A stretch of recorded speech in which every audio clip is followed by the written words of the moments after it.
The following programs were originally aired live, long before the advent of high fidelity, and they were recorded using a variety of means, from direct recording onto early audio tape and glass records, to simply placing the microphone of a wire recorder in front of the speakers of a radio playing the program.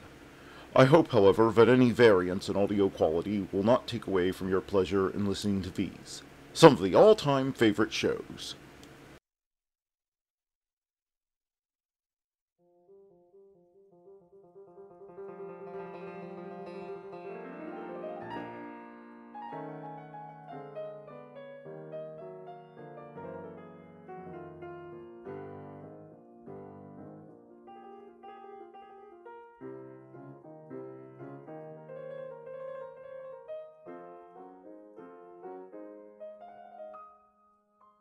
Welcome to this Leap Day edition of Nightly Old Time Radio Shows, hosted by me, Matt from the Past, and let's get on with this day in history. In 1692, first people are accused of witchcraft in Salem, Massachusetts. Sarah Good, Sarah Osborne, Tobiah, and Tiba, a West Indian slave. She was accused for not having the name Sarah. In 1904, Theodore Roosevelt appoints seven-man Panama Canal Commission to proceed with completing a canal at the Isthmus. In 1960, Edgar earthquake in Morocco kills a third of the population, 12 to 15,000 people. In 1984, Pierre Trudeau announces he is stepping down after 15 years as Canadian Prime Minister. In 1940, Hattie McDonald becomes first African-American woman to win an Oscar for Gone with the Wind. In 1968, Beatles' Sgt. Pepper's Lonely Hearts Club Band wins Grammy Award for Album of the Year, the first rock LP to do so. And in 1980, future Hockey Hall of Famer Gordie Howe, right-wing Gordie Howe, scores third period to become first NHL player to score 800 career goals at Hartford, as Hartford Railers beat St. Louis Blues 3-0 at Springfield Civic Center. And that was this day in history. Now let's get on with the shows.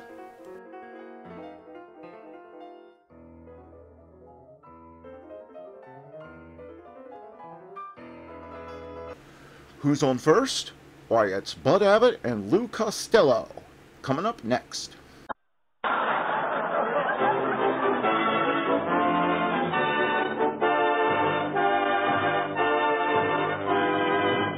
C-A-M-E-L-S. The Abbott and Costello program, starring Bud Abbott and Lou Costello. Brought to you by Camel, the cigarette of costlier, properly aged tobaccos.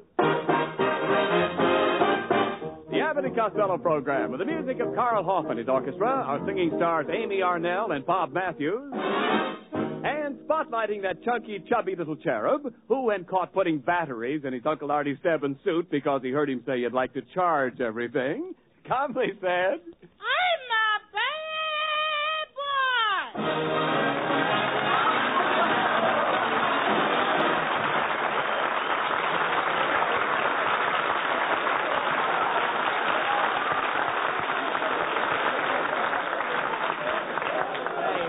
Costello, come here. What are you doing with those farmer's overalls and straw hats? Hey, Abbott. What? I've been working out on my Uncle Artie Stebbins' farm, and I hope I never see the place again. Well, what's the matter? All I did for 2 weeks was milk cows. That's not hard work. No, but every time I shake hands now, I shake a finger at a time.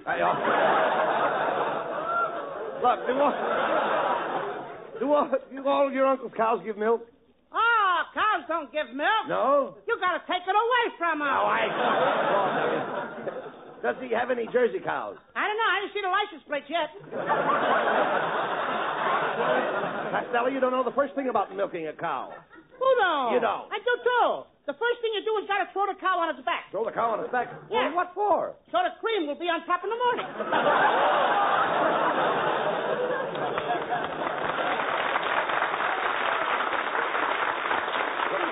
Look, Costello, never mind the cows. What else did you do on the farm? I fed the chickens. Yes. I got it in the eggs. Hey, you know something, Abbott? What? There was one hen out there that laid an egg weighing 14 pounds. A hen laid an egg weighing 14 pounds? That's remarkable. What's remarkable about it? What else could she do with it? Look, Costello. I still can't believe that a hen could lay an egg weighing 14 pounds. Well, I read where the mayor of New York laid a 5-foot cornerstone. Oh, look. Never mind that. I'm ripping. Yeah, I know you are. Costello, how about the crops? Did you have anything to do with the crops? Oh, I shot crops every night. No. I mean, did you help with the planting? Did you sow the seed? Did I what? I said, did you sow the seed? No, I didn't even know it was ripped. Oh, what a dope. When I say sow, I don't mean sow, S-E-W. I mean sow, S-O-W, sow. So what? So what? Sow the seed. You see, you've got to sow the seed before you reap it. You sow the seed first and reap it later. What kind of talk is that? I used to reap my seed first, and then my mother would sow it later. When I say reap, I don't mean reap like rip when you rip. I mean reap like you reap when you sow. Ah, when you say reap, like you reap when you rip, you don't mean rip like rip when you reap. You mean reap like you reap when you reap instead of ripping when you reap when you sow. Now you've got it. I don't even know what I'm talking about.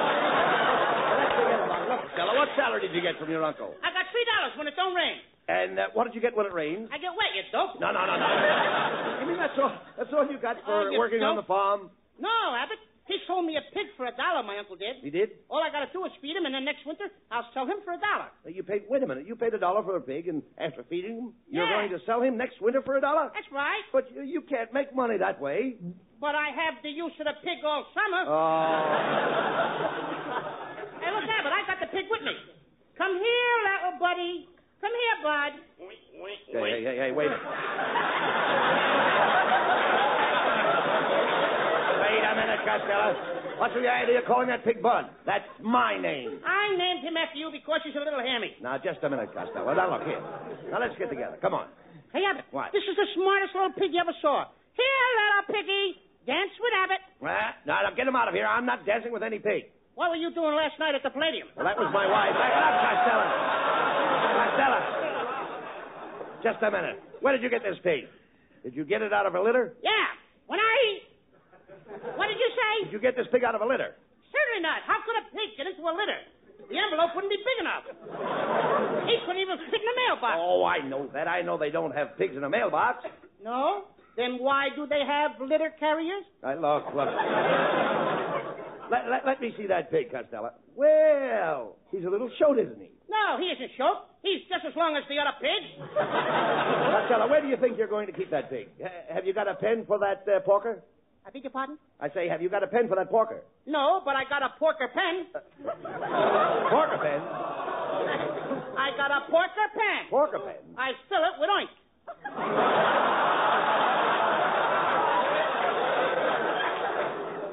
Stop talking like an idiot and get that dirty pig out of here. I don't like swine. You don't like swine? No. Then why don't you drink swatter? Or a glass of smoke? Never mind. Maybe you like a smokeless smoke? Never mind that. Where are you going to keep that pig? Huh? Where are you going to keep that pig? Under the bed. Under the bed. Now, that is insanitary. Oh, the pig will get used to it. Well, I'll see you later, Abbott. Where are you going? I got to take the pig out for a walk. For a walk. How in heaven's name do you walk a pig? The same as you walk a dog. Only you keep walking.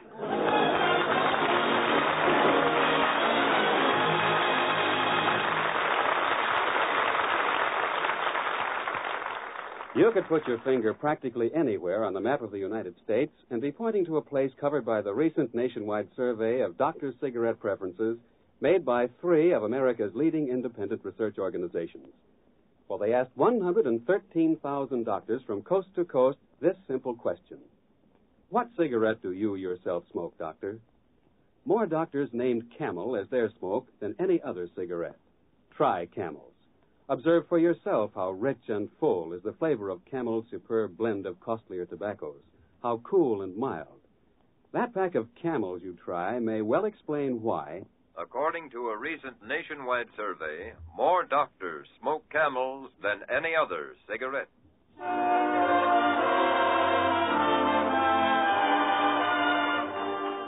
And now the romantic voice of Camel's Bob Matthews, who sings Wait and See. I shall be loving you through all eternity. But if you don't believe me, wait and see. My heart will still be true. When stars on high have flickered out like little candles in the sky, and when the evergreen has withered on the bough, I still will feel the same as I do now. These little words I know can never show how true I believe. But if you don't believe me, just you wait and see.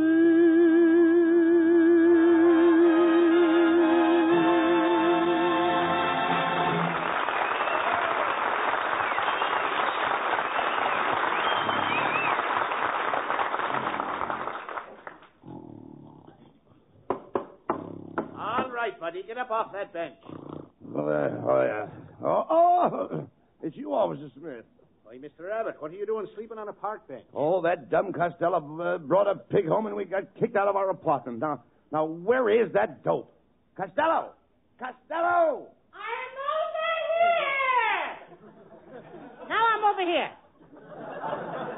I was over there. I was washing my face in the wash basin. That's not a wash basin. That's a bird bath.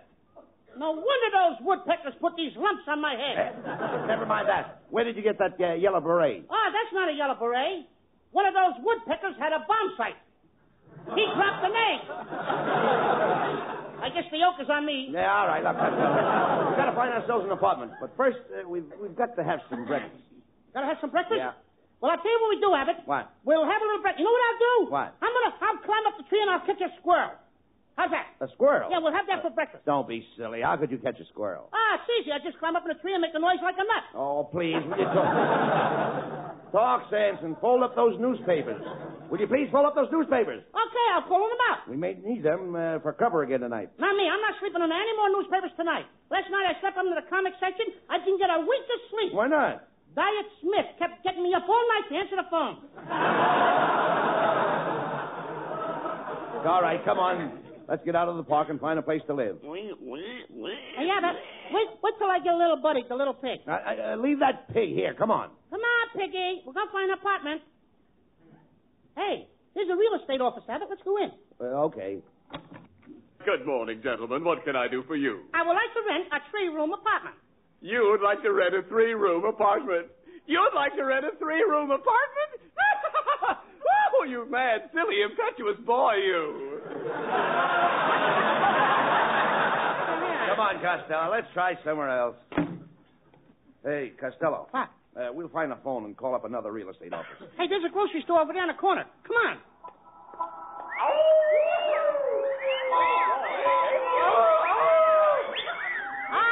Good old Hollywood and Vine. Come on, let's go to the grocery store. Pardon me, do you have a telephone? Step aside, you two. All right, men, right this way. Forward, march. Company, halt. Hey, what's going on here? Hey, what's the idea of these guards in the grocery store? They're delivering a quarter of a pound of butter. Never mind that. Get on the phone and see if you can get in this apartment. Okay. Hello? Is this Finnegan, O'Brien, Flanagan, and Murphy Real Estate Company? Huh? I'd like to talk to Finnegan, O'Brien, Flanagan, or Murphy. Boy, have you got the wrong number.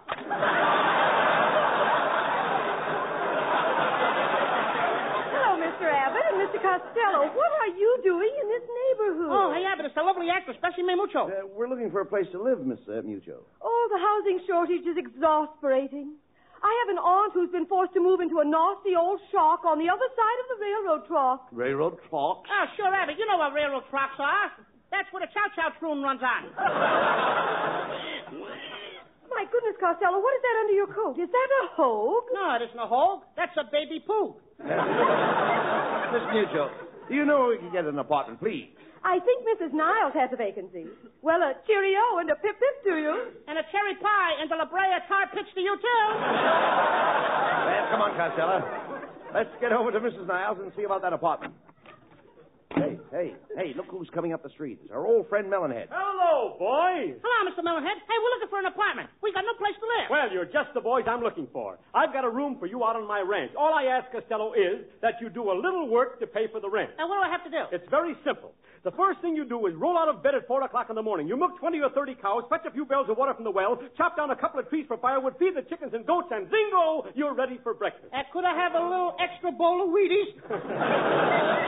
Certainly. Now, right after breakfast, you overhaul the tractor, plow up 5 acres of ground, dig a couple of sacks of potatoes, then you run over to the barn and pitch a few tons of hay, then you skip into the orchards, pick 50 or 60 barrels of apples, sort them and crate them, you spread 3 wagon loads of fertilizer over the onion patch, and zingo, you're ready for lunch. I'll just have a chocolate soda. I don't want to waste any time.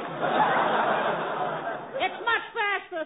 All right, fine. Now, right after lunch, Costello, you get your shovel. You dig a drainage ditch around the farm, repair all the fences, clean up the silos, churn the butter, thresh the wheat, spray the tomatoes, prune the trees, trim the hedges, weed the cabbage patch, fill all the lanterns, bed down the cows, curry the horses, and zingo, you're ready for supper. Gee, all I do is eat. Now, after supper, Costello, after supper, you hitch up the buggy and take my daughter for a ride in the moonlight. She's a gorgeous, captivating redhead with lily white skin and ruby lips. You drive down the lane. You hold her hands in yours. Suddenly, the horse stops. She moves over close to you. You put your arm around her waist. She puts her head on your shoulder, and then do you know what you do? Zingo! I'm ready for lunch.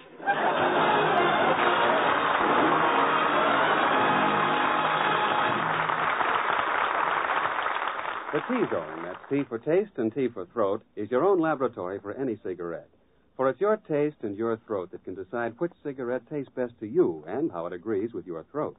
On the basis of the experience of many, many millions of smokers, we believe that Camels may suit your T-Zone to a T. Recently, 3 leading independent research organizations put this question to 113,000 doctors all over America. What cigarette do you smoke, doctor? Camel was the brand named most. Yes? According to a recent nationwide survey, more doctors smoke Camels than any other cigarette.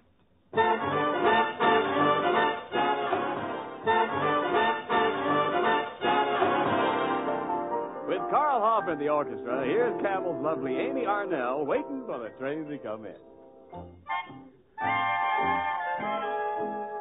I'm waiting for the train to come in, waiting for my man to come home. I've counted every minute of each livelong day, been so melancholy since he went away. I've shed a million teardrops or more, waiting for the one I adore. I'm waiting in the depot by the railroad track, looking for the choo-choo train that brings him back. I'm waiting for my life to begin. I'm waiting for the train to come in.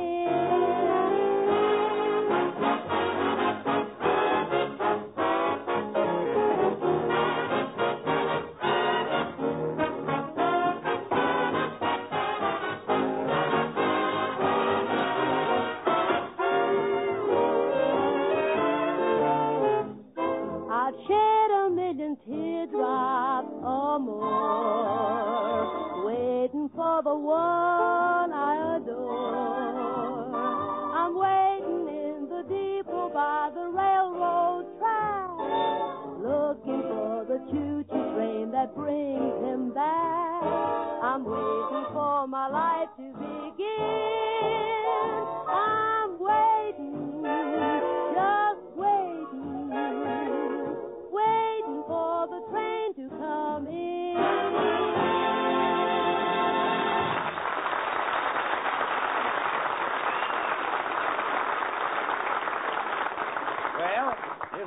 Niles' apartment building. Now, let's find out about that empty apartment. Come on. Come on, Piggy. Wait a minute, Costello. You can't take that pig inside. Hey, yeah, but I can't leave the poor little pig out here in the street. He's a stranger in town. He wouldn't have anybody to talk to. Are you trying to tell me that pig can talk? Oh, sure he can talk. Can you, Piggy? S-K-U-L-A. See? That's pig Latin. Oh, come on. Stop this silliness. Look, what do you want the pig for anyway? I'm hungry, Abbott. I thought we could cook it for dinner. But if Mrs. Niles sees that pig, she won't let us have the apartment. I'll put the pig up under the back of my coat. But it'll make a bulge. On me. Who's going to notice another bulge? Oh, all right. Let's knock on Mrs. Niles' door. Come on. Oh, my goodness, it's Mr. Abbott and Mr. Costello. I wasn't expecting anyone. I'm not even dressed, and my hair looks so fried. I have a pigtail and back. That's nothing. I got a pigtail and back, too. What? I think pigtails are coming back, don't you? Quiet, Costello. Mrs. Niles, we understand you have a vacant apartment, and we'd like to rent it, please. What? I should have Costello living in one of my apartments. Why, 10 minutes after he moved in, it would look like a pig pen. Who told you? Quiet, Costello. Mrs. Niles, Costello isn't really a bad fellow. Come on. Yes, Mrs. Niles. Everybody says I have a heart as big as a watermelon. Yes, and you have a stomach to match. Now, just a minute, Mrs. Niles. What right have you got to talk about my appearance? Get a load of those long ears of yours. You better stay in the house next week. Stay in the house? What for? It's the opening of the rabbit hunting season. Will you stop that, Costello? Mrs. Niles, please let us have the apartment. If you do, I'll promise that Costello will make no trouble whatsoever. Oh, very well. I'll get the keys. My word, what was that? I got a little hog. I mean, I got a little frog in my throat. Costello, what is that sticking out in the back of your coat? Oh, those are my ribs. Ribs? I never saw anybody's ribs stick out like that. Those are my spare ribs. I don't know. There's something fishy going on here. I'll be back in a few minutes. You see, Costello? She almost caught you. Now, you can't sneak that pig in under your coat. You know that. Oh, wait a minute, Abbott. Look, there's a nurse taking a baby out of that baby buggy. Maybe we can borrow the buggy. I'll speak to her. Pardon me, madam. Is that your baby? No, this is Mrs. Martin's baby. I'm the baby's nurse. My, what a beautiful baby. Would you like to hold the baby in your arms? Would I? Oh! Hey, Costello! You're not holding the baby, you're holding the nurse. You hold what you like, and I'll hold what I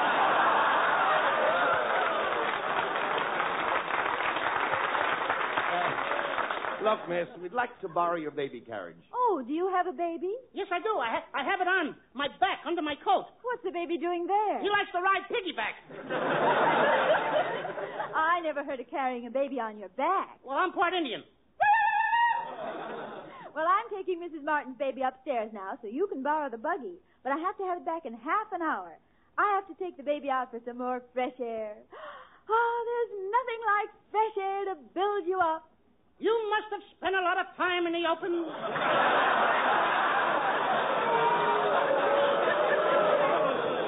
Well, I'll be seeing you boys later. Bye-bye. All right. Hey, quick, Costello. What? Get the pig in the baby buggy before Mrs. Niles comes back. Come on. Hey, I can hardly wait till we get this pig in the apartment and we can start cooking it. Boy, am I hungry. Yeah, I can taste those pork chops now. Hey, quick, here comes Mrs. Niles. Pin that blanket up around the pig's head. Hurry up. Okay. Well, boys, I have the keys. Oh, who have you got there in the buggy? Mrs. Martin's baby? Yes. We're minding him for his nurse. Oh, I must see the little darling. Oh, my word. Look at that blanket up around the poor thing's head on a hot day like this. Why, the poor thing will be bacon. Yes, any minute. My, just look at the nose on that child. I don't like to gossip, but he's got a nose just like his father. Well, here are the keys to the apartment. And, Mr. Costello, I want you to remember the rules of this building. First, there'll be no cooking in the apartment. Secondly, there'll be no noise, no parties, no dancing, no singing, no playing the radio after 9 o'clock, no loud talking, no heavy walking in the halls, and no banging doors. Do you understand that, Mr. Costello? Yes, Mrs. Niles, but I think it's only fair to warn you that my corduroy pants squeak a little. Come on, Costello, let's get to the apartment. I'll see you boys later.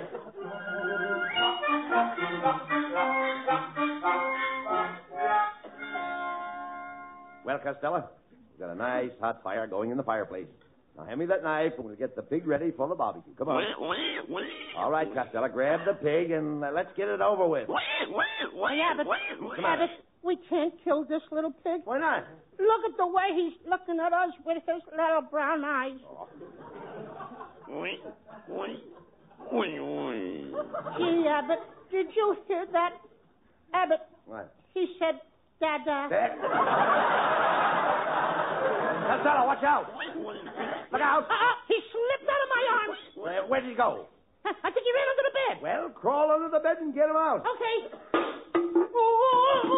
Hey, what was that? I think I knocked over my piggy bank. Come on out here, Piggy. Hey, Piggy. Hey, little Piggy. Oh, my goodness. Who is it? It's me, Mrs. Niles. Oh. Holy smoke! We gotta hide the pig again, Abbott. Where will we hide it? Wait a minute. Put him in the dresser drawer. Boy, open the door. Just a minute, Mrs. Niles. We're dressing. Hurry up, Costello, and get that pig in the drawer. Yeah, all right. Hey, Abbott, look at that. Isn't that cute? He's trying to get into my pajamas. Darn that pig. Coming, Mrs. Niles. Oh, hello, Mrs. Niles. Don't hello me. Goodbye, Mrs. Niles. What's all the squealing and noise going on in here? We were just rehearsing a play. What play? Pygmalion. Oh, my goodness, look. What's the matter with Mrs. Niles? Those pajamas. What about them? They're mine. They're crawling out of the dresser drawer. They're still mine. That's why I quit wearing them. They always crawling up on me. Mr. Costello, I demand to know what you have in that drawer. Well, Mrs. Niles, I guess we might as well confess. We became so attached to Mrs. Martin's little baby that we thought we would keep it here for a little while. Oh, now isn't that sweet? I thought it was cute. Yes, but you better take him back so Mrs. Martin won't worry. My goodness, that sounded like a pig. Oh, no, that was the baby. He has too much iron in his blood. Iron? Yeah, pig iron. Oh, I see it all now. You do have a pig in that drawer. Why, of all the nerves. How dare you bring a pig into this apartment? Here, give me that pig. I'm throwing it out of here this minute. Wait a minute, Mrs. Niles. You can't throw my pig out. He's all I have left in the world. When everyone else scorns me, I can always tell my troubles to my little pig. You give me that dirty pig. I'll get rid of him in a hurry. Wait. Mrs. Niles, please wait. I can't throw this little pig out now. And why not? Didn't you hear what the little pig called you? No. What? Mother.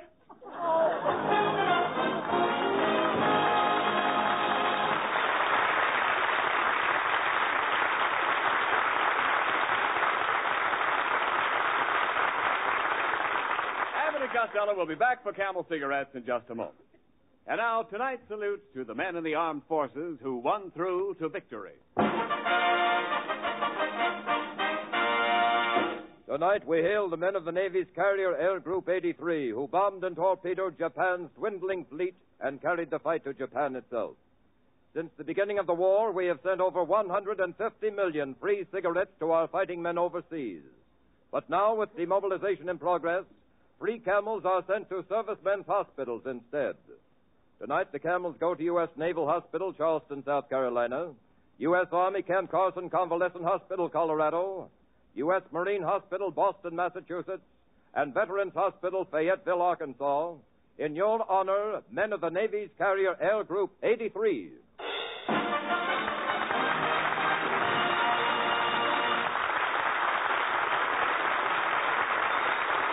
Camel broadcasts go out to the United States twice a week, are rebroadcast to practically every area in the world where our men are stationed, and to our good neighbors in Central and South America.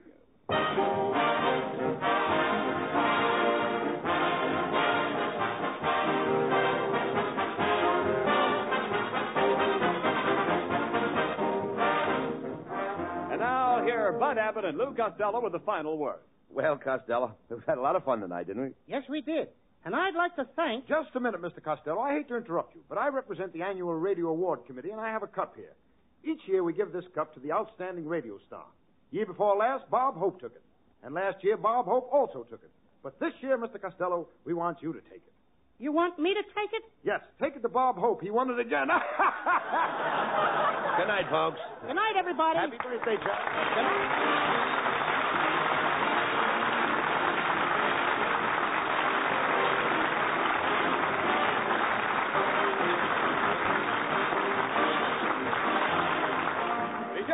again next week for another great Abbott and Costello show brought to you by Camel Cigarettes. And remember, try Camels in your T-zone. See if they don't suit your taste, your throat, to a T. C-A-M-E-L-S.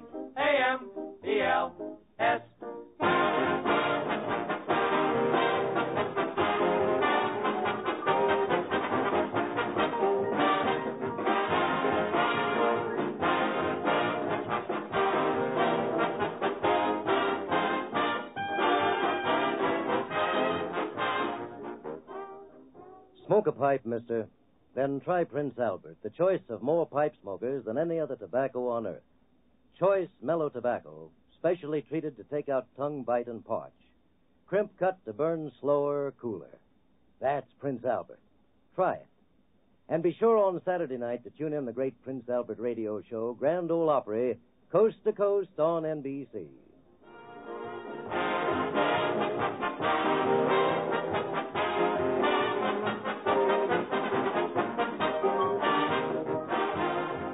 Be sure to listen at this very same time next week for the Abbott and Costello show for Camel Cigarettes. This is Ken Niles in Hollywood wishing you all a pleasant good night for Camel.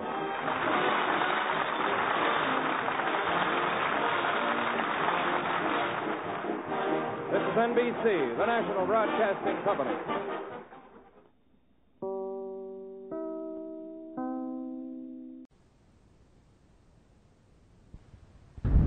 Hey, Abbott, what time is it?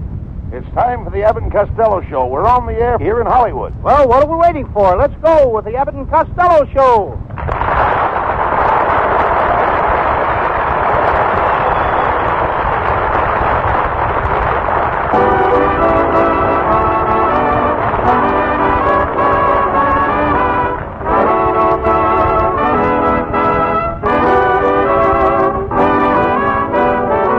It's the Abbott and Costello Show, produced and transcribed in Hollywood tonight for your listening pleasure. Hold on to your chairs, folks, for here they are, Bud Abbott and Lou Costello.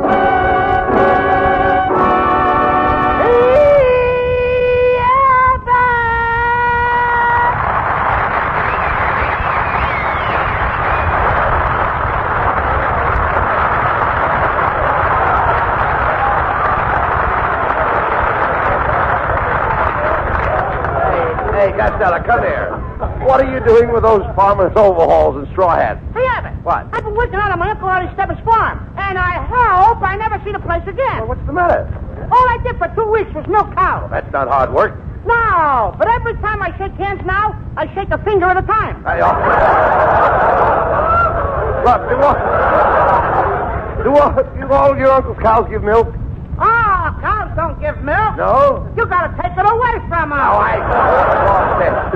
Why, what kind of cows are they? Holsteins? Oh, no, they're little cows. They're Halfsteins. No. Does he have any Jersey cows? I don't know. I haven't seen a license plate yet. Costello, you don't know the first thing about milking a cow.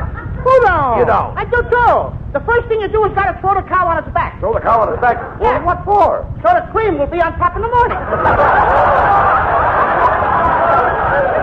Hey, you know my Uncle Artie Stebbins loves his cows? He does? He has a phonograph that plays music while you're milking the cow. Now, don't be silly. What music could you play for a cow? Sweet Rosie O Grade A. Great. Oh,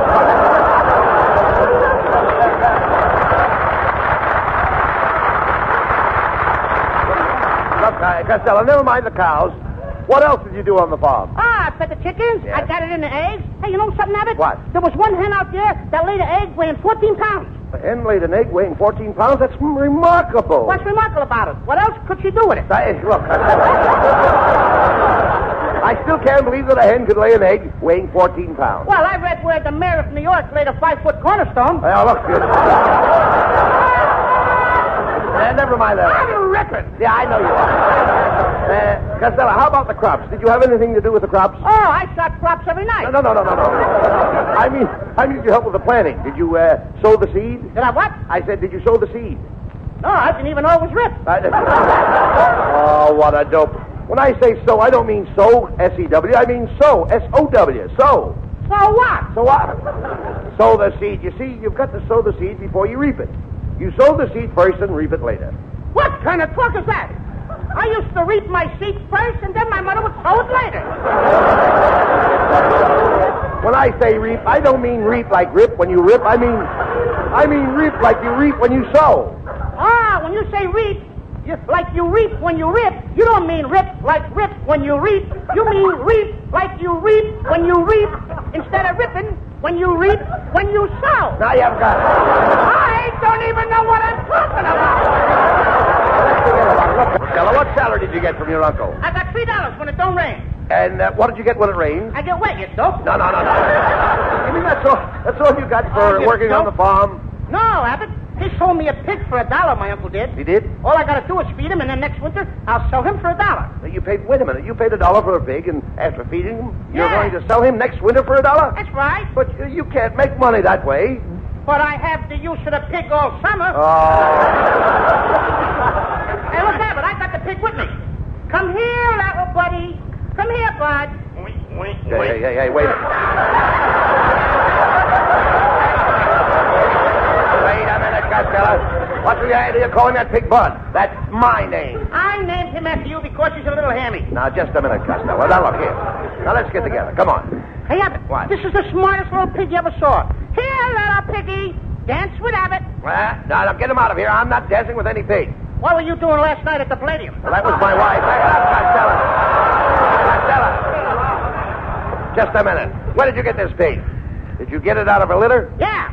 What did you say? Did you get this pig out of a litter? Certainly not. How could a pig get into a litter? The envelope wouldn't be big enough.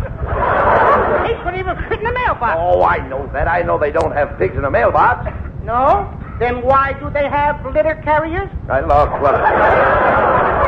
Let me see that pig, Costello. Well, he's a little short, isn't he? No, he isn't short. He's just as long as the other pigs. Costello, where do you think you're going to keep that pig? Have you got a pen for that porker? I beg your pardon? I say, have you got a pen for that porker? No, but I got a porker pen. Porker pen? I got a porker pen. Porker pen? I fill it with oink.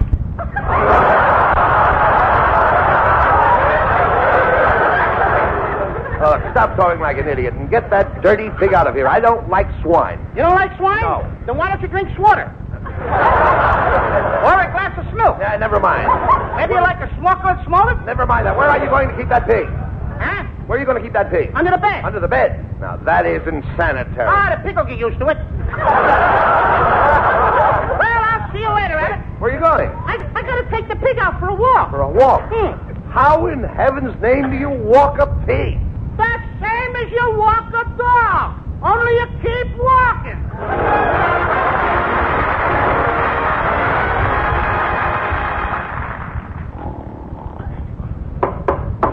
All right, buddy. Get up off that bench. It's you, Officer Smith. Hey, Mr. Abbott, what are you doing sleeping on a park bench? Oh, that dumb Costello brought a pig home and we got kicked out of our apartment. Now, where is that dope? Costello! Costello! I'm over here! Now I'm over here. I was over there. I was washing my face in the wash basin. That's not a wash basin. That's a bird bath. No wonder those woodpeckers put these lumps on my head. Never mind that. Where did you get that yellow beret? Oh, that's not a yellow beret. One of those woodpeckers had a bomb sight. He dropped an egg.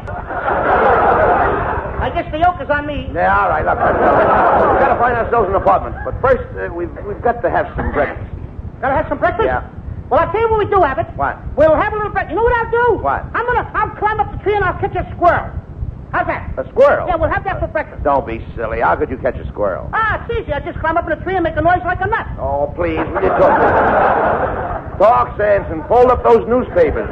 Will you please fold up those newspapers? Okay, I'll fold them up. We may need them for cover again tonight. Not me. I'm not sleeping under any more newspapers tonight. Last night I slept under the comic section. I didn't get a wink of sleep. Why not? Diet Smith kept getting me up all night to answer the phone.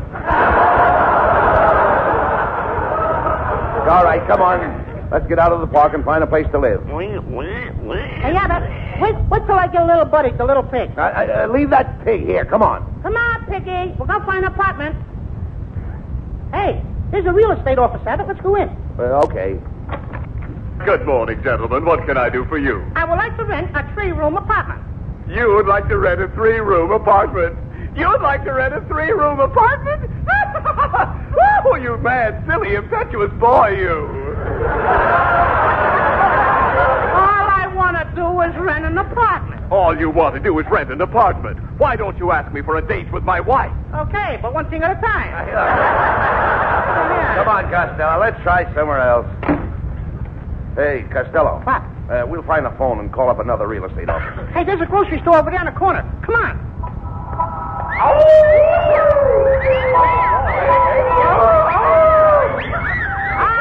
Good old Hollywood and Vine. All right, let's go to the grocery store.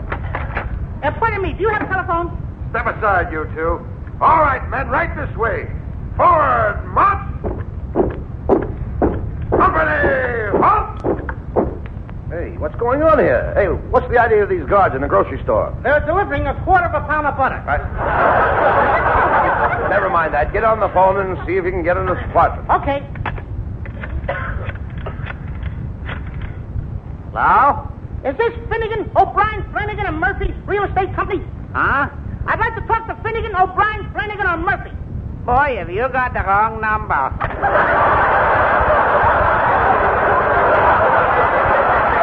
Hello, Mr. Abbott and Mr. Costello. What are you doing in this neighborhood? Oh, hey, Abbott, it's the lovely actress, Bessie Mae Mucho. We're looking for a place to live, Miss Mucho. Oh, the housing shortage is exasperating. I have an aunt who's been forced to move into a nasty old shack on the other side of the railroad track. Railroad track? Oh, sure, Abbott. You know what railroad tracks are. That's where the Chow Chow Troon runs on. The Chow Chow Troon? Oh, they wrote a song about it. The Itchison Kapuka and Asunta Fu.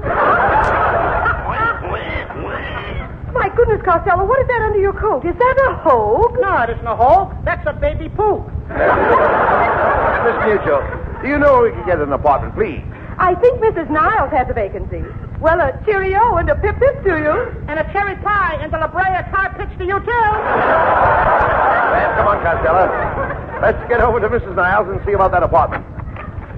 Hey, look who's coming up the street. It's our old friend Melonhead. Hello, boys. Hello, Mr. Melonhead. Hey, we're looking for an apartment. We got no place to live. Well, you're just the boys I'm looking for. I've got a room for you out on my ranch. All I ask, Costello, is that you do a little work to pay for the rent. Now, what do I have to do? It's very simple. The first thing you do is roll out of bed at 4 o'clock in the morning. You milk 20 or 30 cows, fetch a few barrels of water from the well, chop down a couple of trees for firewood, feed the chickens and goats, and zingo, you're ready for breakfast. Could I have a little extra bowl of Wheaties? Certainly. Now, right after breakfast, you overhaul the tractor, plow 5 acres of ground, dig a couple of sacks of potatoes, then you run over to the barns, pitch a few tons of hay, then you skip into the orchards, pick 50 or 60 barrels of apples, sort them and crate them, you spread 3 wagon loads of fertilizer over the onion patch, and zingo, you're ready for lunch. I'll just have a chocolate soda. I don't want to waste any time. It's much faster. All right, fine. Now, right after lunch, Costello, you get your shovel. You dig a drainage ditch around the farm, repair all the fences, clean up the sallows, churn the butter, thresh the wheat, spray the tomatoes, prune the trees, trim the hedges, weed the cabbage patch, fill all the lanterns, bed down the cows, curry the horses, and zingo, you're ready for supper. Gee, all I do is eat. Now, after supper, Costello, after supper, you hitch up the buggy and take my daughter for a ride in the moonlight. She's a gorgeous, captivating redhead with lily white skin and ruby lips. You drive down the lane. You hold her hands in yours. Suddenly, the horse stops. She moves over close to you. You put your arm around her waist. She puts her head on your shoulder, and then, do you know what you do? Bingo! I'm ready for lunch.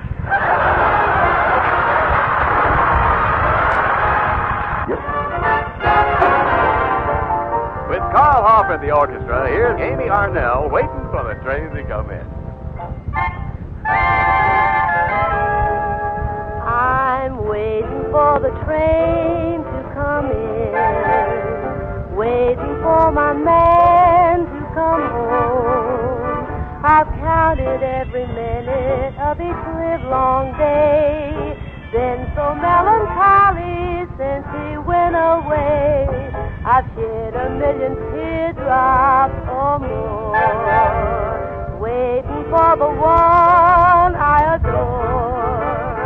I'm waiting in the depot by the railroad track, looking for the choo-choo train that brings him back. I'm waiting for my life to begin. I'm waiting for the train to come in.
Niles apartment building. Now, let's find out about that empty apartment. Come on. Come on, Piggy.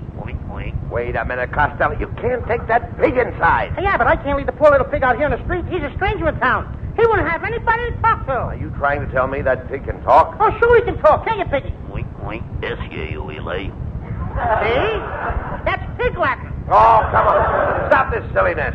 Look, what do you want the pig for anyway? I'm hungry, Abbott. I thought we could cook it for dinner. But if Mrs. Niles sees that pig, she won't let us have the apartment. I'll put the pig up under the back of my clothes. But it'll make a bulge. On me? Who's going to notice another bulge? Oh, all right. Let's knock on Mrs. Niles' door. Come on. Oh, my goodness, Mr. Rabbit, Mr. Costello. I wasn't expecting anyone. I'm not even dressed. My hair looks a fright. I have a pigtail and back. That's nothing. I got a pigtail and back, too. What? I think pigtails are coming back, don't you? Quiet, Costello. Mrs. Niles, we understand you have a vacant apartment, and we'd like to rent it, please. What? I should have Costello living in one of my apartments. Why, 10 minutes after he moved in, it would look like a pig pen. Who told you? Quiet, Costello. Mrs. Niles, Costello isn't really a bad fellow. Come. Yes, Mrs. Niles. Everybody says I have a heart as big as a watermelon. Yes, and you have a stomach to match. Now, just a minute, Mrs. Niles. What right have you got to talk about my appearance? Get a load of those long ears of yours. You better stay in the house next week. Stay in the house? What for? It's the opening of the rabbit hunting season. Will you stop that, Costello? Mrs. Niles, please let us have the apartment. If you do, I'll promise that Costello will make no trouble whatsoever. Oh, very well. I'll get the keys. My word, what was that? I got a little hop. I got a little frog in my crowd. Costello, what is that sticking out in the back of your coat? Oh, those are my ribs. Ribs? I never saw anybody's ribs stick out like that. Those are my spare ribs. I don't know. There's something fishy going on here. I'll be back in a few minutes. You see, Costello? She almost caught you. Now, you can't sneak that pig in under your coat. You know that. Oh, wait a minute, Abbott. Look. There's a nurse taking a baby out of that baby buggy. Maybe we can borrow the buggy. I'll speak to her. Pardon me, madam. Is that your baby? No, this is Mrs. Mom's baby. I'm the baby's nurse. Aye, what a beautiful baby. Would you like to hold the baby in your arms? Would I? Oh! Hey, Costello! You're not holding the baby, you're holding the nurse. You hold what you like and I'll hold what I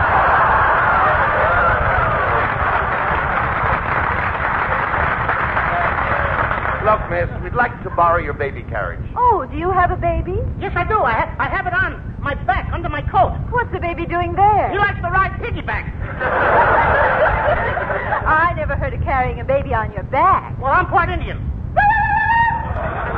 Well, I'm taking Mrs. Martin's baby upstairs now, so you can borrow the buggy. But I have to have it back in half an hour. I have to take the baby out for some more fresh air. Oh, there's nothing like fresh air to build you up.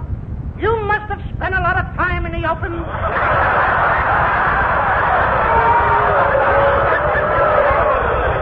Well, I'll be seeing you boys later. Bye-bye. All right. Hey, quick, Costello. What? Get the pig in the baby buggy before Mrs. Niles comes back. Come on. Hey, I can hardly wait till we get this pig in the apartment and we can start cooking it. Boy, am I hungry. Yeah, I can taste those pork chops now. Hey, quick, here comes Mrs. Niles. Pin that blanket up around the pig's head. Hurry up. Okay. Well, boys, I have the keys. Oh, who have you got there in the buggy? Mrs. Martin's baby? Yes. We're minding him for his nurse. Oh, I must see the little darling. Oh, my word. Look at that blanket up around the poor thing's head on a hot day like this. Well, the poor thing will be baking. Yes, any minute. My, just look at the nose on that child. I don't like to gossip, but he's got a nose just like his father. Well, here are the keys to the apartment. And, Mr. Costello, I want you to remember the rules of this building. First, there'll be no cooking in the apartment. Secondly, there'll be no noise, no parties, no dancing, no singing, no playing the radio after 9 o'clock, no loud talking, no heavy walking in the halls, and no banging doors. Do you understand that, Mr. Costello? Yes, Mrs. Niles, but I think it's only fair to warn you that my corduroy pants squeak a little. Come on, Costello, let's get to the apartment. I'll see you boys later.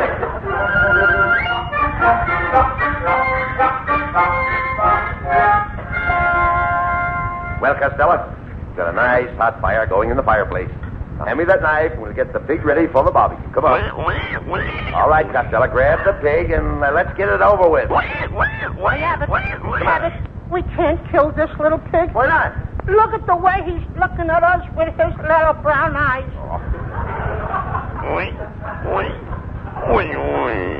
Gee, Abbott, did you hear that?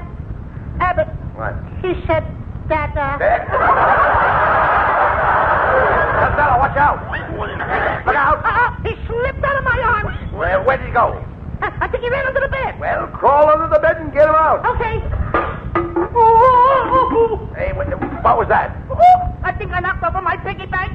Come on out here, Piggy. Hey, Piggy. Hey, little Piggy. Oh, my goodness. Who is it? It's me, Mrs. Niles. Oh. Holy smoke! We gotta hide the pig again, Abbott. Where will we hide it? Wait a minute. Put him in the dresser drawer. Boys, open the door. Just a minute, Mrs. Niles. We're dressing. Yeah, hurry up, Costello, and get that pig in the drawer. Yeah, all right. Yeah, but look at that. Isn't that cute? He's trying to get into my pajamas. Darn that pig. Coming, Mrs. Niles. Oh, hello, Mrs. Niles. Don't hello me. Goodbye, Mrs. Niles.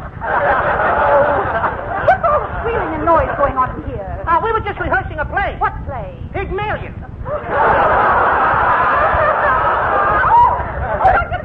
What's the matter with Mrs. Niles? Those pajamas. What about them? They're mine. They're crawling out of the dresser drawer. They're still mine. That's why I quit wearing them. They always crawling up on me. Mr. Costello, I demand to know what you have in that drawer. Well, Mrs. Niles, I guess we might as well confess. We became so attached to Mrs. Martin's little baby that we thought we would keep it here for a while. Oh, now isn't that sweet? I thought it was cute. Yes, but you'd better take him back so Mrs. Martin won't worry. My goodness, that sounded like a pig. Oh, no, that was the baby. He has too much iron in his blood. Iron? Yeah, pig iron. Oh, I see it all now. You do have a pig in that drawer. Why, of all the nerves. How dare you bring a pig into this apartment? Here, give me that pig. I'm throwing it out of here this minute. Wait a minute, Mrs. Niles. You can't throw my pig out. He's all I have left in the world. When everyone else scorns me, I can always tell my troubles to my little pig. You give me that dirty pig. I'll get rid of him in a hurry. Wait. Mrs. Niles, please wait. I can't throw this little pig out now. And why not? Didn't you hear what the little pig called you? No. What? Mother.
Costello program, starring Bud Abbott and Lou Costello, brought to you by Camel, the cigarette of costlier, properly aged tobacco. The Abbott and Costello program, with the modern rhythm of Will Osborne and his orchestra, Iris Adrian, our singing star Connie Haynes, and spotlighting that chunky, chubby little cherub who, when caught throwing eggs in the electric fan because he heard his Uncle Artie Stebbins liked his eggs scrambled, calmly said, I'm a bad boy!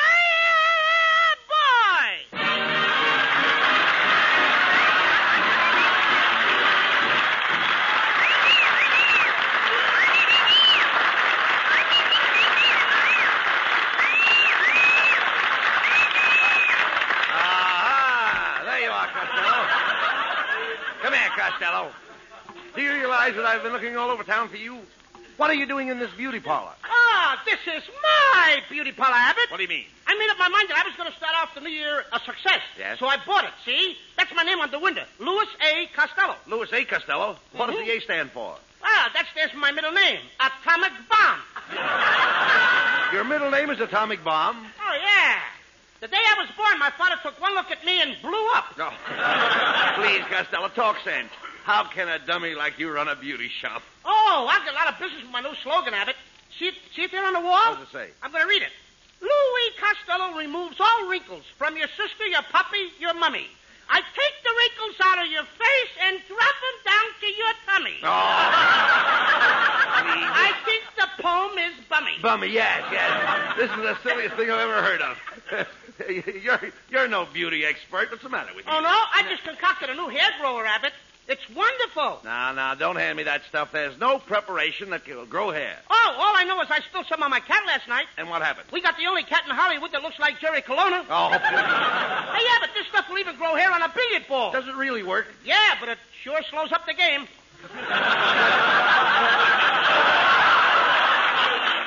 Costello, why did you open up this beauty parlor without my wife's advice? Huh? Why did you open this up without my wife's advice? You know that my wife is an expert beautician. Didn't you ever see my wife waving her hair? No, but I saw her shaking it out the window. Now, stop that. Never mind that. Your wife, Barbara Fritchie. Never mind that. Shaking it out the window. Yes. My wife is also an expert at facial massage. Every morning she massages her face with the juice of a lemon. I wondered what gave her that sour puss. Here, Costello. Now. I resent that, Costello. People have told me that my wife resembles Veronica Lake. Yeah, she wears her nose over one eye. She does. Here, Costello. I'm insulting your wife good tonight. Well, I'll talk to you after the program. Costello, I can tell you that you know absolutely nothing about running a beauty shop. Look, suppose a woman came in here right now and asked for a shampoo. Sham what? Poo. Poo-poo to your tongue. Look. How would you give a hen a rinse? How would I what?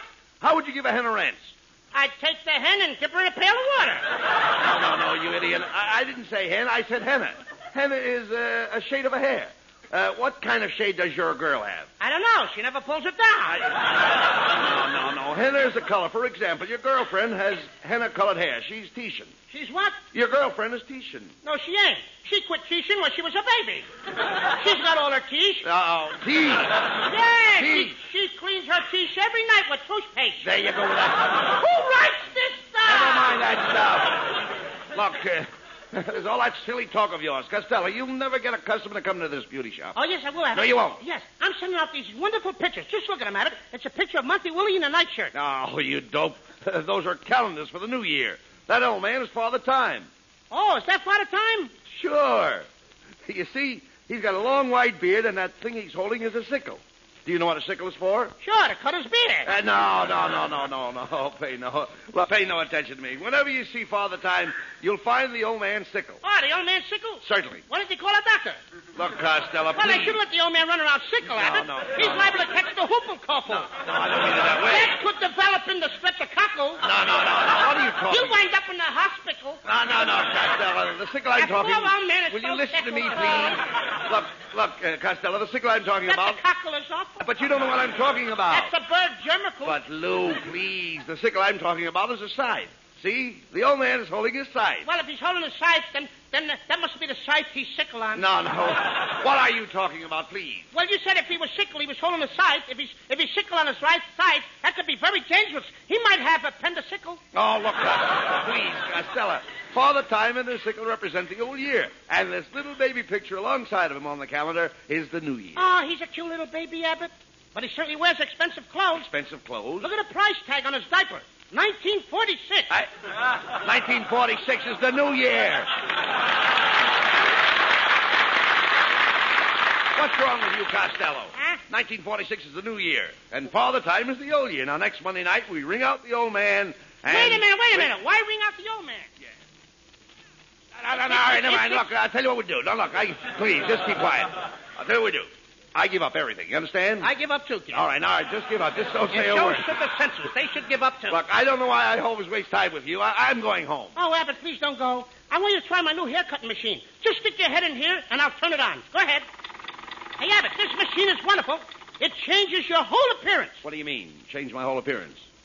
What did you do to my head? Oh, I just brought out the natural brilliance. Would you say I'm no longer a blonde? No, I wouldn't say that. Would you say I was a redhead? No, I wouldn't say that either. Would you say I was a brunette? Definitely not. Then for heaven's sakes, what would you call me? Hello, Baldy. Hello, boy.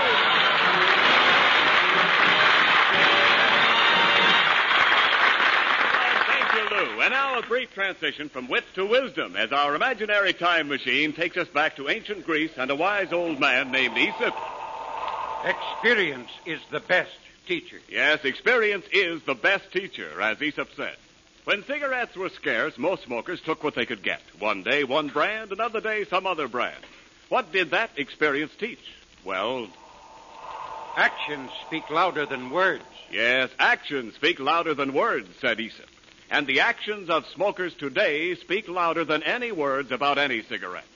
For after more experience with different brands than ever before, more smokers are asking for Camels than ever before. C-A-M-E-L-S. Camels are the choice, for experience is the best teacher. Will Osborne and the Camel Orchestra bring us How Deep is the Ocean?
Up ladies' hair in buns? Yes, I do. What do you do with all the crumbs? Hey,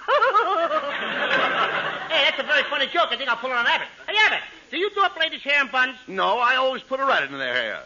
Now, what am I going to do with the crumbs? Oh, you're stuck, aren't you? No, I can always give the crumbs to the rat. Look, why don't you cut out these stale jokes and get busy and clean up this place? Throw those dirty towels in that hamper over there. Okay. Costello, what happened? What kind of towels were those? Cannon towels. Hey, I think that went over with a bang, didn't it? Oh, let me out of here. Oh, let me out of here. I've got to get out of here. Please let me out of here so I can play with those other little rabbits. Hey, who are you? Oh, just a little ingrown hair. That guy looked as... Hey, Lou, that guy looked as dumb as a rabbit. And he does it good, too, doesn't he? He's dumber than a rabbit. A rabbit knows his arithmetic. Yeah, surely. Is this a beauty shop? Yeah, yes, it is. Well, save me a beauty for 8 o'clock, huh? Hey, you know, I passed your house last night and I saw the Christmas tree lit up on the porch. Oh, the tree is in the living room. That was me. Costello, what kind of a place is this?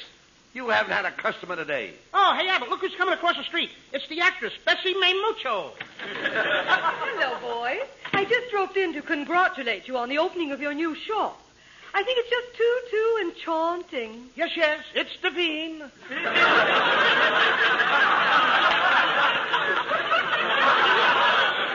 I'd like to make an appointment for Saturday afternoon. Saturday afternoon? Ah, yes, Abby. You know what Saturday is. That's the day after Fruit Day. And the day before Soon Day. Yes, I'm going to see the big football classic, New Year's Day out at Pasadena. Oh, yes, Pasadena, lovely place. That's the home of the Rose Bowl. I could have said something now. I can hardly wait to see Alabama play. Are you betting on Alabama? No, I'm putting all my money on the Trojans. Oh, Mr. Costello, you are the cutest man. You make me feel so romantic. Oh, yeah. I feel like squeezing your hand. Why don't you put your arms around me and give me a big hug? Maybe you would like to kiss my loops. Hey. Oh, Costello, here's your girlfriend leaning against her. Ah, ha, ha. Well, Costello, I finally caught you with your arms around another girl. You poor man's Tommy Manville.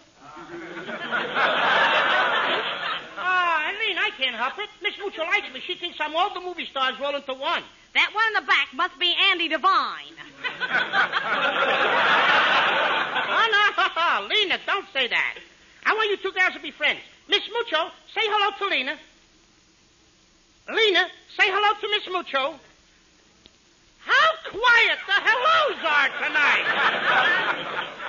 Miss Mucho, I've seen you in lots of pictures. Didn't you play the title role in Lassie Come Home? How charming you are. I seem to recognize you. Where are you wrestling tonight? Have you cats had your milk today? Look, Miss Mucho, keep away from Costello. His arms belong to me. But his lips belong to me. His brain belongs to me. Wait a minute. I'm getting the short end of this.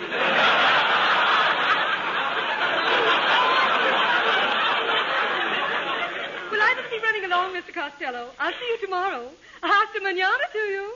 A veal scallopino to you. Hey, you know my French is improving. Well, Costello, this is the end of everything between us. Now, wait a minute, Lena. That wasn't Costello's fault. Please, honest. No, Lena. I can't help it if I have a winning personality. I can turn my charm on and off like a faucet. You must have a loose washer. All I can hear is a little drip. Oh, don't pay any attention to him, Lena. Look, he isn't very, B-R-I-G-H-T. Yes, he does appear to be a little, S-T-U-P-I-D. Yeah. I heard that. What do you think I am? A D-O-P-P?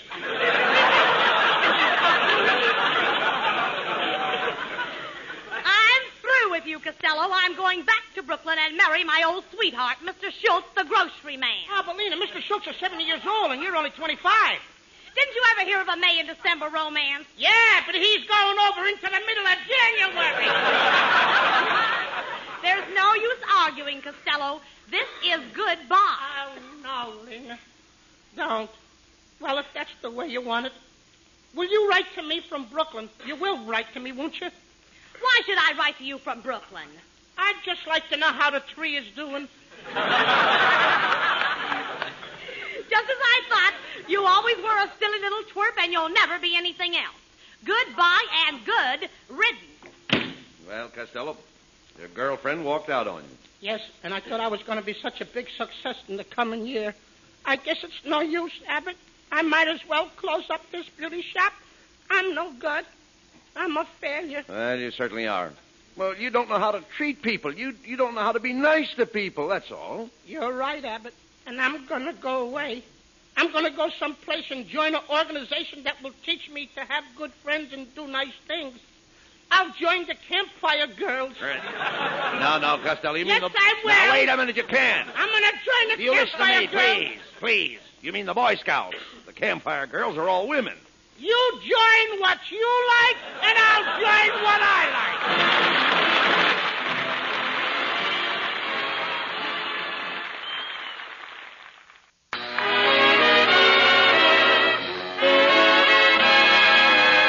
And now Camel's lovely Connie Haynes repeats one of the season's most popular songs, Love Letters. The sky may be starless, the night may be moonless, but deep in my heart there's a glow. For deep in my heart I know that you love me. You love me because you told me so. Love letters straight from your heart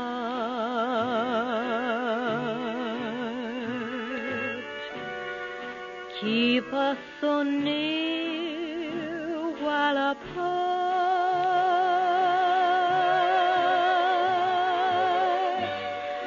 I'm not alone in the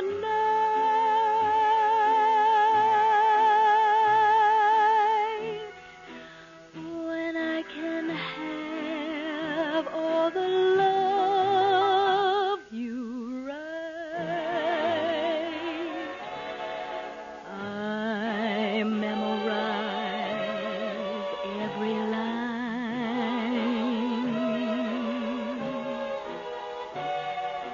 I kiss the name that you sign.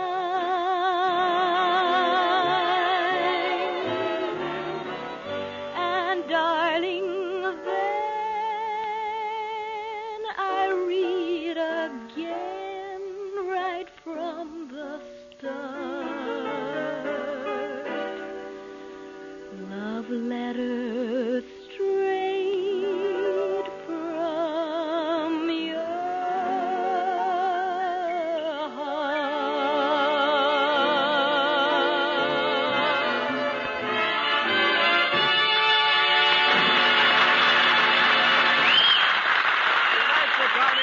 Yes, as delightful as the mild and tasteful smoke of a Camel cigarette meeting my T-zone. The T-zone. T for taste, T for throat. The zone where smokers test the smoke of any cigarette. Yes, the T-zone. The taste of a cigarette on your tongue, the feel of its smoke in your throat, only your T-zone can judge. That's how millions of smokers, forced to experience many different brands when cigarettes were scarce, found Camels truly suited their T-zones to a T. That fact is proved by factory orders for Camels, now at the highest level in history. For Camels, always a favorite with smokers everywhere, are today demanded by more smokers than ever before. C-A-M-E-L-S. For in smokers' T-zones, the zones of taste and throat, Camels are the choice of experience. Well, come on, Costello. Step on the gas. Hey, wait a minute, Abbott. Where are we going? Well, I'm not going to let you give up your beauty business. I'm going to show you how to sell beauty treatments from house to house. Now, this looks like a good neighborhood. Stop the car. Okay, I'll stop it here at the corner of 2nd Street.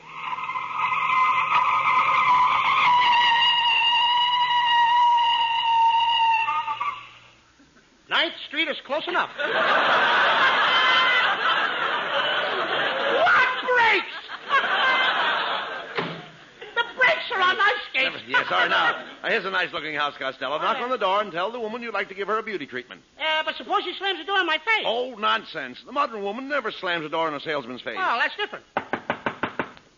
Well? I'd like to sell you a nice... Boy, is she old-fashioned. Well, what are you knocking again for? I just want to get my nose out of the door. Me? Yes. Whose line is it now? That's yours. Well, it's all right. I got Thank it. you. Well, We didn't do any good there. Go ahead. Lou. well, hey, have it. Yeah, we didn't do any good Okay. there. I got it. We didn't do any good there, did we? No, come on. I didn't do any good here either. Come on, Costello. Let's stop at this next house and see our old Scotch friend, Mr. Brown. Hey, was I lost? Yeah. Hey, there's Scotty Brown at the window now. Go ahead, whistle. Whistle the way. I'll whistle at Scotty. Go ahead. Ladies, I wish you would not whistle in front of my house. Why not? Well, every time anybody whistles, it wakes up my canary. He reaches down and eats another bird seed. Scotty, Costello is going from house to house selling beauty treatments. Hey, Scotty, how about let me curl your wife's hair for 50 cents? No, thanks, laddie. I do that myself. I was just about to curl her hair when you come to the door. You can watch me if you like. Are you ready to have me curl your hair, dearie? All ready, Scotty. All right, here we go. Chapter 27. As the poor girl descended the steps that led to the dank and musty old cellar, a long, hairy arm reached out and grabbed her by the throat. That did it. That makes her hair curl every time. Good day, laddie.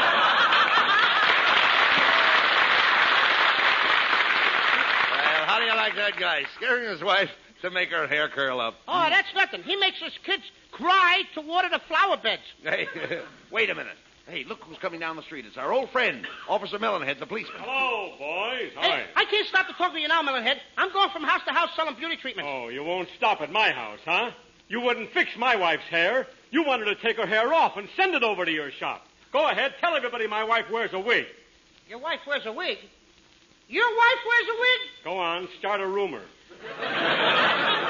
Look, Melonhead, your wife has lovely black hair. It's as black as coal. Coal, huh? Go on, say it. Say that you saw her shovel it into her snoot. I know what you're thinking. Why don't you say it, Costello? My wife is ugly. She's got lips as rough as shoe leather. Melonhead, that isn't true. Your wife's lips are as nice and sweet and smooth. Oh, you found that out. Huh? So you're the guy my mother-in-law saw running out the door the other night. Oh, now he's dragging my mother-in-law into this. I didn't even mention your mother-in-law. Sure, my mother-in-law not worth talking about, huh? Why don't you say it? My mother-in-law's uglier than my wife. Look, I didn't say that, Melonhead. I think your mother-in-law's beautiful. Get a load of this dope.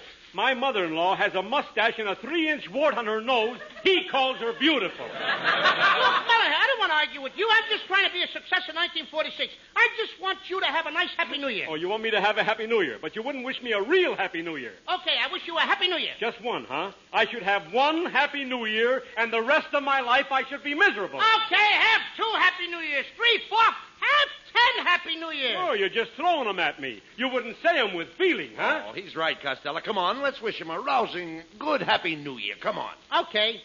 Happy New Year, Melonhead. For he's a jolly good fellow. He's a jolly good fellow. Happy New Year. Happy New Year. Whoopee. Hooray. Hooray. How do you like these two guys? Here it is, 4 days before New Year, and they're both plastered already. Come on, Costello. Let's try one more house. No, I'm disgusted, Abbott. I feel like giving the whole thing up. Don't be silly. I'm sure we can sell a treatment at this house. Right here, right next door. Why, this is where Mrs. Niles lives. Go ahead, ring the doorbell. Okay. Why, hello, Mrs. Niles. Oh, hello, Mr. Abbott. I see you're out walking your big, fat bulldog. Oh, pardon me. It's you, Costello. Yes. Look, Mrs. Niles. Costello is starting a new business, giving beauty treatments. Yes, Mrs. Niles. You look like you need a little work done on your face. Oh, I do, eh? What's wrong with my face? Oh, nothing. I was just wondering how the horse looks without it. Quiet, Costello. It wouldn't take much work, Mrs. Niles, to bring out your real beauty. Oh, do you really think so? Oh, quite right. Well, it was just a few years ago I had all the young men chasing after me. Oh, yeah. Okay. I wonder how I could get them to chase after me again. Why don't you try carrying the ball in the Rose Bowl game? Please, Costello. Now, Mrs. Niles, if you'll just sit down here in this chair, we'll start off with a nice egg shampoo. Yes. Come here, Betty. chicken. Oh, we use only fresh eggs. Now, just sit back while I put Betty on your head. Go ahead, Betty. Do your stuff.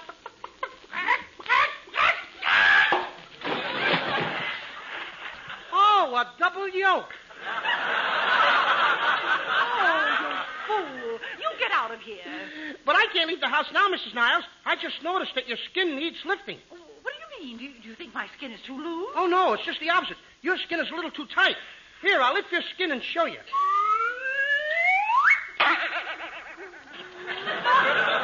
My word, my skin is tight. Tight? Every time you bend your knees, your mouth flies open. Come on, Costello, get busy. I've got the mud pack all ready. Yes, Mrs. Niles, this mud pack is my grandmother's special. It's her special formula. It paves the way to beauty. Help me put it on, Abbott. Here, I'll take one side of her face and you take the other. Okay, we make her nose the dividing line. No, let's divide it in the middle. Okay. Well, there's mud in your eye. My heavens, this mud is beginning to harden on my face already. Look, I can't move my jaws. Yeah, this stuff has got a lot of good qualities. Oh, it's beginning to draw my face up. Get it off, do you hear? Get it off. Well, wait, there's a couple of ways to get it off. Well, just tell me one way. You'll have to take your pick. Oh,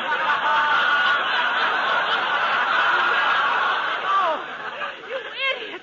This stuff is as hard as a rock, and you said it would pave the way to beauty. Yes, it was my grandmother's special formula. Well, Costello, you shouldn't have used it. It's all your fault. No, it isn't my fault. Then it's your grandmother's fault. No, it isn't my fault, and it isn't my grandmother's fault. Then whose fault is it? It's asphalt.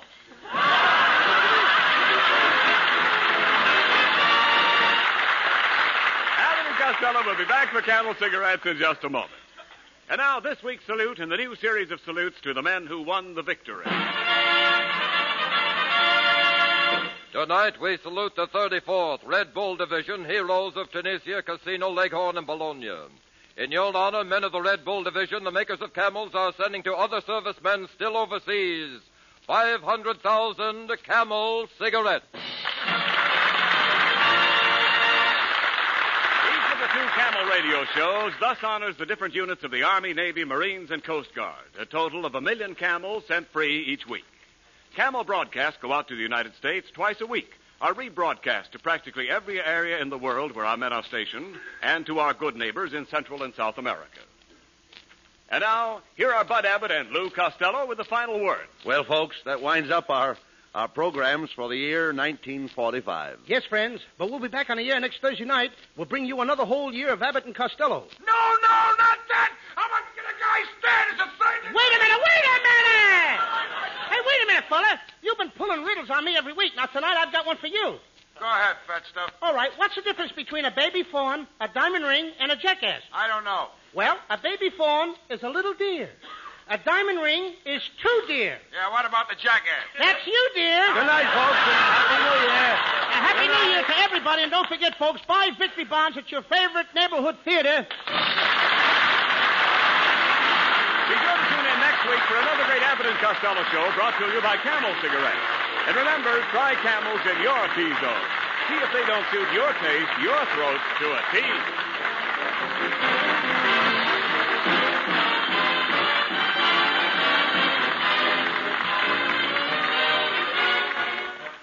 Here's a tip for the man who found a pipe in his Christmas stocking.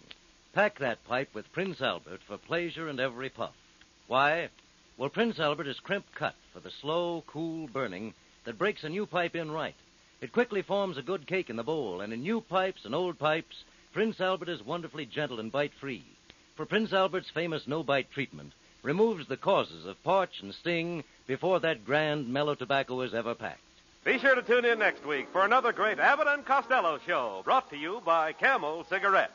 And remember, experience is the best teacher. Try a Camel. Let your own experience tell you why more people are smoking Camels than ever before. C-A-M-E-L-S.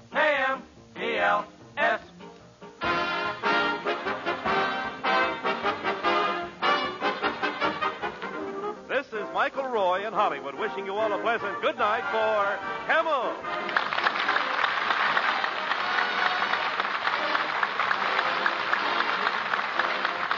Stay tuned now for the Eddie Cantor Show.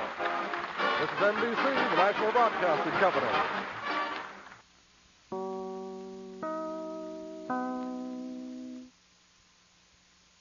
Now let's join a true legend of American comedy who also entertained troops for nearly 60 years, Bob Hope.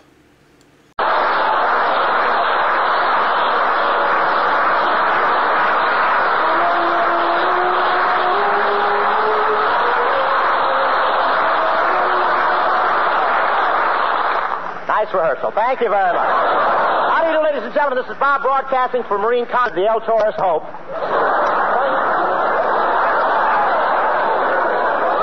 Well, here we are at the El Toro Marine Base. They told me El Toro would be the natural place for me to broadcast from.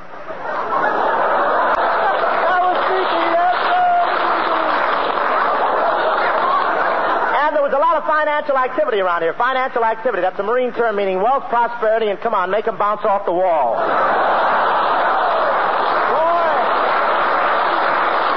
Boy, they really shake them here. I walked past the barracks, and there was more of a rattle than Sinatra driving a Jeep. In the picture, Old Man Bones, huh? On payday, the money really changes hands fast around here. In fact, I looked at a dollar bill, and George Washington was wearing a chin strap on his wig to keep it from blowing off. But there's a big campaign to merge the Army with the Navy, and I finally found out why. That's the only way they can beat the Marine football team here.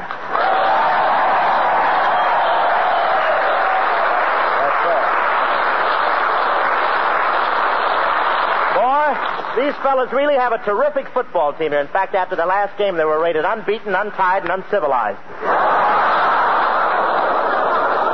What a team. They don't worry about the score. After each play, the captain calls timeout and presents unconditional surrender terms. Then, of course, there's Fleet City. But I won't say. I read the papers, too, you know. I won't say these Marines are hard to stop, but it's the first time I ever saw anybody receive a kickoff at the Los Angeles Coliseum and score a touchdown at Soldiers Field. These boys are all from overseas, and I guess it's a little hard for them to forget that they're out of the jungles. Last week, the referee shot off his gun to start the game, and 6 Marines in the stands yelled sniper and shot back.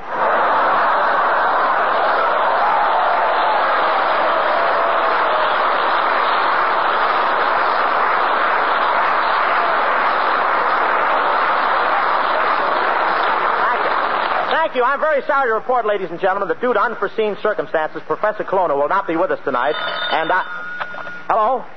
Well, it's about time. I've been trying to get you for 3 hours. How long? How long? Oh, hello. How long? Send over an order of chop suey.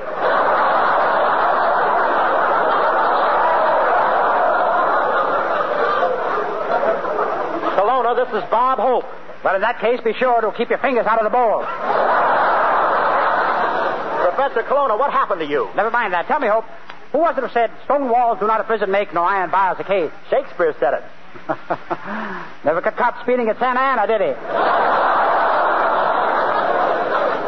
Well, Colonna, so you're arrested for speeding. Yes, Hope, and the bail is $50,000. $50,000? Where were you speeding?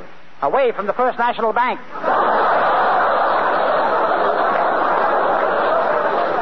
Colonna, how will you find your way back to the nut house in this heavy fog? I'll just hold your hand.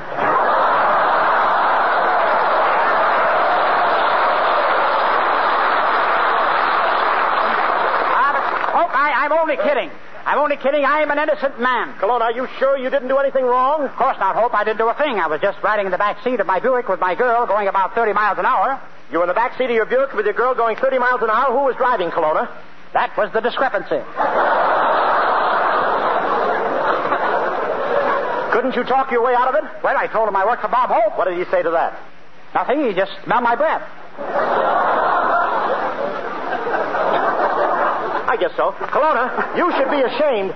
You should be ashamed. Just a minute, Hope. I'll say just a minute. Don't you dare. They're giving the woman in the next cell the 3rd degree. I won't tell you. I won't tell you. I won't. Colonna, who was that? Miller Pierce. I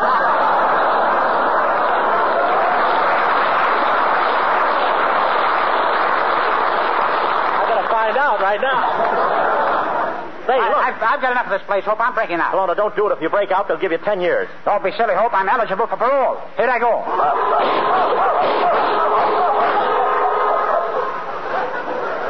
They don't believe in the point system, do they?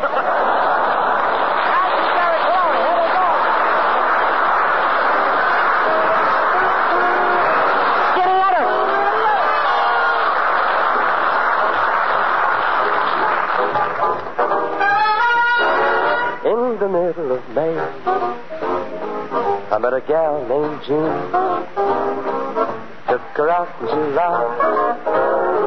And neath an August moon.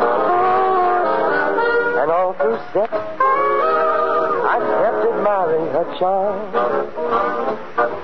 And all through aught, we were locked in each other's arms. From November to Jan, the runaround began. February and March, I was a worried man. And it was until April that she said, okay. And then we got married in the middle of May.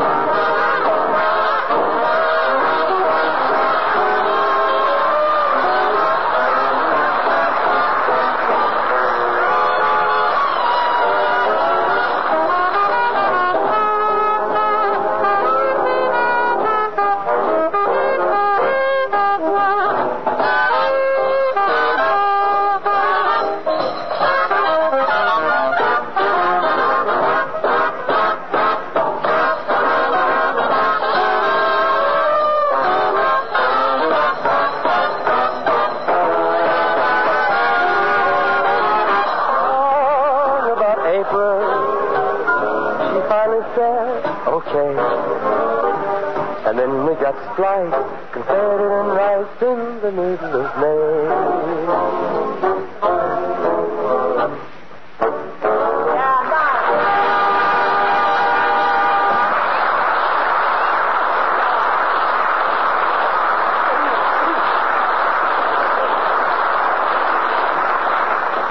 No matter how many no, we did that. Well, that was Skinny Ennis singing in the middle of May. Skin, you really made that song live. Too bad you can't do the same for yourself.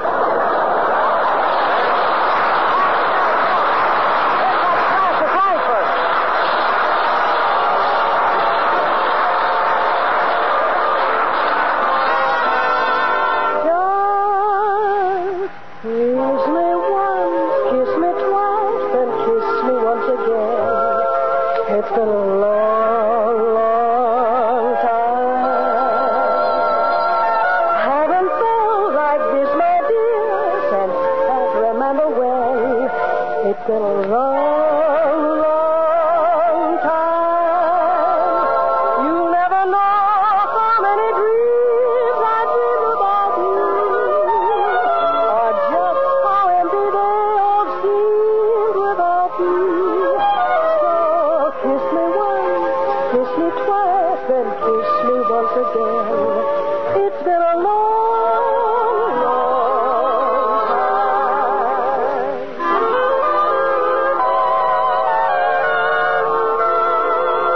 I never thought that you'd be standing here so close to me. There's so much I feel that I should say, but words can wait until some other day.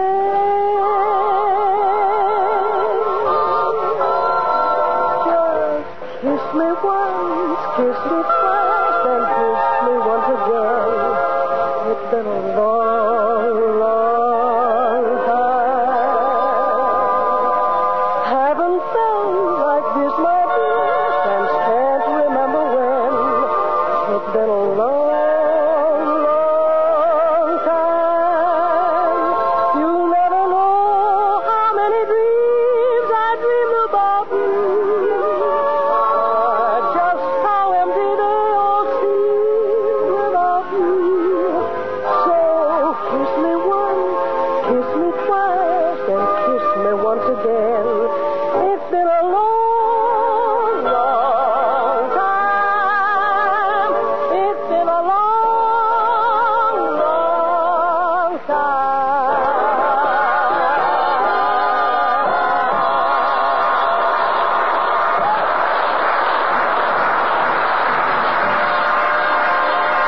Now, ladies and gentlemen, I'd like to introduce a friend of mine and a friend of every serviceman from the outposts of the Aleutians to the islands in the South Pacific. One of the reasons Hollywood is so proud of its contribution to the war effort, here he is, the old globetrotter himself, Joey Brown.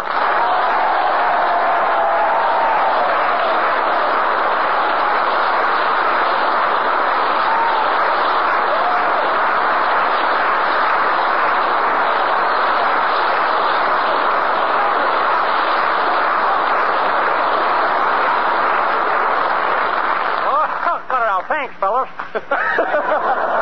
Thank you, too, fellas. Thank you, Bob. How are you? Joe, how do you like it here at El Toro? Oh, fine, Bob. You know, when I got here, 16 of those Lady Marines all rushed up and wanted to give me a kiss. 16 Lady Marines wanted to give you a kiss. Did you let them kiss you? Yeah. All at once. You're all right, huh? You warmed them up, didn't you? You let 16 girls kiss you all at once? Oh, sure, and I still had enough pucker left over to eat a popsicle at the same time.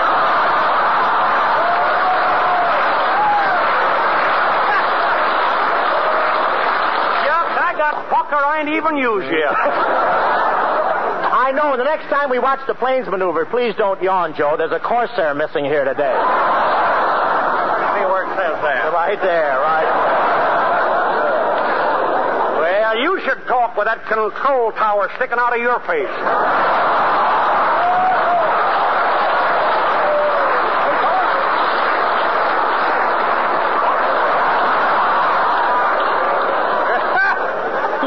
Control tower, huh? Yes. I'll settle for that. Some days it looks like a windsock.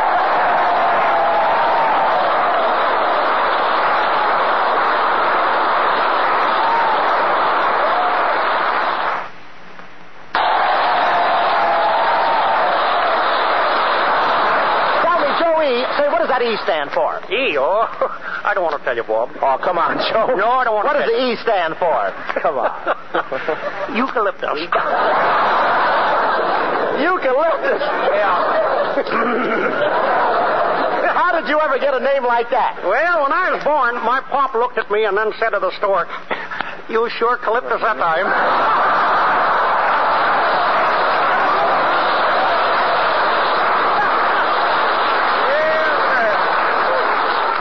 You work for a lot of these kids over there. They're out here tonight over in the South Pacific, huh? Yeah, but they're using regular laundries there now, you know. Yeah. How'd you like Australia? Oh, fine, Joe, except for those kangaroos. How'd they ever get such huge pouches in front? Well, I don't know about that, but don't brood about it, Bob. You're too big a man for jealousy.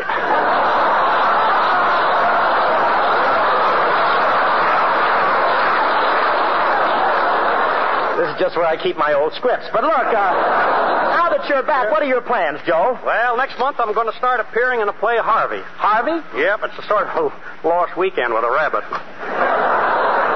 I play the part of a guy who thinks that a big 7-foot rabbit is following him around. He thinks a 7-foot rabbit is following him. Sounds like W.C. Fields with an Easter complex. Tell me, Joe, how did you get your start in show business? Under the Big Tent. Well, so did Crosby, and he's still wearing it. So you got started in the entertainment field in the circus, huh? Yes, sir. The circus really has thrilled me, Bob. You know, I always had an ambition to be a lion tamer. You know, putting your head in the lion's mouth. Uh-huh. Never worked out. Why, what happened? Well, the lion insisted upon putting his head in my mouth.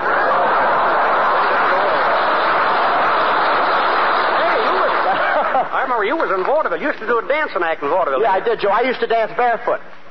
You used to dance barefoot? That way I could pick up the pennies without bending over.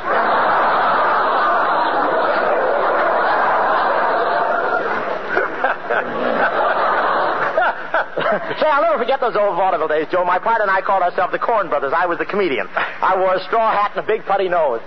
What'd you do, lose the hat?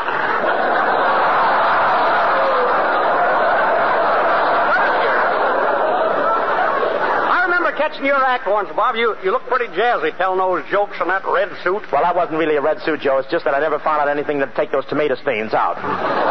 But I tell you what, Joe, let's give the folks a sample of the kind of stuff that used to get over in the 4-a-day circuit. First, two snappy chappies who just broke in Sandusky, Ohio, and are now hitting the big time in Columbus. A little husky music, Skin. Drop the net. Okay, let's go.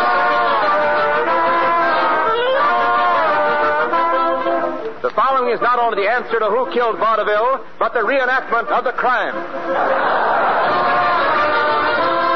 Oh, just like General Custer when he crossed the Delaware.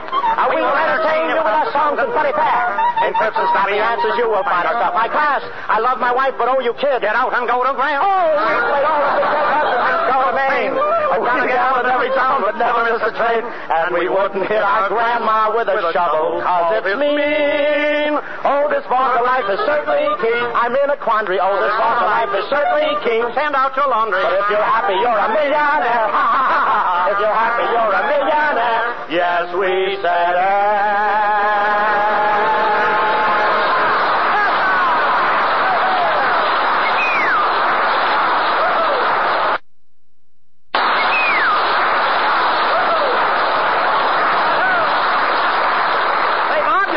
Thing happened to me on the way to the theater tonight. A bum stopped me and he wanted $1 for his 80-year-old mother. Did you give it to him? Gosh, no. What would I want with his 80-year-old mother? All right. All classy stuff right from New York. Now let me see. I got one for you, Joe. What did Dick Tracy say when he put on the long underwear? I give up. What did Dick Tracy say when he put on the long underwear? I'm sure to get itchy this time. Real old-time minstrel boys. Do it, boys.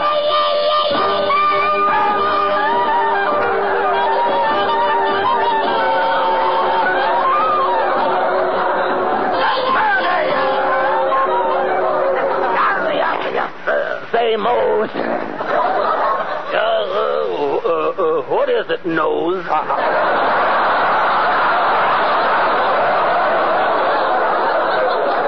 Tell me, why does a chicken cross the road? Well, why ask me? I ain't no rooster.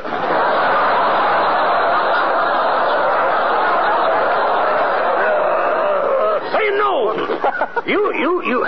You was flirting with that waitress down there in that restaurant. Did you see that waitress down there, man? Yeah, you was flirting with her. I was flirting with that waitress. You wasn't doing anything else? That's bad. I know it, but I was playing for big stakes. What did you do when you was in the army? I was a mule driver. You was a mule driver? Yeah, driver. I drove him. Yeah, so you was a mule driver? I was one of those, yes, sir. I drove him for 5 years. I never want to see a jackass again. Boy, you is gonna have trouble shaving. Yeah.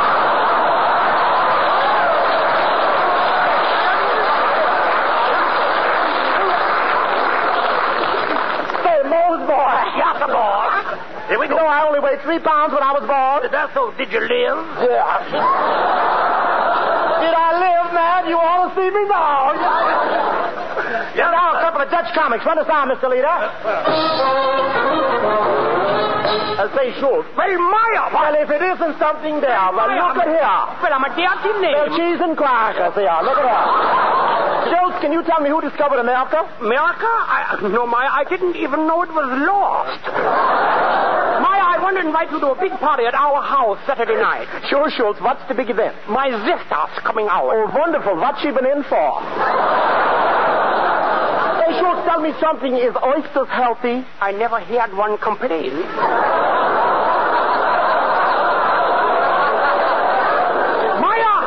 You look tonight. What you got on your hair that makes it look so that is sauerkraut juice there.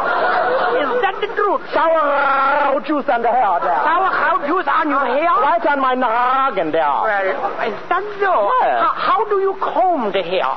Mitavini. Maya, give it to me a sentence. Mitavini, but a box of Snickers to that sentence. Oh, I'm so sorry. Maya, give it to me a sentence with the word issue. A sentence with the word issue? Yeah. I got it. People of the radio audience, if you are still listening, by issue. That's why we say. In the shade I love the shade of the old apple tree. Of the old apple tree. They will love.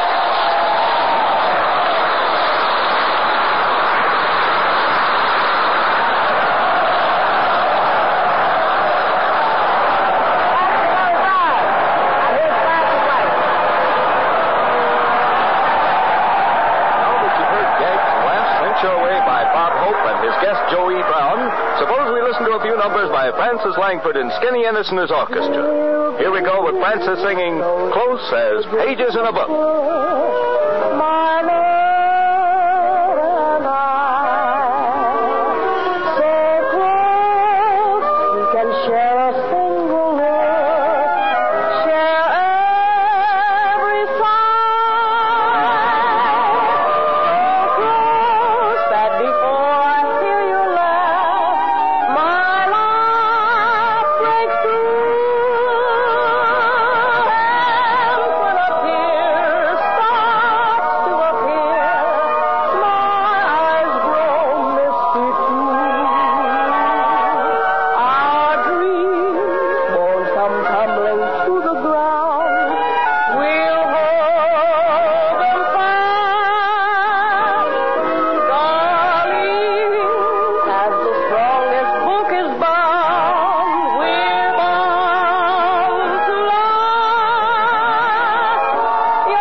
roses blooming there. My love for you will grow deeper with every passing day, till the wells run dry and each mountain disappears. I'll be there for you to care for you through laughter and through tears. So take my heart in sweet surrender and tenderly say that I'm the one you love and live for till the end of time. Till the wells run dry and each mountain disappears, I'll be there for you to care for you through laughter and through tears. So take my heart in sweet surrender and tenderly say that I'm the one you love and live for till the end of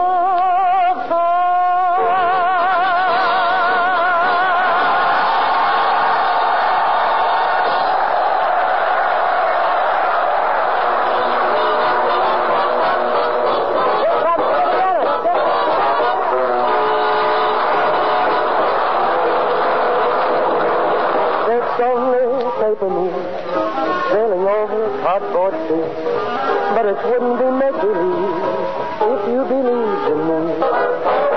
Yes, it's only a tender sky hanging over a muslin tree, but it wouldn't be make-believe if you believed in me. Without your love, it's a honky-tonk parade.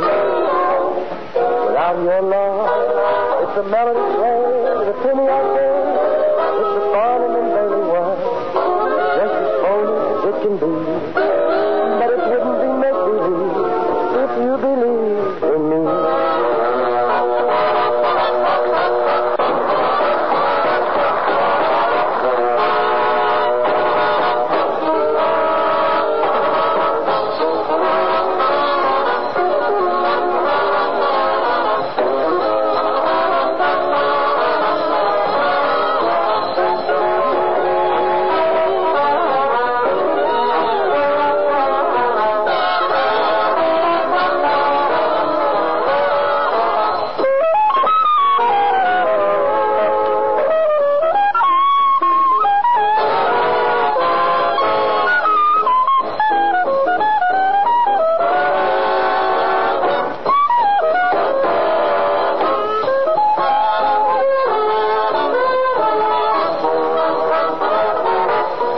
Without your love, it's a honky-tonk parade.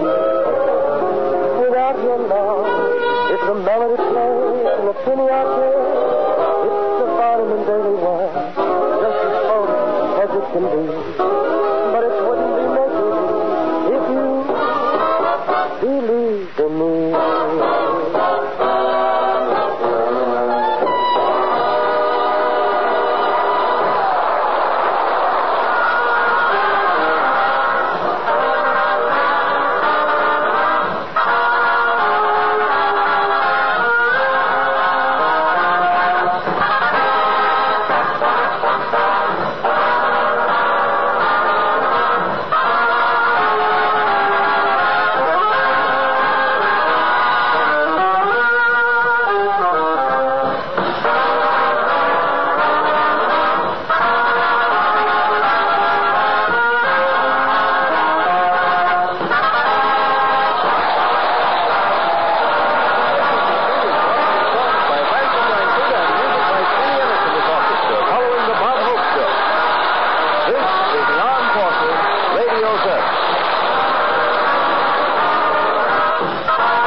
Did that fly out of my script?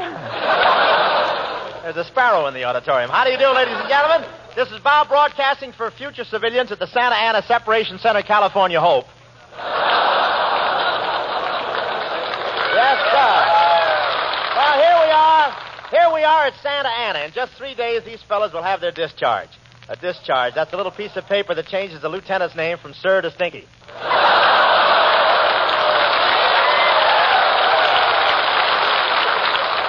I'm just kidding. All the old Army feuds are forgotten. Sergeants are slapping corporals in the back, and corporals are slapping PFCs in the back, and PFCs are slapping buck privates in the back, and buck privates are patting their dog tags. Right now, these fellas are interested in good jobs. I know they are. I saw a couple of guys following one down the street in Santa Ana.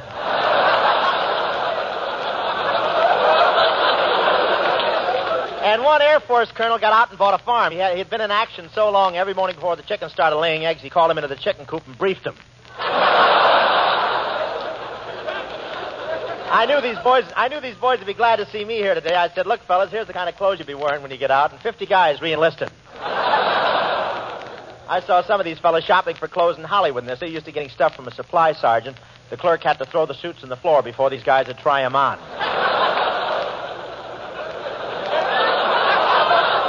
One soldier had been fighting in the jungles for years, and I don't know if it affected him or not, but when the clerk handed him a tweed suit to try on, he spent 3 hours searching through the fuzz for snipers. A lot of these boys went to Hollywood Park. It was a great day for racing. Dorothy Lamour, Ann Sheridan, and Lana Turner were studying their forms. 4,000 soldiers stood around them doing the same thing. Hollywood Park, that's another type of separation and redistribution center. I invited... Yes. I thought you'd grab that, suckers. Me too. I invited Dottie Lamour and Betty Grable to share my box with me, but they all wanted to go inside. And my brother got arrested at the track. Somebody went through the crowd yelling, pickpocket, pickpocket, pickpocket. And he stepped up and said, what initial? One of the horses there was a French horse. I know he was French. Instead of lumps of sugar, they kept feeding him chocolate bars.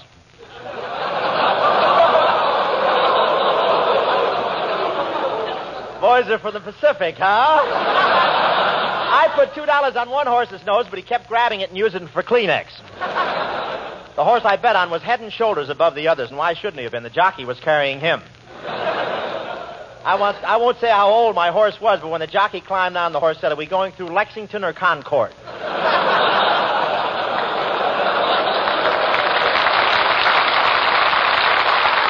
Yes, sir. What a horse. He was so swayback, the jockey had to use a periscope to see where he was going. I didn't mind when he came out of the starting gate on his knees, and I didn't mind when he looked at the judges and said, which way did they go? But when the jockey got halfway around the track and started milking him, that was too much.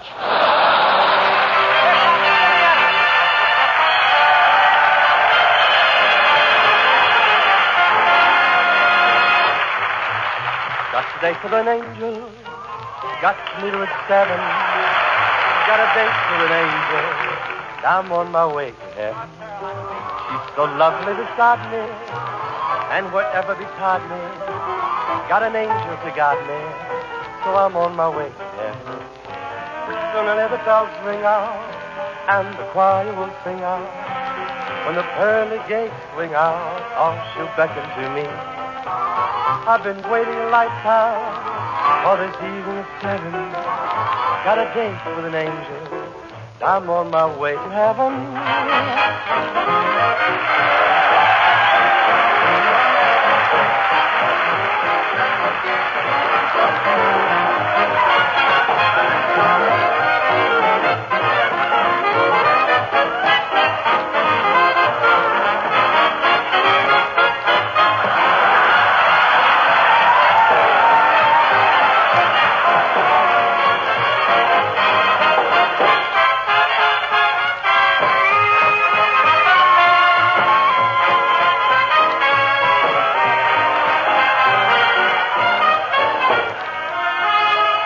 Sooner let the bells ring out, and the choir will sing out. When the pearly gates swing out, oh, she'll beckon to me. I've been waiting a lifetime for this evening at 7. Got a date with an angel. I'm on my way to heaven.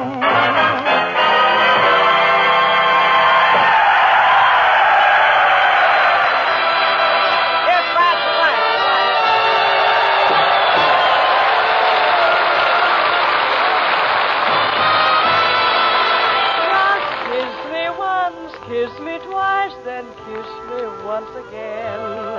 It's been a long, long time. Haven't felt like this, my dear, since can't remember when. It's been a long, long time. You'll never know how many dreams I dreamed about you.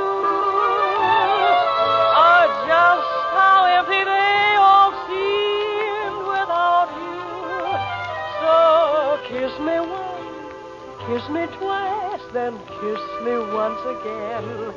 It's been a long, long time. Yeah, it's been a long, long time, but tomorrow I'll be out of this separation center. And I just found out my girl Francie is waiting for me at the front gate. Boy, it sure is foggy out here. Oh, there she is. I'll sneak up behind her and give her a big kiss. Margie, is that you?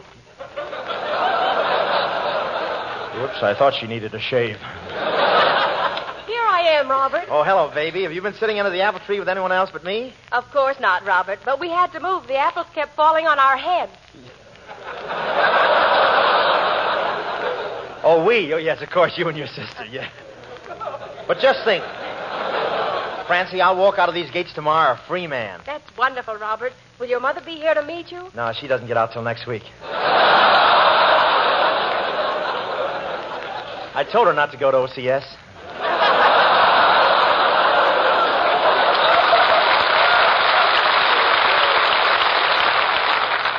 Gee, let me look at you, Robert.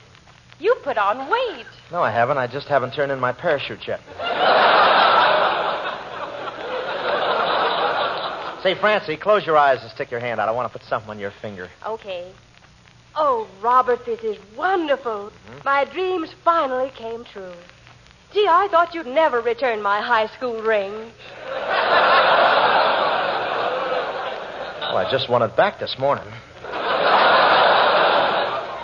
Gee, Francis, I can hardly wait till I leave this separation center and we're married.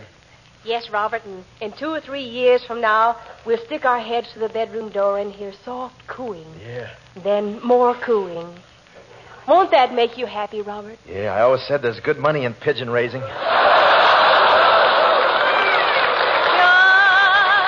kiss me once, kiss me twice, then kiss me once again. It's been a long, long time. Yeah, it's been a long time. Hello, Francie. Gee, Robert, you sure been at this separation base a long time.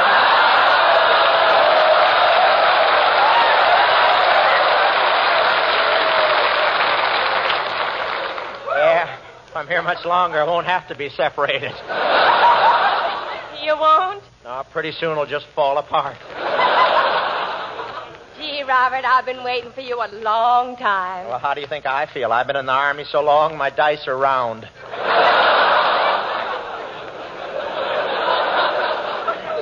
How about a kiss, Francie? Okay, Robert.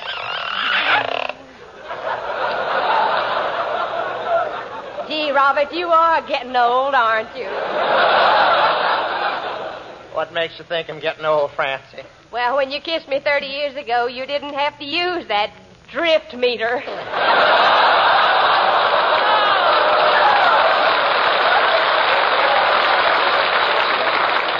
Yeah, but now I gotta find out which way the wind is blowing. This last breeze pulled my pucker inside out.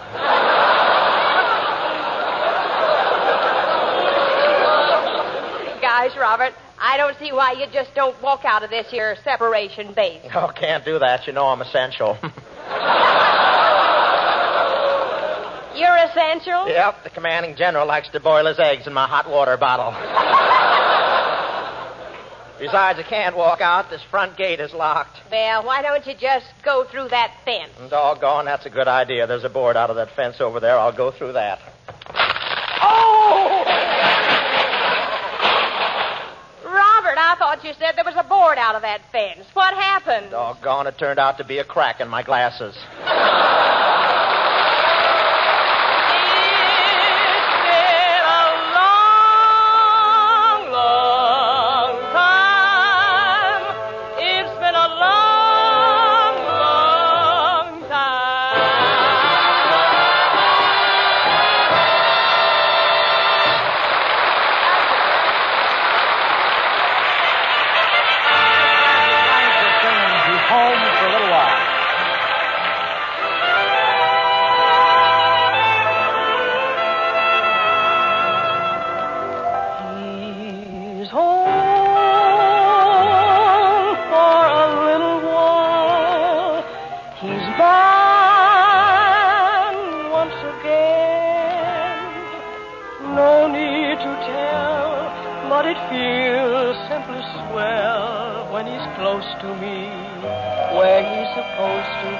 He says without a word,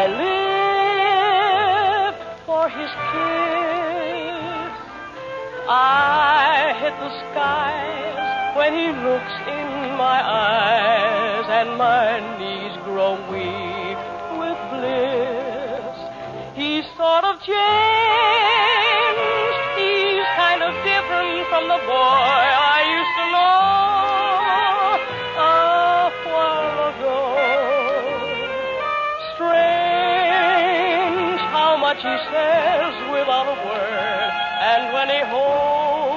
my hand, I understand. I'm his, but forevermore. He's mine, mine alone. We'll have to part, but he's close to my heart.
Ladies and gentlemen, ranking with the chaplains and the medics in the list of slightly unsung heroes of our late fracas were the correspondents who braved dangers daily to serve up names, places, and dates of the bravery of others for you along with your morning toast.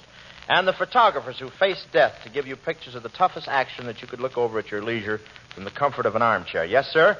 And a lot of those guys didn't make the trip back because they were more interested in facts and photos for you than they were in their own safety. With us tonight, we have a member of the 5th Air Force, a fellow we met in the Pacific 2 summers ago, a combat photographer, Lieutenant Ben Reyes, right here.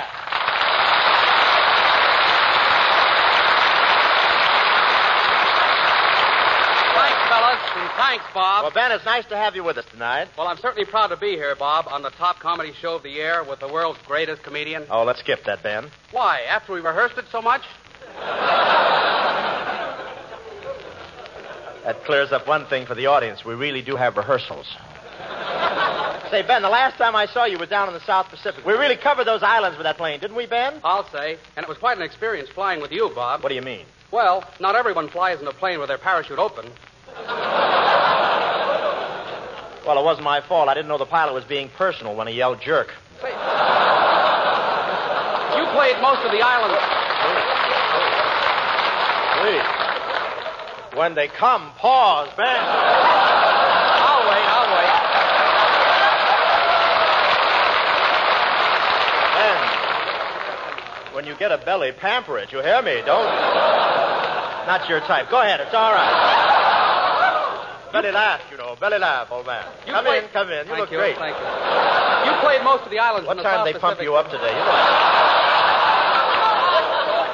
Don't let me. That's all right. I'm sorry. You played most of the islands in the South Pacific, didn't you, Bob? Yes, we played the Marianas, Carolinas, Guadalcanal, New Guinea, Mindanao, Saipan, and the George Marshalls. The George Marshalls? I thought they were the Marshalls. Well, that's the name of my director at Paramount, Ben. I get an extra close-up if I mention him this week. If I can get through. Well, but Ben, Say, Ben, I've talked about myself long enough. Let's talk about you for a second. You know, I'm very interested in photography. In fact, recently I started collecting pictures. Yes, Bob? They told me you'd been to Paris. Yes, and I did very well over there. I sold French soldiers American postcards.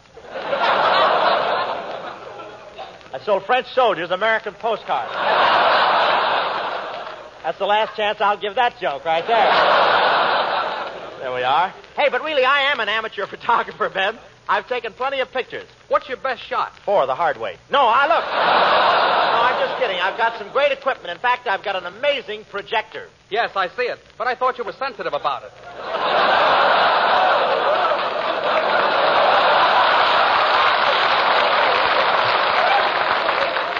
Well, it comes in handy for getting olives out of martini glasses anyway. Tell me, Ben, have you ever photographed any famous celebrities? Yes. I have a picture of Lana Turner, Hedy Lamarr, and Bing Crosby. And how about male stars? No kidding, Bob.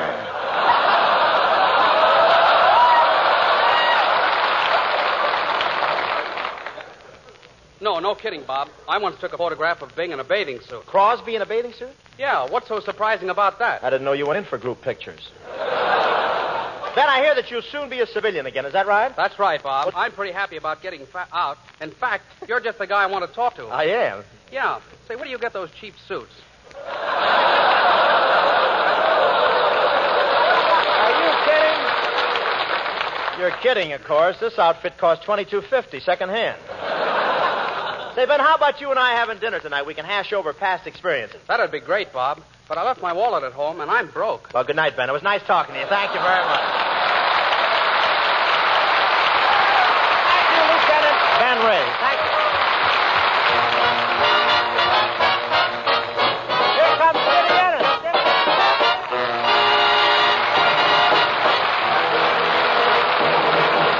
It's only paper moon sailing over a hot-port sea, but it wouldn't be make-believe if you believed in me.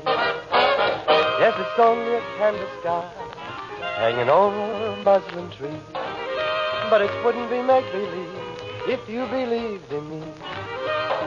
Without your love, it's a honky-tonk parade. Without your love, it's a melody played in a penny arcade.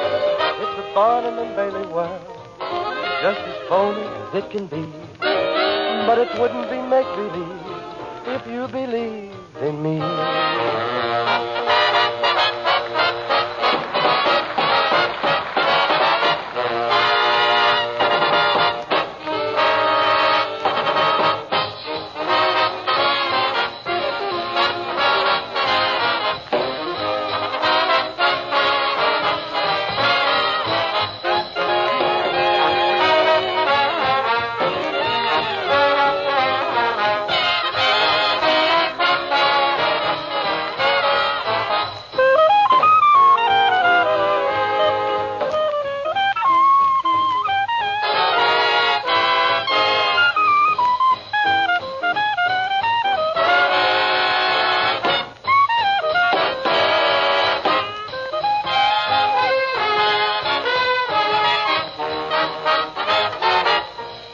Without your love, it's a honky-tonk parade. Without your love, it's a melody played in a penny arcade. It's the Barnum and Bailey world, just as phony as it can be. But it wouldn't be make-believe if you believed in me.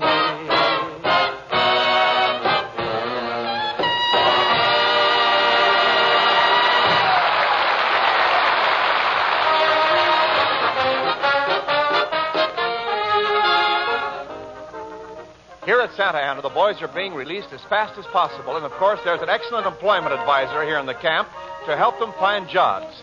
However, a lot of phony agencies are making a racket of finding jobs for servicemen. Tonight, we show you what happens when a couple of ex-servicemen fall in the hands of a phony job broker. Hey, soldier. Soldier, you want a job? Oh, I'm loaded. I know, but do you want a job? Cologne, are you a job broker now? That's right, Hope. Just what kind of a job did you have in mind? Well, I'd like something soft. Yes, and how tall? Just a second, Kelowna. I want you to meet my buddy. Hey, Ennis. Kelowna, this is Skin. I beg pardon? I said this is Skin. Yeah, why don't you put somebody in it? Kelowna, your IQ keeps dropping more every day. Well, I'll get a tighter belt. Well, come on, Kelowna. We want jobs. Look in your file and see what you got. Okay, here's something. 5320 Sunset Boulevard. Husband comes home early. Oops. Wrong file. Well, I want a legitimate job, Kelowna. I don't care how easy it is, but it has to be honest. Oh, well, then I have just the job for you, Hope. It's a pushover. Well, that sounds better. What do I do? Well, every day at 2 o'clock, you get shot out of a cannon with a mail bag between your teeth. And as you pass over Pomona, you hand it to the pilot of a plane on its way to Albuquerque. Kelowna, what happened to the last guy that had the job? They fired him, Hope, for breaking a company rule. What did he do? On the second trip, he got bored and started reading the letters.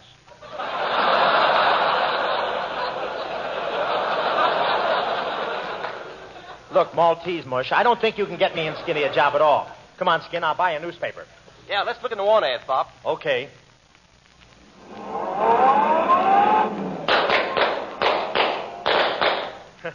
That Itchy got away again, didn't he?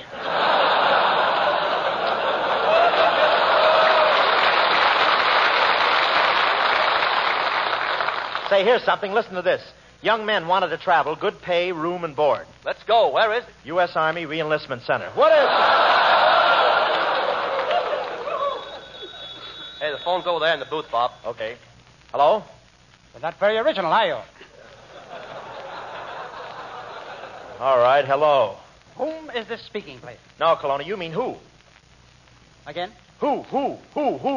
Yeah, this happens every time I phone from an owl drugstore. Good news, Hope. Good news. I got a job for you. Do you know anything about parking cars? Of course, Kelowna. Well, park yours in front of the First National Bank right away and keep the motor running. Kelowna, you're not breaking into the bank, are you? Oh, of course not, Hope. I'm just sitting here having a cup of tea with the night watchman.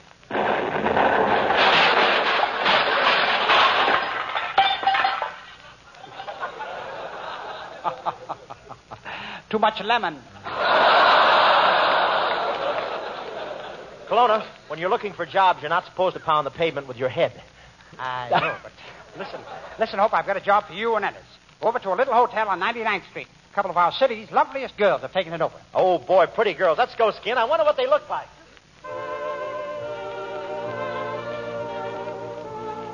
Brenda. What is it, Copina?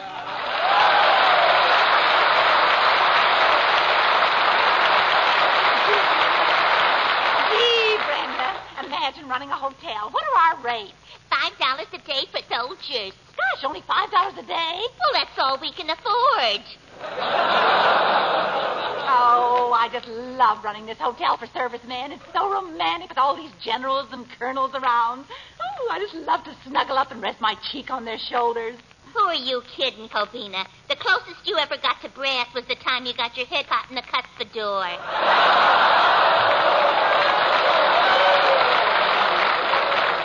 Copina, what should I do? I just offered one soldier a small room, but he's afraid of claustrophobia. Well, promise you won't bite him. Oh, gee, ain't it lucky we got this hotel, Brenda? How would you like to be still living in the park? Oh, don't mention it. I think those squirrels were beginning to get a little jealous of us. Oh, they're so silly. We're bigger than they are, so naturally we could store more nuts in our cheeks.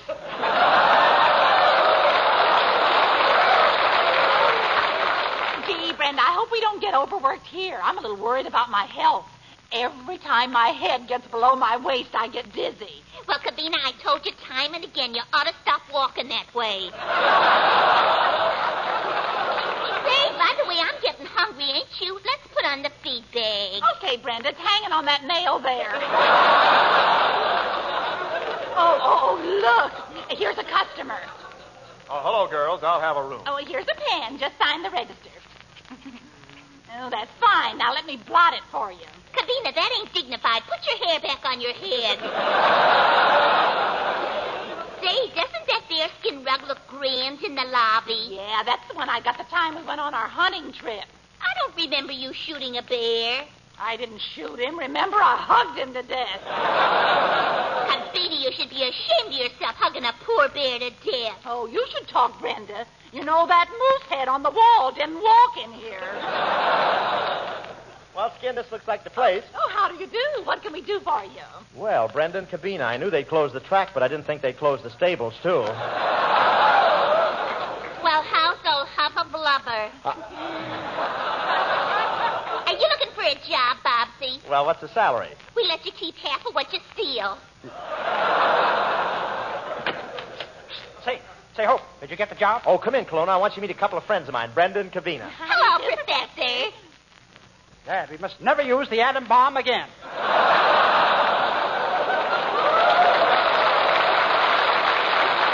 Hey, what do you want, Kelowna? I came over to collect my commission for getting you this job, Hope. Reach for the ceiling. This is a stick-up. A stick-up? So this is how you play your hand, huh? Yes, this is how I play my hand, Hope. Now open the cash register and start dealing. Fine. Now, nobody move for 6 hours. Why do you want anyone to move for 6 hours, Kelowna? I'm making my getaway on the Santa Ana bus.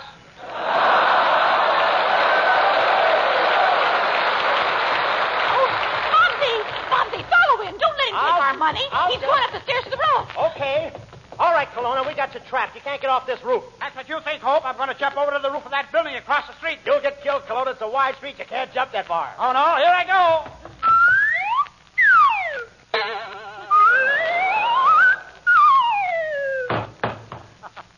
Lucky that telephone wire was there.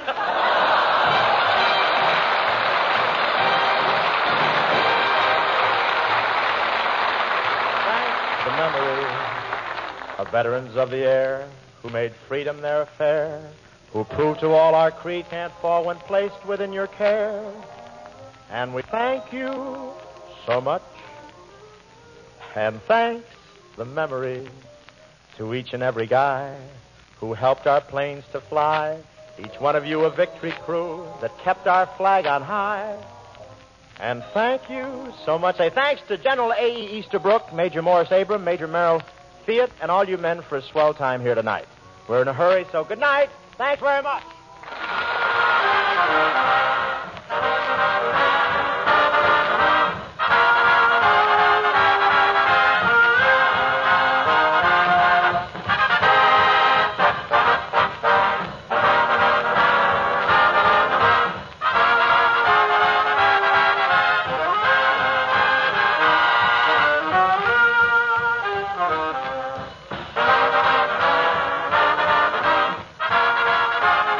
This is the Armed Forces Radio Service.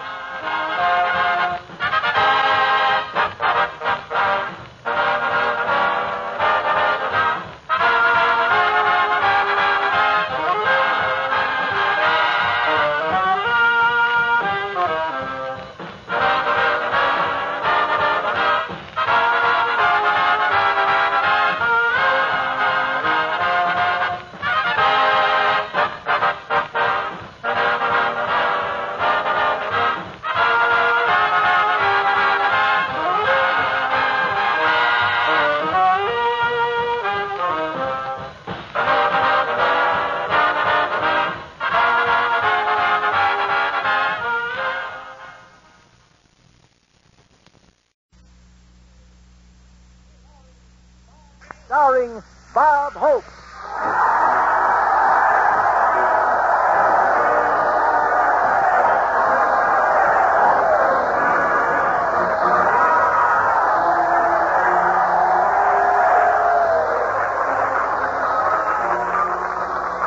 Gosh, it's warm. How do you do, ladies and gentlemen? This is Bob. Now hear this. Broadcasting on the deck of the battleship South Dakota in San Francisco Harbor, Hope. Yes, sir. Well, tonight we're on the battleship South Dakota. South Dakota, that's a Japanese term meaning run fast, Mitsui, or get large bullet and kimono tail.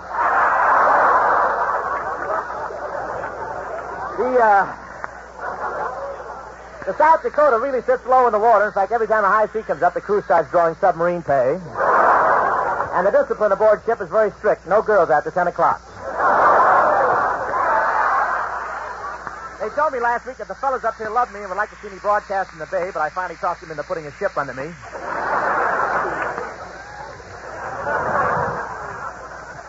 And I feel right at home here in the bay. In fact, my brother is just a rock's throw from here.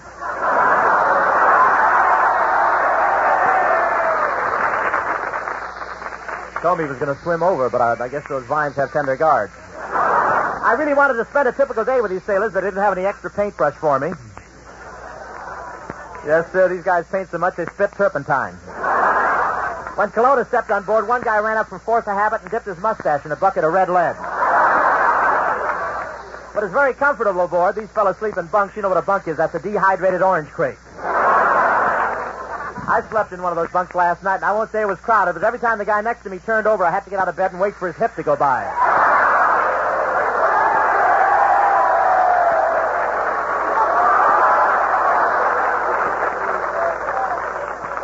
I went to mess with these boys tonight, and they've really got a wonderful system in the Navy. Instead of putting things on separate plates, they just pile the meat and potatoes and dessert all in one dish. Then they pour your coffee over it.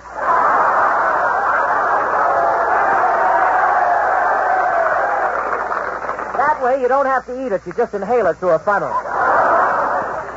And I don't know if these guys have ravenous appetites or not, but after the meal was over, 4 sailors were saluting with only 3 fingers.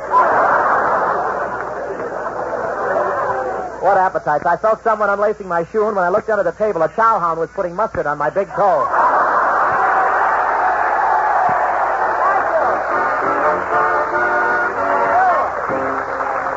Thank you. Here comes Francis Langford right here.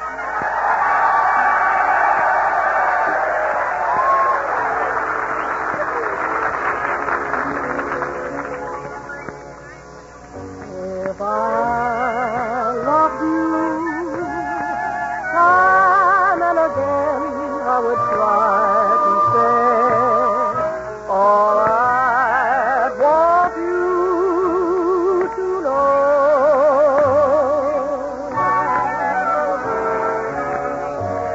If I loved you, words wouldn't come in an easy way.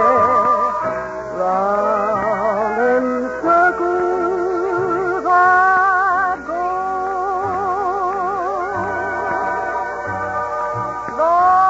longing to tell you, but afraid and shy.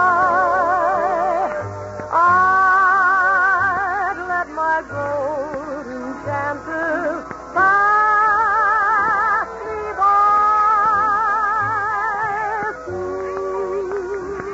You'd leave me.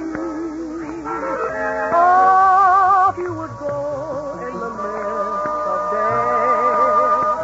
Never, never, you know.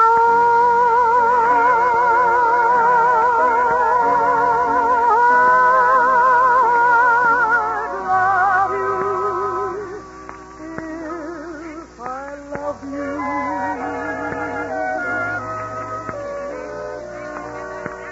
Longing to tell you, but afraid and shy.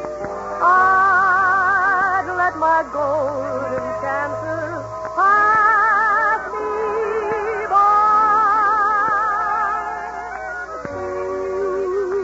You'd leave me. Oh,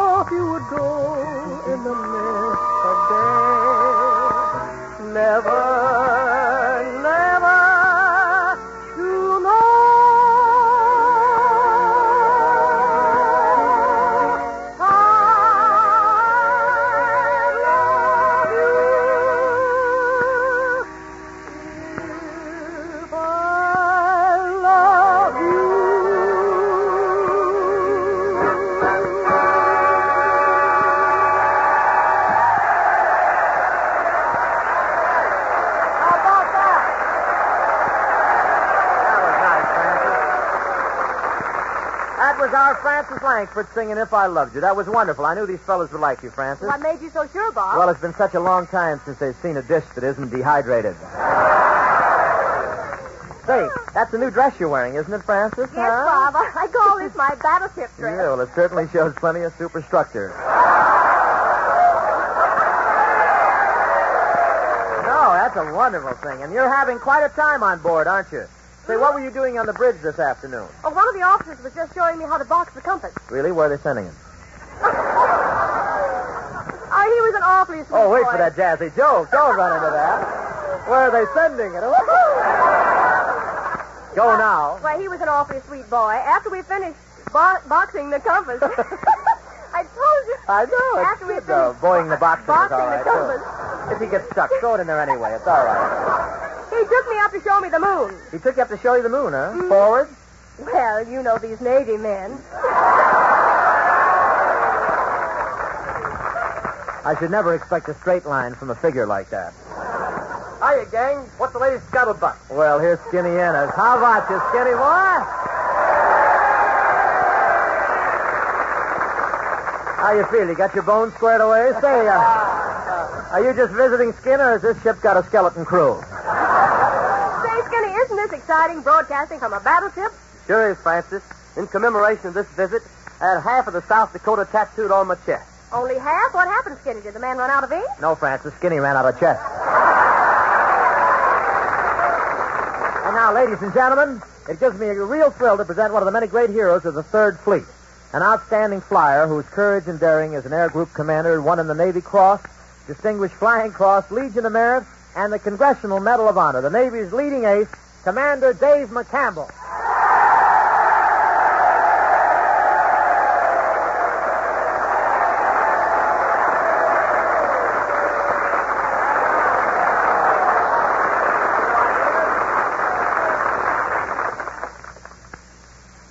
That's you, David, right there. Wasn't that a swell thing, Thank you, Bob. That's And all you right. too. You can tell he's from the South, can't you, huh? Nobody's going to rush him ever. Looks like he's waiting around the oven for the corn pone or something. Well, I'm happy to be here, Bob. Well, I'm glad to have you, and I'm sure these fellas are, too. Do you really think so, Bob? Sure, after all, it's quite a novelty for them to sit and watch a commander work.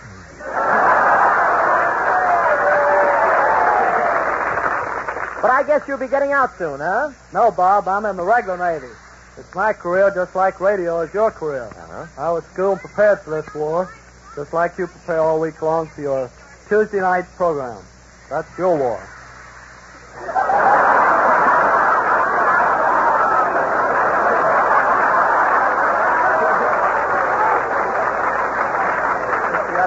My radio program, War?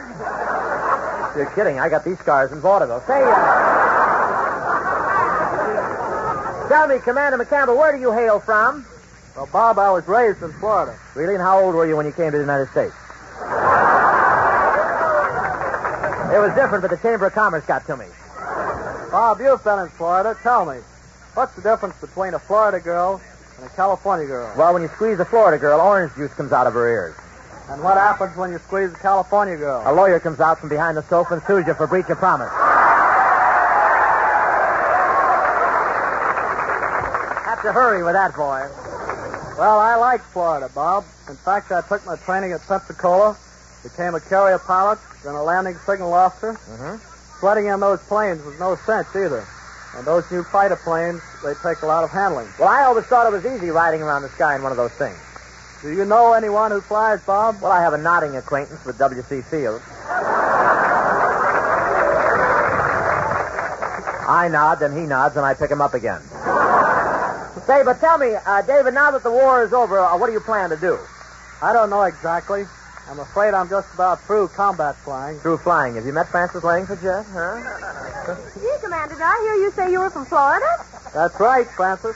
So you're a Florida cracker? Yep, I'm a Florida cracker. Gee, I love crackers. I go for crackers myself.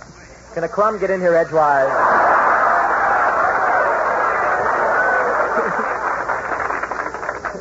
I'm from West Palm Beach, Florida, Francis. Really? I'm from Lakeland, Florida. We're neighbors. Neighbors? Well, honey child, I'm coming over to bar a little sugar. Yeah. Wait, I'll get my ration book and hat and go with you. You know, Francis, I think you ought to keep your eye on this guy. Oh, why, Bob? Can't you see he's got the good conduct ribbon on? Yeah, but he's wearing it at half-mast. Francis, can we go somewhere where we could be alone? Well, we are now, practically. How about letting me, say, show you around the ship? Now, listen, Dave, I can show Francis around. I know all about everything in this ship. Watch, Francis. I'll demonstrate the controls on this turret. Careful, Bob. Those guns are loaded. Oh, I know what I'm doing. I'll just wheel them around. Watch out, Bob. You're aiming at the top of the mark. I know what I'm doing, Francis.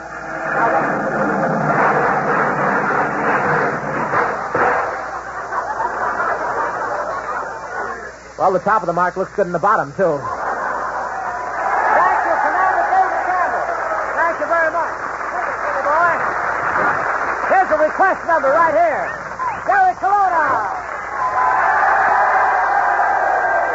Oh, when I was a little lad on my daddy's knee, he'd always ask me what I'd like to be.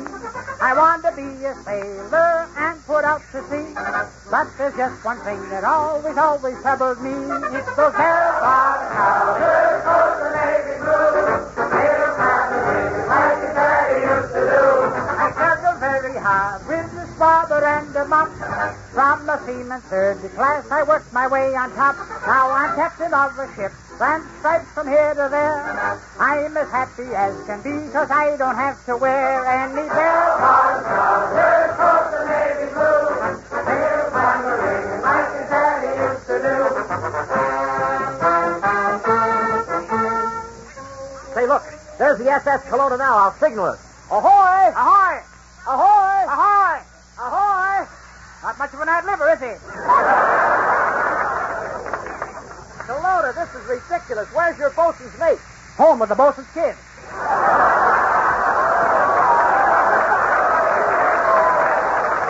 Hey, Hope, you'll have to excuse me now. My men are out at sea, and I have to get the message for them by signals. I'm going topside to wag-wag. Kelowna, you mean wig-wag? Wag-wag. Wig-wag. Wag-wag. Wig-wag. Listen, it's my tail, and I'll do what I want with it. If I look over at her glass, don't try to blame it upon my stand. Blame it on those big bell-bottom pants.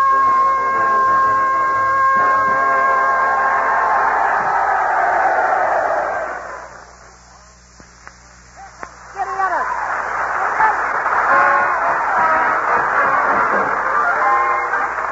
When I've got my arms around you and we're going for a walk, must you yatta-ta, yatta-ta, yatta-ta, yatta-ta, talk, talk, talk. When we're sitting close together in a cozy taxi cab, must you yatta-ta, yatta-ta, yatta-ta, yatta-ta, gab, gab, gab. Aristotle, mathematics, economics, and the share.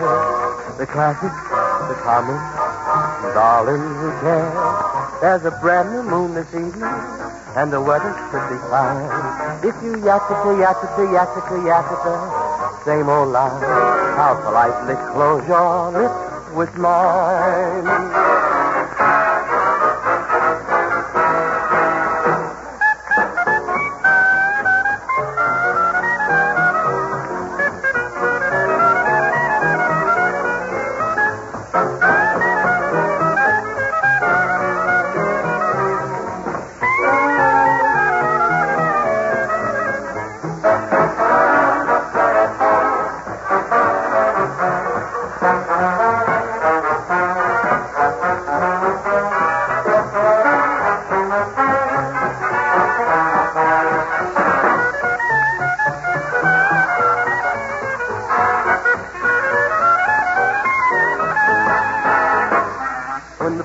Lights alone, and your family is near.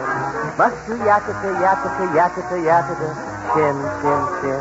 I'll attempt another evening, and I'll call for you at 9. If you yatta-ta, yatta-ta, yatta-ta, yatta-ta, same old line, I'll politely close your lips with mine.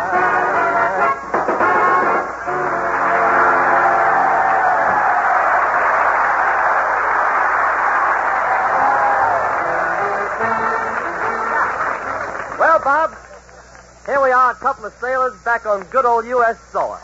You going to kiss the ground? No, I ain't going to waste my pucker on anything non-essential. Let's call up some local 4-0s, huh? There's a phone booth. Someone's in it out. I'll squeeze in. Oops. Pardon me, sailor. Oops, and pardon me, ma'am. Operator, give me Dunbar 0656. Hello. Hello, Maisie. This is Bob Hope. I got to see you. But I'm married now and have 5 children. Yeah, that's what I got to see you about. I need the points. Well, I'll try my next number. Hello. Hello. Am I nervous? Hello. This Luscious Lips? Say your honey boy is home and he just can't wait to see you. Oh, Bob, you're getting my face all wet. Gonna get out of here and find another booth. I'll call my ritzy Nob Hill number. Hello, operator. Will you give me simply 2222? Gee, Bob. She lives on Nob Hill. She must be a debutante. Yeah, I bet she's got a butler and everything. Hello, is that you, Rosebud Lips? Here's a big kiss for you. Thank you, sir. Now, whom did you wish to speak to? I'll take a jive. Hello. Oh, hello. Is this the snob of the knob? Yes. Is this the dead beat of the fleet? Look, this is one of those handsome sailors just home from the war. How about you and me getting squared away, baby, and we'll drop anchors together tonight. Well, you sound rather cute. Maybe I could squeeze you in. Never mind that. Just get me in. I'll do the squeezing. Well, I'd like to, but I've got a date with a soldier tonight. Goodbye. She's got a date with a soldier. How do you like that? They'll be going out with civilians next. She can't do this to me. I'll go up there. Hey, taxi! Taxi! Taxi! Come in.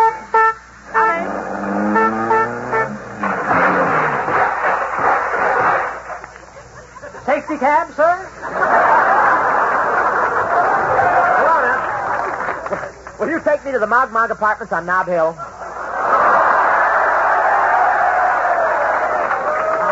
That's a lovely little rest island in the South Pacific. I want to go up there right away. I'll just bet we're going to see a little girlsy-woolsy. How can you tell? By the way you droolsy-woolsy. Well, hop in, Hope. What do you want, the 50-cent ride or the $1 ride? What's the difference? For the $1 ride, I put the wheels on. Professor, whenever I look at you, I can only think of a nice, quiet, padded cell in the booby hatch. I know how it is, Hope. I've been homesick myself.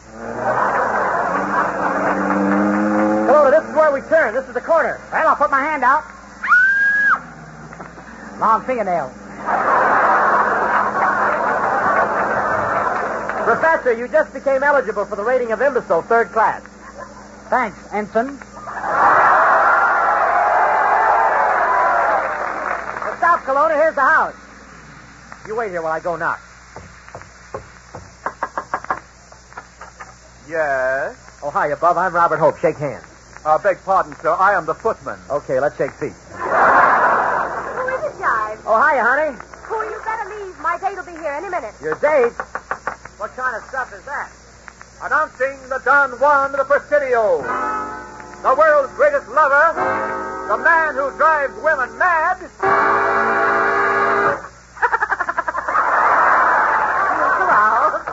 Who are you? Or is that an embarrassing question? Now, I'm a current Lulu, a private sad sack. Well, what do you want, brother? Well, I came here to pick up my I came here to see France. Is your daughter in, Mrs. Langford? Bob, Private Sad Sack is a San Francisco socialite. Oh, I don't believe you're in society at all, Sack. Tell me, how'd you ever get up here on Nob Hill? Well, you see, I was born in my family are a very old settled. I own the whole I was left here by a high tide. Well, I want to tell you, Sack, you sure talk funny. Oh, yes, it's awful. You know, yesterday I started vibrating like this while I was kissing a girl. You started vibrating like that while you were kissing her? What happened? Oh, she was horrified. She was very she was mortified. She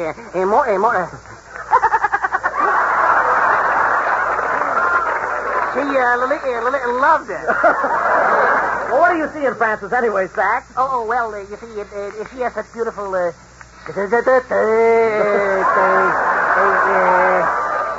Well, her big blue eye.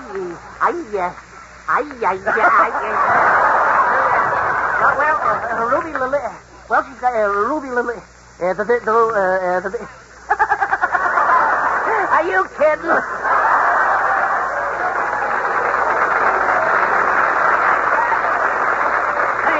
Say, Hope, my taxi cab is still waiting. Are you coming down with your girl, or shall I get one and come up?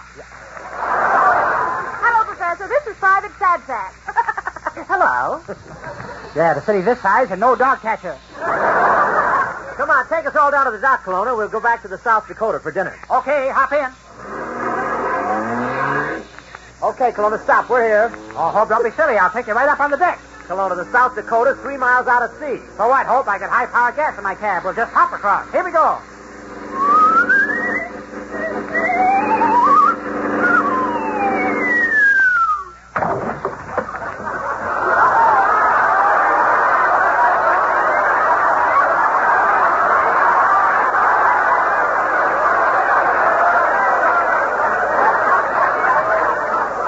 Oh, well, nobody would have believed it anyway. Well, that's all for the Bob Hope Show. And now, in the brief time remaining, let's go over to Sweet's Ballroom in Oakland, California for the Jump King of Swing, Lionel Hampton and his orchestra.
set was right in the groove. Lionel Hampton and a very fine arrangement of All Along. And now here's the newest member of the Hampton organization, Alice Lindsay, with Lionel Hampton playing, and her tears flowed like wine.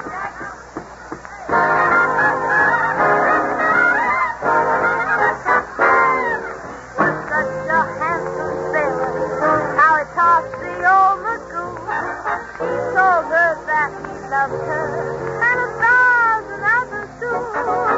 And then he bought her diamonds, some expensive furs. But alas, the black wasn't stabbing the bad, so they wasn't hers. And her tears flow like wine, yes, her tears flow like wine. She's a real sentimental, she knows what the Valentine. So well done, man, it's done again.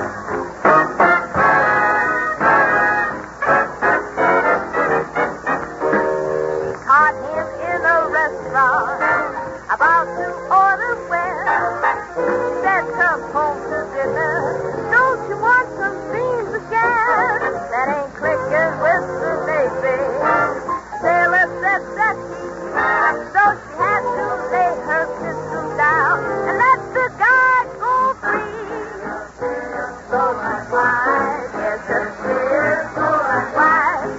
She's a real bad tomato, a buttered Valentine. Mama done told her that a man is done on time.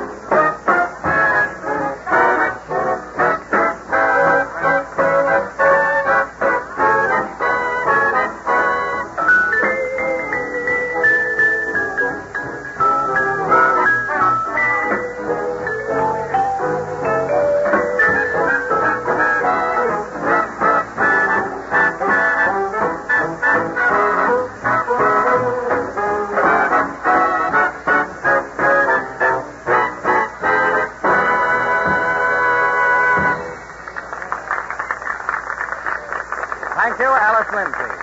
And now, friends, here's a fine, snappy arrangement with a very snappy gal down in Washington to sing, There'll Be a Jubilee. This is the Armed Forces Radio Service.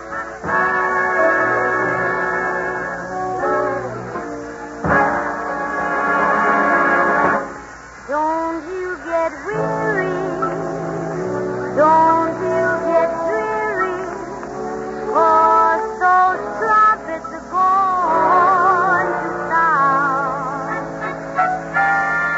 Just keep your eyes peeled and keep your lips sealed, 'cause when that good news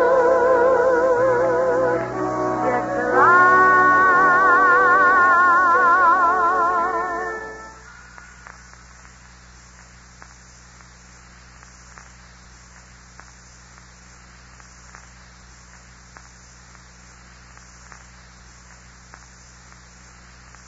True crime stories of the 1940s and 1950s are up next with Jack Webb's Dragnet.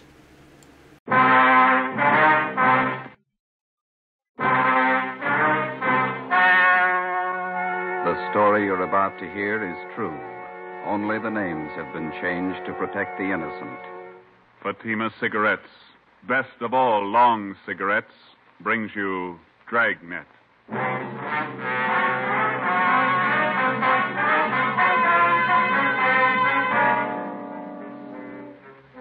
You're a detective sergeant.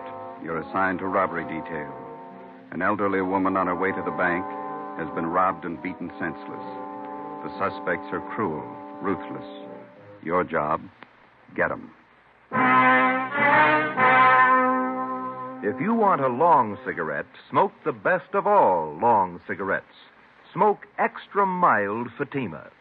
Yes, Fatima is the king-size cigarette which contains the finest Turkish and domestic tobaccos superbly blended to make it extra mild, to give Fatima a much different, much better flavor and aroma than any other long cigarette. That's why Fatima has more than doubled its smokers coast to coast. Enjoy extra mild Fatima yourself. Best of all long cigarettes. It's wise to smoke extra mild Fatima. It's wise to smoke extra mild Fatima.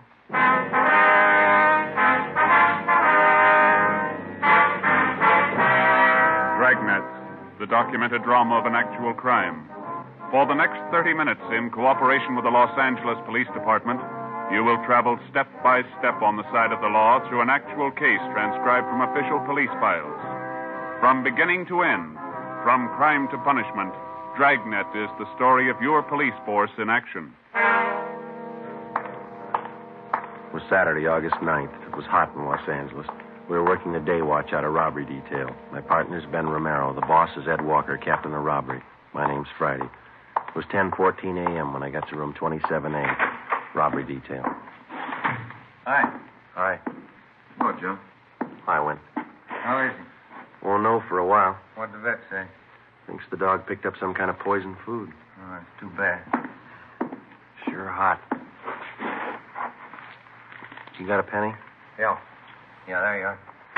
Thank you.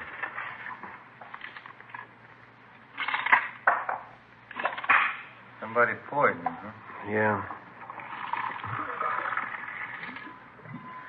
That's what the vet says. I never could figure why some people poison dogs. I can understand some people not liking animals, but I can't see why they poison food and then just toss it around wholesale loss. You know how I feel about that dog of mine. If anything happens to him, I don't know what I'll do. Oh, he'll be all right. Those vets can do wonders these days. I sure hope so. They told me to check back with him about noon. I'm about to melt in this heat. Yeah, doesn't seem to be any air at all. Well, tomorrow's Sunday. Guess I'll just lie out in the backyard. It's going to be good to just loaf around and read the Sunday papers, huh? It's a hot shot. I'll take it. My wife wants me to get out and get a little color. She says I'm better looking with a tan. She ought to know. All right. Will you get married, Joe? After so long, you get so you believe everything they tell you. Here's one to roll on. Yeah? Robbery and shooting. Victim's car was stolen. You want to get on it? Right. Let's go, Joe. Bank job. Don't make any plans for Sunday. 10:53 a.m. Ben and I pulled up in front of the Union Trust and Savings Bank at Melrose and Logan. We made our way through the usual crowd that was milling in and around the bank. We spoke with the manager, a Mr. Bill Four. He told us that he didn't see the actual robbery. The victim was taken in the parking lot next to the bank. Her name was Myrtle Shaw, a longtime customer of the Union Trust and Savings. Four told us that she always did her banking at the same time each day, around 10 in the morning when the bank first opened. He said she was the proprietor of Myrtle's Cafe, 4 doors west of the bank. Let us through, please. Sorry, let us through here. Officer, over here. Yes, sir. Friday and Romero, Central Robbery. Did you answer the call? Yes, we did. Freeman and Welsh, Unit 13R. Ambulance just left. Victim didn't want to go to Georgia Street. Said she wanted her own doctor. Okay, is she inside the cafe? Yeah. Let's go in, Ben. Are you Freeman? No, I'm Welsh. Freeman's inside. See if you can clear this crowd a little, will you, Welsh? Right. Thank you. All right. You've seen everything now. Now, let's move along. Come on. The clock on your street there.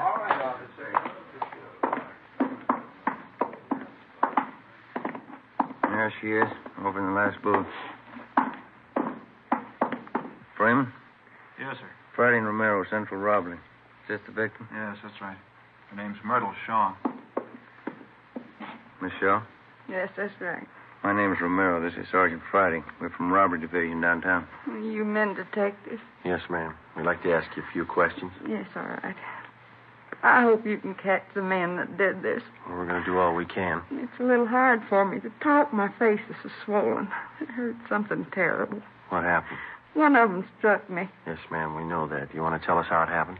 and I was on my way to the bank. I drove in the parking lot there next door. Yeah? I just got out of my car when these men walked over to me. You're only 4 doors from the bank. Do you always drive such a short distance? No. I just picked up my car from Edgar's filling station. I have it greased once a month. I see. Where was I? You'd just driven into the parking lot when these men walked up to you. Yes. Oh, yes. Well, one of them said, just hand over the money and there won't be any trouble. The other one said, this is a gun in my pocket, Grandma. Yeah? My head's splitting. Did someone call Dr. Van Hale? Yes, ma'am. He's on his way. Oh, thank you. Well, I carry my day's receipts in a cloth bank bag. I had it in my purse, and I wasn't sure if they knew I had any money. Yeah? I told them I didn't have any. But I was going in to draw some out, and one of the men said, look, old-timer, we don't want to get rough. Just hand it over. We know you got it. What'd you do? Well, I turned and started to walk away, and I saw this one man's arm flash out of his pocket, and then something hard like a rock struck me on the side of the face. Must have slugged you with his gun. Oh, yes, it couldn't have been his hand. I don't think he could have cut my face like this with his hand. You should have let them take you to the emergency hospital. No, I don't want to go in an ambulance. I want my own doctor. He'll know what to do. The ambulance crew gave her first aid. She wouldn't let him take her. Mm-hmm. Thanks. Miss Shaw, would you know the men if you ever saw them again? Well, I think so, yes.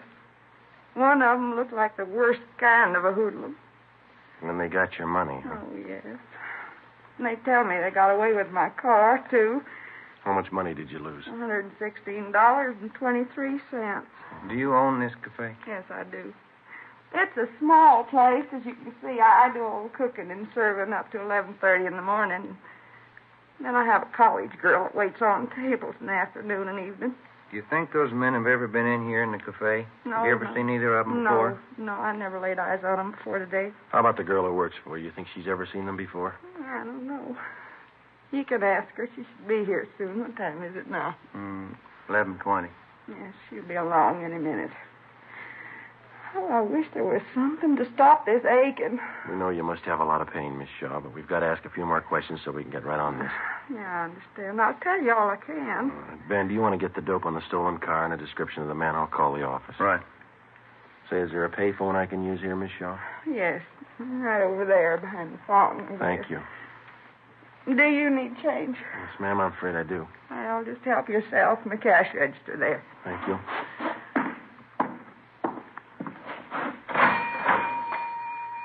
I put in a dime, taking out 2 nickels. Oh, well, now, that wasn't necessary, young man. You didn't have to tell me. Well, I know, but we don't like to open other people's cash registers. You're a police officer, aren't you? Yes, ma'am. I trust you. That seems to be the reason a lot of people don't. I called the office, and as fast as Ben repeated the information, I phoned it in. The detailed information was broadcast to all units. The stolen car was a 1946 green Ford sedan, license number 1X-ray 1898. All units were instructed to be on the lookout for the car, and if found abandoned, to notify robbery detail immediately and keep the car under surveillance until we arrived. I called in a description of the suspects and the fact that the money was taken in a cloth bag stamped Union Trust and Savings.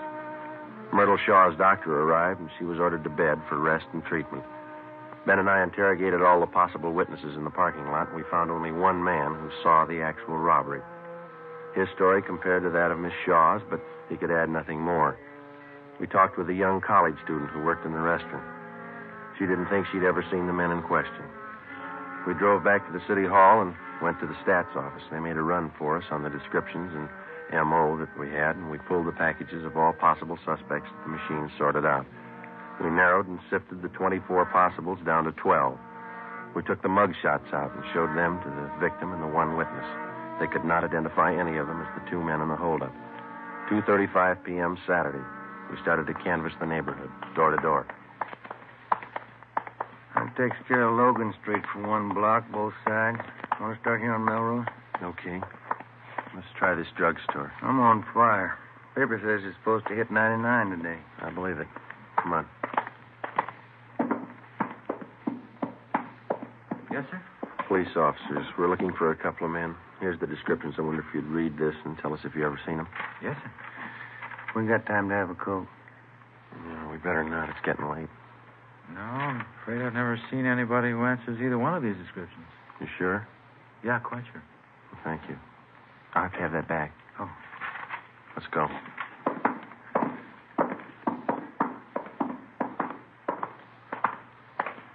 Is it just my imagination, or does it seem to be getting hotter to you? Talking about it doesn't help. I've tried ignoring it. That don't help neither. Let's try this bakery. How do you do, gentlemen? All right, police officers. Wonder if you'd read the 2 descriptions listed here and tell us if you've ever seen either of these men. Yes, of course. No. Sure smells good in here, doesn't it? No, Yeah. I don't seem to recall anybody that looks like this. Anybody else in here who might have seen him? No, I don't think so. I wait on trade. Okay, thanks, ma'am. Let's go.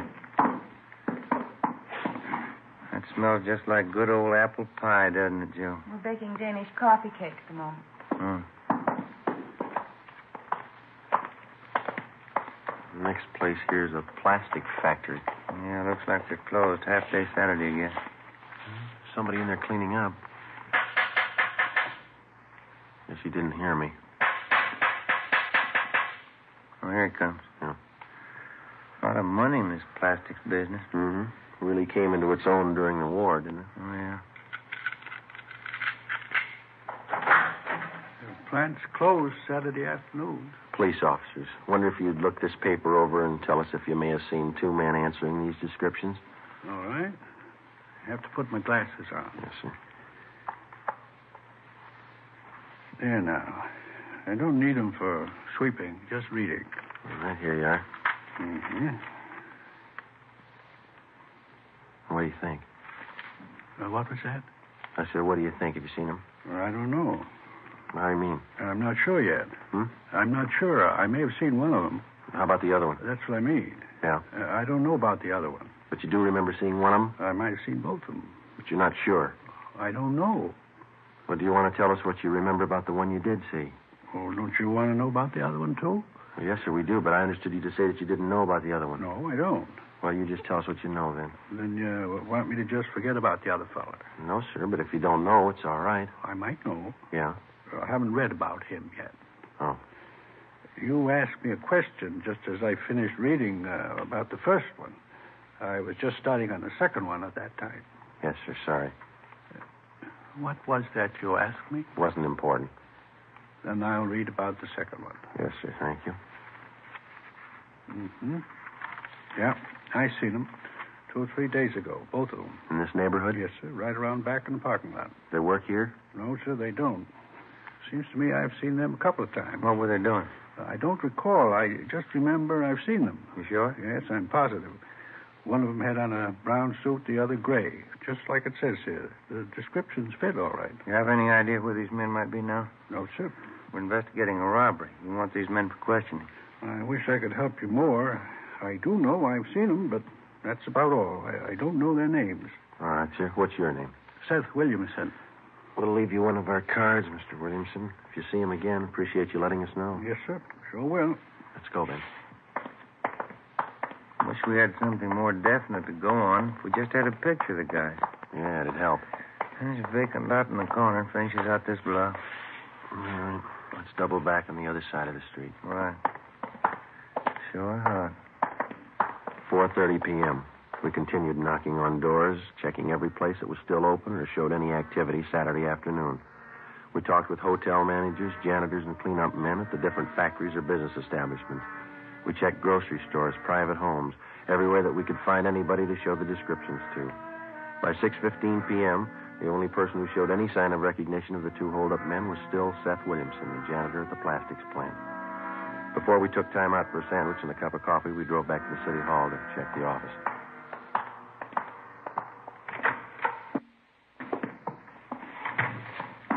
Hi, Friday. What do you say, Marty? A couple messages for you here. Thanks. What's the matter with you, Romero? I'm dehydrated. That sun almost fried me. Oh, Joe, that one call there from your mother said tell you a dog's out of danger. Oh, that's fine. Called in around 2, huh? Yeah. That other one's from some guy who says he wants to talk to you right away. Been calling in since about 3 this afternoon.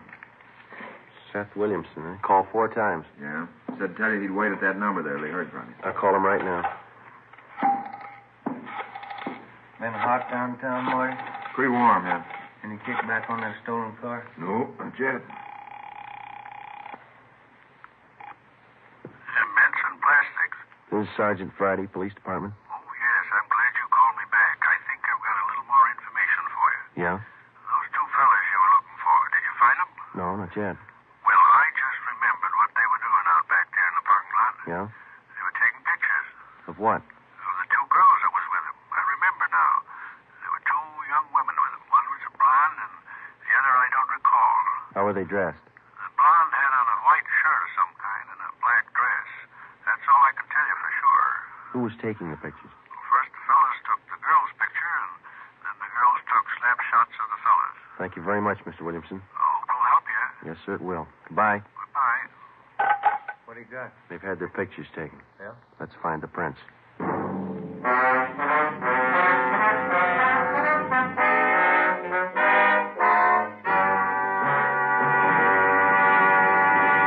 You are listening to Dragnet, the case history of a police investigation presented in the public interest by Fatima Cigarettes. If you smoke a long cigarette, it will be in your interest to listen to a typical case history of a Fatima smoker. It's the case of Miss Nancy Appel, a night news writer for one of the world's great press services. This is her actual signed statement. When you're working hard, smoking more, it's nice to enjoy a really mild cigarette. I've found the king-size cigarette that has this quality above all others. That cigarette is Fatima. Because it's extra mild, Fatima is always more enjoyable. That's why I agree. It's wise to smoke extra mild Fatima. And more smokers agree to that every day. Actual figures show Fatima has more than doubled its smokers coast to coast. So enjoy extra mild Fatima yourself. The long cigarette, which contains the finest Turkish and domestic tobaccos, superbly blended to make it extra mild. You will prefer Fatima's much different, much better flavor. You will agree. It's wise to smoke extra mild Fatima. It's wise to smoke extra mild Fatima. The best of all long cigarettes. Ben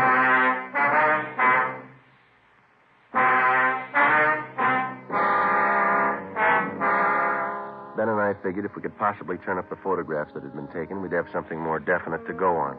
We still had a lot of doubts. Maybe the janitor, Seth Williamson, was wrong. Maybe there were no pictures. If the snapshots had been taken, maybe they were still in the camera, undeveloped. With any kind of fast service and processing, the photos could have been picked up by now. We figured it was worth the chance and the time involved to check the lead out. All we had was the victim's scant description of the two hold-up men, and if we could possibly turn up pictures, it would help a great deal. If Williamson was right, we'd have another lead, the two girls. 6:40 p.m., we started checking drugstores, going through all prints that had not yet been picked up by the customers. We'd made the rounds of all the drugstores in the neighborhood earlier in the day, but we double-checked the descriptions of the two men with the personnel in each store. By 9 p.m., we checked out 10 drugstores and found nothing. We were going on the hunch that the photos would most likely be dropped off for processing somewhere in the immediate neighborhood. It was only a hunch, and we were running out of drugstores. Police business. We'd like to go through your photos that have been left for developing. Yes, sir. Here's the box right here. Oh, thank you. I'll take half. Not very many this time, huh?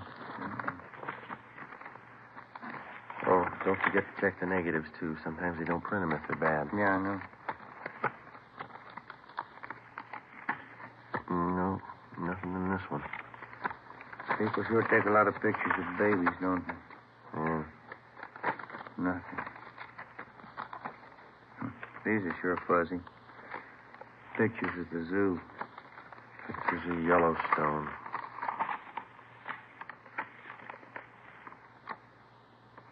Ben.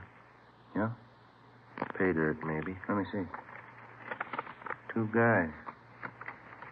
Two girls. One's a blonde, white blouse, dark skirt. Look close. Now, let's see.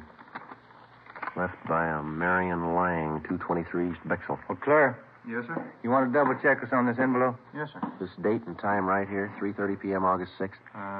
Yes, that's correct. That's when the films were left for processing. 3 days before the robbery.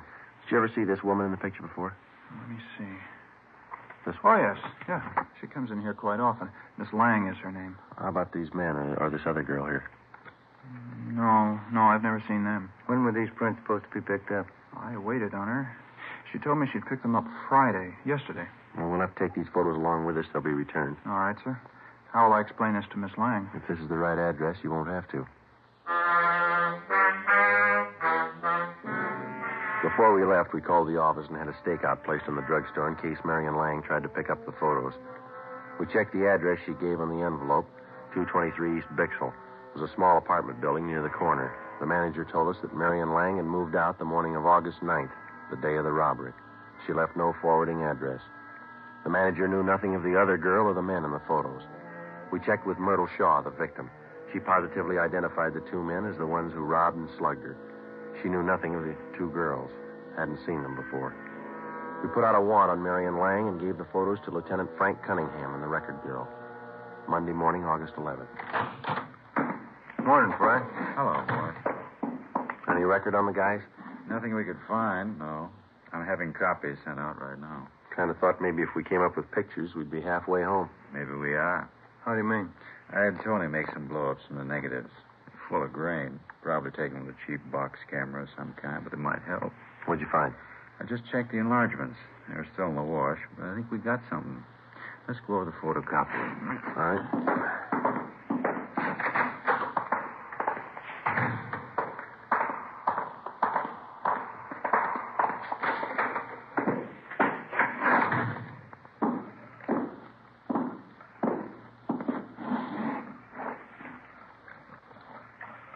Yeah, they're good and clear now.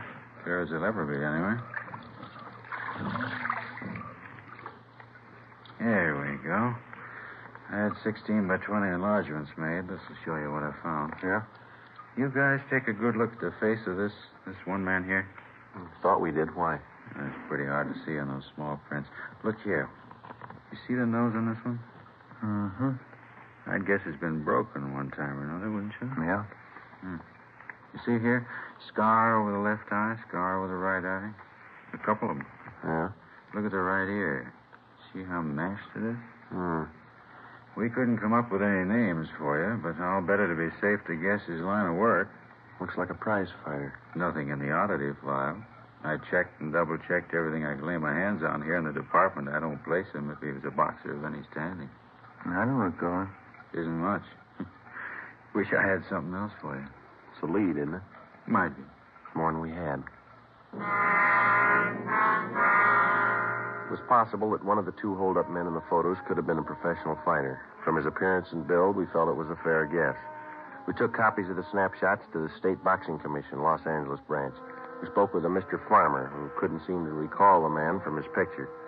We went over the description that the victim had given us. Farmer said that he knew a great many of the fighters because at one time or another they all check in and out of the commission before a bout. But the man in the snapshot remained unidentified. He checked through several hundred cards bearing the photographs of boxers in the files. No luck. Farmer suggested that we try the Spring Street Gym, where the out-of-town fighters get into shape and the boxers in-town train. We left him a copy of the photograph and our card so that he could continue checking back through his files. It was 10:22 a.m. when we got to the Spring Street Gym. Here's the manager, Dalton. Come in. You the boss here? Yeah. What can I do for you? Police officers. Yeah? We're looking for a man we think might be a fighter. I wonder if you can help us out. Sure try. I'm Sergeant Friday. This is my partner, Ben Romero. Hi. My name's Charlie Coleman. Here's a couple of photographs for you to look at, Mr. Coleman. Mm-hmm. Have you ever seen this fellow on the right? Let's see here. Let's walk over by the window, get a little light on him. Wait a minute. Used to work out here all the time a couple of years back. Name's Billy. Marshall. Yeah, that's right. One of them named Billy the Kid Marshall. Is he still around? Oh, gee, I couldn't tell you. It's been a good 2 years since I've seen him up here. Any idea where we might locate him? I doubt it. Used to be a Benny Farber stable. Benny's been to the East now over a year. Let me check back through my locker listings. Maybe I still got something on it. Let's see. Out cards. Yeah, that's what we want. Let's take them over here by the window where we can read them. As I recall, Marshall wasn't much of a fighter. Farber nursed him up through the prelims, got him in the semi-windups. He started hitting the bottle. Played the dames. Oh, yeah, here we are. Can I see that, please? Oh, sure. Here's that. Thank you. Billy the Kid. Big, beefy boy. Real sucker for right cross. 1637 Carver Avenue. That's the last address you got on him? Whatever the card says, yeah. Real sucker for the old right cross. Thank you very much, Mr. Coleman. You're welcome, boys. Anytime. What's he done? We just want him for questioning. Oh, I see. If you should hear from him, don't tell him we're looking for him. Let's go. Thanks again. What do you think he did wrong? I don't know. How do you block a right cross? We called the new information into Captain Walker, and he sent a crew of men to the Boxing Commission to check further. 1637 Carver Avenue. It was a cheap rooming house on the west side of town. Marshall hadn't lived there for over a year and a half. The landlady gave us a forwarding address. The next place hadn't seen him for a year. We kept checking and rechecking, going from one end of town to the other. Each place was a little better than the last. It was easy to trace Billy the Kid's rise in the fight game, such as it was, by the condition of the places he lived in. We covered 6 different rooming houses, boarding houses, and apartments. Each time his residence had been a little more recent. 5:15 p.m., Monday, August 11th. We pulled up in front of the Sunflower Hotel, 433 Banyan Street. Rates, $2 a week and up.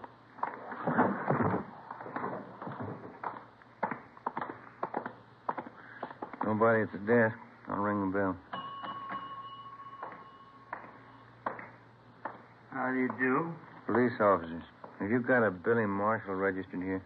No, no one by that name here. You take a look at this picture. Either one of these men live here? Oh, sure, that's Tom Green and George Martin, room 9. They in now? I could bust their room and see. No, never mind. Room 9, you said. Yes, sir, that's right. Let's go.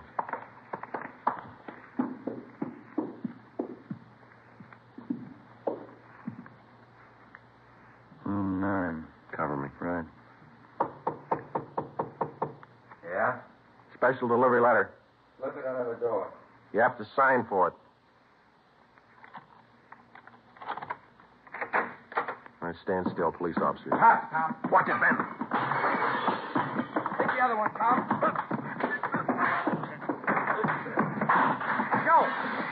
Joe, look out. All right, hold it right there, Marshal.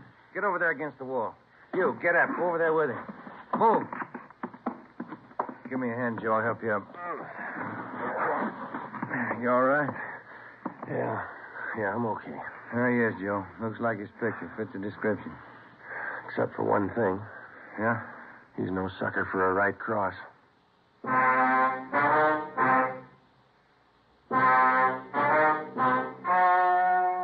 story you have just heard was true. Only the names were changed to protect the innocent.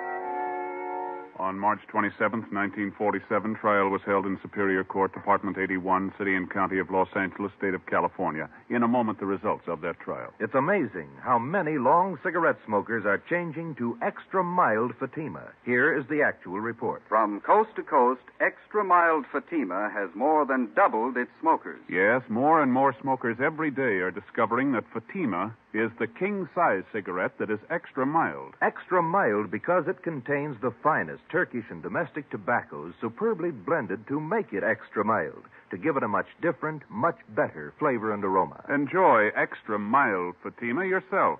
Best of all long cigarettes. It's wise to smoke extra mild Fatima. It's wise to smoke extra mild Fatima.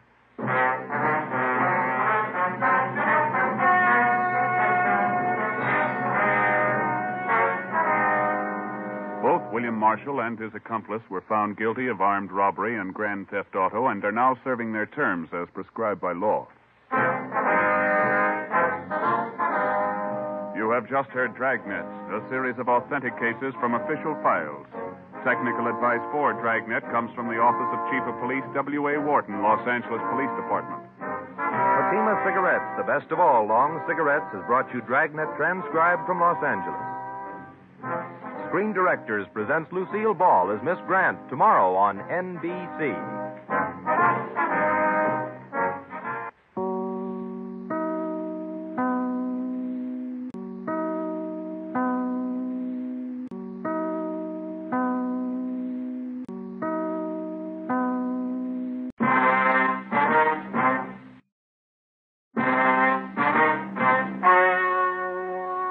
The story you are about to hear is true.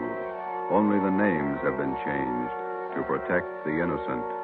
Fatima Cigarettes, best of all long cigarettes, brings you Dragnet.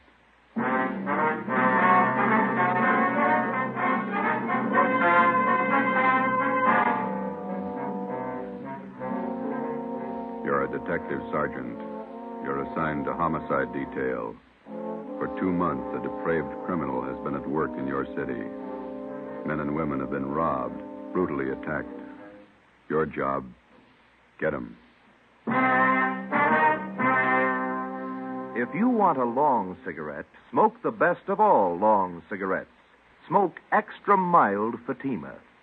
Yes, Fatima is the king-size cigarette which contains the finest Turkish and domestic tobaccos superbly blended to make it extra mild, to give Fatima a much different, much better flavor and aroma than any other long cigarette.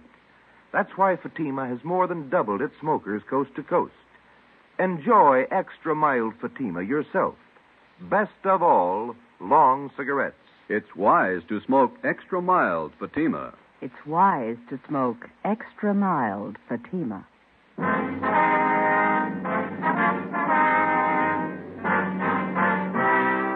Dragnet, the documented drama of an actual crime. For the next 30 minutes, in cooperation with the Los Angeles Police Department, you will travel step by step on the side of the law through an actual case from official police files. From beginning to end, from crime to punishment, Dragnet is the story of your police force in action. It was Wednesday, March 7th. It was cloudy in Los Angeles. We were working the night watch out of homicide. My partner's Ben Romero. The boss is Thad Brown, chief of detectives. My name's Friday. I was on the way home from the office, and it was 2:25 a.m. when I got to Collis Avenue, number 4656.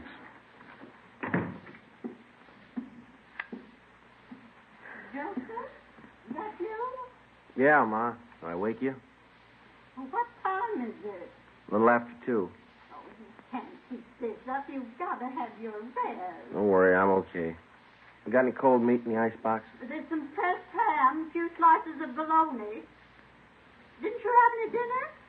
A couple of hamburgers and a piece of pie. I got hungry again. No, I had some nice beef stew for dinner. There's some left in the icebox. I'll come down and warm it for you. No, all I want's a sandwich, Ma. You go on back to sleep.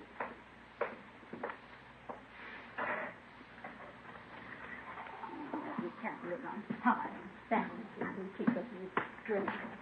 Working all hours, first thing you know, you'll be getting sick.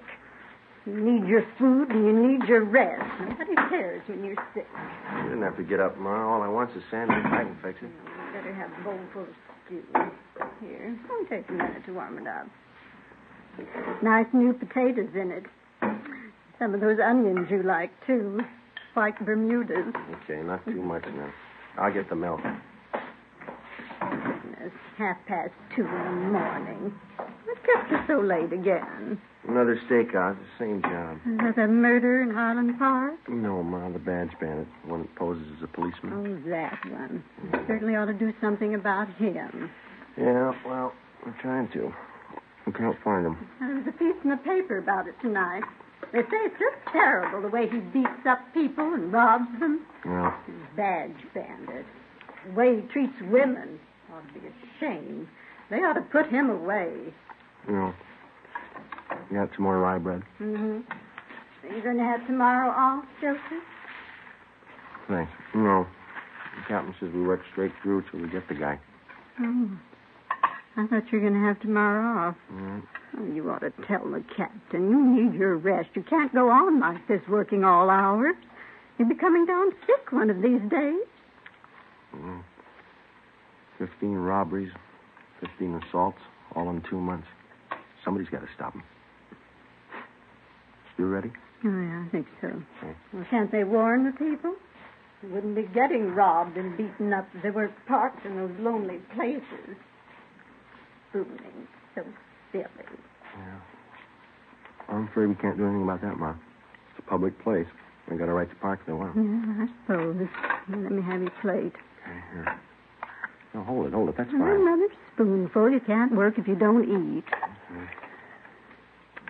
It is good stew. Yeah, sure it is. Butcher down at ShopRite's nice. His stewing beef's just wonderful. Yeah. Ben work late with you? Yeah, his wife's sore, too. He hasn't been home much since we started on this. It's a tough one. Oh, my. Well, times certainly have changed since I was a girl. All this robbing, beating up. Crazy people. Yeah. Any mail today? No, just a couple of bills. Well, you set the alarm. I got to check back in at 8 in the morning. 8 o'clock? Why so early? The badge bandit's got 2 more victims tonight. They're college kids. Oh. Doctor said he didn't think we should talk to him tonight, so we'll have to see him tomorrow morning at the hospital. Were they badly injured? Well, pretty bad. The boy took a terrible beating. The girl was attacked, same as the others. My. Well, it's very good, Ma. I better get to bed. Yes, well, your face looks so thin. You need all the rest you can get. I'll get it. Now, who can that be? It's almost 3 in the morning. Hello? This is Lorman down Homicide, Joe. Sorry to bother you. Yeah, Lorman. What is it? Captain wants you and Romero to meet him at Hollywood and Laurel right away. What's the matter now? Attack and hold up in Laurel Canyon 20 minutes ago. Yeah? Got the area blocked off. Figure they got the man trapped. The victims get a look at the guy? Same description, the badge bandit. I left the house, went over and picked up Ben. We drove out to the edge of the Santa Monica Mountains where Hollywood Boulevard ends and Laurel Canyon begins. We headed back into the canyon to the blockaded area. Captain Steed from Homicide was there waiting for us.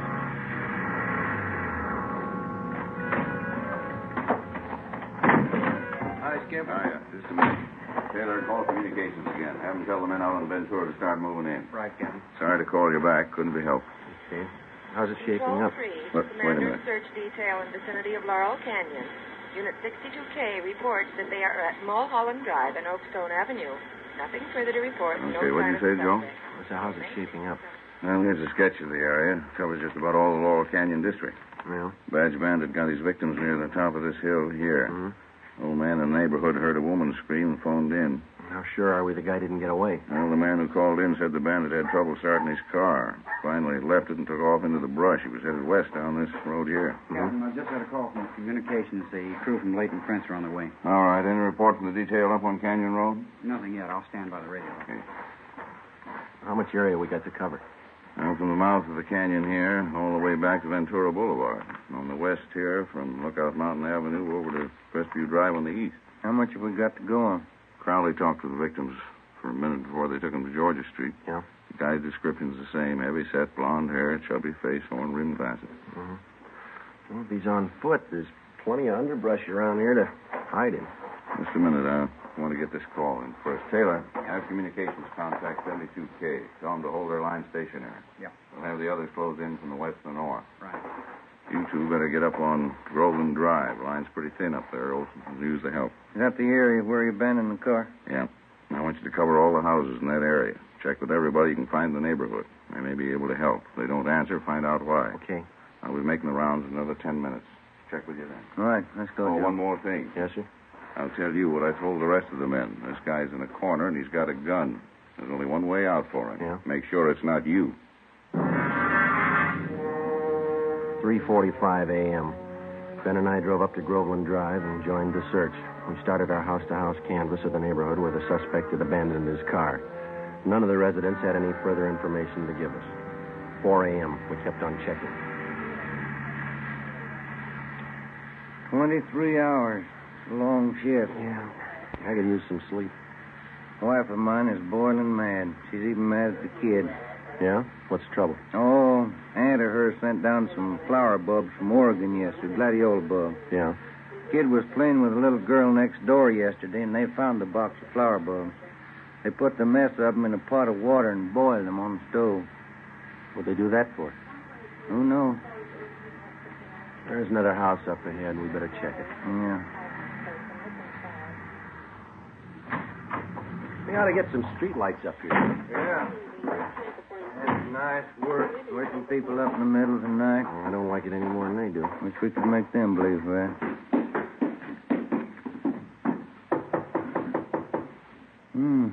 Nice neighborhood up here. Wonder what the price is on these lots. Well, it shouldn't be too high. They say real estate's coming down. Yeah, what is it? Police officers.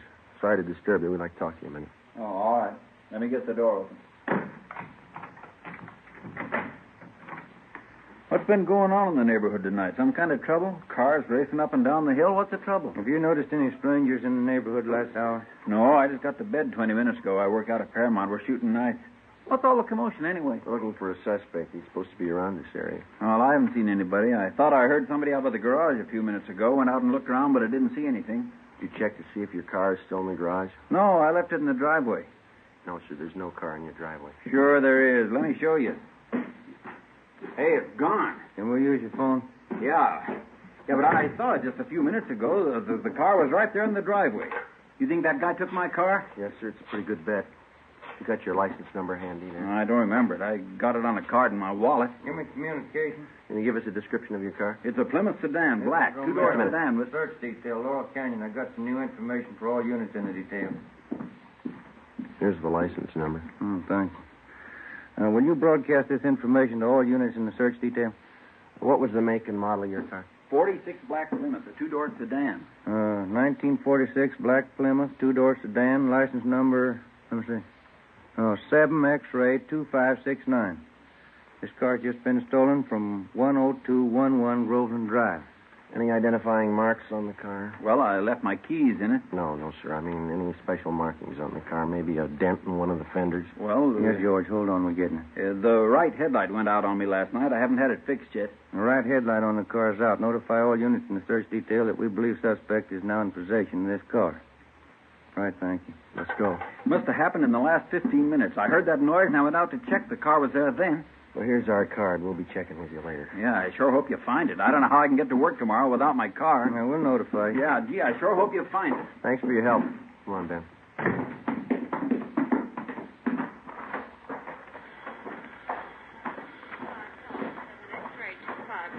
Repeat, 7 X-ray 2569. The car has just been stolen from 10211 Groveland Drive.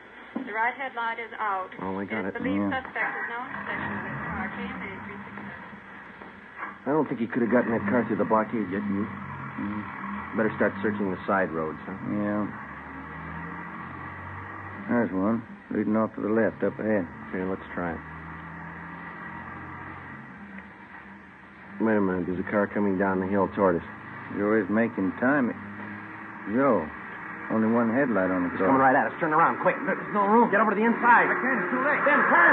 Hang on. We're going over.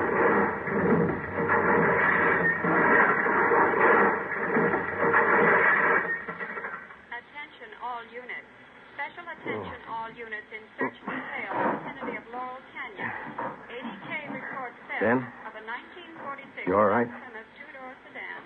Ben. License in the 5 column.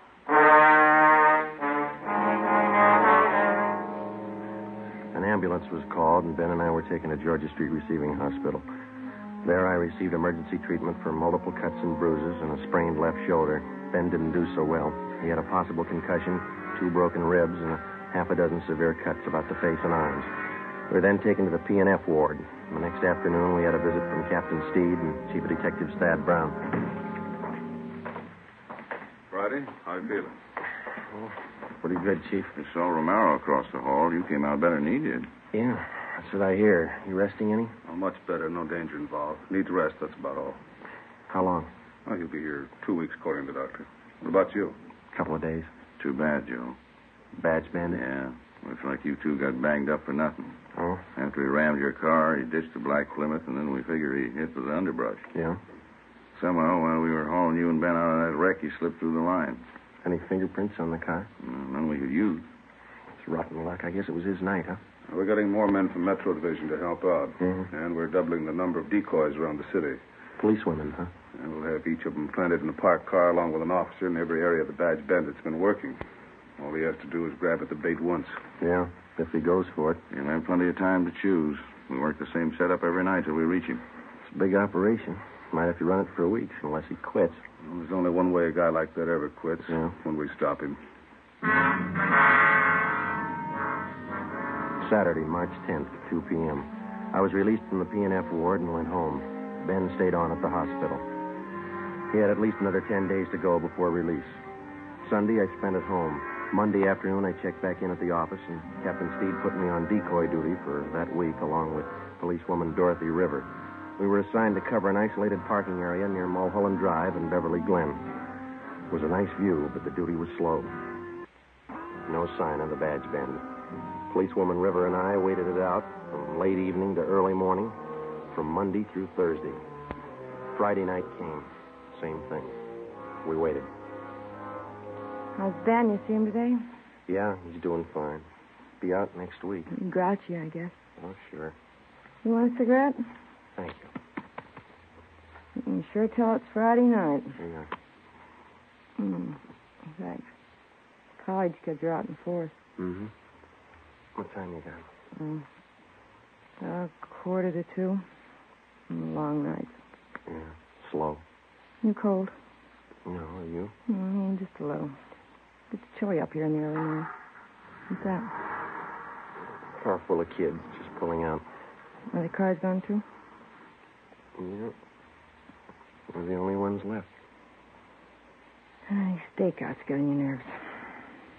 So look, if you're cold, you can have my coat. It doesn't bother me. No, it's all right, Joe. Thanks. It's a beautiful view from up here, isn't it? All the lights. Yeah. Do you like to dance, Joe? What? I said, do you like to dance? Oh, once in a while, I guess. I'm not too good. Why? Well, our club's having its big annual dance 2 weeks from Saturday. Yeah. Might get a kick out of it. It's formal. Well, it leaves me out. I don't own a tux. You could rent one. It'd be fun. Nah, afraid I don't look good in a tux. I never met a man who thought he did. Why don't you try it? I might be working. Well, I mean, if you're not working, why don't you come? You going? Well, I was planning on it. Got a date? No, not yet. I have hopes. There's a car pulling in. See? Yeah, parked over in back of us. I can only make out one person in the car. Yeah, looks like a man. I can't be sure. All right, come on over closer. We might as well look the part, huh? All right. He's getting out of the car. You coming this way? Walking over to the side of the road. He's got a flashlight. Looking around. He's built like the Badge Bandit. Short, heavy set. Yeah, he's turning around. He's got his flashlight on us. He's coming up on your side of the car. All right, take it easy. You know what to do. Come on, out of that car. Police officer. All right, hold on. Got a gun, Joe. Yeah. Come on, I said out of the car, both of you. All right. All right, drop the gun. Drop it.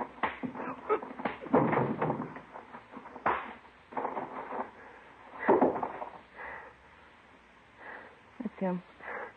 Yeah. Now I'll get the cuffs on him. Thanks. I didn't think I hit him that hard. You didn't, I did.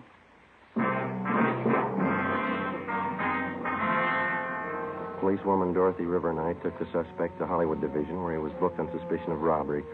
He gave his name as Charles Leon Kirby, age 46.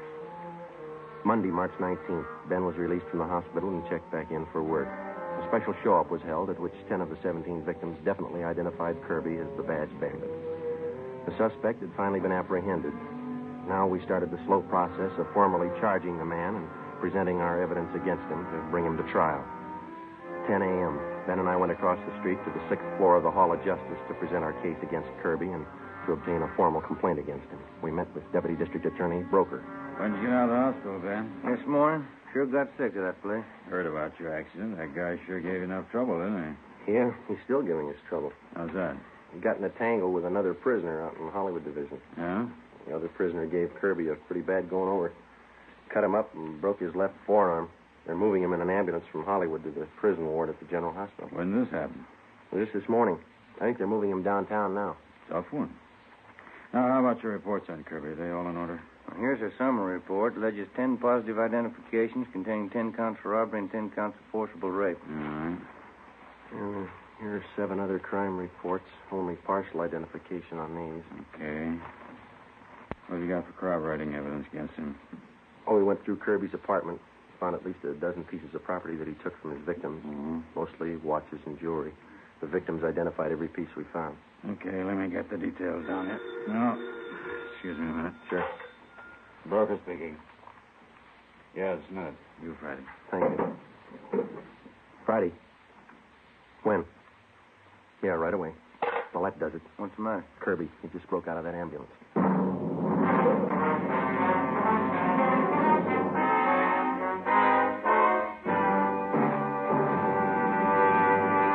You are listening to Dragnet, the case history of a police investigation presented in the public interest by Fatima Cigarettes. If you smoke a long cigarette, it will be in your interest to listen to a typical case history of a Fatima smoker. It's the case of Mr. Richard Watts, Jr., drama critic of one of New York's great newspapers. This is his actual signed statement. My working day starts when most people are going to bed. When the curtain closes on the last act, I've got a newspaper deadline to make. Working more means smoking more. And that's when Fatima quality really tells. I agree. It's wise to smoke extra mild Fatima. And so do more and more smokers every day.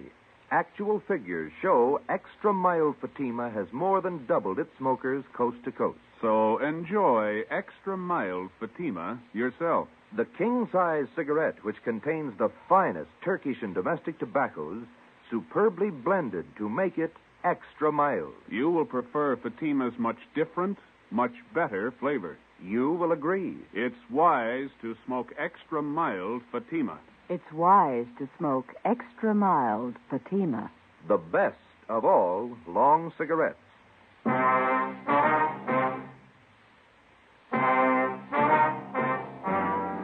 As soon as word of Kirby's escape came through, the information was broadcast to all points.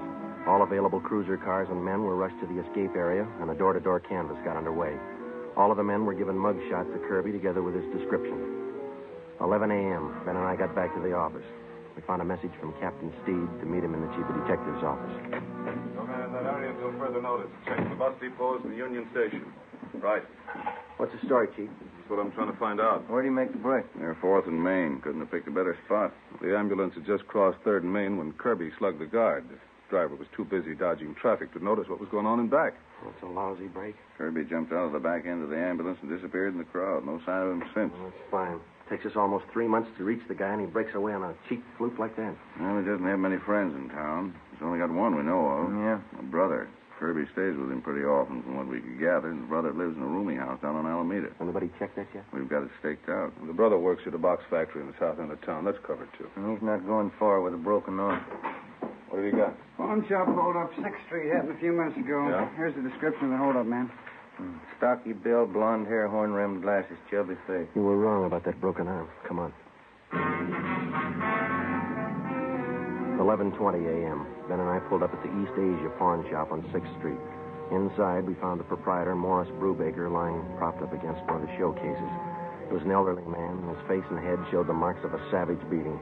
His wounds were hemorrhaging badly, and ambulance attendants were giving him first aid. We showed him Charles Kirby's mugshot.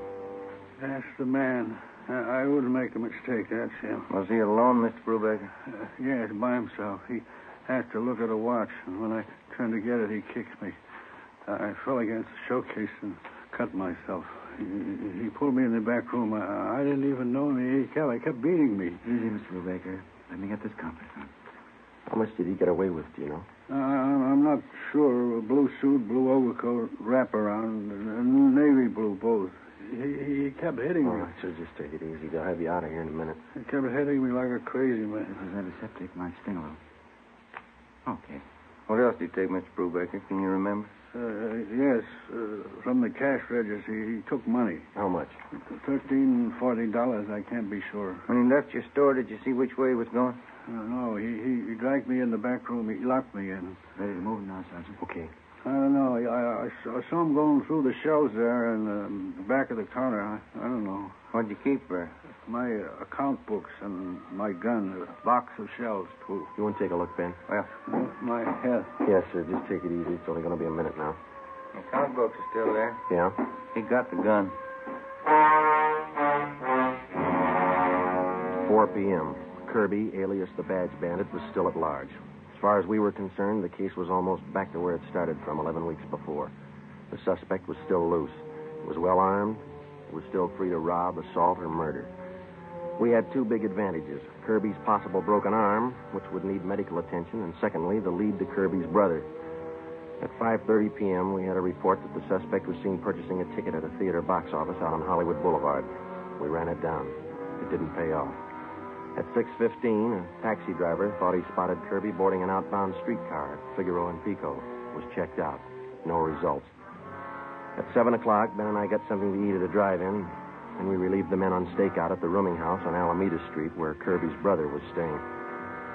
10 p.m. Midnight. No sign of Kirby. We waited. At 3 a.m., Hanson and Cummings of Homicide relieved us, and Ben drove me home. It was 3:45 when he dropped me off at Collis Avenue, number 4656.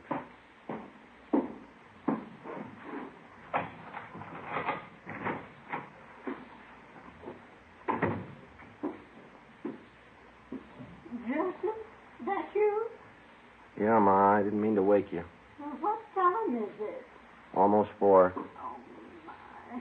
These late hours, you've got to get your rest, Joseph. We'll be all right, Ma. Got something to eat in the icebox? There's a little cold meat and some cheese in the cupboard. Just want a sandwich. You go on back to sleep. I had some nice meatballs and spaghetti for dinner. I can warm some for you. My, time stands working all hours. You just get sick, Joseph, and you'll see nobody cares about you when you're sick. I wish you wouldn't get up, Ma. I can fix something. Well, warm up the meatballs and spaghetti. You need something substantial. I get it. 4 a.m. I hope it's not that office calling again. Hello? Lorman down homicide. Yeah, Lorman. Thought you'd like to know they just got Kirby. Where? At his brother's place about 15 minutes ago. Hanson and Cummings grabbed him. Any trouble? No, grabbed him before he got to his gun. He just locked him up. Thought you'd like to know. Yeah. Thanks, Lorman. Night. All right. Well, that was it, Joseph. The office, Ma. They got Kirby, the badge bandit. Oh, did they? Well, that's nice. Maybe you'll have some time off now. Yeah. Never fails, does it? You work on a case for 3 months. Leave it for 30 minutes and it's all over. Well, the food's warm. Is there anything else you want? No, that's fine, Ma. You go on to bed. Yeah. Well, all right, Joseph. Now, don't stay up too long. All right. Good night. Good night. Hey, Ma. Yes, Joseph? Have I still got that old tuxedo around?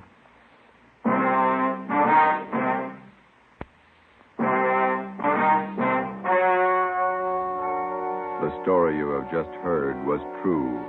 Only the names were changed to protect the innocent. On June 27th, trial was held in Superior Court, Department 87, City and County of Los Angeles, State of California. In a moment, the results of that trial. It's amazing how many long cigarette smokers are changing to extra mild Fatima.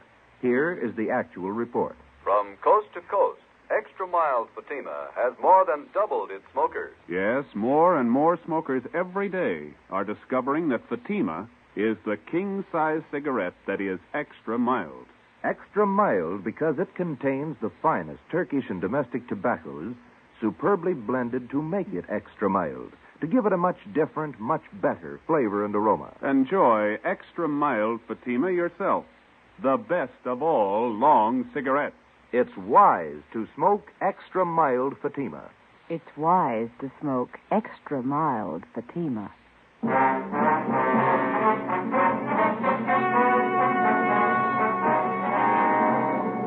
Charles Leon Kirby, alias the Badge Bandit, was tried and convicted in Superior Court on several counts of armed robbery, rape, and assault with intent to commit murder.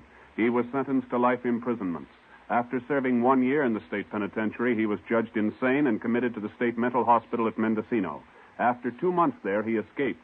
Charles Kirby, alias the Badge Bandit, is still at large. You have just heard Dragnet, a series of authentic cases from official files. Technical advice for Dragnet comes from the Office of Chief of Police W.A. Wharton. This is NBC, the National Broadcasting Company.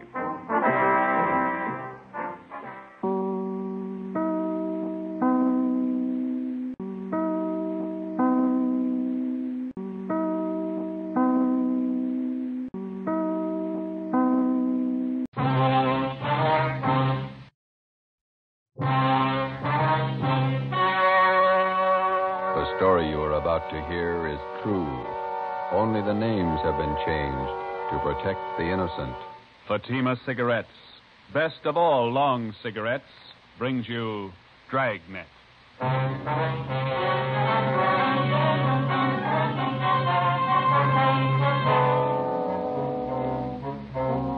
You're a detective sergeant. You're assigned to Juvenile Bureau. A potential killer roams the halls of one of the high schools in your city. Girl students have been brutally slashed by the criminal. Your job, stop him. If you want a long cigarette, smoke the best of all long cigarettes. Smoke extra mild Fatima.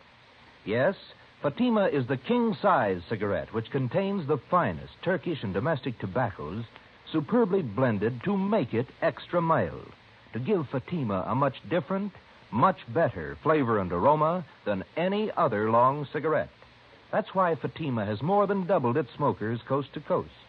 Enjoy extra mild Fatima yourself. Best of all, long cigarettes. It's wise to smoke extra mild Fatima. It's wise to smoke extra mild Fatima.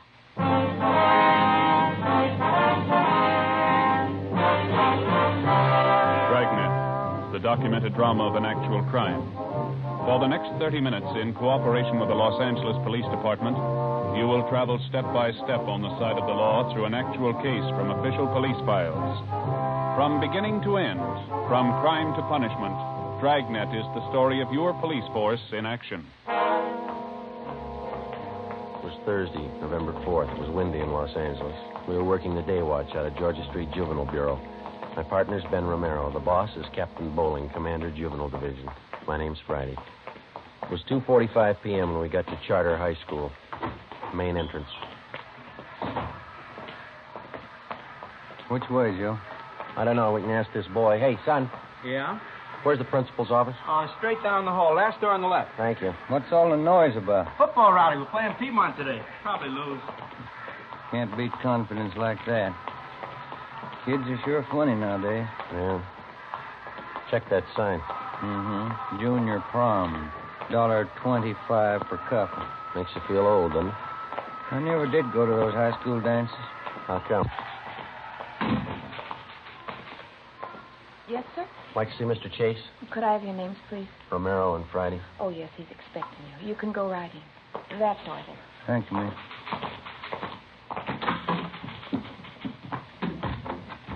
Mr. Chase? Yes? My name's Friday. I talked to you on the phone. Oh, yes, certainly, Sergeant. Have a chair. Thank you. This is my partner, Ben Romero. How do you do, sir? Hi, Miss Chase. Sit down. Certainly glad to see you, gentlemen. I'm at the end of my rope. Would you mind briefing us, Mr. Chase? How did all this trouble start? I don't know how it started. I don't know why. But here's the result, Sergeant. This dress, bloodstains on it. Mm-hmm. What's the story? A woman stormed in here and said her daughter came home from school yesterday wearing this dress. As she told her mother she'd been knifed here at the school. Mm-hmm. How many cases like this have you had? 21 in the past 3 weeks. Why didn't you notify us? Believe me, Sergeant, I didn't know which way to turn. When I first learned about these knifings, I wanted to call in the police, but some of the girls who'd been cut, the parents didn't want it reported. The publicity, the notoriety, they didn't want it. Hope you realize, Mr. Chase, that it's a pretty serious business. Believe me, I did realize. What could I do? The knifings had to be stopped. The parents didn't want them reported. I've tried everything humanly possible to find out who's responsible. What have you tried, Mr. Chase? Well, I called on some of the older students from the Boys' Council. I placed them all over the grounds of the buildings and told them to keep an eye out. No results, huh? The knifings have gone right on. This past week, they've even gotten worse. Oh, that reminds me. Just a moment, please. Yes, Mr. Chase? Doris, would you get Jim Travers, please? Have him come to my office right away. Yes, Mr. Chase. Travers is head of the Boys' Council. He helped organize the system of guards. He might be able to give you some information. You said a minute ago that the situation has been worse this past week. You mean the knifings have gotten more frequent? More frequent and more serious. One girl was cut very badly this morning. She had to be sent home. Are most of these girls cut in pretty much the same manner? The school nurse treated some of them. She says it looked to her as though the girls had been slashed with a very sharp knife, probably a razor. Is there any definite time pattern to these knifings? All of them happen between periods, when the students change classes. The corridors are pretty well crowded, and that's why it's so difficult to pin it down to any one person. I see. How about the victims themselves, Mr. Chase? Is there any set pattern there? That's what has me frightened. How do you mean? Most of the victims are rather pretty girls. Whoever's doing this seems to have a preference for them. It's frightening when you think of what kind of mind the person must have. It's a little more than frightening, Mr. Chase. Huh? A person with a knife must be a mental case, probably a dangerous one. I don't think he's going to be satisfied with just knifing the girls. Killing? Possible if we let it go much longer. You wanted to see me, Mr. Chase? Come in, Jim. I would have come sooner. I was tied up with a rally committee. Jim, this is Sergeant Friday and Sergeant Romero, police officers. Oh, right, Jim. They're here to investigate the knifings. I thought maybe you'd be able to help out with some information. Well, I still have the fellows on the council watching the corridors. We haven't seen anything yet. Well, do you have any time after the rally, Jim? We'd like to have you show us around. Okay, Sergeant. Is the school nurse still in her office? I'd like to talk to her, too. I think so. Jim, when does Miss Wesley go home? 3:30 on Thursday, Mr. Chase. I'll tell her to stay on a few minutes. That's fine. We'll meet you outside the office here, huh? Okay, I'll see you later then. Right. Is school out for the day? Yes, it is. Guess we'll have to wait till morning to interview the victims. The first class is at 8 o'clock. I'll have the girls assemble in the classroom next to my office. All right, Mr. Chase. Thank you. I'll be right back, Doris. See you gentlemen out. Looks like the rally's just breaking up, huh? 3 o'clock now. The game's at 3:30. The kids certainly jam up the corridor. Come on. Let us through here. Let us through, please. All right. The rest of you go about your business. Go on now. What's the matter, young lady? What's the trouble? Patty Larson, she's fainted. What's the matter with her? Look at her dress. It's covered with blood. An ambulance was called, and the injured girl was taken to Georgia Street Receiving Hospital, where she was treated for a cut on her right forearm and a deep slash across her hips. She was not in serious condition. It was the doctor's opinion that the wounds had been inflicted either by a very sharp knife or more probably a razor. A detail of plainclothesmen were dispatched to Charter High School to keep the grounds and quarters under strict surveillance until further notice. At 7:30 the next morning, policewoman Lorraine Jensen, Ben and I met at the high school with Principal Chase and Jim Travers, the head of the Boys' Council. By 9 a.m., all of the 21 knifing victims were assembled in one of the empty classrooms. Policewoman Jensen outlined our plan of questioning. May I have your attention, please? This isn't going to take very long, girls, but I will have to ask you to cooperate with us. Try to remember every detail of the time and the place that the knifings occurred. Do you all have a report form to write out? Yeah, they're all set. We'd like to have you write 3 things. First, exactly where you were when you were injured. After that, write the date and the time. Make that just as close as you can remember. I don't remember. Do you ever know what to write? At the bottom of the page, write the name of the person you suspect might have cut you. Your answer will be kept confidential. Please don't compare notes with the girl next to you. We want your version, not your neighbor's. Sergeant. Yeah, Travis? 5-minute warning bell. Yeah, okay. All right. Yeah, Joe. There's a recess coming up. We want to check the quarters. Can you make out alone for a little while? Sure, you two go ahead. You can check the slips when you get back. Right. Let's go, Ben. Yeah.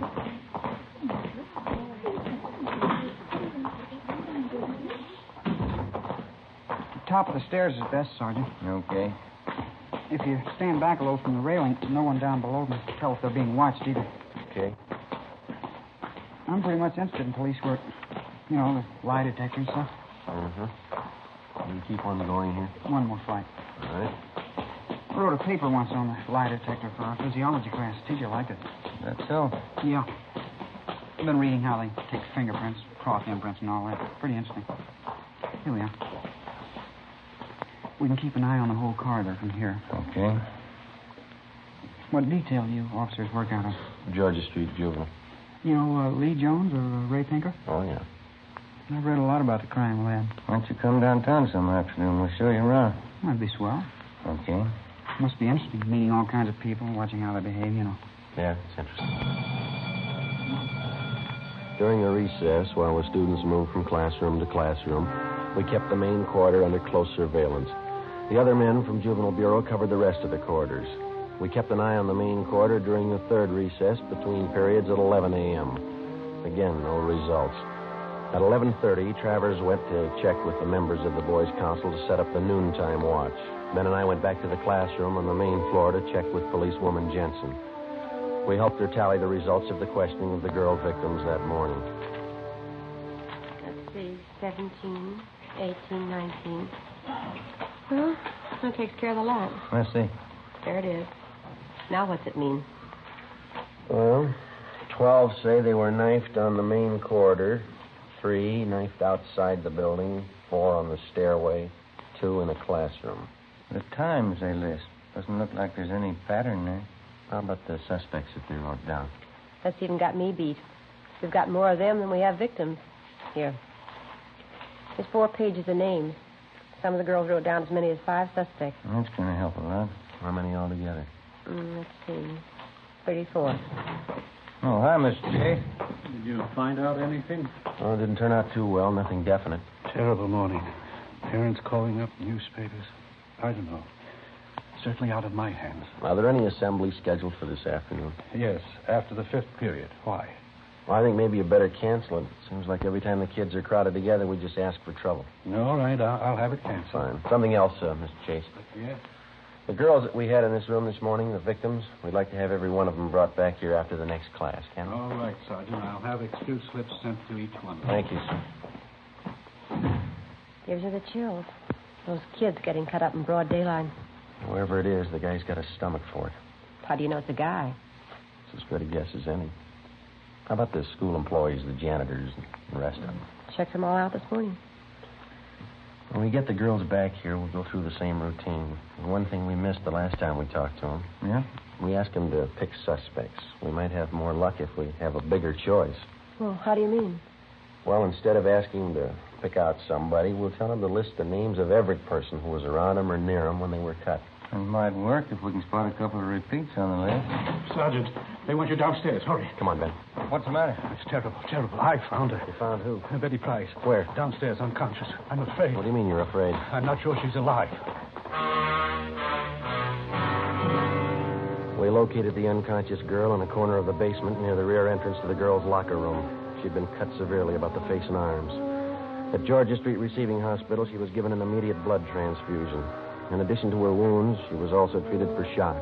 We questioned the victim. She stated that she did not see the person who attacked her. Later that afternoon, she was removed to her own home upon the advice of her family physician. 1:35 p.m. Ben and I got back to the high school and checked in with policewoman Lorraine Jensen. How'd the last session turn out, Lorraine? Well, a lot better. It was a good idea, Joe. Yeah? How'd we come out? Pretty good. There's the list they made out. 21 of them.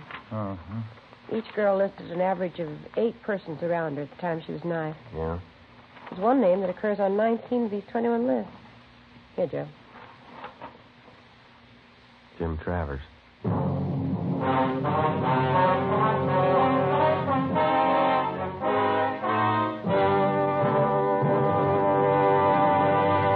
You are listening to Dragnet, the case history of a police investigation presented in the public interest by Fatima Cigarettes.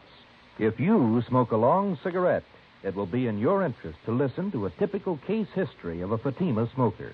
It's the case of Mr. Frank Fenton, well-known author and Hollywood screenwriter. This is his actual signed statement. When a writer gets absorbed in his work, he loses track of time, smokes more than usual. And this happens often to me. As a result, I appreciate a mild cigarette. Fatima is extra mild. I agree it's wise to smoke extra mild Fatima. And so do more and more smokers every day. Actual figures show extra mild Fatima has more than doubled its smokers coast to coast. So enjoy extra mild Fatima yourself. The king-size cigarette, which contains the finest Turkish and domestic tobaccos, superbly blended to make it extra mild. You will prefer Fatima's much different, much better flavor. You will agree. It's wise to smoke extra mild Fatima. It's wise to smoke extra mild Fatima. The best of all long cigarettes.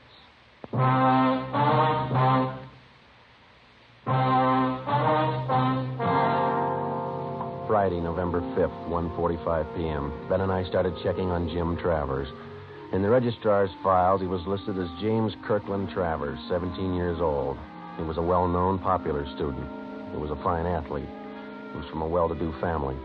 His father was the head of an engineering firm. His mother was from one of the oldest families in the city. During his 3.5 years at Charter High, Jim Travers had maintained close to an A average in his studies. He'd been president of his class since freshman year, and he'd held numerous other class offices. We interviewed his teachers. They had nothing but praise for Travers.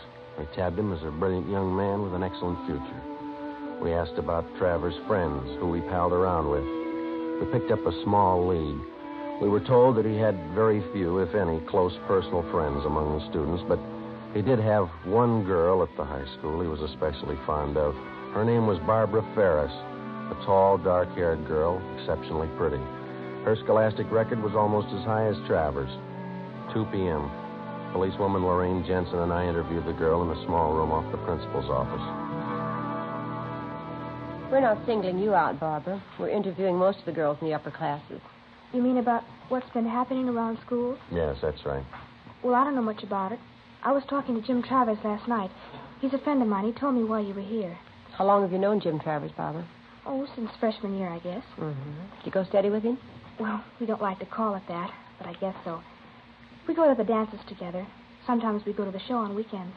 Do you go out with him very often? No, not very often. Jim's usually pretty busy. He studies a lot. Does he go out with other girls, do you know? Well, no, I don't. Once he went out with Betty Fisher. He said he didn't like her much. Betty's kind of a party girl. Jim likes to talk about things. You know, physiology, books, stuff like that. Do you get along with him pretty well? We get along fine. Sometimes he's moody, but I guess I am, too. Could you tell us a little more about Jim? What's he like? Well, what do you want to know that for? Is there anything wrong? No, it's just routine questioning, Barbara. We have to check on everybody. Oh, I see. Well, Jim's certainly all right. He's like the rest of the fellows at school, I guess. Only he's smarter than most of them. Well, is there anything maybe that's odd about him that you noticed? Anything very different? No, not that I've noticed. He's always been pretty bashful, up until this last year anyway. He's still that way sometimes when we go out on dates. How do you mean? How is he bashful? You know, about girls and things. He's always nice, though. He's not always thinking about necking and stuff like most of them. You mean he's not the romantic type? Well, he can be romantic when he wants to. Once we parked outside my house after a dance. He's always nice. It was just this one time. What was that? Well, he kissed me, and then he twisted my arm behind my back. He kept twisting it for no reason. Yeah? I told him it hurt me, but he wouldn't let go. He kept twisting my arm. What did he say? That's what was so funny. He said, I like you better than any girl I know. Yeah? Then he said, that's why I'm hurting you. After talking with Barbara Ferris, we had a pretty good idea that Jim Travers was the suspect we wanted. But because of his fine background and his record, we realized that we'd have to prove beyond any question of a doubt that he was the guilty person. We had only one thing to go on besides the information Barbara Ferris had given us. During the morning recesses, when Travers was with Ben and I was watching the corridors, not one knifing took place. When we had left Travers and gone downstairs to check with policewoman Jensen, the girl had been found slugged and cut at the rear of the girls' locker room. 2:30 p.m., Ben and I met with the suspect. How's it going, Sergeant? Any luck? Not much, Jim. What's that, another rally? No, a band practice. Junior prom's tonight, isn't it? Yeah. You talked to the girl who was knifed downstairs, huh? Find out anything? No, not much. You want to stick with us this afternoon? I think you might be able to help us out. Sure. I've got the fellows on the council standing by if you want them. Fine. Let's go outside, huh? Got something to tell you. Sure, okay. We can go out this way.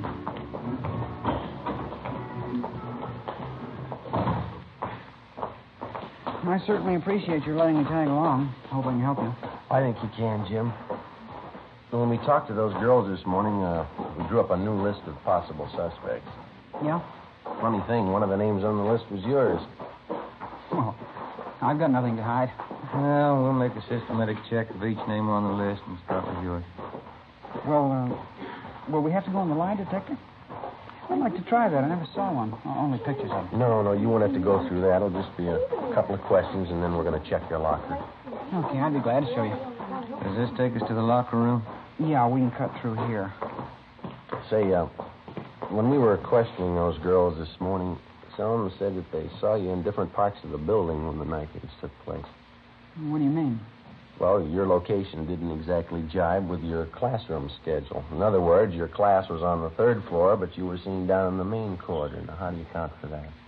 Well, you see, I usually take walks between periods. Sitting in classrooms makes me nervous sometimes, you know. Uh-huh. Here, I'll get the door. All right. Any other questions I can answer, Sergeant? No, that's all. How'd you happen to get interested in police work, Jim? You said your father was an engineer, didn't you? Yeah, that's right. I don't know how I got into it. I just took to it, I guess. I always like to watch people's reactions and their behavior. Fascinating. The locker room's down this way. Okay. What are you planning on doing when you graduate? College? Yeah, I guess so. Dad wants to send me to MIT. It's a good school. Yeah. Say, if you ever have the time, I'd sure like to see some of the ballistics equipment down at the police crime lab. I've read up on ballistics quite a bit, too. Oh, is that so? Yeah. The polygraph lie detector. That's my favorite, though. Wonderful machine. Mm-hmm. Imagine charting positive and negative reactions like that. It's marvelous. Yeah, it is. Say, have either one of you ever read Dawson's treatise? I think it's called The Psychology of the Criminal Mind. You ever read it? I think we had that in training, didn't we, Ben? Something like that, yeah. How about criminal behavior and its basis? Maxwell's book. Did you ever read that one? No, I don't think I did. It's a great book. I got quite a few textbooks on crime. There's one on sex crimes I just got. It's very good. Mm-hmm. This locker room? Yeah, I almost went past it. My locker's down this way. How do you shave, Jim? You use an electric razor or a safety razor? Me? Electric razor. They're the best. Yeah, they're a lot easier to use. Here it is. I'll open it for you. All right. Ben, you got those envelopes? Oh, yeah. Yeah, they are. Okay, would you step aside there, Jim? Yeah, sure. All right, we'll get some dust scrapings from the shelf there. All right, there you are, Ben. You want to mark it? Yeah. Jim Travers, dust scrapings from locker. All right. Let's see here. Here's some more scrapings from the bottom of the locker this time, huh? Okay, I'll see these envelopes. Oh, here's a nail file. Okay, Jim. Now, will you hold out your right hand? Oh, yeah, okay. Hold an envelope under his hand, will you, Ben? Catch the nail scrapings? Yep, here we are. Say, what's all this for, Sergeant? Oh, it's just routine with everybody, Jim. Just gonna take some sample specimens to run through the spectrograph. Spectrograph? Mm-hmm. Now, let me scrape that middle fingernail a little. Oh, okay. That's it. Now the index finger. What about the spectrograph? We use it all the time. Well, it won't work in a case like this, will it? All right, that's all for the right hand, Ben. Don't forget to mark the envelope. Yeah. And some Jim Travers scrapings from fingernails of right hand. There we go. All right, now the left hand, Jim. Yeah.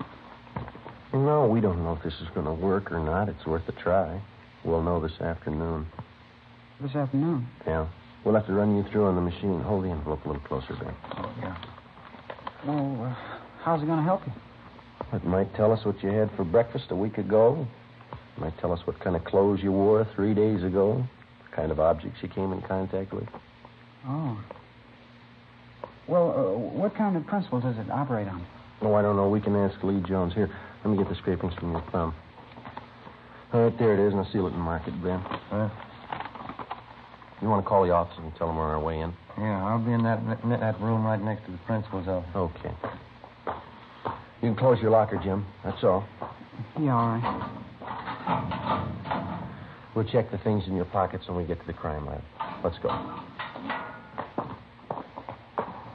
That spectrograph must be a marvelous machine. Well, it's worked for us a lot of times. We've got evidence on a suspect that either convicts him or clears him. You'll probably get a kick out of it. I'd like to see it. You say it tells you everything a person's come in contact with, huh? Yeah, that's right. Could it tell you how I shave? Well, how do you mean? I mean, with an electric razor or safety razor. Oh, yeah, sure. That's one of the primary things. I don't know exactly how it works, but it does the job. We'll get Lee Jones to explain it to us. Out this door. We can cut across the courtyard. Oh, those are sure nice grounds. Will they keep me long downtown, Sergeant? What do you think, Jim? You know, the strange part about these knifings out here. What's that? Whoever's responsible probably doesn't even realize what he's doing. Yeah. Mentally, he's sick. He's very sick. Best thing for him would be a doctor. Mm-hmm. Just like any other sickness, it's not going to get better by itself. Yeah. The only trouble is he's just getting his appetite up with these knifings. Now, if he goes much longer. How about that spectrograph, Sergeant? Say, for instance, well, if I happen to hold a knife in my hand or maybe a razor. Oh, yeah. That'd show on the machine. We go in here? Yeah. It's a terrible thing. Whoever it is. Terrible thing. Yes, it is. In here, Jim.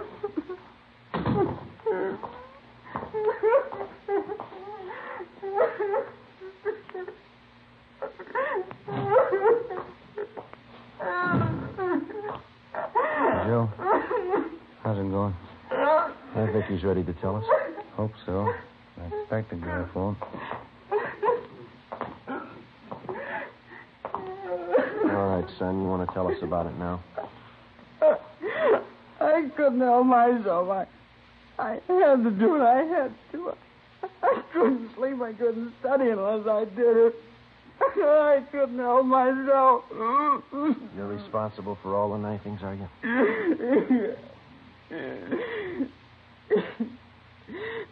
You knew, didn't you? Who told you? You told us, Jim. I'm glad you caught me. It was getting worse.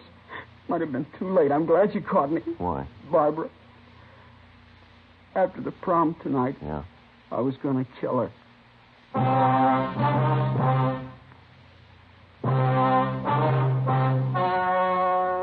The story you have just heard was true.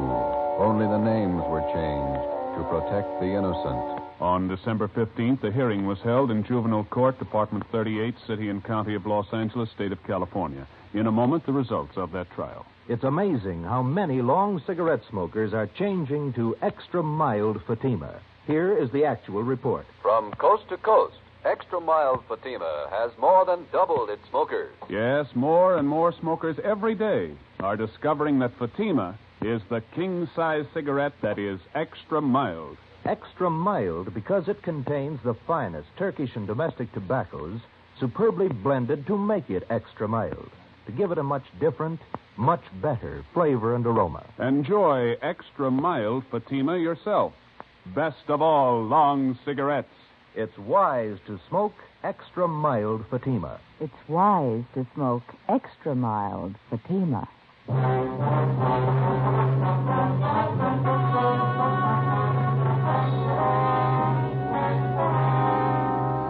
17-year-old James Travers was examined by court psychiatrists who found him to be one of the most dangerous mental cases they had ever examined. The boy's parents, who cooperated to the fullest with the police officers and with the court, made only one request, that the boy be committed to a private sanitarium. James Travers is now under confinement at that sanitarium for an indefinite period of time. You have just heard Dragnet, a series of authentic cases from official files. Technical advice for Dragnet comes from the Office of Chief of Police W.A. Wharton, Los Angeles Police Department. Fatima Cigarettes, the best of all long cigarettes, has brought you Dragnet from Los Angeles. Screen Directors Playhouse presents a Damon Runyon story tomorrow on NBC.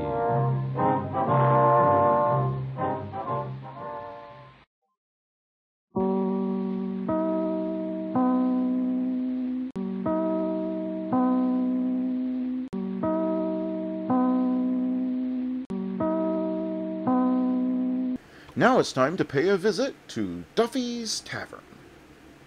In cooperation with the Armed Forces Radio Service, the following broadcast is one of the radio programs selected to be shortwave to our armed forces overseas. Bristol Myers, the makers of Sal Hepatic, a famous laxative, and Minute Rub, modern chest rub, bring you Duffy's Tavern.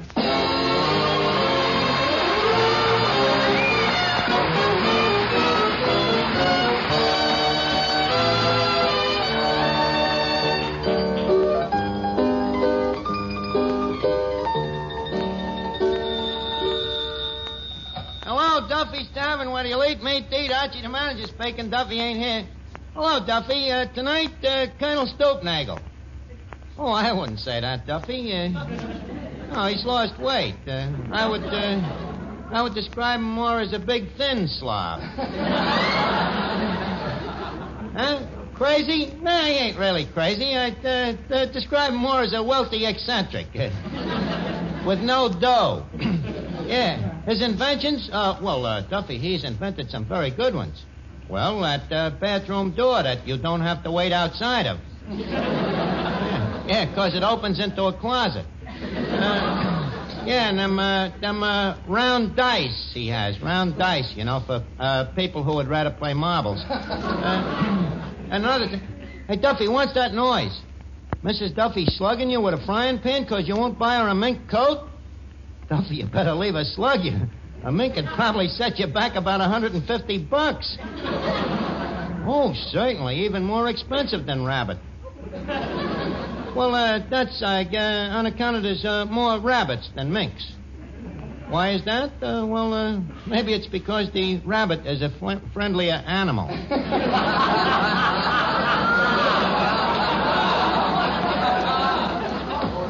Well, look, Duffy. I'm busy. Fight it out yourself. I gotta go figure my income tax. I'll call you back.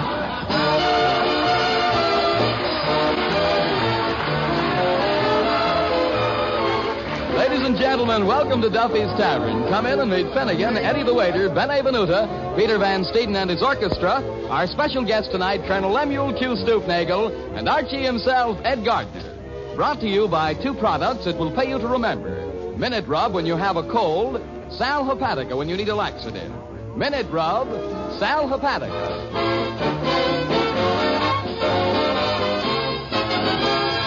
Let's see, I gotta figure these taxes. Now, my yearly salary, that's annuities, that's $15 a week, and there's 48 weeks in a year. Mr. Archie, there's 52 weeks in a year. You're thinking of states. 52 weeks. There's 12 months in a year, right? Right. And there's 4 weeks in a month, right? Right. Well, you multiply 4 by 12 and you get... You're right, it is 52. Yeah,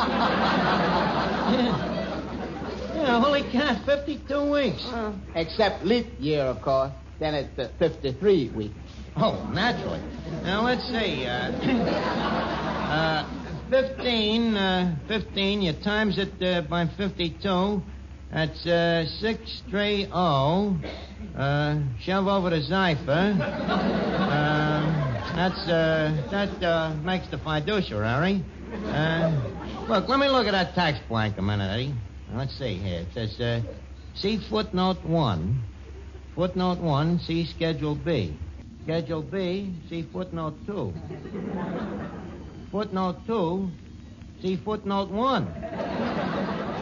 Footnote 1. If you claim a credit in line 15, disregard line 19A, complete schedule L1, page 4, instructions, and enter computation in line 19C. I'll ignore that.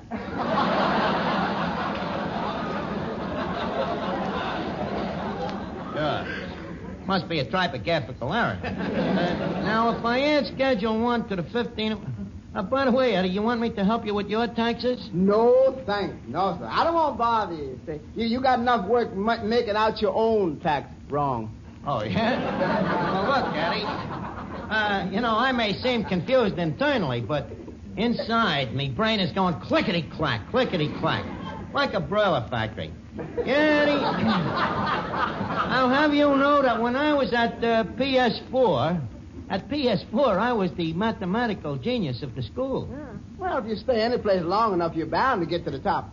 Right. You should have seen me in them days, Eddie. Me knowledge of mathematics was positively gruesome. Yeah, mastered them all. Arithmetic, geometry, adding, plane geometry, fancy geometry, trigonometry, calcium... And algebra, square root, and the cube root, and the round root, and the entire multiplication table up to and including 9 times 9. Up to and including 9 times 9, huh? Yeah. How much is 9 times 9?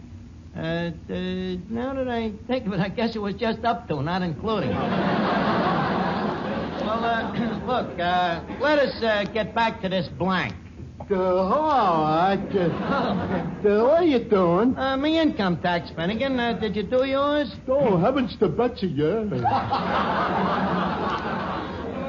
Thank goodness mine is all completely.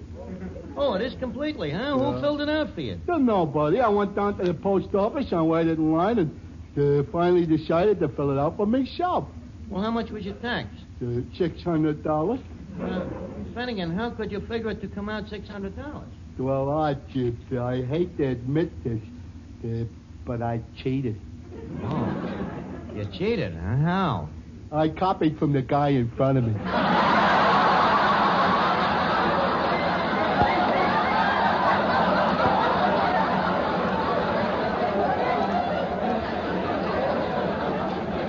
But Finnegan, $600, that's crazy. You think the government should pay me more? Finnegan, the government don't pay you, you pay the government. Is that so? Then why is it so popular? What do you mean? You should have seen that line at the post office. Look, Finnegan, you got to fill out a return. Tell you what, I'll help you. We'll do it together. After all, you know, one head is better than none. Thanks, Yeah, I demand a recount. Quiet, Eddie. Now, look, Finnegan, what was your income last year? Nothing. Nothing, huh? Any dependents? Yeah, me father. He gives me $1 a week spending money. $1 a week from your father, huh? I wonder how we could charge that off. Too bad your father ain't dead. We could call it an inheritance. Well, that's the break shot. Well, let's see now. How about medicinal expenses? Oh, none of those. Dentifrice? Oh, yeah. I got my father teeth for Christmas. Oh, you got him teeth. How much did you pay for the teeth? Nothing. I found them. Well, look, we could do that with the front teeth. Yeah. And you can't deduct them, you know. Your father would look horrible. Well, how much could I deduct? Well, let's see now. Your income is zero. The deductions is zero. Tax to be paid, zero. You mean I make zero, so I gotta pay zero? Yeah. It's a crime, Arch, making a guy pay 100% of his income. Put you in the upper brackets. Excuse me. Hello? Hello, Duffy. She's still slugging you with a frying pan? Oh, now it's with the lamp, huh? What happened to the frying pan? They don't make them like they used to, huh? Well, look, Duffy, why don't you buy her a mink coat? You can't afford it because you got to pay your income tax. Look, with a fat wife like that, you could put a picture on a blank and claim her as 4 dependents. Huh? You absolutely refuse to buy it. Did she hear you? Hello? Hello? Oh. Goodbye, Mrs. Duffy. She must have left him have it again. Say, what's going on over at Duffy's, Archie? Well, Duffy is extremely ill. A pounding sensation in his head. Oh, it probably comes from a cold. Isn't it awful what a little cold germ can do? The little germ that's doing it to Duffy weighs 350 pounds. Oh, but those little cold germs can cause plenty of misery, too, Archie. That's why it's so good to know about the famous Minute Rub way to help get fast relief from cold distress. If you're bothered by cold symptoms, your nose is stopped up, and there's an aching feeling in your muscles, simply massage Minute Rub briskly on your back and chest. That's all you do. Yes, and soon, in fact, even before you finish, you feel a pleasant sensation of warmth as Minute Rub gets to work to soothe the discomfort and tightness caused by your cold. At the same time, Minute Rub's active menthol vapors help relieve that stuffed-up feeling in your nose and throat. Minute Rub is greaseless. Minute Rub is stainless. Disappears like vanishing cream as you rub it on. Get after those cold symptoms with this famous modern chest rub that helps bring such fast relief. That takes only a minute to use. Minute Rub. M-I-N-I-T-R-U-B. Minute Rub.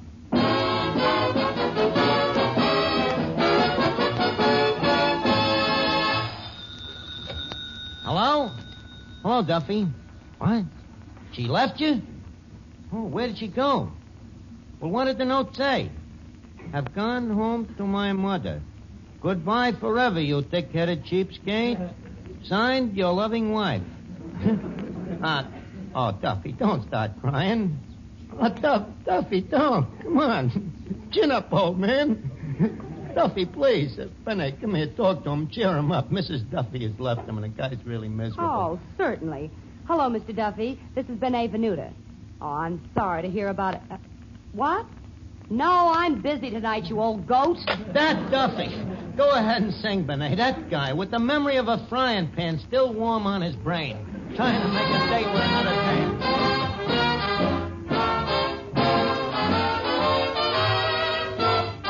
I hate to see the evening sun go down.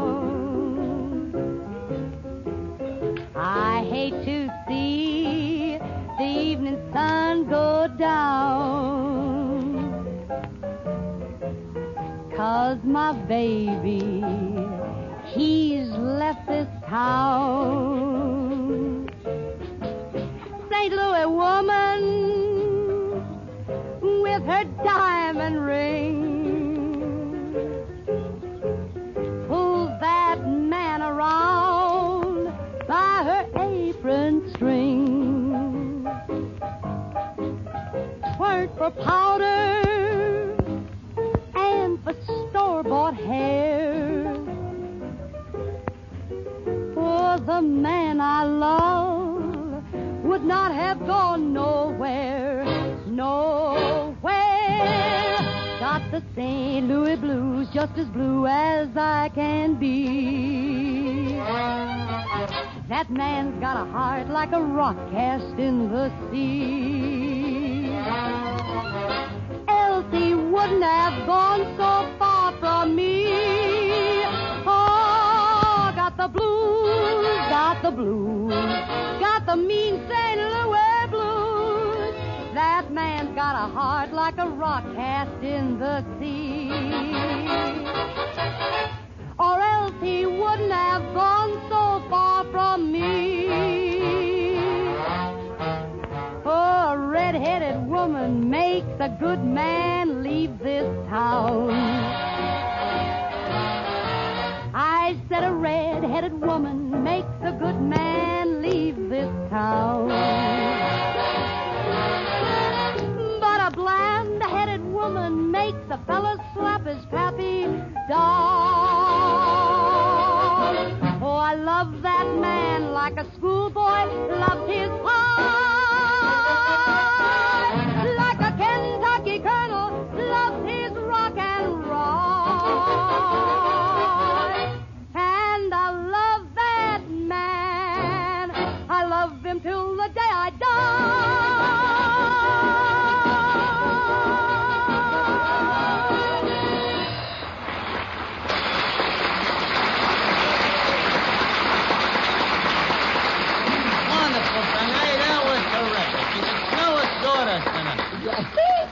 Miss Archie, how you doing with the income tax? Oh, yeah, I gotta get back to that now. Let's see now, let's look at this blank now. Here, I put down the tax that I know that I gotta pay. See, that's the, sure tax. Wait a minute now. You say that's the sure tax? Yeah, sure tax. SURTAX. Oh, I see. And then to that you add the sure plus. The what? The sure plus. Are you kidding? The word is surplus. Anyways, you add the surplus to the sure tax, and then you... Pardon me. May I use your telephone? Oh, just the guy to help me with the taxes, Colonel Stoopnagel. I certainly can use the phone. Here's the phone, Colonel. Ah, thank you. I'm in an awful rush. Uh-huh. Hello, information. I'd like the phone number of Duffy's Tavern. But, Colonel, this is Duffy's Tavern. Oh, really? What's the phone number? Orchard 29970. Thank you. Hello, information. That number is Orchard 29970. You're welcome. In the future, please look it up in your own directory. This guy's a maniac. Well, so this is, what's the name of this place again? Zimmerman's Little Hungary. Colonel, ain't you a little bit punchy? Well, yes, I think so, too. But most people agree with me. Huh. And not only that, I'm also absent-minded. Oh, you're absent. How did you get that way? Well, you see, as a child, I was very cruel to animals. And one day I deliberately kicked a horse in the foot with my head. Well, so this is Duffy's Tavern. Yeah, this is Duffy's Tavern. And how is Mr. Duffy? Oh, okay. And Mr. Tavern? Colonel, there is no Mr. Tavern. Oh, I'm sorry. Well, we've all got to go sometime. But Mr. Duffy is carrying on, huh? Oh, he certainly is carrying on. His wife just left him. Oh, really? I hope they'll be very happy together. Incidentally, Archie, speaking of marriage, I have a new invention for newlyweds. New invention for newlyweds? What is it?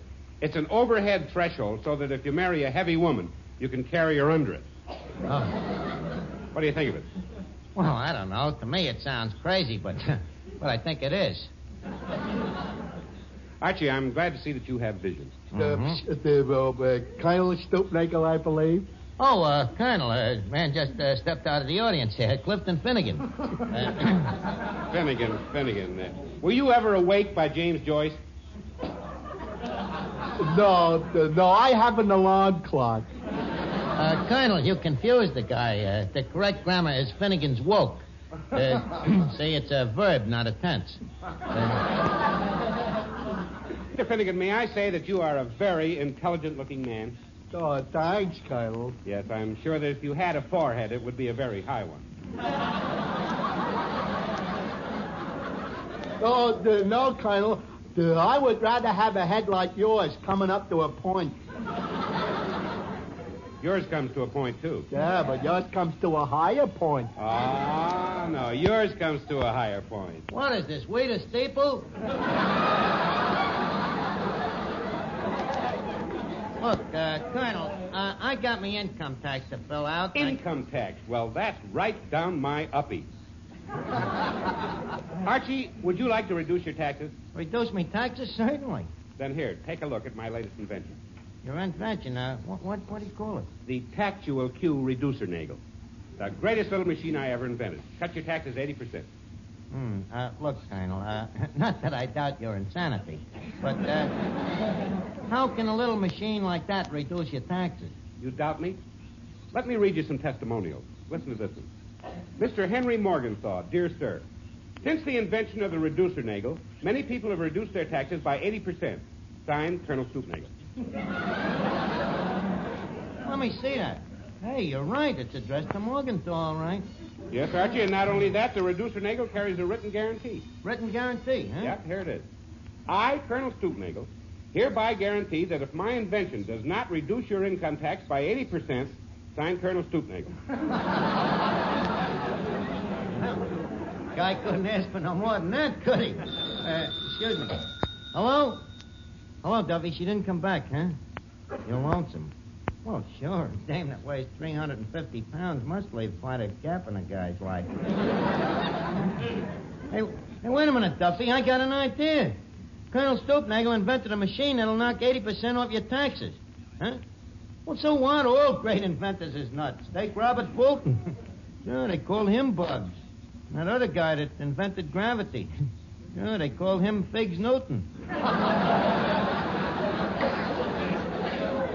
Sure.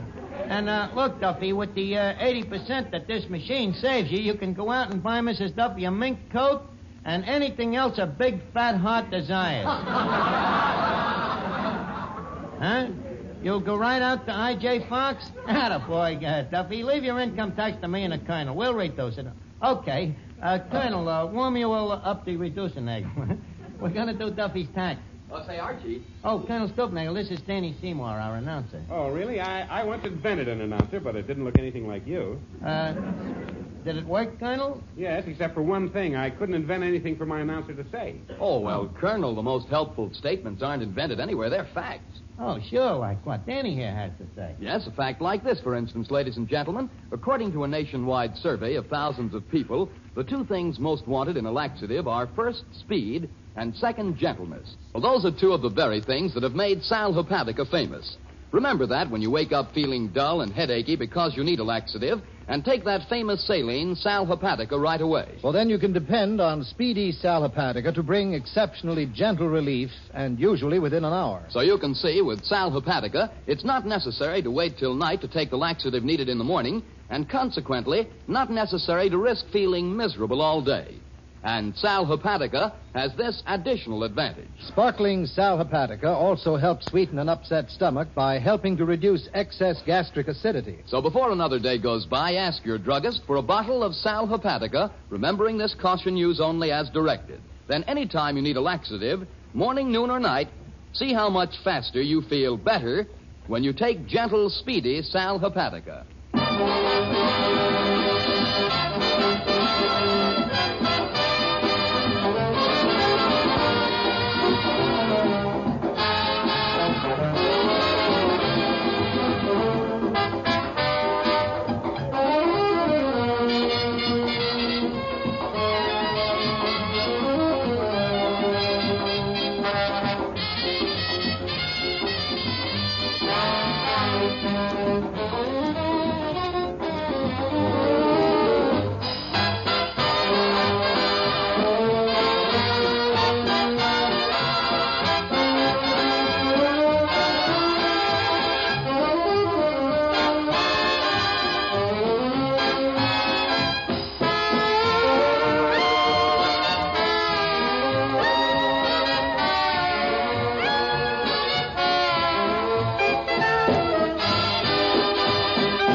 Duffy enough taxes to buy Mrs. Duffy a mink coat. Now, we got to get it down from $200 to about $50. All right, Archie, let's get to work.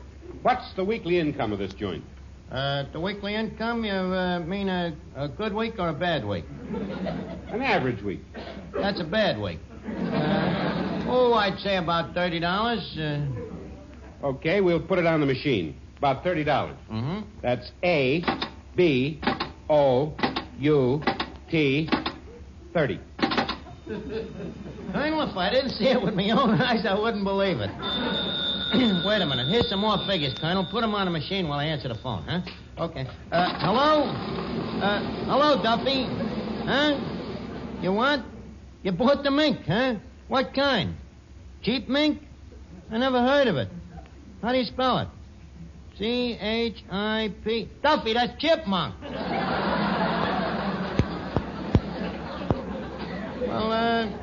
Well, she probably liked the chipmunk, Duffy.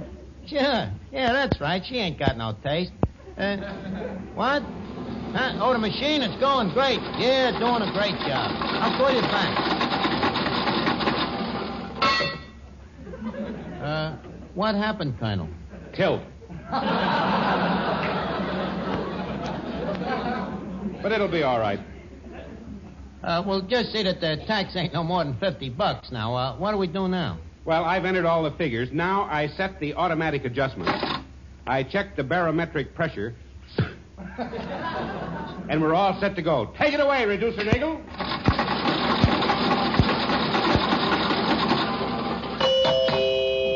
There. You'll find your tax total on this little white card. This little card, huh? Yes, read it. You have a pleasant disposition and make friends easily. That's a little extra service. Your tax is on the back.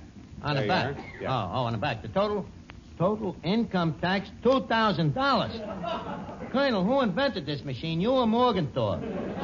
Gee, really, I'm embarrassed. This is the first time this has ever happened. You sure? Positive. It's the first time I ever used the machine. Let me try it again.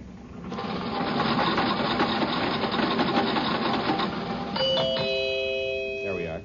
Let's look at the card now. You are a person who loves to travel. Read the other side. Pay the $2,000 or we'll send you to Alcatraz.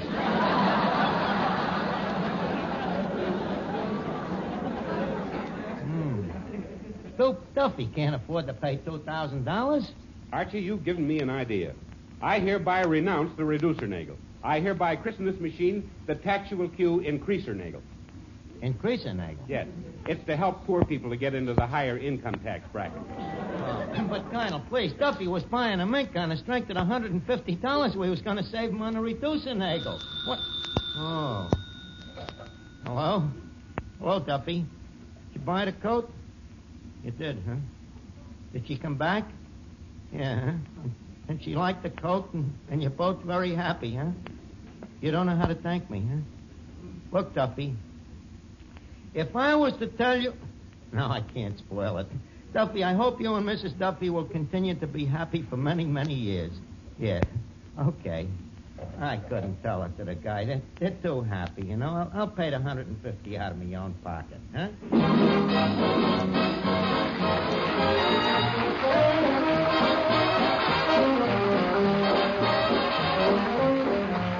Well, it's time to leave Duffy's Tavern for the evening, but let's all meet here again next week when our guest will be Gertrude Lawrence.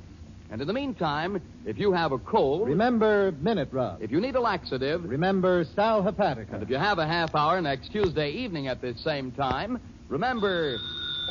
Duffy's Tavern, where you'll eat meat to eat. Archie the manager speaking. Duffy ain't... Oh, hello, Duffy. Yeah, that's right. Next week, Gertrude Lawrence. Ooh. Yeah, it's the English actress. Yeah, I'm gonna get all dressed up, Duffy, you know, in a top hat and white tie and a manacle. A manacle. Pair of one-eyed glasses. Yeah, like them seeing-eye Englishmen wear.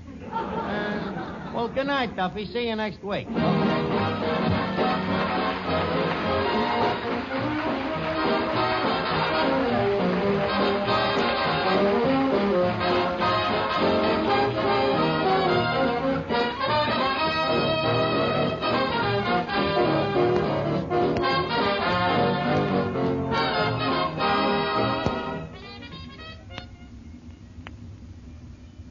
Mothers, why let your boy or girl suffer from neglected cold symptoms?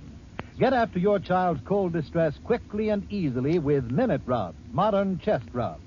All you do is massage Minute Rub on your youngster's back and chest. For rubbing on Minute Rub promptly helps soothe cold discomfort.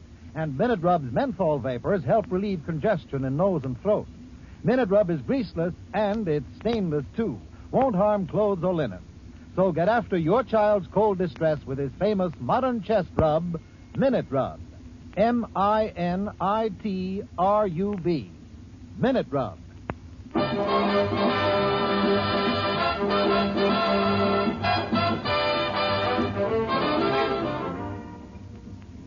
This is the Blue Network. You are listening to KECA Los Angeles.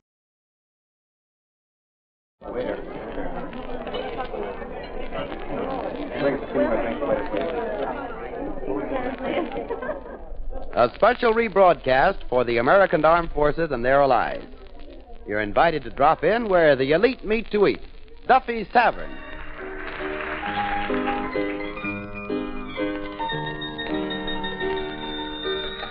Hello, Duffy's Tavern, where the elite meet to eat. Archie the manager speaking. Duffy ain't here. Hello, Duffy. Tonight, Gracie Fields. Yeah, the English Nightingale. Well, she sings them Cockney songs. Cockney, you know, it's Englishman with a Brooklyn accent. Well, she was in that picture, Holy Matrimony. No, Duffy, she wasn't the bearded lady. That was Monty Woolley. Gracie was the singer. Yeah. Has she got her music? The biggest aspidestra of them all? Yeah, I imagine she's probably got it.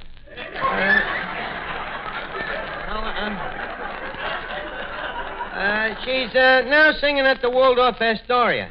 Yeah, and Duffy, I've been trying to figure it out. Why does the Waldorf make so much more money than we do? See? And I got the answer. They got a hotel on top of the joint. So I was thinking, you know that back room where we keep the pig's feet? Well, you see, that could be the bridal suite. And, hello? Hello? He hung up. Now, Eddie, we got to get the Duffy Chorio hotel ready for occupancy. Did you remove the pig's feet out of the back room? Yeah. How does the room look? To high heaven. You mean the room still, Mr. Archie, now you might get away with calling this place the Duffy Archoria, but you'll never be able to call that room the Rose Room. By the way, there's another thing wrong with that bedroom. What? There ain't no bed in it. I knew I forgot about something. A bed. Well, I'll tell you what. Go down to the cellar and get them 2 empty potato sacks down there. Go over to Brunschweiger's chicken market, Eddie, and tell Brunschweiger to pluck us a mattress. Suppose you want it out of Inner Spring Chicken. Well, naturally. Hey, what a hotel. What's wrong with this hotel? This is the kind of hotel where when the tenants get rich, they move to a flop house.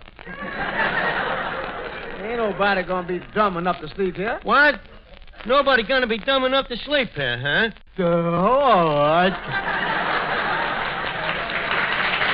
Hello, Finnegan. Finnegan, you look tired. Yes, Arch, I am quite fatigued. You know, fatigue always makes me so tired. I slept a sleepless night last night. You did, huh? I can't sleep when somebody snores. Well, who was snoring? I was. You mean you snore so loud you keep yourself awake? Well, it ain't so bad when I go... But when I go... I blow the covers off. You know, I am seriously thinking of moving to a hotel. Well, welcome, Transient. Finnegan, how would you like to move into our back room? The room with the pig's feet? Well, we're taking them out, Finnegan.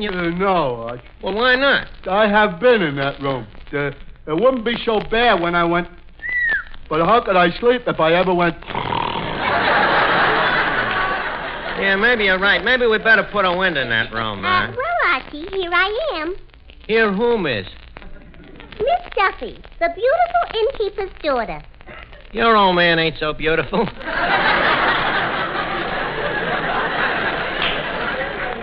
You know what I mean. Well, the way you should say it is Miss Duffy, the beautiful daughter of the innkeeper, which is grammatically correct, but physically impossible.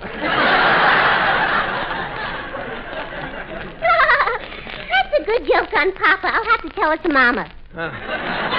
What a brain. Hi, Arch. Crackpot old tool, you dirty forger. You dirty swindler. I didn't think you'd have the nerve to come back here after swindling me with that oil stock last week. I thought at least you would have the decency to eschew this joint. Arch, it was just a prank. I swear by me warden. But why did you have to do it to me? Well, it was me first attempt at swindling, and I thought it would be more honest to swindle somebody who wouldn't press charges. Arch, don't be sore. I am in trouble enough. What's your trouble? Me landlady threw me out this morning. I've been going nuts all day trying to find me a room. Is that so? Eddie, what do you think? Should I forgive him and rent him that room? Yeah, it'll serve him right. Crackpot, you see, we're turning our place into a hotel, and we can rent you one of our better rooms. One of your better rooms, huh? Has it got a bed? A bed? How long are you planning to stay? Well, has it at least got running water? Well, what would be the good of having running water? It ain't got no sink. Well, how am I going to wash me face? Wash it? Crackpot, this is a hotel room, not a beauty parlor. Well, look, is there a towel? For what do you want a towel if you can't wash? What's a guy going to use to shine his shoes? What everybody else uses, the bed sheet. Okay, I'll take it. What's the number of me room? What number would you like? You mean I can have me choice of rooms? No, but you can have your choice of numbers. Here's a piece of chalk. You can write it on the door yourself. 105, 205. Do you mind if I make it 905? I like to sleep high up. Oh. Well, suit yourself. Front. Hey, Front, will you come here? Yes? Oh, Front, show this gentleman his luggage to room 905.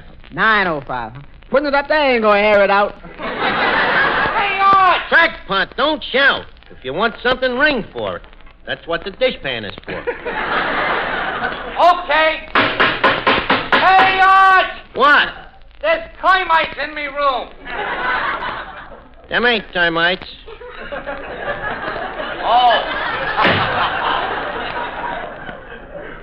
That guy'll be giving this hotel a bad name. Hey, Arch, look who just came in. The W.C. Fields. Finnegan, that's Gracie Fields.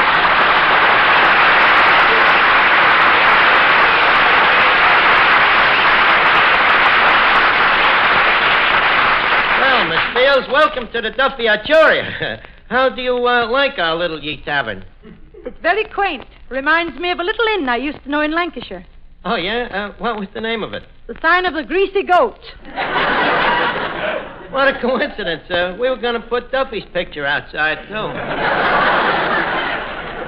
This little Lancashire inn was a lot of fun, Archie. The guests used to spend most of the night throwing darts. Spent the nights throwing darts. What a dump. We set traps.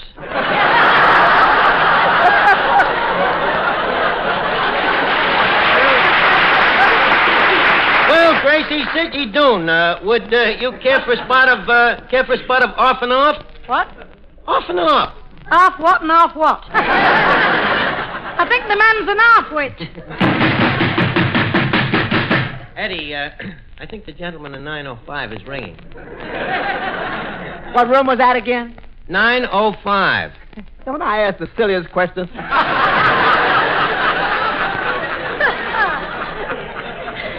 Does everyone hit dishpans when they want room service? No, only 905. All the other room has buzzers. Then why don't you have a buzzer in 905? Then how would we know it was 905? You see? Archie. Oh, Gracie, I would like you to meet Miss Duffy, the hotel's daughter. Oh, Miss Fields, I thought you were wonderful in that picture with Monty Woolley. Thanks very much. How does it feel to kiss a man with a beard? I'm dying of curiosity. Haven't you ever kissed a man with a beard? No. Have you ever kissed a man with a mustache? No. Have you ever kissed a man who needed a shave? No. No wonder you're dying of curiosity. Yeah, but you haven't answered me. How did it feel to kiss Monty? Woolley.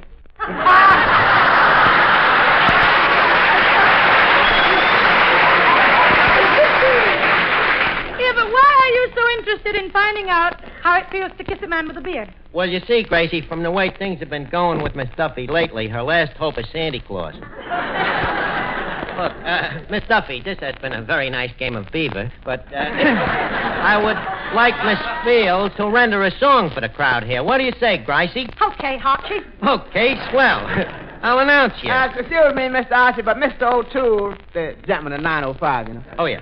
He wants to pay a month's rent in advance. He gave me this $10 bill. A $10 bill for a month's rent? What kind of a place does a guy think this is? Ain't he got nothing smaller? No, just this brand new $10 bill. Okay, I'll give him change. Gee, this is a bright new 10, ain't it? Let's see now, a month's rent. Here's his change, $8. Okay, I'll announce your song, Gracie. Ladies and gentlemen, we now present Miss Gracie Fields singing from the Sawdust Grove of the Duffy Arturia Hotel, located in the heart of Times Square, 23rd Street and 3rd Avenue. Take it, Maestro Van Steeden.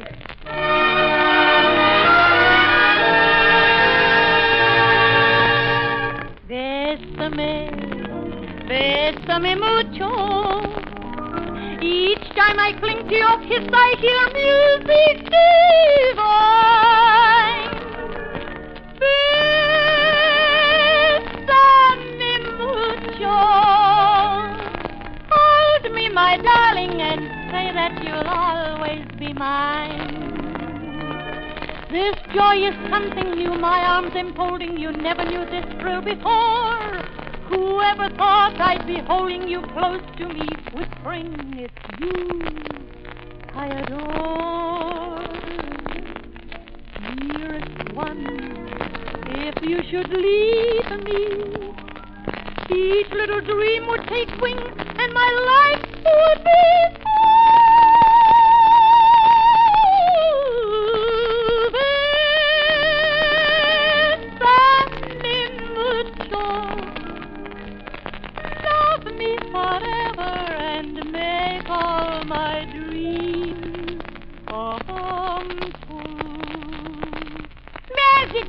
do-si-dos, and little lamsy-divey, skiddly-divey-do, what's new? Nazy-dos, and dozy-dos, and little lamsy-divey, skiddly-divey-do, what's new? If the words sound queer and funny to your ear, a little bit jumbled and jivey, sing there's eat oats and does eat oats, and little lambs eat what do they eat? Nazy-dos, and dozy-dos, and little lamsy-divey, skiddly-divey-do, what's new? Skiddly-divey-do, what's new?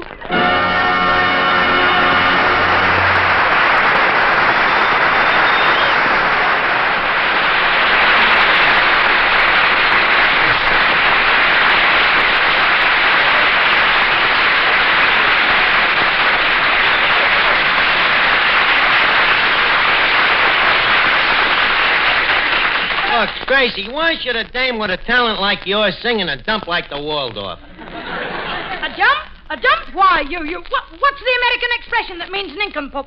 Jerk? No. Dope? No. Dumbbell? No. Look, pick one out and let's get on with the conversation. Now, what I think is that you ought to be singing here instead of that joint. You know, a joint like that Waldorf. 905, I presume. Front. Front.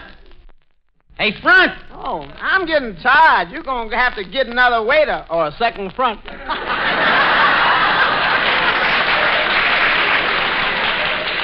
that 905 makes more trouble than all our other guests together. Look, Gracie, leave us get down to business now. Mr. Archie, Mr. O'Toole in 905 wants to pay another month's rent in advance. Uh-huh. Another month, huh? Well, gee, ain't that cute?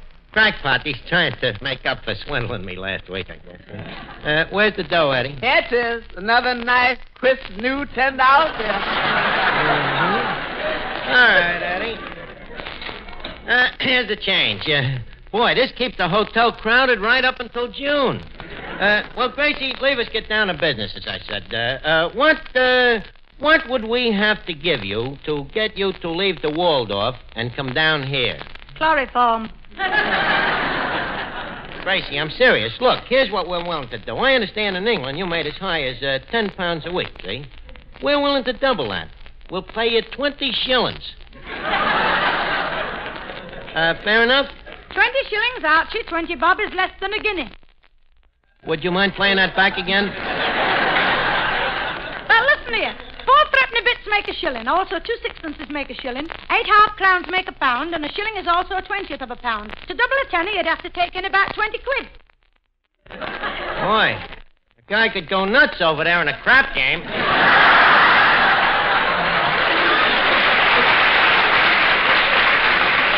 But anyways, Gracie, what we're offering you is $10 a week. You know, what use English call a moon and sixpence. Wait a minute. I'll do better. I'll give you 50% of the gross profit of this hotel. Back to the 20 shillings again. Oh, yeah? Well, it's early yet. Wait until the rush starts. What rush? You mean 905 is going to go out and come in again? Look, wait till you see the rush. We'll fix a rush. Excuse me. Hey, Finnegan, Benet, Danny, come here. I want to talk to you, sir. We got to make this hotel look like a busy...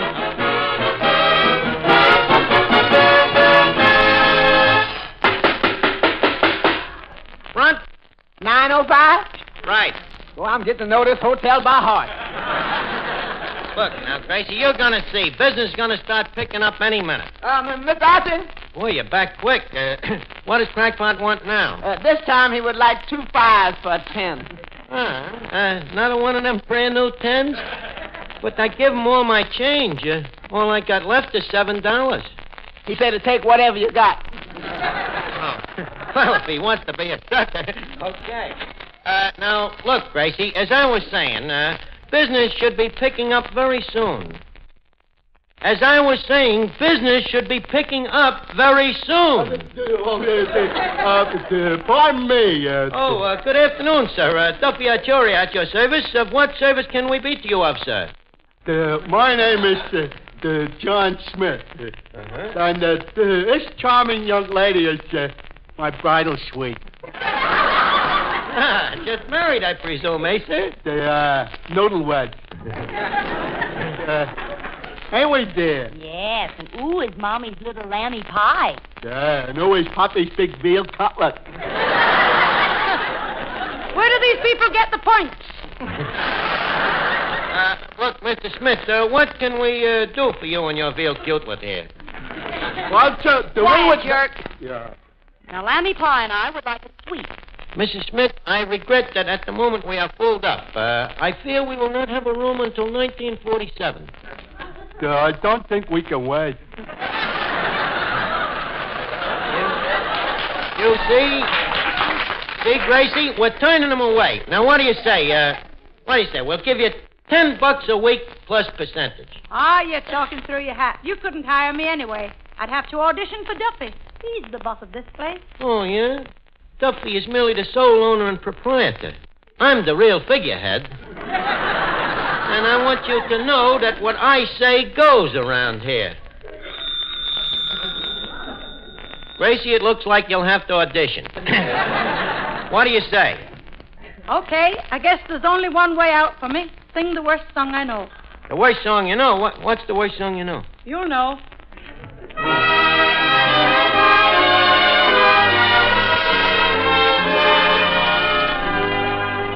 I stand here at good old Duffy's, where the elite meet Tate. First, I'd buy my own Petrard. Me red corpuscles are racing, I await for you, my sweet. In me hand is a diamond unfurled. We should all reach out to the world. Leave us no longer pretend that you are merely a friend, for it is wrote in the stars above. Though we have tried to act cold, suddenly lo and get bold. Leave us face it, we're in love. It'll always be in England, but this is the end of Leave Us Face It. Leave us not blush with no shame if people bandage our name. Shoes and old rice are worth dreaming of. Eddie, is that criticism or has she been eating here?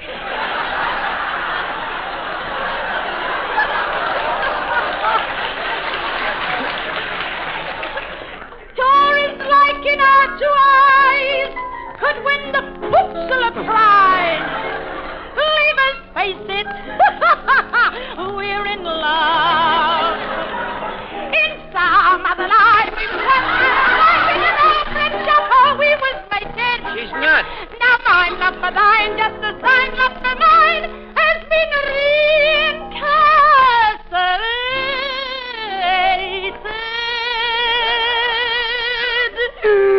So I drop at your feet. Don't leave me life incomplete. I'm like a turtle without a dove. She must have had hair.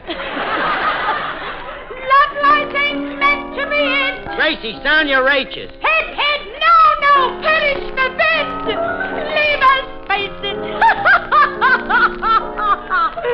We're in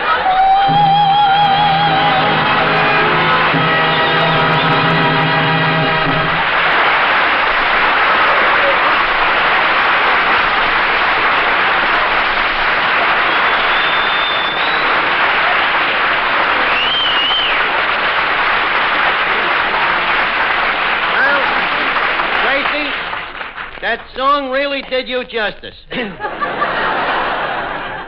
you're hired. Now, here's your first week's salary in advance, Gracie. A nice, crisp, new $10 bill. Thank you. Wait a minute. This $10 bill. Did Alexander Hamilton always look like this? Let's see. Hey, wait a minute. That ain't Alexander Hamilton. That's Crackpot O'Toole. The dirty crook. He's been counting fitting dough back there and putting his own picture on it. He ain't only a crook, he's an egomaniac. That dirty crook. Oh. Shall I see what the gentleman in 905 wants? See what he wants. Eddie, go out and get Clancy to come. But Crackpot wants room service. We'll give it to him. 20 years of it.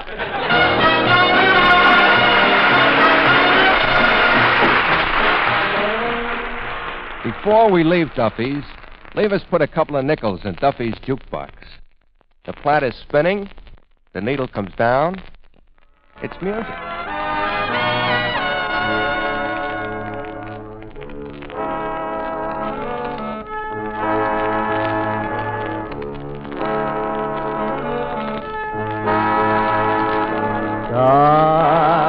Eyes, that to me is what your eyes are.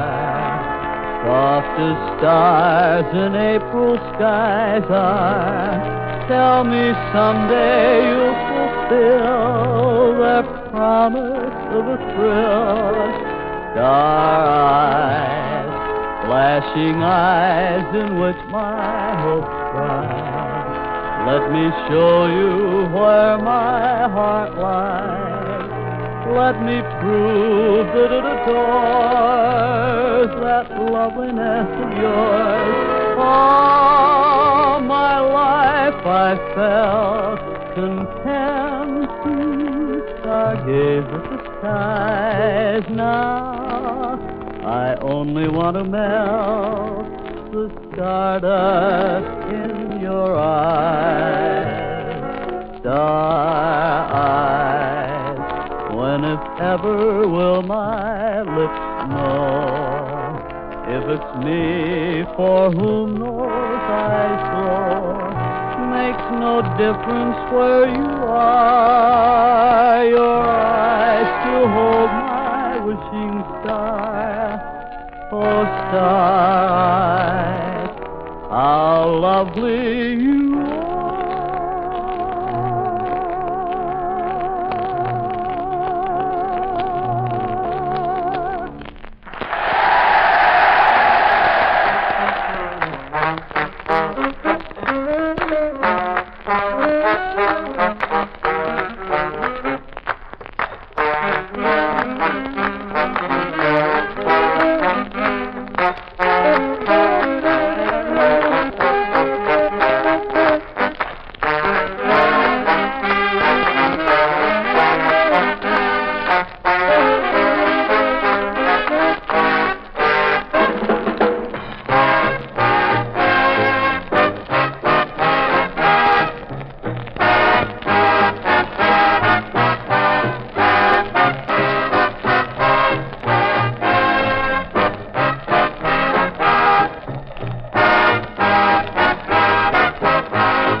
This rebroadcast is a presentation of the Armed Forces Radio Service.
You're invited to drop in where the elite meet to eat.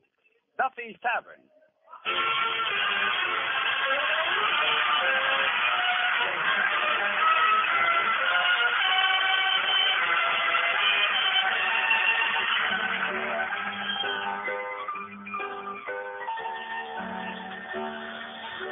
Hello, Duffy's Tavern, where the elite meet to eat. Archie the manager speaking. Duffy ain't here.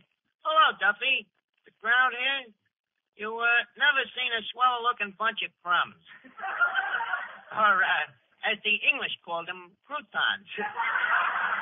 Well, you see, Gertrude Lawrence is coming down here tonight, so the crowd all dressed up formal. Yeah, practically everybody is wearing shoes. Well, except Moriarty, of course. He didn't have an 18 coupon, so he just went out and got a pedicure. Yeah. Huh? Gertrude Lawrence, Duffy. She was in that play, Lady in the Dark, about a dame and a psychiatrist. Yeah, they're them doctors of psychology. Huh? Well, you know, he's a guy you go to when you're doing all right, you're feeling all right, and you're looking all right, and he tells you what's wrong. Yeah. Yeah, it's for people with twisted mentals. Why is Gertrude Lawrence coming down here? Well, since Noel Coward is in England, she probably said to herself, whom in America is most logical to be Noel's predecessor? So, whom else would the whom be but yours truly, whom? Well, tip, Duffy, old Scrooge. I'll phone you back fortnightly. Look, Eddie. Yes, Miss Doc. Eddie, you won't believe this. That's right, but go ahead.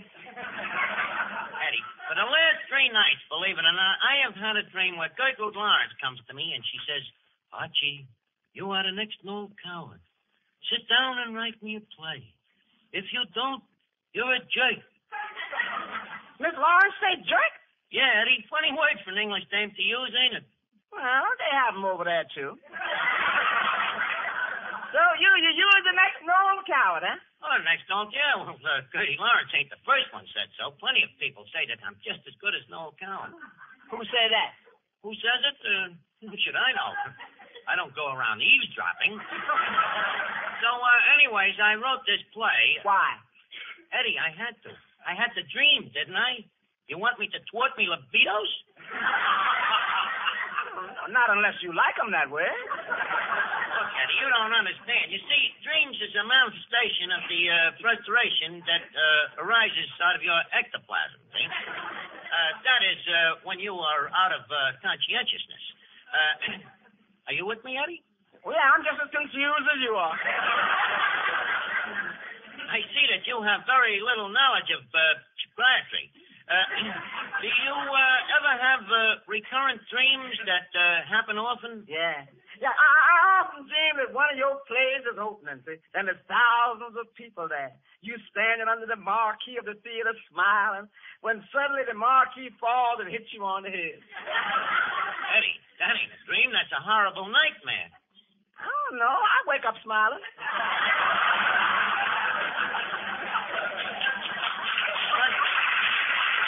What's the use of trying to explain psychiatry to you?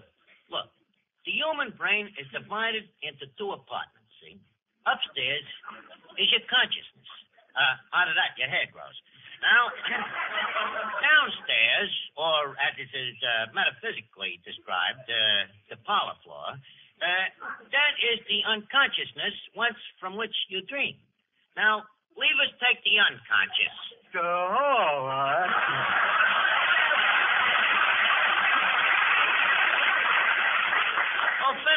Finnegan, do you ever dream? Oh, boy, do I, dear. I love to dream. You love to dream, huh? Yeah, breaks up the monotony of sleeping. Well, Finnegan, do you have any special dreams that you dream all the time? Oh, yeah. What is it, Finnegan? Well, I'd rather not say. Go on, tell me, Finnegan. Well, okay, I dream that I'm a butterfly. Butterfly? Very interesting. The wing fetish, Tell me, Finnegan, what do you do when you're a butterfly? Mostly I sit on flowers. I see. The Narcissus libido. Finnegan, are you happy when you're dreaming you're a butterfly? Oh, extremely, Arch, extremely. Except for one thing. What? Arch, are the girl butterflies? Of course, Finnegan. They are what are known as Madam Butterfly.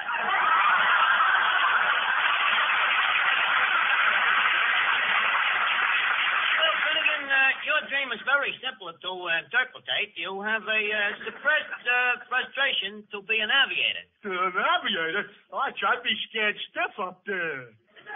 Well, why? When you're a butterfly flying around, they ain't scared. Yes, I am, Arch. That's why I'm sitting on the flowers. What the use of psycholyzing you? Leave me get back to me play. That crummy play. Now, listen, Mr. Georgine Nation. How can you criticize a play that you ain't even read? Look, Mr. Noel Coward, when there's corned beef and cabbage on the stove, I don't have to look in the pot to know what's cooking.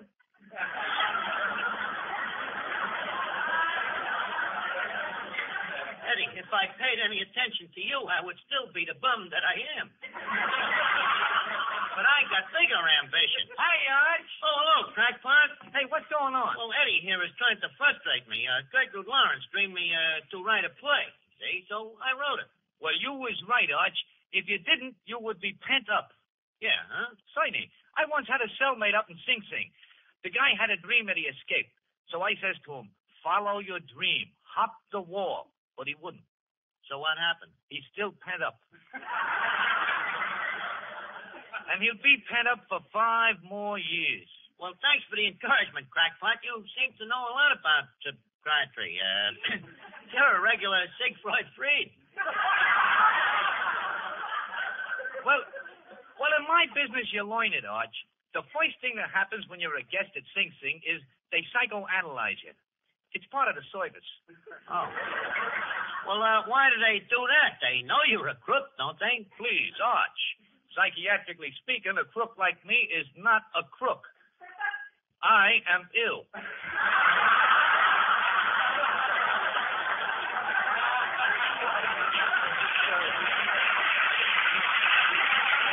Hey, Arch, what does she mean Pete is ill? Well, he means like where another guy might have hardening in his arteries, crackpot has larceny in his heart. Well, not quite, Arch. You see, the psychiatrist found out that I inherited me criminal tendencies from me father, who had a tendency to be quite a criminal. Well, where did your father get this tendency? Oh, he got it from his environment. Oh, what was wrong with his environment? He was in jail all the time.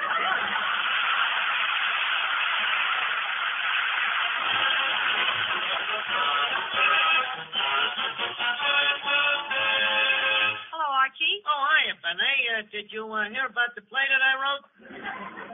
Well, Archie, I've heard about your plays, and from what I hear, they'd be much more useful as practice targets. Everybody's a critic. Please stick to your singing, Miss Venuta. Somebody ought to remind that dame there's a fat shortage, too. Don't Don't let it get you down if the plans that you've made go up in smoke. And each dream that you dream seems like a joke. Don't let misfortune make you frown. There's a great day coming, manana, with a wonderful, wonderful dream. Everybody we're told will be rolling in gold. We'll be out of the doldrums, manana. There'll be beer and pretzels, manana. There'll be strawberries floating in cream. We'll be singing a strain of a happy refrain, for we're launching a rainbow manana. There'll be high times, high in the sky times. Come, you mourners, and pick your plums. There's a great day coming, manana, and manana's sure to come. If this troubled world around you brings a sigh and makes you wonder what and when and why, forget your fears and keep your chin up high. Remember, we're lucky to be here in the land of the free. High time, oh, we'll all have fun. There's a great day coming, manana, and manana's sure to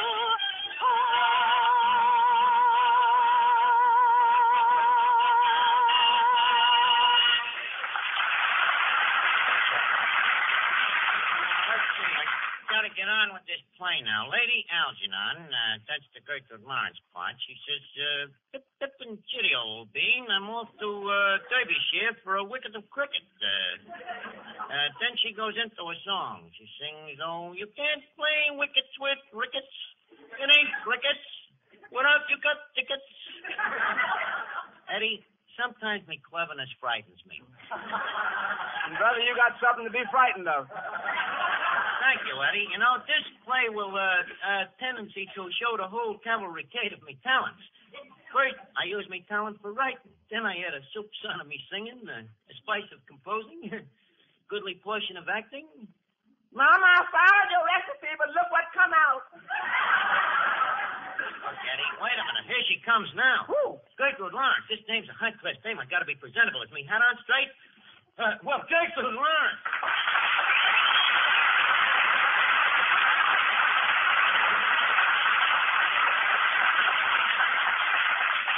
Gertie, as one American to a fellow Britisher, it gives me great pleasure to reach me hands across the sea. A little sea wouldn't do those hands any harm. That's sunburn. This is your first visit to the place, isn't it? Yeah. Isn't it everyone? I'll give her one more chance. Miss Lawrence, a cozy little establishment we have here, huh? Yeah, I'm glad I came. Oh, thank you. I always wondered what was underneath Lower Basin Street. The lucky thing England is our ally. I punched this dame right in the nose. By the way, I understand that we have a mutual friend in common. Oh, really? Who? Noel. Noel who? What other Noel do you know? Well, Noel Tanya. Oh, you get So, you're a friend of Noel Coward, huh? Oh, certainly. Why, we're Bazoom pals. Yes, Noel and me is together all the time. Oh, you are together all the time, huh? Noel's in England. Oh, yeah? Uh-huh. What? Where is Winston Churchill? He's in England. Where's President Roosevelt? In Washington. Touche? By the way, pardon me, rhododendron. You must be simply famishing. Would you care for a spot of tea? Oh, well, thank you, Archie. Eddie, a cup of tea for Miss Lawrence. I'm sorry, the tea bag's in use.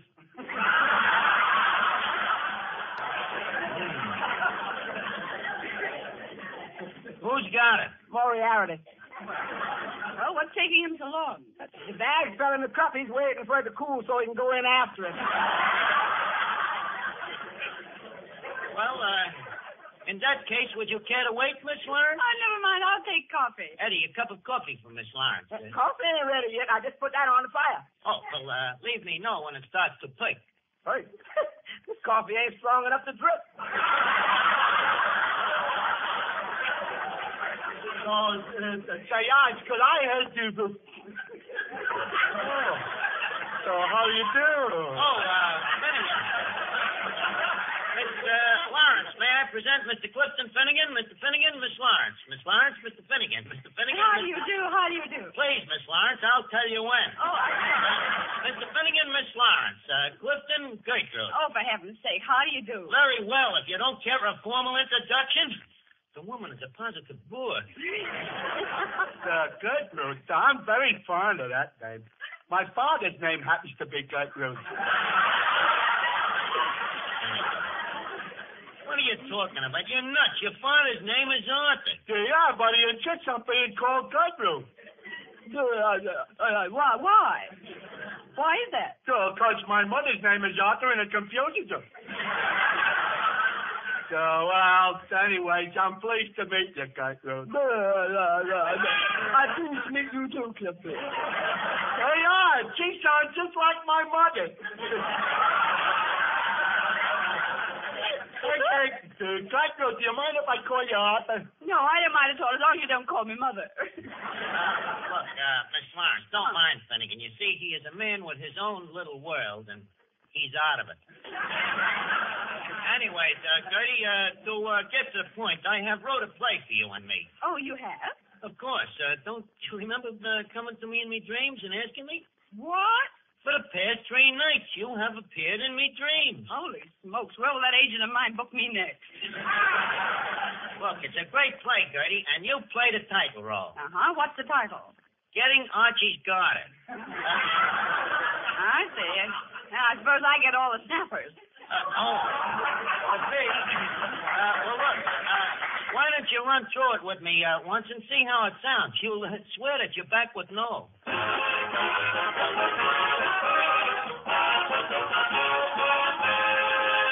Well, Gertie, did you look over the play? Yeah, I did. I see it has a song in it. Who wrote that?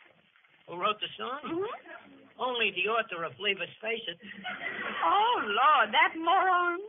Miss Lawrence, it may embarrass you to learn that moron is me. Anyways, leave us get on with the play. Now, you see, the scene is the curtain rises. I am sitting in me flat in London in me velvet smoking pajamas. Anyways, there I'm sitting, Sir Archibald Archie, wealthy English barrister, playboy, and all-around cad. Music, Pete.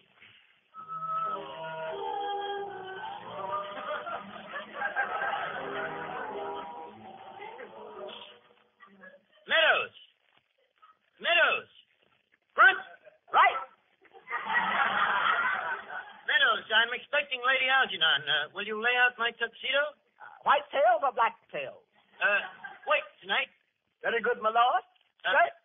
Shirt, stiff up a front. Collar? Wing. Tie? Black. Socks? By all means.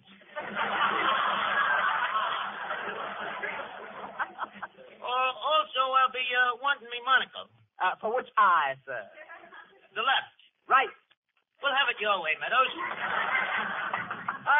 That must be Lady Algernon now. This is going to be difficult. Sir Archie. Lady Algie, you're late. It's almost off, sir. I know. I'm sorry, I was delayed. Careless of you. You should have took a pram. Of course, you suspect why I asked you to pop over. Yes, I was afraid of that. You mean it? Yes, I'm afraid it's... Well, then, this is it. This is it. The end, eh? The bitter. Yes, I sensed it last night on the balcony. You did, eh? How did you sense it? Oh, I don't know. There was something about the way you pushed me over the rail. Oh, I say, I'm dreadfully sorry about that. Did you get hurted? No, I fell on Mother.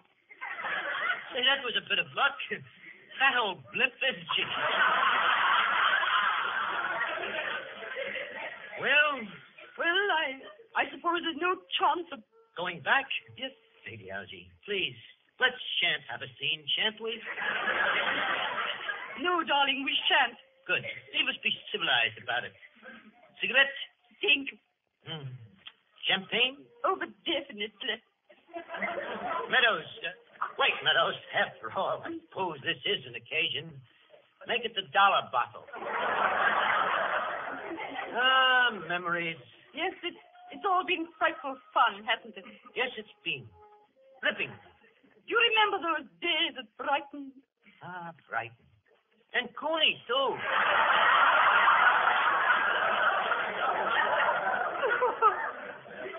Oh, come now. Don't cry. Stiff up a plate, old girl. Come, sit next to me here at the Hopper's Court.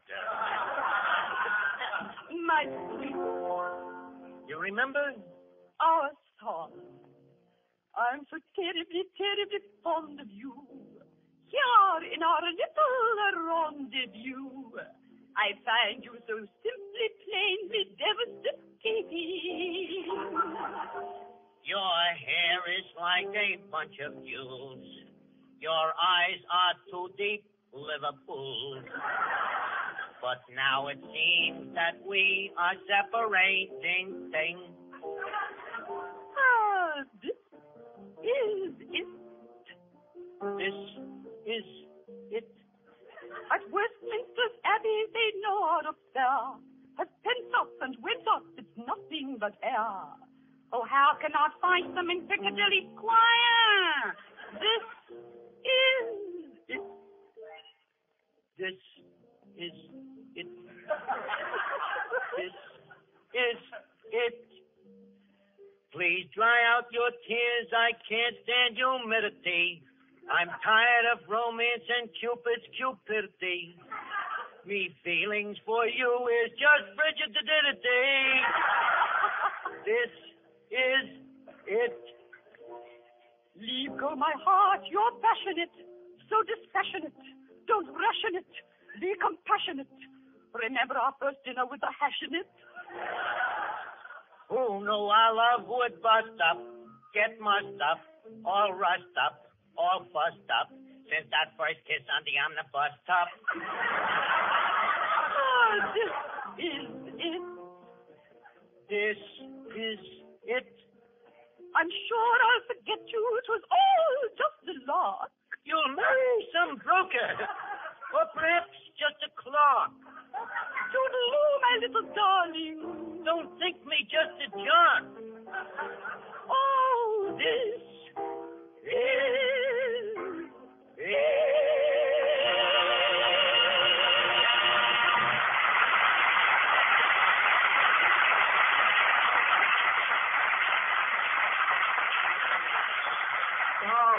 You were wonderful, Miss Laura. Oh, thank you, Penny Gertrude. You were simply marvelous. Oh, that's sweetheart. You were nice. Oh, thank you. Simply super. Oh, you were wonderful. Thank you very much.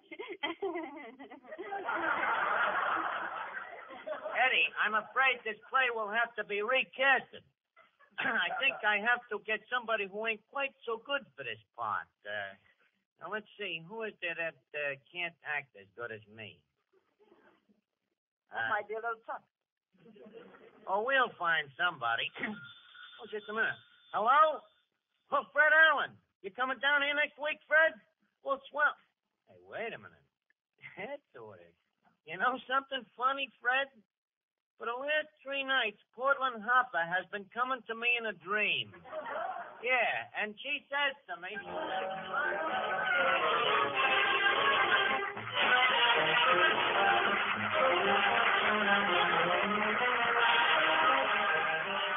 Before we leave Duffy's, leave us put a couple of nickels in Duffy's jukebox. The plat is spinning. The needle comes down. It's music.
This rebroadcast is a presentation of the Armed Forces Radio Service.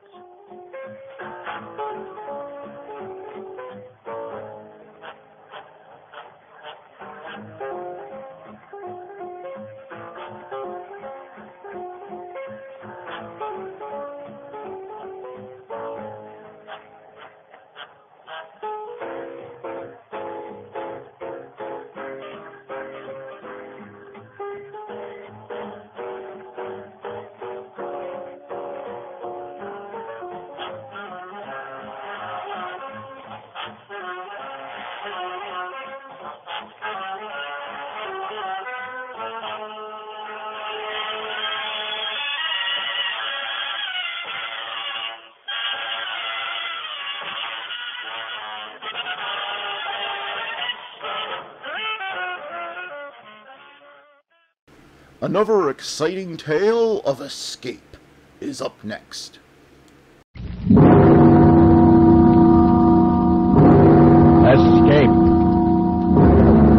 Escape tonight to ancient Egypt.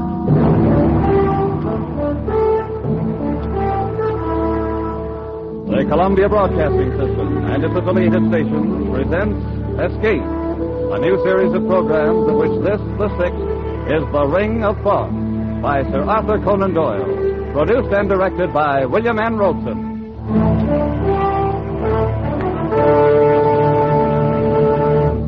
Wherever the English language is spoken, Sir Arthur Conan Doyle is known for two things: his immortal character Sherlock Holmes and his unshakable belief in life beyond the grave. So great is the stature of Sherlock Holmes that Conan Doyle's earlier stories are all but forgotten. Stories like The Ring of Thought, which so clearly anticipates the author's later fascination with spiritualism. We invite you now to escape to ancient Egypt and The Ring of Thought, An adventure told in the words of John Vansittart Smith, British Egyptologist.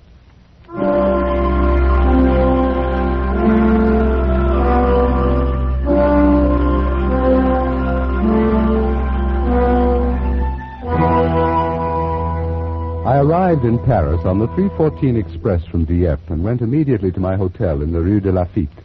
My actions so far had worked out according to my planned schedule.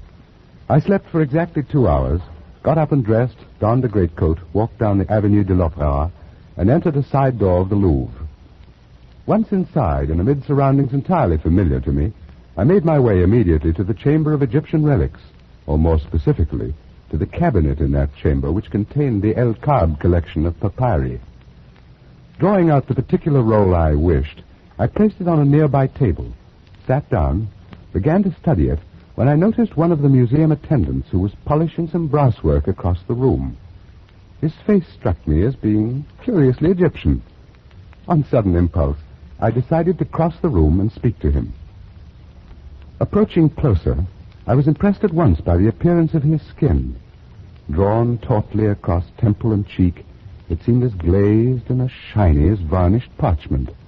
And out of narrowed slits, there glowed 2 green and vitreous eyes, misty with a dry shininess. Eyes of a kind never seen in a human head before.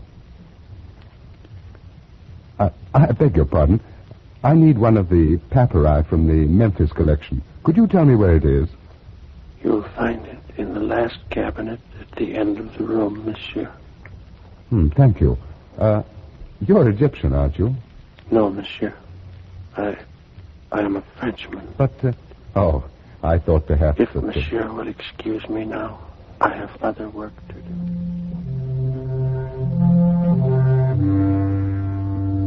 I went back to the table and took up the papyrus I had been studying before. But my former calmness in translating the intricate hieroglyphics was gone, and out of the depths of my mind welled a feeling of terrible familiarity. I concentrated more deeply on my studies, pushing aside those thoughts conducive to mental turmoil, and at last, worn out by the inward struggle, I fell asleep.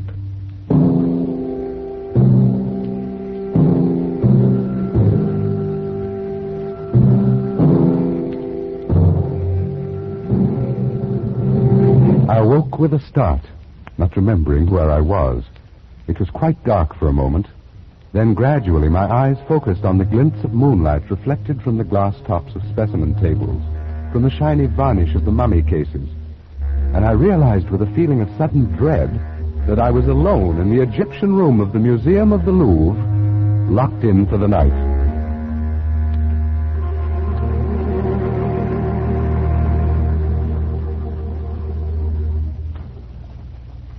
And I saw at that moment, approaching through the moonlit halls, a dim yellow flame. Nearer and nearer it came until I could perceive above it, as though floating in the air, the eerie, glistening face of the man I'd spoken to earlier. I shrank into the dark shadow of my corner, and he passed without seeing me, stopping before the mummy cases a few yards away. Scarcely daring to breathe, I watched him place the light on a table and begin feverishly to examine the tags on the specimens. In a moment, he gave a cry of delight, and, drawing one of the mummies from its resting place, laid it on the table in the full glow of the lantern and set to work. He was unwinding the wrappings from the head of the corpse. A few turns revealed a tumbled cascade of black curls. A few more, the snow-white brow, then the delicate nostrils, and at last, the full, warm, passionate lips, the face of the most beautiful woman the world has ever seen. Ah, ma pauvre petite.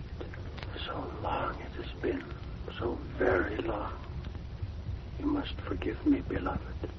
I could hardly believe my eyes. The man was obviously in love with this mummy. After a while, he left the body, turning his attention to one of the glass cases filled with an assortment of rings. From the pocket of his garment, he'd taken a small glass bottle containing some kind of liquid, and he used this now to test the rings, rejecting them one after another. Then, at last... This is it. It's the one. At last I found it. The ring of Thoth. In his excitement, he dropped the bottle. and I gasped in surprise at the sudden sound. Who's there? I beg your pardon. So it is you. No, do not move. I didn't mean to spy on you. I fell asleep. Who are you, monsieur? I am John Van Sittart Smith, a student of Egyptology. No matter. You will observe this knife. Yes. Had I discovered you 5 minutes ago, monsieur, I should have slain you without a word. What? As it is now, I have found the ring. But I warn you not to interfere with me in any way. I really haven't the slightest intention of it. After all, I'm only here by accident. Perhaps. I say, you shouldn't have unwrapped that mummy, you know. It's starting to deteriorate already. Oh, my beloved. Yes, before our eyes, the lovely face was crumbling, the hair falling away, the skin shriveling and cracking, the lips fading. The man hovered over the decaying body a moment, murmuring sorrowfully. And then he turned again. No matter. That will not make the least difference in a little while. Of what importance is the dead shell, so long as her spirit waits for me at the other side of the veil? What are you talking about? What is it you're proposing to do? Tonight, monsieur, I have ended a quest and broken at last the ancient curse. Nothing now can prevent my joining her. Are you actually claiming that you knew her? She was Atma, daughter of the governor of Abaris. And both she and I lived in the reign of Tutmosis 3,500 years ago. You're obviously mad. Perhaps, but not in the way you think. There may be design in this, your coming here. It may be decreed that I should leave some account behind as a warning to other mortals as rash as myself. Very well, then. So be it.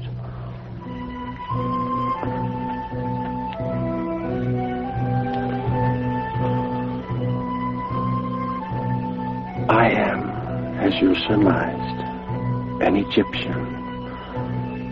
My name was Sasra, and my father had been the chief priest of Osiris in the great temple of Abaris, which stood in those days upon the Bubastic branch of the Nile. I was brought up in the temple and was trained in all those mystic arts and sciences known to the priesthood.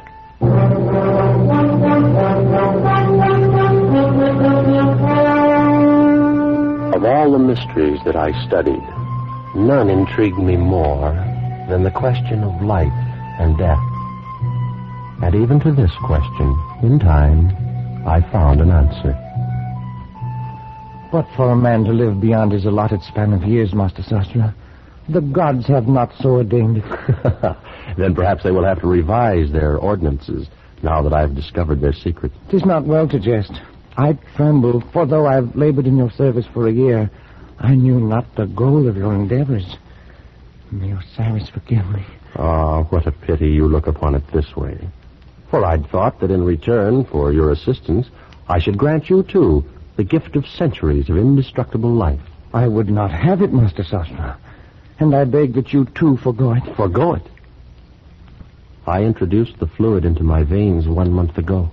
Oh, no. Then you are lost indeed. Lost? Do you call this being lost?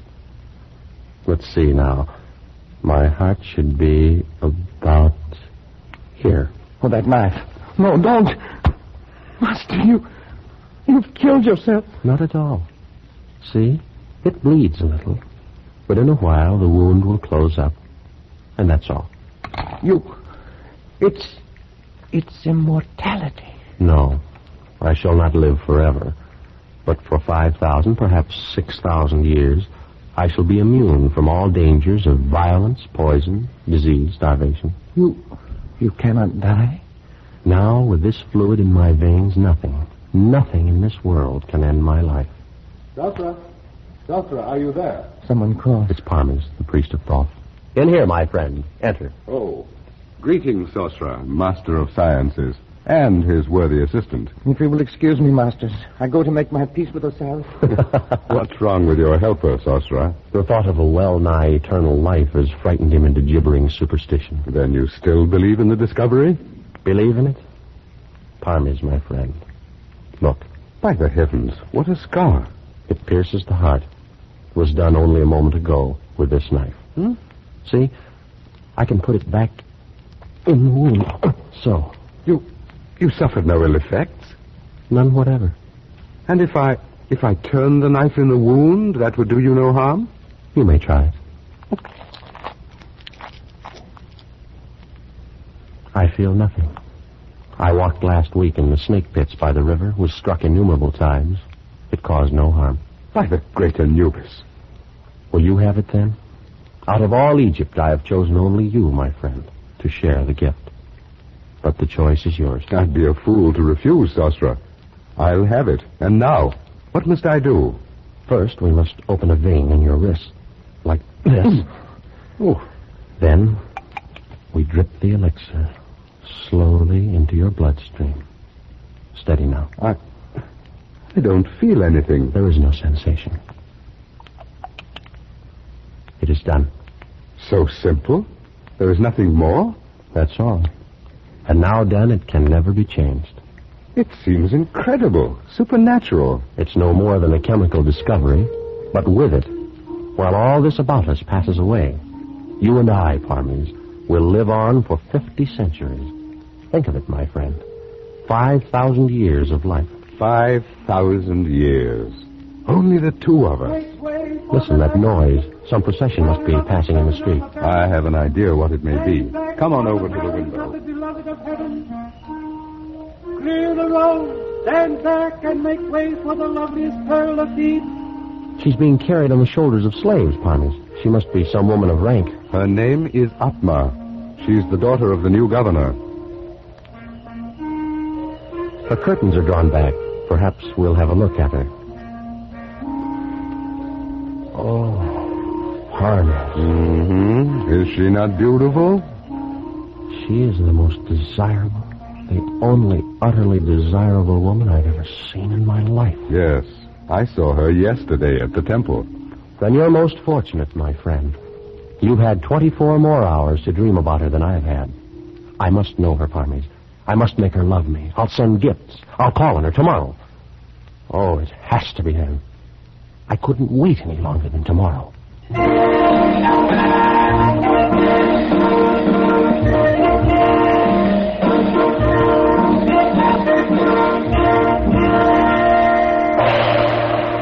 visitor calls upon the beloved of the universe. He is Sasra, priest of the temple of Osiris. Well, bid him approach. Enter, Sasra. Oh, most beautiful of all Egypt, I cast myself at your feet. That's a noble ambition. But wouldn't it be much better to sit here beside me and watch the fish in the fountain? Much better. You will all withdraw, except you, my girl. Play something for us, at a distance.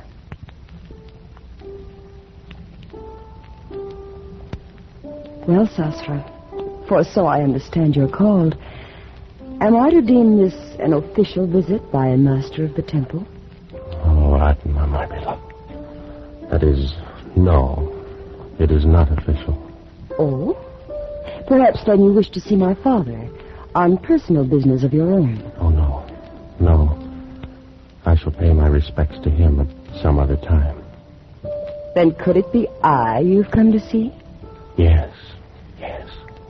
And since you've said the visit's not official, your reason must be a personal one.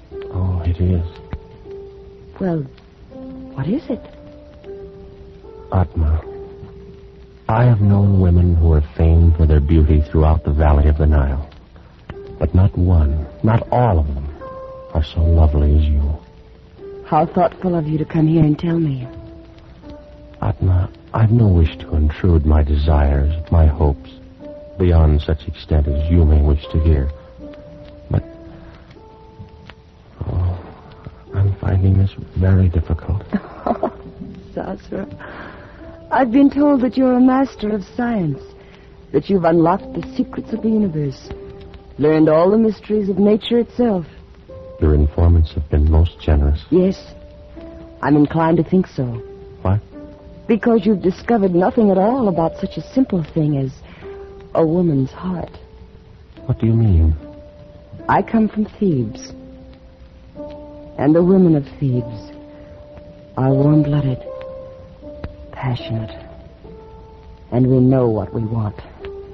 Atma. I saw you first 3 days ago. Why do you think I told my bearers to carry me down that street beneath your window?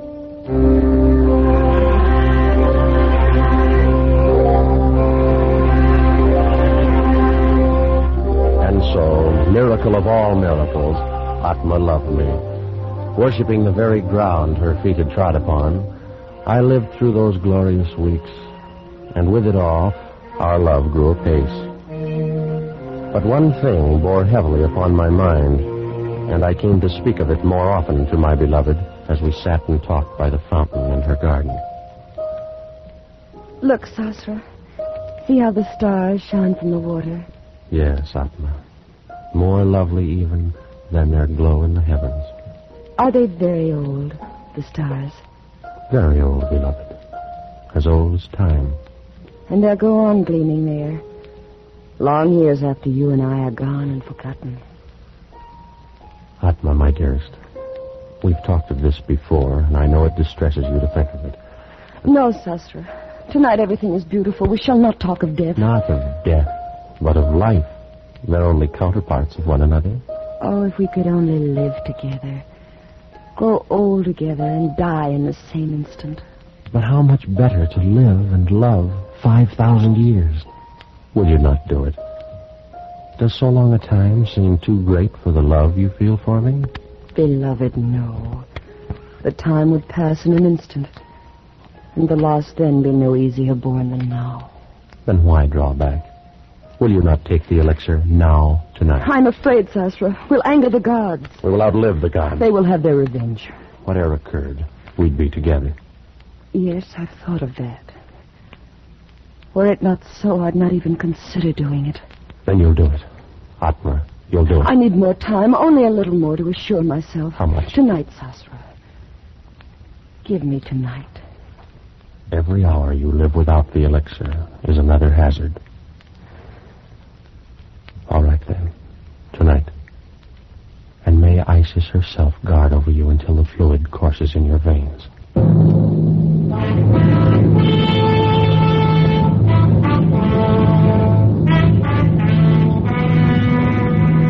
And so, on that accursed night, I went to my chambers and slept. And while I slept, the moon of Isis shone over the delta of the Nile. Shone but to light as foul a scene as was ever done on earth. Some hours had passed away. Master Sasra, awaken! Master, awaken at once. You know. Who is it? Oh, what a terrible thing has transpired this night.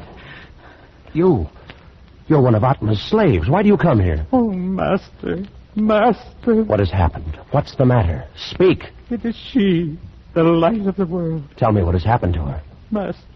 Master. Brigands came in the night.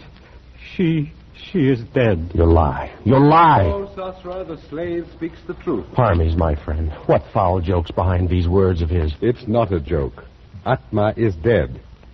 You, slave, depart from us. Yes, masters. By your gracious leave, I depart. Such a thing cannot be. Oh, of course. The two of you planned it together, sought to frighten me out of my wits. It's very amusing, really. But I was terrified for a moment. Atma no longer lives. She was stabbed to death only a short while ago. No. Oh, no. She can't be dead. She is dead, Sosra, and for all eternity. I must go to her. Surely something can be done. I killed her. What is it? What has happened? I killed her. Oh. I struck her through the heart with this very knife. You, Parmes. Why? Because she loved you. Why? And because I loved her. You, my friend. She would not look at me. And for that you would lose her to both of us forever? To both of us, Sasra? I think not. By the living Osiris, give me that knife. That's it. Strike. Again. Here's the heart. Here, strike. Again and again, Sasra. Wait.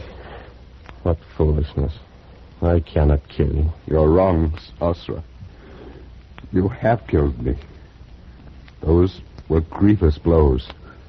But the fluid, that cursed elixir of life, it runs in your veins as well as mine. True.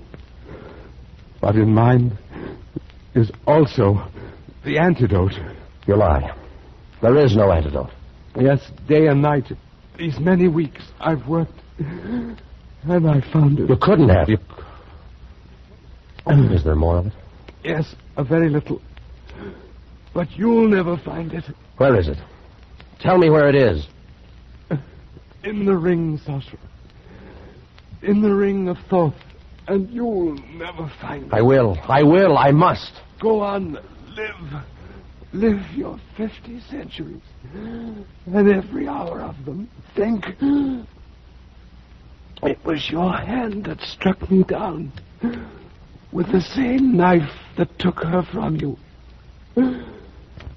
Think while I go to join her. Oh, no. You're not dead. You're not. No. No. No. No.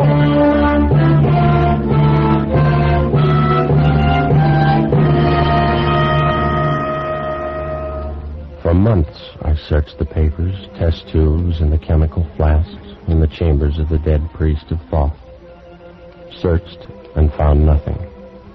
I sifted the sands where he'd walked, questioned his slaves and servants, and learned nothing. Every moment of my life, my terrible and unwanted life, was devoted to an unceasing hunt for the ring of Thoth, and all to no avail. And in time, a horde of barbarians overran the city of Abaris. And the sands of the desert buried forever the last of my hopes.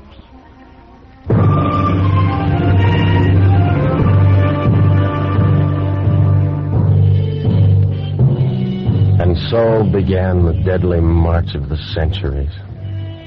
How can you know how terrible a thing time is? You, who've experienced only the narrow course between the cradle and the grave. I've floated down the whole stream of history. I have traveled in all lands, and I have dwelt with all nations. Every tongue is the same to me. I need not tell you how slowly the centuries drifted by. Centuries without end. Years without number. And so, I came to be one day, a few weeks past, in San Francisco, where I came across a certain item in a newspaper. Among recent discoveries in Lower Egypt is an unopened mummy case containing, according to the inscription on the outside, the body of the daughter of the governor of Abaris in the days of Thutmosis. In the same burial crypt, dropped into a crevice between the stones, was found a large platinum ring of singular design. Both specimens have been sent for examination to the Louvre in Paris. So, I presume you came here to Paris, obtained this position of attendant in the Louvre with the idea of... Only yesterday, Monsieur Smith. As you may imagine, I had little difficulty in convincing the director of my knowledge of Egyptian relics. The ring, then. The one I saw you remove from the case is the ring of Thoth? Without question. You've discovered how the ring must be used? The secret is obvious. See, the stone is hollow, and drops of liquid move within it. Have you considered the possibility that this antidote may not perform the function which has been claimed for it? It will, monsieur. And there'll be no need of a knife to strike me down. My death was due in a time long past. And only this damnable fluid that runs through my veins supports the weight of my years. I delay no longer. I go to join her where she waits for me in death. No, don't. Oh. Too late. I've broken the gem. I've taken the antidote. I stood and watched him with a terrible fascination, but without pity and without compassion. He turned away from me and reeled toward the mummy he'd left on the table across the room. But even as he turned, the parchment skin of his face cracked and shredded. Discolored lips shriveled away from the yellow teeth. The vitreous eyes withered into nubs of formless plasm, and the full weight of his 3,500 years descended on him in an instant. I left that room of death and walked over the marble floors toward the exit, my footsteps echoing through the empty halls, even as they had echoed for so long in the corridors of time. And I wondered as I walked if Sasra knew now what I knew, that the antidote in the ring of Thoth can bring death to the body, but not to the soul. And I wondered in what cloak of flesh his spirit now dwelt, just as I, Parmes, priest of Thoth, had for the last 40 years of my 3,500 dwelt in the body of John Vansittart Smith.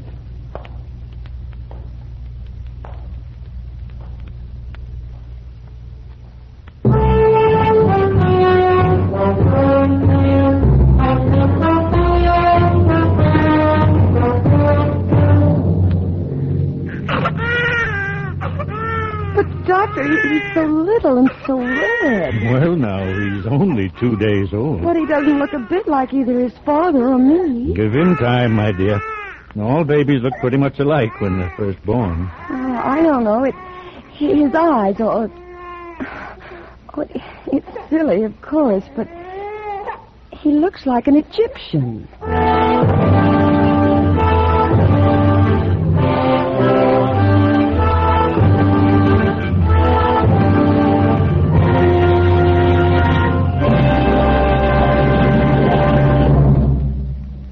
Produced and directed by William N. Robeson, The Ring of Thoth by Sir Arthur Conan Doyle was adapted for radio by Les Crutchfield, with Jack Webb as Sosra, Thomas Freebairn Smith as Vansittart Smith, and Joan Banks as Atma.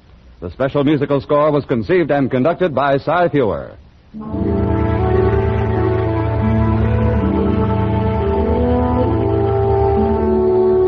Escape is presented by the Columbia Broadcasting System and its affiliated stations each week at this time.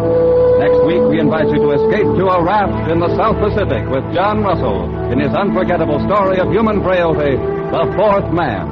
And so good night until next week at this time, when again it will be Time to Escape. This is CBS, the Columbia Broadcasting System.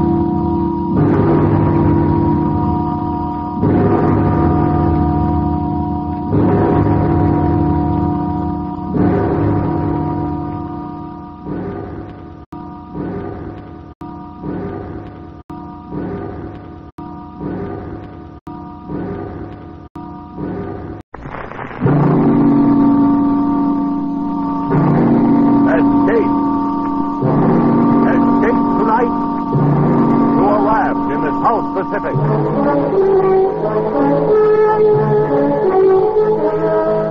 The Columbia Broadcasting System and its affiliated stations present Escape, produced and directed by William N. Robeson. This, the last of the summer series, is The Fourth Man by John Russell.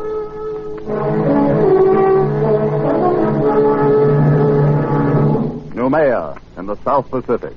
To a generation of French criminals, a word to be uttered in the same terrified breath with Devil's Island. The penal colony at Noumea, where the cutthroats, garrotters, and sadists from the dregs of French society were sent to a living death. Tonight we invite you to escape from Noumea in John Russell's The Fourth Man.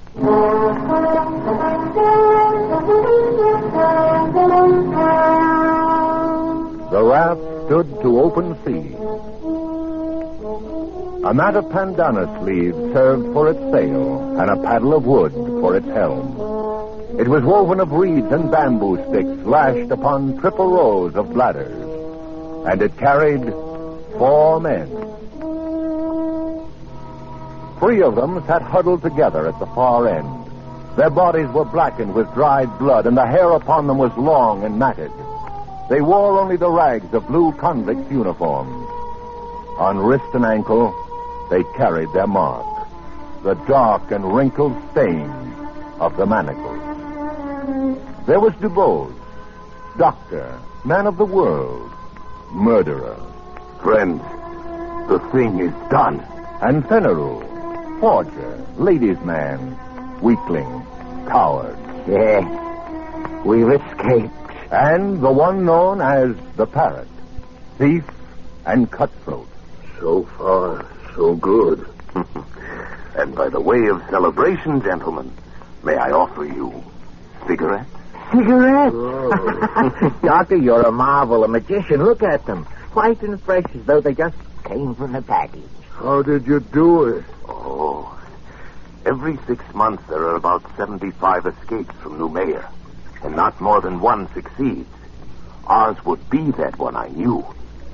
So, 3 weeks ago, I bribed the night guard for these very cigarettes, so that we might sit here, my friends, as we are doing, and celebrate. I want a light. A light for the pet. Our doctor's a wonder. He thinks of everything. He gives us cigarettes, matches, and our freedom. Wait till you've got your 2 feet on the pavement again. That'll be the time to sound off about freedom. To wear starched collars again. To stroll the girl, clean and fresh from her bath, down the Place de la Concorde, the Rue de Rivoli. Suppose we get a storm. It's not the season of storms. Just the same. Suppose we get a storm. We're okay, my friend. You must not be so impatient. Remember, we were convicts back there, festering in oblivion. Now we are men raised from the dead. Suppose we get a storm. You've got a gift of speech, Doctor. But where's the ship that was going to meet us here? This is the day, as agreed. It will meet us. The wind will blow us to China if we keep on. We can't lie any closer to shore.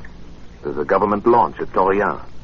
And I doubt if the native trackers have given us up. Careful, Parrot. The natives will eat you yet. I've heard about that. Is it true, Doctor, that they'll keep all the runaways they can capture to fatten on? Oh, they prefer the reward still. I doubt if they've entirely lost the habit of cannibalism. Piece by piece, Parrot. First they'll sample you. Then they'll make a stew out of your brains. Oh, they won't miss a thing. Shut up, Fenneru. The filthy brutes. Oh, I almost forgot. We have one of them with us. The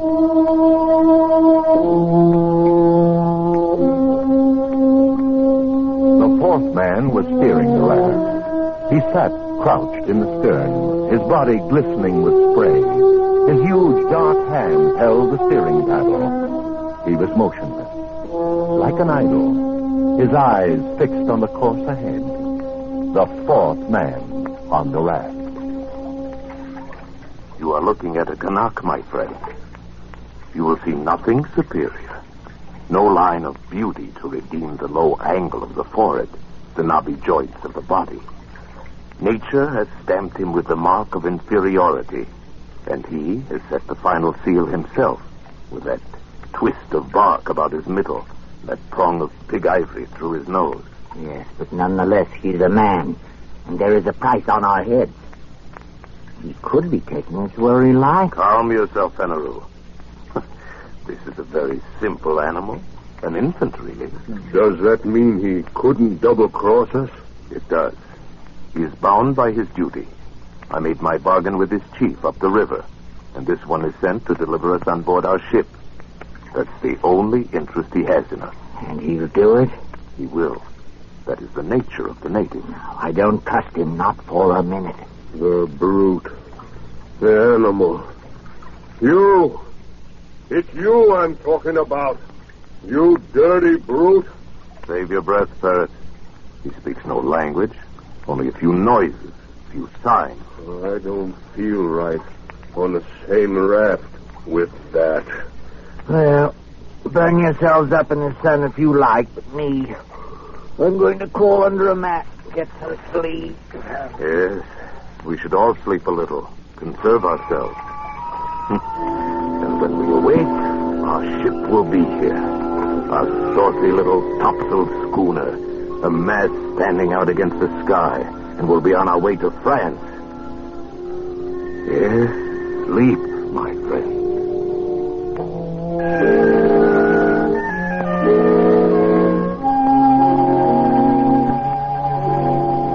The two younger convicts dozed under the heat of the day, but not the doctor.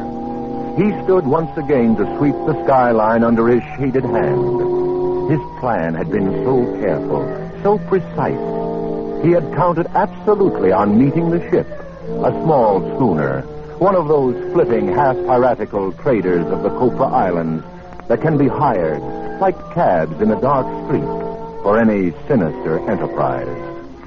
And there was no ship. And there was no crossroads where one might sit and wait.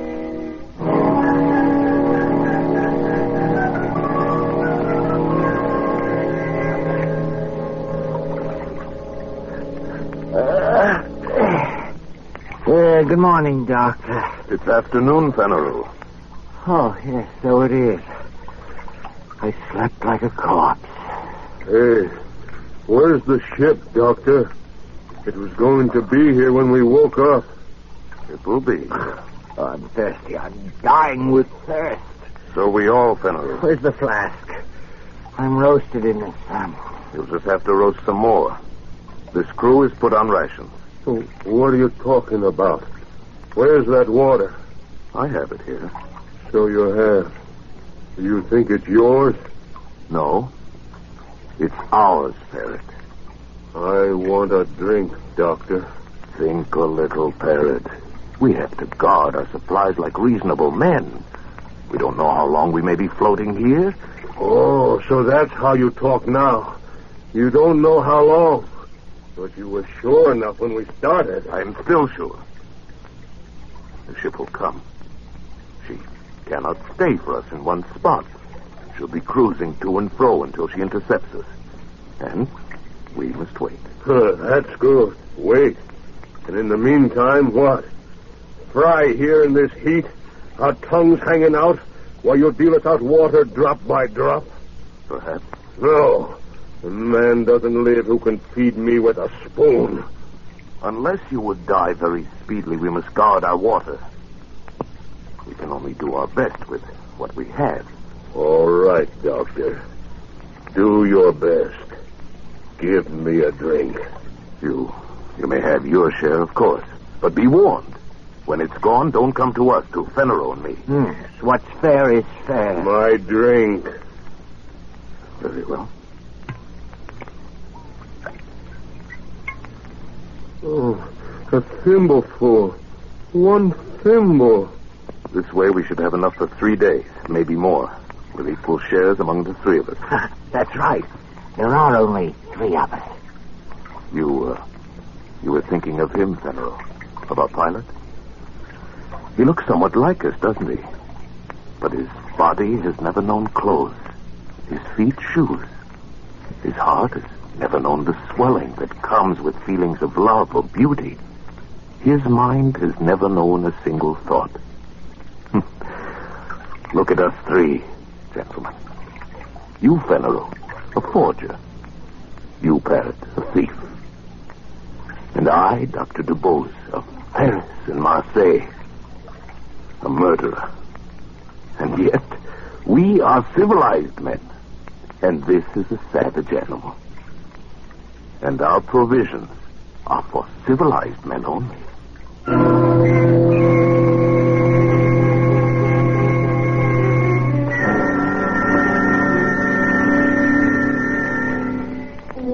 three men awoke to the second day on the raft. They looked and saw the far round horizon and the empty desert of the sea and their own long shadows that slipped slowly before them over its smooth, slow heaving. The land had sunk away from them in the night. The trap had been sprung. As the savage sun kindled upon them with the power of a burning glass, a calm fell, an absolute calm. The air hung, waited. The sea heaved and fell in polished undulation, and the sun shone, driving in under their eyelids like white-hot splinters. They crawled to the shelter of their mats, gasping, shriveling. And the water, the world of water, was slack and thick as oil. Oh, how lonely it is. Dr. DeVos. Yes, Barrett? Look around you. What do you mean? Go on, look around. What do you see? I see water, Barrett, and the horizon. Nothing else. Oh, don't you see a ship? A saucy little schooner? Those were your words. Well, where is it? Why don't you see it? It will come. Will it comfort us to be dead when it comes? You say that you count on your friends, but suppose they leave you to rot here. Leave Paris and me to rot here.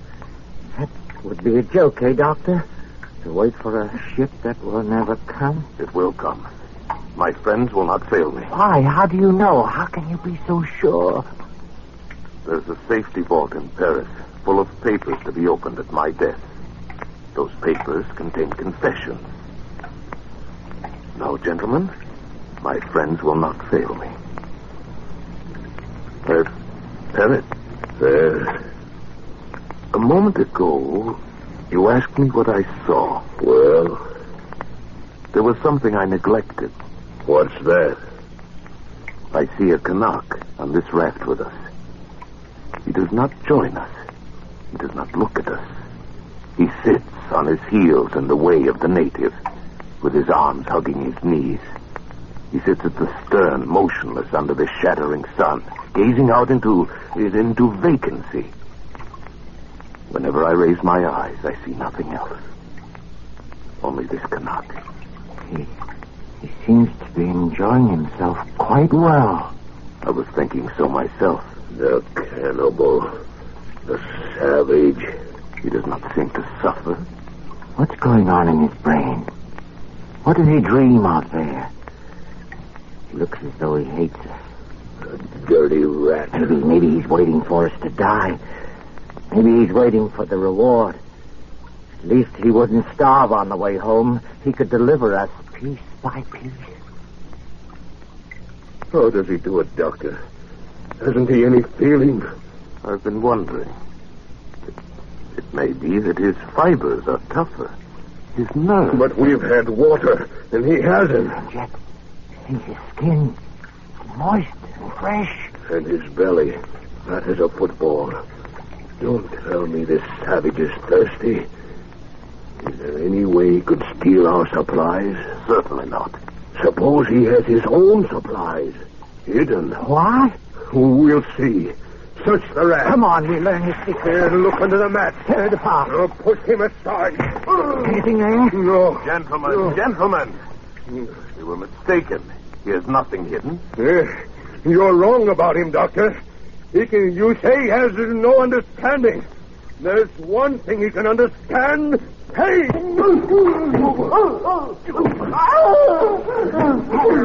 Paris, not so much. Sit down. There. Come. That'll teach you. Not so chipper now, are you? Not so happy with your luck. That'll make you feel... Well, Paris, you feel better now, don't you? Superior. Come back, my friends. Come back under the mats. The glare of the sun is not so bad there. Oh, idiots. What's the matter with our parrot now? Idiots. Why do we look and look? The schooner can't help us now. If we're becalmed, then they are too. Is that true? Yes. We must hope for a breeze first. Well, then why didn't you tell us? We trust you. Why do you keep on playing out the farce? You are wise, Doctor. You are very wise. Put down the knife, Barrett. You know things we don't, and you keep them to yourself. All right. But be careful.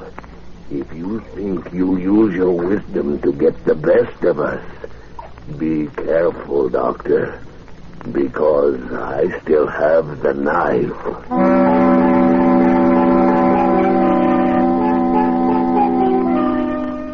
And so the days dragged by, the second, the third, and now it was the fourth day, and still there was no breeze, and still there was no ship. Oh, Doctor. Yes? What do you stare at? At him. At him, the native. The Canuck. Why? Look at him. And look at us. We are dying. Our powers are ebbing. And him? Naked, wild, brutish.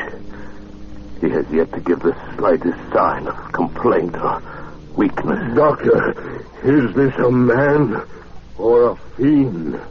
A man. It is a man. A miracle. It is a man, and a very poor and wretched example of a man. Why, you'll find no lower type anywhere.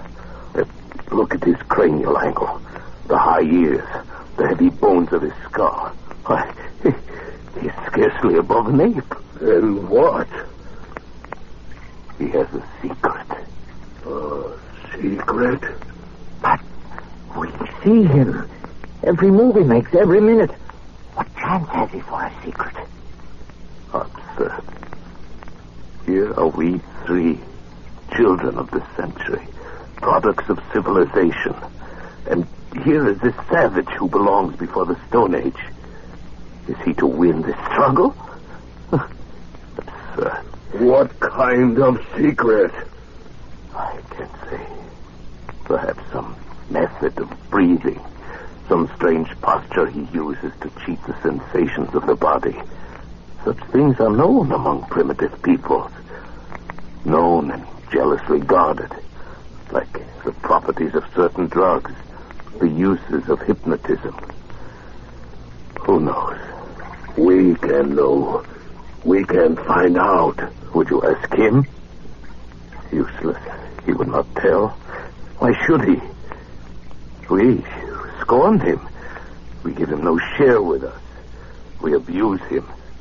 And so he falls back upon his own expedients. They are the means by which he has survived from the depths of time. By which he may yet survive when all our wisdom is dust. There are a number of ways of learning secrets. I know them all. It would be useless. How could he stand any torture you might invent? You saw how he behaved before? No, that's not the way. Oh, listen to my way. I'm tired of all this talk. You say he's a man. All right, then he has blood in his veins. At least we could drink. No, it would be too hot. It would be salt. Well, kill him then and throw him over the side. Let's be rid of the thing. We gain nothing. Then what do you want? I want to beat him. That's what I want. To beat him at the game. For our own sakes, for our racial pride, we must. To outlast him. To prove ourselves his masters. Watch him. Watch him closely, my friends. Watch? I'll watch all right, my good doctor. I'm not sleeping anymore, and leave you alone with that bottle. The bottle? The bottle? I've been meaning to discuss our rations with you. Have you? We're running very short. I'm afraid we must cut down again. And what are we cut to? Half a thimbleful. No. We must keep our wits. I say no. All right. Then we'll put it to a vote. You say no. I say yes. Fenneru. Yes, anything, but give me mine now. Then let's have a thimble for Monsieur Fenneru. Your share, Fenneru. More, I'll die. Give me more. No more today. You must. Doctor. No more today. Look, a ship. Oh, at last. Where is it? I don't see any ship. It's a trick. Look, Fenneru. He has the bottle. You dirty thief. Look at him. You killed him with that oar. What about the bottle?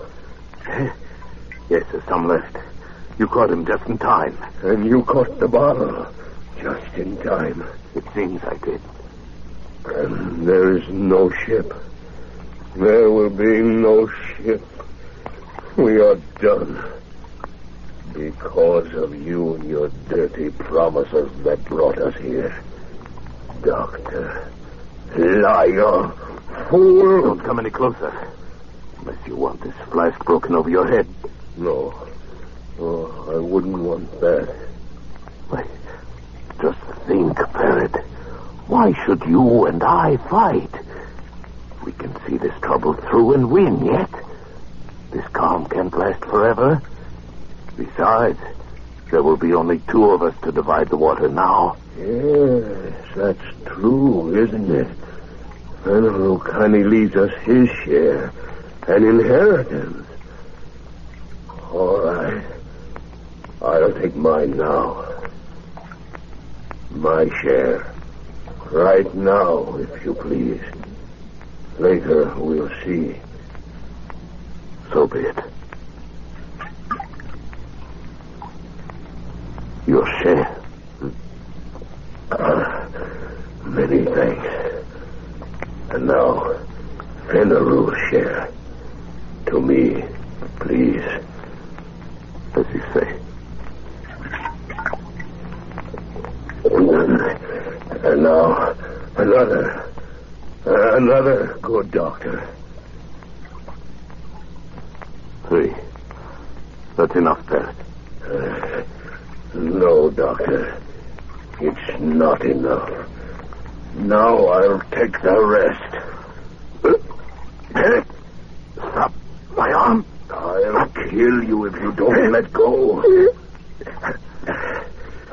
Thank you. You see, I have manners, haven't I? And I have wisdom, too. Because I fooled a very wise man. I toast you, Doctor. The best man wins. That was a bright idea of yours. The best... Oh,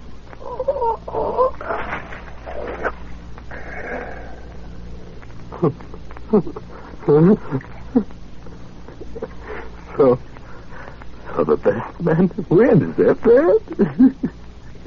You forgot I'm a doctor, didn't you? You forgot that a man cannot go without water for 4 days, then drink his fill and live through it, huh? Go on, Parrot. Gasp out your worthless life. While I laugh. Yes, the best man always wins, Parrot. The best man... So, best man wins, yes, Doctor. You forgot my knife, didn't you? Forgot me, lying at your feet. Gave me up for dead, didn't you? But now, it is I, Fenneru, who will outlast the two of you. Yes, my good Doctor. The best man always wins. Fenneru, you fool. The water, it's running out. Hey.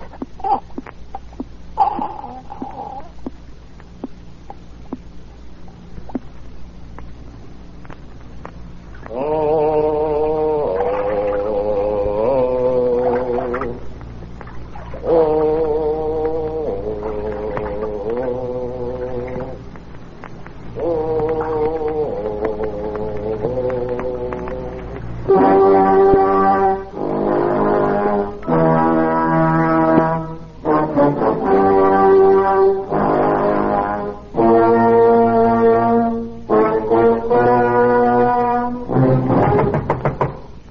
Captain. Come in. Captain, longboat's back, sir. All right, send Marteau in. He's right here, sir.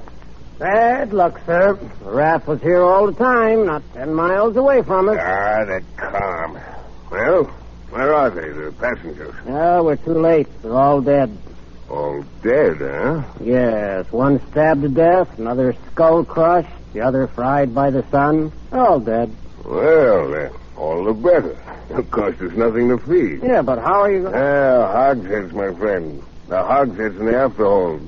Fill them nicely with brine, and there we are. I don't understand. Oh, you're dull, Marteau. Very dull. The gentleman's passage is all paid. Before we left Sydney, I contracted to bring back 3 escaped convicts. Well, I'll bring them back. Pickled.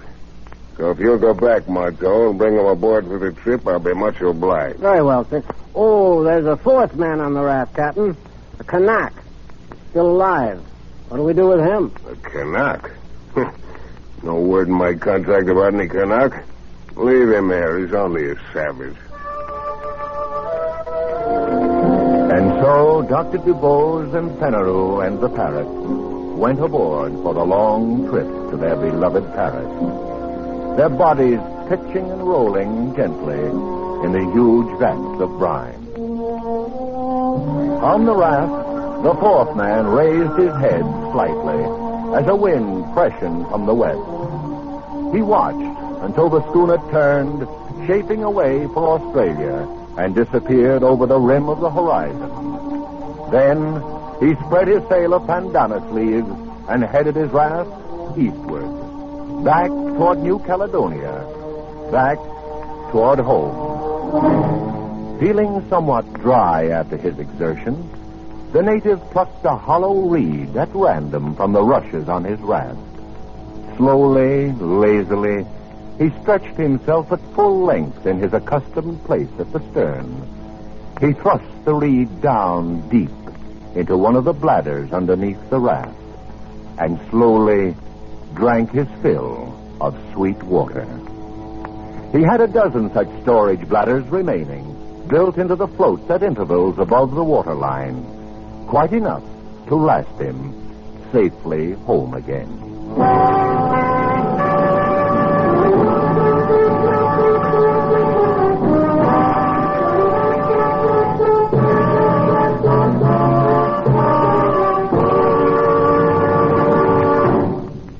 Escape is produced and directed by William N. Robeson. The 4th Man by John Russell was adapted for radio by Irving Robert, with Paul Frees as Dr. Dubose, Joe Kearns as Penaroo, and Nestor Piva as Parrot. Bill Johnstone narrated. The special musical score was conceived and conducted by Cy Feuer. Escape is then presented by the Columbia Broadcasting System and its affiliated stations.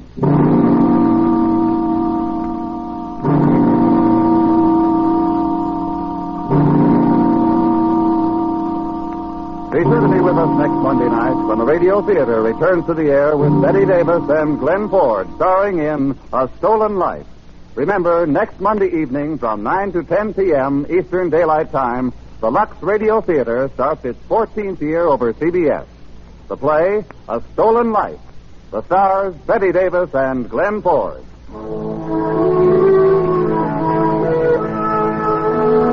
This is CBS, the Columbia Broadcasting System.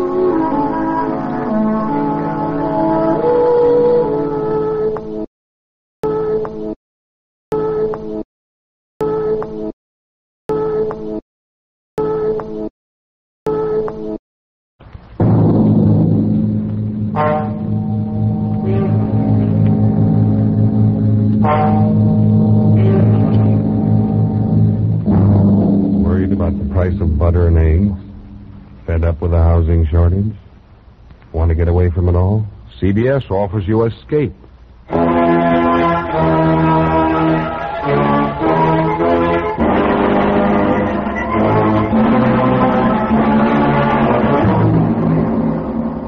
You're alone and unarmed in the green hell of a Caribbean jungle.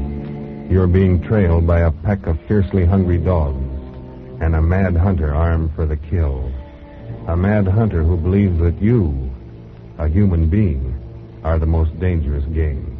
the Columbia Broadcasting System and its affiliated stations present Escape, produced by William N. Robeson and directed tonight by Richard Sanville. Escape, carefully planned to free you from the four walls of today, free you for a half hour of high adventure.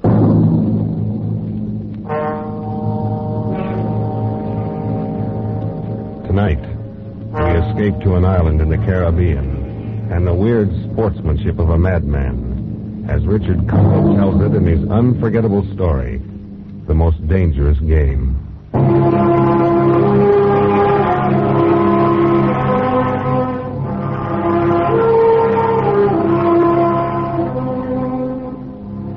My name is Rainsford. You may have heard of me. I make my living hunting big game for many of the major museums of the world, guiding parties of sportsmen on safari in Africa, Tibet, and South America. Perhaps you've had occasion to run across some of my books. But even if you have, there's one incident you won't find described in them. The full story of my most terrible hunt.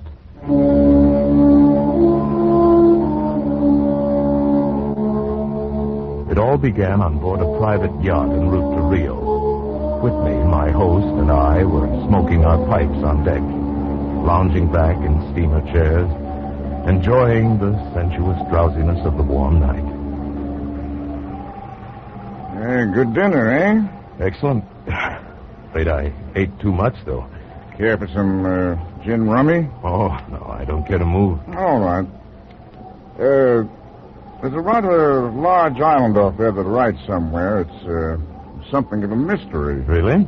Oh, I didn't know. What island is it? The old charts call it Ship Trap Island. Suggestive name, isn't it? Sailors have a curious dread of the place. Some superstition. I can't see it. Well, you have good eyes, but even you can't see 4 miles or so through a moonless Caribbean night. No, not even 4 yards. It is dark, isn't it? It'll be light enough in Rio. Oh, by the way, hope the guns have come from Purdy's.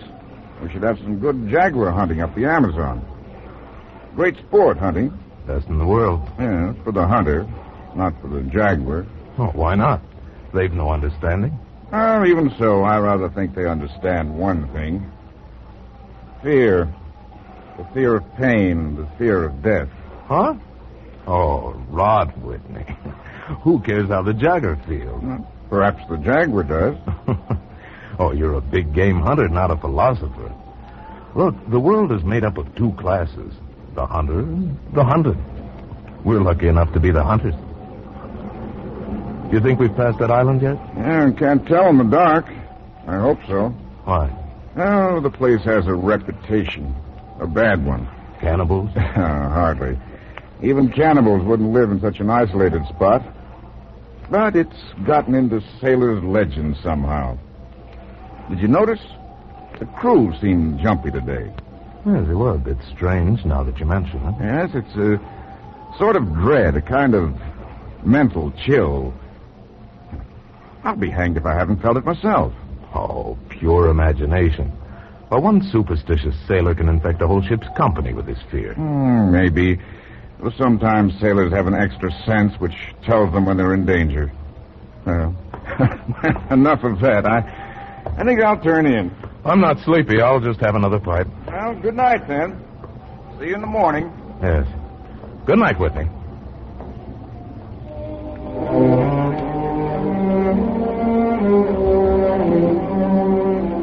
It was very dark.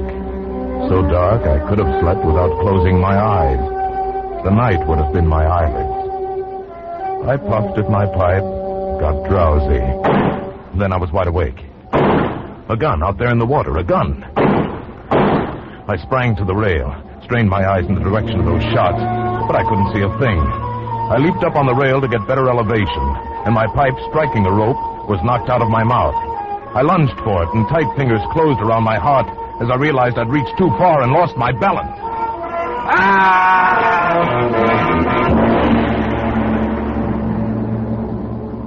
The blood-warm waters of the Caribbean closed over my head. When I came to the surface, the wash from the speeding yacht slapped salt water into my mouth. making me gag and strangling me.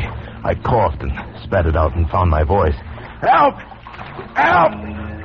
Help! The lights from the boat moved steadily away. They quickly became faint fireflies. And then they were blotted out by the night. I struggled out of my clothes and turned to the direction from which I'd heard those shots. I began swimming, slowly, conserving my strength. For an endless time, I fought the sea. Then I began to count my strokes. Thought I could possibly do another 100 before I... Someone was shooting game. Almost at my very elbow, it seemed. It gave me fresh vitality. I swam toward the sound. Then I was in the breakers. In another moment, I was dragging myself from the swirling waters, pulling myself hand over hand onto the narrow beach, gasping, panting for breath. I saw that the dense jungle came down to the edge of the cliff, and I was on land, on blessed land, safe on the soft, warm sand.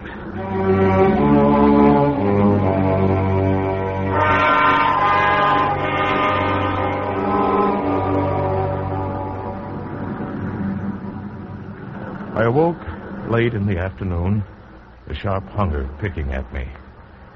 As I slowly came to my feet, I saw, not far from where I'd been lying, signs of a terrible struggle in the underbrush that sloped so sharply to the beach.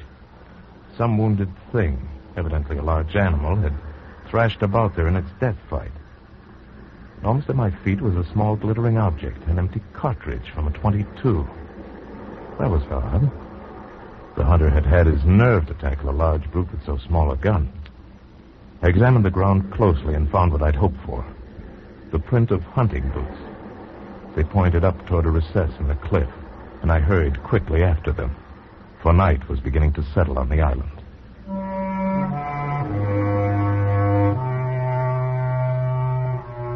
It was already dark when I came upon it. First I thought it was a village. There were so many lights. But as I came closer, I saw that all the lights were in one building, a chateau on a high bluff. In a few moments, my bare feet were padding up stone steps, and I stood in front of a massive oaken door.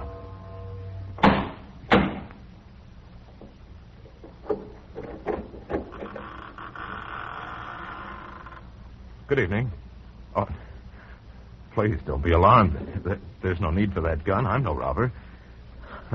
It sounds silly, but I fell off a yacht. My name is Sanger Rainsford of New York City. He was certainly not alarmed by me, this giant who stood facing me. The revolver in his hand continued to point steadily at my chest, and the man behind it was solidly built and black-bearded to the waist, and silent. He waved me in with the gun and closed the door behind me. I was in a huge hall, but there was no time to look around. Another man was coming down the broad marble stairs, an erect, slender man in evening clothes. I stepped toward him. I've just been explaining to this chap that I've had an accident. My name is Sanger Rainsford. It is a great pleasure and honor to welcome Mr. Rainsford, the celebrated hunter, to my home. Wow. Thank you. I've read your book on hunting snow leopards in Tibet. I'm General Zarov. Believe me, General, I'm very happy to see you. All right, Ivan, you can put down that gun. This gentleman is a guest. Ivan is an incredibly strong fellow, but he has the misfortune to be a mute. A simple thing, but a bit of a savage. I'm even happy to see him. Come, we should not be chatting here. You want clothes, food, rest. You shall have them. This is a most restful spot. I can't tell you how grateful I am. It is my pleasure. Follow Ivan, if you please, Mr. Rainsford. I was about to have my dinner, but it can wait. I think my clothes will fit you.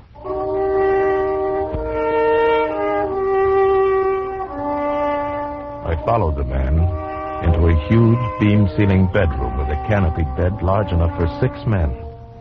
Ivan silently laid out an evening suit, and as I put it on, I noticed it came from a London tailor. And Whitney'd called this place too isolated even for cannibals.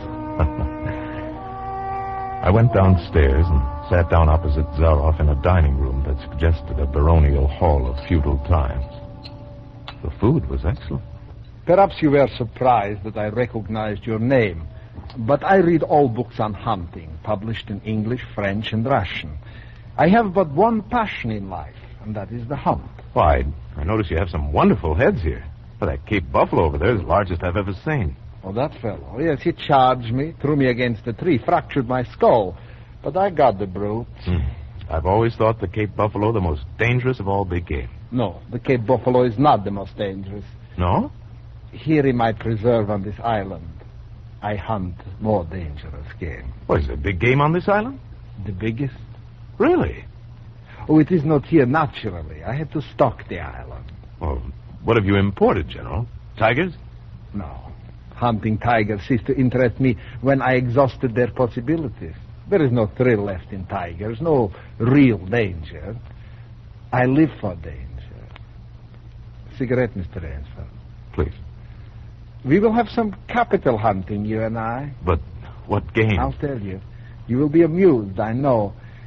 I think I may say in all modesty that I have done a rare thing. I have invented a new sensation. May I pour you another glass of port? Thank you. I have been a hunter all my life. But after many years of enjoyment, I found that the hunt no longer fascinated me. It had ceased to be what you call a sporting proposition. I always got my quarry. Always. And there is no greater bore than perfection. Then you were a very good hunter, General. No. I had merely discovered that the animal has nothing but his legs and his instincts. Instinct is no match for reason. When I realized this, it was a tragic moment for me. As I told you, I loved to hunt. And then it came to me as an inspiration what I must do. And that was? I had to invent a new animal to hunt. A new animal? Why, you're joking. I assure you I am not, sir. A new animal, and so I found one. I bought this island, built this house, and here I do my hunting. The island is perfect for my purpose. There are jungles with a maze of trails in them, hills, swamps. And the animal, General Zaroff? It supplies me with the most intense excitement of all. I never grow bored now, for I have a quarry with which I can match my wits. An ideal quarry, with courage, cunning, and above all, reason. But no animal can reason. My dear fellow, there is one that can. I can't believe you're serious. What is some grisly joke? Of course I'm serious. I'm speaking of hunting. You're speaking of murder. Surely your experiences in the Did war... not make me condone cold-blooded murder. I'll wager you'll forget your notions when you go hunting with me. Why, you've a genuine new thrill in store for you, Mr. Raines. Thank you. I'm a hunter, not a murderer. Oh, dear me, that unfortunate word again. But I hunt the scum of the earth, sailors from tramp ships, lascars, mongrels... Where do you get them? This island is called Shiptrap. There is a row of lights out there on the reef which indicate a channel where there is none, only rocks. I control the lights from my tower. You wreck their ships and then you shoot down the men. But I treat my visitors with every consideration. They get plenty of good food and exercise. They get into splendid physical condition. You shall see for yourself tomorrow. Would you like some more port, please? What shall I see tomorrow? We'll visit my training school. It's in the cellar. I have about a dozen there now. Sailors. Inferior lot, I regret to say. More accustomed to the deck than the jungle. Ivan, we'll have our coffee now. Thick Turkish coffee, Mr. Rainsford. Very good. No. Is your appetite quite gone? No coffee, thank you. Just one, Ivan. It's a game, you see. I suggest to one of them that we go hunting. I give him 3 hours start. I am to follow, armed only with pistol of smallest caliber and range. My quarry eludes me for 3 whole days. He wins the game. If I find him, he loses. And if he refuses to be hunted? Well, I give him the option. If he won't hunt, I turn him over to Ivan here. Ivan once served as official executioner to the Great White Tsar, and he has his own ideas of sport. Invariably, they choose the hunt. And if they win? To date, I have not lost. I don't wish you to think me a braggart. Once did almost win. Eventually, I had to use the dogs. The dogs? Just step over here to the window a moment. I want you to see my courtyard. Go ahead, Mr. Rainsford. Open the window, please. And I have a dozen, as you can see. They are let out at 7 every night. If anyone should try to get into my house or out of it, well, it would be regrettable. And now I want to show you my new collection of heads. Will you come with me to the library, please? I hope you'll excuse me tonight. I'm really not feeling at all well. Oh, I am sorry. You need a good, restful night's sleep. Tomorrow you'll feel like a new man, and then we'll hunt. I want rather promising prospects. But I was already hurrying from the room and up the marble stairway. I heard him calling after me. Sorry you can't go with me tonight. I expect rather fair sport, a big, strong native from west coast of Africa. He looks resourceful. The bed was good. I was tired, but I didn't sleep. I didn't toss or turn. I didn't move. I just lay rigidly in one spot, my eyes on the ceiling, my arms tight against my side, my breathing slow and heavy, my mind empty, waiting. The inky black was just beginning to dissolve. A thin line of gray was just beginning to seep insidiously into my room when Zaroff found his quarry. Then, I suppose I slept. When I awoke, the sun's shadows were already slanting through my room. Must have been well after noon. I came down to find General Zaroff pouring himself a glass of brandy by the sideboard. Mr. Rainsford, feeling better, I trust? Yes.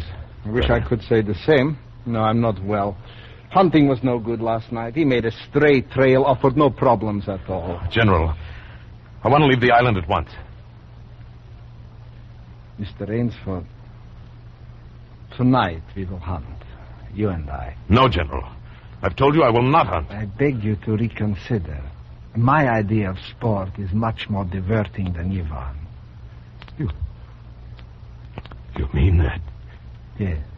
You and I. It's really an inspiration. A foeman worthy of my steel at last. Oh, you'll find this game worth playing, Rainsford.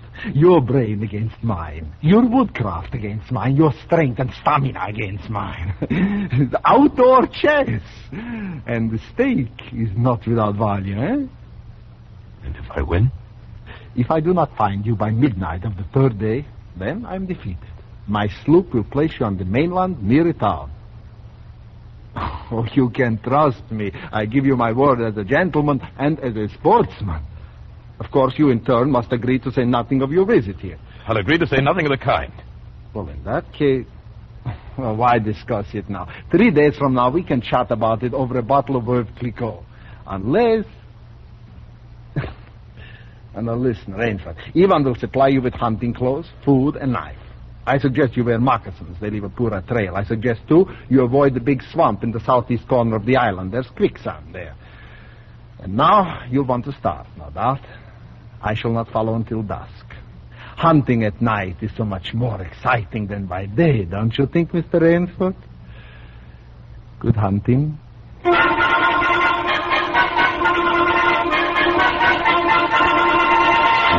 I kept telling myself through tight teeth that I had to keep my head. Keep my head. My first idea had been to put distance between myself and Zaroff, and so I'd plunged into the jungle in a blind panic. Before long, I shook it off and stopped. Straight flight was futile. It would only bring me out to the sea. Then I hit upon the idea of giving him a trail to follow. I would begin our dangerous game by playing the fox. For more than 2 hours, I went through the trackless wilderness, executing a series of intricate loops, doubling again and again on my trail. Night found me leg-weary, with hands and face lashed by the branches. I needed rest badly, and having played the fox, I decided now to play the cat. I climbed into the crotch of a huge tree.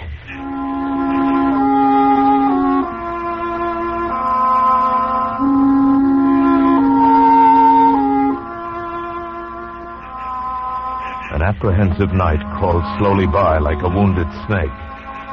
Then at dawning, a startled bird suddenly screamed, and I flattened against the bough. Through a screen of leaves as thick as tapestry, I saw the general. came slowly, his eyes fixed on the ground. Almost beneath my tree, he paused and went down on one knee, studying the ground. I would have gone for him, leaping the way a panther does, except for the small automatic in his right hand.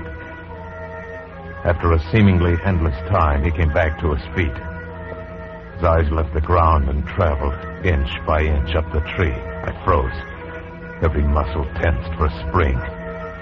But the hunter's eyes stopped just before they reached the limb on which I lay. A slow smile spread over his brown face. Oh, Rainsford, where can you have gone? Wherever are you, you clever dog? I simply must go home and lie down a bit to think this over. The pent-up air burst hotly from my lungs as he turned back and disappeared. So, the general was playing with me, was saving me for another day's sport. Zaroff was the cat, and I was the mouse. In that moment, I knew the real meaning of terror. I slipped from the tree and set off into the woods. I'd only gone a few hundred yards when I found a huge dead tree leaning against a smaller living one. I pulled my knife from its sheath and set to work.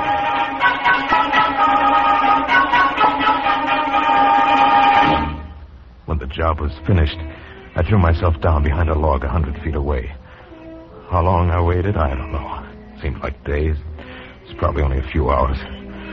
Then he was coming again, with the sureness of a bloodhound. Nothing escaped those searching black eyes. No crushed blade of grass, no bent twig, no mark, however faint, in the moss. He was so intent on his stalking, he was upon the thing before he saw it, his foot touching the protruding branch that was the trigger. The dead tree, delicately adjusted to rest on the cut living one, crashed heavily to the earth.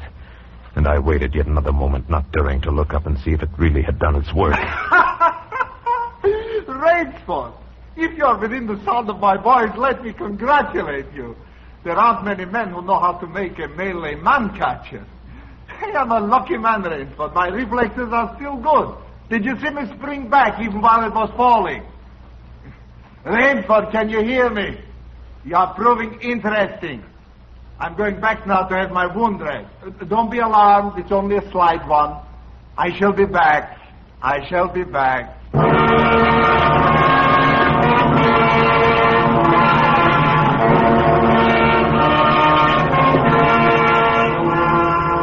It was dark, and I'd been going for hours. The vegetation became ranker.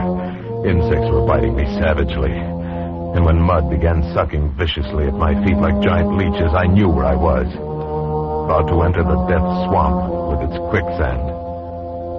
However, the softness of the earth gave me an idea. I stepped back about a dozen paces out of the quicksand and began to dig.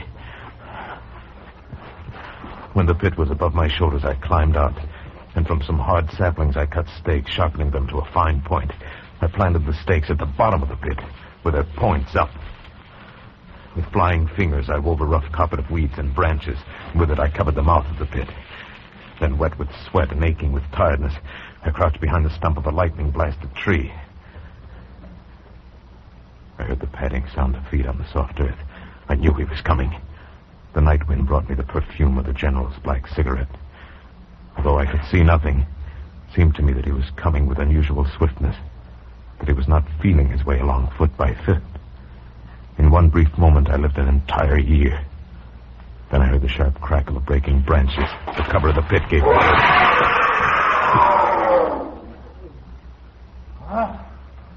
You've done well, Rainsford. Very well. Where did you get the tie? Your Burmese tiger pit has claimed one of my best dogs. And so you score again. I must see what you can do now against my whole pack. He went away again. But I just lay there in the swamp that night. At daybreak, I was awakened by a distant sound, faint and wavering. The baying of a pack of hounds. I went up into a tree. Down a watercourse, not a quarter of a mile away, I could see the bush moving. I strained my eyes and saw the lean figure of General Zaroff. Just ahead of him, I made out the gigantic Ivan, holding the pack in leash. I prepared for the native trick I'd learned in Uganda. I slipped from the tree, caught hold of a springy young sapling, and to it fastened my knife, its blade pointing down the trail. With a bit of wild grapevine, I tied back the sapling and ran for my life.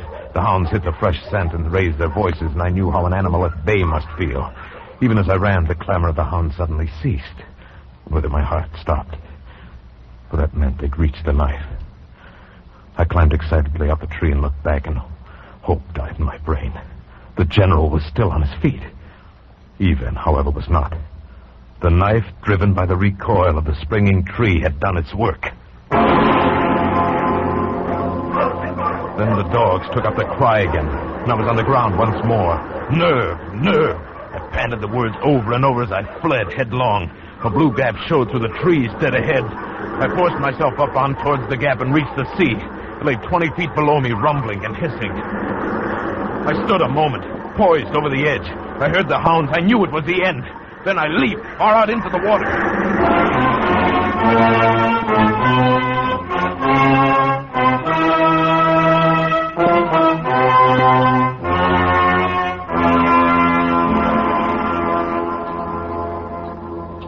Well, it's been a busy day, Adam. A busy day. Oh, down, Adam, down. What's the matter, my boy? Hungry? All right, catch. It's quite a day. Not perfect, of course. 2 slight annoyances. One is it will be difficult to replace Ivan. And the other, well, our quarry escaped us, didn't he, Adam? Then, of course, the American didn't really play the game. So we won't count it. We won't count it at all. All right, my boy. That's enough for now. Out you go with the rest. Better luck another time.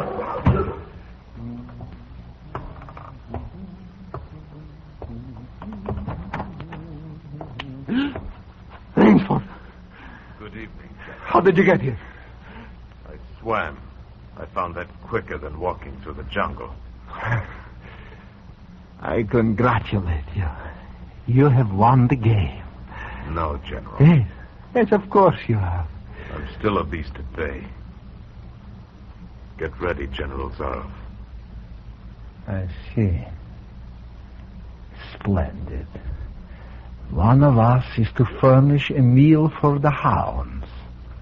The other will sleep in this very excellent bed. Good, Rainsford. Good. Anga.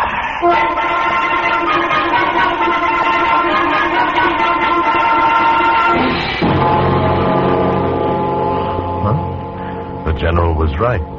Never before in my life had I slept in a better bed.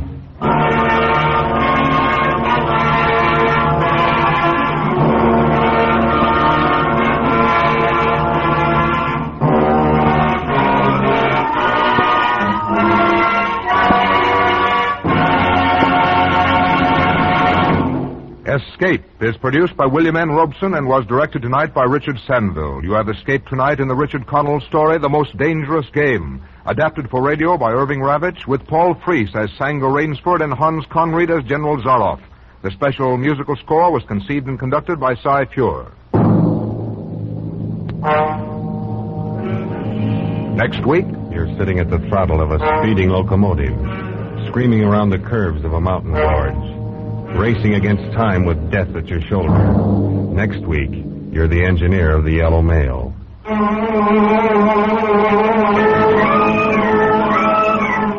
Next week, CBS offers you Escape with Frank H. Spearman's exciting story of railroading the run of the Yellow Mail. Until this same time next week, then, good night. This is CBS, the Columbia Broadcasting System.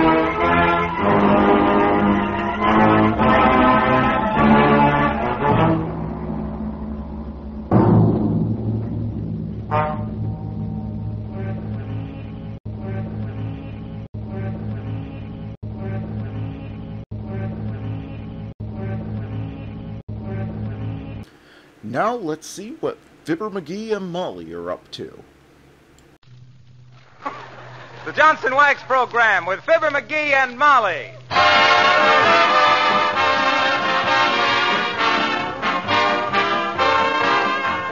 makers of Johnson's Wax and Johnson's Self-Polishing Glow Coat present Marion and Jim Jordan as Fibber McGee and Molly, with Bill Thompson, Billy Mills Orchestra, and our new vocal feature, The King's Men.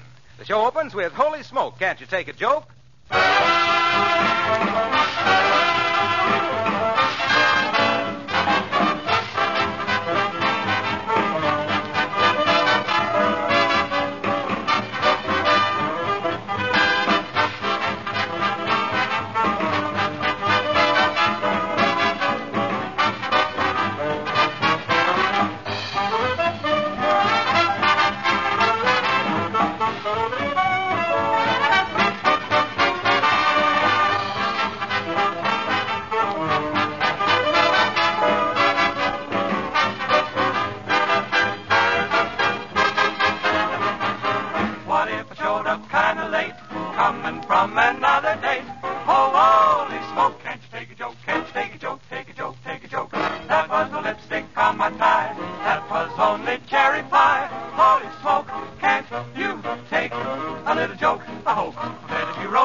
The worst way to start the day off is to get out of bed on the wrong side, especially if your bed is right next to an open window.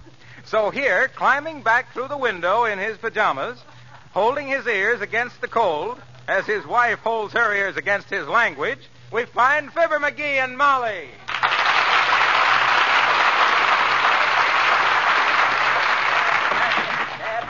Dead rat of an architect that planned a window right next to a bed. Here, help me get in through this window, Molly. Oh, you poor dear. Oh, the dirty... McGee, watch your language. And shut the window. It's cold in here. It's colder out there. Oh. The dead rat. I'm so sorry, dearie. How'd you happen to fall out? I had a nightmare. All night long, I dreamt that I couldn't get to sleep. What a night. It was terrible. Well, that's too bad. Well. Hurry up and get your clothes on, dearie. I'll have breakfast ready in a jiffy. And I'll tell you right now, Mrs. McGee, I'm not going to shave today. You're not? No, I'm not, and that's definite, see? All right, sweetheart. I don't blame you a bit. Well, Huh? What was that? I said I don't blame you a bit. You're just as handsome to me with or without a shave. Well, every other time I wanted to go without shaving, you says, get in there and shave. Now, never mind what I used to say. I could be wrong, couldn't I? You could be wrong. Hey, I'm going back to bed. I'm still dreaming. No, come on to breakfast. Just put on your robe and slippers. What? You mean you're going to let me come to breakfast in my bathrobe? Certainly. And here's the morning paper. You can read it whilst I make the toast. Well, gee. Thanks, Molly. Hey, what are we going to have this morning? Same old wheatsy bitsies, I suppose. Well, it was you that insisted on our getting the wheatsy bitsies, dearie. It was? Yes. You said they'd improve your performance at first base. Well, I got a nasty note from Judge Landis. I ain't the only one either. I'm tired of wheatsy bitsies, Molly. Why don't we have wheat cakes and sausages once in a while? That's just what we're having this morning. Huh? And I got some genuine Vermont maple syrup, too. Oh, boy, Vermont maple syrup. When did you get that? Yesterday. I didn't see it. Well, you wouldn't have recognized it. It was packed by the Farley Packing Company and labeled Republican Sack.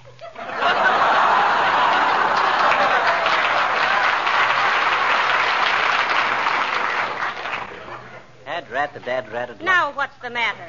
I thought that was a pretty good joke. Yeah, but you know how radio is. Now, I got to think up one to annoy the Democrats. You really don't mind if I don't shave, Molly? Not a bit. Not a bit. Don't want me to shave at No, all? no. I just want you to be comfortable and happy. Now come to breakfast. Okay, wait till I shave. Answer the door, dearie. I want to start fixing the wheat cake. Okay, I'll get it. Who can be around here at this time? Oh, there, McGee. Good morning, good morning. Don't give me that cheery good morning stuff, Gildersleeve. If you can't be your old sourpuss self, don't talk to me. My old sourpuss self, eh? Yeah, that's very good. My, that's a handsome bathrobe you have on there, McGee. Yes. It is a bathrobe, isn't it? Oh, and that's a neat idea there, using a piece of old clothesline for a belt. I imagine it's very comfortable. Well, you're wrong. It ain't. It cuts like a knife. McGee, breakfast is nearly ready.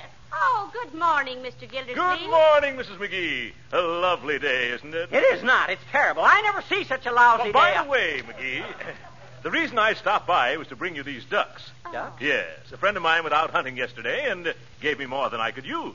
Here you are. Oh, thank you, Mr. Gildersleeve. Oh, forget it. After all, there's nothing like having good neighbors, is there? Well, good day, Mrs. McGee.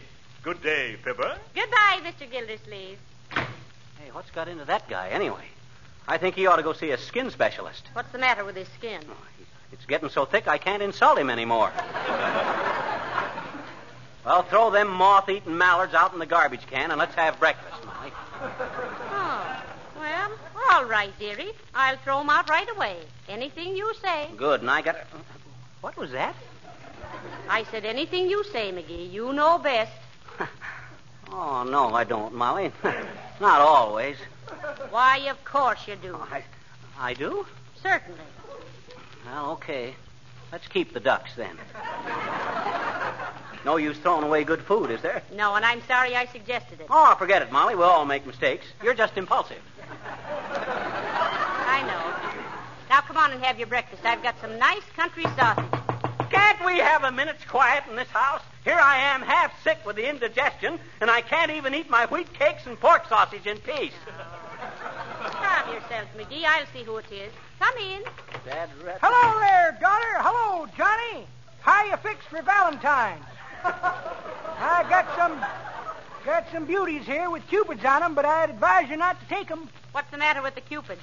Oh, too risque, daughter. Kids ain't dressed decent. Oh. Eh?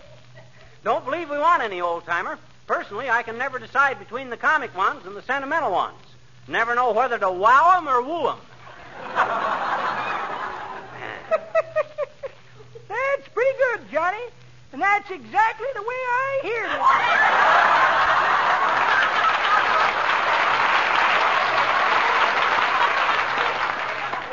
It is? Yep. Detail for detail? Yep. Word for word? Yep.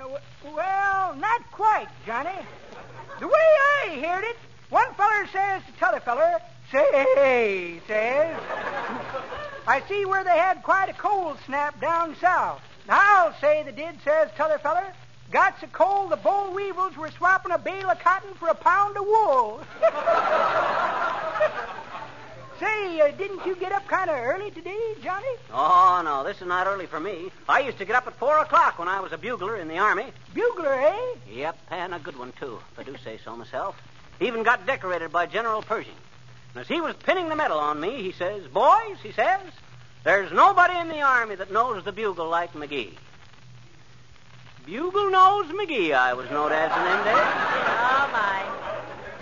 Bugle Nose McGee, the brainiest blower of the battle bazooka that ever bulldozed a battalion of brave boys to bolt bed and blanket for bath and breakfast by blaring a bedlam of bellows on the brass bagpipe, bringing bravos and bouquets by my brilliant performance of ballads at banquets, benefits, and barbecues, and boosted as the Beethoven of the bugle from Mr. Brahms way back in Europe. What's that I smell? Your cakes and syrup.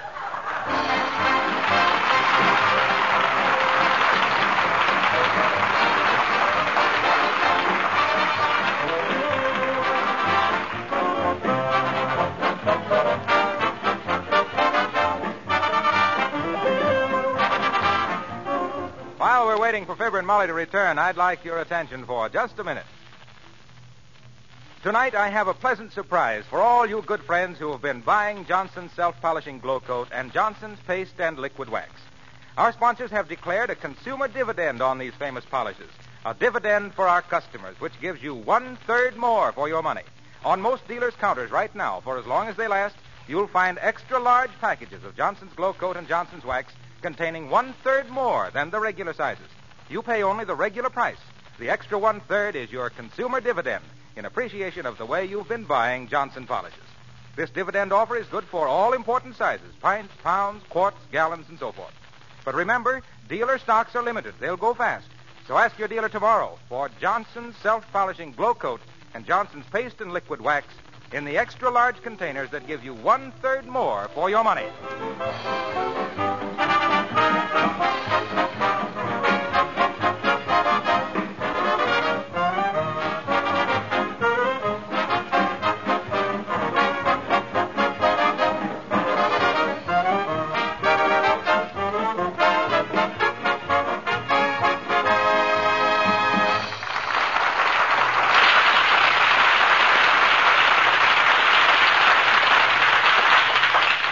Them cakes and sausage good. I'm so dead-dreaded stuffed I could hardly get dressed. Look, I can't even get my belt around me. That's the strap off your wristwatch, dearie. Huh? Oh, yeah. I wondered what made that buckle tick like that. I see you shaved, too. Yeah, I didn't want this Orson Welles guy to get the idea he'd started a fad. Oh, boy, am I stuffed. Well, come on, let's go for a walk, Molly. All right, dearie. Let me help you on with your coat. Huh? Oh. There. Well. My, you look so well in a mackinaw. But I guess you're just the outdoor type. Oh, go on, am I really? Oh, shucks, honey. Hey, where's my other mitten? Oh, dear. McGee, if you lose those mittens once more, I'll have to put the string back on them. Okay, I'll be careful. Let's go, Molly. Oh, my, it's lovely Hey, out. don't walk so fast, Molly. I'm too full of breakfast. All right. Here, let's hold hands. Huh? Oh, okay. You know, we ought to do look, McGee. Huh? Here comes Mrs. Uppington. Uh-oh. Look at her walking along with her nose up in the air.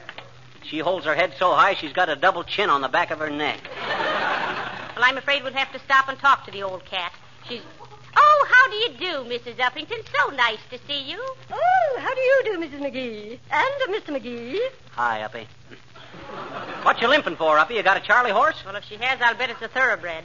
Well, it's really a result of trying to form our Wistful Vista Concert Orchestra. Oh. Yes, you see, when Maestro Mills took me to reclaim some of the band instruments from the, now what do you call those quaint little novelty stores with the 3 big grapefruit over the door? Oh, could they perchance be, hawk shops? Oh, yes, hawk shop. Oh, my. Yes. Oh, you know, I always believed those were some sort of fruit and vegetable stores. Well, they are, kind of, Uppy, in a way. That's where you go to trade your old 10-carat turnip for 5 berries. Oh, boy, am I hot tonight. Well, what's that got to do with your limp, Uppy? Oh, yes. Yes, oh, limp. Really, I'm almost ashamed to tell you. It's so ridiculous. Oh, come on. Well, you see, the back seat of my town car was simply filled with band instruments, and somehow I got trapped in a tuba. Oh, really, such a time as we had. And to extricate me, Dr. Mills had to play 3 choruses of Ain't You Coming Out? Oh, really, I guess I am such a silly girl. Well, goodbye. Goodbye.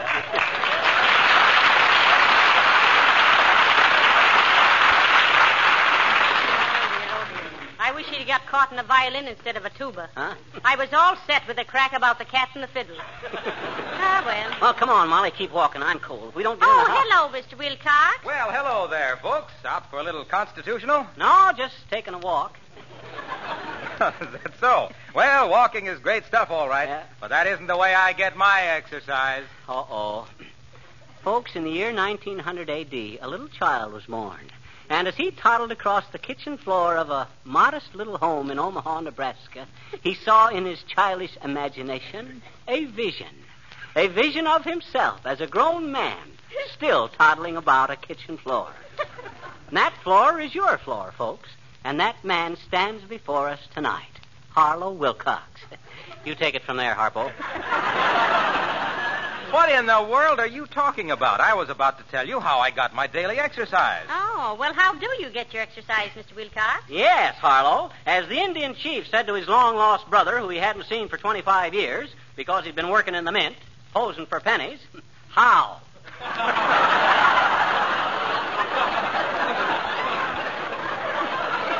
Why, it's simple. Setting up exercises in the morning, a brisk canter through the park, hour or so of handball in the gym, and, Well, go on. Don't you get any exercise delivering those big cans of, oh, you know. Oh, yes, that too. Well, glad to have seen you looking so well, Fibber. Keep it up, pal. We're all proud of you. Well, so long, Molly. Take good care of that old Fibber boy. Goodbye, Mr. Wilcox. Can you imagine that guy? Well, as the president says when they asked him about his third term...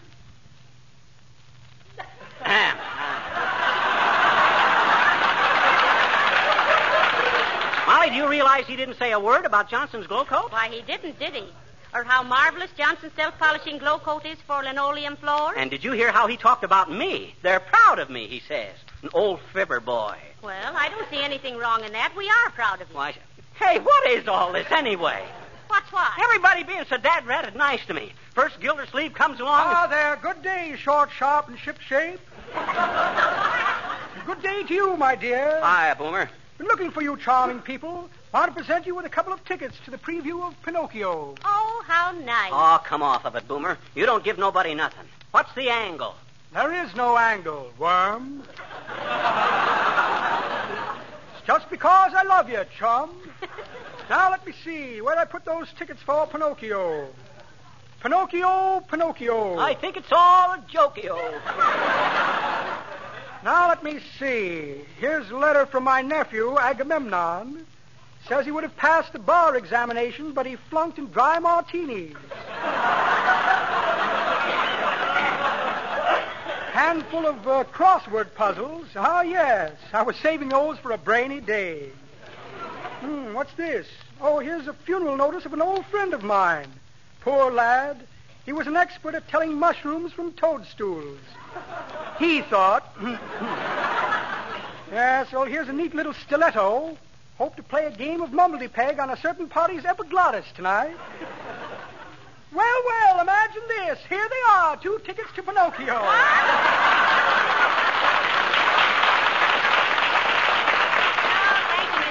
Thank you. Why, not at all, my dear. Glad to do it. Always been an admirer of yours and your handsome little husband. Good day. My handsome little husband.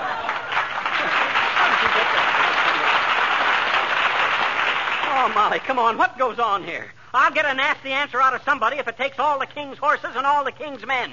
Are the king's horses here? No, but the king's men are. Huh? Oh, that's swell. Folks, we present the king's men, who will sing a beloved old American classic, The King's Men.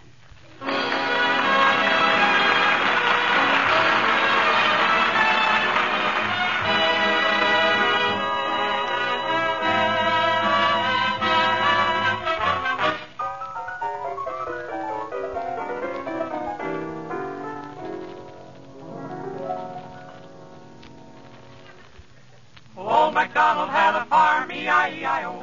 He played the bagpipes all day long, E-I-E-I-O. Old MacDonald had a farm, E-I-E-I-O. And on this farm he played some golf, E-I-E-I-O. A 4-4 here and a 4 there, here 4 there, forever, what for? Old MacDonald had a farm, E-I-E-I-O. He used a putter on the green, E-I-E-I-O. A putt here and a putt there, here putt there, for putt 4-4 here and a 4 there, here 4 there, forever, what for? Old MacDonald had a farm, E-I-E-I-O. And when he sliced them in the rough, E-I-E-I-O. Cuss here and a cuss there, and here cuss there, for blank, putt here and a putt there, here putt there, for putt 4-4 here and a 4 there, and here 4 there, forever, what for? Old MacDonald had a farm, E-I-E-I-O. He drove the ball clear out of bounds, E-I-E-I-O. A lost ball here and a lost ball there, here ball there, for a high ball. Cuss here and a cuss there, here cuss there, for blank, putt here and a putt there, here putt there, for putt 4-4 here and a 4 there, and here 4 there, forever, what for? Old MacDonald had a farm, E-I-E-I-O. And on this farm he had a daughter, E-I-E-I-O. Salesman here, salesman there, Harlow, Wilcox everywhere. Lost ball here, lost ball there, here ball there, for a high ball, cuss here, and a cuss there, here cuss there, for a bang, putt here, and a putt there, here putt there, for a putt for here, and a four there, and here for there, forever, what for Old MacDonald had a farm, E-I-E-I-O, and when he saw the salesman there, E-I-E-I-O, a boom boom here, and a bang bang there, here boom there, bang everywhere, buckshot, salesman here, salesman there, Harlow, Wilcox everywhere, lost ball here and lost ball there, here ball there, for a high ball, cuss here, and a cuss there, here cuss there, for a bang bang, putt here, and a putt there, here putt there, for a putt for here, and a four there, and here for there, forever, what for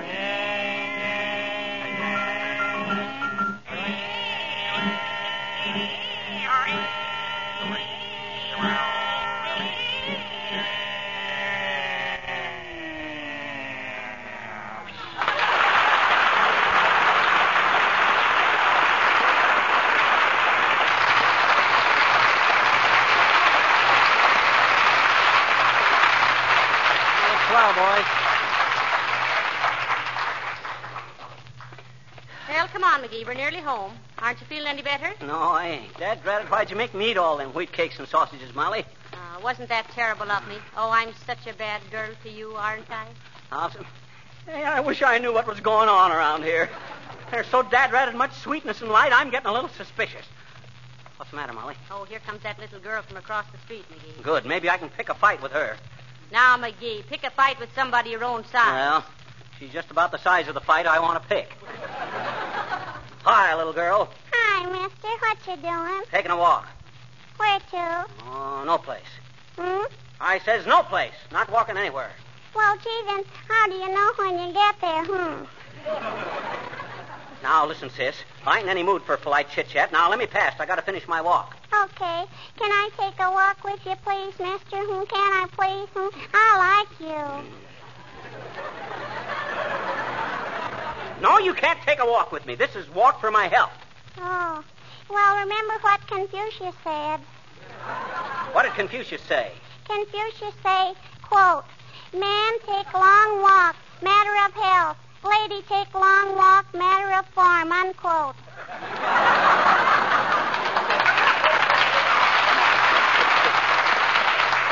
I don't believe there ever was a guy named Confucius. Me either, I betcha. Huh? Hmm? Don't you think Confucius ever lived? No. Huh? No. I think he was the little Mandarin who wasn't there, I betcha. Now, so long, mister. Now, don't forget I'm going to marry you when you grow up.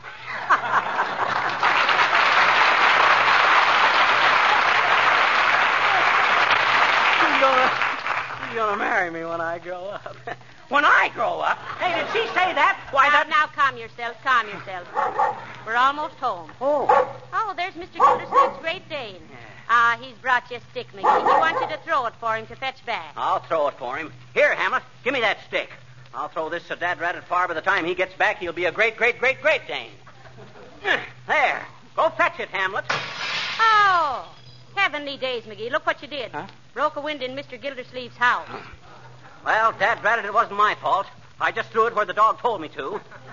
You're perfectly right, dearie. That dog should be taught not to give people sticks to throw and break windows with. But just to be safe, we better get in the house. No, let's stay right here. I don't give a darn if I broke Gildersleeve's window. I hope Gildersleeve does get sore. I've been just pining for a crossword from somebody all day. Well, here he comes, McGee. This ought to be good. The minute he lands with his right, I'll cross with my left. Give him the old Dempsey one, too. Ooh! Stop shadowboxing, McGee, before you knock yourself out. Well, I'm glad I finally got... McGee! Did you break my dining room window? Well, you see, Mr. Gildersleeve... Now, let me handle this, Molly. Yes, Gildersleeve, I did bust your window. So what? It was a peach of a shot if I ever saw one. You mean? I'll bet you didn't do it on the first try. Why, he did too, Mr. Gildersleeve. Oh, yeah? Dad-ratted Gildersleeve, I did, I tell you. I just took that stick and wound up like this and let her flicker. Like that. Oh, gee, Gildersleeve, I didn't mean That was splendid, McGee. You've got a wonderful eye. But, Mr. Gildersleeve, that was the stained glass window in your dining room. Why, it's ruined. Yes, I know. Shake hands, McGee. Huh? if you had to sit at my breakfast table every morning under that stained glass window and see my mother-in-law in Technicolor, well...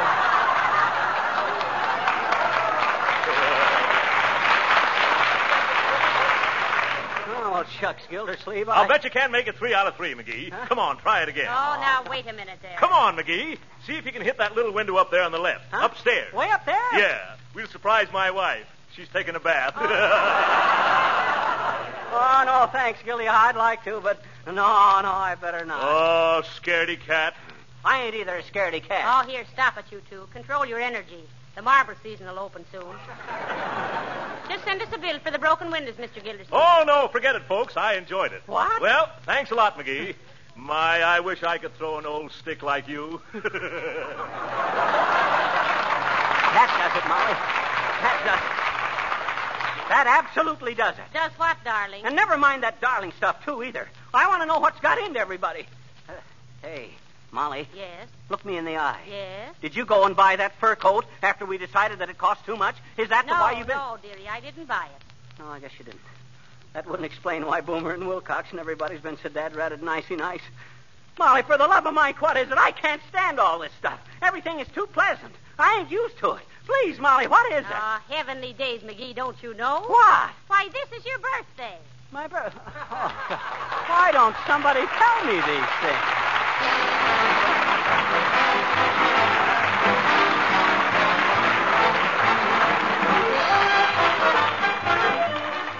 Here's an interesting letter we received recently from a lady in Kentucky. Since using Johnson's Glow Coat, she writes, I've decided it should be listed not only under household hints, but under beauty hints as well. I could hardly believe my eyes when I beheld what Glow Coat had done for our drab-looking floors. It was amazing, this new beauty, and it took hours off my work, giving me more time for relaxation and personal beauty care. Well, it's naturally gratifying to any manufacturer to get letters like that, and the truth is, of course, the product itself has to merit them. That letter was written because Johnson's self-polishing Glow Coat actually does do wonders for drab-looking floors, especially kitchen linoleum floors, without any work of rubbing or buffing. It does save hours of cleaning. It does give more time for relaxation and personal beauty care. And it will do these things for you. So why not buy a can of Johnson's self-polishing Glow Coat tomorrow?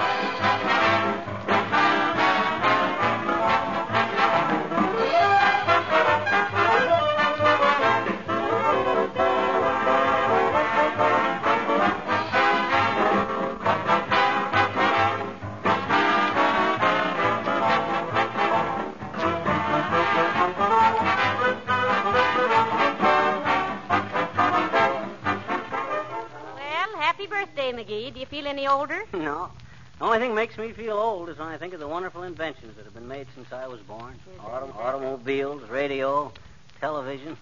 I'll bet one of these days we have television sets right in our own automobile. Oh, no. Yeah, imagine driving along in your own car and seeing Fibber McGee's face right on your dashboard. Oh. Yeah. Wonderful. Mm-hmm. Right next to the choke. Yeah. Good night. Good night, all.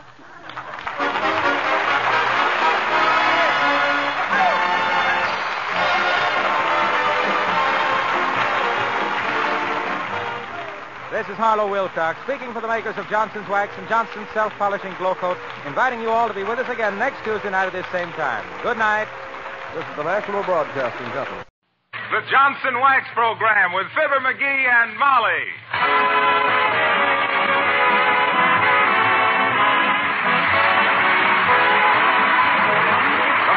Johnson's Wax and Johnson's Self-Polishing Glow Coat present Marion and Jim Jordan as Fibber McGee and Molly with Bill Thompson, the King's Men, and Billy Mills Orchestra. The show opens with Ma, He's Making Eyes at Me.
see a kid with his little nose pressed against the window of a candy store?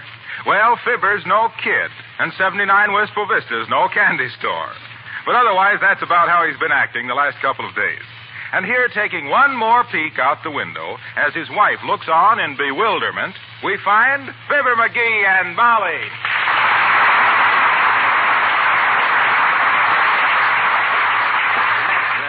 I wonder what's delaying that mailman. McGee? Huh?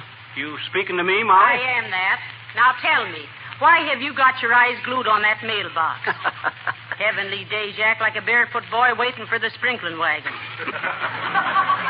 I'm expecting something. Well, why? I'm sorry, Molly, I can't tell you. This is going to be a surprise. This is something big. Oh, it is? You betcha. You better mark this date on your calendar, Molly. As Mrs. Roosevelt says when she hands her column to the printer, this is my day. McGee, stop this foolishness now. Oh, boy, here it is. That must be the mailman. Hi, mailman. Have you got a package for her? Oh, excuse me, girls. Oh, that's all right.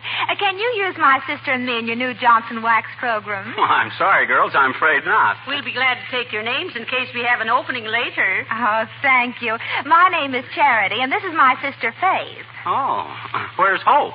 Pepsodent got him.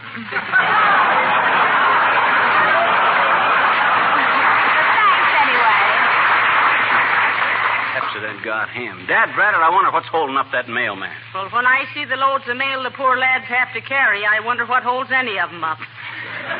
Why don't you call up the post office? Oh, no use. They've taken the phones out temporarily. Politics. Politics? Yep. Seems every time they got a ring, somebody threw a hat into it. Oh. Wow. Am I hot tonight? Hey, where is that mailman anyway? Well, have you tried looking in the mailbox?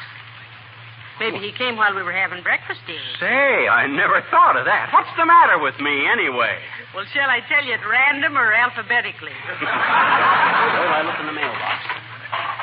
Hey, Molly, I got it. It's here. Oh, boy. Well, what is it? What is it? You see this little box, Molly? Yes. This contains the key to all our future prosperity. Ah, here it is. Oh, look, Molly. What is it? Look. A genuine Egyptian good luck ring. Oh. And only 39 cents postpaid.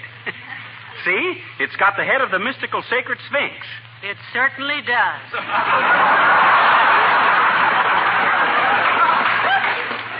Hey, listen to this, Molly. From the moment you put on this ring, you will be guarded by the spirit of Amu Hotep. Oh, my. To make it cast its spell, merely rub it 3 times, saying to yourself, meanwhile, zwiggle, zwoggle, zwoogle. What? Heavenly days, kid stuff. Oh, yeah, you wait. From the minute I slip this ring on my finger, Molly, I get nothing but good luck. There it goes. Ah, it's tight. There. Now, let me see. Oh, yeah. Zwiggle, zwoggle, zwoogle. Now you'll find out whether... Let Mr. Morgenthau in, Molly. Tell him I won't take a federal job for less than $25,000 and a red leather chair. If I had your confidence, I'd take a phone slug and parlay it into 1,000 shares of AT&T. Oh, hello, Mr. Wilcox. Hello, Molly. Say, Fibber, you left your car at the garage to have the oil changed, didn't you? Yes, I did, Harlow. Now, don't tell me they found that my crankcase is made of solid gold. No, they told me your transmission is all shot. Oh. The frame is cracked, the cylinder walls are scored, and you need a new engine block. I was going by and I thought I'd tell you. Sorry, pal. Well, Amu, how about it? Yeah. I only just put the ring on this minute. Ah, now it starts. Give me that phone. This is Fibber McGee speaking. What? Oh, hello there. Yes, sir. Yes. Yeah. Yeah, I think he's all right. Oh, but look, sir, ain't you satisfied? Hello? Hello? We was cut off. Who was it, McGee? Our sponsor. Wanted to know what I thought of Eddie Cantor. Oh.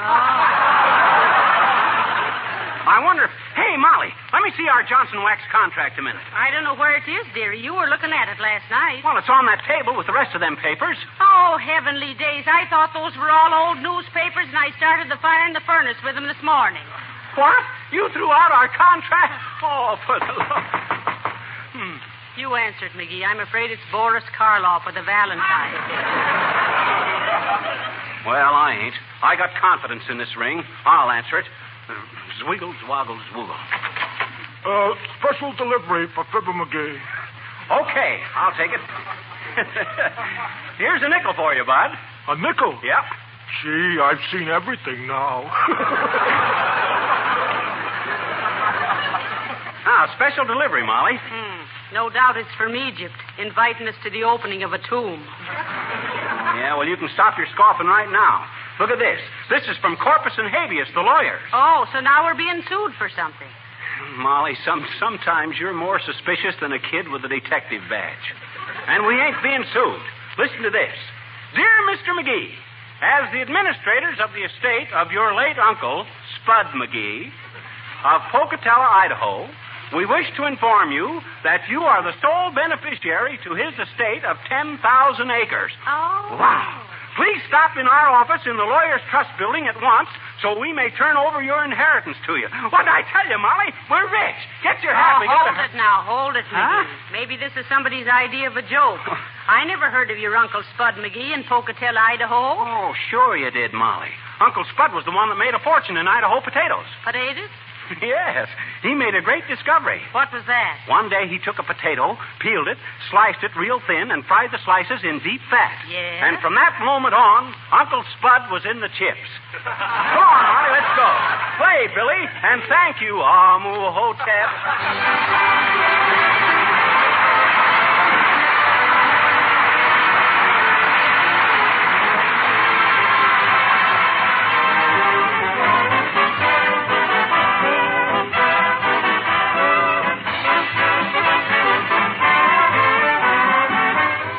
While we're waiting for Fibber and Molly to return, I'd like your attention for just a minute. If you own stock in a good company, you have the pleasant satisfaction now and then of getting a dividend. But did you ever hear of a dividend for the customer? A consumer dividend? Well, right now, you get a consumer dividend when you buy Johnson's self-polishing Glow Coat and Johnson's paste or liquid wax.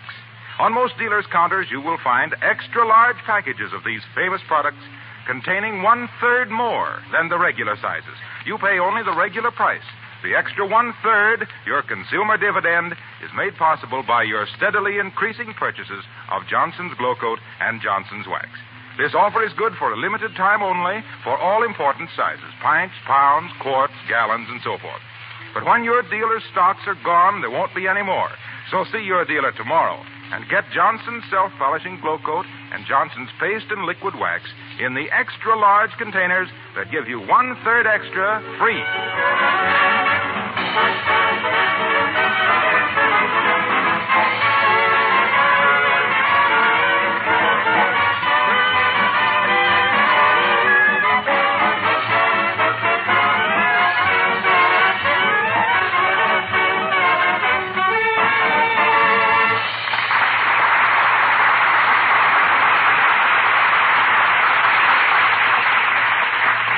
The lawyer's office is right in this block. I told you this good luck ring would do the trick. Well, it's doing the trick, all right. Betcha. So far, your car's a mess. Your contract's burnt up. You just got your foot caught in a streetcar track and then tore your coat on a signboard. I don't know. McGee. McGee, where are you? Right down here in this manhole. Here, let me help you out. For goodness sakes. Hurry, here comes Mrs. Uppington. Huh? Who? Where? Driving down the street in her electric town car. Oh. Look at her in that portable showcase. Yes. Old hen under glass. Yoo-hoo, Mrs. Uppington.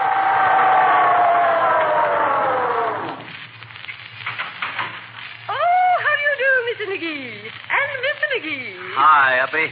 I'm just on my way to the concert rehearsal. Oh, by the way, how are you and Billy Mills coming along with your concert, Mrs. Uppington? Oh, we have a marvelous program laid out. Oh. Yes, for our first concert, the maestro and I plan to present the works of Debussy. Oh. Oh, the Zuzi. Well, he's got a nice little outfit. I heard him play Jump and Jive on the radio the other night, and he was hotter than a mail-order magic lantern. Oh, I'm afraid you misunderstood. Debussy has been dead for 20 years. He has? Well, shucks, you'd never know it to hear him play. Have you and Mr. Mills only got one concert laid out, Mrs. Uppington? Oh, no, my dear. 2. The second one will be devoted entirely to the works of Johann Strauss. Strauss? Yes, Strauss. Oh, surely you know Strauss. Strauss. Yes, the man who made the waltz famous. Oh, yes, Strauss. Strauss. Yeah. Strauss. Yeah, Strauss. Well, really. Well, I might have known. My, of all the ignorance. If Strauss were alive, I'm sure he'd turn over in his grave. Goodbye.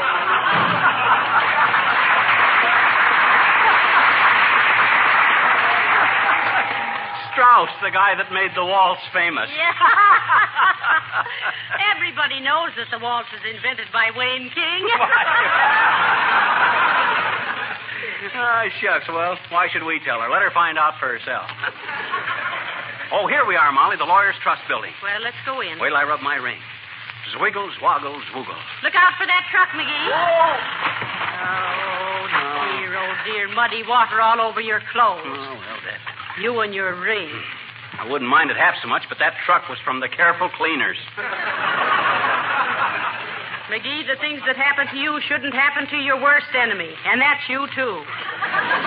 Okay, let's hurry. This whole trip has been nothing but dilly-dally. Well, I don't know about the dally, but it's certainly been a dilly. Come on, here's an elevator. Oh, okay, I'm coming. Going up. Oh, hello there, Johnny. Hello, daughter. What floor do you want? Oh, take us up to the office of habeas and corpus, old-timer. Okay, fasten your safety belts. Here we go. Second floor, breaches, speeches, and legal leeches. Third floor, writs, torts, non-supports, and contempt of courts. Fourth floor, bills, wills, codicils, and divorce mills. Fifth floor, blaming, framing, defaming, and counterclaiming. Sixth floor, matrimony, subemployee, testimony, and alimony. Seventh floor, all out for corpus and habeas. Well, so long, kids. I gotta go take my flying lesson now.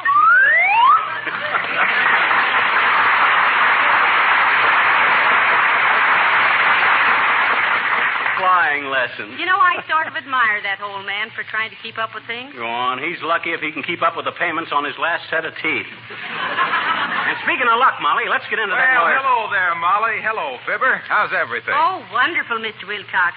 McGee has just come into a fortune. A fortune? Yeah, my Uncle Spud McGee remembered me in his will, Harlow. And it's all due to this good luck ring that I'm wearing. See? It's Egyptian. Maybe Mr. Wilcox isn't interested in these good luck charms, dearie. Oh, but I am. For instance, millions of people believe they can ward off the evil spirits of dirt and wear from their linoleum floors by using Johnson's self-polishing glow coat. And they're right. Zwiggle, zwoggle, zwoogle. McGee, what are you doing? Rubbing and buffing my ring. But Johnson's glow coat requires no rubbing or buffing. Saves you time and money on cleaning bills and housework and gives you more time to enjoy the good things in life. Well, but I'd rather have my good luck charm. But Johnson's glow coat works like a charm. Ask any housewife. See the way I let him into that, folks? Say, Fibber, do you smoke a pipe? Huh? Why, yeah, I was smoking my pipe just a few minutes ago. I thought so. Your coat pocket is on fire. Well, so long, folks. Good luck. What? Good old Harpo. Hey, what did he say about my coat? Hey, help! I'm on fire. Well, slap yourself, McGee. Slap yourself. Where? Oh. There, now. Is it out? Yeah, that's it. You and your Egyptian rings. Baloney. Oh, well, shucks. As the archaeologist says when he read the name on the mummy he just dug up, oh, tut. Now, come on, here's the lawyer's office. Oh, just a second. Zwiggle, zwoggle, zwoogle. Okay, let's go. Hey, sis. Yes? We would like to see Mr. Corpus or Mr. Habeas. I'm sorry, but Mr. Corpus and Mr. Habeas are in court right now fighting our case. Our big damage suit. Which side are they on, sis? Complainant or defendant? Both. Mr. Hoppus complains and Mr. Habeas defends. It keeps the business in the office. Ah, there, Miss Goldfarb. Good afternoon, Mr. Corpus. Pardon me, Bud. My name's Fibber McGee. I came in to collect my inheritance. Ah, yes, that case of Fibber McGee. Where is it, Miss Goldfarb? I'm sorry, Mr. Corpus, but you drank the last bottle for New Year's. No, I'm talking about the wills, not the willies. Hand it here. Let me see. Oh, yes. Your uncle left a mighty valuable estate, McGee. Oh, boy, you hear that, Molly? A mighty valuable estate. Now, what do you think of this good luck ring? What were you about to say, Mr. Corpus? Well, as I was going to say, the estate has been subject to the usual costs. Oh, of course. There was the federal inheritance tax, the state inheritance tax, various probate fees, legal retainers, and administrative charges, not to mention a few other things. Sure, of course, I understand. As a matter of fact, your uncle left no cash. What? And for a short while, we considered selling the farm to provide the necessary money. Oh, you considered that for a short while? Yes, just for a short while. Oh, well, that's relief. I see. Then we went ahead and sold it. What? You sold it? Yes. And now for the residue. Oh, there is a residue, eh? Oh, of course. Here you are, Mr. McGee. This package is yours. Oh, thanks. Well, what's in it? The things your Uncle Spud McGee lived the best. Oh, the things he loved the best. Good old Uncle Spud. Well, what is it, Bud? 6 beautiful Idaho potatoes. Oh, sure.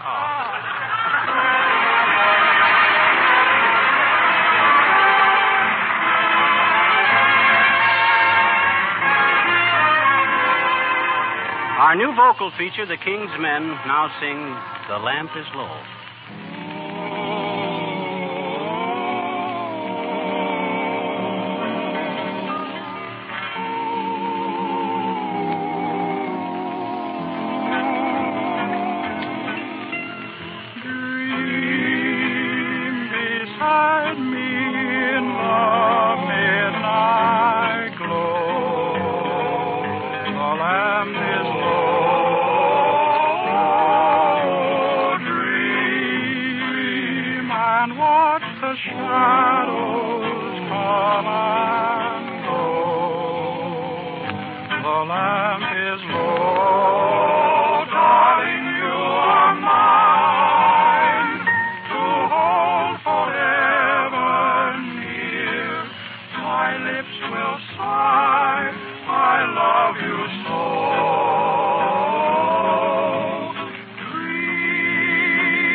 Are you going to take off that Hindu hoodoo?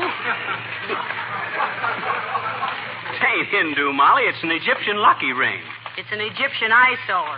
Will you please get rid of it, dearie? Oh, well, I'm trying to get rid of it, Molly, but I can't get it off my finger. It's stuck. Another blessing from Amu Hotel.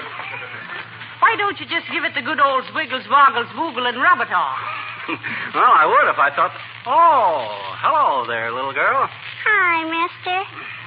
What you twisting around your finger? Oh, just a ring. By the way, sis, I'd like to give you this ring. Oh, Mr. McGee, this is so sudden. Well, I suppose... Huh? Thanks just the same. I can't take it, but I'll always be a sister to you, mister. Oh, you got me wrong, sis. This is a lucky ring. How'd you like to have it? Why? Well, because it's lucky, that's why. Can't either, I betcha. Oh, yes, it is. Oh, no, it ain't. Oh, yes, it is. Every other manifestation of medieval superstition have been successful, either in improving the status quo of an individual or protecting him from the dire consequences of his own folly.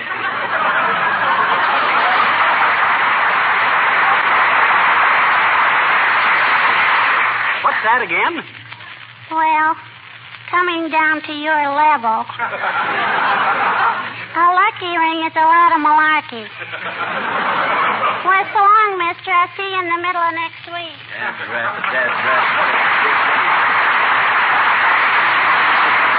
come on, McGee. Let's hurry home. It's so cold this fox fur of mine is crawling under my coat. Oh, hello there, Fizzer. Hello, Cupid. Oh, hello, Mr. DePopulis. Oh, how are you, Nick? I don't know. I'm not myself today, and I don't speak to strangers. Oh, how do you feel? Down at the mouth? Oh, I feel good down at the mouth, but terrible up between the ears. Say, I know what you should have, Nick. Something to ward off all your troubles, like an Egyptian good luck ring. Oh, I'm being very well to know that, Fizzer. As a matter of fact, I'm hearing a story about the same thing on the radio last Friday night. Is that so? They were calling it by the name of which the title was being John Lewis and the Lucky Ring. I'll tell you about it. Oh, we know all about that, Nick. Well, sir, once upon a time, Signal, there was a boy living in Chile, South America. His name was called Arturo Godoy, and he is in the gloves business. One day, they are sending him to New York to exchange a pair of gloves at Madison Square, which is a garden where cauliflowers is being raised. And there he's finding a lucky ring which is belonging to a nice Joe named Lewis. This Lewis is inviting Arturo to come in the ring with him and play bingo. But after a little while, the boy from Chile is jumping up and down and kissing Joe Lewis goodnight in a South American way. So Lewis is asking himself, is this guy drowsy? And then Lewis, who is a good kid, closes Arturo's eyes, but he can't put him to sleep. So pretty soon it is all over, and Arturo is talking in a microphone, and he says, Buenas noches, amigos. Este mi bella and decent documentary celesti for Opolanesis, Adam Hatz.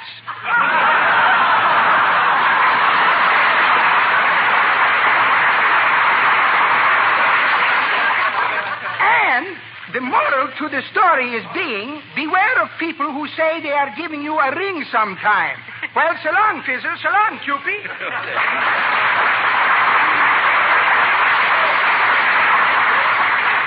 You see, dearie, you can't even give away your jinx jewelry. Oh, let's not worry about it. We're home now. Hey, maybe I can pawn it off on Gildersleeve. Well, it's worth trying. Sure. Hey, Gildersleeve. Oh, Gildy. What is it, McGee? Come on out. Come on out. I got something I want to show you. Oh, there, Mrs. McGee. What have you got, McGee? Nothing but a genuine good luck Egyptian ring. It used to belong to Amu Hotep, the goddess of misfortune. Say, that's a humdinger. How does it work? Simple. You just rub it 3 times and say, Zwiggles, Woggles, Woogle. Zwiggles, Woggles, Woogle. Yeah, you got it already. Say, that's very interesting. Well, what'll you give me for it, Gildy? I'll trade you my jackknife for it. Oh, let's see now. Here, it's a good one, too. Oh, yeah, there's a blade busted. Well, what do you care, dear? I'll tell you what, Gildy. Throw in a quarter and it's a deal. I'll give you a dime. Make it 15 cents. You're a hard man, McGee. You drive a hard bargain. But okay. 15 cents and my jackknife. Yep. Come on, give me the ring. All right. Help me get it off, Gildy. Okay. There you are. Thanks. Gee, I can hardly wait to get it on, McGee. Let's see. Now, I'll rub it 3 times and say, swiggle, swoggle, zwoogle. Hey, where's the 15 cents? Oh, yes. Here's a quarter, McGee. Hey, you got a dime change? Sure. Here you are. Say, this is quite an old dime. Say, I'm a bit of a coin collector, you know. Huh? It's an 1894 dime. Well, I'll be. Well, what is it, Gildy? It's an 1894 S dime. Minted in San Francisco. Oh, is that considered good? Good? There are only 4 others in existence. Huh? Why, this dime is worth $1,750, McGee. Oh, $1,750. Oh, McGee. Oh, my God. Oh, this is marvelous. It's colossal. And all because of my Egyptian good luck ring. Gong. Imagine. $1,750. Why, now I'll be able to move to a respectable neighborhood. Goodbye, folks.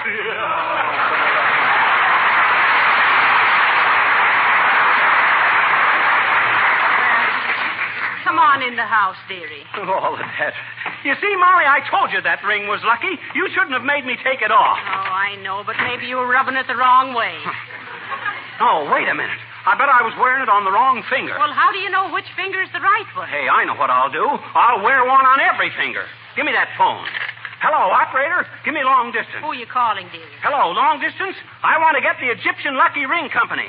Yes, in Weehawken, New Jersey. What are you going to do, McGee? I'm going to order 20 of them rings. Oh, but McGee, you've only got 10 fingers. I got toes, ain't I?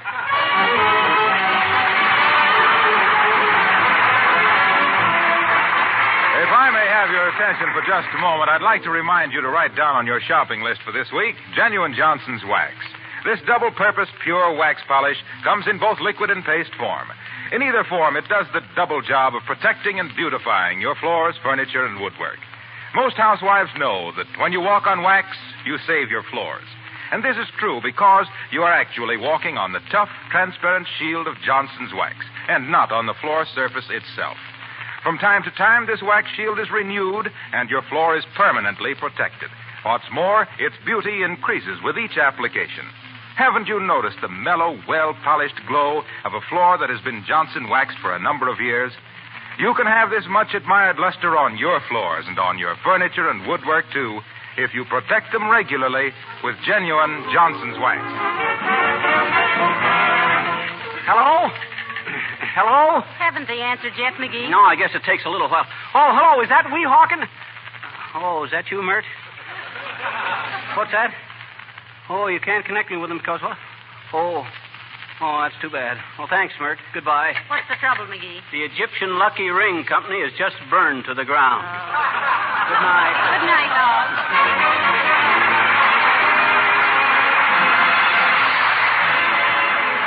This is Harlow Wilcox, speaking for the makers of Johnson's Wax and Johnson's Self-Polishing Glow Coat, inviting you all to be with us again next Tuesday night at this same time. Good night.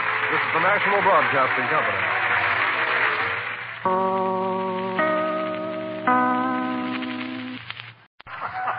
The Johnson Wax Program with Fibber McGee and Molly.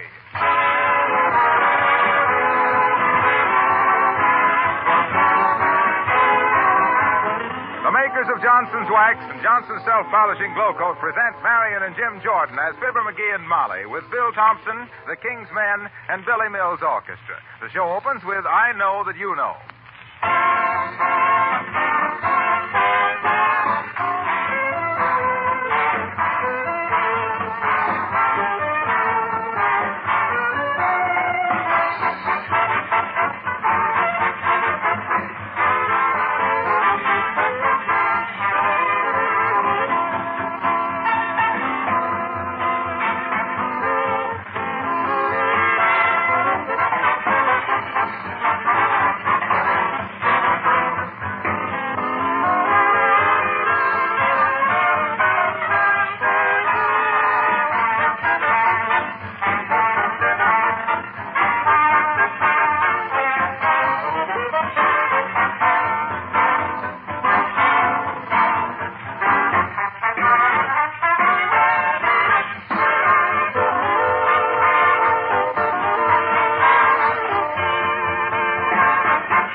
right-thinking, serious-minded group of citizens has selected a prominent speaker to deliver an oration next Thursday on George Washington and his ideals.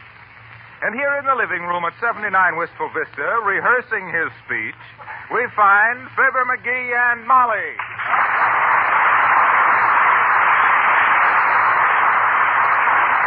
And so, my friends, let us look back at those fearful days at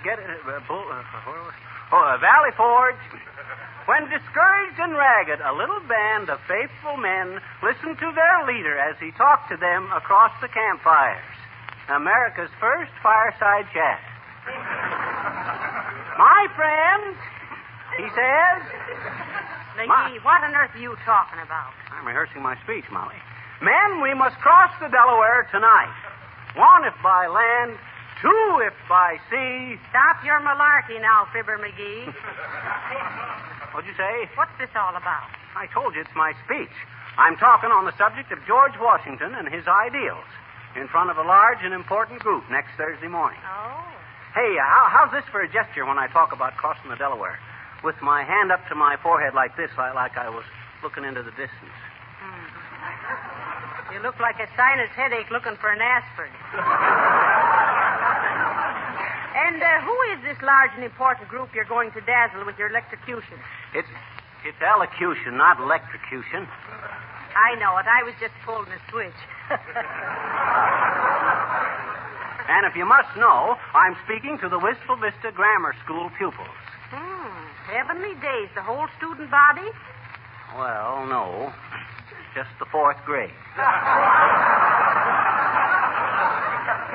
The poor little things. And what time of the day will this leaking gas be detected? At 11:30 a.m. 11:30? Yes, sir. Do you mean those innocent little kiddies have to take that stuff on an empty stomach? Oh, Molly, I suppose you don't think I'll do right by George. By George, I don't think you could. Molly, surely you ain't accusing me, Fibber McGee, your own husband, of toying with the truth. Toying with it? You'd make a municipal playground of it. Did you ever tell the truth for 1 solid hour? Why, of course I did. McGee? Well, I bet I could if I wanted to. What'll you bet? Anything. All right. I'll tell you what I'll do. I'll bet you a box of cigars against that fur coat I've been wanting that you can't tell the truth, the whole truth, and nothing but the truth for 1 hour. A box of cigars against that fur coat? Right. Well, as the castor oil says, when it heard the baby whimper, I think I've been taken.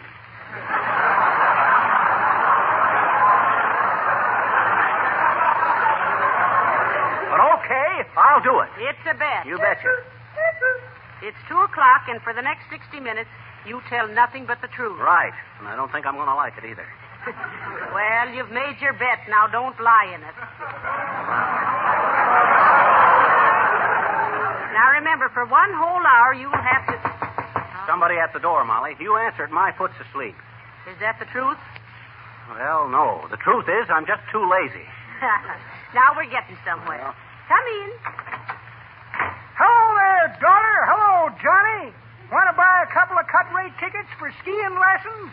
Or do you know how to ski already?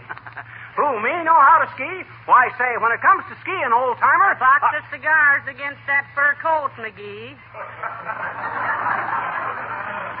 Oh. As I was saying, old-timer, when it comes to skiing, I'm probably the dumbest guy that ever slapped a slope. I'm awful. Too fat. Too clumsy. 2 left feet. I'm hopeless. I guess I'm in the wrong studio, folks. I thought this was the Fibber McGee program. Well, it is, Mr. Oldtimer. Me husband has just made a bet to tell the truth for 1 hour. And believe me, the next 55 minutes are going to crawl around like a beetle with a bunion. Oh, well, if nobody ever stuck their neck out, they'd make Pullman windows easier to open. I made it.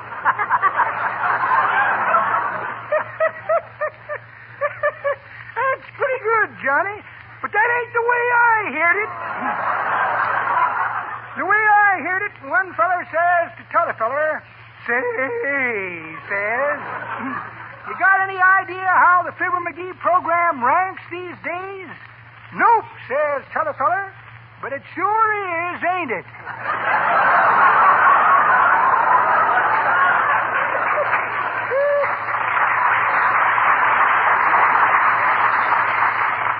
Well, Johnny, if the truth gets too tough for you, remember George Washington. Huh? The reason he wore a three-cornered hat was because he was always getting backed into a corner. So long, kid.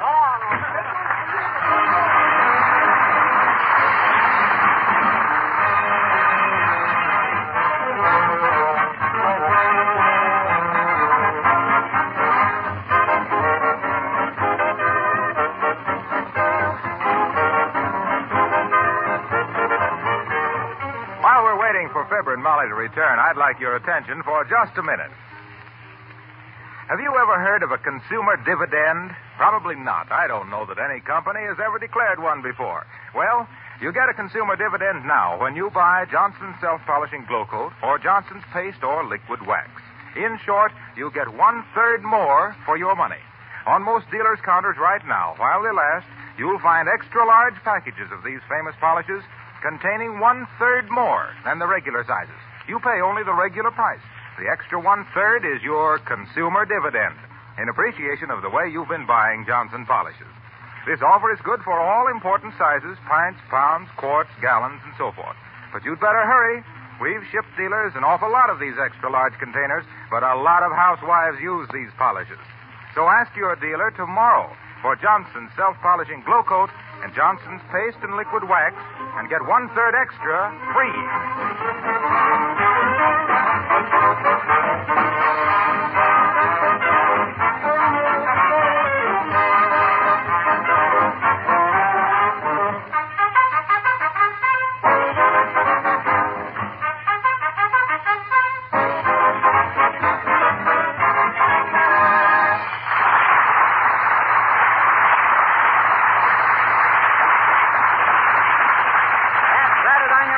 Time goes so slow. When'll my hour be up, Molly? I'll get it. Hello? Yes? Huh? Oh, you're taking a radio poll, eh? Oh, I see. What? Well, have I got to answer that, Bud? Okay. Shucks. I hate to say it, but I think Fibber McGee and Molly is the best program on the air. Yeah, okay, Bud. Well, if that isn't conceit.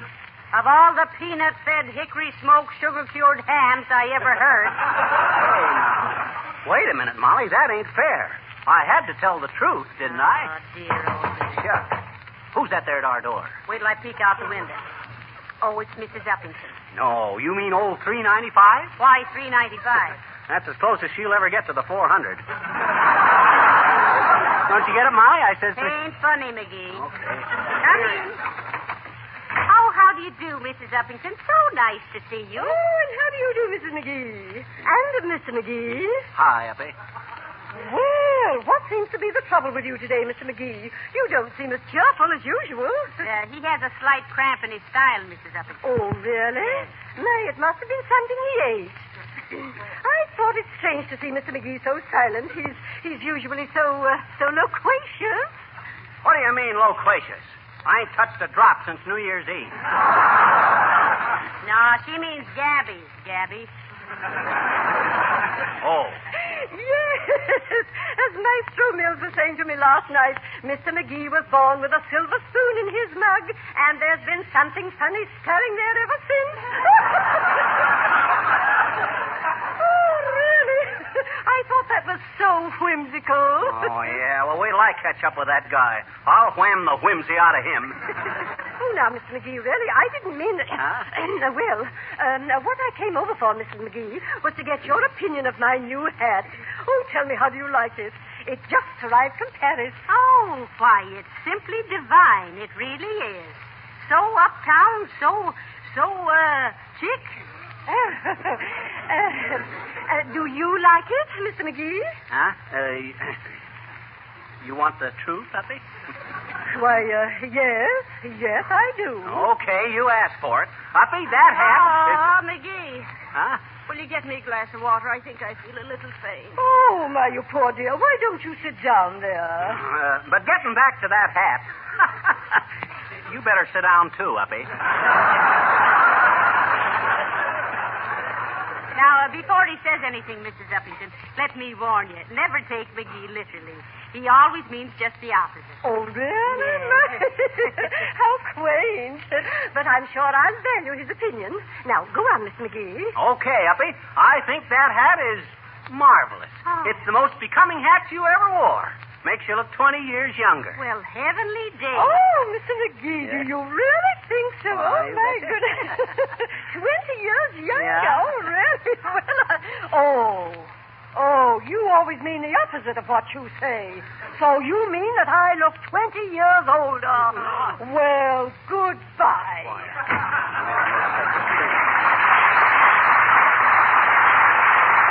Oh, now look, McGee. Let's call the bet off. It's too nerve-wracking. Why, Molly, you mean you want me to lie about things? Yes, I do. I mean, no, I don't.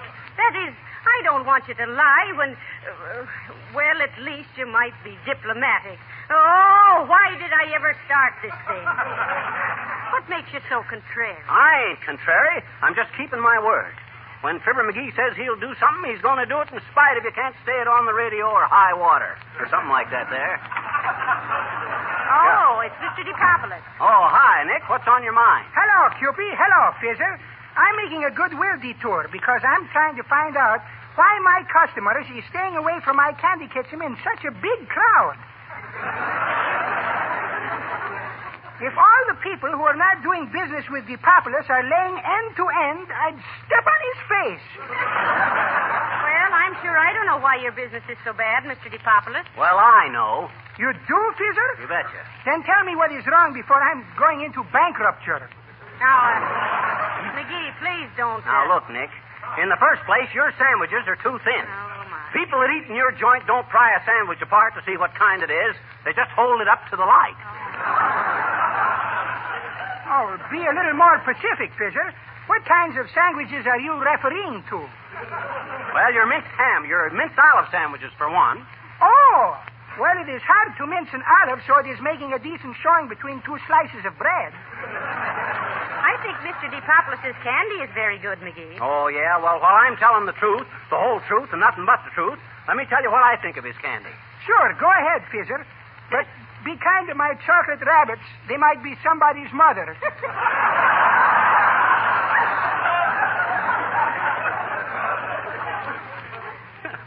Okay, forget the candy. But that chicken salad of yours, that's awful. Is that so? Yes, that's so. DePapolis chicken salad is made out of the finest tuna fish money can buy. Why, of course it is, Mr. DePapolis. McGee, now you've said enough. I ain't said half enough. Nick, your coffee shop is the place where every good little soda mint tablet wants to go when it dies. Do I make myself plain? Plain? Yes. You make yourself positively ugly. Fisher, you and I are always being a bosom friend.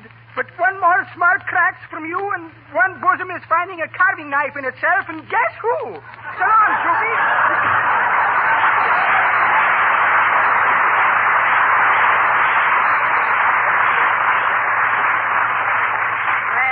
Now you've done it again. Done what? Broken up another beautiful friendship with your brutal frankness. Ah, so you're beginning to see what telling the truth really means, eh? But that's the way. Why, I mind the time I was elephant hunting in Africa. I was up on a high... Oh, hold on there. What am I talking about? I never been in Africa. Nice recovery, dearie. Well, thanks. But just... Well, hello there, folks. Say, I hear Fibber's going to make a speech at the grammar school pupils on Washington's birthday. Yes, he is, Mr. Wilcox. How do you know? Well, I just came from the school. I had to make a speech there myself to the class in domestic science. Oh, you did, huh? Well, what was your subject, Mr. Wilcox? Said he, with a sly wink at Racine, Wisconsin. Well, I talked on the subject of too many cooks can't spoil the linoleum when it's protected with Johnson's self-polishing glow coat. Cute title, isn't it? Very, if it leaves you any time for your speech. Well, I didn't need much time. I just told the pupils how they could keep their kitchens so much more clean and bright and cheerful with Johnson's Glow Coat. That's right. Because if they spilled a little gravy or a gop of goulash on the linoleum, they could just wipe it off with a damp cloth, you see. That's absolutely correct. Though, of course, Johnson's Glow Coat was an old story to most of those youngsters. Their mothers have been using it for years. And Mr. Wilcox is absolutely right. It's true, every word of it. What? He said everything you've been saying is true, Mr. Wilcox. You betcha. It certainly is. Well, I'll be a... You mean I could come in here and talk about our product without being subject to a lot of heckling that... My gosh, I've seen everything now. So long, folks.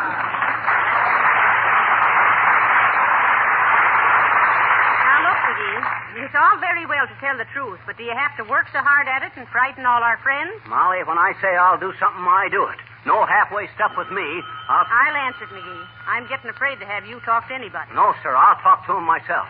I feel kind of tough today. Feel like the organ grinder that always went around with a chimp on his shoulder. Hello? Who? No, Mr. Gildersleeve isn't here, Mrs. Gildersleeve.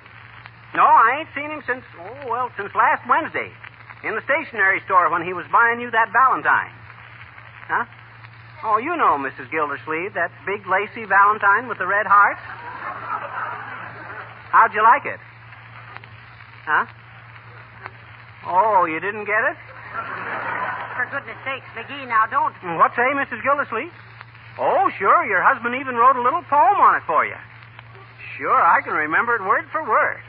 It says, here's to your eyes as blue as the skies, here's to your hair so gold and fair, when you're away, I always grieve. Your Valentine, signed Gildersleeve. Hello?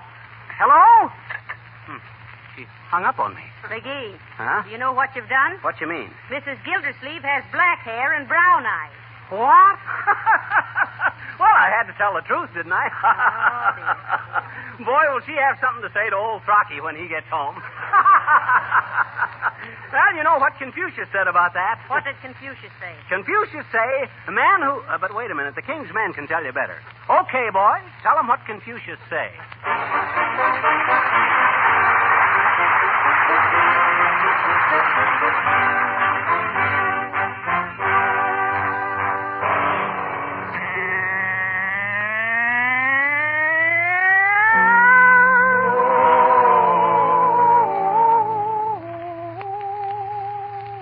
Many years ago in Park Cafe there lived a mandarin.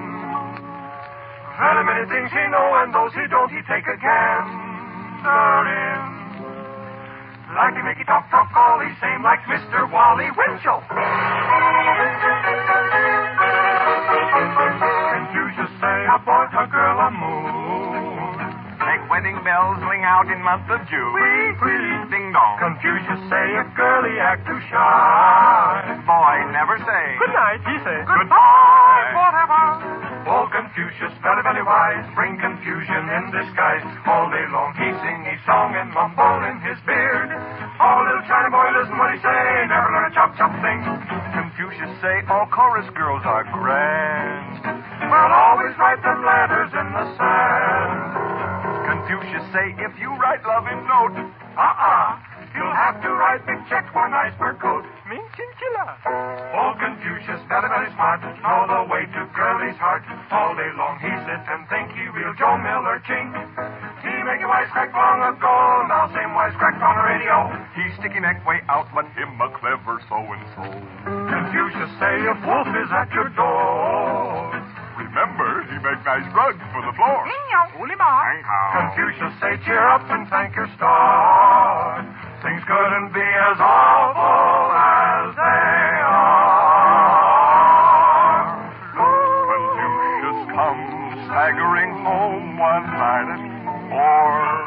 Confucius' wife waited to meet him at the door. A furious wife with a rolling tin don't bother Confucius at all. Confucius talked much better with his back against the wall. Confucius say, Dad rat it anyhow. Confucius lived too soon for radio, so no can broadcast all these things you know. But But if Confucius him alive today, Confucius say,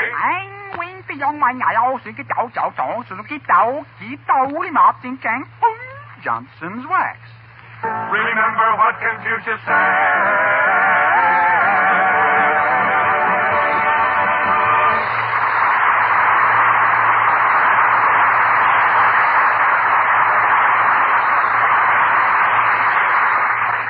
Hey, Molly, how much longer have I got to go on this truth business? Well, not long, dearie. About 8 minutes. Can you hold out? Well, I don't know. I'll try, but... Oh, dear. Come in. Oh, hello there, little girl. Hi, mister. What you doing, Now, just marking time, sis. Waiting for Tempest to Fugit, you might say. I says I'm waiting for Tempest to Fugit. That's Latin. Tempest Fugit means time flies, see? Gee, how do you ever do it? How do you do what? Time flies.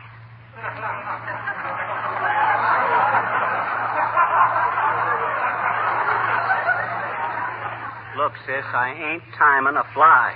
I'm telling you that... Oh, never mind. All righty. Will you tell me a story, mister, please? And will you please, mister?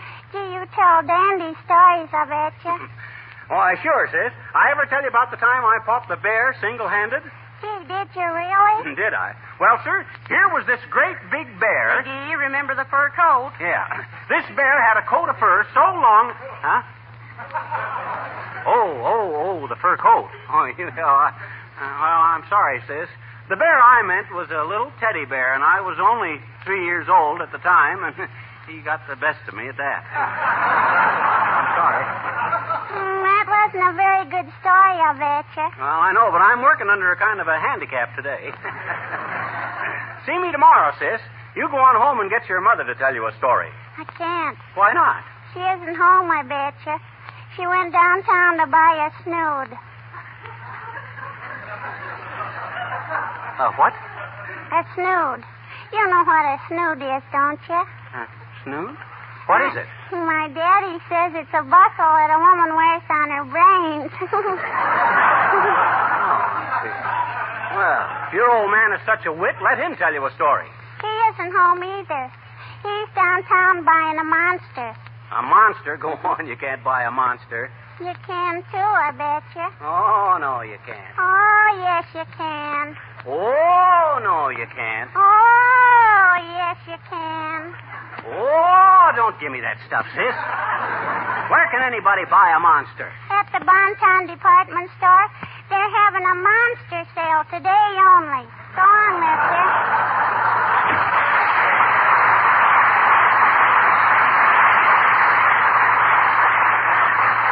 I think I'll wait for Dollar Day and go down and buy a few bucks. Now, let's see. What did I do with my speech? Oh, here it is. And so, kiddies, you must all try and pattern yourselves. Come in.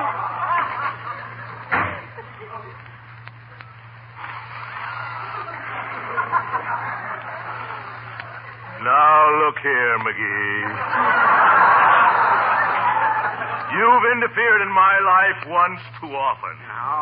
Now, take it easy, Gildersleeve. And quit pointing that gun at me. I can explain everything. Or can I? Now, you see, Mr. Gildersleeve, McGee thought... McGee never fought in his life.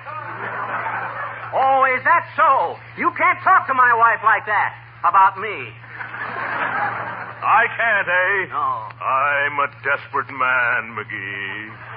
You're trying to break up my home. Huh? You told my wife I sent a Valentine to another woman. I never know such a thing. I told her you sent it to her. But I didn't send it to her. I sent it to my Aunt Fanny. Yes. Your Aunt Fanny. So help me, McGee. That's the truth. But my wife won't believe it. And just for the trouble you've caused me, McGee, I'm going to take my revenge right now. Put down that gun, please, Mr. Gildersleeve. It's too late. Now, wait, Gildersleeve. You wouldn't shoot a guy with glasses on, would you? Where's my glasses, Molly? One side, Mrs. McGee. I'm not a very good shot. One. Oh, dear, What have I done? Who? You'll know in a minute, Molly. Oh, thank goodness. McGee, your time is up. Wowee, I'm saved. Saved? What is it? Now, look, Gildersleeve, here's what happened. This whole thing was a joke, a frame-up. What? I planned this whole thing with your wife just for a laugh, you see. You did? Yeah. Not really. Sure. The whole thing was a gag. Now, you go on back home and ask her so. Yeah, I'll do that, McGee. You betcha. Oh, boy, what relief. My goodness, I certainly bit on this one. You think not? You should have heard what she called me, McGee. And to think it was just a joke. Well, I'm sorry to have made a scene, Mrs. McGee. So long, Fibber, you old rascal.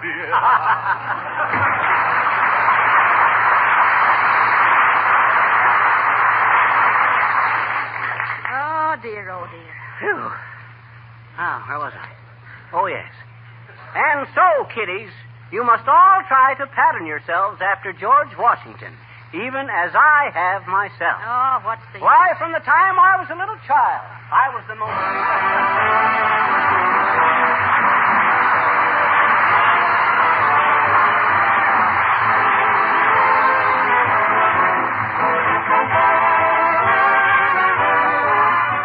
Fibber and Molly will be back in just a moment. Ladies, here's a recipe for a cheerful kitchen. Take 1 can of Johnson's self-polishing glow coat, add practically no work at all, and just watch that old linoleum floor gleam and sparkle. In fact, you can sit back in an easy chair for 20 minutes of relaxation and watch it shine while it dries. Glow coat requires no rubbing or buffing. You simply apply and let dry. The hours of work that Glow Coat saves you over a period of time, you can use for some of those many other things that are hard to squeeze into your busy days. For reading, bridge, shopping, or personal beauty care.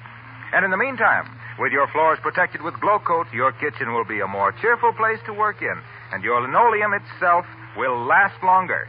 So order a can of Johnson's self-polishing Glow Coat tomorrow. Spelled GLO-COAT.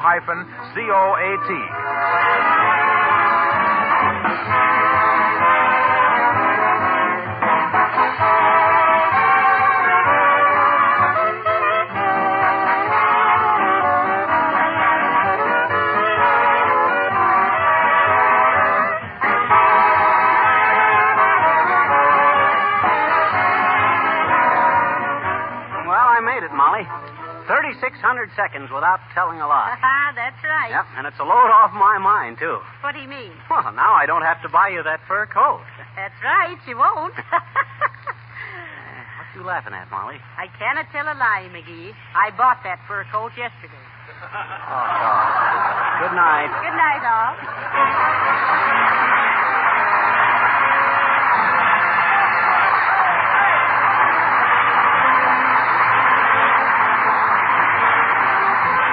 This is Harlow Wilcox, speaking for the makers of Johnson's Wax and Johnson's Self-Polishing Glow Coat, inviting you all to join us again next Tuesday night at this same time. Good night. This is the National Broadcasting Company.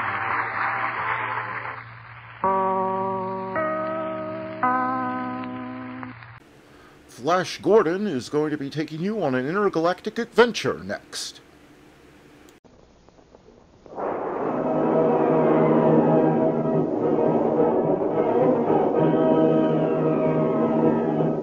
Presenting the amazing interplanetary adventures of Flash Gordon.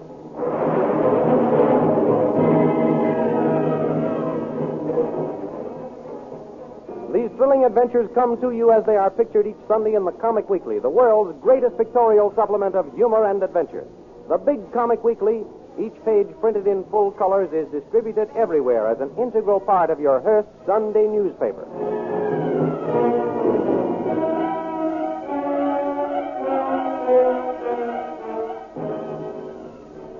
Last week, you may remember, Flash and Dale and Khan, captain of the Hawkmen, flew in a rocket ship to the yawning mouth of Kira, the wild and forbidding cave world. While they were escaping from a fierce band of lizard men who attacked them during a scouting expedition, they were seen by Tal, the chief magician of the Blue Magic Men.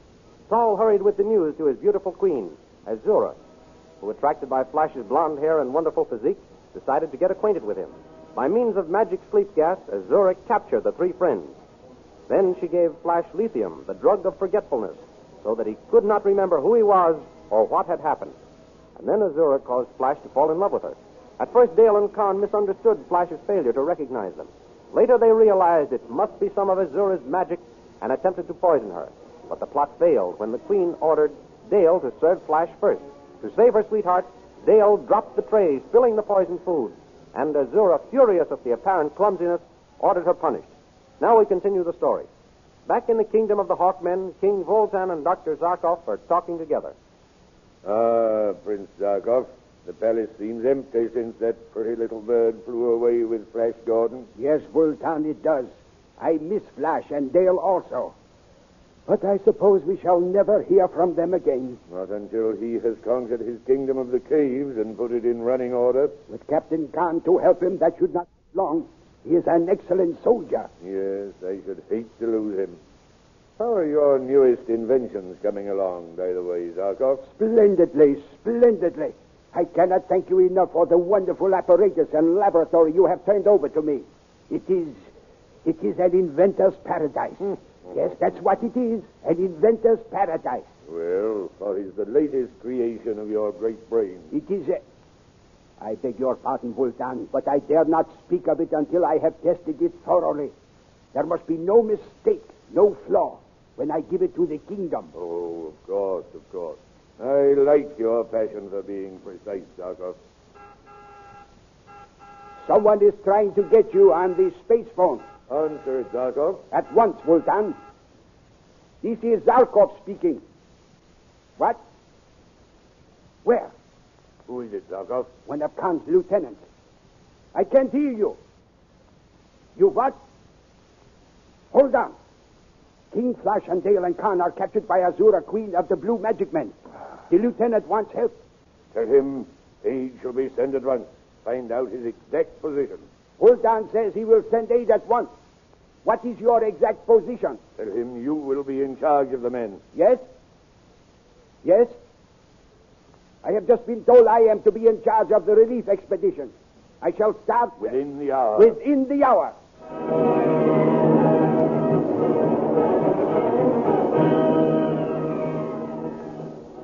In the kitchens of the Palace of Azura, Queen of the Blue Magic Men, we find Dale and Khan. Come on now, move along after that. Cheer up, Princess Dale. I can't be cheerful the way things are, Captain Khan. If only Azura hadn't asked me to serve the food to Flash first. Well, she did, so there's nothing to be done about it. It wasn't your fault, Princess. It was the fate of the gods. I'm glad you feel that way about it, Khan. We must figure out a way to foil her magical power. Stop your whispering. Stir that soup. At once, guard. Carry that over here. Come on now. I don't see how I can help you to spoil the Queen. She's had me chained to the stove as punishment.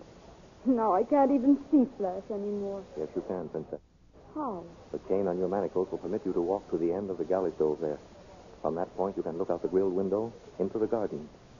No doubt Flash will sometimes walk by. With the Queen? Yes, I'm afraid Azura will be with him. She seems to have claimed him as her own personal property. Khan? Yes, Princess? You don't think that Flash has really fallen in love with her? By my sword, I swear King Flash is bewitched. He doesn't know where he is or what he's doing. I know he wasn't pretending when he failed to recognize me. What makes you so sure? His eyes had a dull and glassy look. Why, yes.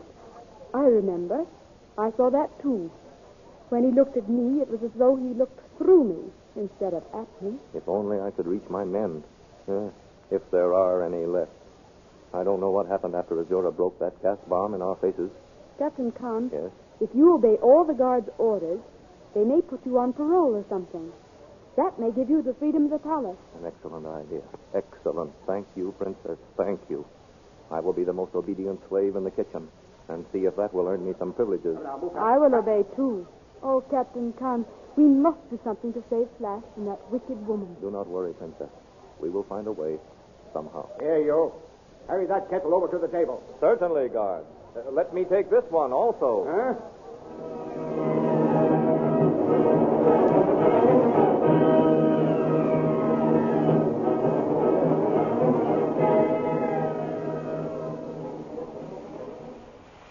Meanwhile, roaring through space in a fleet of rocket ships with Prince Zarkov in command, an army of Hawkmen are hurrying on their way to aid our friends. Suddenly, there looms up in front of them a whole squadron of cloudmen with huge, billowing cloaks. Joining hands in spreading the cloaks The Cloudmen form an opaque and impenetrable wall before the rocket ship. The Hawkmen try to maneuver above them, but they rise at the same speed. Then the Hawkmen try to fly below them, but they drop like lightning and present their solid barrier. Wheeling the fleet around, Zarkov signals for the DeSalvo guns mounted on the nose of each rocket ship to start firing. Shot after shot is fired at the white billows until the path of the Hawkmen has been cleared. Then Zarkov signals for double speed ahead to make up for lost time.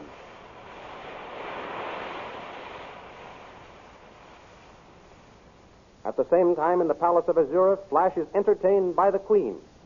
That gold armor isn't worthy of you, my prince. I must see to it that my armor makes something more fitting. My beautiful Azura, is but a symbol of your service.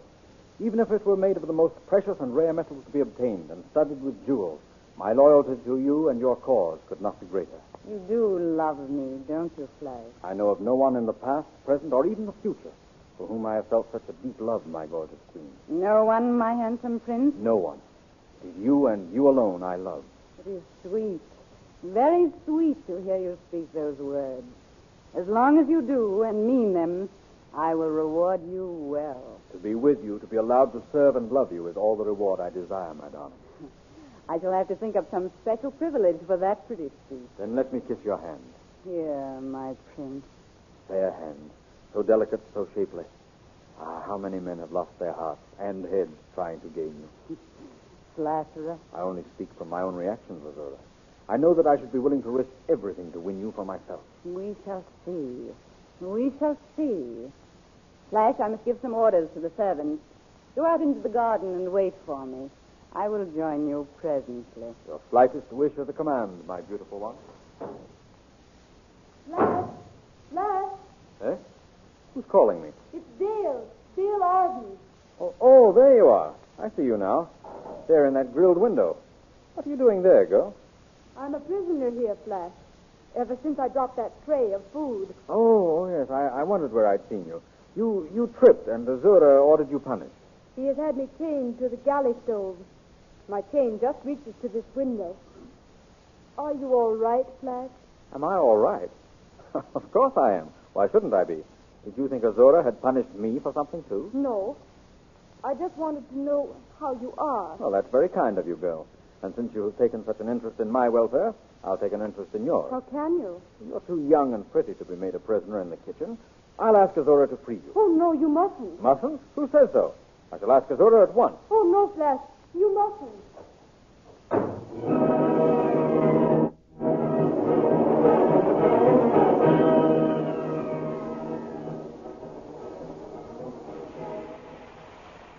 On and on roar the rocket ships of the Hawkmen into the yawning mouth of Kira, through the caverns of the cliff dwellers, through the caves of living, man-eating plants. And finally they come into the enormous transparent cave where the handfuls of survivors from Khan's squadron are waiting. The fleet lands and Prince Zarkov is the first to get out. The lieutenant who called for aid on the space phone comes up to him. Well, what is the latest news, Lieutenant? We were afraid something had happened to you, Prince Zarkov. We were delayed in a skirmish with the Cloudmen. What is the latest report on the fate of my friends? We don't know what happened to them. After the Blue Magic Men captured King Flash and Princess Dale and our captain, they blasted the tunnel leading to their land, killing most of our men. Is there any chance that Flash and his companions are still alive? Who knows? That is a land of magic. I have brought a battery of ray cannons with us. We will blast our way to my friends.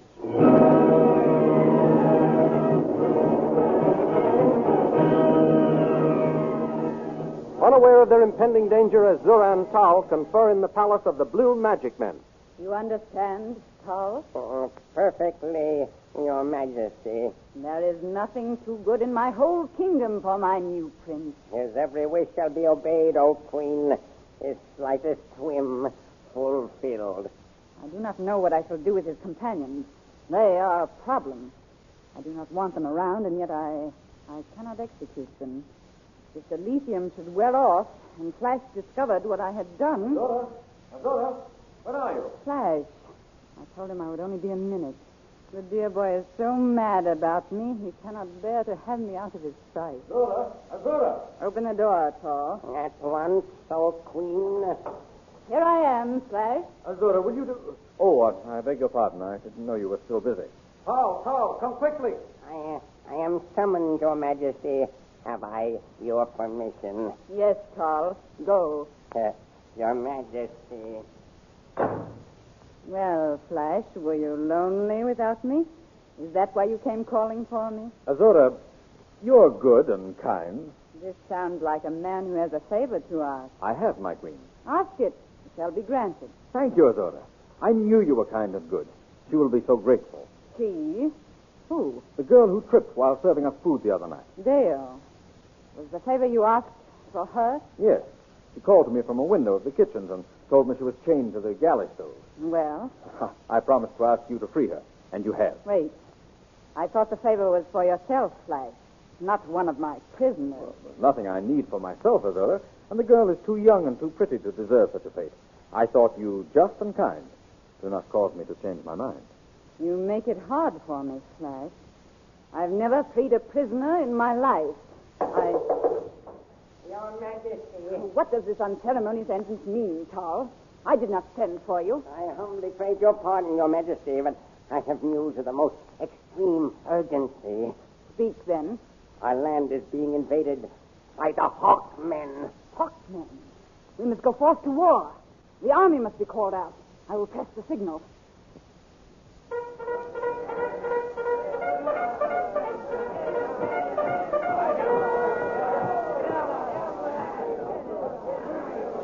And who is to lead your men into battle, O Queen? Of course. I must appoint someone to head the army. Will you lead our men into battle, Flash? Your Majesty. Serving as your commander-in-chief would be a pleasure, my queen. Her Majesty puts this stranger over me. Let her beware. What will happen when Flash leads Queen Azura's magic men against the gallant Hawkmen? Follow the adventures of Flash Gordon in next Sunday's Comic Weekly, the world's greatest collection of humor and adventure. You will find it with your Hearst Sunday newspaper. See for yourself in full-colored pictures Flash Gordon, Queen Azura, Hal, her chief magician, and all the other characters you have just heard. Then, of course, you'll want to see Skippy, the Katzenjammer Kids, Jungle Jim, Bringing Up Father, and the Little King. You will find them waiting for you in next Sunday's Comic Weekly, the only Comic Weekly. Be sure and get the big, full-colored Comic Weekly with your Hearst newspaper next Sunday. And don't forget to listen again next week at the same time to another chapter in the amazing interplanetary adventures of Flash Gordon.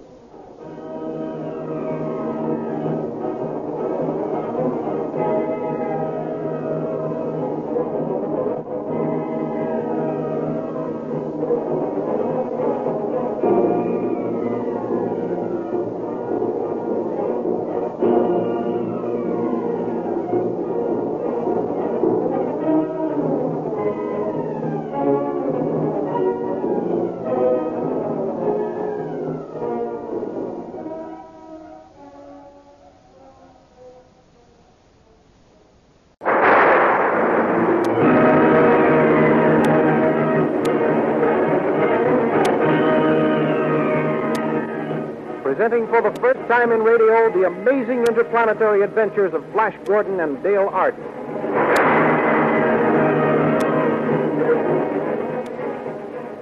These thrilling adventures come to you as they are pictured each Sunday in the Comic Weekly, the world's greatest pictorial supplement of humor and adventure.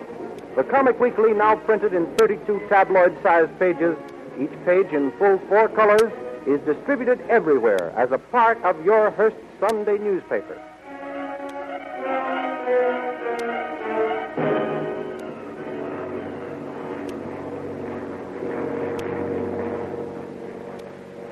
Racing high above the earth, comfortably seated in a giant airliner, Flash Gordon, internationally famous athlete, looks admiringly across the aisle at Dale Arden, the lovely young companion of his air voyage. The minds of both are intent on the terrible destruction which for many months has been approaching the earth with terrific speed. The new planet hurtling through space directly in the path of the earth. Suddenly there's a violent jar. The plane lurches into a spinning nosedive. Flash Gordon's trained muscles carry him across the aisle to the frightened girl. He gathers her in his arms and leaps free of the falling plane, and pulling the ripcord of his parachute, glides to earth. Don't be frightened, Dale. The plane has crashed, but we're safe. Yes, thanks to you. Hold fast. We're landing now. Careful. Easy. There. Are you all right, Dale? Yes. Good. Oh, look, Flash. There's a round steel tower. Where can we be? Why, that's the laboratory of the great scientist, Dr. Hans Zarkov. Why, he's coming this way. I'll call to him to help us.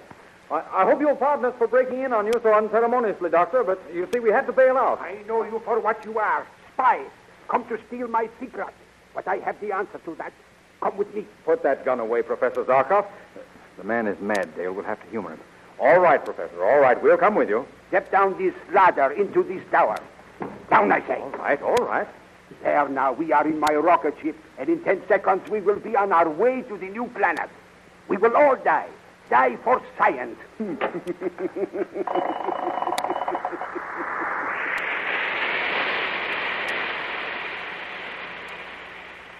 Oh, Flash, the doctor is mad. This rocket ship is rushing away from the Earth with the speed of light, right into the path of the new planet. Hold tight, Dale. We'll escape some way. To the new planet. To the new planet. We three will save the Earth. Dr. Zarkov, there's still time to swing your rocket ship out of the path of the new planet. No. So what will you gain for science if we're all killed in the crash? I know who you are, Flash Gordon, the world's greatest athlete. But your trained strength will not save you. Only my mind, the mind of Zarkov, his scientist, can save you, can save any human soul upon the Earth. Be careful, Flash. He's reaching for the controls. Stand aside, Dr. Zarkov. Feel it, the gravitation pull of the new planet. We crash in 5 seconds.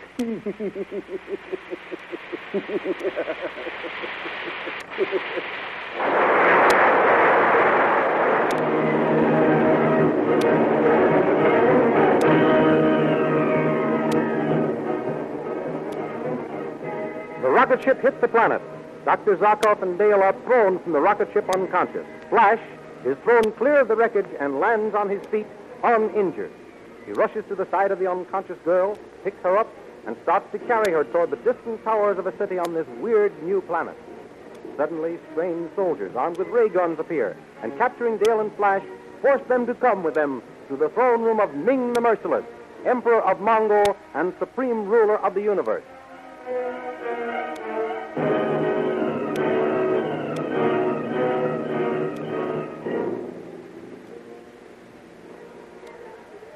O thou exalted Ming, most merciless majesty of Mongol, supreme ruler of all the peoples of the new planet, thy slave salute thee.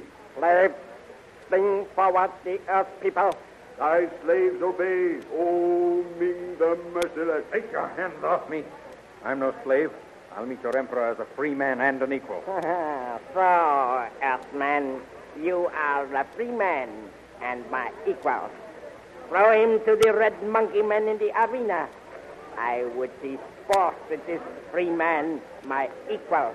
There is thy freedom, Earthman.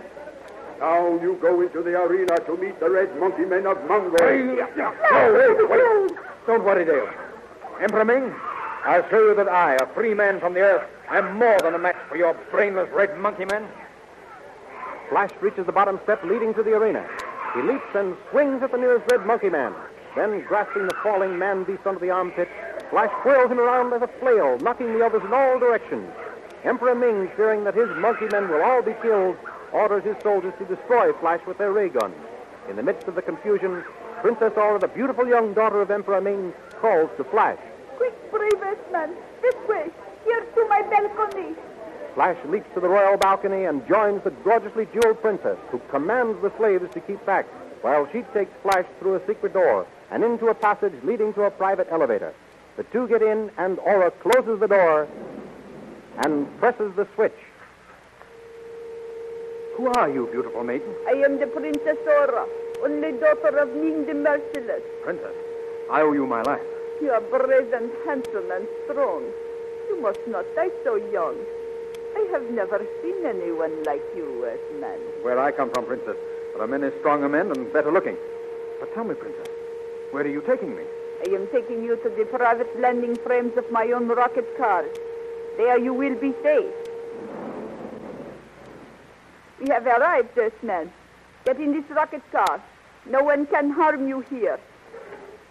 But, Princess, Hurry, I don't... Hurry! But Princess Aura, how am I to rescue the Earth girl, Dale Arden? That is why you are in my private rocket car, Earthman. Why, what do you mean? Dale Arden shall never be rescued by you. The princess! As for you, Earthman, you shall love me or die.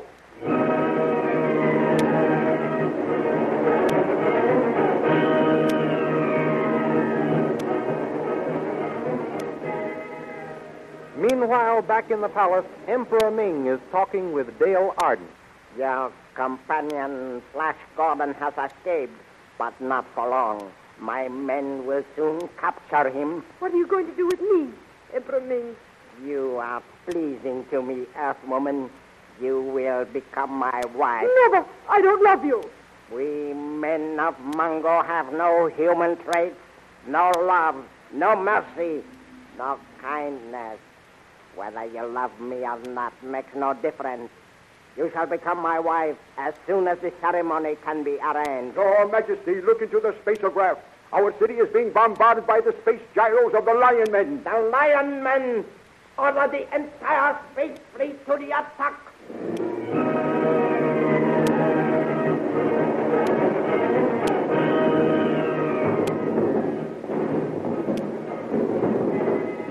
In the terrific battle which takes place between Emperor Ming's space fleet and the gyros of the Lion Men, the attacking gyros are driven off. The rocket ship in which Flash Gordon has been held captive is destroyed, and Flash is thrown to the ground unconscious. He opens his eyes to find himself staring up into the great bearded face of Thun, Prince of the Lion Men. Thun lets his great sword fall as he sees Flash Gordon's white skin. Who art thou, white-skinned youth? Speak. Answer me before I cleave thy white body in pieces. Art thou a new kind of soldier of Ming the Merciless? I am the sworn enemy of that fiend Emperor Ming of Mongo. He has captured a girl who is from the earth, like myself. I live only to rescue her. An Earthman, thou sayest? Yes. And an enemy of Ming the Merciless? That's right. Tell me, are you friend or enemy? I am Thun, Prince of the Lion Men, hereditary enemies of the men of Mongo. If thou wilt accept me as thy friend, Earthman, I will gladly join thee against Ming the Merciless. Here's my hand on its entrance, Thun. Good. What is thy name, Earthman? I am called Flash Gordon upon the earth, Your Highness. Call me Thun, friend, and I will call thee Flash. Friend Thun, do you know how we can gain admittance to the palace that we may rescue Dale Arden? Come. I will show thee a secret way into the palace. Good. The Emperor Ming is away pursuing my gyro fleet. We may be able to rescue the Earth Girl before Ming returns.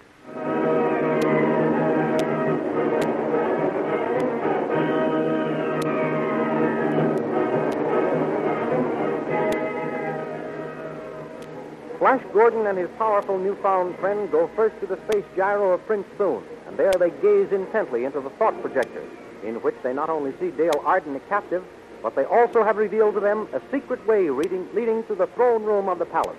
The secret passage is known as the Tunnel of Terror because of the deadly beasts which lie within its gloomy walls. Fighting each step of the way, Flash and his new friend, Prince Thun, finally find themselves within the palace. A door with great steel bolts stands before them. Quick, Thun. This door must lead directly into the center of the palace. From my memory of the palace, I should say that beyond this door is the great throne room of the Emperor Ming. All right, then. Here we go.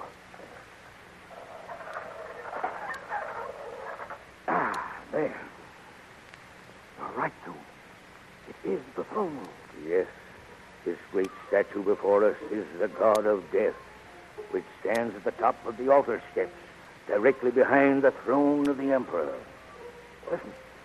Thun, what's that? By the great god Tao. It is a royal wedding procession. Ming the Merciless is taking another bride. They're coming up the altar steps, Thun. I'm going to look around the idol. To look around the idol means death. Thou must not. Come back. Come back, Flash. Thun, save yourself. I'm going to the rescue of my Earth friend, Dale Arden. He's being forced into a marriage with Ming the Merciless. Prince Thune of the Lion Men does not save himself at the expense of his friends. If thou must die, I will die fighting with thee. Dale! This way, Dale!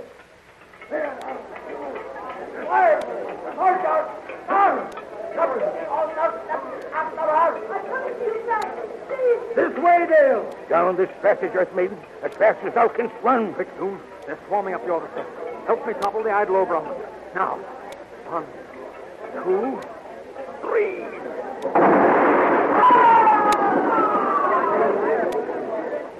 With a grinding crash, the giant idol topples over on the onrushing soldiers of Ming the Merciless, killing those in front and throwing into confusion the whole company. Flash Gordon and Prince Thune, with Dale between them, dash into the secret passage beneath the idol. The way becomes steeper. They slip and fall, down, 100 feet or more into a whirling underground river. They're swept along down a raging current and over the falls into a lake. With the powerful strokes of the champion swimmer, Flash sets out for the shore, towing Dale by the hair. They reach the shore, and as Flash reaches down to drag Dale to safety, she screams and disappears beneath the calm surface of the lake, clutched in 2 powerful green, scaly arms. With no thought of his own safety, Flash Gordon dives to Dale's rescue and finds an adventure stranger than any which has gone before.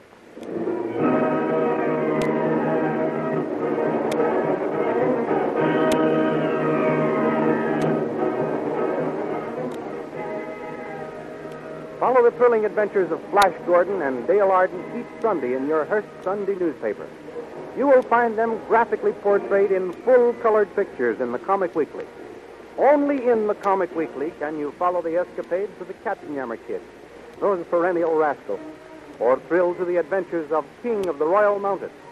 Only in the Comic Weekly can you enjoy the good, clean fun of Bringing Up Father, Tilly the Toiler, Way Out West, The Little King, or in the language of his hillbilly friends, go clean catawampus over the bodacious goings-on of Barney Google. Your old friend Skippy and all his little pals are waiting for you in the Comic Weekly, along with Pinky, Molly, and Pat in their great adventure stories, Radio Patrol.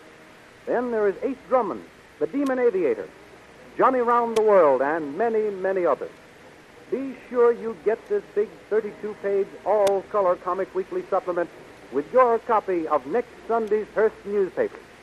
And don't fail to listen again next week to the continuation of the amazing interplanetary adventures of Flash Gordon and Dale Arden.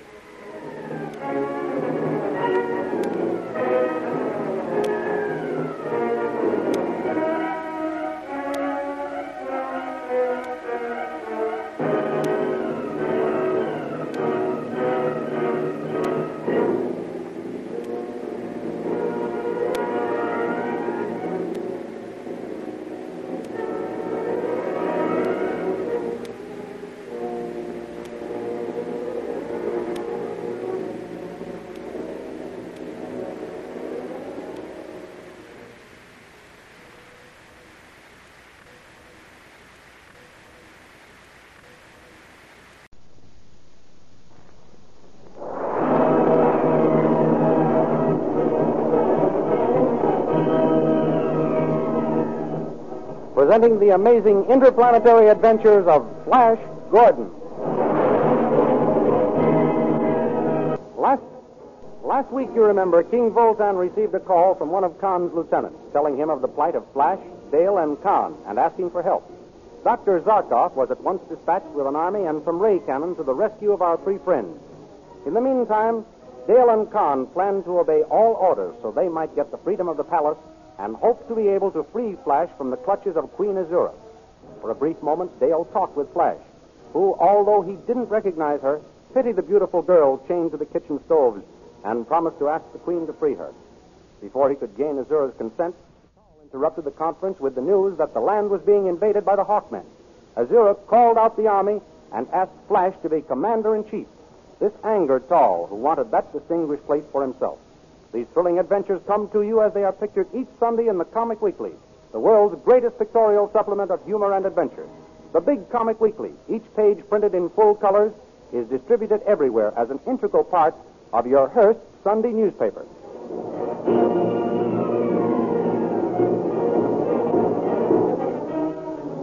Now we continue the story.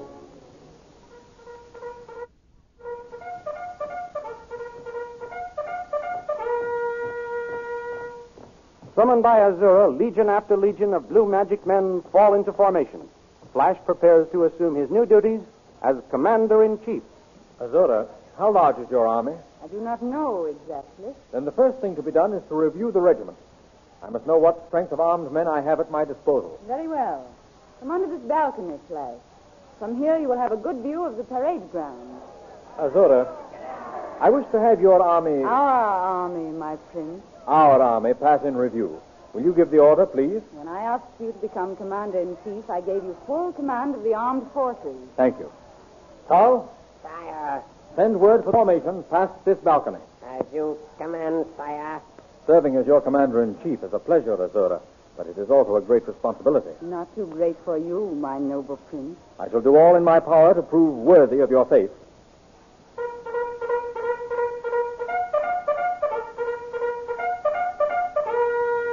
There goes the call to review. See, the First Legion is wheeling and starting this way. What a splendid army. We ought to defeat these Hawkmen, whoever they are. Here comes the finest of them all. Guard. And those coming next? What are they? The light magic artillery. But what are those tremendous objects being pulled by the next legion? Those are the combustion ray machines. Combustion ray machines? What are they for? Wait until you get into action. Your officers will tell you. You're not only a queen of magic, my beautiful one, but you're also a queen of suspense. What legion is this? The sleep gas legion. Sleep gas. That sounds like a most formidable weapon. And here comes the stone formation legion. And the ones with the cloak? The invisibility legion. And those? The camouflage legion. Who are the ones with the long hair? The animal legion. And those men with the peculiar shields? The transparent wall legion. And those machines coming now? The dissolvo gun legion. And still they come. Legion after legion. I've never seen such an army. Have you seen enough, sire? Only about half of our regiment have gone by. If this is only half of the army, Tal, I pity these Hawkmen when I start the attack.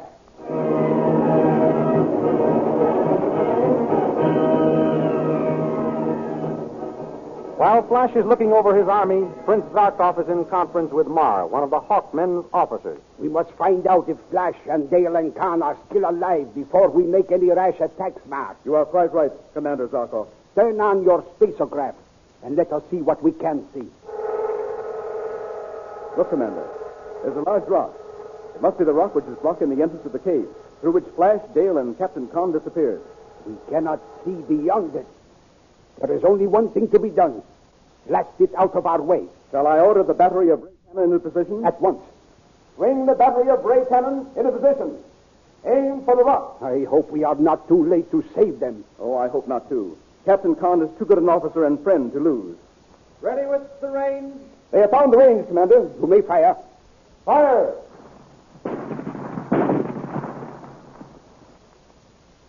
Look, the rock is splitting. That's got it. The rock is destroyed. Come, Ma. Let us try the spaceograph again.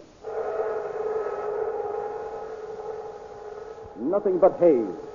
The country is well named, Blue Magic Land. Spoiled by that witch queen.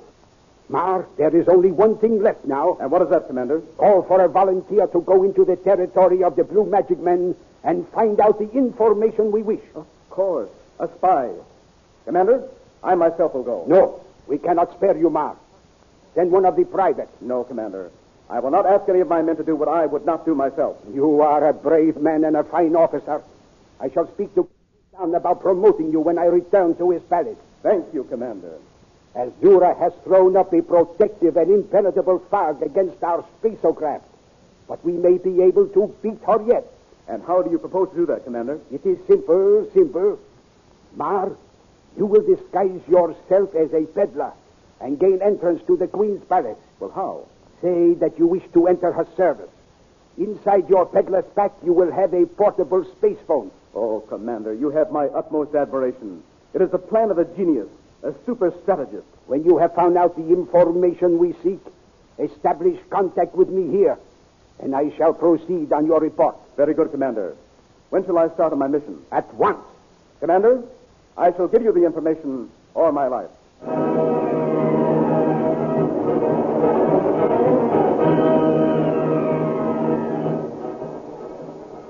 Next day, Tal is called to the gates of Azura's palace to question a peddler who has asked admittance. Who are you? I am a poor peddler, footsore, weary, and hungry.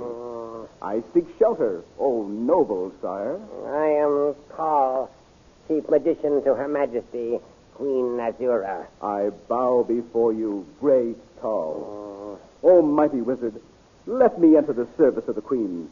You will find in me a zealous neophyte. You are a peddler. Why are you so anxious to change your profession? I can hardly make a living. Soon I shall have to turn beggar. Let me devote my life to being of some use to the Queen. You might be of use.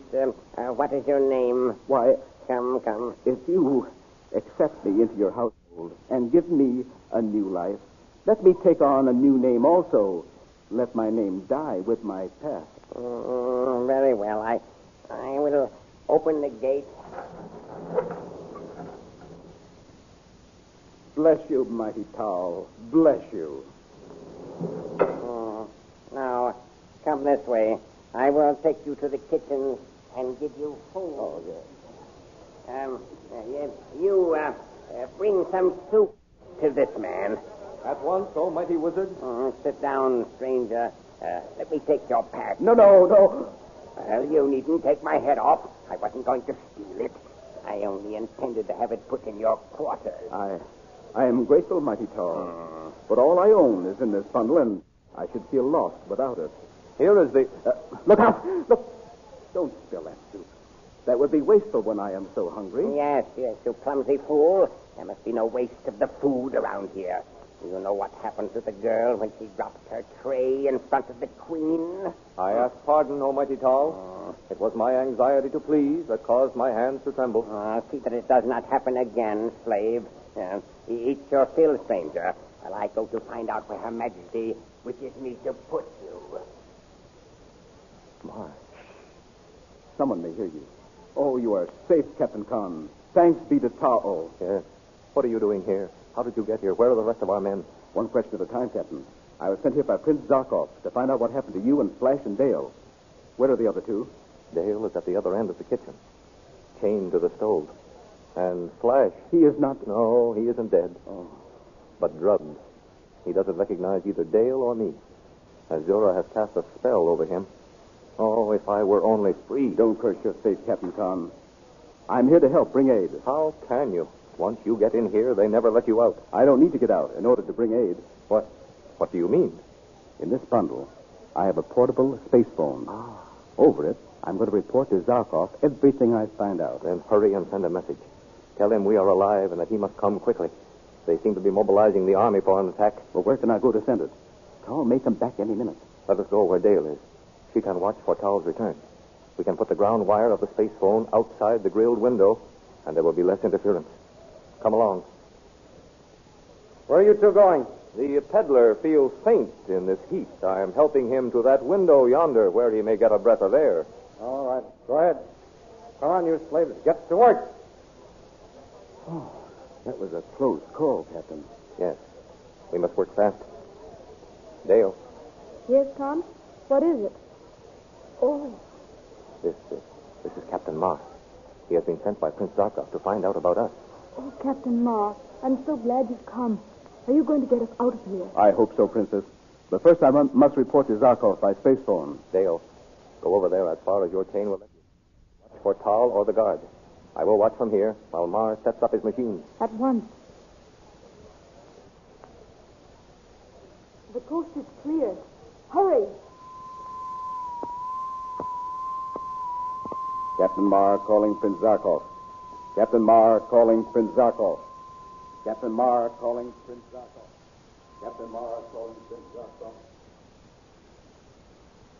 At the same time, Prince Zarkov, in the far-off kingdom of the Hawkmen, is trying to establish a space phone connection. Zarkov calling Captain Marr. Zarkov calling Captain Mars. No answer, Prince Zarkov. No answer. He should have arrived, and we should have received a report by now. The Blue Magic Men are marching to attack us, Prince Zarkov. Sentry has just sighted them. Bring me my distance glasses. Here, Prince Zarkov. Ah, I see them. And there's Flash on horseback. They must have tied him on and are using him to bait us into attacking them. Very well, we shall call their bluff. Colonel, order the first company of Lancers to charge.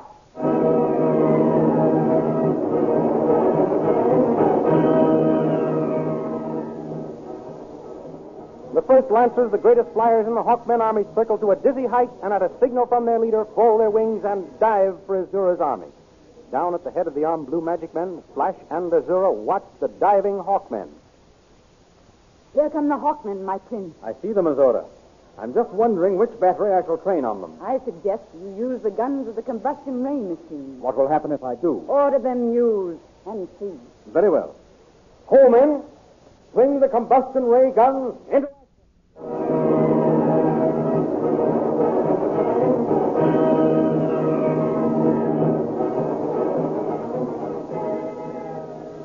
What is the secret of the great combustion ray machine? Will the gallant Hawkmen under Professor Zarkov be able to overcome it and rescue Flash Gordon and Dale Arden? In next Sunday's Comic Weekly, which is a part of your Hearst Sunday newspaper, you will find a full-colored picture of the combustion ray machine. Also a thrilling action picture of the Hawkmen in battle formation. See if you can guess how the combustion ray machine works and what will happen to the Hawkmen. And besides Flash Gordon, you'll find all your old friends waiting to entertain you in the Comic Weekly. Full-color pictures of the merriest, funny men and bravest adventurers ever assembled in all picture magazines. Think of it, bringing up Father, the Little King, Polly and her pals, the Katzenjammer Kids, Jungle Jim, Toots and Casper, Barney Google, good old Skippy, Mickey Mouse, and many, many others. Yes, they'll all be there with new pranks and more thrilling adventures to entertain you. For the Comic Weekly is the world's biggest and best pictorial supplement of fun and adventure. So once more we suggest you get the big Comic Weekly with your Hearst newspaper next Sunday. Study the Flash Gordon pictures and see if you can guess what will happen when Professor Zarkov and his gallant Hawkmen come face to face with the combustion ray machine. Be sure to listen for the answer next week at this time, when we will present another chapter in the amazing interplanetary adventures of Flash Gordon.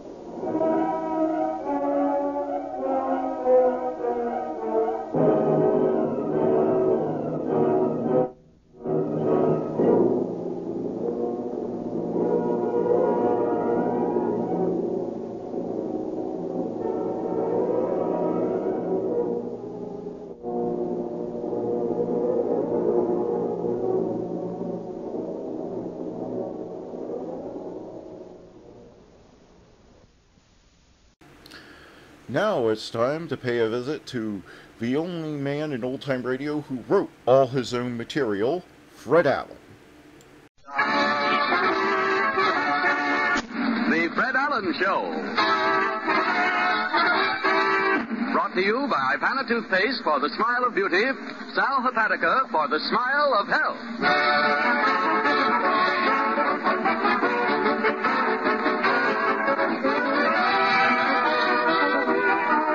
Smiles with Fred Allen, folks. 3,600 seconds of fun and music. Fun with our star comedian, Fred Allen. With our guest, the world's heavyweight champion, Joe Louis. Music with Peter Van Steeden, the Merrimacs, and Win Murray. The time has come. It's the Fred Allen Show.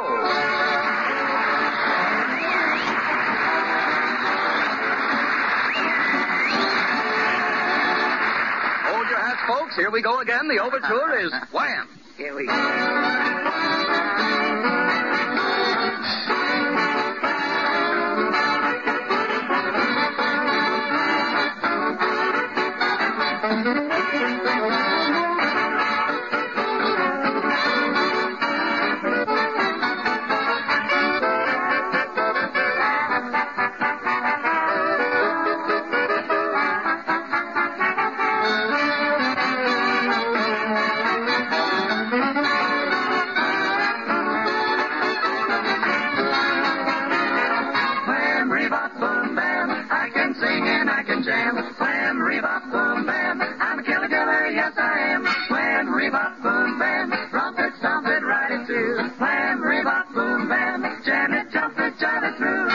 folks say that swing won't stay, and it's dying out. But I can prove it's in the groove, and they don't know what they're talking about. Wham, rebop, boom, bam. It's easy to do like Susie Q.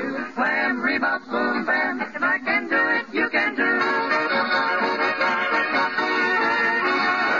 Now, ladies and gentlemen, I give you our star comedian. Good evening, and now, ladies and gentlemen, I give you our star announcer. Good evening. Now, ladies and gentlemen, I give you our star maestro. Good evening, and now, ladies and gentlemen, I give you our star comedian. Good evening. Now, wait a minute. This is where I came in here. And now, ladies and gentlemen, I give you our 4-star news of the week. The Ipana News presents The World in Review.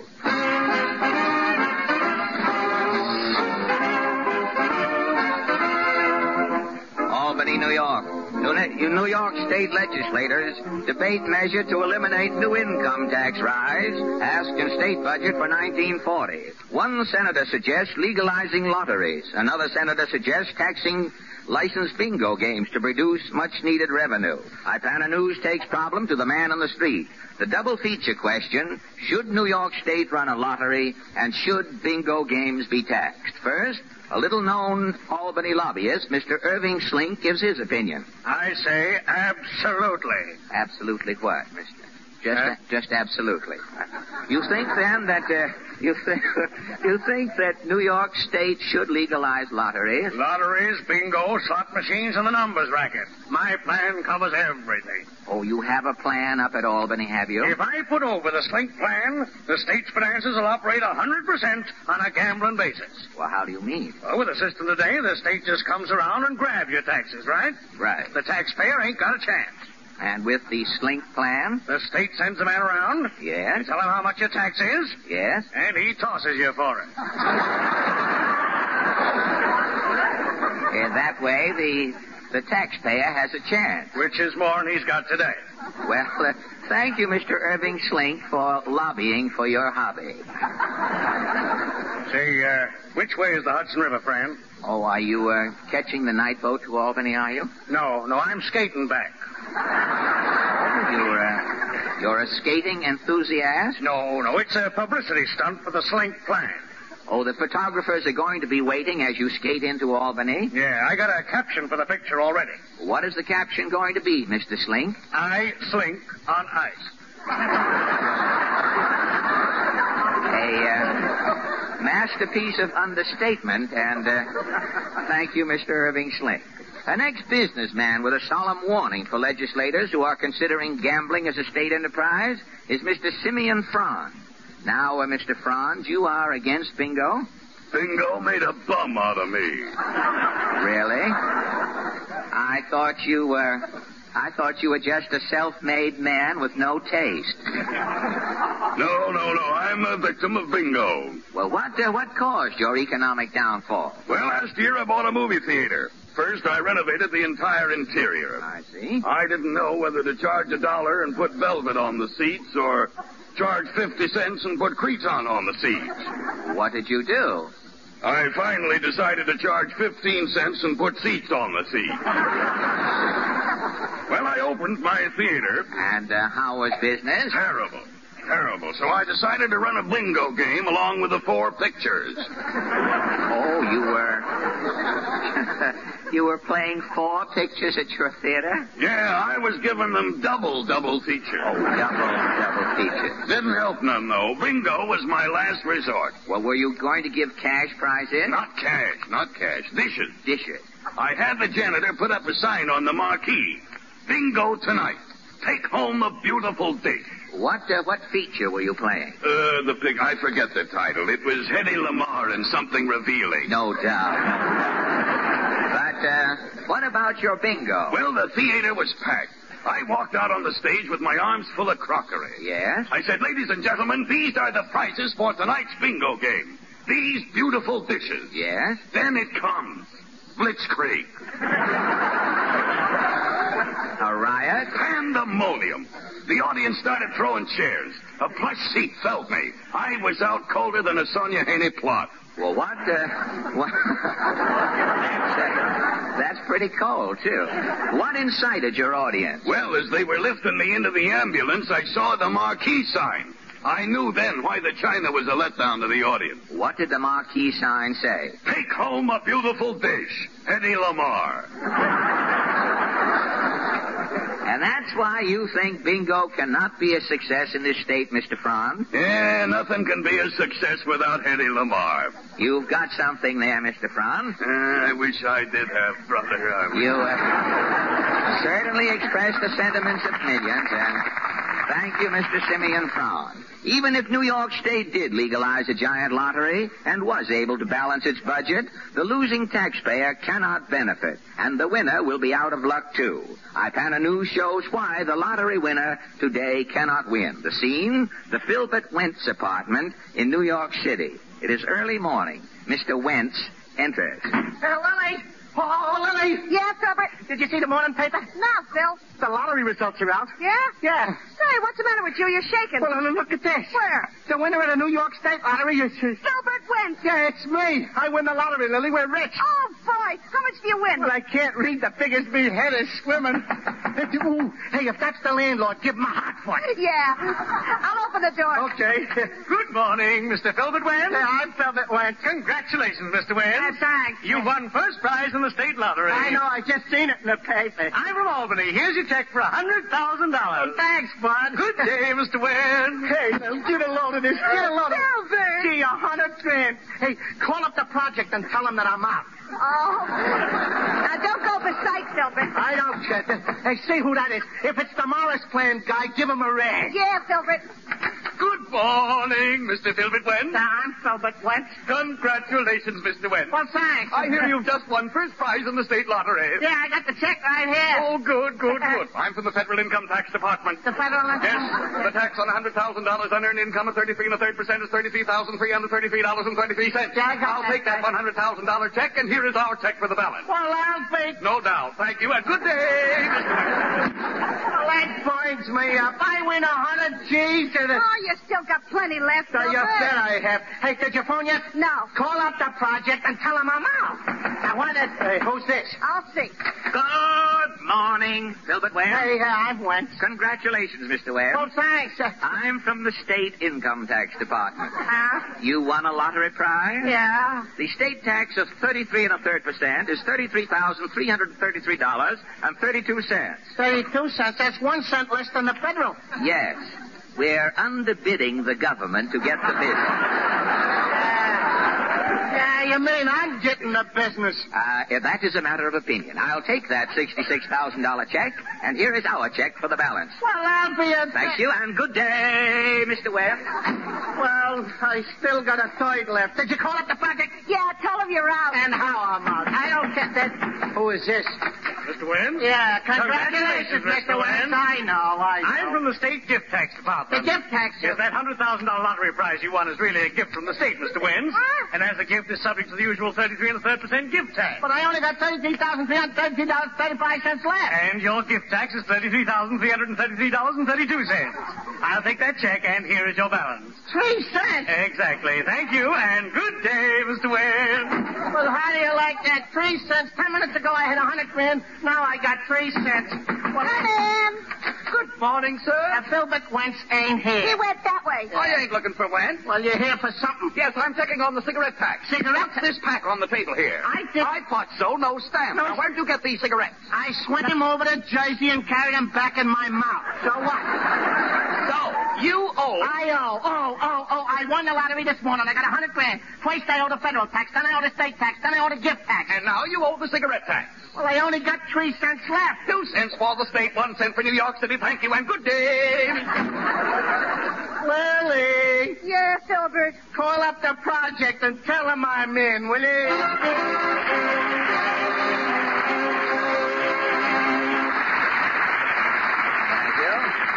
And now, ladies and gentlemen, the Macs who are merry by name as well as by nature, -1, arise to vocally scuttle for us the Robert E. Lee.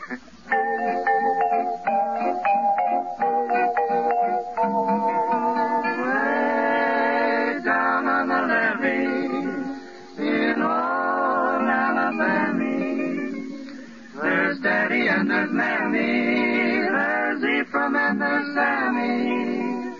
On a moonlight night can find them all. While they are waiting, the banjos are syncopating. What's that they're saying? What's that they're saying? While they keep playing, I'm humming and a swaying. It's a good ship, Robert E. Lee, that's come to carry the cotton away. Watch them shuffling along, see them shuffling along. Go take your best gal, real pal. Go down to the levee, I said to the levee, and join that shuffling throng. Hear that music and song, it's simply great, mate. Waiting on the levee, waiting for the Robert E. Lee. Come along, come along, come along, come along, come along. Watch them shuffling along, you want to see them shuffling along. Go take your best gal, real pal, and go down to the levee, go down to the levee, I said to the levee. Join that shuffling throng, hear that music and song. It's simply great, gay, waiting on the levee, waiting for the Robert E. Lee. We'd have a lot of fun waiting on the levee, waiting for the Robert E. Lee.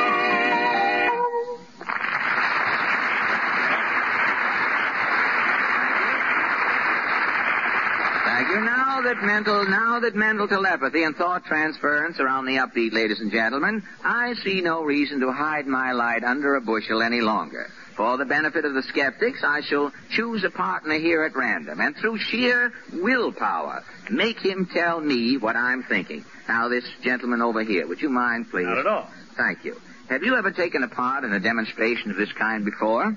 I play poker. No, that's beside the point. Now, look me straight in the eye, sir. I am thinking of a cool, refreshing beverage. What is it?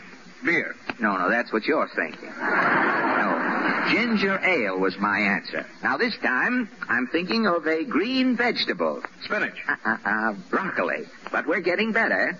Now, sir, I'm thinking of a toothpaste. Ipana. Amazing, isn't it, Harry? Well, no, I think it's quite natural for him to say Ipana, Fred. After all, Ipana is America's largest selling dentist. And you know, ladies and gentlemen, that Ipana has to be mighty good to warrant such popularity. It couldn't have come about if Ipana merely cleaned and brightened teeth. It happened because Ipana, when used with massage, helps benefit gums as well. Don't ever forget this important dental fact. When your gums are soft, your teeth are seldom bright. And when you massage your gums with Ipana, you help give them the toning they need for firmness and health, the stimulation that helps guard against gum trouble. So take care of your gums as well as your teeth. Just follow this simple modern routine. Brush your teeth and massage your gums with Ipana toothpaste. And when you see how much that helps to improve the health of your gums and the beauty of your smile, you'll readily understand why, in a recent check among dentists, more dentists said they personally used Ipana toothpaste than any other dentifrice of any type. Make your toothpaste Ipana toothpaste.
Mood, played for you by Guy Lomsteeden and his Royal Rhythmadians.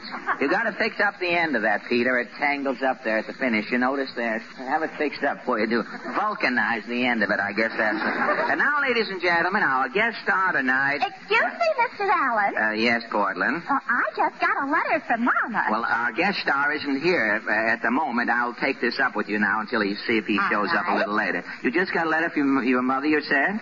Yes. Well, Mama, where is she? Mama went to Florida. She goes every winter. She really? Say, I hear they had a cold wave down south last week. Did your mother mention it? Well, I don't think so. I've got her letter right here. What does she say?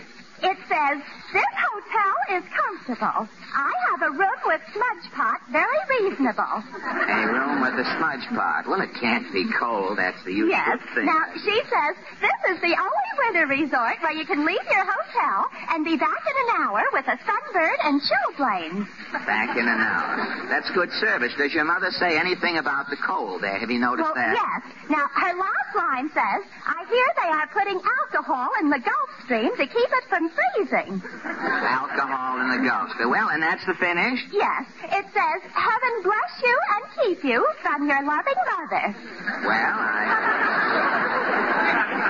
I guess she'd be very happy if it worked out that way. That was all very nice, Portland, except for one thing. What? Well, every time we mention anything on this program, somebody seems to start writing letters. Now, I don't want the whole of Florida after me tomorrow. Well, can't you make an announcement like they do in pictures? Say, that's a good idea. I'll do it right away.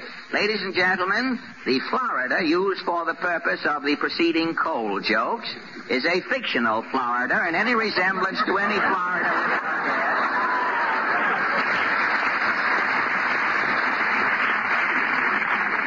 is purely coincidental. That fixes that. I'll know in the morning when the mayor of Winter Haven writes here.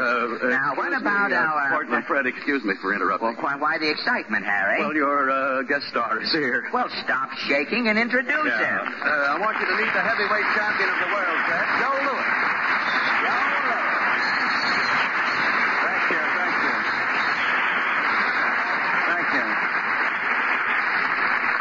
Well, good evening, Joseph. Just call me Joe, Fred. Yes, sir, Joe. Thanks. It certainly is a pleasure to welcome the world's heavyweight champion here for a social call. Thank you, Fred.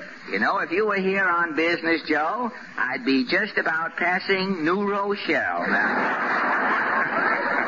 Don't worry, Fred. I just dropped in for a little talk. Well, fine. Now I can speak freely. Say, how about giving us a little advance dope on your fight with Arturo Godoy a week from next Friday night? I would be glad to, Fred. Well, first about your condition. Now, how do you feel? I feel fine, Fred. I've been in training 7 weeks. In training 7 weeks. You know, I think it might interest our listeners, Joe, to hear how you condition yourself so expertly for a championship contest. You follow a regular daily routine? Yes, Fred. I get up at daybreak and start out on the roadway. Well, how far do you run? I do 6 miles every day. 6 miles. You know, it takes Glenn Cunningham a month and a half and 6 track meets to run as far as you do every morning. Well, what time do you get back to camp? About 8:15. I get a rub down and goes back to bed for a couple of hours. What time do you get up again for your breakfast? Around 10:15. And what do you eat? You run pool on a dozen eggs? Or grab off a brace of fried swine or some little tidbit? No, I just eat a regular breakfast, fruit, syrup, and eggs. And then what happens? You don't go back to bed again after breakfast, Joe? No, I just loaf around the camp, read the mail, and maybe listen at the radio, Victrola. Oh, you play the Victrola? You don't shoot pool or anything like that? Billiards around there? I sure don't. And you play the Victrola, you say, too. Do you like, confidentially, Joe, do you like swing music? I sure do. You're a canvas cutter, huh? Say, I hope Godoy isn't a jitterbug, too. You two fellas might forget yourselves, shake hands at the bell, and say greetings, gate, and shag around it, too. We're not fighting at Roseland, Fred.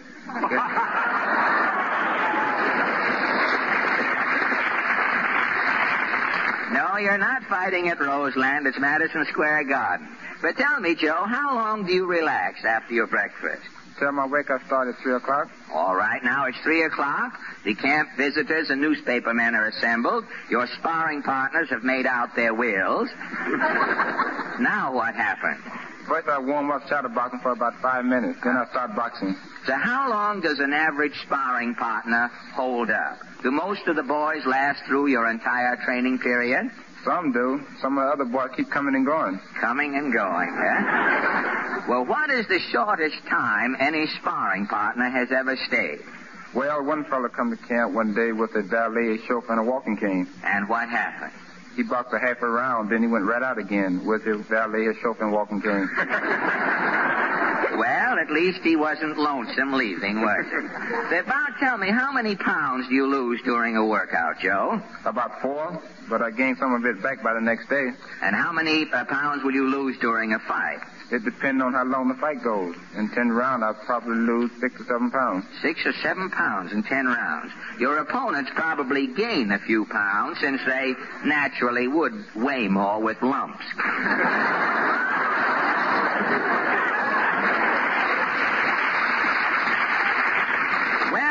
I guess after all of this work, you're about ready to eat again, Joe. I sure am. I have done about 5 o'clock. Dinner at 5 o'clock. Well, what do you eat for dinner? Half a cow between 2 bread wagons? No, just a simple meal. Soup, steaks, and salad. Well, what do you do after dinner now? Relax again? Yeah, sometimes I turn on the radio. The radio, huh? Have you any favorite programs? I always listen to your show, Fred. Well, that's fine. And I also listen to Jack Benny. Oh, that's not so good. Say, tell me, how come you listen to Benny? Well, Rochester's a friend of mine.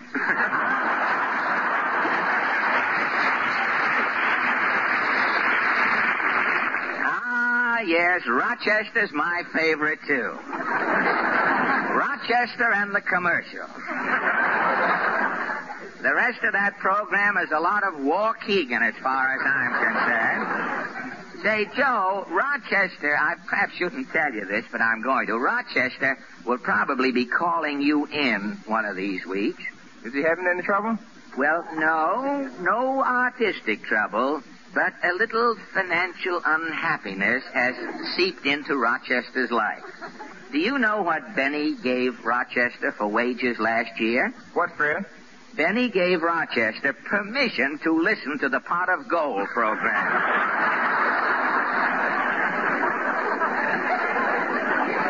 But enough about stingy Benny.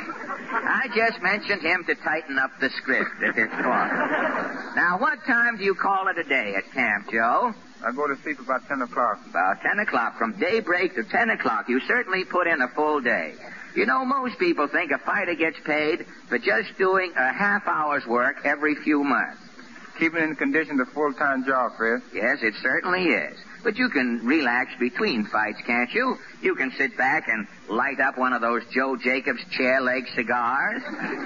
No, Fred. I never smoked or taken a drink in my life. You've never smoked or taken a drink in your life. Well, that should certainly be an inspiration to every kid around the country who wonders how a champion gets to be champion. Yes, Fred. Clean living pays, and I'm trying to set a good example. Well, you certainly are accomplishing a lot, Joe. You've not only been a credit to your profession, you've done a whole lot to reawaken the public's confidence and interest in boxing. Now, tell me, are you going to take a vacation after next week? No, Fred. This year I got 4 fights. I don't expect to be out of training at all. Well, have you made any plans for the future? Do you want to retire undefeated like Tunney? I'm too young to worry about retiring, Fred. I just go along fighting from year to year. Yes, Joe, and you've done more for still life on the canvas than Rembrandt.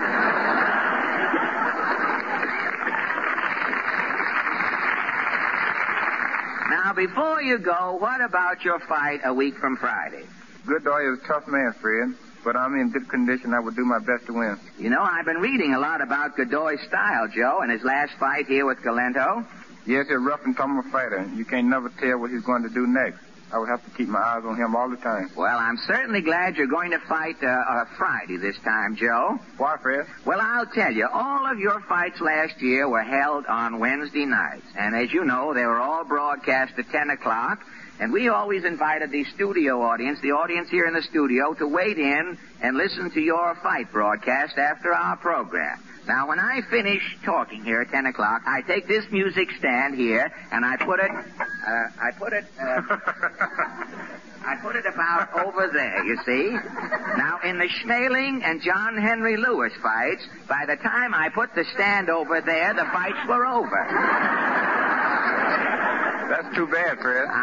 Yes, it is. I missed both of those fights. Now, in the Galento fight, I put the stand over there and had a chance to sit down. So did I, Fred.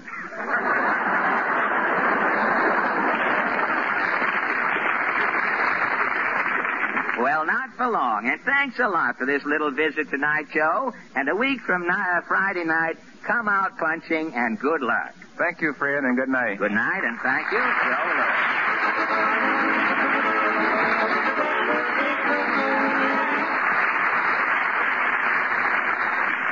Thank you. And now Miss Wynn Murray, the Melba of Jackson Heights, has been requested. Wynn just stood up and 17 people sat down. There was nice of you, Wynn. Miss Wynn Murray has been requested by a party whose name we didn't quite catch over the phone to sing, You Mad, Wynn? Oh. Wynn has been asked to sing I Got Rhythm.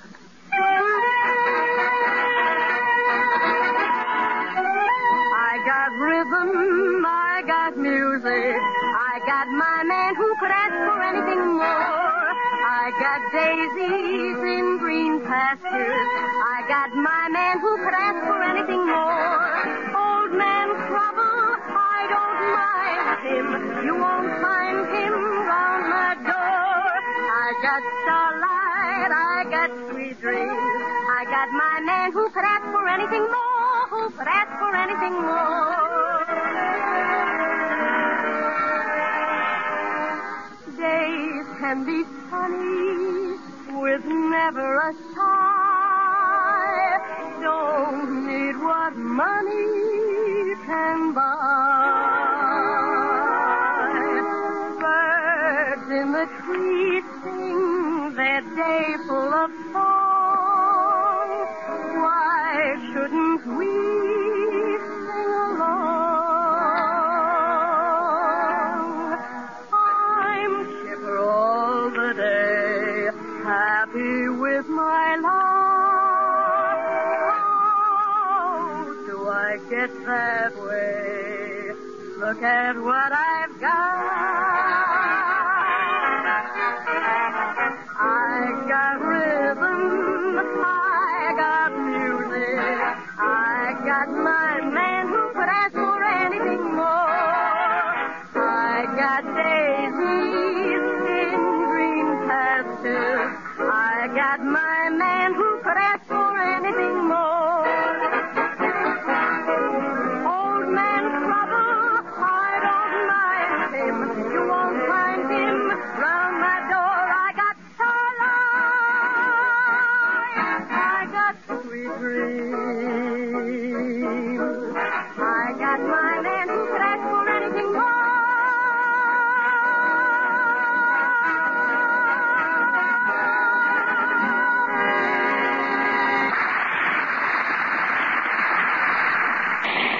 Thank you. My scouts tell me that while Star was relaxing in my ivory tower, ladies and gentlemen, stark realism jimmied its way into our program. So at this juncture, we plunge into our own three-act version of Two Men and a Girl. Act one, a boudoir. Dear, I don't know. With a nice figure and pretty hair and good clothes, I should be a lot more attractive than I am. I wonder if it could be my smile. Act two, a dentist's office. Well, I believe that the keynote of all beauty is a lovely smile. And a completely attractive smile depends not only on clean, bright teeth, but on firm, healthy gums as well. Act three, the stage of the Fred Allen Show. And that, ladies and gentlemen, is why Ipana toothpaste is so highly recommended. Because when used with massage, Ipana not only cleans and brightens your teeth, but it also helps give your gums the exercise and stimulation they need to keep them firm and healthy, and to help guard against gum trouble. So stop at your druggist's tomorrow for an economical tube of Ipana toothpaste. That is the first easy step on the road to firmer gums, brighter teeth, and a more attractive smile. Remember that a survey conducted by a famous national magazine recently reported this. More dentists personally use Ipana toothpaste than any other dentifrice of any type. Now make their choice your choice. Tonight, get a tube of Ipana toothpaste.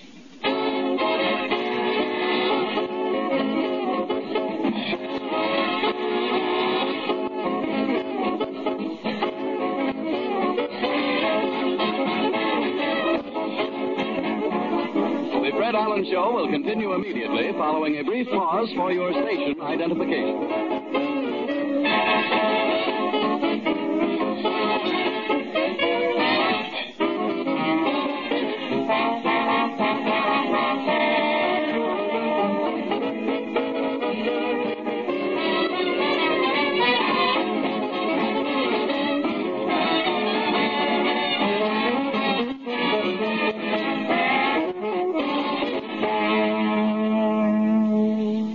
Now, ladies and gentlemen, the question of the week. This is Mr. and Mrs. Average Man's Round Table, where three persons selected from our audience are invited to give their opinions on a question that concerns some prominent issue of the day. These little sessions are entirely unrehearsed. Fred takes his place now at the round table where he meets his fellow debaters for the first time. Are you ready, Fred? Yes, Fred, Harry. Well, that shows you what radio will do to you. I don't even know who I am anymore. Well, if Portland, yes, we're ready, and the forum is officially opened. If Portland will be kind enough to introduce the first guest of Yes. member of our forum tonight. All right. You take it up from there. Mr. Bob Warner from Woodside, Long Island. Oh, good evening, Mr. Warner. Good evening, Mr. Have you ever heard any of our programs on the radio at home? Yes, I have. You have? Well, as you know, perhaps know then, it's customary for us here, for some unknown reason, to ask the members of our forum, our guests, their professions. Do you mind if I ask you what your work is? No, I don't. Oh, I should go ahead now. You should go right ahead, then.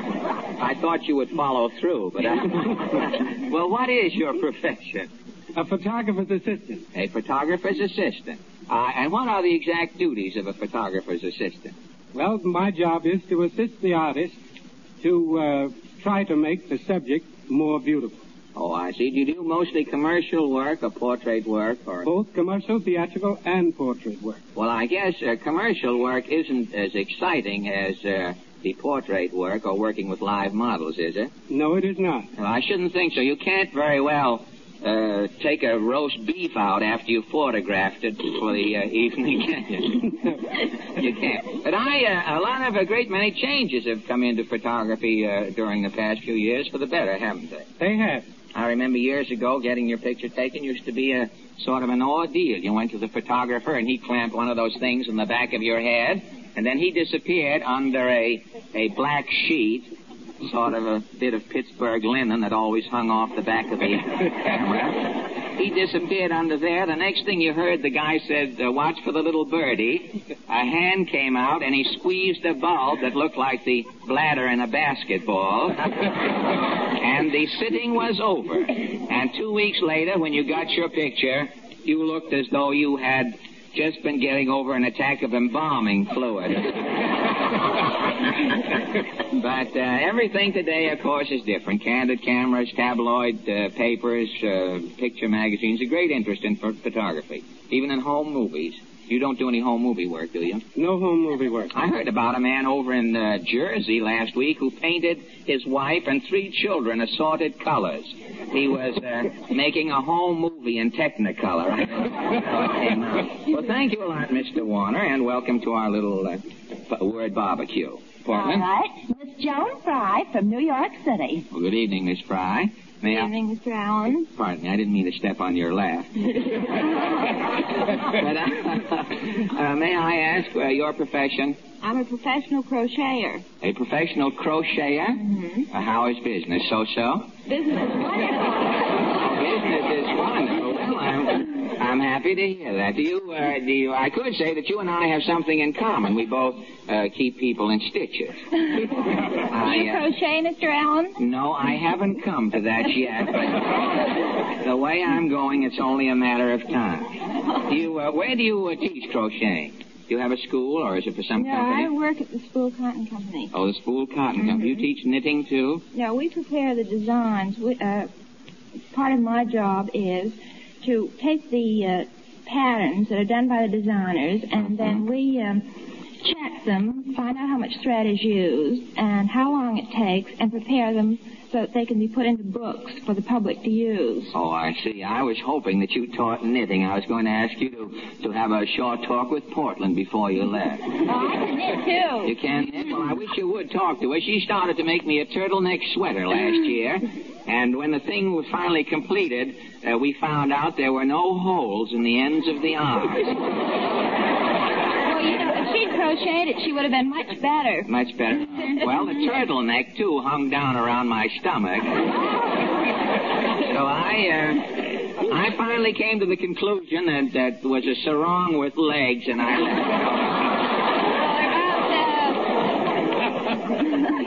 There are a great many million women that are crocheting today, and it's very popular and it's fashionable, and I think Portland should learn to crochet.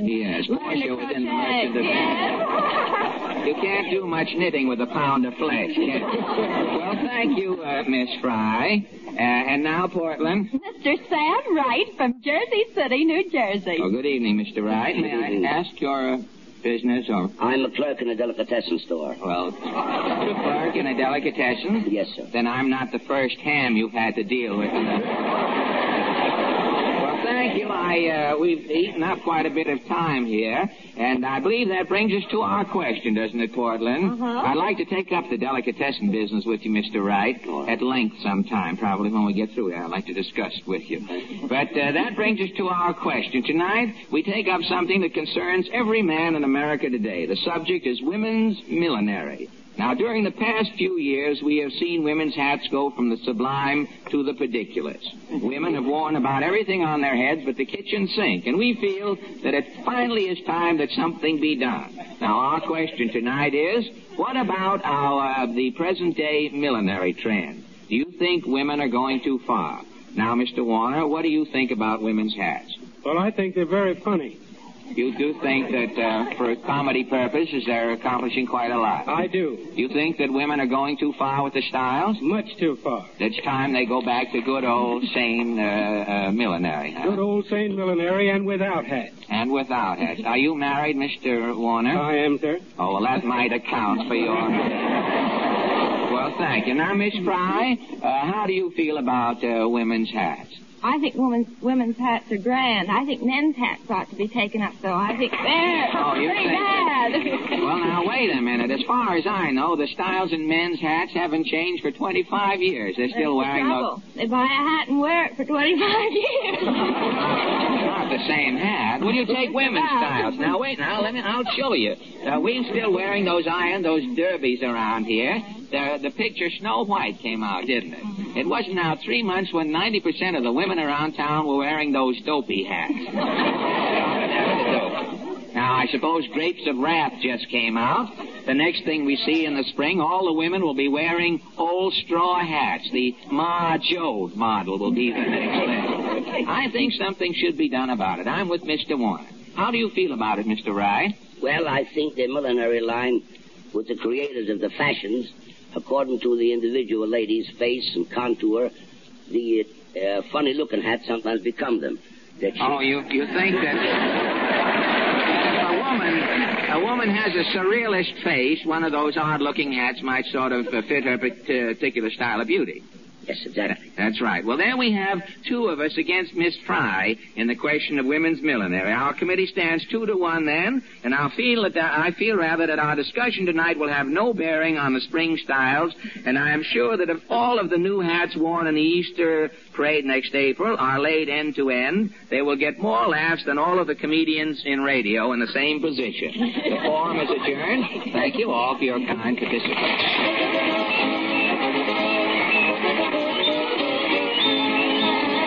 Thank you. And now, ladies and gentlemen, the Merrimacs, their song, Breezing Along with the Breeze.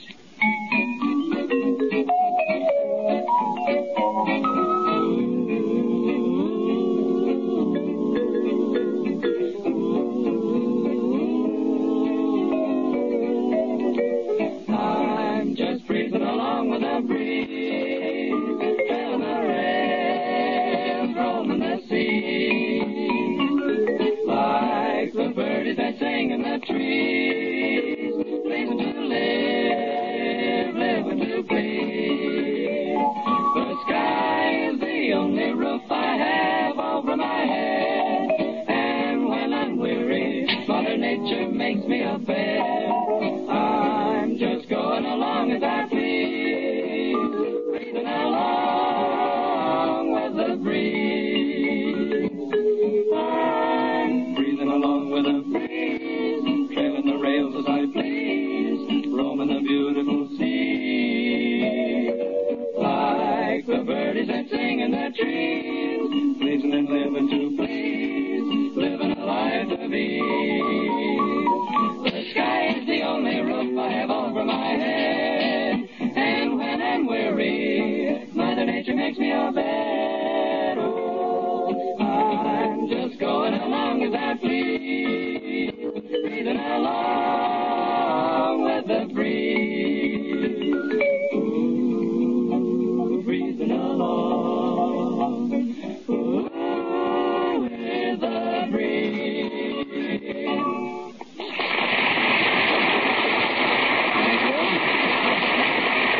Thank you. Tonight, ladies and gentlemen, at great expense and, may I add, no little trouble, we bring you one of the rarest phenomena of natural history, a talking groundhog. Good evening, little fellow. Good evening. You'll have to excuse me if I'm a little nervous and confused tonight. Well, of course, a groundhog's first appearance on the radio. No, it isn't that. It's the weather that's got me so confused.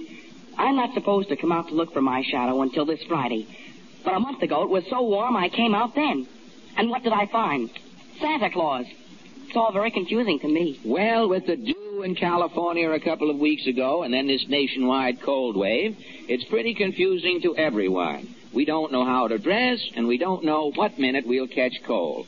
Fortunately, there's no confusion about what to do at the first sign of a cold, is there, Harry? Oh, indeed, Fred. More and more people every day agree that sparkling Sal Hepatica helps fight colds faster. Because, ladies and gentlemen, in a recent impartial survey among physicians conducted by leading medical journals, it was found that 7 out of 10 physicians recommend a saline laxative when treating a cold. And Sal Hepatica is, we believe, the outstanding saline laxative in America. There are 2 very good reasons for this, which you can check with your own doctor. First, Sal Hepatica acts quickly, yet it is exceptionally gentle. And since the progress of a cold is quick, this greater speed of Sal Hepatica is especially important in fighting it. Second, Sal Hepatica also helps nature counteract the acidity that so often accompanies a cold. So you see, Sal Hepatica helps in 2 ways, and helps faster. Get an economical bottle of Sal Hepatica from your druggist before another day goes by, and always keep it on hand for quick cold-fighting service. Remember, for faster action in treating colds, take Sal Hepatica.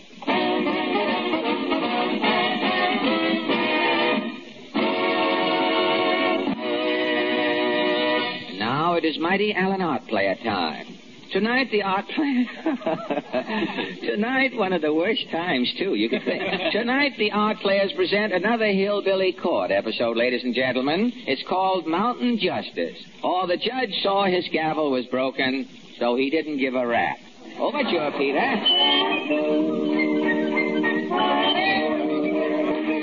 Rise, Robes. His Honor, Judge Allen. Order in the court. First case. Selina Hatch versus Felton Knapp. Charge. Operating the public nuisance. Selina Hatch here in court. Mad as a hen hawk and ready to swoop, Jed. Yeah. What turns you agin Felton, Selina? Oh, 'tain't him, Jed. It's his goat. That goat's polluting the town of Possum Notch, causing ozone corrosion and property damage. Goats are might high, you say? High. He's a sinus menace, Judge. Yeah. That goat's give every skunk in town an inferiority complex. It ain't so, Judge. Order in the court. Order in the court. Order in the court, Felton. Now, you say this goat's a nasal Mickey Finn, Selina? You don't think I'm wearing this burlap veil to be chic, Judge? Court ain't no luscious bead now. State your case, Selina. Well, I'm a zither teacher, Judge. Zither? That's one of them lap ukuleles, ain't it? Yeah. My only pupil, Pansy Crotty, lives next to Felton Knapp's shanty. Yeah. Well, every day I cycle on down to give Pansy her zither lesson, and when I park my cycle, Felton's goat comes nosing round the wheel. Well, what's this property damage you're charging here? Well, yesterday I got a new bicycle horn from Sears and Roebuck. 'Twas $4 FOB. FOB? Fastened on bicycle. Yeah. Well, I come down Main Street tooting, cutting figure eights and... On the bicycle? Yeah. Lord, must look like Chautauqua was in town. Well, you give your zither lesson as usual? Yeah. I got back on my bicycle, raised my burlap veil, and there's a rancid note dominating the handlebars, and my horn is missing. Your horn is gone, huh? Judge, that goat ate my horn from bulb to honk. Now, stand down, Selina. I'm suing for damage to the court will see you treated right. Stand down. Felton Knapp? Hold your nose, Judge. Here it comes. Phew, I should say so. That ain't all you, Felton. No, sir. I got my goat here, Judge. Come on out, Herman. Lord, open the window, somebody. Okay, Judge. Now, that's a little better. Don't help much, though. Wind should be from another way. Guilty or not guilty, and make it snappy, Felton. Not guilty, Judge. Quiet, Herman. Quiet. Hush up. Selina here says her handlebars were spicy and her bicycle horn was missing. Now, evidence against your goat, Felton, is potent and mighty incriminating. Well, that don't prove nothing, Judge. Nobody's seen my goat bolting the felony, did they? No. Order in the court. That's contempt of court. Now, look here, Judge. You ain't making my goat the goat. He's innocent. Court ain't so sure, Felton. Now, if it's an inside job, that goat's still concealing that horn on his person. Well, that's for you to prove, Judge. And that's just what court's going to do. Sheriff, grab that goat. Okay, Judge. Hold it, Sheriff. I'm trying to hold him, Judge. Now, squeeze his stomach, Sheriff. I'm squeezing, Judge. That's all I want to know. 30 days, Felton. Take him away, Sheriff. Yeah, now, come on. Get him out of here. As the court's concerned, that goat has gone with the wind. Order in the court. You, Selina. Next case. Rubes of Possum Notch versus Wilbur Paddy. And the charge is? Murder, Judge. Order in the court. That's the charge. You all hear it. Charge is murder. Wilbur Purdy to the bar? I'm innocent, Judge. Well, we'll see. Well, Charge here, that's only one man's opinion, what you're mouthing there. The charge here says, says you shot to death Obadiah Jones, a taxidermist, described herein as being a frugal and law-abiding citizen. Well, I'm innocent, Judge. The court will decide. Wilbur, stand down. First witness, Shirk Mullen. If you're asking me, Judge, the wrong party was done for. Wilbur should have shot himself. I'm innocent, Judge. Order, put him in the corner. Stand down there, Wilbur. Proceed, Sheriff. Well, this here Wilbur Purdy's a pest, Judge. His presence in our midst is a blot on the fair name of Possum Notch. Defendant been cutting didos, Sheriff? Well, he's been singing, Judge. Wilbur's an amateur tenor. Calls himself the Ozark Oriole. Voice flat, is it? It's flat as a bride's first waffle. And raucous as auctioneer at closing time. For sakes almighty. I've seen Wilbur singing in a cornfield and crows passing over with their claws to their ears. Yeah.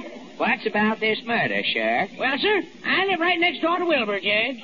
Last night, long about 8 o'clock, Wilbur rattled my gate to cuff me for a glass of water. Not if you're wetting your neck to sing, he says. Well, what'd he say to that? Save your wind to blow birds' eggs, he says. I'm singing for Obadiah Jones tonight, he says. I've been invited, he says. Was Obadiah a music lover? Obadiah was the town miser, Judge. Obadiah was tighter than the head on a Salvation Army drum. Yeah?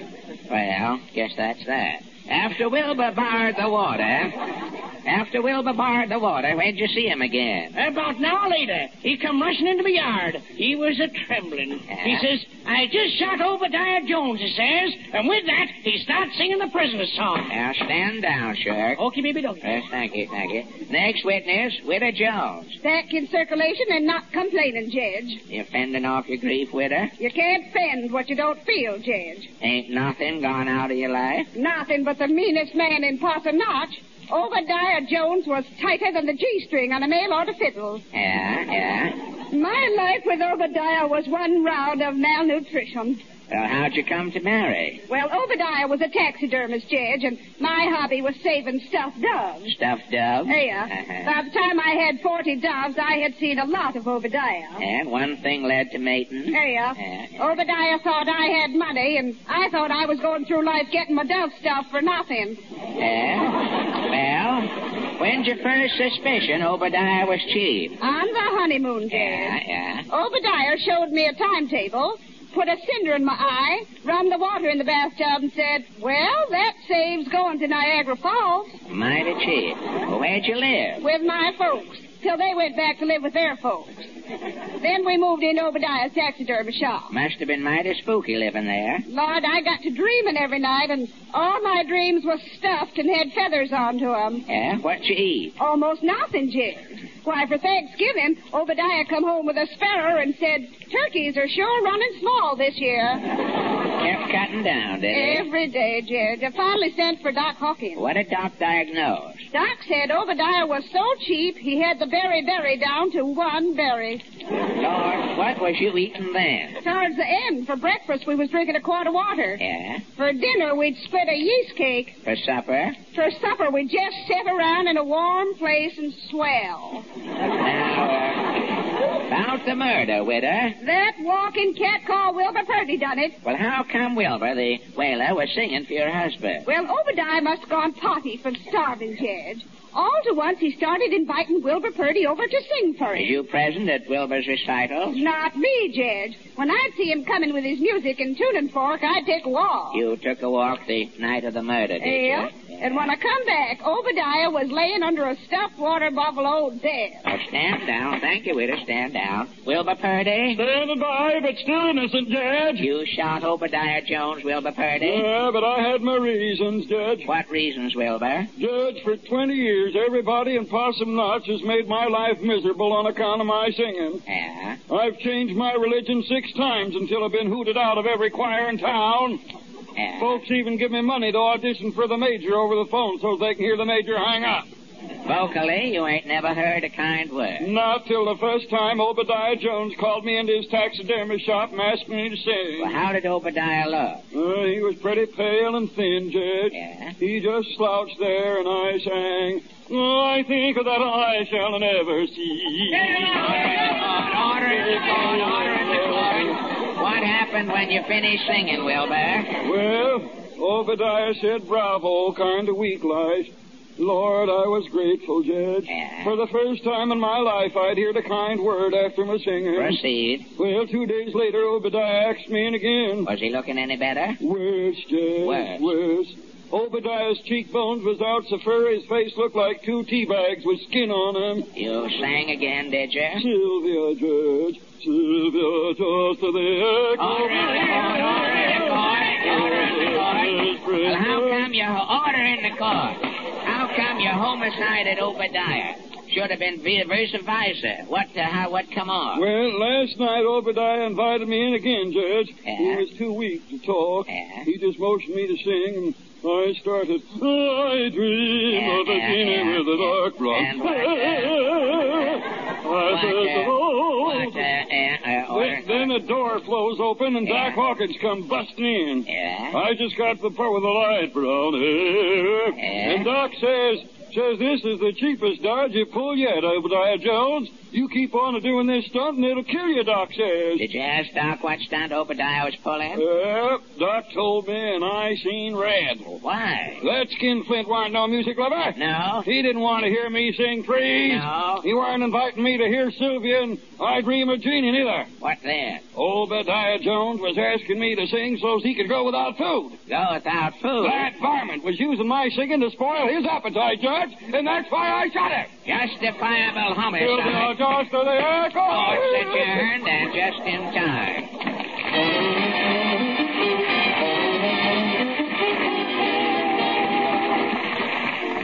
Well, ladies and gentlemen, some of our friends here in the studio sneezed during tonight's show. Many of you probably in your own homes did the same thing. So before you go to bed, will you please put 2 teaspoonfuls of sal hepatica in a glass of water and drink it? Then see if you don't honestly thank us for suggesting a modern way to help fight your cold faster. You can check the 2 reasons why sparkling sal hepatica does get after colds faster with your own doctor. First, sal hepatica is speedy, yet it's very gentle, and speed is mighty important in fighting a cold. Second, and just as important, this famous saline laxative also helps nature counteract the acidity that so frequently accompanies a cold. Remember, in a recent survey, it was found that 7 out of 10 doctors recommend the saline laxative in treating a cold. And sal hepatica is, we believe, America's outstanding saline laxative. So, for faster action against colds, get a bottle of gentle, quick-acting sal hepatica. Thank you, Harry. Now, before we tie a verbal string around tonight's bundle of fun, ladies and gentlemen, may we remind you that next Wednesday evening we bring you your Song of the Week. Meh, meh, meh, said the little goat. Meh, Wait meh, a minute, just a minute, Lanny. That's Said the Little Fox, isn't it? I'm the goat from the sketch. I'm taking an encore. Meh, Oh, I thought I'd get out of here. And our guest will be... Miss Margaret Mealick, the Western Union Telegraph soloist. Hear Miss Mealick swing a singlegram addressed to you next Wednesday. And music. This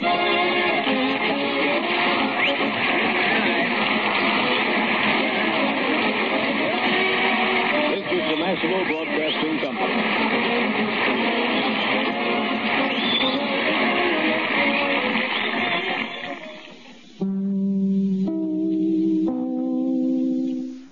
You just sit over there, or you might go and speak to Mr. Van Steeden. Tell him to get we're a not baton. speaking. I know. You tell him to get a baton. You heard what happened when they said the Boy Scout and the music crept in? That's from conducting with no baton. A hangnail hung down and picked up 7 stray notes on the brass. So would you just sit over there, Harry? All right. And now, ladies and gentlemen, we bring you that genial chappie, radio's foremost announcer, that man about clown, Harry Von Zell. Well, gee, thank you, folks. Thank you very much. Now, don't start bowing in those tight pants, Harry. Or this is going to sound like the Ripley program. Well, gee, Fred, all that applause for me. Why not? Why not? I've been getting all the applause up to now, Harry, and I'm tired of hoarding it. I have applause put away I haven't heard yet. I've been so busy. Starting tonight, I'm inaugurating a cooperative plan. Now, if there's any applause, starting tonight, if there's any applause coming to a person on this program, he's going to get it. That's all I want to know, Alan. Now, no heckling, Mr. Van Steeden. Quiet, Alan. Oh. And now, ladies and gentlemen, I give you that sterling musician, the poor man's Toscanini, that lovable Now, little guy. Wait a minute, you slum Stokowski. What is the big idea? Not so big, but what's the idea? What's the little idea? Well, Harry got a reception, didn't he? Well, so what? I'm getting mine. All right, Mr. Van Steeden. If you want the applause you so richly merit, in my opinion, here it is. Doggone you, Alan. You do it every time. And is that catching on? Have you heard around the country? And with this doubtful tribute to my consistency, we turn to the latest news of the week. Again with no baton. You see what happens? The Ipana News presents The World in Review.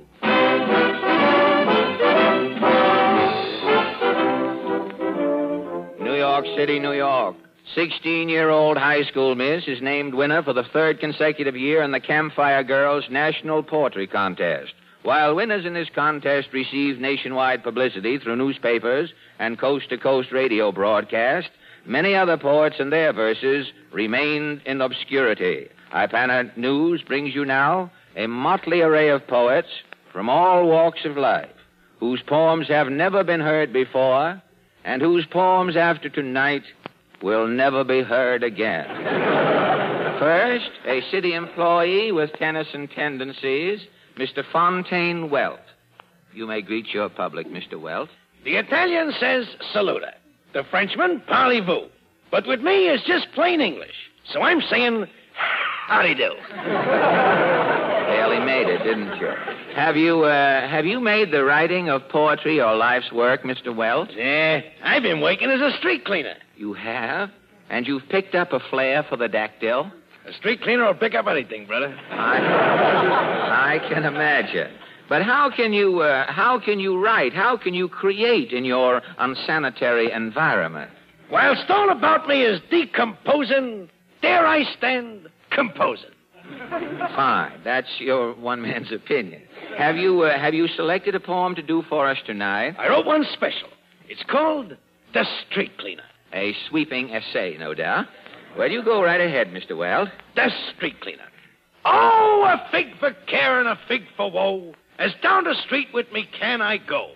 Me broom akimbo, me man a brash. They call me the Ogden Nash of trash.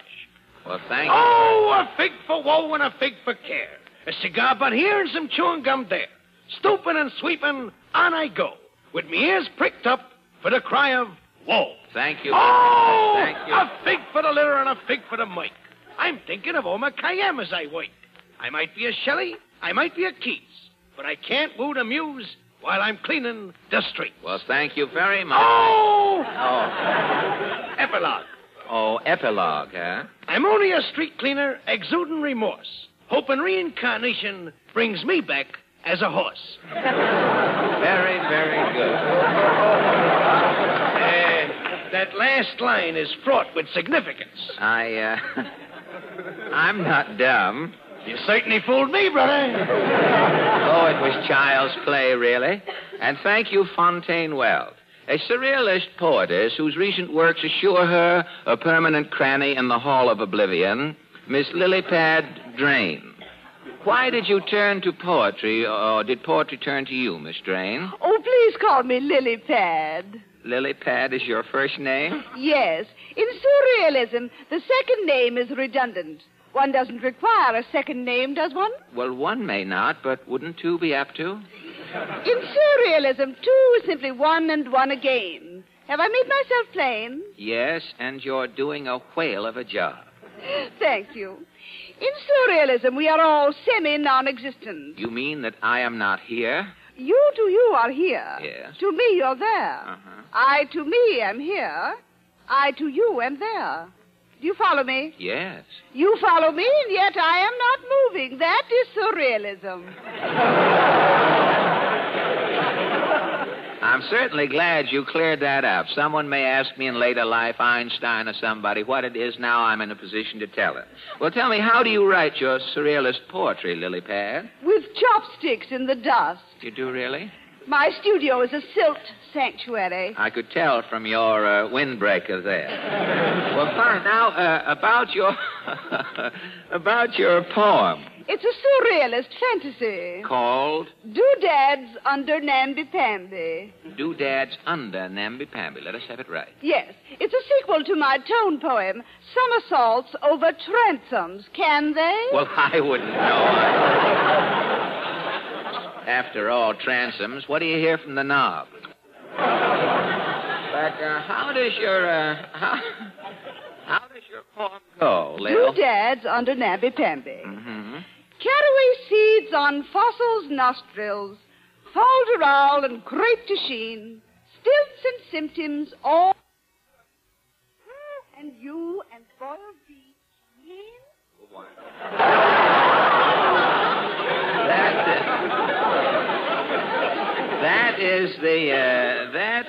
you should keep an ice cube in your mouth. That boiled beef was spoiling there towards the end. A little ice in your mouth. That is the first verse. Yes. The second verse is a Sphinx soliloquy. The Sphinx soliloquy? Go right ahead.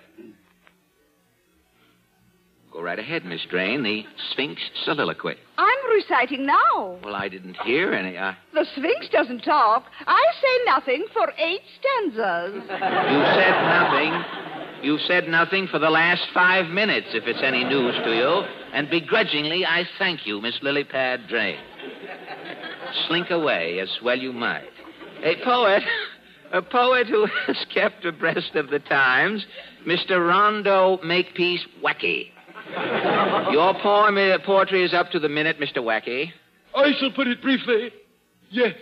Well, what are you writing now? I'm rewriting. What? I'm rewriting all the old standard poems for Digest magazine. Uncanny. Can you give us one of your poems? Gladly. Giddy up. Whoa. What? Backed up on me a bit. What Digest poem is that? That's the Midnight Ride of Paul Revere. Did you like it? May we have another, Mr. Wacky? I'm undecided. Indeed you may. Thank you. Ouch! Ouch? The barefoot boy. Remarkable. Was that another Digest gem? No, that's indigestive.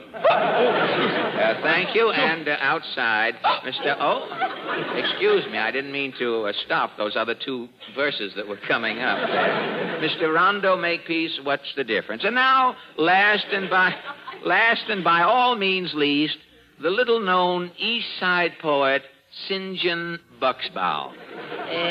Beg your pardon. The St. John, you're not giving the downtown inflection. It isn't St. John? No, not St. John like making with the hair. It's Zint. Zintchen. Sint?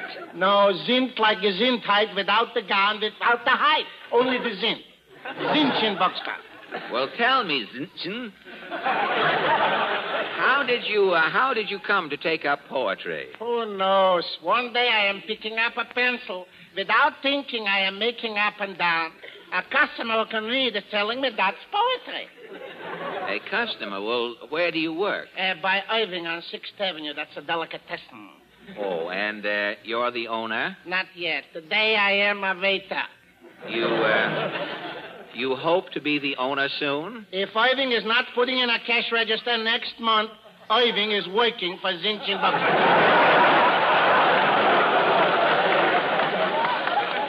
I see. Well, are you able in your present capacity to combine poetry and business? Why not? When a customer is asking for a pretzel, like a flash, I am rhyming. Your betzel is coming a pretzel. I see. A customer is ordering Thievit lemon, I am rhyming.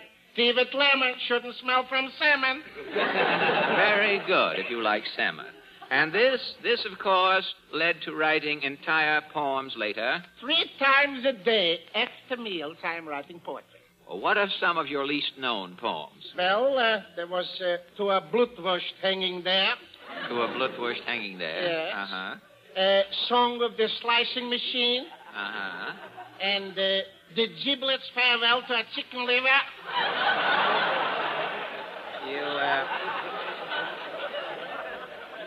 You write only about your work, do you? This alone with waiting on 7 tables is keeping me plenty busy. I can imagine. And which one of your masterpieces are you going to recite for us tonight? Well, my latest epis I am calling Mutiny in the Delicatessen. Mutiny in the Delicatessen. Go right ahead, St. Thank you. It was twilight in the Delicatessen. All was quiet from schmaltz to tomato. A sturgeon jumped up on the counter and said, "Boys, from now on, I'm a dictator." A turkey nearby made open the eye. The sturgeon says, "You are looking on me." The turkey said, "Scram, sturgeon, taking a lamb, or I'm throwing you back in the sea." The fighting was on. The meat's choosing sides. The sturgeon was leading the fishes. The tongue started yelling, "Help, murder, police!" A sardine hid under the knishes. The knackwurst was knocking a herring around. The pastrami was hot for the kill. The sturgeon fell into the pickle barrel. He was getting a dirty dill.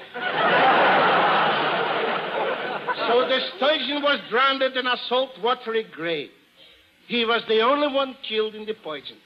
So the moral is, fool, if the world you would rule, remember the tale of the sturgeon. Make mine on rye, and thank you, Mr. St. John Buck. The staff of Metronome, the prominent music magazine, after a thorough deliberation on matters vocal and radio, have a message and a surprise for the Merrimacs. Mr. Richard B. Gilbert, editor of the Metronome magazine, is here, ambassador bearing full portfolio of good tidings. Merrimacs, meet Mr. Gilbert. Good evening, Merrimacs, and thank you, Fred. It really gives me a great deal of pleasure on behalf of the staff of Metronome to make a special award to the Merrimacs tonight in recognition of their outstanding abilities as vocalists and as a tribute to them individually as fine persons. I present to them the silver plaque Metronome Special Award for Merit. Well, Sister Mary, your arms aren't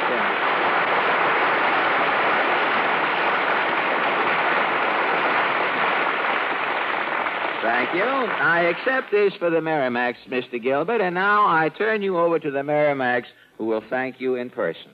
Well, Mr. Gilbert, on behalf of Helen Carroll, my two brothers, and myself, we want to thank you and Metronome very, very much. And keep an eye on me, Judd, because I have the plaque up to now. But now, why the Merrimacs are entitled to the Metronome Award, they proved their claim to the title through singing for you first. Oh, no. Well, I'm confused. I'm weighed down with the plaque here. To make a long story monotonous, their first song is Billy. Billy, I got that out. For when I walk, I always walk with it. Thank you. I don't suppose the ladies in our audience will object if the gentlemen listen to the next part of the program, but I think you fellas ought to know beforehand it's for women only. Every mother particularly. Listen. Next to our family physicians, we mothers are the most important persons in guarding the health of our families. That's why it's to our interest to know all there is to know about the best things for the health of our families. For instance, when it comes to taking care of their teeth and gums, you should know why so many dentists recommend Ipana toothpaste and massage. You should know all about the special virtues that have made Ipana the largest seller. Peter Van Steeden and his Bring Back the Melodeon boys have just ruined any chance Dynamite have had of being revived. And now, ladies and gentlemen, I'll get... Oh, hello, Portland. Hello. And goodbye, Portland. I'm not leaving. Well, you will eventually. Why not now? There you go. Always joking. There you go. Always joking and always nothing happening. That's what Mama says. Your mother says nothing happens after I tell a joke? Yes. Mama says there's always a long wait, and she expects that man to say, the correct time is now 9:15. Well, that's what... Does Afra know you do two voices? That's extra. That's what Mama says. Will you go home and tell Mama to pull her top lip down over her big buck teeth? Why, Mama's teeth are not bucked. They may protrude a little. Protrude? Your mother's teeth look as though she's trying to cough up an octave of piano keys. You wait till I tell her. And tell your mother her teeth stick out so far, her veil is baggy. If that's no good, you can tell her teeth stick out so she can eat corn on the cob through a knothole. Throw that in. All I can say is that's a nice thought to have on Valentine's Day. Hey, that's right. This is Valentine's Day, February 14th. Lincoln was born on the 12th, and 2 days later he saw something with lace on it slipped under the cabin door. And it was a Valentine? No, his mother's laundry was back. But never mind Valentine's Day. Who is our guest tonight? Well, the Boy Scouts are finishing their celebration of Boy Scout Week today. Yes? So I thought it might be nice if you interviewed one of the boys. Well, that's a swell idea, Portland. Did you think to get... Yes. He's a member of the highest rank. Mr. Allen, meet Eagle Scout Edward Antonioli. Good evening, Master Antonioli. Good evening, Mr. Allen. Well, don't bother with the Mr. Eddie. I'm not Paul Muni. Just call me Fred. All right, Fred. That's better. You know, this being Boy Scout Week, I'm sure many of our listeners will enjoy hearing something about the ideals and objectives of this great movement. Now, first, how long have you been a Boy Scout, Eddie? 6 years. And to what troop do you belong? Troop 14, New Rochelle, New York. New Rochelle, that's a suburb of Yonkers, isn't it? Well, we don't think so up in New Rochelle, Fred. Well, I'm not going to get mixed up in that, Eddie. I've got a lot of other things pending. As a veteran, there are 12 towns after me now in line. I'm not going to... As a veteran Boy Scout, Eddie, how do you feel about scouting? Well, it's wonderful, Fred. Scouts have a lot of fun and learn many useful things. But to me, the most important thing in Scout life is the oath every boy takes. What is the Boy Scout oath, Eddie? On my honor, I will do my best to do my duty to God and my country and obey the Scout law, to help other people at all times, and to keep myself physically strong, mentally awake, and morally straight. If all men took that oath as boys, what a wonderful place the world would be today. But tell me, Eddie, how many American boys are under that oath? There are about 1,400,000 active Scouts, Fred. Since the movement started in 1910, 9 million Americans have been Boy Scouts. Well, don't tell me there are 9 million men in America today who can light a cigarette by rubbing two chair legs together. Well, no, Fred. Fire making is only mastered by advanced Scouts. Oh, all Scouts don't have the same rank or class. No. Scouts are divided into 6 ranks. 6? Well, what are the 6? Tenderfoot, second-class Scout, first-class Scout, Star Scout, Life Scout, and Eagle Scout. Say, if I ever joined, I'd probably end up a Buzzard Scout or something. I know you'd have to start as a tenderfoot, Fred, the same as any new Scout. And as a tenderfoot, what would I do? Well, you go on hikes in the woods, cook outdoors, and start to learn woodcraft. It certainly sounds like a lot of fun, Eddie. It is, Fred. A boy learns to tell the different plants, how to find north by the moss on trees, and other helpful things. Well, isn't that wonderful? You know the only way I can tell north is to follow Admiral Byrd? Or look up when I'm south in a bridge game? But how does a tenderfoot advance to the next rank? Why, he has to pass the second-class Scout test. Simple first aid, cooking, woodcraft, signaling, and several other things. It gets a lot harder as you go along, doesn't it? Yes. The requirements get harder, but learning is easy. It's different from school. Well, I should say so. Show me the boy who wouldn't rather broil a steak than listen to his algebra teacher. Of course, a cannibal Boy Scout would rather broil his algebra teacher. Or don't you concur, Eddie? Well, the way you put it, it's rather confusing. Yes, I know, Eddie. That's the confusion runs in our family. My uncle even had to give up counterfeiting. He couldn't make sense. But what is that signaling? I just thought of another way you could tell north, Uncle Jim. You could find the Morse on the north side of George Kaufman anytime. They say, what is that signaling you mentioned before, Eddie? The wigwagging, is that? Yes. Every second-class Scout learns the wigwag alphabet. I see. Now, how does it's nice to have up your sleeve in later years if you want to flag an Erie train or something. Now, how does our mythical, the Erie train might flag you if the engineer had a handkerchief and thought you had any coal in your pocket. But how does our mythical boy rise from the second-class rank? Well, he has to pass the first-class test. This requires more advanced knowledge on about the same subject. Well, how long does it take a boy to advance from a tenderfoot to a first-class Scout? It's up to the boy, Fred. Depends on the number of merit badges he earns. Well, Portland said that you were an Eagle Scout, Eddie. What are some of the subjects you mastered to earn your merit badges? Why, first aid, swimming, pathfinding, marksmanship, cooking, journalism, bird study. Oh, boy, I should really have a merit badge for bird study, Eddie. Why, are you interested in ornithology? Oh, ornithology? A comedian has to take up audience ornithology in self-defense. I have come across some rare lip locks and decibel doves in my time. When I die, I'm leaving my ears to the Audubon Society.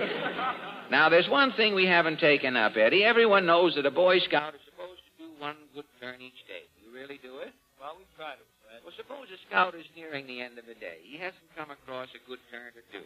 No elderly lady bewildered in traffic to help across the street. No cat marooned atop a telephone pole to bring down. Now, in order to get his good turn in, does the boy go home, give his father a hot foot, and then dash in with a pail of water to put it out? Well, no, Fred. A Boy Scout stands ready to render aid whenever needed.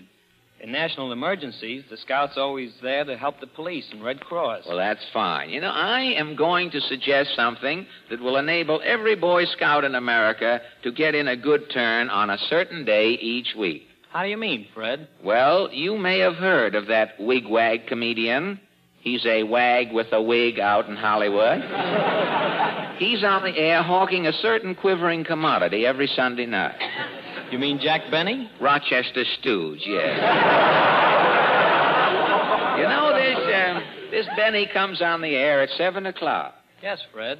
But where does the good turn come in? When Benny's voice says, "Jello again," reach over to your dial, Eddie, and give it a good turn. That's the best turn you can do in America today. Well, I'll remember it, Fred. Fine. And I want to thank you, Eddie, for the good turn you've done coming here tonight. I think you and every Boy Scout can indeed be proud of the many things the Scouts have done in the past and are doing in the country today. I'm sure that President Roosevelt voiced the sentiments of millions of Americans when he said, "I firmly believe the Boy Scout movement represents a new era of moral force in America."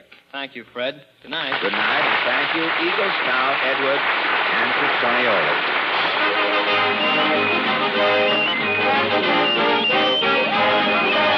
And now, from the Boy Scouts, we turn to the Girl Stouts. Tenderfoot, Win? Not mad, are you, Win?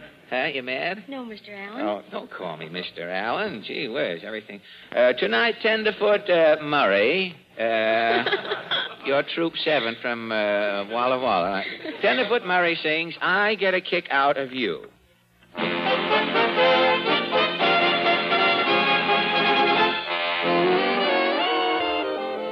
I get no kick from champagne. Mere alcohol doesn't thrill me at all. So...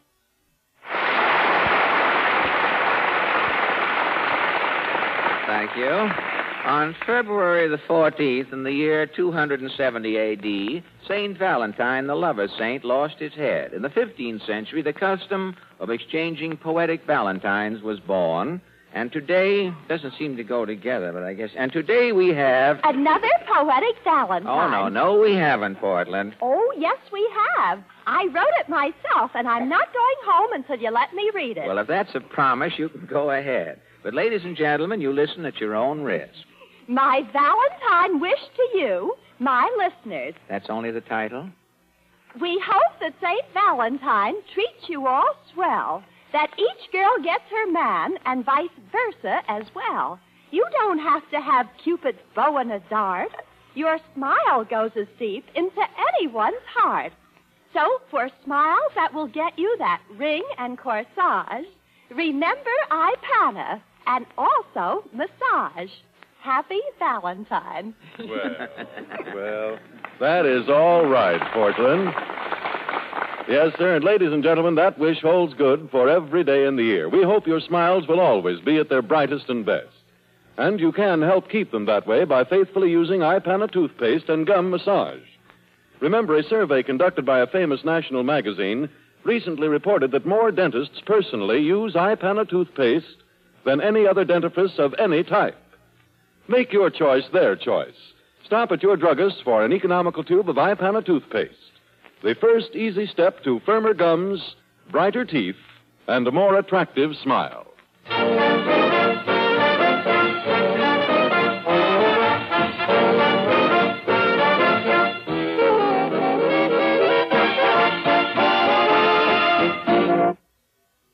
The question of the week.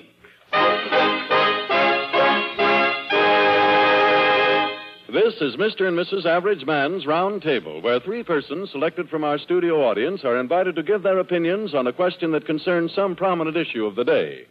These little sessions are entirely unrehearsed. Fred is going to take his place now at the round table, where he meets his fellow debaters for the first time. Are you ready, Fred? Yes, Harry. If Portland, the forum is officially open. If Portland will kindly introduce our first member. Mr. Arthur Birch from Washington Heights, New York. Good evening, Mr. Birch. Good evening, Mr. Allen. May I ask your profession or your racket or occupation? Accountant. Accountant? Yes, CPA? No, sir. Just an accountant. Just a plain accountant without any alphabet There following. are many kinds of accountants. Well, I don't know. No call. Well, what different kinds of accountants are there? Well, those who just call themselves accountants because they happen to work on books, and those who are trained accountants. Oh, trained accountants. Well, I imagine Technical training. Technical training. Well, of course, it's all... Plus experience. I don't know anything about accounting, mister. I can't account for the fact that I'm here at this time of night. I mean, after... But I was going to say that an accountant is a pretty important man in the business world today. Wouldn't you say so? Yeah, in some businesses. Well, with all of the... Some of them are making money, and it counts, and others it Well, the accountant has to be there hot or cold, doesn't he? Yeah. I know a little man with all these taxes, the tax, the regular tax, the payroll tax, the Social Security and surtax and all those. I know there's a little fellow over on the east side has a haberdashery shop, and it only takes 2 people working in the shop to run the shop, but it takes 18 people 7 hours a day to work on the books. I mean, it shows how things are going. I don't know much about it, of course, but thanks a lot for that little brisk insight into the accounting business. I have retained practically nothing, so I don't admit. But thanks a lot, Mr. Bird. Take it up from there, Portland. Mrs. Gilbert Moore from Larchmont, New York. Well, good evening, Mrs. Moore. Good evening, Mr. Allen. Well, how did you ever get down from Larchmont on a night like this? Well, I came on our good and trusty train. The train, huh? They have skis on the train, or is it all... Nothing, and running on schedule. Running on schedule. Well, you're not home yet. You may change your tune before the evening is over. But up in Larchmont, you're not a member of one of the women's clubs up there, are you? No, I do not belong to a club. Well, there's some club up there, a ladies' club organization, that's campaigning to try to have a better type of... program on daytime and during the afternoon and mornings in radio, and I was wondering if you knew much about it or were a member of the club. Do you ever turn your radio on in the daytime? Yes, I turn it on and turn it off rather hurriedly at times. Why do you turn it on if you're going to turn it off so quickly? Because I'm very optimistic, hoping that many of the programs will be improved. You hope that? Yes. Well, of course, that's the purpose of this club, you see, but that's the trouble. Radio is the audience is so great that it's impossible, and everyone has a different conception as to what constitutes entertainment, and it's a very difficult matter to put on programs that will please everyone. I think Will Rogers, the late Will Rogers, summed it up quite well when he said he had no sympathy for a person who didn't have ambition enough to turn the dial. So, of course, that really sums up the whole thing, if you want. But thanks a lot, Mrs. Birch. I'd like to go into that, but if I go into that tonight, I won't be here next week, so I figure I'll take the easiest way out. Now, Portland. Mr. Arthur Sullivan, New York City. Good evening, Mr. Sullivan. May I ask your calling, or... Why, I'm an actor. An actor, are you really? A legitimate actor or a vaudeville actor? Both branches. Both branches. Well, vaudeville has sort of semi-disappeared of late, hasn't it? What did you say, semi? Semi, well... It's all disappeared. It has all disappeared. Well, I'm sorry to hear that. I remember years ago when they had the big shows at Hammerstein's. You remember any of the star acts used to appear there years ago? Oh, I'm... 22 acts on the bill and then a show on the roof upstairs. Yeah, I used to... Everyone. We won't have time for that. No, this is only an hour program, which seems like 2 hours, and if we made it 3 hours, it would run on far into the night. But when I first came to New York years ago, I lived in a little place down on 38th Street. I had a room in that place. The ceiling was so low, there was a bowl of goldfish in the room, and the ceiling was so low, the fish used to have to swim in their sides, to get any exercise at all. I remember in the next room to the one I had, there was a fire eater. When he used to cough at night in his sleep, he had to wake up and put out the bed. Well, I think, but thanks a lot, Mr. Sullivan. I'm sorry I haven't time to reminisce. A man is pointing at me there. Well, you mean the time is all gone? It's all gone. Well, I wonder if you folks would mind if we didn't take up the question tonight. Would you mind? You'd be disappointed? Very. Well, it seems all the time has been used up for one thing or another, and I thought if it's all agreeable with you, course, it'll cause consternation on the West Coast. They won't know what it is. But we'll hear from that directly. Well, if it's agreeable to all of you, due to the fact that the time has disappeared in some infinite scheme of things known only to an advertising agency, I'll thank you all for your kind cooperation, and I'm very sorry that I shan't have time to go into the question. Thank you.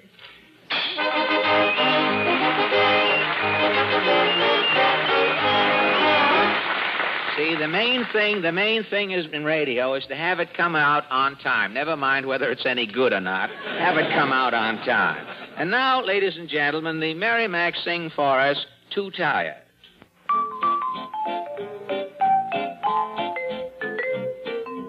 Too tired to wash the dishes, too tired. Too tired to feed the fishes, too tired. Let's go see a show, won't that be nice? Yes, no, where we go is Mumsy's Hutsy Tutsy, too tired to make a little candy, too tired. I think that Fudge is dandy, too tired.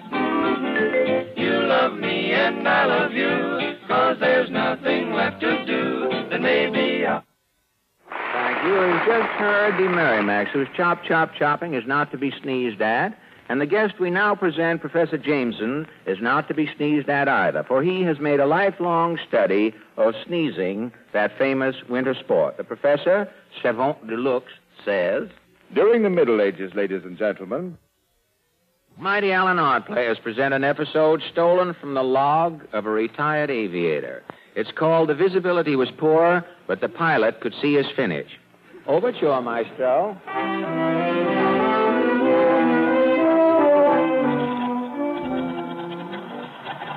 Allen Airport, 17 to Cleveland, ready to take off. All clear. Allen Airport, 23 to Jersey City, take off.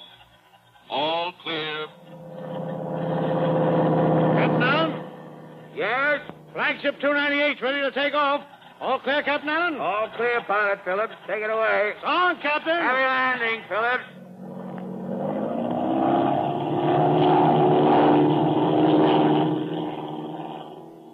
Good old Phillips. A perfect takeoff. Well, I guess I'll get back to my office. He flies through the air with the greatest of ease, like an old Union suit hung in the breeze. His drooping and still are his knees. A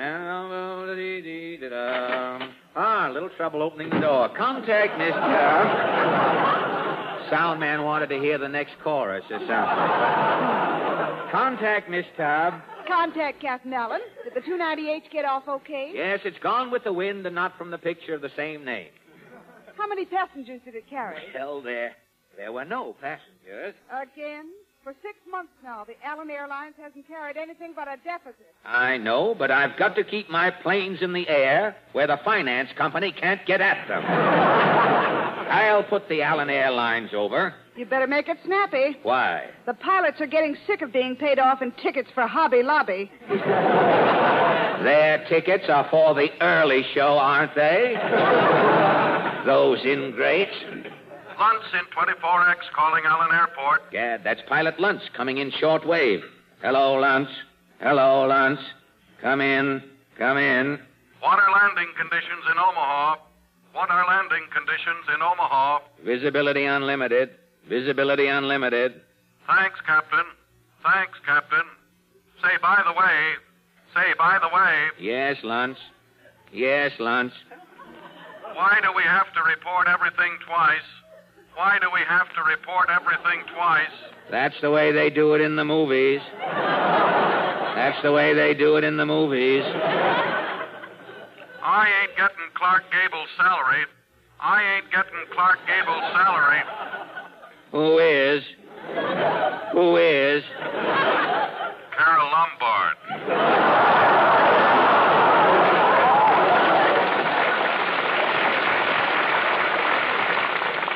Sign off. Sign off. Okay. Okay. Some fun. And how? What am I doing with this Sky Double Talk, Miss Tubb? Where was I? You were wishing you had some money coming in. Oh, yes. Gad, if that knock was only a phone bell, it might be the Pot of Gold program. Come in. Where's the president of this airline? Captain Allen at your service, sir. Fine. I want to charter a plane. Where do you want to fly? No place. Got to get off the ground. I'm going to bum around the stratosphere for 30 days. That's apt to run into money, sir. Money's no object to me. I'm a big advertising man. I'm P. Gately Fidget. P. Gately Fidget? President of Fidget, Jitter, and Twitch? Yes. I got to get up in the air, Alan. Doctor's orders. I'm a sick man. I got to get peace. Quiet. I can see you're shaking. Yes. You just missed your mouth with that cigarette. It's in your dimple if you're looking for it later. Oh, yes. I'm a mess. I've got St. Russo's dance. St. Russo's dance? Yes, it's an occupational disease common in the advertising business. I'm on the verge of a nervous breakdown. My blood pressure's so high, my hair is bleeding. Yes. Don't stand there gawking. Get me a plane. I may collapse any minute. Okay, I'll check on it. Ah, don't say that word. It starts my jitters. Check? Ah, don't say that word. That's what brought on my condition. There's only one place I can get away from these advertising bromides. It's in the air. Right, Mr. Fidget. Now, if you'll just step out into the hangar, I'll get you a plane and a pilot right away. Fine. Here's a bank draft for $50,000 to cover gas expenses. Good. And make it snappy. I will, and thank you for the check. Ah, don't say check. Ah, I said it myself. Goodbye. Gosh, he's a nervous wreck. That's the advertising game, Miss Tubb. A friend of mine, Chet something, his last name escapes me, an advertising man, shakes so badly he has to wear lead cuffs on his shirt so he can keep his hands on a desk. Here, put this check in the safe. $50,000. Yes, the Allen Airlines is safe. Not till you get Mr. Fidget up in a plane, it isn't. Contact Hangar B. Tell him to warm up the tri-motored Stinson. Jiggs Donahue, our ace pilot, is due in any minute. Donahue in 7, calling Allen Airport. Here he is now. Come in, Donahue. I'm lost. Ceiling 0. Flying in thick fog. Where am I? Check your instruments. Instruments gone bad. Flying in heavy soup. Where am I? You're in the soup. Keep altitude. Come in, Donahue. Still in heavy soup. Hey, just saw matzo ball in soup. Where am I? You're over the World's Fair, Donahue. That matzo ball is the perisphere. Okay. Gad, if Donahue doesn't get down here, I'll be in the soup. I'll lose Fidget and that $50,000. Confound it, Alan. What's not going on here? Now, Mr. Fidget, I'm trying to get you set. Trying. Why isn't my plane ready? I've just had 7 phone calls from my office. My partner's got his arm caught in a safe. If I'm going to get any peace, I got to get up in the air. Your plane is ready, Mr. Fidget. I'm trying to find a pilot. Well, make it snappy, Alan. I just passed out in your outer office. Something you heard? Something I saw. The receptionist was writing... A memo? Don't say that word! I'm sorry, Mr. Fidget. You will be sorry, Alan. If my plane isn't ready in 5 minutes, I'll take back my money and go over to American Airlines. You understand? Check, Mr. Fidget. No, don't say that word! You started my phlebitis. Let me out. Dad, I've got to get a pilot. If Fidget takes back his bank draft, I'm sunk. What's holding up Donahue? Donahue in 7, calling Allen Airport. Why don't you come in, Donahue? I'm lost. Where am I? What kind of a pilot is this? Can't you see where you are? I'm flying blind. Well, open your eyes, you dope. Okay. I still can't see anything. Then you're over Pittsburgh. Okay. Why, you dirty... Donahue. I'm talking to Pittsburgh. So long. Take a note, Miss Tubb. The minute Donahue comes down, he's fired. Yes, Captain.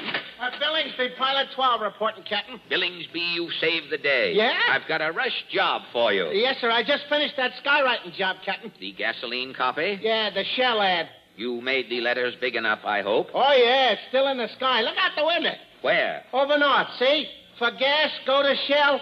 Dad, Billingsby. What's the matter, Captain? The wind has blown the S out of Shell. For gas, go to... Get up there and put an S in there. Yeah. Cad, if I don't get a pilot, that $50,000 is gone with the Shell ad. Gad, what was that? It sounded like a shot out on the field. Captain Allen, this is terrible. Link, my ground manager, what's wrong? I was just clearing the Boston plane for the takeoff. Yes? Pilot Wilkins leaned out the signal, there was a shot, and Wilkins slumped over. Dead? Yeah.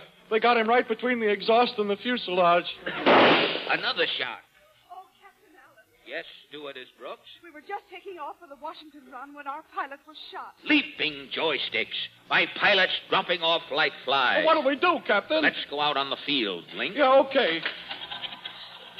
Hey, what's that plane across the field? That's the Miami Sleeper. It's due to take off now, too. There's the pilot leaning out to signal. Yeah. All clear. Contact. Oh! Gad, he's dead. This is getting monotonous. That report came from behind this plane, Link. Hey, wait. Somebody's hiding there in the shadow. Hey, come out from behind that tail, you. Here, let go of me, Allen. It's Mr. Fidget. Where's my plane? Never mind your plane, Fidget. What's that smoking revolver doing in your hand? Well, what revolver? Fidget, have you been killing all my pilots? I don't know what I've been doing. I told you to get me up in the air. I told you my nerves would crack. But what brought on this shooting? I don't know. I was standing by my plane. I saw a pilot taking off. He yelled a word. I couldn't stand it. Somebody else yelled the same word. Everybody kept yelling the same word. That word. What word?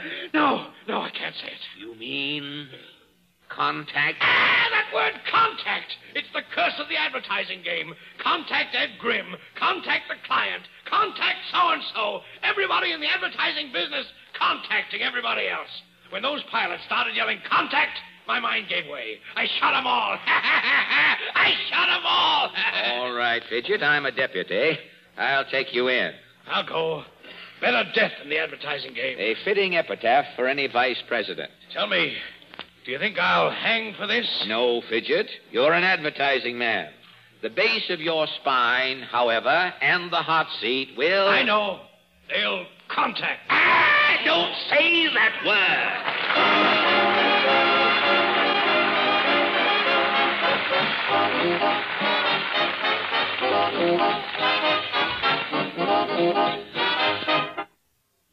But before we preview next week's show for you, may we leave you with a sound suggestion? When you make this sound, be sure to remember this sound, the sound of sparkling Sal Hepatica.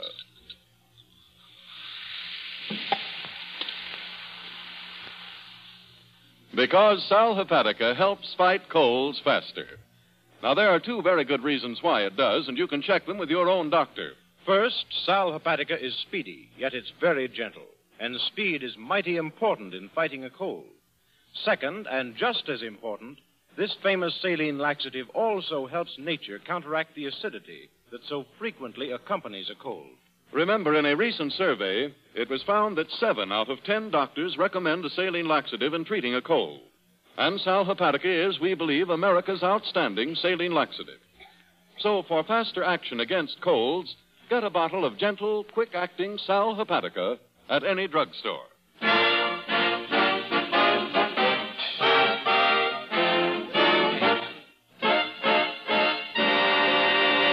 Now, ladies and gentlemen, before we lock up the premises for the night and put Mr. Rockefeller out, hang a lantern on the front door, don't forget, next Wednesday night, we bring you hints on homeowning. How can I raise a mortgage? Hold the mortgage firmly in both hands and lift slowly. Your song of the week. A grapple for the teacher, a grapple back to school now. Hold it, wait a minute. Just a minute, Nelson. Just a minute, Nels. That's an apple for the teacher, not grapple, isn't it? I'm going to wrestling school. Oh, you grapple.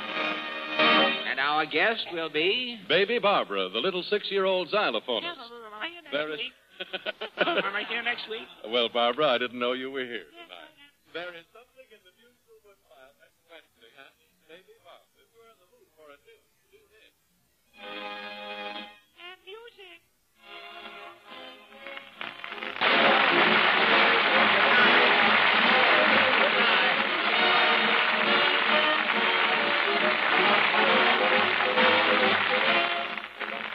This is the National Broadcasting Company.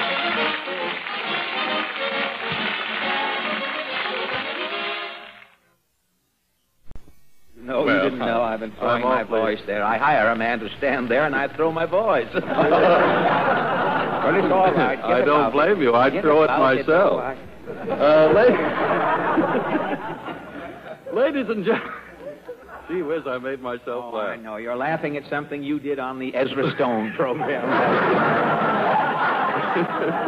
I wondered why they didn't laugh last night. Now I know you were waiting to laugh tonight at the Aldrich family. Well, all right. Are we still at the opening? Yes. Ladies and gentlemen, I am privileged at this time to present a very close relative of the star of the Hobby Lobby program of last Sunday. I give you the husband of Portland Hoffa in person. Thank you. Thank you.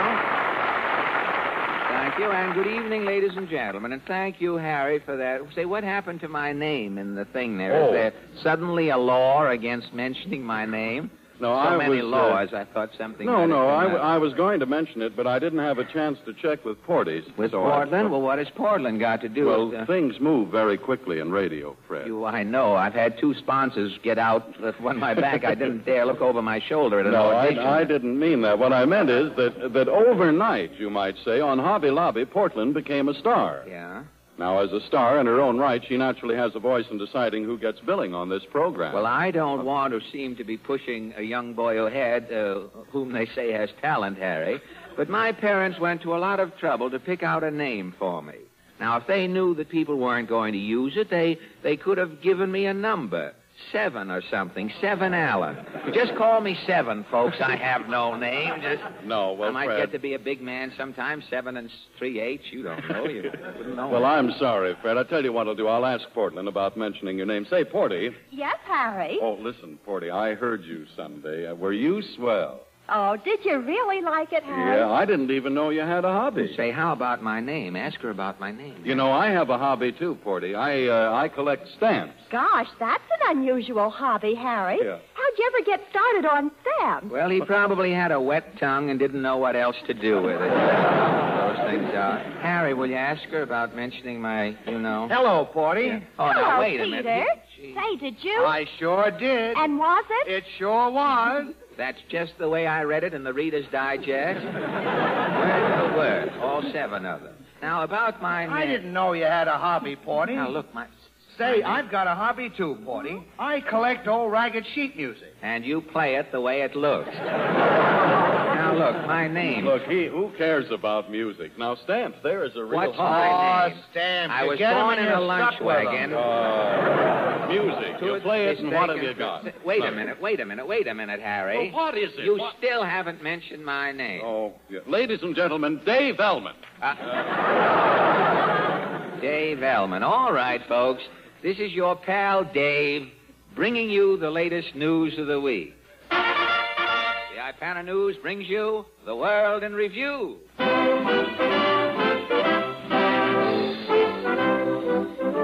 Washington, D.C. Senator Bridges, prominent Republican, suggests streamlining coming Republican convention. Senator says more entertainment and radio techniques should be used at convention to attract radio listeners. Ipana News, gathering consensus on proposed convention changes, interviews a small-time radio producer, Mr. Sebastian Welch. Now, Mr. Welch, do you think the old-time political conventions were dull on the air? Oh, they were deadly. No zip, no tempo. Really? Tempo was important in radio. I have produced hundreds of radio programs. None of them had any entertainment, but they all had tempo. I see. With your experience, how would you go about making the Republican convention a good radio show? Oh, I got the plans right here. Yeah? Get this. The program opens with an elephant trumpeting. Da-da-da-da-da-da! The voice of Orson Welles says spookily, the Republican Party is on the air. Yeah? And then bang, right into Tom Dewey's theme song, what's the reason I'm not pleasing you? I see. And then wham into a fast comedy spot. Vandenberg and Bridges doing an Amos and Andy. A couple of wild jokes. How'd you get that hot foot? I backed into a fireside chat, etc., etc., etc. And then? A fast number dedicated to Washington, D.C. You look good to me. Very good. And then bang, another chord. Tom Dewey goes into a short commercial and then sings a parody entitled, I'm only a prosecuting attorney, but I'm in there trying. Excellent. And then a song dedicated to Maine and Vermont. You're all I need. And? A sock drama ending with Dewey trying to open the front door of the White House. The door is locked. Curtain. You leave him there, do you? Shaking the door. Shaking the door. And then we give him the teaser. What will Tom do now? Will he get into the White House? Will Tom be out in the cold 4 more years? Tune in again next week and find out. And then into the finish. A grand finale. 2,000 Republicans singing, Wishing Will Make It So.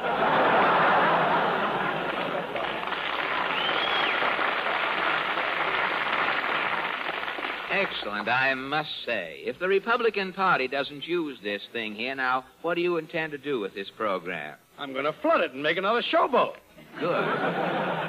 2 rudder fellows. Well, nonpartisan good wishes, and thank you, Sebastian Wells. For an unbiased view of the Republican proposal, Ipana News consults a dyed-in-the-wool Democrat, presenting Senator Armand Wobble. Thank you. Fellow constituents, speaking as a Democrat and as a statesman, I say to you... Never mind that soapbox stuff. Never mind that, Senator. Can you give us a frank opinion? Well, not a frank opinion, brother. Frank ain't speaking either. Oh, I see. So I haven't heard. But as a Democrat, do you think the Republicans have got something? Brother, if the Republicans have got something, they got it while our backs was turned. It hardly seems possible. But tell me, Senator, what do you think about your opponents turning their convention into a radio show? We ain't worrying, brother. If the Republicans are going to play to the radio audience, we're pulling a fast one. How? Why, the party is entering me as a nominee. Where does the fast one come in? I'm using a radio contest. Finish this sentence. I like Senator Warble for president because... What's the prize? If I'm elected, I give you a project. A dam. And if you're not elected? I just don't give it. I thank you. Senator Armand Wobble. And now we show you how Republicans may weed out weak radio sisters and try out their candidates on an amateur hour before they're permitted to appear on the air at the Republican convention. The political amateur hour starts. Major Mole's amateur hour is on the air. All right. Once again, we spin our wheel of fortune. Round and round she goes, and where she stops, nobody knows. Tonight, we salute the Republican Party. Instead of our usual amateurs, our amateurs tonight are governors, statesmen, and politicians, all trying out for the Republican convention. Now, a vote tonight may send a candidate on the road to fame. The number is Murray Hill, Gimmel, Ot Forward, and the phone will be going continuously. I'm staying up myself with the phone tonight. Now, our first amateur is, what is your name, sir? Well, I'm Governor X of a certain state. Oh, I see. And how long have you been governor? 2 years, Major. Are you up for re-election? No, I'm out on bail. You probably won't have much time with us. Now, what are you going to do for us tonight, Gov? Well, I got elected going around the state singing hillbilly songs. Yeah. I thought a hillbilly song might get me to the convention. Well, we'll see. Go right ahead. I'll be coming around the treasury when I come. I'll be coming around the treasury when I come. All right. That's all, Governor. Our next amateur, the card here says Norbert Gans. Norbert, that is a name, is it? Yes, sir. Thank you. Yes, sir. And your occupation, Norbert? I'm trying to be a Republican leader, Major. You're trying to be a Republican leader? Yeah, I'm leading, but nobody's following me. Oh. Well, they may be after your performance tonight. Now, what are you going to do, Norbert? Well, in my last campaign, I gave speeches panning my opponent with sounds. Animal sounds. Animal sounds? Yeah. Well, go right ahead, Norbert. Okay, Major, okay. A bonus of Ward 10. My opponent is a yellow dog. He's trying to get votes throwing the bull. He can't duck the issue. Quack, quack, quack. My opponent is a wolf. in sheep's clothing. I licked him, and he'll lay an egg.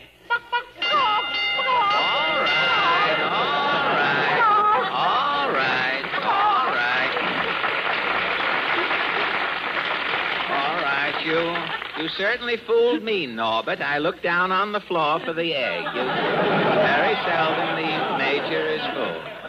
And it was there. Our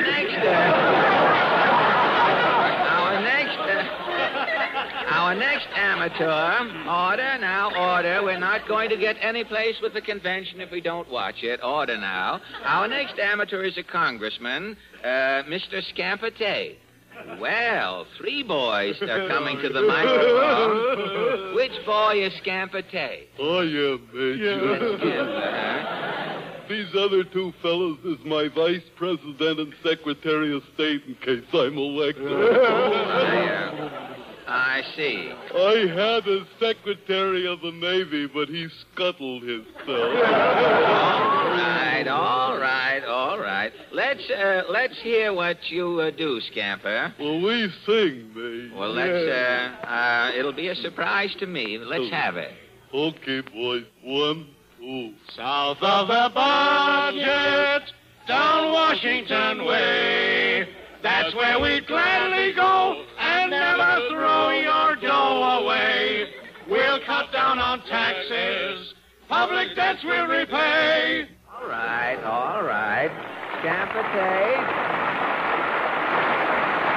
Scamper Tate and Company will join. That'll bring back barber shops for 20 miles around, that trio. Scamper Tate and Company will join Unit Number 3, opening at the Republican Convention this spring. Our program ends. Good evening, friends. And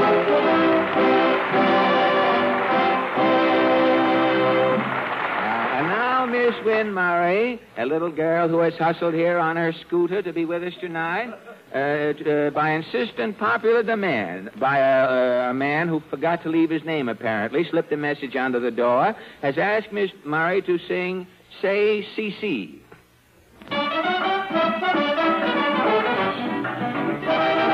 In Spain they say And now, ladies and gentlemen, if you will all come just a little closer to your radio. Ah, there you are, Mr. Allen. I've been looking all over for you. Just as a matter of curiosity, or did you perchance want my autograph? Your autograph, exactly. Now, if you'll just sign this paper here... Now, wait a minute. Let's see that paper. Why, it's full of 2 wits, whereases, and for all I know, writs of habeas corpuses. Ah, but when you sign on the dotted line and paid a slight, I might even say an infinitesimal premium, you are eligible for the full benefits from my company's unique insurance plan, 2 wit. I was afraid of that. Well, don't be alarmed, Mr. Allen. Under the terms of this policy, you are insured against the common cold. You mean if I take out this policy, I can't catch cold? Oh, no, but if and when you do catch cold, we pay you later on when it lays you up. Well, thank you, my friend, but when I have a cold, I don't wait until later on. I do something about it right away. And that's why I like Harry's plan much better. Well, Fred, our plan certainly is a common sense one. Just take Sal Hepatic. And now, ladies and gentlemen... Dear Portland, we heard you last Sunday and wish Oh, you... wait a minute, Portland. What is this? Oh, I'm reading my fan mail from Hobby Lobby. Again, Hobby Lobby. What is your hobby, anyway? Didn't you hear me? My hobby is cooking. Cooking? Yes. In my class at cooking school, I was voted most likely to succeed. Really? I cooked the stew of the month. The stew of the month? Anybody we know? And I got honorable mention for frying. Something tells me that in a kitchen you would be the Lucretia Borgia of this generation. We got permission to mention her name. We had to call up Lucretia. You're just talking. You never ate any of my cooking. Well, I was at your house Christmas Eve, wasn't I? Oh, yes, the night I made the pound cake. Oh, the pound cake. That cake weighed 20 pounds if it weighed an ounce. Why, it took 3 of you to lift it out of the oven, didn't it? Yes, it takes 3 people to lift anything I cook. I'm just a heavy cooker. A heavy cooker is right. My apple dumpling was good, wasn't it? Yes, the apple dumpling was. When I got through with your dumpling, I felt as though I had swallowed Grant's tomb. You've just got a thin stomach, that's all. Oh, yeah? Have you seen me profile coming downstairs? Name me one thing you can cook. Scotch broth. What is Scotch broth? It's plain hot water poured in a plate that's just been used for soup. I give up. Who is your changed writers, haven't you? Your stuff's getting better, I know. Who is yeah? What are you laughing at, huh? All right. Now we have enough fun. Let's get back to the dialogue. Who is our guest tonight? Well, on my birthday last week, somebody sent me a Western Union singing telegram. Fine. And when the girl finished singing, I invited her over. Well? Mr. Allen, meet Miss Margaret Mellish. Well, good evening, Miss Mellish. Good evening, Mr. Allen. Are you not excusing yourself? You walk away from Miss Mellish and I, and without saying excuse me? Excuse me, sir. That's better. We may not be entertaining, but we'll be polite as long as we'll go to the post, even if it's only Emily. Well, where were we? Good evening. Thank you. Good. This is only blank papers. We're making it all up.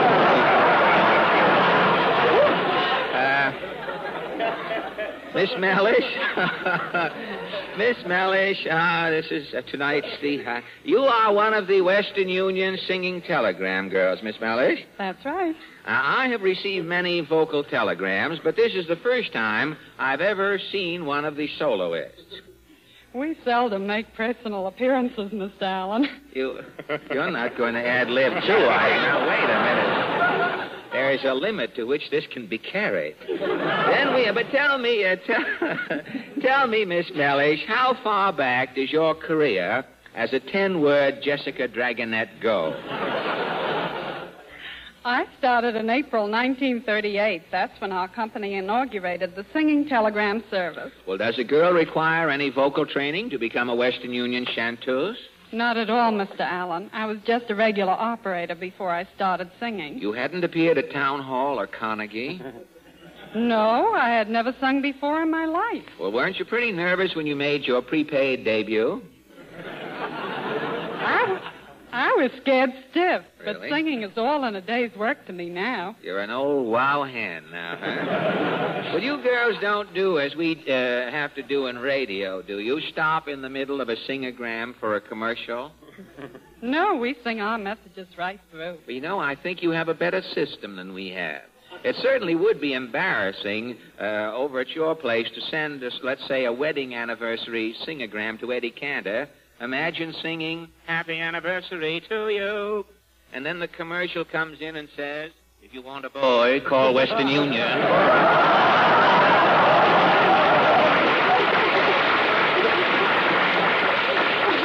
But tell me, Miss Mellish, there's still hope for radio and you can get a laugh out of Cantor yet. Tell me, Miss Mellish. Tell me, Miss Mellish, how many sopranos and contraltos does the company keep on its regular staff? There are 10 of us at our New York office, but around the holidays, when the messages increase, we have as many as 30 girls. Well, which holiday do you find is the busiest? I would say Valentine's Day. Well, Valentine's Day is only a week off, and since some of our listeners may not be familiar with your singing service, I wonder if you'd be kind enough to give us a sample greeting. I'll be glad to, Mr. Allen. Well, fine. Now, let us say that you were in your office. A Valentine greeting comes in for me. You ring me at my apartment. Hello? Mr. Fred Allen? Yes? This is Western Union calling. We have a Valentine's Day greeting for you. Yes?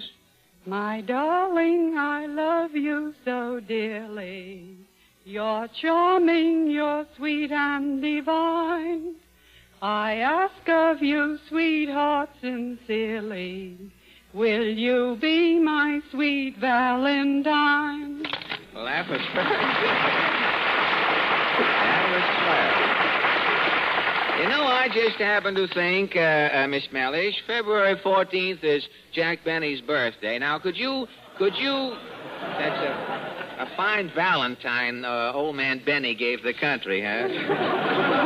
Born on the 14th yet, with lace on him. But not up over his ears. Could you sing Benny that same greeting from me next Wednesday? I'll be glad to. Oh, boy. When Benny hears that, will you be my sweet Valentine, I guarantee that mail-order toupee of his will curl like Phil Harris's hair. Say, it must be sort of a shock for a person who's sitting home to receive a singing telegram when they're totally unprepared. Now, how do people generally react when you call them up and then abruptly, let us say, burst into song? Well, sometimes it takes them a few minutes to get the idea, but when they do, they're generally delighted. Well, have you ever been called on to croon greetings to any of the famous stars? Yes, we've sent messages to Lawrence Tibbett and John Charles Thomas. John Charles Thomas, the man with the 3 first names? Well, weren't you? Now, here, you'll have to rush it. We're pressed for time.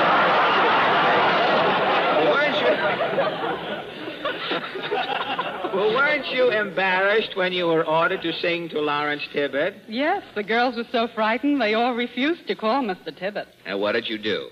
We finally decided there was safety in numbers, and 4 of us sang to him a quartet arrangement. Well, what was Mr. Tibbett's reaction? Did he answer with a cluster of Figaros from force of habit?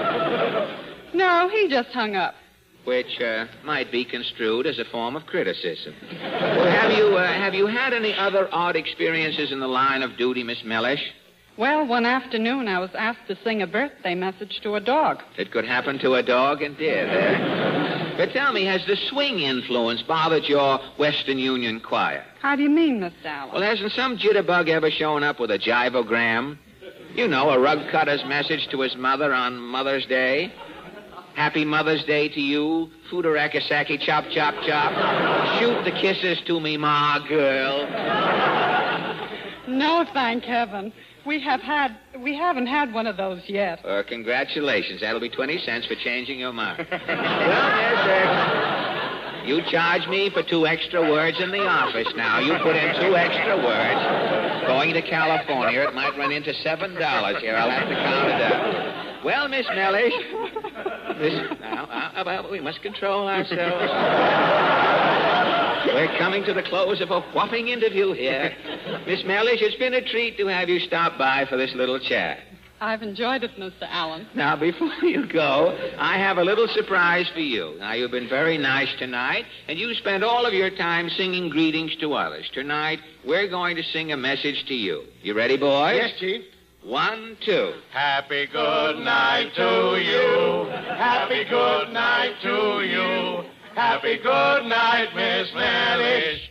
Happy bonsoir to you. 30 cents collect. Thank you, Mr. Allen. Thank you, and good night, Miss Margaret Miller.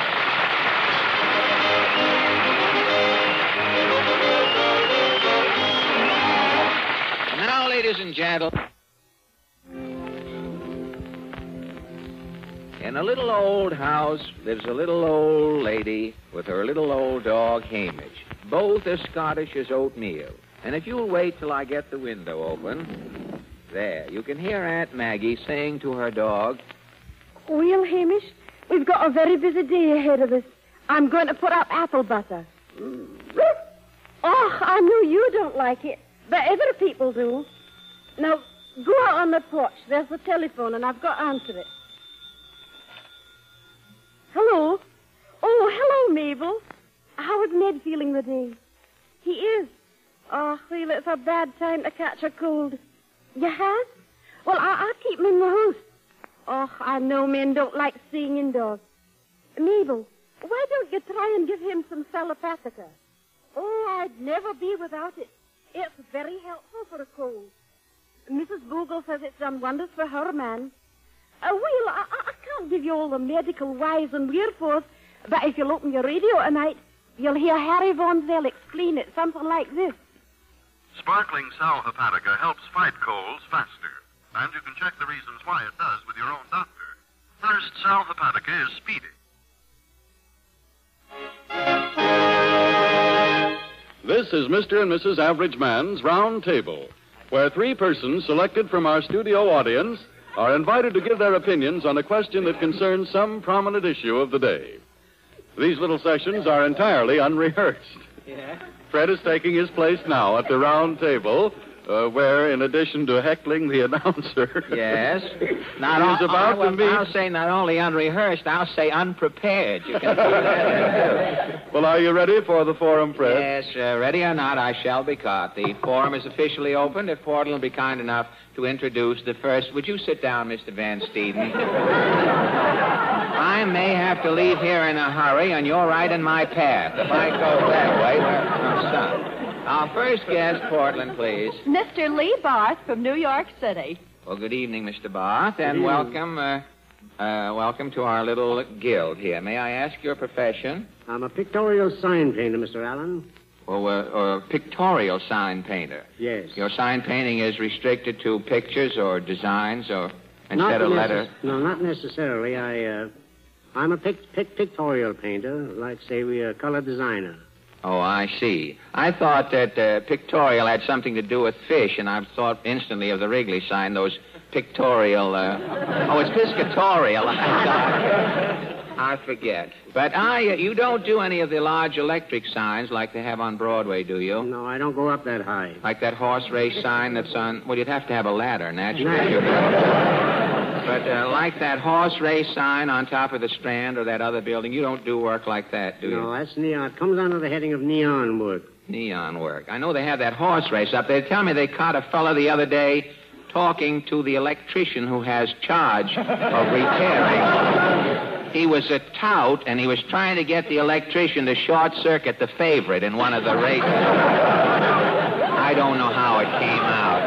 They have a form sheet that comes out in the electrical journal that touts those things. But, all right, thank you a lot, Mr. Barr. Next, Mrs. Alberta Steele from Philadelphia, Pennsylvania. Good evening, Mrs. Steele. Good evening, Mr. Allen. What are you doing in New York? Do you mind if I ask you? I'm here on a visit. On a visit? Mm-hmm. Just a pleasure trip. Just a pleasure trip. Mm-hmm. And you include this visit to our program as part of the pleasure? Indeed, yes. Oh, you're trying to balance it so that you won't have too much enjoyment and let this sort of... No, this is the best part of the visit. Well, we're very happy to have you here from Philadelphia. Thank you. If you see anybody over there looking for me, tell them I went that way. Point towards Trenton. The next, Portland. Mr. Dave Oakes, New York City. Good evening, Mr. Oakes. May I ask your... Good evening, Mr. Allen. That's a formality. Now, may I ask... Now, we both can't do it. Now, you heard me say that. You know, I had just originated. I said, good evening, Mr. Oakes. I don't open my mouth, and you got my line stolen. What is your business, Mr. Oakes? Why, I'm a hotel clerk, Mr. Allen. A hotel clerk? Yes, sir. In any particular key, or... Well, at the present, I'm unemployed, but I have, though, been in different cities, that is, such as Louisville, Toledo, Detroit, Cincinnati, Chicago, Philadelphia, Boston. Not with the same hotel, though. I mean, you weren't a night clerk in a trailer or anything like that, were you? Well, it's very interesting. I played those not the hotels. I played theaters in the towns, and the salaries we were getting in those days, I didn't live in hotels. I wouldn't know much about your business. Well, that about brings us to our question. Tonight, we maltreat a matter that has been discussed many times by psychologists and authorities. Are we going to have time to do the question? What time is it now? 1 more minute. Well, let's not bother with the question. Just let's sit around. And I can only read the question in a minute. I'll read it, huh? You couldn't stretch there. You haven't got an old rubber minute that'll stretch, have you? But this question has been discussed many times by psychologists and authorities on the proper care of children. Modern mothers have been taken to task for permitting nurses and governesses to practically raise their children. Authorities claiming that the mothers should care for the children when first impressions and attachments are formed. Now, our question tonight is, should a mother turn her entire responsibility over to a nurse? Should a mother devote all of her time to the child? Or should mother and nurse cooperate? Now, Mr. Barth, may we ask you, what is your opinion? Mother and nurse should cooperate and split it 50-50. 50-50, so that the child would not be attracted away from the mother 100%. in later life. You believe that the seeds of love are sown at the cradle, do you? I do. Well, thank you, Mr. Bath. That was my contention, too. Miss Steele, may I ask how you feel about the mother and junior problem? I agree with Mr. Barth, Mr. Allen. You do? Yes. I think the mother is entitled to have a maid for a child if she can afford it, but she should be partially devoted so the child is not too greatly separated from her, and everybody's happy, I think, if that's the arrangement. You don't believe that some of these modern mothers who are so busy with their bridge clubs and social activities that babies can only see them by appointment. I mean, you don't believe that, do you? Well, I don't know much about nurses. Where we lived, we only saw a nurse when they had a Red Cross drive or something come to town. When a baby was born up our way, the parents gave the child a safety pin and 4 yards of white cloth, and it was every man for himself. But, Mr. Oakes, how do you feel about it? Well, frankly speaking, Mr. Allen, I can't agree with my two friends here at this forum. Are you, just a minute, Mr. Oakes. You are apparently a hostile element here. Now, before we get started, let me ask you one thing, before you disagree with Mrs. Steele, who is married, and Mr. Barth. Yes, sir. I know Mr. Barth is married. Without asking him, he has that look. That behind the perambulator look there. Are you married? No, Mr. Well, then you can't. Now, wait a minute. There's another bachelor. Why don't you two guys get together and talk the thing over? But you haven't any little Oaks, naturally, running around the house. But I don't think that you are then in a position to contradict Mrs. Steele and Mr. Barth, and I am confident that the thousands I'm about to close the forum. I don't like to shut you off, Mr. Oakes. Believe me, if it was up to me, you could talk as long as you wanted to. I have trouble. The man just pointed to me. He says you're through. He says you haven't got time. What am I going to do, Mr. Oakes? I've got it. But I will say I'm confident that the thousands of babies around the country who are not tuned in tonight will never know that this discussion has taken place. And I'm quite sure the next generation is capable of growing up without any help from me. Just remember, you little kiddies who are home, no matter what your nurse tells you, Confucius says, a jockey's best friend on a rainy day is his mother. The forum stands adjourned. Thank you all for your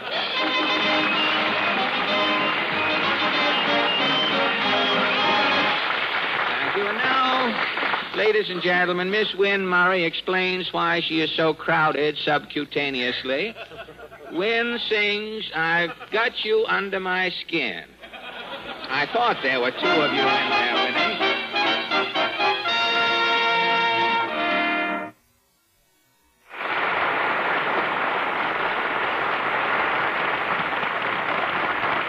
Now, ladies and gentlemen, our own Harry Von Zell.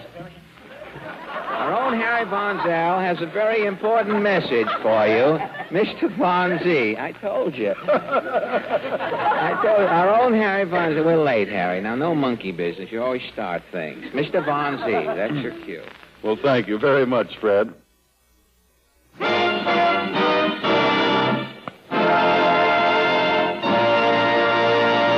Tonight, ladies and gentlemen, the mighty Allen Art Players bow to the recent biographical trend taken by the motion picture.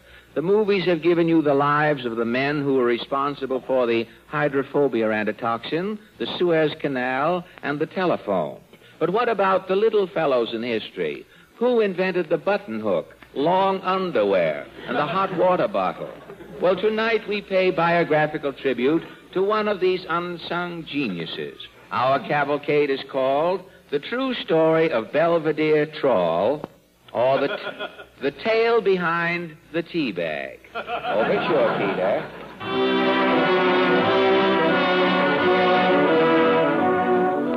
Belvedere Trawl was a frowsy and insignificant small-town inventor whose early life had been frittered away inventing useless gadgets. One night, as Belvedere sat in his dingy laboratory, poring over his workbench and the nasty letter from a loan shark, his sweetheart, Constance Fang, entered.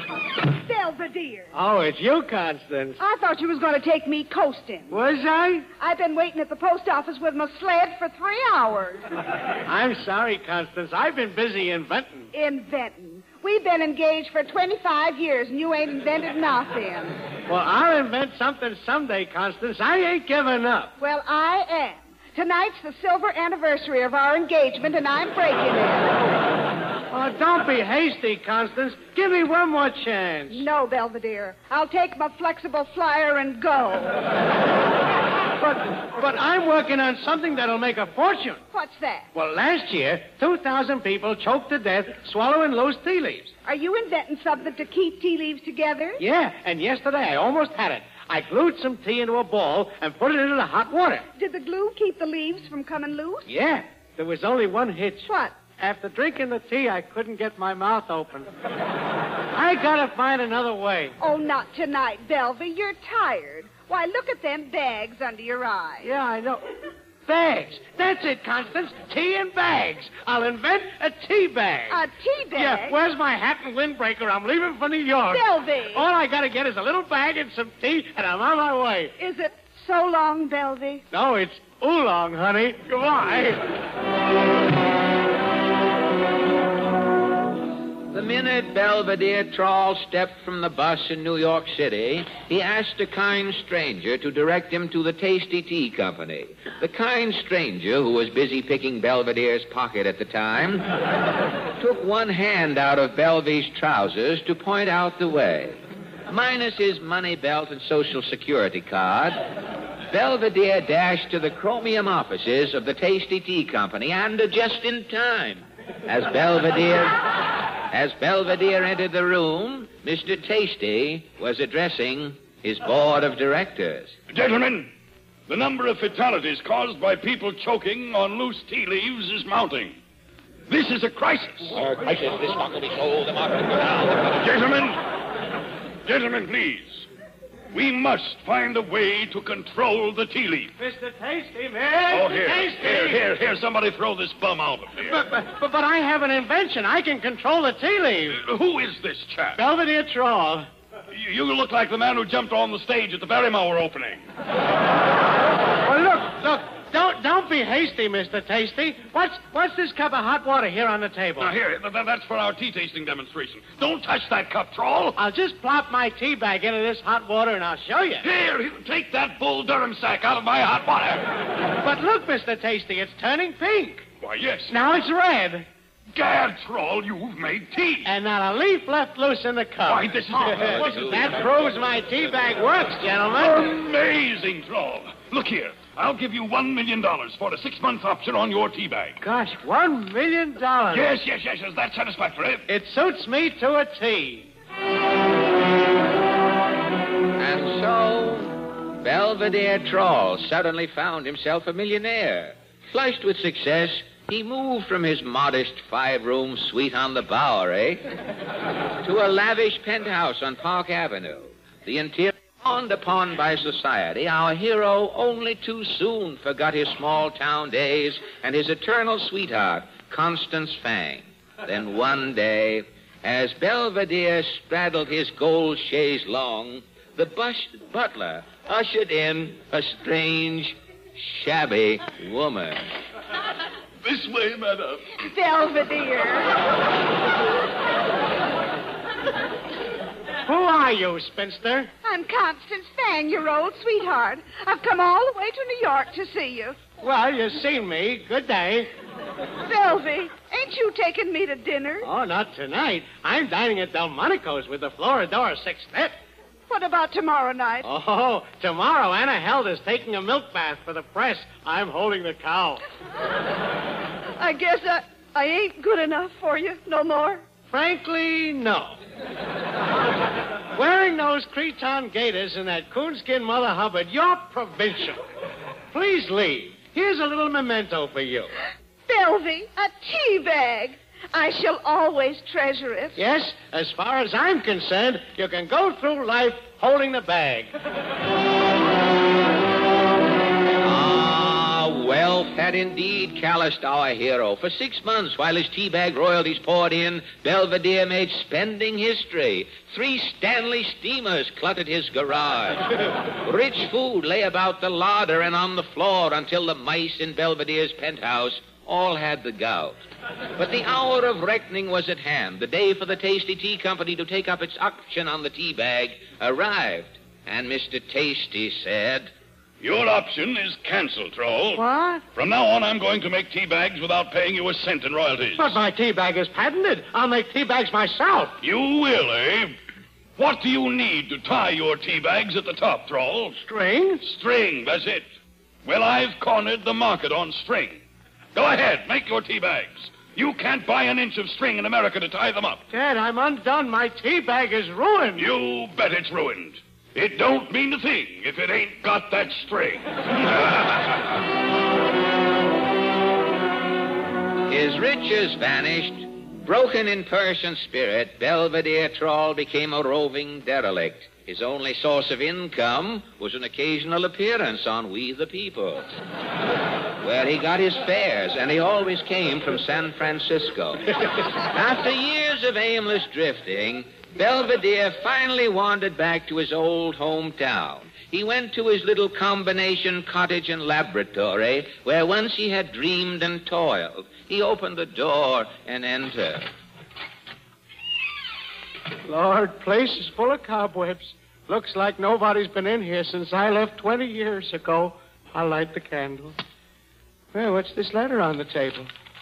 Dear Mr. Troll, since we have never received notice from you to stop delivering milk, this is to advise that your unpaid milk bill is now $1,462.47. Oh, my, who's to the door? Come in. Belvedere. Oh, yeah. What's your name again? Constance. Constance. I seen the light in your lab, Belvy. I knew you was back. You ain't been waiting for me all these years. At my age, what else could I do? But I ain't worthy, Constance. Never mind the details. We'll get married. No, it's too late. I'm a failure. Love is blind, Belvy. Lost my money, lost my tea bag. Oh, Lord, who's this? Me here in the lab without a chaperone. Come in. Belvedere Troll? Yes? I'm the 20th Century Fox Movie Company. Yes? We want to buy the rights to the story of your life. My life? Yes. Mr. Zanuck has decided that the story of your life will make a great picture. But No one disagrees with Mr. Zanuck. But I'm a failure. A failure? Do you know who will portray you on the screen? Who? The man who made Stephen Foster. The man who made Alexander Graham Bell. Not? Yes. Don Amici. Don Amici? Yes. Don Amici. Then I am a success. It's just like that poet Longfellow said. What did Longfellow say? Lives of great men all remind us we can look on death as peachy. Hollywood will reincarnate us. We'll come back as Don Amici.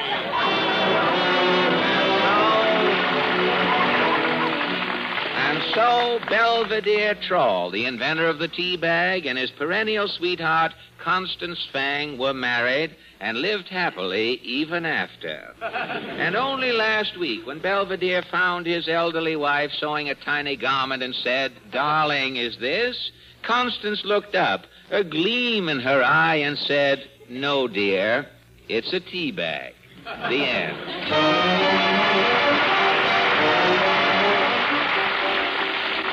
Ladies and gentlemen, shortly after this program is over tonight, some of you are going to make a serious mistake. You're going to clean your teeth and go to bed. But merely to clean your teeth without massaging your gums is a mistake and a neglect that may cause future trouble. Because gums, too, need constant care. Care you can help give by massaging them faithfully with Ipana toothpaste. You see, teeth are seldom sparkling and bright when gums are tender and soft. And today's creamy, well-cooked foods rob your gums of the vigorous chewing and exercise they need for health. That's why they often grow flabby and weak and flash a warning signal, a tinge of pink on your toothbrush. When you see that, see your dentist. Quite often, his verdict will simply be, "Your gums have grown lazy from lack of exercise. They need more stimulation to keep them firm and healthy." And very often, as so many dentists do, he will add, "Your gums will respond to the healthful stimulation of Ipana toothpaste and massage." So get a tube of Ipana from your drugstore tonight and faithfully use it. Remember that a recent survey conducted by a famous national magazine... Take a trip back to Dodge City with Marshal Matt Dillon in Gunsmoke, coming up next.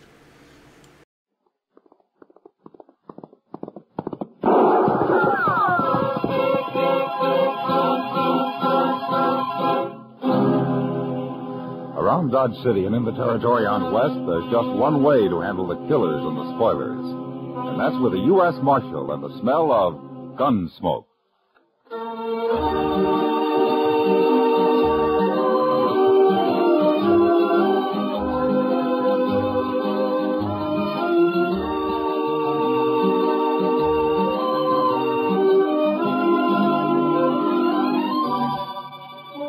Gunsmoke, starring William Conrad. The story of the violence that moved west with young America.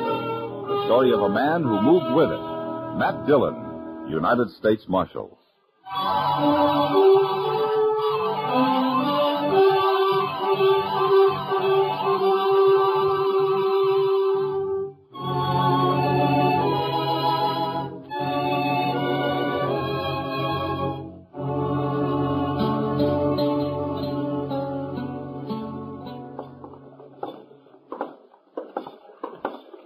He sure made himself scarce in a hurry, Mr. Dillon. Yeah, it looks that way. The plaza seems pretty quiet. Maybe he got the wind up and rode right on out of town. You're giving him credit for too much sense, Chester. Yes, sir. The only time that Mallard bunch stops is when somebody stops them. Hey, come on, let's take a look in the Texas Trail. All right.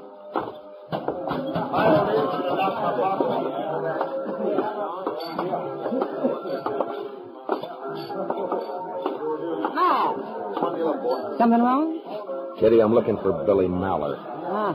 Has he been around? Take a look at the mirror back of the bar. He's shot up half the town already and passed the word out that he's going to shoot up the rest of it before midnight. When was he here? Half an hour ago, Matt. Drunk, mean. I can't stand him or his father. Maybe they do own half of Texas, but I hate them. Well, they're Texans, Miss Kitty, and that means they've always got to be Chester. trying to... I told the Mellors when they brought their cattle up here last year that they'd have to act civilized.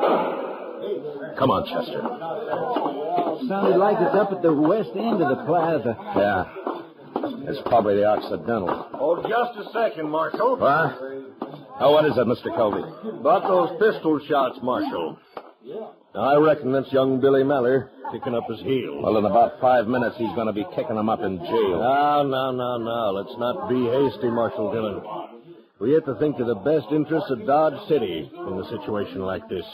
What? Those Mallards are mighty important people, you know. Own one of the biggest ranches in Texas.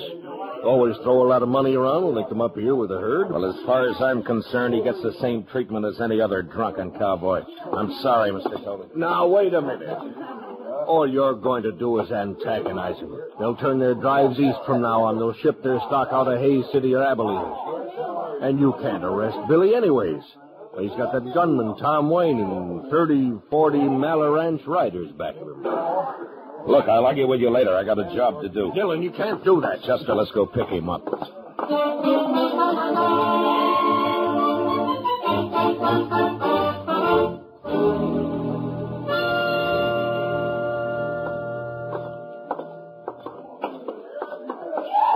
That's him, all right, Mr. Dillon. Standing there in the light. Yeah. I see him. Must be a dozen or more of his riders with him. Chester, you keep Tom Wayne covered. The rest of them will wait for him to make the first move. I'll take Billy. Yes, sir. Mallard.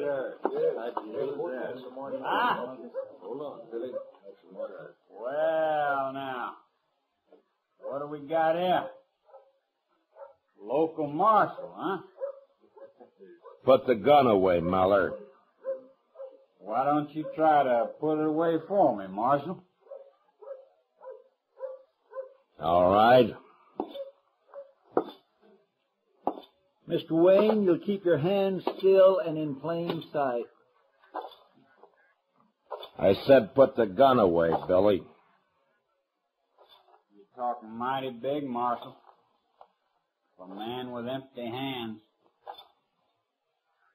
That tin star of yours makes a good target. I got me a whole collection of stars like that. That's far enough. You'd better hold it right where you are.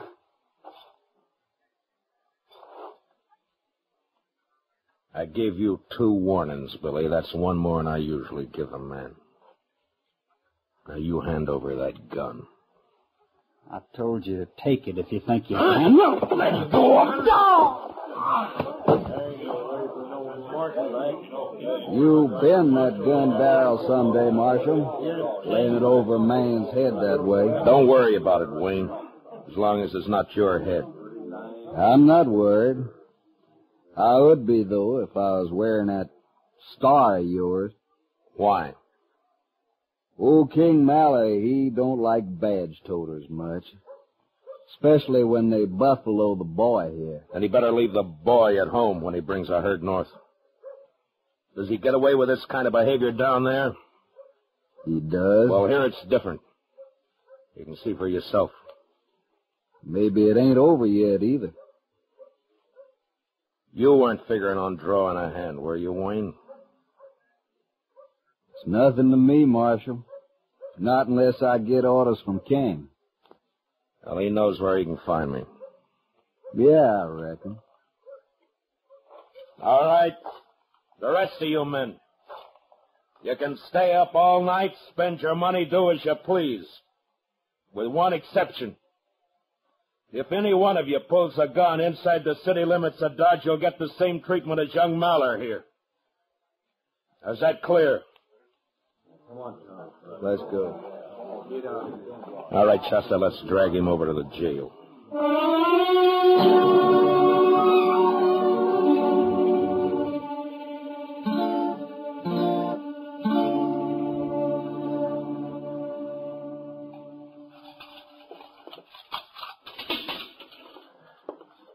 There you are, Mr. Dillon.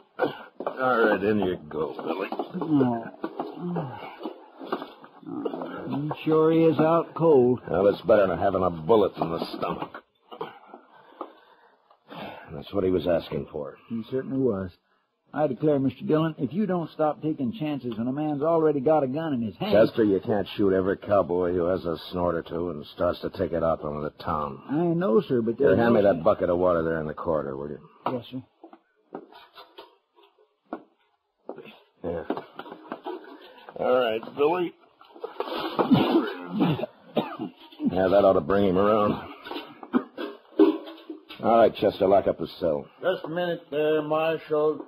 Don't lock that cell. Lock it up, Chester. Yes, sir. Yeah, I just told you to stop that. Matter, didn't you hear me? I can probably hear you clear back in Texas. Now, what's on your mind? I'll tell you what's on my mind. I want my boy out of that cell. And I want him out in a hurry. Come around in the morning when the court opens. He's under arrest. Arrest? You? I can buy you in this 30-cent town of yours and never know the difference. Maybe. But we'd know it. Now, you shut up and get out of here. I've argued about this long enough. Either you'll open that cell or hand over the key. I'm sorry. You there, come on, hand them over. Here now, Mr. Mallard. What's King, you've gone far enough. You think some tin horn's going to... I said leave him alone. Let go of me, Dillon. Chester, unlock the cell. Yes, sir. I'm warning you, Marshal, for the last time. If you don't get your hands off me... Sure, King. Here you go. Now lock it up, Chester. Yes, sir. I'll break you, Dillon. I'll break you and run you out of the country. Sure. Sure, I know. But you'll have to wait till tomorrow morning.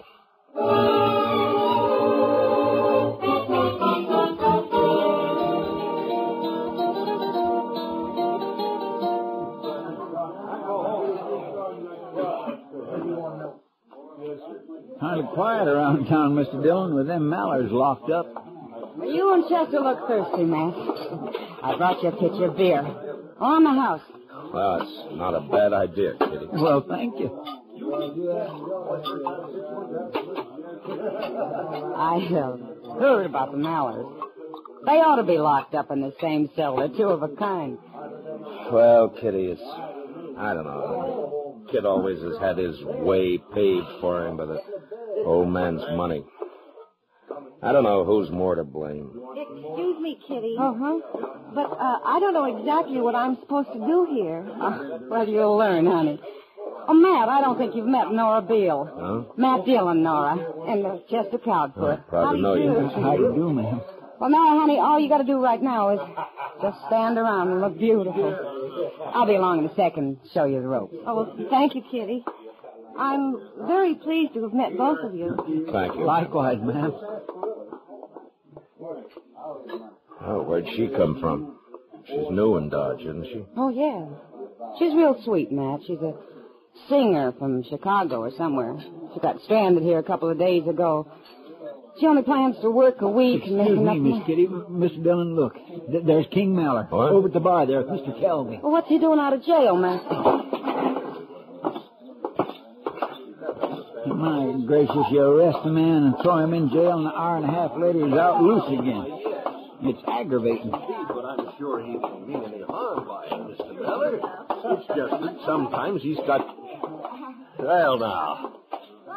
Now, Marshal, let's keep our tempers. Shut up. King, how did you get out of jail? When I've got anything to say to you, Dillon, I'll look you up. Now, Marshal, it's all perfectly legal. Mayor came down to his office, he fixed bail, and he released Mr. Maller and his son. They're both out, huh? Who went bail for this, Covey? Now, it's all in the best interest of the town, Marshal. Just like I've been telling Mr. Maller here. It was just a misunderstanding, and all of us hope he won't hold it against us. Covey, I ought to run you in for obstructing justice. What's going on? Somebody fired from the street, Mr. Dillon. I'll go out there. What? What is it, Kitty? Nora Beale got hit, Matt. She's hurt. Bad.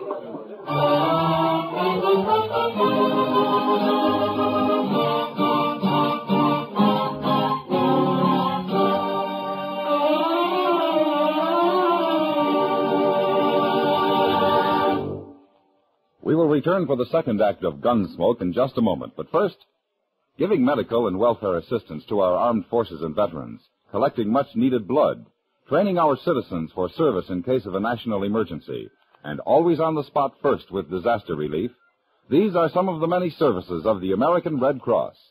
But this all costs money, $85 million this year. So please answer the call. Give generously to the Red Cross. Now for the second act of Gunsmoke.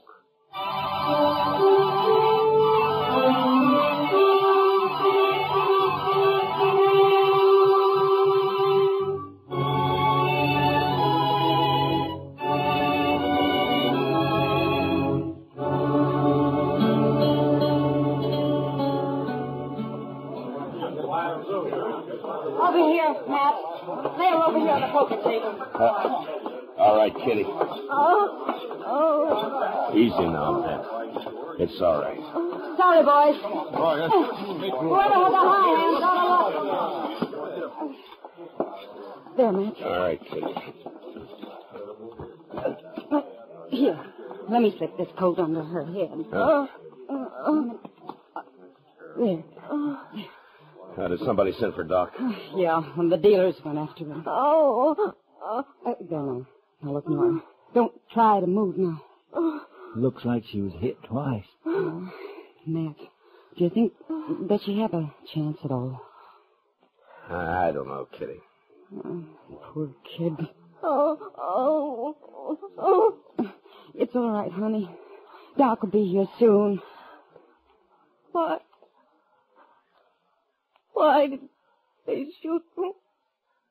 Well, I think they were trying to get me, Nora. Not you. Why did they do it? Why? Oh, Where's Doc? Why doesn't he get here? You want me to go after him, Mr. Dillon? oh, please, I feel so...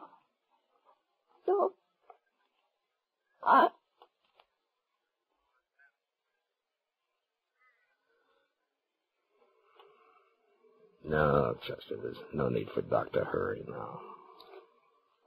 Matt, she was so... Yeah. Well, Doc can take care of it when he gets here.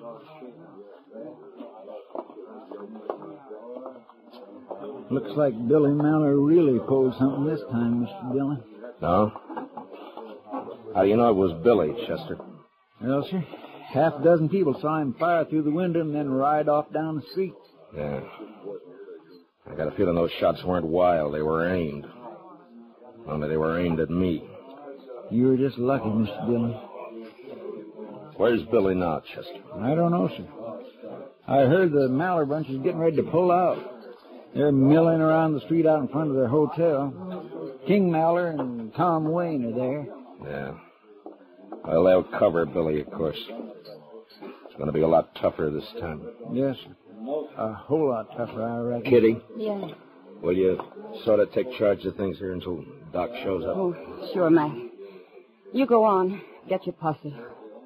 Posse? You'll need one, Mac. When you move in with a posse, you ask for a gunfight. Works on a man like an out-and-out challenge. I'm going to handle it alone. But there must be 50 of them, Mac. Only 3 that count. As long as we can control the Mallards and Tom Wayne, the others don't matter. Marshal! Huh? Oh, Kelvy.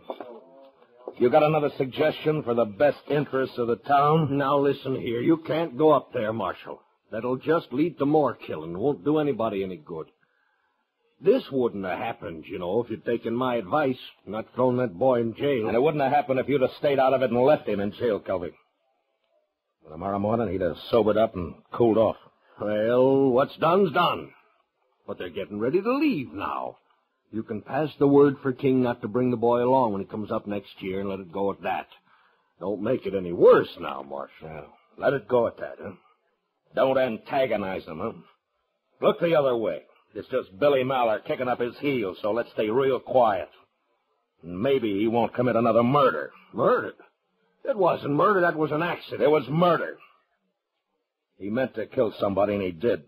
The only accident about it was the fact that he didn't kill me. Well, it's just a common dance hall girl. Nobody's going to pay any mind. I mind, Kelvy. And the law minds. And you stay out of this from now on. You understand me. Well, now, Dillon, you're not talking to some saddle bum. Yeah. Chester. Yes.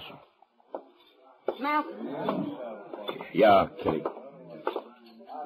it's not going to help to go get yourself killed. It seems to me I'm being sold awful short around here. They outnumber you 20-1. Kitty, if I let Mallard get away with this, I'd be through in Dodge City, and so would the law. It was hard work bringing the law in here. And it's been hard work keeping it here. And it'd be 10 times harder trying to bring it back if it ever got shoved out. Yeah. All right, Mac. But do one thing, will you? What? Wait here. I'll be right back. Give me the shotgun, Red. Right. Here. Take this shotgun with you. Red keeps it back of the bar, but you take it, Matt. It'll help the odds a little, at least. It's a good idea, Mr. Dillon. I'd sure feel a lot easier in my mind if you took it. Well, all right. Thanks, Kitty. I'll see you.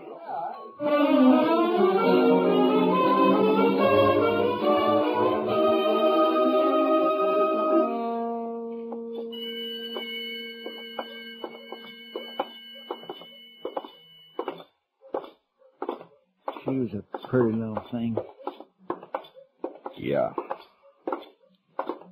Seems a shame.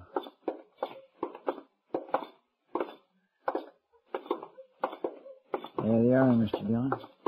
Out there in the street in front of the hotel. Yeah, I see him. Looks like the whole Mallard mob. This ain't going to be very easy. King and Wayne are there, but I don't see Billy. No, sir, I don't either. Those 2 are the ones to watch, Chester. Don't let them start a play. Yes, Mr. Dillon, I understand. Here comes the marshal, Mr. Mallard.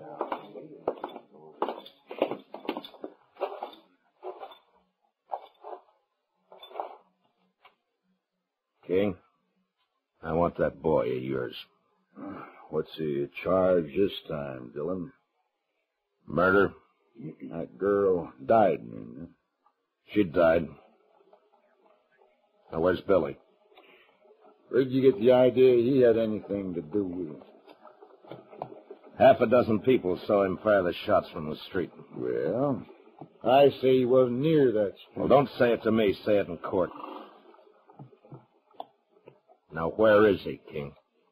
Marshal, there's 40 of my riders standing here in the street. Every one of them packing a gun. I suppose you just turn around and start walking. I said, where's Billy? All I got to do is give the word, Dillon.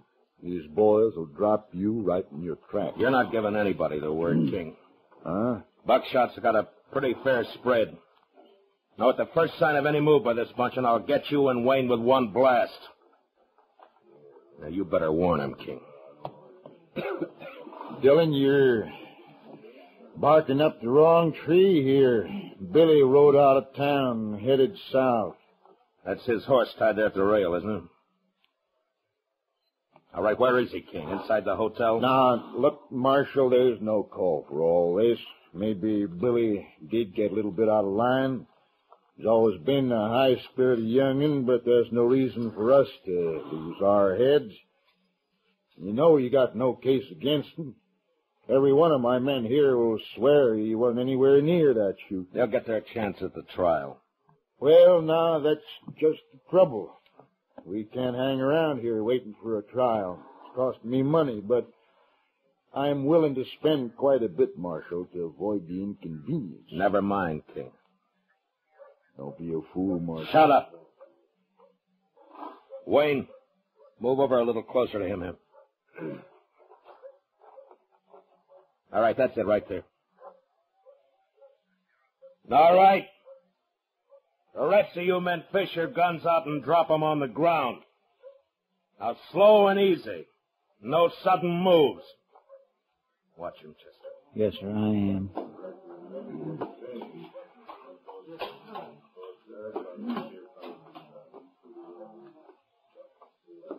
All right. Back up now, out into the street, away from those guns. A whole bunch of you. Move!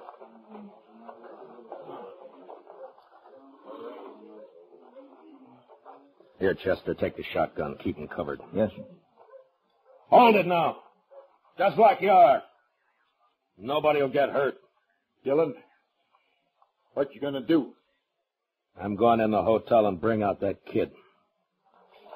Watch him, Chester. Yes, sir, Mr. Dillon.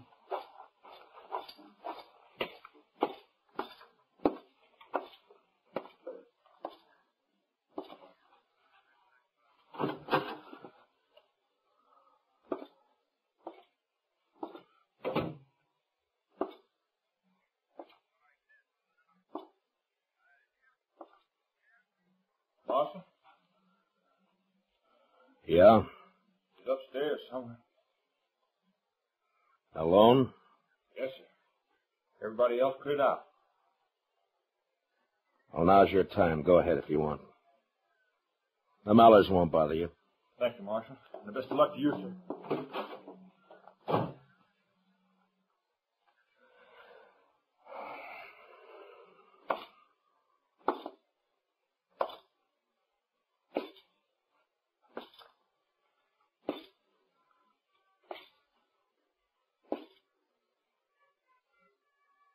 Billy?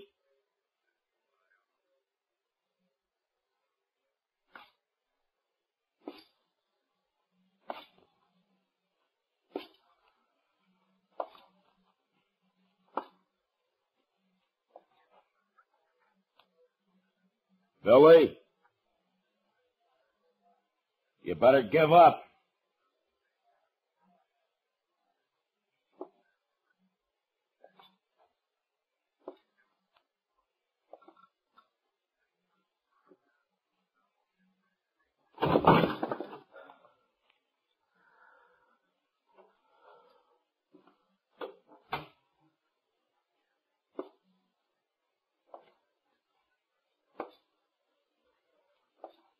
Billy? You haven't got a chance if you know what's going. Now hold it, Billy.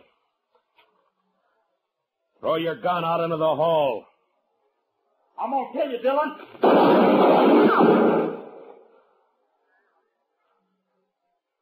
It's your last chance, Billy.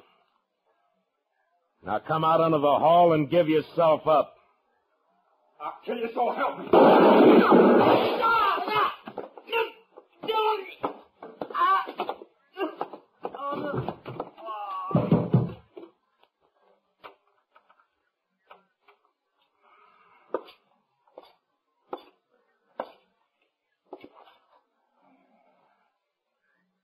Fool kid.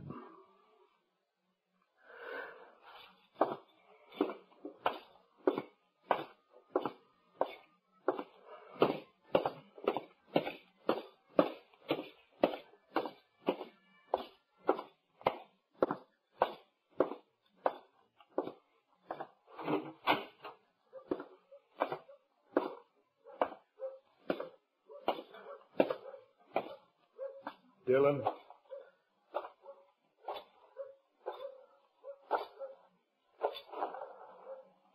Dillon, was that... Is he dead? Yeah. I gave him 2 chances. He wouldn't take them. Yeah. Headstrong. Always was. Guess maybe I didn't bring him up right. It's too late to worry about that now. But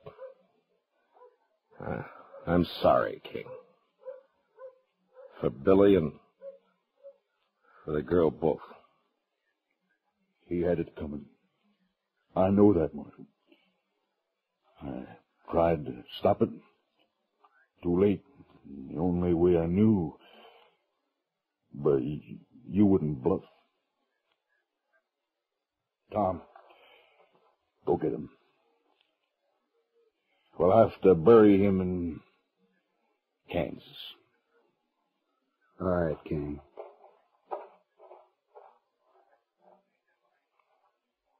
We'll be leaving Dodge right after.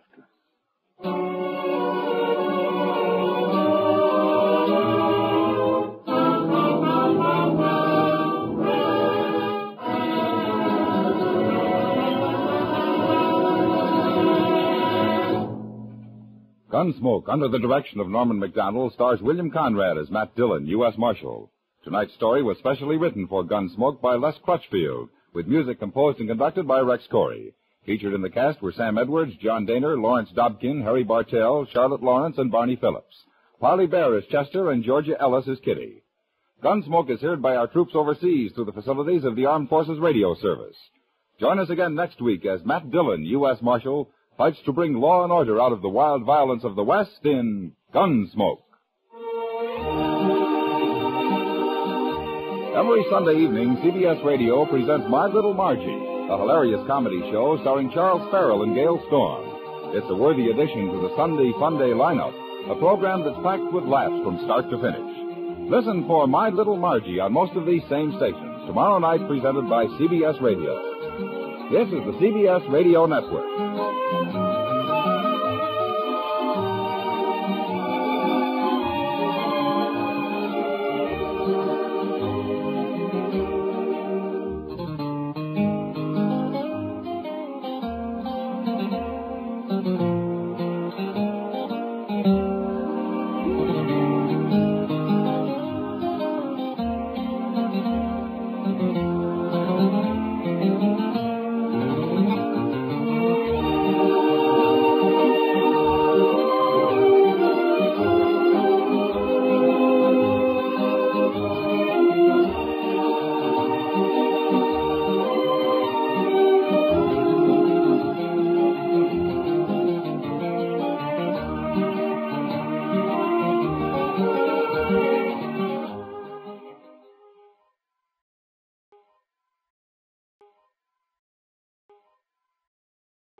around Dodge City and in the territory on West, there's just one way to handle the killers and the spoilers, and that's with a U.S. Marshal and the smell of gun smoke.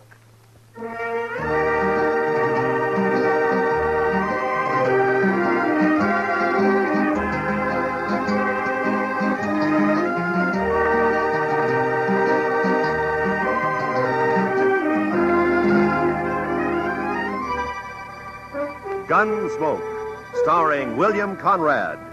The story of the violence that moved west with young America. The story of a man who moved with it. Matt Dillon, United States Marshal.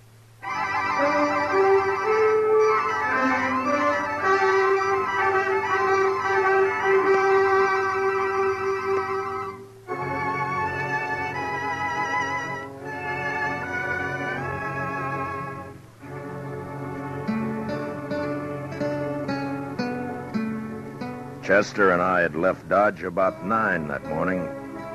It was a good day, clear with a snap in the air. The horses felt it too, and they wanted to move fast. Not in the lope that we were holding them to. Chester took a couple of deep breaths and liked what he smelled.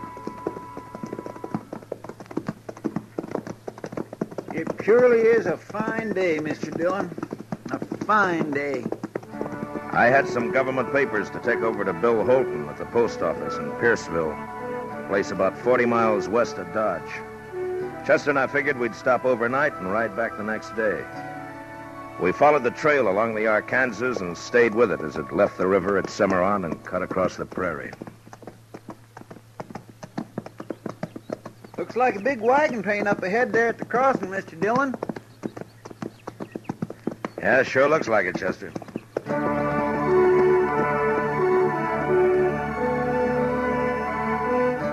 Chester was right. The dust cloud we'd seen became 30 and more wagons taking the Cimarron crossing. It was a shortcut of the Santa Fe Trail leading on southwest toward Raton Pass.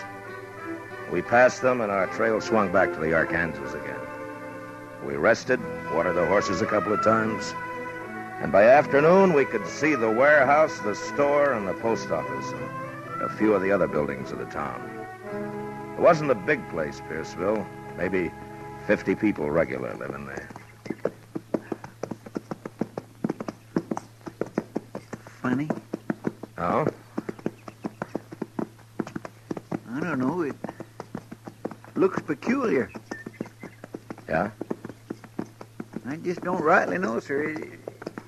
Just funny. It's peculiar. You mean nobody around? Yes, sir, that's what I was thinking. And that's what I thought.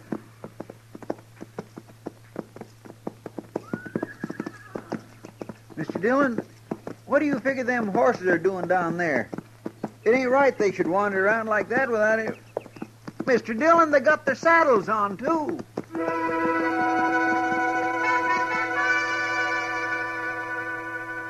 The horses were down the street, and as they heard us, their heads jerked up and they wheeled about and trotted off away and around out of sight.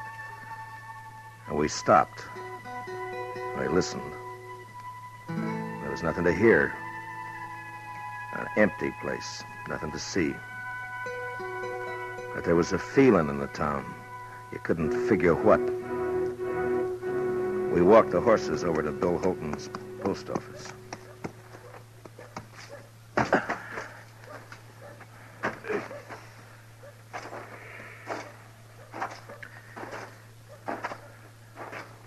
You think maybe everybody in town is sick, Mr. Dillon? No.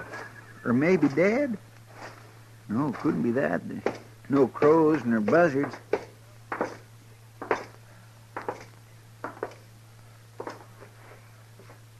Bill. Hey, Bill. Mr. Dillon, look yonder. The safe's open. What? What? He wouldn't leave the place like this. Come on, Chester.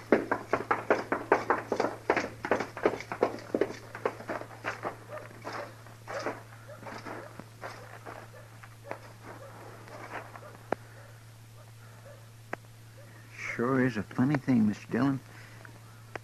I swear it gives me the willy-was. I never seen anything like it. Not a living soul in Hold the it, whole... Chester. Did you hear something? I'm not sure. Just wait a minute.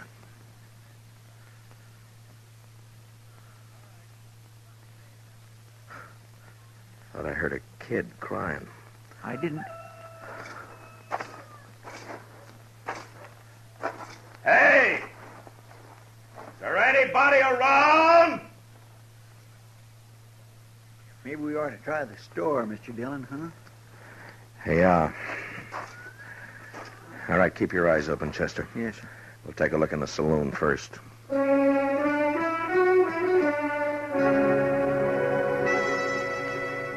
The saloon was about 200 feet back up toward the end of town. But we didn't get that far. They stepped out behind us as we passed the livery stable, and we never had a chance to draw. Get your hands up. High. And hold them there. We did, and I felt my guns lifted away. And then we got a look at what had crawled into Pierceville. There were 3 of them, and they were killers. Man gets to know the look in the eye of a killer. If you're lucky, you see it in time. Now, we weren't lucky that day. It's the law, Brill. Yeah. Where you from, mister? Dodge? Dodge? Hey, that's Dillon. No. It sure is. You Dillon? Marshal Dillon from Dodge? Yeah. Okay.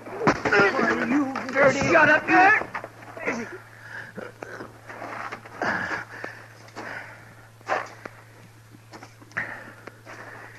You want to try that again? We will. Don't fret yourself about that, Dillon. You move in. Take him to warehouse, Brill? Yeah. Be a sight better to get rid of him, if you ask me. I don't think so. Not right now. We might be able to help. I've always wanted a U.S. Marshal to help me. Listen, Will. You take away his gun, you watch him. He'll be on his belly begging to help.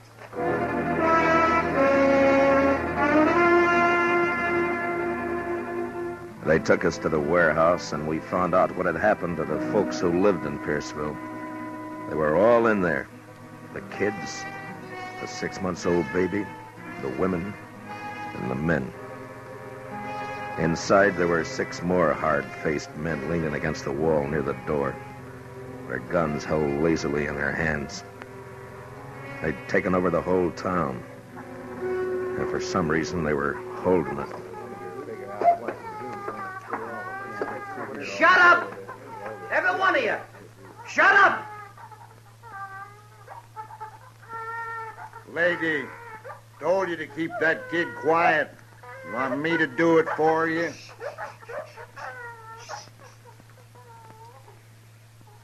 Mr. Dillon, Be you quiet, know what Chester. Yes. Now, asking you again. Which one of you shot my kid brother? You hear what I'm saying? Which one? All right. Maybe you know this fellow just walked in here with his pal. He's a U.S. Marshal out of Dodge. His name is Dillon. I'm going to make him accountable for what you make up to do. When a man does a killing, he's accountable. Ain't that so, Marshal? That's so? Okay. One of these folks killed my kid brother. And unless he talks up, there's going to be a lot of killing around here. You get that? Now, you talk to him, Dillon. You explain the law. I'm a fair man. I'm going to give you a couple of minutes. Don't nobody try nothing, because we'll be right outside. Don't try nothing.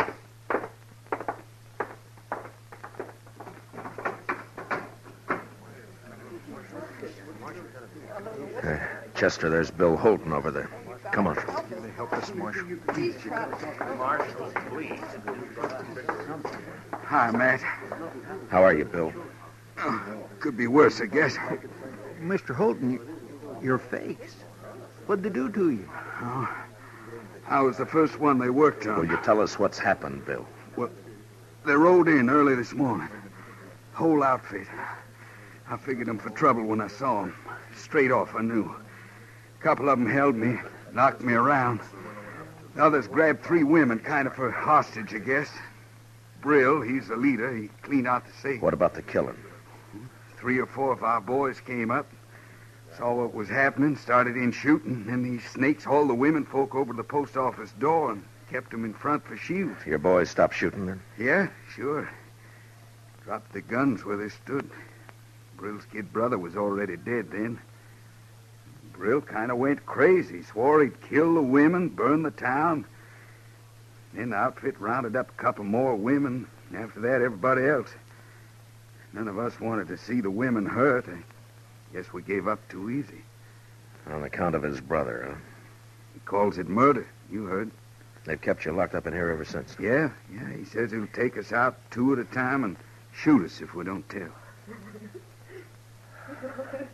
Do you know who it was? No. Like I say, 3 or 4 fellas were shooting. Even they don't know which one of them it was. Listen, Marshal, I'm Dave Maxon. I got a place outside of town. Listen, we got to do something quick. Yeah, sure. Take it easy, will you? My wife, that's her over there. She's got the baby. We come in this morning to get something at the store. You got to do something. All right, Mr. Maxim. Now just take it easy, will you? Look, there's 30 of us. The men, we could rush them. Some of us would get killed. Now listen to me. We got to get to the Marshal. I'm thinking all of us will get killed. And that's not the way. We got to do something. Yeah, I know.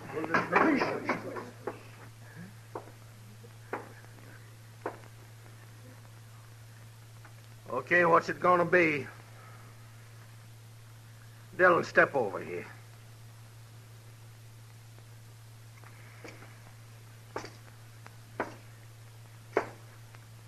Well, what do you say? I don't know. Seems to me you came here and broke the law. It's the chance your brother took when he got killed. That was murder. He was shot in the back. Maybe he got turned around looking for somebody to kill himself. It was murder. I ain't gonna stand here arguing with you, mister. Who did it? You think I'm bluffing? I tell you I ain't bluffing. If I have to wipe out this whole stinking town, I'm gonna do it. That doesn't get your brother back. You in the habit of killing women and kids? You shut up. Okay. Sanders, Carger, start with 2 of them. Take them outside. That fella. You. And him. No. Oh, no, not Dave. Oh, not you, Dave. No, not Dave. No. Brill, you're crazy. You do this and they won't even hang you. You'll be torn to pieces. You won't be around to see it. All right, go on, get him outside. Well, anybody got anything to say?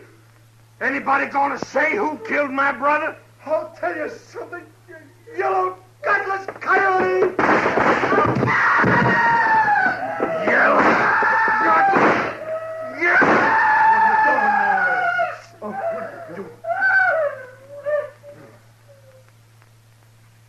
Anybody else? Okay. He don't count. We still need 2. You. Get away with him. Go on. They both of them outside. They took the 2 men out, and we stood there. Some of us looking at the body of Maxim with his wife sobbing over him. Others staring at the closed door. It had happened so quickly there wasn't time to think, to figure anything. And there wasn't any way to shut out the sound of what happened outside. Oh, no. I gotta do something. No, Bill, don't.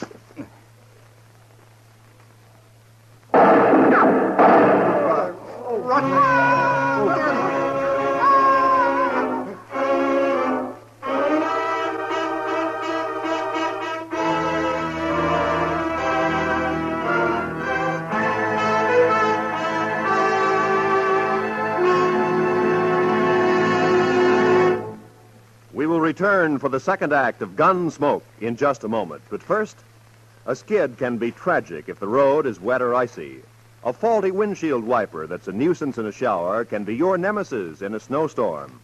The sum and substance of our message being, take extra care when you're driving under winter conditions. Make sure your car is prepared for winter, and then drive it with twice your usual caution. Now, for the second act of Gunsmoke.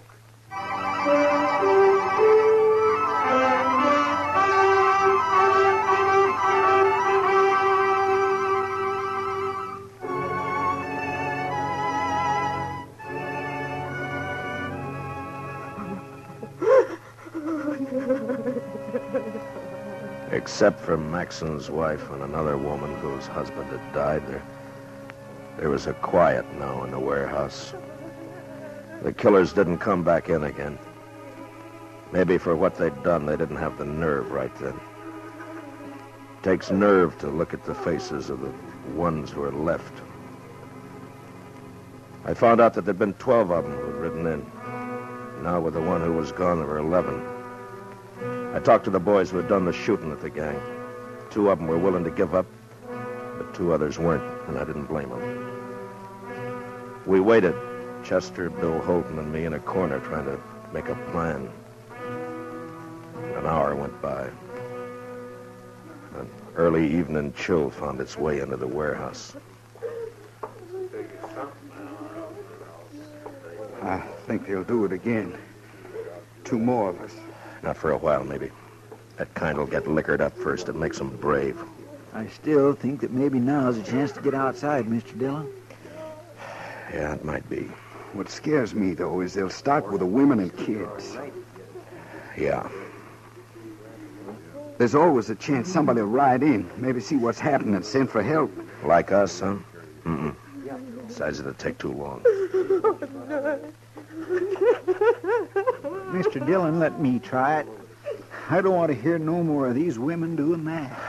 Just let me think, Chester. They're coming back. What? All right.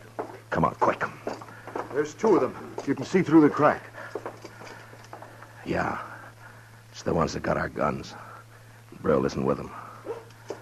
Chester, get on the other side of the door. Yes, sir. You, mister, and Bill, behind me. Okay, right me. Now, when they come in, grab them and tie them. Now, look. I want everybody to keep real quiet. Do you understand? Yeah.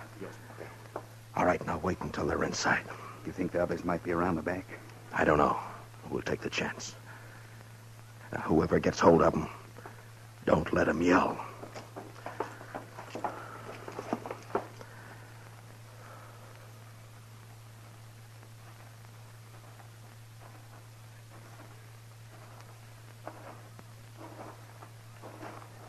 Hey, let me have a drink, will you? Here.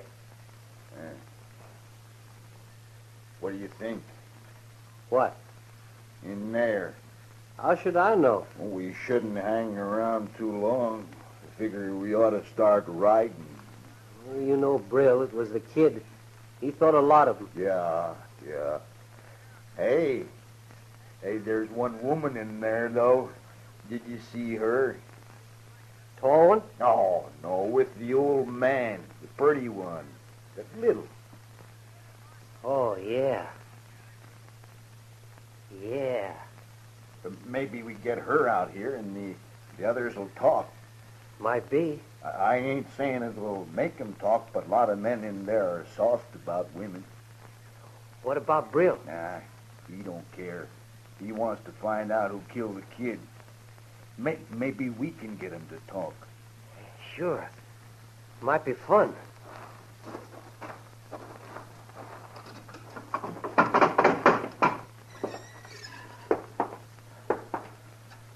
Hey, miss. No, you. Over there. Come on. We won't hurt you. We want to talk to you outside. Come on. He said come here. She don't want it. Cover me, will you? I'll go get her.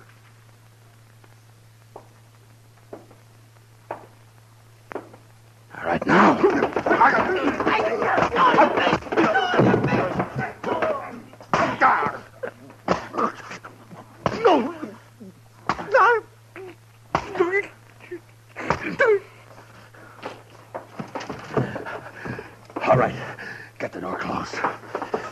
Mine only had but one gun, Mr. Dillon. Well, this one's got two. All right, which one of you here can handle a gun right? Frank's Donnelly? Yes, sir? Here. We'll split up the cartridges. Chester, get over by the crack there and keep a lookout. Yes, sir. One of the kids found an axe behind those empty crates, mate. Good. See if you can find anything else. Yeah, mate. Well, it's 3 of us now. 9 of them with guns. Yeah, except that we know that and they don't. Donnelly, you're going to have to stay here. Chester and I'll try to get some more guns. Now, you got a good chance to knock out a couple more of them if they come in. Shoot to kill them, you understand? I understand. Wait a minute, Matt. I'm coming with you. No. Listen, I used to throw an axe pretty good. I get close enough to one of them boys, I can split him. I'm coming with you. It's our only chance. You start shooting and the whole bunch will be on your neck. This is quieter. Okay, let's go. You see anybody, Chester? No, sir. He must be up the slough. All right, then open the door. Now, if we hear any shots back here, Donnelly, we'll come running. Take it easy now.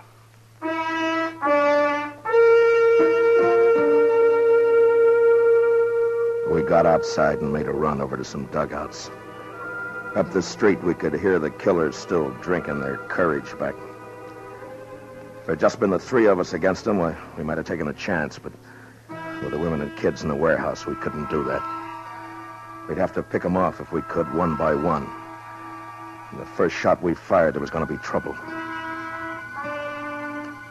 Out to the left of the warehouse in the evening shade, I saw the bodies of the 2 men they'd shot down. A dog was moving around, whimpering. A couple of minutes went by, and then we started around the back and made our way up behind the saloon. If we get in by the back door, Mr. Dillon, you think we could surprise them? We can't take the chance, Chester. Not with only 2 guns. They get us, and you know what'll happen. Yes, sir.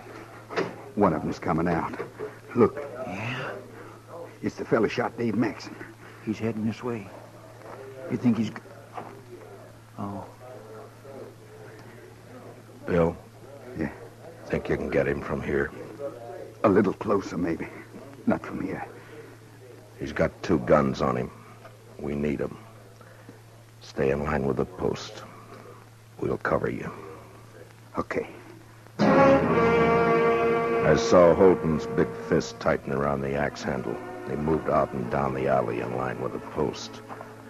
The killer never looked up. He just stood there, head down, swaying a bit. Then Holton stopped. His arm raised up and back. And the axe caught a gleam of light and must have thrown it into the killer's eye. He had just time to look up and see the thing before it caught him square.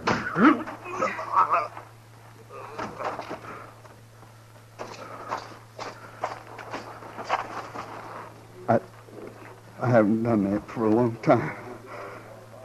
I only throw at trees and boards. I never did it to a man before. I never killed a man like that. Chester, get the other gun. Yes. All right, here. Here, Bill, take this. All right, we got 4 now. That ought to fix us. Now, look, I don't like what we're going to do, but it's the safest way. We go in there shooting, get them fast. In the leg, anywhere. Try not to kill, but don't give them a chance to shoot back. Yes, sir. Sure, man. You okay, Bill? You want to wait a minute? I'm okay. I'm telling you, I ain't leaving until the man killed my brother gets it the same way. No, sir, I won't hear that discussion. How long was that? Drink up, we'll go on back now and see if they change their mind. It's all right with me. They got Marshal Dillon out this time. Yeah. And that deputy. Yeah. Too many marshals around this country anyway. Sure.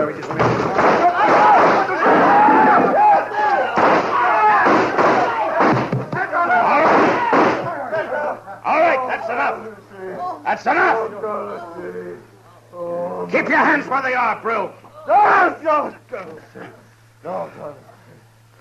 All right, Chester, take their guns. Yes, sir. I'm arresting you for murder, Brill. The rest of them with you. Killed my brother. Got him in the back. My brother, they murdered him. You know something? If I wasn't a marshal, I'd do the same thing to you right now. It's too bad I can't. I hope it hurts when they hang you, Brill.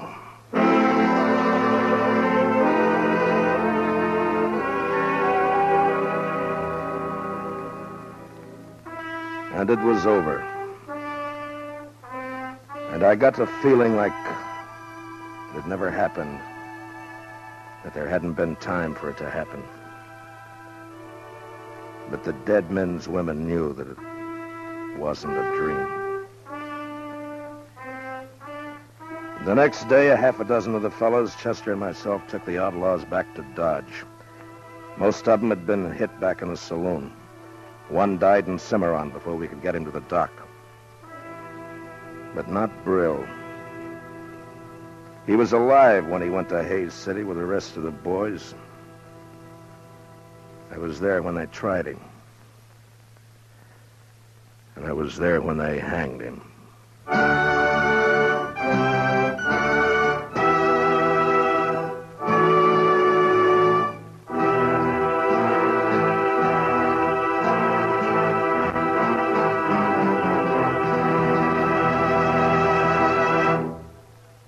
Gunsmoke, under the direction of Norman Macdonnell, stars William Conrad as Matt Dillon, U.S. Marshal.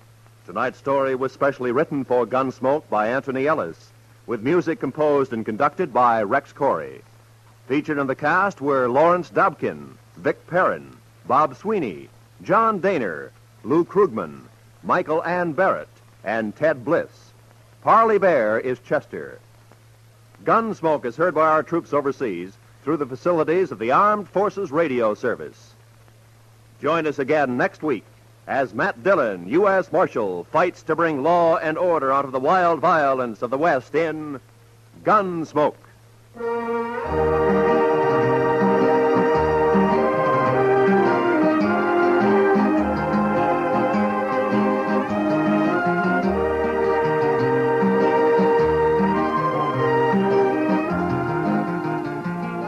Tomorrow night, CBS Radio raises the curtain on a new dramatic treat, The Theater of Stars. On the network that brings you Lionel Barrymore's Sunday Night Playhouse and thrilling stories of escape. Tomorrow night, for the premiere performance over most of these same CBS radio stations, hear lovely Joan Fontaine in The Guardsman. It's a sprightly, peppery adaptation of Franz Molnar's great French comedy, a romantic experience you will certainly enjoy. Remember, Theater of Stars, tomorrow night, premiere performance on CBS Radio. This is Roy Rowan speaking.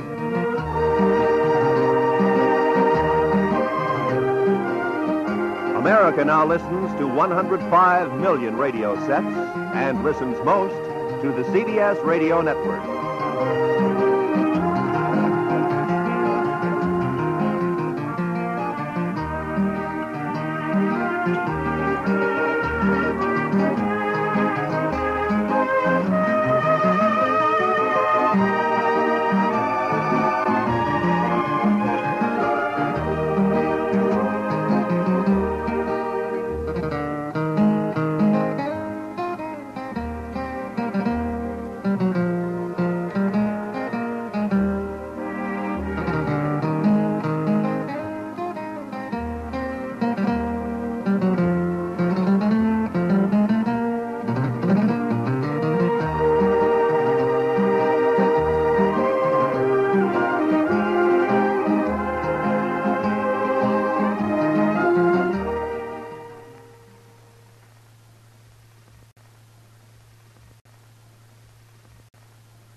There's just one way to handle the killers and the spoilers, and that's with a U.S. Marshal and the smell of Gunsmoke.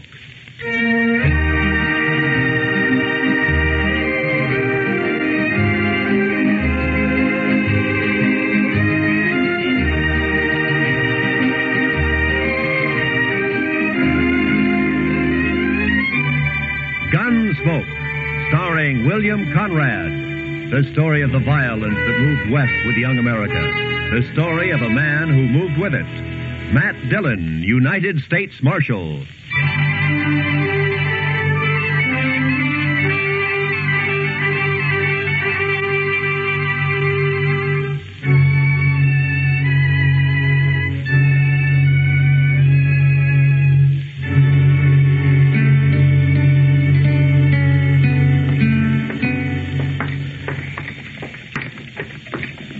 It's a cold morning, Mr. Dillon. Yeah, I'm ready for spring, Chester. The tail end of winter always gets on my nerves. Well, it shouldn't be long now. The worst of it's bound to be over. Well, I hope so.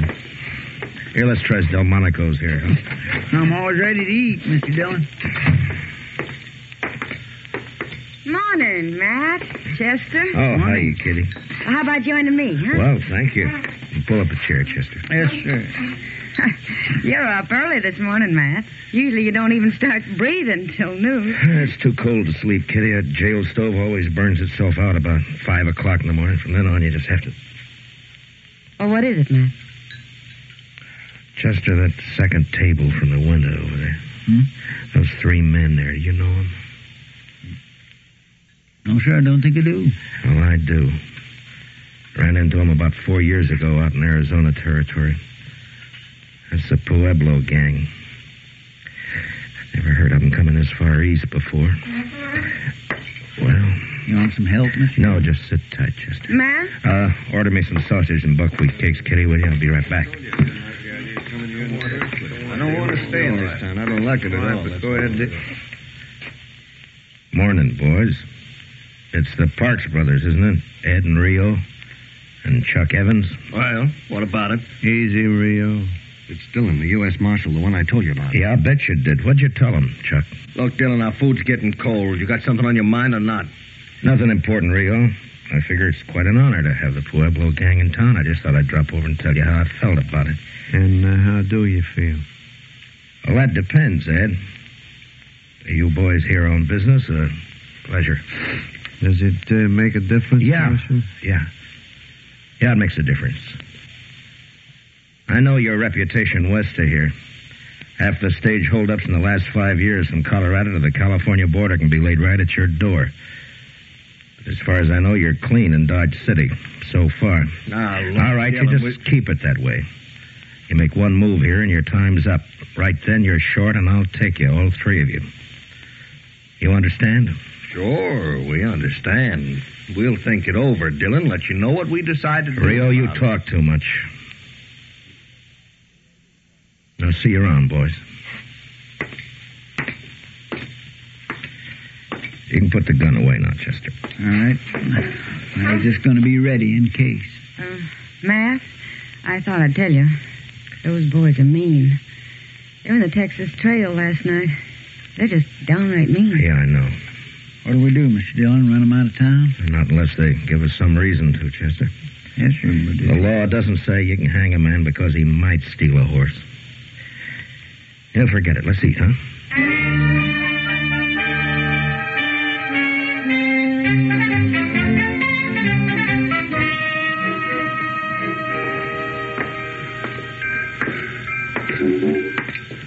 Our old train's just about ready to pull out, looks like. Yeah, it's on time. It's 3 o'clock. Be in St. Louis tomorrow night, Chicago the next day. If the engine holds up. They don't break down so much anymore. They're getting them worked out so they're pretty dependable. Yeah, I guess so. You ever get a hankering to take a trip back east, Mr. Dillon, just to see how things have changed? Not me, Chester. I've been on the frontier too long. I'd be lost back there. I wouldn't know how to act. I guess man could get his rope kinked over which fork to use or what to do with it. What? Oh, hi, Will. You down watching your competition pull out? There'll be a stagecoach running for a long time to come yet. Railroad's not bothering me any. Oh, I'm glad to hear that. Something else is, though. No? Matt, the stage from Buckeye is more than 2 hours overdue. I'm getting a little worried. Well, why? It's usually late, isn't it? Not on this particular day of the month. Oh, what's the day particular? Gold dust. Oh. This is the day those placer mines out there always ship their cleanup. Charlie's never missed getting it here at 3 o'clock on time for the eastbound Santa Fe. Not once. Who's riding shotgun, Will? Houston Jack? He's a good man. I doubt if there's any cause to worry. That shipment runs $80,000 or $100,000 sometimes, Matt. Never been laid before. Oh, Charlie will probably roll in any minute now. We'll see you later, Will. So long.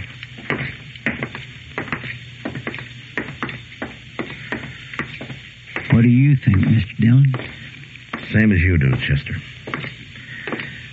Let's ride out and meet that stage.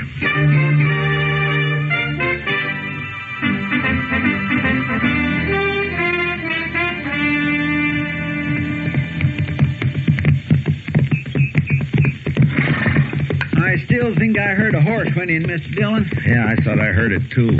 We must be an hour and a half from town the way the stage runs. It sure is late, all right. I hope late is all it is, Chester. I hope it's not... There it is again, Mr. Dillon. Yeah, it came from that draw over there, somewhere around that sumac thicket. Come on. Come on.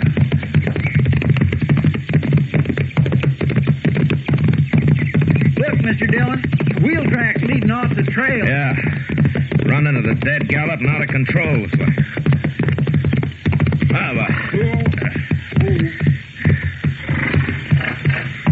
Well, Chester, there's the stage. I don't see any sign of life, Mr. Dillon. Let's take a look. There's tracks all around. Must have been 3 or 4 horses here. 3, the way I'm figuring it. I'll lay any odds you want that this is some of the... That's Houston Jack, Mr. Dillon. Yeah. Shot in the back of the head. And they didn't take any chances. They must have ridden up behind the stage and fired without any warning. That's probably what spooked the horses and started to run away.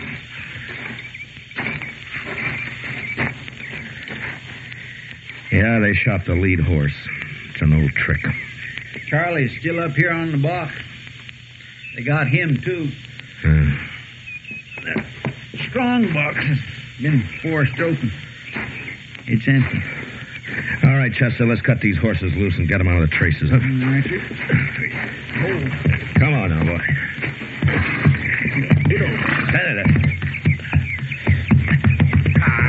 It's the same way they used to work it out west. Shoot the guard in the back and let the team run until they're far enough off the trail and then kill the lead horse to stop them. You mean that Pueblo gang? Yeah, who else? That's a good thing there weren't any passengers. They'd have got the same treatment. All right, there you go, boy. I think there were some passengers, Mr. Dillon. One, at least. What? There's a couple of trunks tied on top and a carpet bag of some kind inside the stage. Here, let's have a look.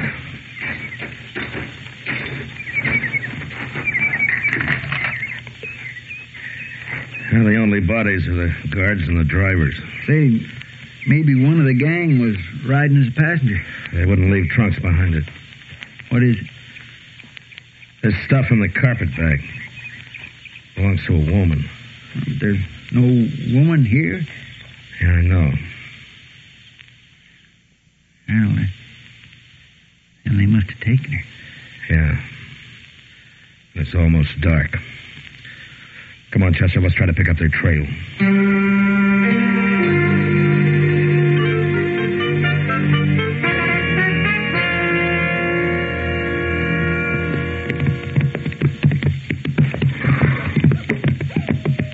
It's just no use going any farther, Mr. Dillon. It's too dark to tell what we're doing. Well, they were heading towards the river here. Let's take a look through these willows, and if we don't find anything, then we'll ride on back to town. All right, sir. I still keep getting a faint whiff of wood smoke from somewhere. I sure wish we would find the fire. It's getting colder in the... Wait a minute. Look over there. Well, I'll swear. It's fire, all right. Or what's left of one, Mr. Dillon. You suppose they're still I don't there? know. Let's leave the horses here and go up on foot, huh? All right, sir. Well, there's nothing moving. No signs of life. They couldn't have left too long ago.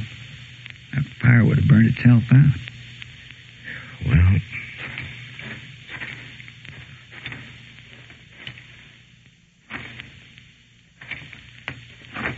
I'd say we're too late, Mr. Dillon. I think they've gone. Yeah, it looks that way, all right. Yeah, half hour or an hour ago. Made a fast camp, stayed long enough to warm up, and then they went... What was that? I don't know. They're over here, Chester. There's somebody lying on the ground. Help me. Help me, please. Here. Throw some brush on the fire, Chester. Yes, sir. No, it's all right, miss. It's all right now. 3 of them. Robbed the stage. Killed the driver and the guard. Brought me with them. Anything I can do, Mr. Dillon? No, Chester, I'm afraid not. For the love of it. Chester, get some light over here. Grab one of those branches that's caught fire. Mr. Dillon, just a second. Easy now, ma'am. Just easy now. It's going to be all right. I pleaded with them. Begged them to let me go. Here. This help any? Yeah, hold it over here. Helen. But they wouldn't. They wouldn't let me go. Helen Ford. And when they left, they drew their guns and shot me. Easy now. They shot me. You know who they were? Helen? Helen, can you hear me? One named Rio. One called Chuck. They sat on their horses. Shot me. Then they laughed. She's in awful bad shape, Mr. Dillon. We ought to get her to doc. Shot me. And laughed. But it didn't matter. Not that. No.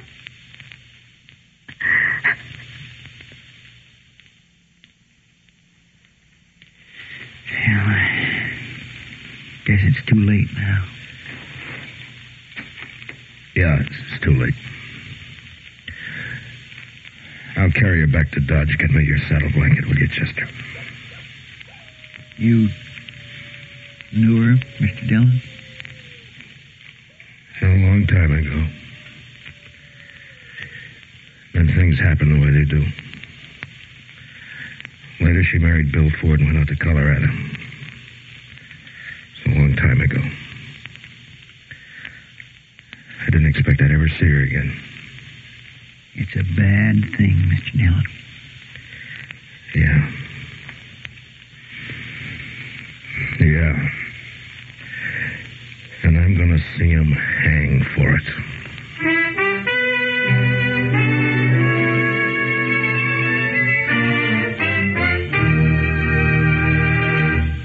We will return. We will return for the second act of Gunsmoke in just a moment. But first, everybody's got a heart. That's a plenty solid reason for everybody to support with generous contributions the annual fund drive of the Heart Campaign. Don't forget, what your money pays for is aimed at making the sick well and keeping the well from getting sick. Support the Heart Campaign again this year. Now for the second act of Gunsmoke.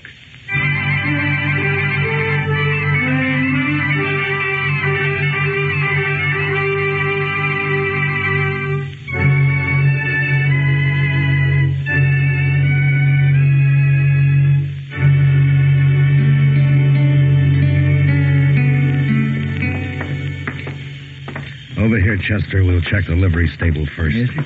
They could have pulled out, of course, but I'll lay odds they came straight back into town. It won't take long to find out. Now, let's go in. Who's there? Who is it? It's Matt Dillon. Is that you, Mr. Kelvin? Oh, yeah, sure is, Marshal. Here, let me get a lantern lit. I'm just fixing to lock up the stable and go over and grab myself a bite to eat. Running things alone again tonight. The confounded boy didn't show up. That like he's not drunk and seen... There. Well, come on, Marshal. We got a fire going back in the office. Come on back. Set us. I'd like to, Calvin, but we don't have time. I'm looking for some horses. Well, I got 'em, Marshal. You want to buy, trade, or hire? Just look. Yeah. There are 3 fellows staying over at the Dodge House. They've been there about a week. Ed and Rio Parks and Chuck Evans. They're keeping their horses here. Yeah, they are, right back here. And if I ever saw a ruination of good horse flesh, this is it. There. Take a look there. That one belongs to the oldest Parks boy, Ed, and the one next to it's Rio's. They've been rode, Mr. Dillon. They've been rode plenty. Yeah. What time did they come in, Kelvin? Well, about an hour ago, more or less. They're gone since forenoon, just come back a little while ago. Look at that horse. Been rubbed down twice. And he's still wet. They didn't say where they'd been, did they? No, not them. They ain't the talking kind. Just left their horses and went on over to the hotel. Well, wherever they was, though, they must have been riding like the devil himself was chasing them. Well, maybe he was. Thanks, Mr. Kelvin. Well, yeah. Yeah. Well, I guess there's not much doubt of it, Chester. No, sir. It was them, all right. And I could have stopped it before it happened. A man shouldn't be jailed on suspicion, I figured, just because he might do something wrong. Well, my.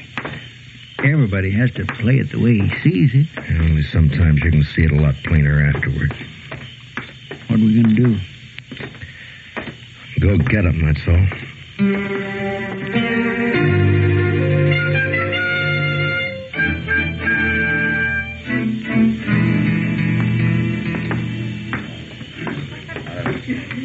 Well, where do we start looking? The Texas Trail. Oh, one thing, Chester, before we go in. Now, you leave the play on this to me, huh? Just keep me covered, that's all. Mr. Dillon, what was her name before she was married? Marlowe. Helen Marlowe. All right, come on, let's go.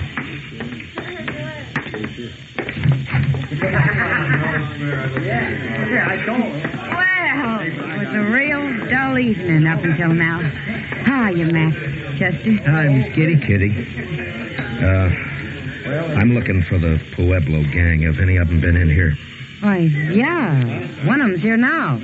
Rio Parks. He's over there at the faro table. Huh? Well, what's wrong, Matt? What happened? Now, they held up the Buckeye stage. Killed Charlie and Houston Jack. And a passenger. A woman. Helen Ford. Ah. All right, Chester. Be careful, Matt. Yeah, sure, Kitty. Just cover me, Chester. That's all. Yes, sir. 500 says I've got the car. That's too much to me. Are they going to cover me or not? What's the matter? You all a bunch of pikers? Maybe they haven't been out robbing stagecoaches, Rio. What do you mean by that? Maybe they don't make their living by killing women. Dillon, a man could get in trouble shooting off his mount that way. You're already in trouble. All right, boys, Rio's checking in his hand. The game's over. You can slide out at the end of the table over there. You're under arrest for murder, Rio. Don't know what you're talking about, Dillon. Murder. A murder that you're going to hang for. Now, where are the other 2? Go find them if you want them. I'm going to as soon as I finish with you. I said you're under arrest, Rio. Now get your hands up. Supposing I don't? You're not going to make any play. You don't have the guts. Shooting a man in the back is more your line, Rio. You're killing a woman. Now get your hands up. That's better.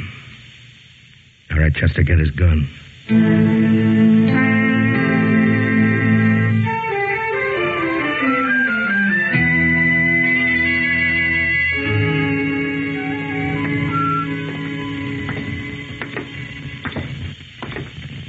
Seems like it's getting colder, Mr. Dillon.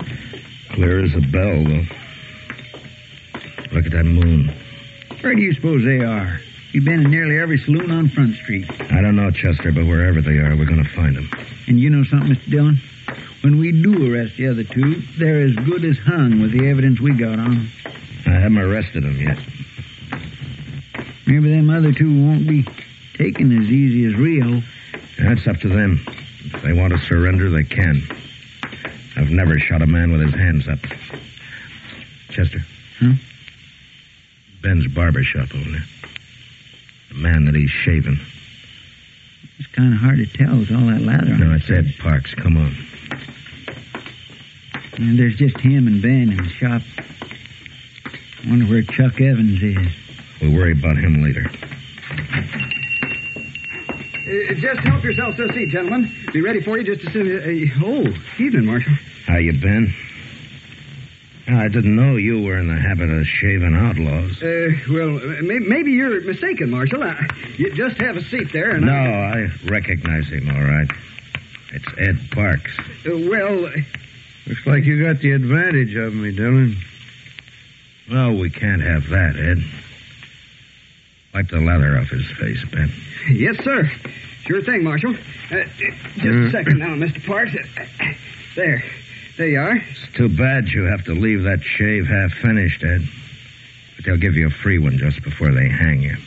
What are you talking about, Dillon? Now, gentlemen... Ed, you're under arrest for murder. Get your hands up.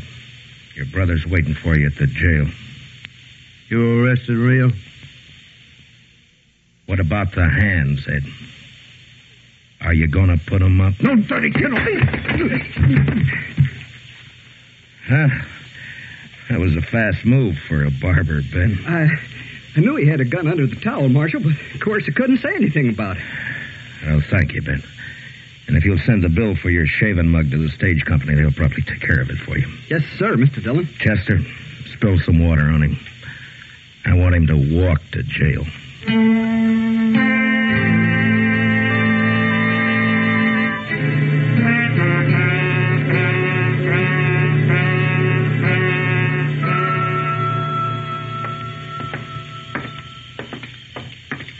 I'll bet Chuck Evans got clean away, Mr. Dillon. The word must have got to him. Well, he had to do it awful fast. The clerk said he checked out of the hotel less than 10 minutes ago.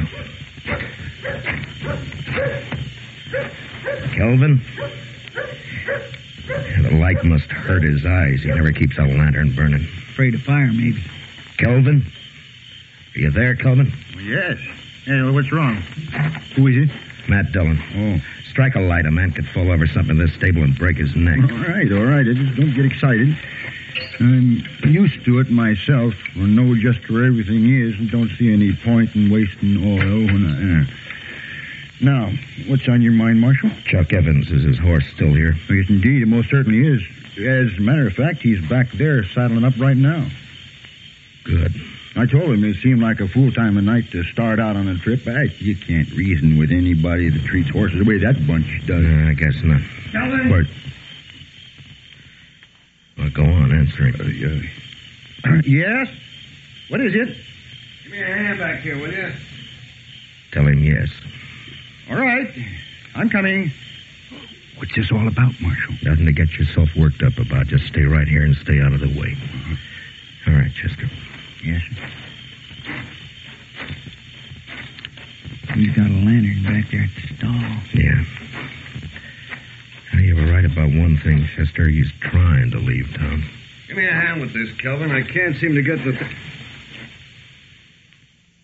You going somewhere, Chuck? Now, look, Dillon. You got nothing on me. Lay off. The Parks boys are in jail. I don't know anything about it, Dillon. You can't prove a thing, and you can't shoot me. I'm not even wearing a gun. It's hanging there on the saddle horn. Yeah. So I see. If the other boys did something, I don't know anything about it. You're a liar, Chuck. And you're a coward. You've got no call to talk like that. Now, you're under arrest. Chester, get his gun off his saddle. Look out, Mr. Dillon. He's got another gun. I'll kill you, Dillon. Say, help me. You're scared, Chuck. You're too scared to shoot straight. Help me.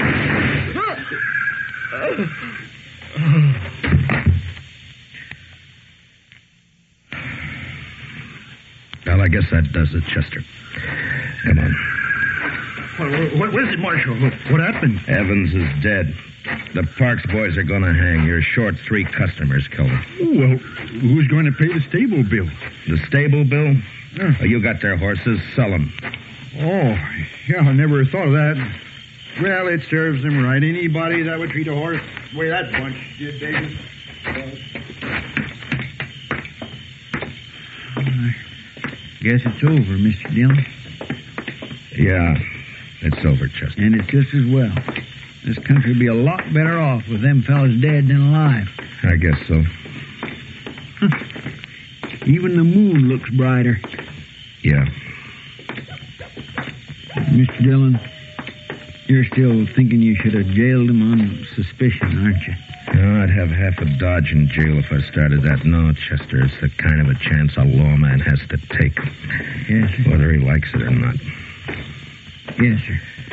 But I'm not liking it much right now. In the morning, I'm going to have a talk with the preacher about holding a service for Helen. It's about all I can do for her now.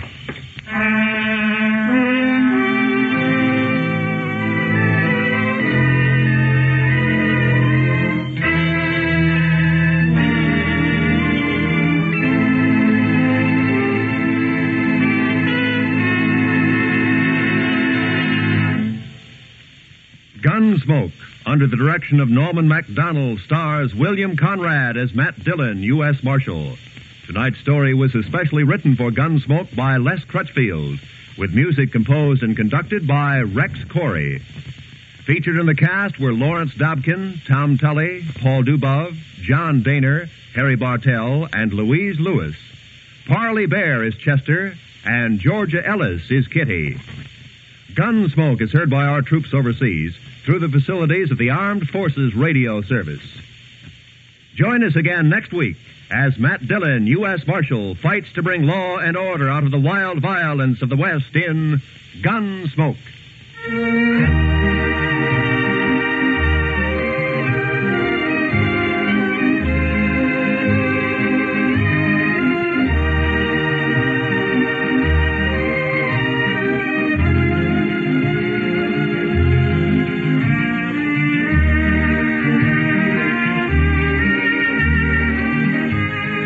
Godfrey. Yes, starting tomorrow on most of these same CBS radio stations, there will be more Arthur Godfrey and his gang, presented by CBS Radio for our Sunday listeners. Folks who are regular Arthur Godfrey fans know there's been a 30-minute roundup of Arthur Godfrey time Sundays at the Star's address. But starting tomorrow, there'll be 30 minutes more with Arthur Godfrey and all the wonderful Arthur Godfrey gang. This is Roy Rowan speaking. And remember, Lionel Barrymore is your host on the Sunday Night Playhouse on the CBS Radio Network.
America's Favorite Miser is coming up next. It's the Jack Benny Program.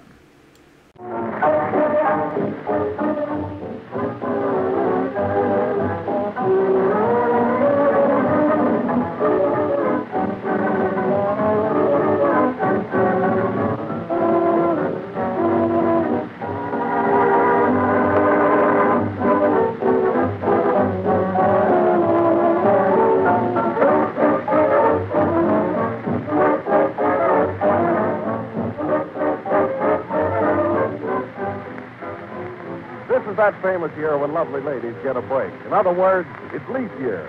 Well, forgive me, ladies, just this once if I hand out a tip to the bachelors. And that is, look before you leap, boys. Look into the important matter of food. And if she can't make biscuits and can't make pies, just be sure she does know about Jell-O. For a shimmering mold of glowing Jell-O has saved many a meal. That's because Jell-O tastes so good, full of extra rich fruit flavor, real fruit flavor, as refreshing and appetizing as fresh ripe fruit. That fruit goodness is sealed right in. It's full-bodied and satisfying. But just remember, you won't find it in any other gelatin dessert. No other has Jell-O's luscious, extra-rich flavor. There is only one Jell-O, and only Jell-O tastes twice as good as ever before.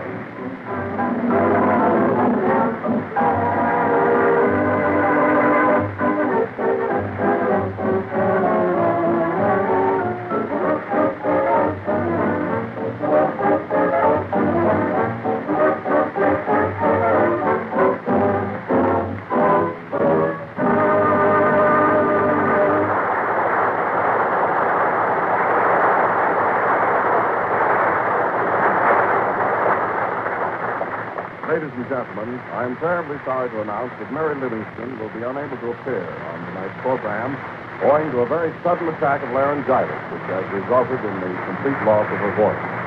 But she will be with us again next Sunday night. Oh, Kenny, I didn't see Johnny leading the orchestra. Where is he? I don't know, Don. I don't see Jack around either. Well, this is a fine state of affairs. Wonder what could have happened to them. I saw them get into a car about an hour ago. I hope they didn't meet with an accident. Maybe that's Ben. Hello. Oh, hello, Jack. Where are you? There you are? Well, how did it happen? Well, don't worry. We'll come right over. What's the matter, John? Why, Jack and Johnny were arrested for speeding and knocking over a telegraph pole. Gee, isn't that awful? Hey, Underwood, tune in the county jail and see if you can pick up Jack Benny, please. Okay. If I had the wings of an angel, da-dum-dum-dum-dee-da-da-dum. Hey, you in cell number 6. Shut up. All right. Say, what are you in for, buddy? I'm the keeper here. Oh, pardon me. Say, what do you get to eat here? Bread and water.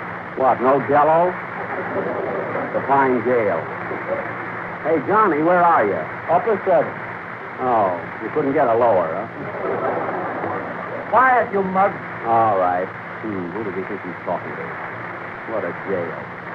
I feel like a quarter in Don Wilson's pocket. I'll never get out. This way, miss. Here's the guy you want. Talk at a distance and make it snappy. Why, it's Mary's sister. Hello, Mamie. What happened to Mary? She's got laryngitis, Jack, and she sent me over to see if I could do something for you. What happened? Well, we left Johnny's house driving to the studio, and we were only going 72 miles an hour. Gee, they can't put you in jail for that. They can't? Where do you think I am, in Bermuda? Thought you had a slight accident. I ran into a telegraph pole. Gee, this is a nice room you've got, Jack. Did you have to take a leak? Yes. Where's Johnny Green? In the next cell. Oh, Johnny. Here's Mary's sister. You remember Mamie? Oh, sure. Hello, Mamie. Hello, Johnny. What are you laughing at? Gee, look at Johnny's haircut. It reminds me of a popular song. Well, what do you mean? It's round and round. Whoa, ho, ho, ho, ho. It's round and round. Stop clowning, will you? Say, Mamie, can't you do something to get us out? I don't want to stay here all night. Yeah, don't you know anybody? Sure, Jack. I know one of the biggest politicians in town. He's a great friend of mine, and he'll get you out in no time. Where's the phone? There's one over in the corner there with a ball and chain on it. Okay. Gee, I hope you can do something, Johnny. So do I. Hello, operator. Get me Michigan 4099. Yes. Gee, it was nice of Mary to send her over. I'll say. Hello, is this you, Matt? This is Mamie. Yeah. How are you, you big palooka? The cinch, Johnny, isn't it? Hey, Matt. Where did you go after you left the Grove last night? Oh, did you? No. Yes. No. Get to the point, Mamie, will you? For heaven's sake. What's that? Sure. Oh, sure, I'll be glad to. See you next Friday night. Thanks, Matt. Goodbye.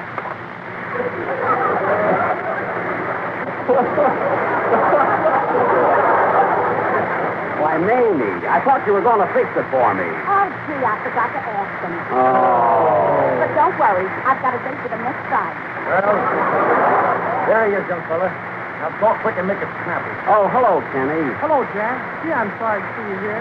Me too. There's Johnny in the next cell. Say, Kenny, you live here in Los Angeles. Can't you do something for us? Sure. I know the biggest politician in town. Where's the phone? Never mind. We just had that.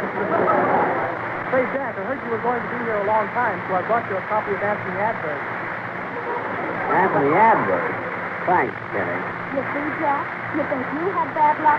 Anthony Adverse. You should have had laryngitis instead of Mary. Well, I'm just trying to cheer you up, you little convict. Say, Keeper, I want to see Jack Benny and Johnny Green. Well, there they are. Now make it snappy. Oh, hello, Don. Gee, I'm glad you dropped over. I don't see you, Jack. Where are you? Right here in cell 6. Well, don't forget the Jell-O. Cell 6 delicious flavors. Strawberry, raspberry, cherry, orange, lemon, and lime. Even in jail, I get that. Oh, Don, can't you do something for us? Certainly, Jack. I've made arrangements with the judge so that you can broadcast from here for your next 2 options. That's fine. Where's the microphone? Right here. Well, give it to me. Stand by, Kenny. Well, hello, folks. This is the J-Lo program. And Kenny Baker will now sing Little Rose of the Rancho from the motion picture Rose of the Rancho. Please sing, Kenny.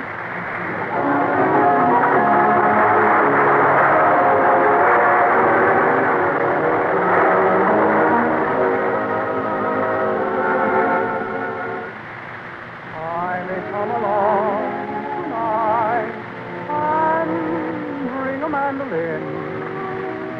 Oh, mandolin or a violin. I may come along tonight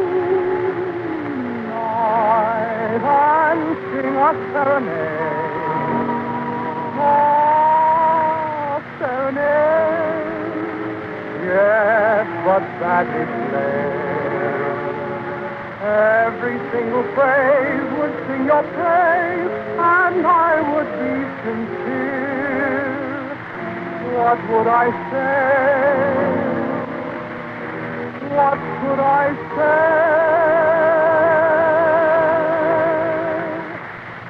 I could call you a flame or a flower. I could call you a song or a star, but I know, little rose of the rancho, I could never say how wonderful you are. I could call you a gift from the angels, for I feel in my heart you're divine. I could call you the only one I'll ever love. Oh, but why have I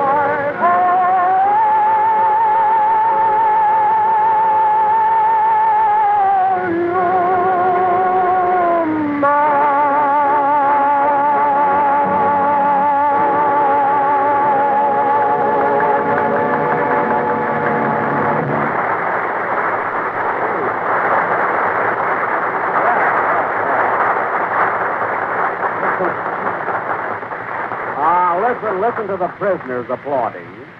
That was Little Rose of the Rancho, sung by Kenny Baker, coming to you from the grill room of the county jail. That was very nice, Kenny, but you were behind 2 bars of music. That's better than being behind 8 bars like you are. Oh. Come on, visitors. Your time is up. Who, me? No, your time is my time. Well, see you later, Jack. We'll see what we can do. So long, Don. Goodbye, Johnny. Bye. So long, fellows. So long. Hey, Johnny, there's some awful-looking characters in this jail, aren't there? I'll say. Look at that colored fellow over there in the opposite cell. Yeah, I wonder what he did. Hey, son. You calling me? Yeah. How long you in for? I'm here on parole. Leavenworth's in my home.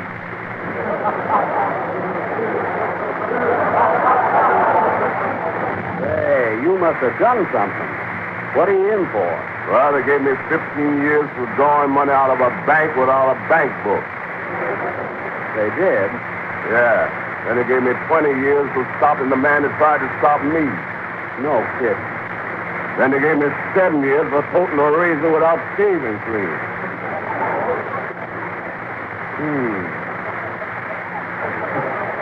Well, is that all? No. Gave me 30 days more for just being no good. Oh, say, what's your name? Clarence Muse. Clarence Muse?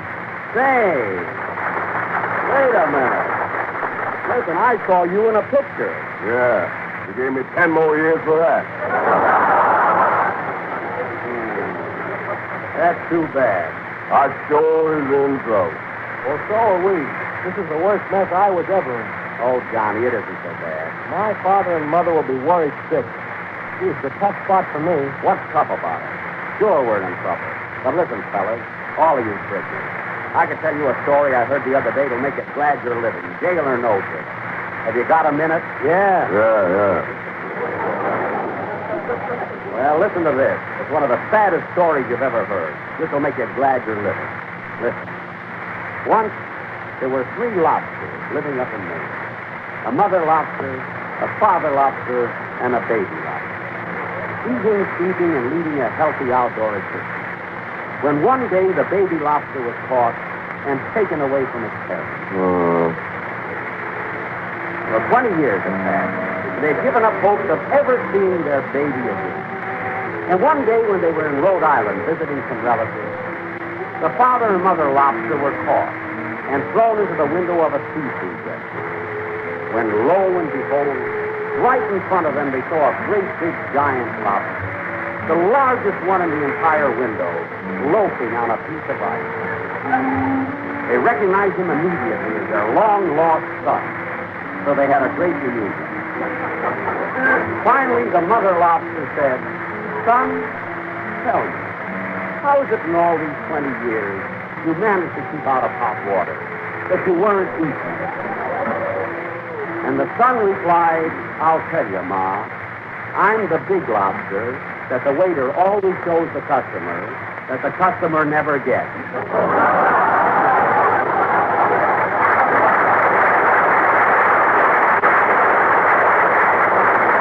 Now, isn't that sad, Johnny?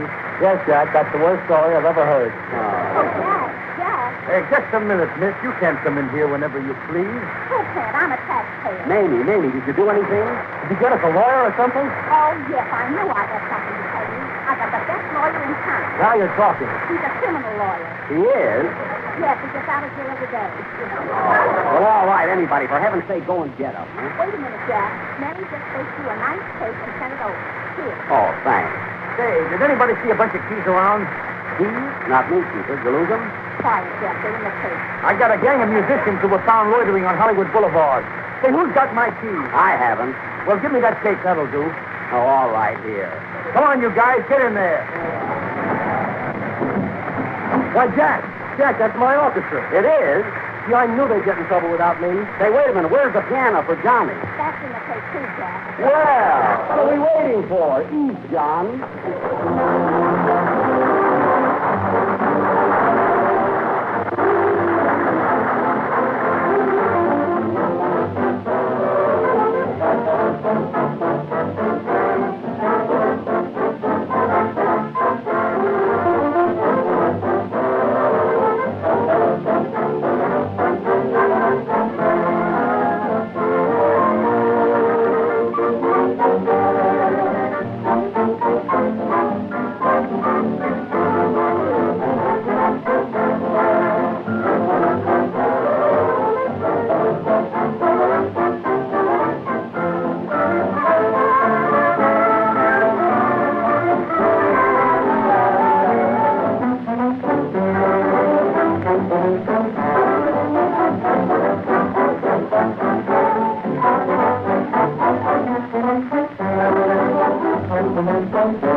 the idea of throwing those balls? Oh, pardon me. I'm just killing a little time, that's all. You know, there's really nothing to do around here. If I cause any damage, I'll be glad to pay for it. Oh, yeah? Say, where did you get that saw? I gave it to him. I belong to a sawing circle. If I had the wings of a swallow... Pardon me, Chief. Is Mr. Jack Bennett talking here? Yeah, here he is in cell number 6. Well, hello, stranger. Hello. Why, you're a fugitive from a train gang, eh? Yeah, say, I didn't know you were a lawyer. What else? Here's my card. Schuster, Schuster, and Slapperman. Yeah, which one are you? Clarence Barrow. Oh. Now, babyface Benny? Babyface Benny? Now, please, explain the whole situation. What did you do? Well, I was driving my car, and I... You didn't do it. Oh, yes, he did. We have 3 witnesses. Mamie, will you please go home? Now, give me a rough idea what happened. I won the full details. Well, I was driving 72 miles an hour and ran into a telegraph pole. You were going 15 miles an hour and ran into a toothpick. Remember that. Well, how do you know? I got 3 witnesses coming from Chicago. Now, Mr. Bennett, the judge will ask you plenty of questions. Like, for instance, where were you on the night of April 12th at 4:45? Well, I don't remember. That's it. But supposing he asks me questions about the accident. You don't remember. Listen, I was driving 72 miles an hour and I knocked down a pole. Don't be foolish. You wasn't driving and the pole knocked you down. Yeah, but what if the court proves different? Then we'll give a heteroscopic. What's that? $10 extra.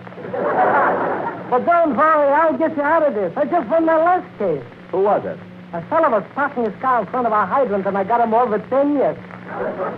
Do me a favor. Will you go over there and defend Johnny Green? Where is he? Right there in the next cell. Oh, you're Johnny Green, I'm presuming? Yes? Well, what didn't you do? I don't remember. Likewise.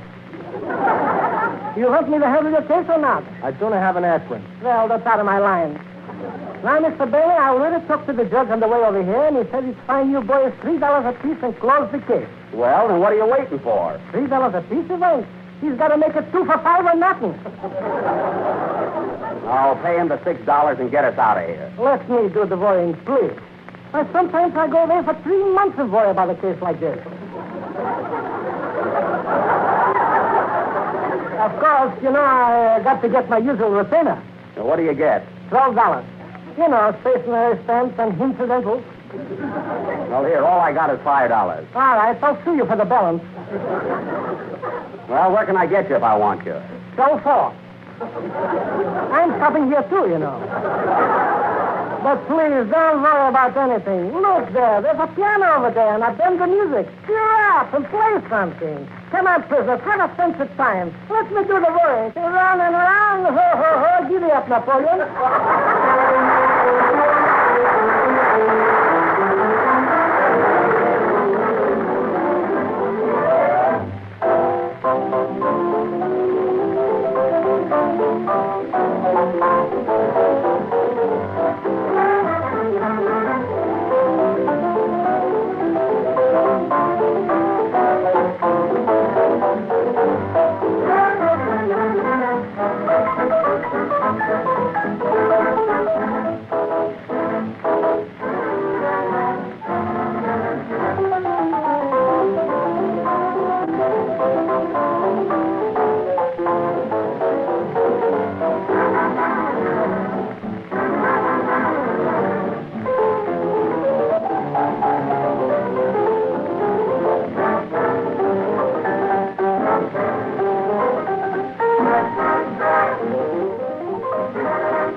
as music goes round and round with Johnny Green at piano. And now we take the microphone to the courtroom for the trial of Jack Benny and Johnny Green. Order in the court. Good morning, Judge. Where do I know you from? I read your magazine.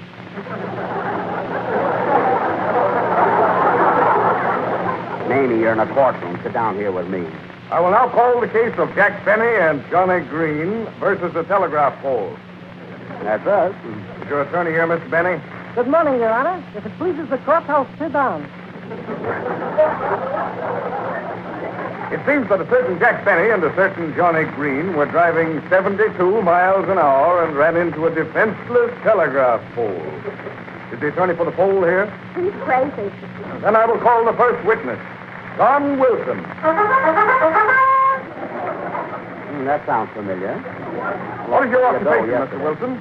I am a salesman for Jell-O, the largest selling gelatin dessert in the world. Are you acquainted with the defendant?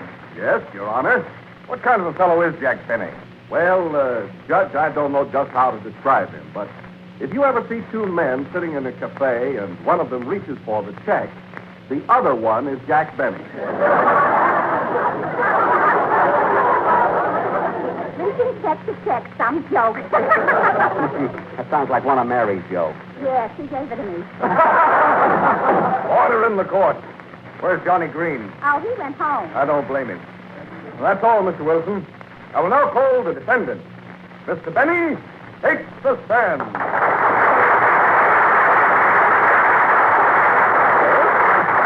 Thank you. A funny thing happened to me on the way to the studio. Quiet. Oh. You swear to tell the truth, the whole truth, and nothing but the truth to help you? I object. Objection overruled. You swear to tell the truth, the whole truth, and nothing but the truth to help you. I don't remember. Is that right, lawyer? Precisely. Were you or were you not stepping on the gas at the rate of 72 miles an hour? I don't remember. You'll have to ask my foot. What do you mean you don't remember? I object. Why do you object to that question, attorney? That's embarrassing to my client and unprofitable to me. Next witness. Miss Mary Livingston, take the stand. He's got laryngitis. I'm taking your place. What do you want, sour puss? You swear to tell the truth and nothing but the truth, nothing but the truth, nothing but the truth, nothing but the truth, nothing but the truth, nothing but the Give me truth. the new needle, Judge. How long have you known the defendant, Jack Benny? I object. How am I doing, Judgy? Now tell me, young lady, what is your occupation? I wash dishes and double for Mary Livingston. Were you or were you not with Jack Benny at a party this afternoon? I object. What right have you to object? He don't remember. Is that right, Jack? Precisely. Hey, wait a minute, attorney. Didn't I once send you to San Quentin for grand larceny? You got me that time, Judge. It's awful warm in here. I think I'll go home. I object. It wouldn't help you. Goodbye. Now, Mr. Benny, didn't you have to leave Waukegan, Illinois in a hurry in 1912? Now I object. Say, listen, Judge. Didn't you attend a party in Culver City last night and with a pretty wild affair? I object. And when you got home that night, didn't you try to open your door with a shoehorn? I object. Oh, you do, eh? And weren't you seen at the Trocadero last Wednesday night with a beautiful blonde? I object. It was Mary. Oh, yeah? Then I object. Order. Order in the court. How much time we got left, Judge? Only about 3 minutes. Are there any more witnesses? Yes, Johnny Green's orchestra. Take the stand, boys. Order! What were you boys doing this afternoon between the hours of 4 and 5? Tell 'em, boys.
forget the first bicycle I ever had.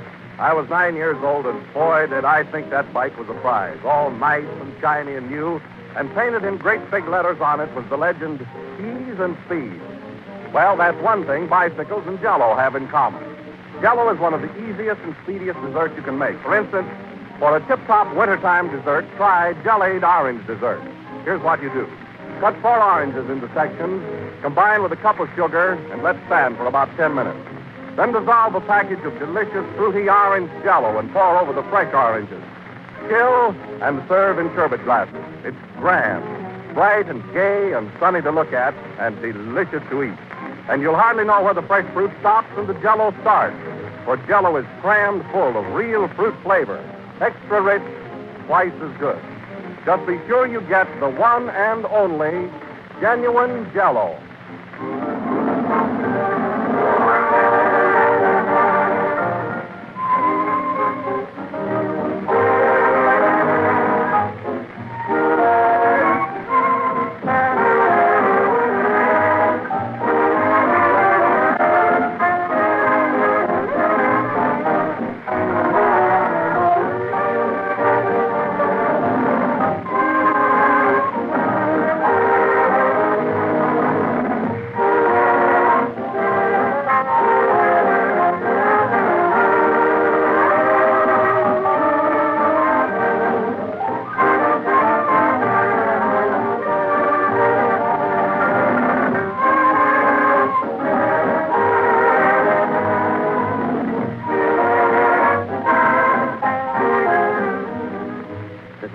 Number of the 17th program in the new Jell-O series, and we'll be with you again next Sunday night at the same time. And you know, folks, Mary, with her laryngitis, has been here all the time listening to this program. How did you like it, Mary? I can't talk. See, now I can. See, I told you. Good night, folks.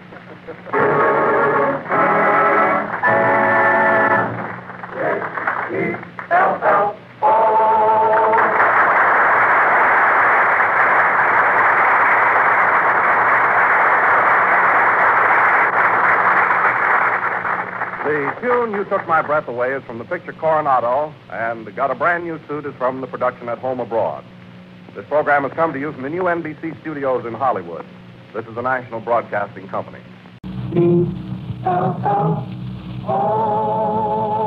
The Jell-O program starring Jack Benny with Johnny Green and his orchestra. The orchestra opens the program with Eeny, Meeny, Miny, Mo from the picture To Beat the Band.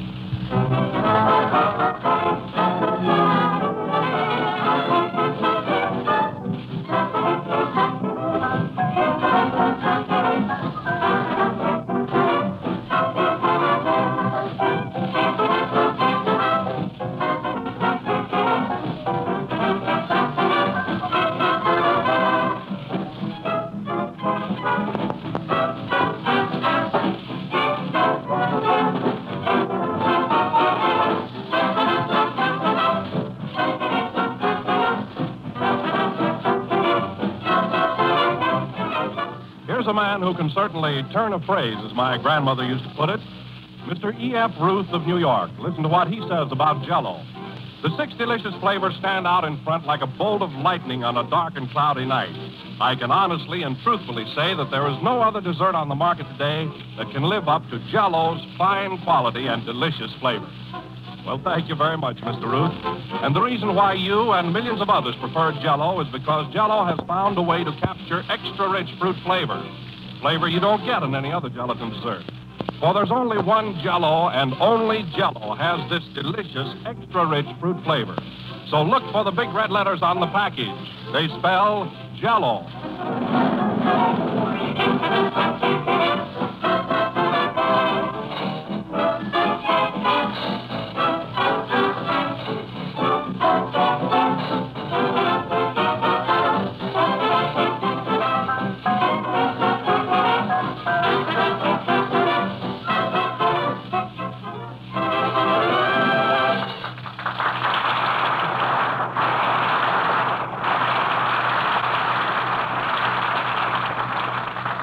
And now we bring to you the cheerleader of this program, Jack Benny.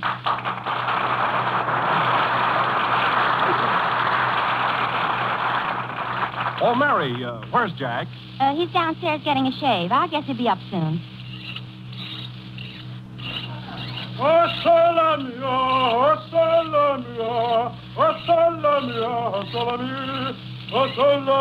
Say, Barber, what's the name of that song? I think you call him Osolamir. What does that mean in English? Osolamir. I see. That's a nice haircut, Pasquale. Now, give me a quick shave. I've got to get upstairs and broadcast. Just once over. You want just a shave or a first-class shave? I only want to bleed in one or two places. Well, I do a good job. Say, you know George Bernard Shaw? Yes. I always shave him. Well, he certainly doesn't look it. Hurry up, will you?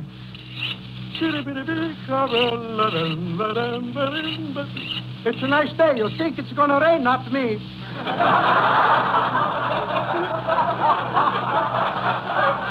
Yeah, make it snappy, will you, please?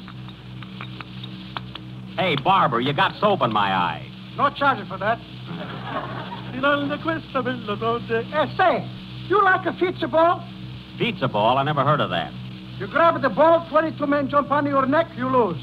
Oh, you mean football? Yes, I like it. I think Alabama has a great team this year.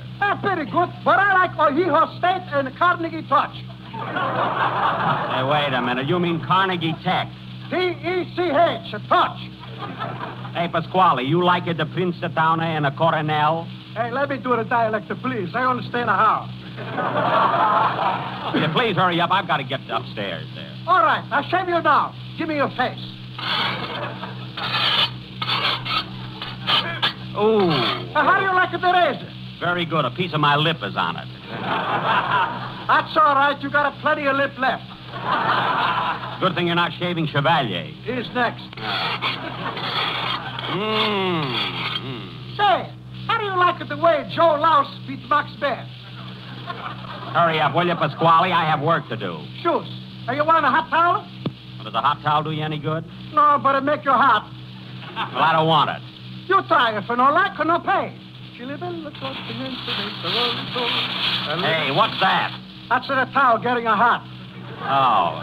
You want a face massage? I make you look just like a Shirley Temp. I don't want to look like Shirley Temp. I want to look like Jack Ben. I don't want a hot towel.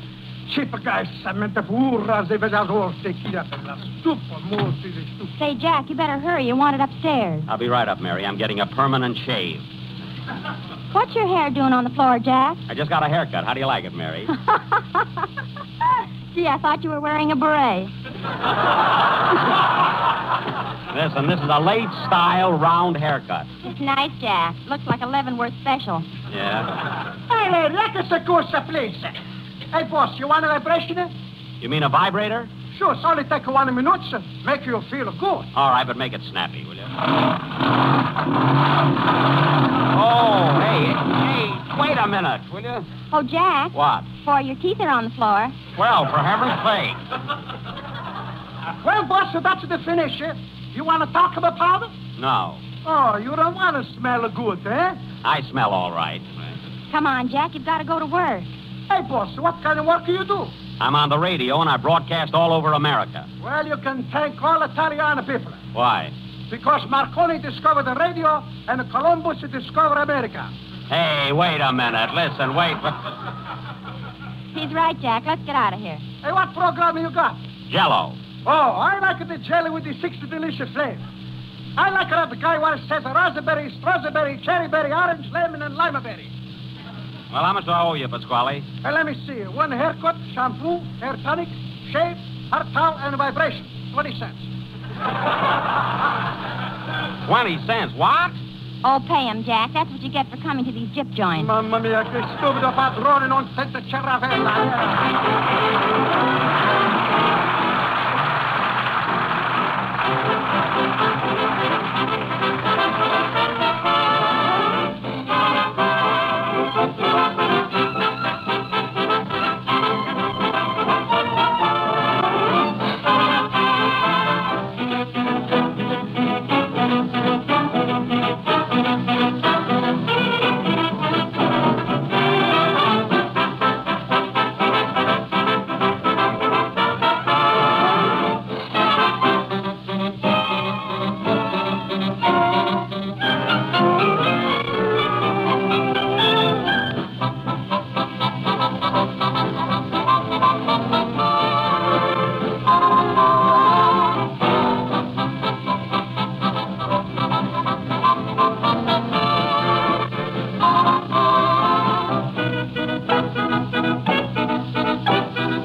That was a Johnny Green up playing Anything That Goes Up. I mean, that was Johnny Green playing Anything Goes from the production of the same name. Say, Jack, you're a little late, aren't you? Yes, Don. I stopped over at the barber's for our first routine of talk. Oh, was he a good barber? Yes, our audience laughed at it. Oh, hello, Johnny. Hello, Jack. I didn't recognize you. You look clean tonight. Well, I just came from the barber shop. Got a shave and a trim. You got a pretty close haircut there, didn't you? Yeah. His head looks like an airport. Mary, don't discourage our listening audience. I mean, after all, they've just seen me as a lover in my latest picture. It's in the air. And they think I look the same up here, so don't disillusion them. I won't. What's disillusion, Jack? Well, Mary, on the air, you see, your listeners can't see you. All they can do is visualize, you see? Oh, I get it. What does visualize mean? Well, Mary, look, visualize means that they draw a mental picture of the activity up here, which enables them to conjure up the kaleidoscopic procedure. What are you laughing at? That's the funniest haircut I've ever seen. Forget it, will you? Oh, Johnny, what does visualize mean? I don't know. I just handle the music here. Oh, just a juggler of crescendos, eh? Say, Don, do you know any big words? Oh, just words like strawberry, raspberry, Jell-O. And now, wait a minute, Don. Jell-O isn't such a large word. No, but it's the largest selling gelatin dessert in the world, and every day millions of people eat it. Well, I thought we'd drag that in by the heels gracefully, didn't you, Don? Huh? Yes, it didn't sound a bit obvious. No. Mary, answer the door. Why don't he knock? Every program is doing that now. Come in. Hello. I'd like to see Mr. Benny, please. There he is, standing over there. Thank you. I'm Kenny Baker. Oh, Jack, what does Kenny Baker mean? It's a man's name. Oh. Come in. Well, how do you do, Mr. Baker? How do you do? You know, I've been expecting you. You're the new singer, aren't you? What was that? I say, you're the new singer, aren't you? Thank you. Now, Mr. Baker, thank you. No, wait a minute. Just relax. I mean, don't be nervous. Tell me, what kind of a voice have you? I'm a tenor singer. I'm sorry. Well, don't worry about it. Just take it easy. Step right over here to the microphone. Yes, sir. Be careful there. You tripped over a chair. I guess I'm a little nervous. You have nothing to worry about. Now, I want you to meet the members of our little company. This is Johnny Green.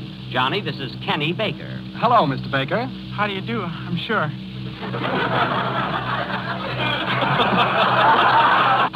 Nervous, I guess. Same to you, no doubt. And this is our announcer, Don Wilson. How are you, Mr. Baker? It's a thrill. And well, he'll get over it, I guess. And this is Mary Livingston. Hello, Toots.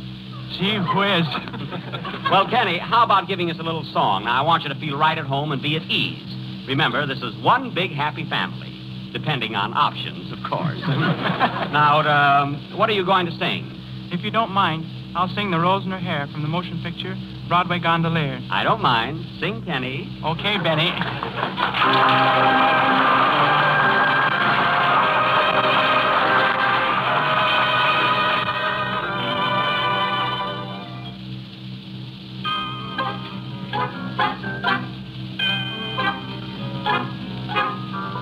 Love is a rose, and it grows like a rose. I found a rose nestled in someone's hair.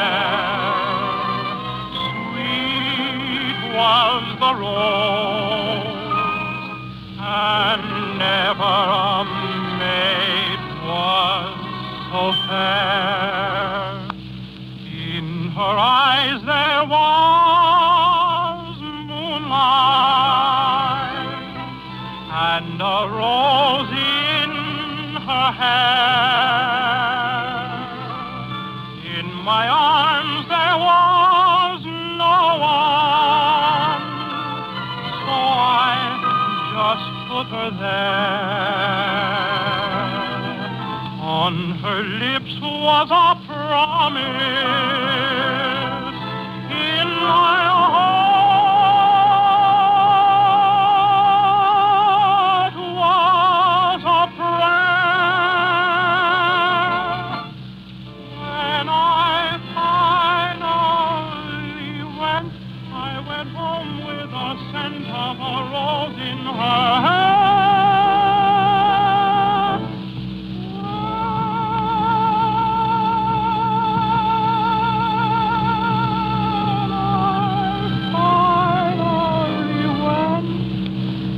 I went home with a scent of a rose in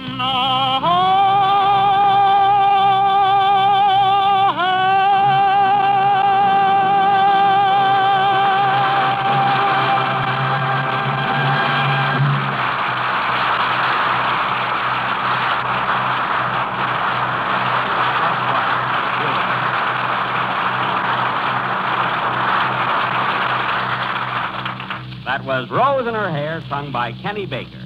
You have a very sweet voice, Kenny. It's funny, I haven't met you before. What brought you out to Hollywood? Oh, nothing. Just making a picture, if you don't mind. Well, that's nice. Yes. Now, you're making a picture, eh? Yes, anything to kill time. Well, it is a diversion, yeah. What's a diversion, Jack? Quiet, Mary. That's what I thought. You know, young man, the only difficulty we may have on this program is, well, you see, your name is Kenny, and mine is Benny. I mean, that might be confusing. Well, couldn't you change yours?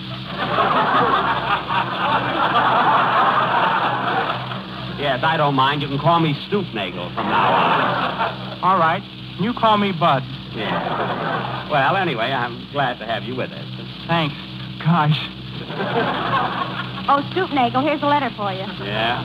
A letter? Yes, I think it's fan mail. Well, you're just in time, Mary. I think we were running out of jokes. Let's see, this is from Miss Flora Penshell, Lake Forest, Illinois. It says, Dear Mr. Benny, I thought it was hard to get into pictures until I saw you in Broadway Melody, and it's in the air. I have a job here, but I'm sick of it and would like to try pictures. I have 2 arms and legs, just like Constance Bennett.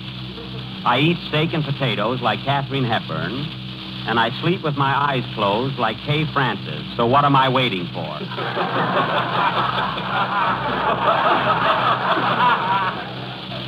Is it really hard to get into pictures? P.S.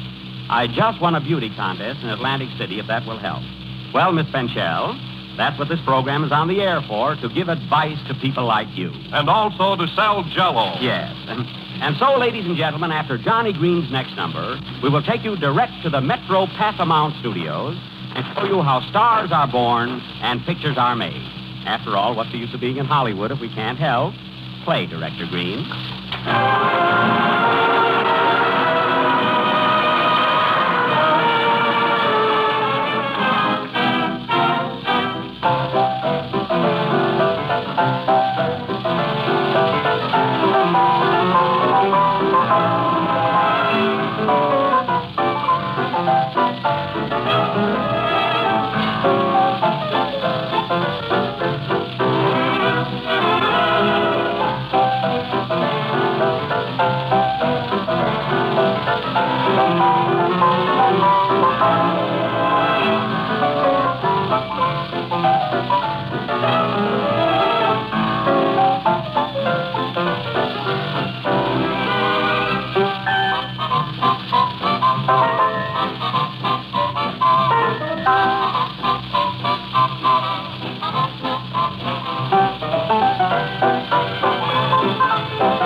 From Top Hat with cameraman Green at the piano, sound by his orchestra, and gowns by Adrian.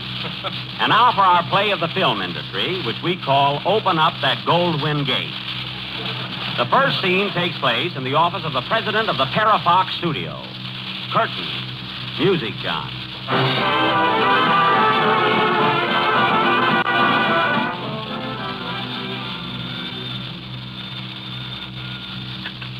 Hello, Parafox Studio. You want Ricardo Cortez? We're all out of those. How about a nice Corona Corona? Oh, you mean the actor. I'll put him right on. Good morning, Miss Glutz. Good morning, Mr. Parasite. Get me Director Roy Del Ruth right away. He's in Arizona making China Seas. Oh. Where's Mr. Reisner? He's in China making 50 million Frenchmen. Well, I don't want to see anyone today. I'll be busy in conference.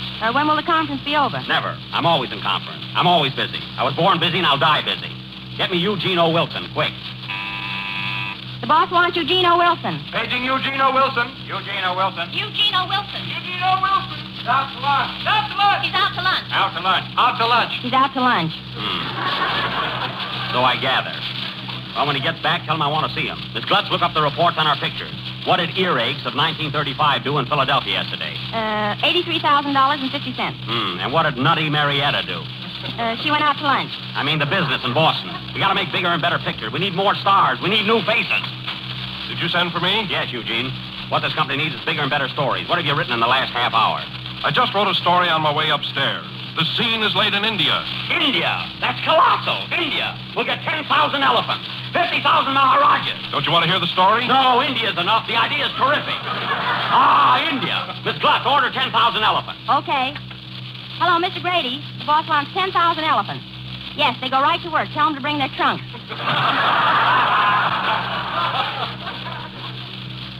Pardon me, who do I see here? I just won a beauty contest in Atlantic City. What'd you do with it? Don't get fresh. I have a contract to appear in pictures with this company. So you won a beauty contest, eh? Can you act? No, but I certainly am beautiful. Ain't I got the cute kissers? Oh, yeah? Yeah, what's Loretta Young got that I haven't got? You'll never know. Wait a minute. Mr. Paradise, the girl who won the Atlantic City Beauty Contest is here. I want elephants. The picture's in India. Get me elephants. I'm sorry, miss. He just wants elephants. Well, what'll I do? Eat some peanuts. Maybe you'll fool him. But I won a beauty contest. You'll have to see Mr. Green down the hall. He's in charge of the beauties. Thank you. What a snoot. Say, Eugene. Yes? I just read your scenario, and it's great. But look, does this picture have to be in India? Can it be some other place? Oh, it really doesn't matter. Make it Arabia. Arabia! Arabia! Stupendous! Miss Glutz. Yes, Mr. Parachute? Cancel those elephants. Get me 20,000 camels, 40,000 sheep, 50,000 deserts. Hello, Mr. Grady. Cancel the elephants. Order 20,000 camels. Yes, camels.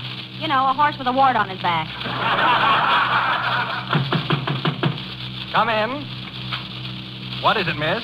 Are you Mr. Green? Yes? Well, I just won a beauty contest in Atlantic City. Oh, you did, eh? Well, aren't you a little bow-legged? Yes, but you should have seen the other girls. Well, you'll have to see Mr. Lemaire in the annex. Where is that? Walk through that brick wall and turn to the right. Thank you. Yes, sir. Yes. I'll tell him. Oh, Mr. Paradise, they're all out of camels. What? No camels? Say, Eugene, does this picture have to be in Arabia? No, it could be played in Spain. Spain! Dynamic! Sunny Spain! What an idea! Spain will get 30,000 bulls, 50,000 toreadors, 1,000,000 castanets. Miss Glutz. Yes, I know. Hello, police headquarters. Send over some bowls. We're in Spain now. Come in. Pardon me.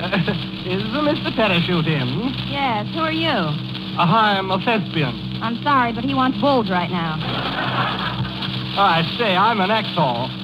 People tell me I'm a second Jack Benny. We don't even want the first one. But I'm a student of Shakespeare. I've played both Hamlet and Macbeth. Oh, wait a minute. Oh, Mr. Paraffine, there's a man out here who says he's played Hamlet and Macbeth. Oh, a parlay,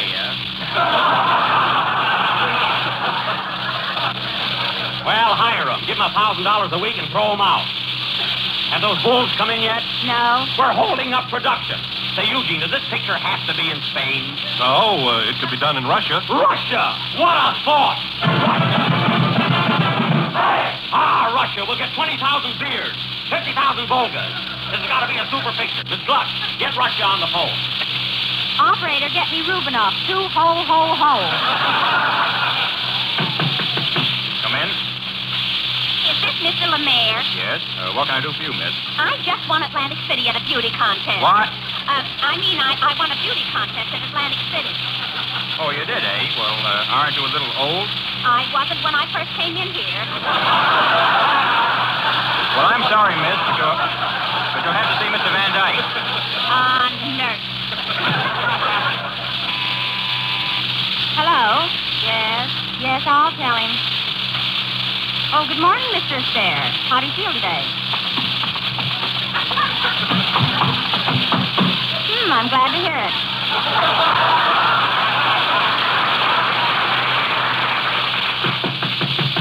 Come in. What is the course of this? I want to see Mr. Parachute. He's not in right now. I see a shadow in the window. Well, if you want to speak to a shadow, all right. Miss Gluck, did those beers get in here yet? No. Oh, hello, Pasquale. What are you doing here? I want to go on a moving a pitch. A moving a pitch? Say, Eugene, I've got it. Why can't this picture be in Italy? Colossal. That's it, Italy. Miss Gluck. I know. Mr. Grady ordered 10,000 miles of spaghetti. Say, boss. Boss, I got a better idea. Why can't this picture take place in the United States? United States? Terrific. I never thought of that. Why don't you make it New Jersey? New Jersey. That's the place. Miss Gluck, get me 10,000 mosquitoes. 20,000 Jersey cows. And 30,000 Jersey sweaters. What an idea. Hooray! Come in. I just won a beauty contest in Atlantic City. Atlantic City, colossal. Miss Gluck, get 10,000 miles of boardwalk. 20,000 ocean waves. 30,000. Hey, what's this? What's this? Here's the elephant you ordered. Elephants? Miss Gluck, I thought I told you to cancel those elephants. You can't. Why not? You sent for those elephants, and an elephant never forgets. And a Jell-O eater never forgets. Once you eat Jell-O, you will always remember that extra rich, fresh fruit flavor. Miss Gluck, get Mr. Queen on the piano. What'll I say? Play, John.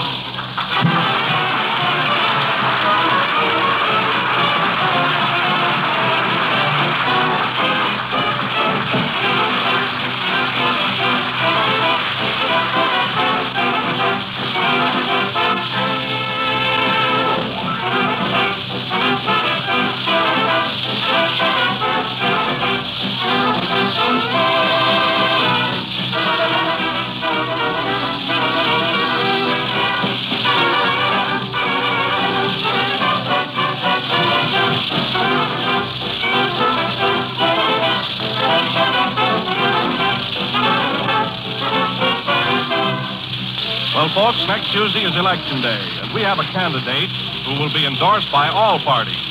The candidate is Jell-O, and it's always a winner. What's more, Jell-O has dozens of winning combinations. Here's one of them. A bang-up salad idea that will go over big even with the men. It's a tasty mixture of crisp shredded cabbage and diced up pineapple inside a lovely clear mold of lemon Jell-O. Tastes grand with a tangy sort of flavor that's got real come-on.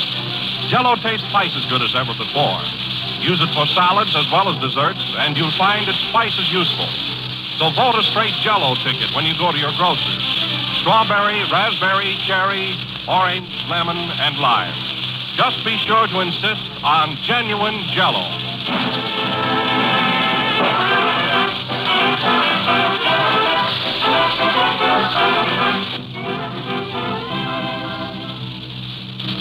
the last number of the 6th program in the new Jell-O series, and we'll be with you again next Sunday night at the same time. Oh, Jack. What? What are we going to do with these elephants? I don't know. I'm going home now. Get me 50,000 taxis, 100,000 streetcars. Good night, folks.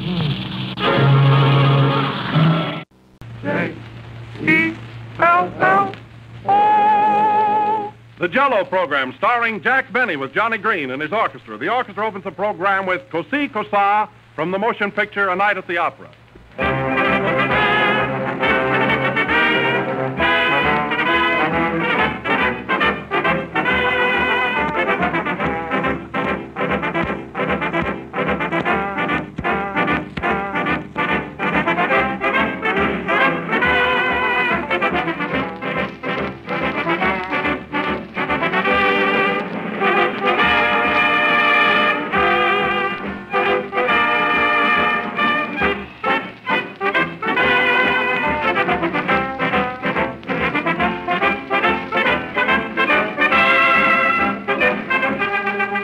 Well, here we are back in New York after almost a year of broadcasting in Hollywood.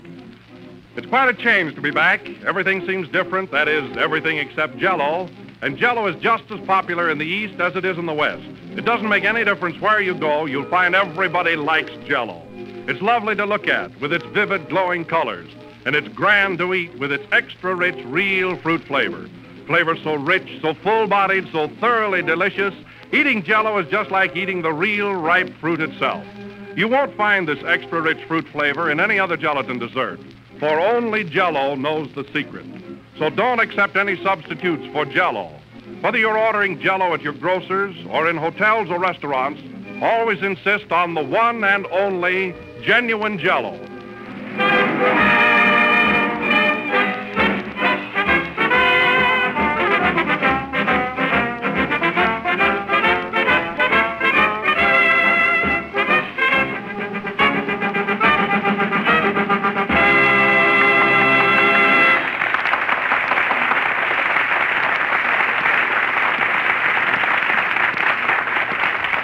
And now let us welcome back to New York from California that sun-kissed comedian, Jack Benny.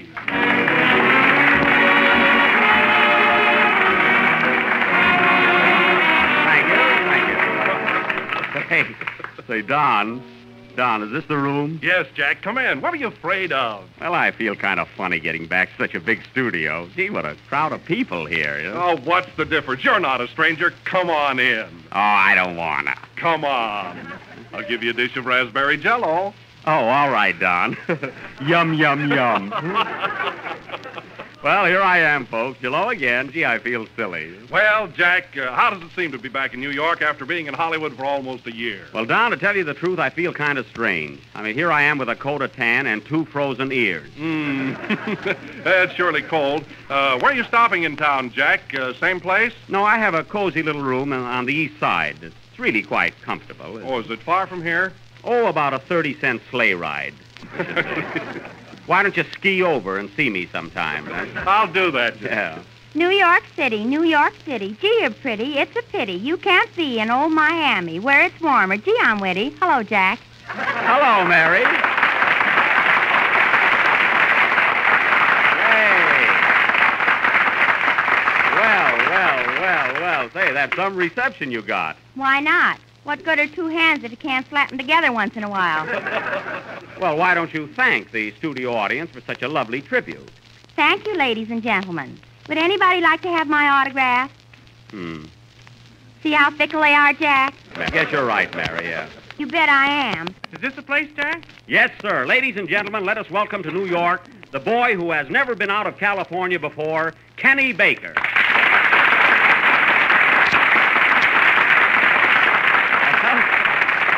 Well, Kenny, how do you like being in New York? Gee, I'm thrilled. And how do you like the weather? Gee, I'm chilled. Well, one thing I must tell you, Kenny, you ought to get rid of that straw hat you're wearing. Oh, that's all right. I had it fur-lined. Oh. What have you been doing since we got in? Have you been around to see the sights? Yes, Jack. I spent all day yesterday in Greenwich Village. Kenny, that's not Greenwich. You see, here in New York, it's pronounced Greenwich. Greenwich, see? Who did you go with? Johnny Gren.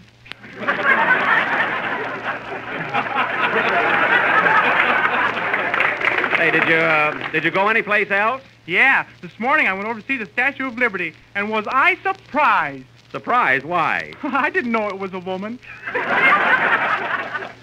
Isn't he cute, Mary? That guy has nothing but youth. Yeah. Kenny, you must visit Grant's tomb. Sure I will. Cary Grant's a friend of mine. Listen, Kenny, that's not Cary Grant. That's Ulysses. And that reminds me, Jell-O has 6 Ulysses flavors: strawberry, raspberry, cherry, orange, lemon, and lime. Delicious Grant, huh? Say, Jack. Yeah. There's Johnny Green. He's been waiting all day for a reception. Oh, well. Hello, Johnny.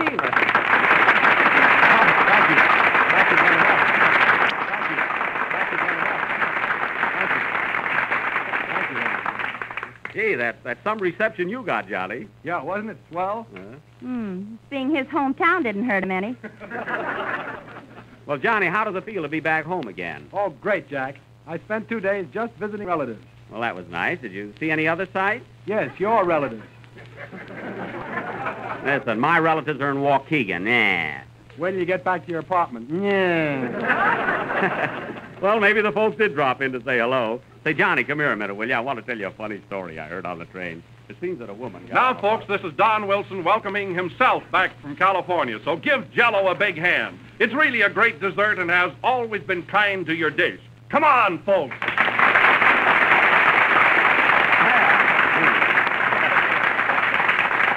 Well, Jell-O appreciates that. Play, John.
Afornians playing Love is a Dancing Sin from the production At Home Abroad. And now, ladies and gentlemen, I take great pleasure in announcing that tonight this program is starting a contest, a real brain test in which all members of your family can participate. Now, there's nothing required in this contest but a little bit of your time and patience. The winner will receive the sum of, pardon me, Mary, hold this money. Come in. How do you do? Mr. Benny? Yes. On behalf of my friends and myself, I want to take this opportunity to welcome you back to New York City. Well, thanks. Who are you? Just a 6th Avenue bum. Gee, I hope my father wasn't listening. Well, anyway, folks, as I said before, tonight this program is starting a contest, a real battle of wit and intelligence. And the winner of this contest will receive the tidy sum of, Hello? Who? Oh, how are you, Mama? Well. Yes, I got in Thursday morning. It's Mama Jack. Yeah, give her my love, Mary. Oh, we had a wonderful trip, but the train was 4 hours late. Gee, if a woman did that, her husband would kill her. Well, how are you, Ma? That's good. Is Father working? He is? Gee, that's great. Who's he working for? Oh, he's in front of the house shoveling snow. Oh, I see. Tell him to try and keep that job, Mary. if you can. What's that? Oh, Jack's fine. Yeah, Hollywood has done him a lot of good. He looks better than George Alice. Thanks. How's Otto? He did? Oh, isn't that wonderful? What is it, Mary? Otto went to the Olympic Games in Germany. Yeah, how did he make out? He won the 100-yard dash hunt. Quite a long dog. Well, Ma, we'll see you tomorrow. What's that? What are you laughing at, Mary? Mama said goodbye. It's a fine program. These greetings are murderous. Well, anyway, folks, tonight we are starting a contest. And the chief requirement will be the brain. Now, as I said before, the winner of this contest will receive the neat sum of, come in. Pardon me, Mr. Wilton, or Jello, Jack Benny. Say, who are you? I'm Jack Benny. What do you want? I'm a reporter in the news, the Mirror, the Telegraph. That is the Times. Oh, from the Tribune, I see. Yeah. Welcome back to How Have You Been? That is, how are you? Glad to say. Where's Mary Livingston? She's here. We just got back from Hollywood. Hollywood? Well. Say, is it true that Wally Beer, Gable, what do you know? Shirley Temple, Gary Cook. I know. Or are you going to say, where's Johnny Green? He's here. They are. Now, take it easy. What do you want to know? When did you first find out, or do you think, what's your opinion? Who's your favorite? Well, what's new, Mr. Benny? Well, I would say that conditions in Hollywood are... That's enough. It's a scoop. Now, hold still for a moment. Chin up. Now, smile. I got it. Thanks very much. Wow. Who was that, Jack? Winchell, Sullivan, McIntyre, George, Jean, I don't know, Sing, Crosby, Valley, or Baker. Okay. Mary, find me a cheap sanitarium, will you?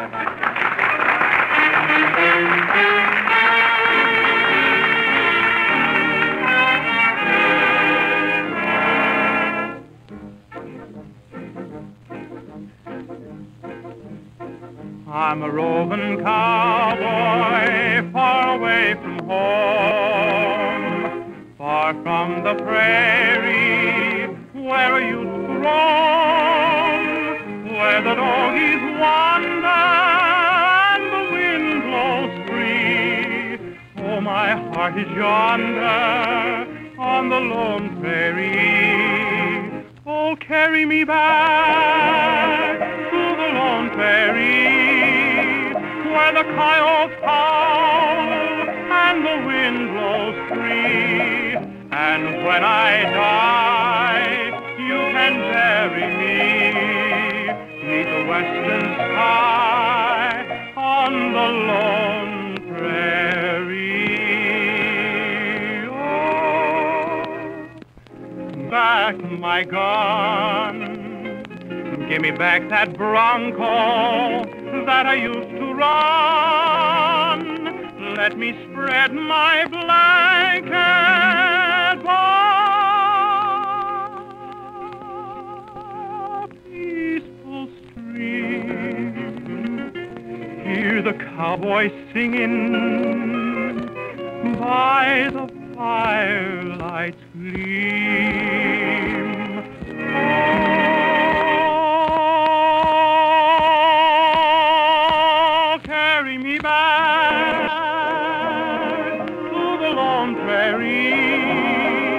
The coyotes howl and the wind blows free. And when I die, you can bury me beneath the western sky on the lone prairie.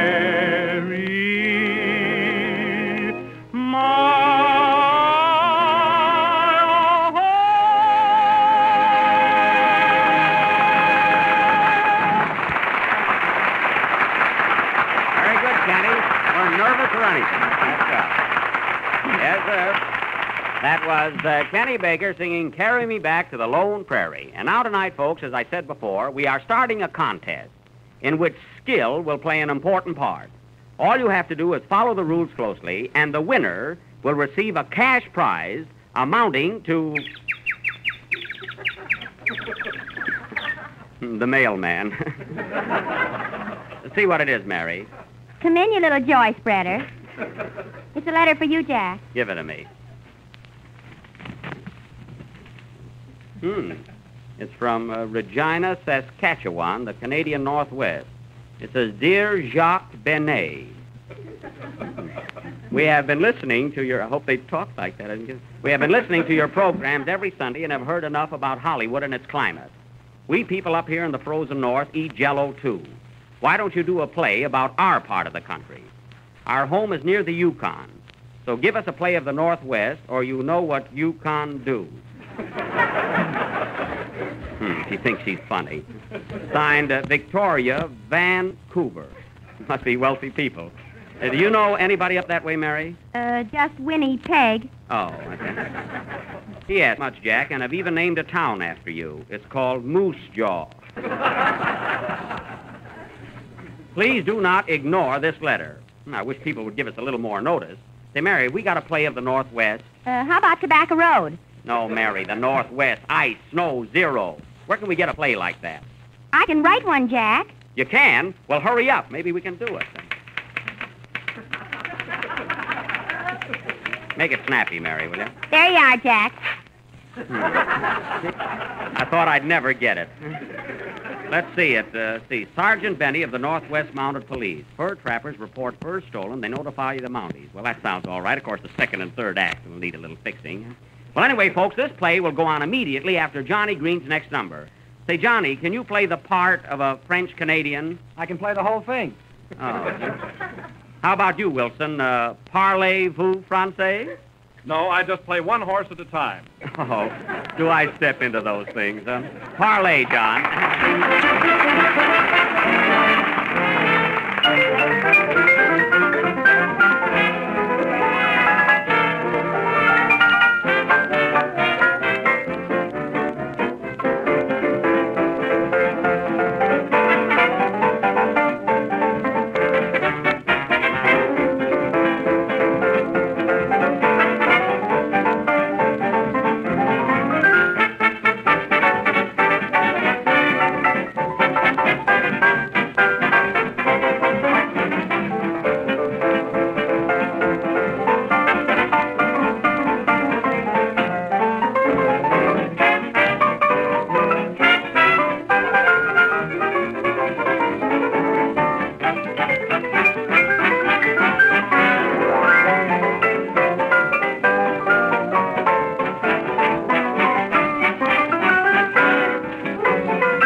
Johnny Green and his unmounted musicians playing Mile a Minute with Johnny at the piano.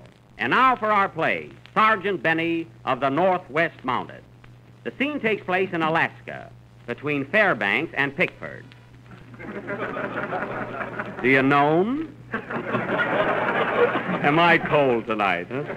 Mary, you wrote this, didn't you? Yes. Well, the Northwest Mounted are in Canada. I made it Alaska. It's colder up there. Oh, I see. Huh? Well, then remember, boys, we're all French-Alaskans. You're really Texas Rangers that got lost. Oh, I see. Okay, then. Sergeant Benny of the Northwest Mounted. Curtain. Music.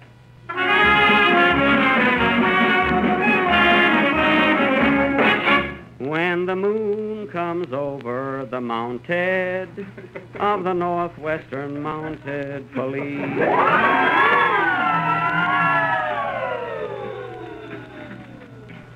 Hello? Northwest Mounted speaking. You've been robbed? Well, get your own man. It's too cold tonight. Gee, it's cold up here in Alaska. Shoot! Yep. Geez, a cold night. Here he comes, more snow.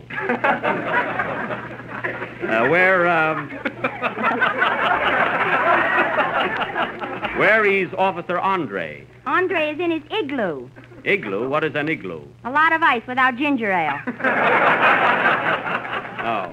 Well, tell Andre I want for to see him. Andre? The sergeant. She wants for to see you. Abba dabba glow pow. What's that? I'm an Eskimo. Here I am, Sarge. Andre, look at the thermometer. What does she say? It is 40 Jello 0. 40, eh? What is AT&T? 171. Buy me 10 shares of thermometer. And keep the window closed so it'll go up. Now, Mary, where does our play go from here? Wait a minute, Jack. Just a minute, I'll have it. Here you are. Oh, yeah. The first line is mine. Andre, where are the rest of the mounted police? Where is Jean and Pierre? They're having trouble with their horses. Mary, in Alaska they have dogs. They have them in New York, too, but I want horses. Oh. Send for them, Andre.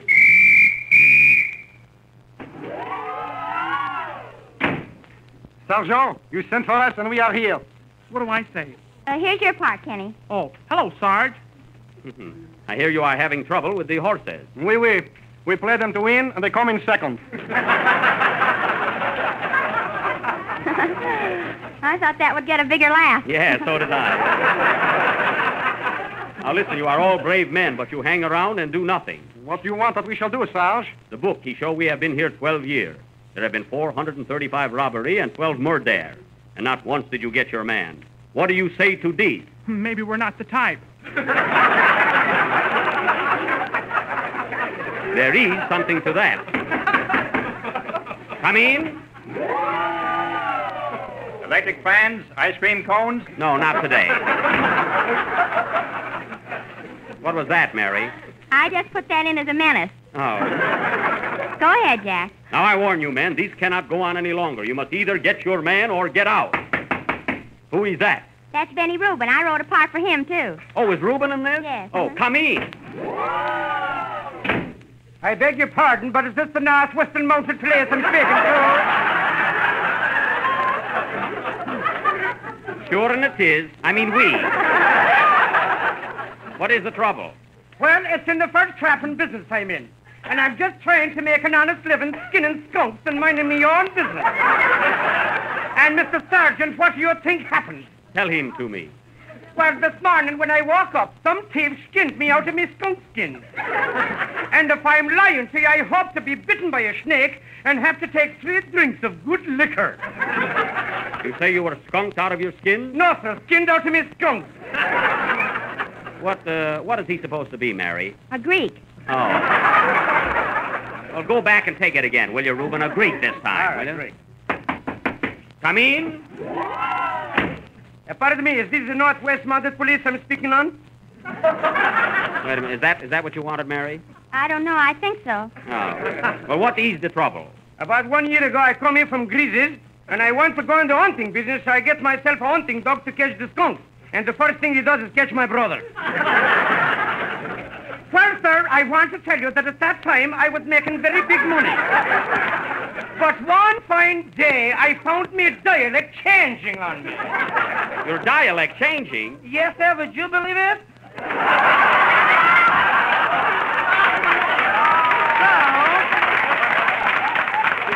So I am telling the lunchroom, and believe it, Ripley or not, I went into the fur business, and here I am a pelt picker, dealing in the skins you love to catch. Say, wait, did you ever meet Schlepperman? Schlepperman, of course, is my Hollywood representative. Well, anyway, Lieutenant. Sergeant. Thank you. Mine furs were stolen this morning, and a skin cannot walk away without the animal inside. You have just heard what these men said. There is a fur thief in the Northwest. Now do your duty. Keep up the good name of the Northwest Mounted. Go and get your man. But, Sergeant, where can we find this man? I have a clue. Pierre, you go to Manitoba. John, you go to Manhattan. And Andre, you go to... To Montreal. Right. Get going. Thank you, Sergeant. And say, by the by, in the meantime, if your wife wants a nice piece of 20th century farce, here's my card. Schlepperman and Schnorrer, Skinners and Furriers. Very cheap, too.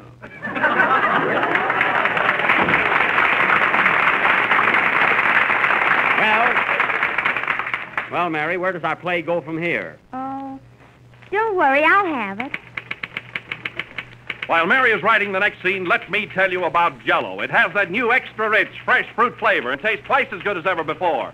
So be sure to look for the big red letters on the package. Is it ready yet, Mary? No. Then let me tell you about our contest. Tonight we are starting an unusual contest in which every member of your family can participate. The first prize, without any strings whatsoever attached to it, will be the sum of... Here it is, Jack. I wonder what the boys are doing now. So do I. That's your line, Jack. Oh, I see. I wonder what the boys are doing now. Come in. Here you are, Sergeant. You told us to get our man, and we got him. Here's the fellow who stole his fur. That is not him. Hey, wait, so what's the matter with you? You got the wrong people. I'm the man who lost the fur. Mary, for heaven's sake, you wrote this. What do we do now? I don't know. What do you think, Jack? I don't know. What do you think, Reuben? Well, in a situation such as that... I've got it. Why don't you kiss and make up like they do in pictures? That's it, but who are we going to kiss? Not me. Play, Johnny Grimm.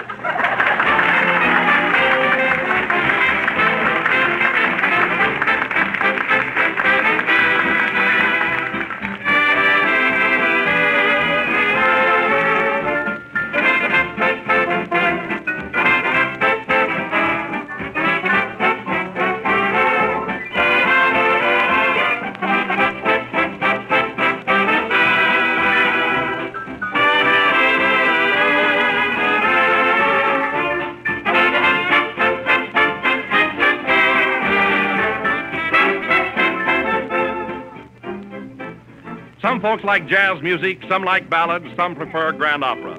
But here's one symphony everybody will go for, a fruit symphony made with Jell-O. Try it on your family and you'll hear some compliments that will be music to your ears. To make fruit symphony, here's what you do. Dissolve a package of lemon Jell-O in warm water and to chill. When it's thickened a bit, put in 2 cups of diced grapefruit, a half cup each of cut-up orange and pineapple. When you turn it out of the mold, you have a sunburst of color, clear, glowing lemon Jell-O with grapefruit, orange, and pineapple shining through. It's a swell wintertime fruit dessert, and it tastes just as intriguing as it looks. Be sure, though, to make your fruit symphony with genuine Jell-O, for only Jell-O tastes extra rich, twice as good.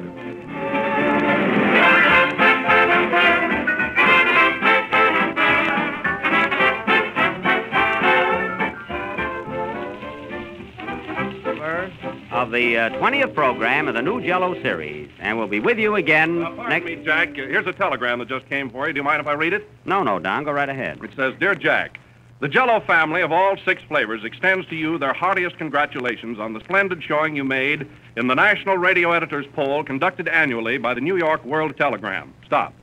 For the 2nd consecutive year, our Jell-O program was voted the favorite of all the shows on the air. And for the 3rd consecutive year, you were selected America's outstanding radio comedian. Jell-O shares your justified pride in this fine accomplishment. Signed, Clarence Francis, President General Foods, makers of Jell-O. Well, thanks, Don. I'm very, very happy about it. Thank you. And I want to thank my author, Harry W. Kahn, all the members of my cast and everybody associated with the Jell-O program, and, of course, the radio editors for their kind consideration. And I'd like to say that Frank Parker is sitting in our audience tonight, who was a great figure in helping us win the poll last year. I wish we had time to have him come up and say hello, but we haven't. Huh? You forgot to mention me, Jack. I did say members of my cast. Fine name, Mary Cast. Well, good night, folks. What became of my contest?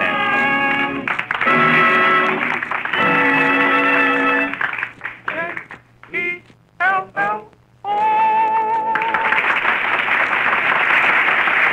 selection Love and Bloom is from She Loves Me Not. This is the National Broadcasting Company.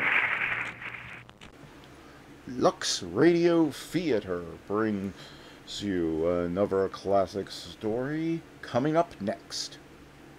Hollywood, California, Monday, May 17th. The Lux Radio Theater presents Betty Davis and Fred McMurray in Another Language with John Beal and May Robeson.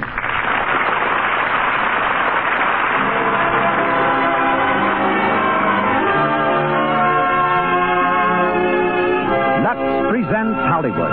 This program comes to you through the makers of Lux Flakes as a means of showing their appreciation of your pronounced preference for these remarkable soap flakes. Our stars tonight are Betty Davis, Fred McMurray, John Beal, May Robeson, Margaret Hamilton, and Hal K. Dawson. Our guests, Mrs. James Roosevelt, mother of our president, and Miss Janet Henley, one of Hollywood's foremost wardrobe authorities. Our producer, Cecil B. DeMille. Our conductor, Louis Silvers. All of whom join me in saying, welcome to the Lux Radio Theater.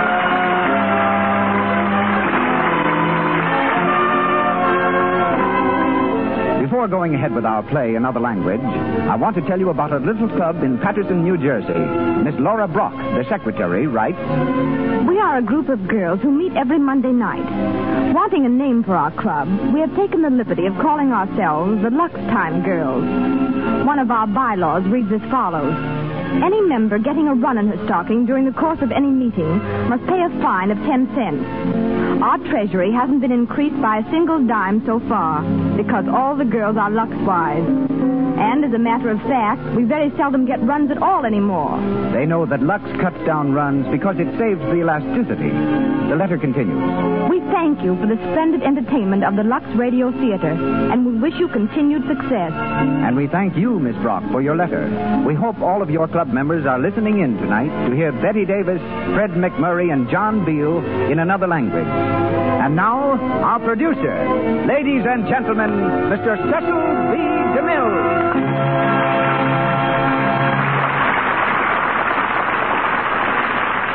Greetings from Hollywood, ladies and gentlemen. Some years ago, Mrs. Rose Franken, a housewife and mother of 3 children, surprised her friends by writing a play. Several people promised to produce it, but when nothing happened, Mrs. Franken became so provoked she wrote another. It fooled everyone.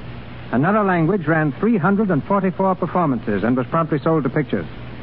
Betty Davis, who commands the stage tonight in the role of Stella Hallam, earned her first money waiting on tables in school. Facing the camera for her screen test in New York, she fainted but passed, only to spend many weary months in Hollywood playing fill-in parts in screen tests for other hopefuls. As far as I know, her record of making love to 36 men in one day before the camera is still unchallenged. While Betty was eating lunch one day, Pandro S. Berman passed by, stared at her for a few moments, and informed her she would play opposite Leslie Howard in Of Human Bondage. Starred from then on, she won the Academy Award for Dangerous, and is next seen in the Warner Brothers film, That Certain Woman. Fred McMurray's Paramount Pictures, his 2 previous performances in the Lux Radio Theater, and his many other air appearances find us greeting him as an old friend. He's heard tonight as Vicky Hallam, and will be on the screen shortly in Exclusive. John Beal, who created the role on Broadway and in pictures, is again Jerry Hallam. John took to the footlights right after graduating from the University of Pennsylvania, dropping his original aim of becoming an illustrator. He's just completed Border Cafe for RKO. And I'm especially pleased to welcome one of my oldest friends of stage and screen, that distinguished character actress, Miss May Robeson, in the role of Mother Hallam. The parts of Grace and Walter will be filled by Margaret Hamilton and Hal K. Dawson, who played them so skillfully in the theater and film. Curtain time, ladies and gentlemen. Our stars make their entrance, and the Lux Radio Theater presentation of Another Language, starring Betty Davis, Fred McMurray, John Beal, and May Robeson, is on the air.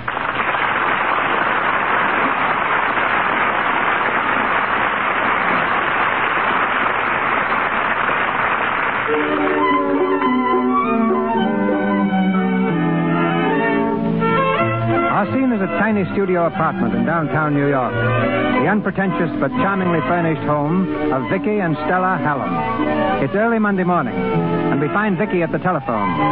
He seems to be having a little difficulty making himself understood.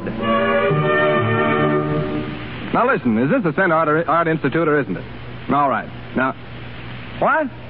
I don't care if you're only the cleaner. I don't care if you're the president. All I want to know is Mrs. Hallam's still there. Mrs. Victor Hallam. Yeah, she's one of the students in the art class. Well, there must be somebody there. Well, run up and take a look, will you? It's important. I said run up and take a look. Hello, Vicky. Oh, never mind. How are you, darling? I'm all right. Do you know what time it is? Yes, oh, I'm terribly sorry. It's nearly 8 o'clock. I've been trying to get you on the phone. I know it's awful of me, but I couldn't stop before. I was right in the middle of a new piece. But it's done now. It's in the cast, and, oh, Vicky, I think it's going to be all right. That's good. You must be starved. I'll get you something right away. Well, wait a minute. Maybe you don't remember what night this is. Why, it's Monday. Yeah, and we were supposed to be at my mother's at 7 o'clock sharp. Oh, Vicky. Oh, Vicky, darling. No, that's all right. It's not the first time you've forgotten it. Are you angry with me, Vicky? Well, I'm not exactly happy. I'm sorry. I know how sacred these Monday night family meetings are. They're not sacred, but I think we could make a little effort to get there once in a while. Walter manages it, and so does Paul. And their wives are there every time. Yes.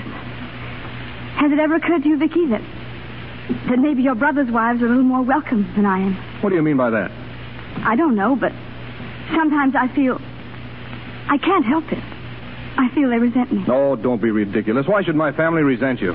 I don't know. But I think they do, Vicky. All except Papa. He's a dear. And the rest of them are a lot of palookas, I suppose. I didn't say that. Well, that's what you meant. I didn't mean that at all. I like them, Vicky. I only wish I could make them like me, that's all. Well, maybe you don't try. Maybe if we went up there a little more often, you'd get to know them better. It's not their fault, Stella. I know that. It's just that they don't understand you, all this art school stuff. Oh, but you understand it. You do, don't you, Vicky? Sure, I do. Then give me a kiss, darling, and tell me that you're not mad anymore because I'm late. Oh, but why did you have to pick the night of all nights to hold things up, Stella? I couldn't help it, darling. Honestly, I couldn't. This bust of you was the first thing I've done that I thought was really good. And I feel like shouting. Probably it's because the subject was so grand. Crazy. Don't spoil it, Vicky. Kiss me and make it perfect. Now hurry up and get ready. I'll only be a minute. Oh, Walter and Grace are going to stop by for us. Are they? Yeah, I told them you'd be late, so they're taking their time. When Walter comes, make sure you don't smoke one of his cigars. Huh? If I remember, the last one you smoked flew up. Oh, Walter's all right. Of course he is.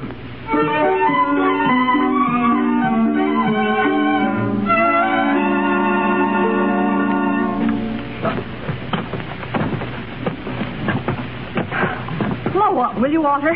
My feet are killing me. Which apartment is it, Grace? 12. Boy, what a joint. What did Vicky ever want to live down in this part of town for, anyway? Stella, you mean? Yeah. She's got him wound round her little finger. Ring the bell. All right. Guess she thinks living down here makes her arty or something. Hello, Walter. Hello, Grace. Hiya, Vicky boy. How's the kid? Fine, thanks. Well, step right in, Gracie. Make ourselves to home. That's right, Walter. Well, Grace, it's been a long time. How are you? All right. Oh, Grace is dying. She says her feet are killing her. Hoof and mouth disease, that's what she's got. Guess we'll have to shoot her, eh? Where's the little woman, Vicky? Putting on the war paint? She'll be ready in a minute. Give her the gun, boy. Give her the gun. You know what I do to Gracie when she keeps me waiting? I give her the icy clutch. Now, Walter, you stop it. You know, you sneak up behind him, Vicky, and get him by the nape of the neck like this. Fool. The icy clutch, Vicky. Get it? Hello, Grace. Hello, Stella. Hiya, Stella, old girl. How's the kid? Fine, Walter. How are you? Well, I'm like the weather. Everybody complains about me, but nobody does anything. Oh, shut up. Say, we'd better get going. Mom will be waiting for us. I'm ready. I'll run down and hail a cab. Oh, don't be foolish, Vicky. Oh, we've got to, Grace. We're late already, and it's my fault. I'll turn out the lights. No sooner said than done. Oh, Walter, not all of them. I can't break see our my neck before my face. Ooh, boogie, boogie, boogie, boogie. Stop it now, Walter. The icy clutch. Oh!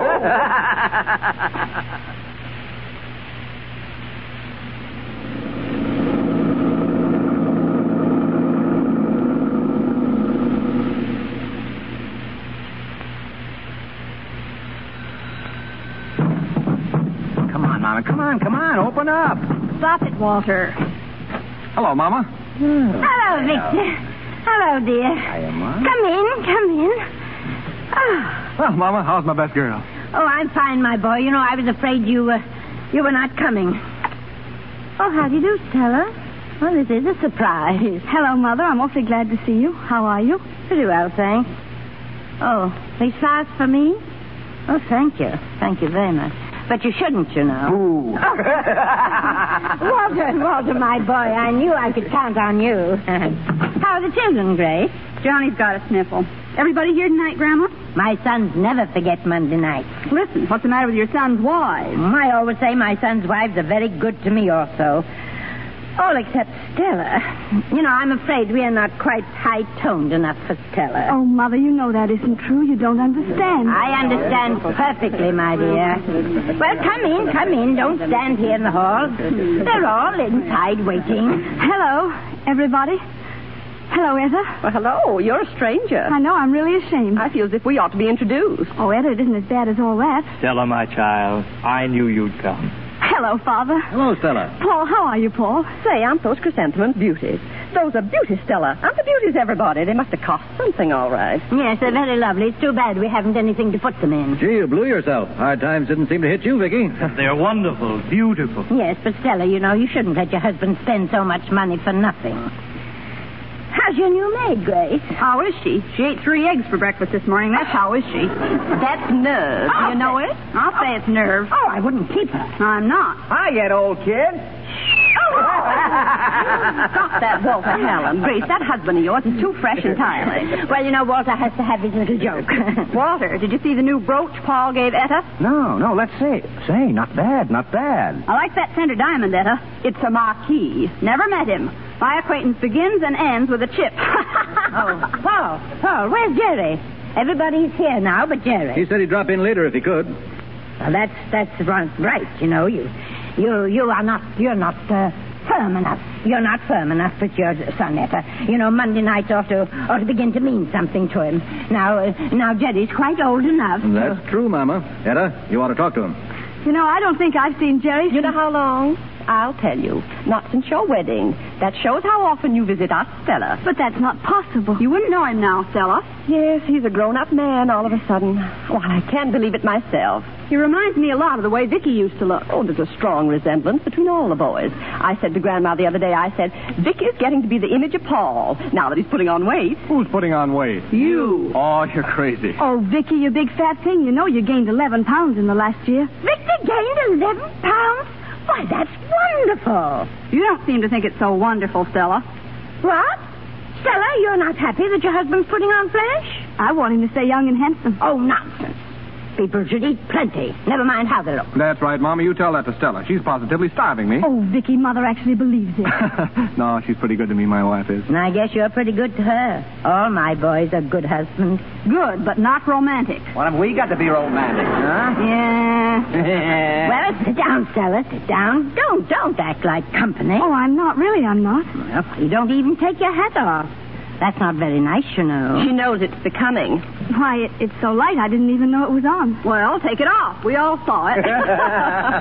Oh, here's Jerry now. Come on in, Jerry. The door's open. Fine time to be coming. Hello, everybody. Hello, Jerry. Hello, Grandma. You've been forgetting your old grandmother. Oh, no, I haven't, Grandma, but you know how it is.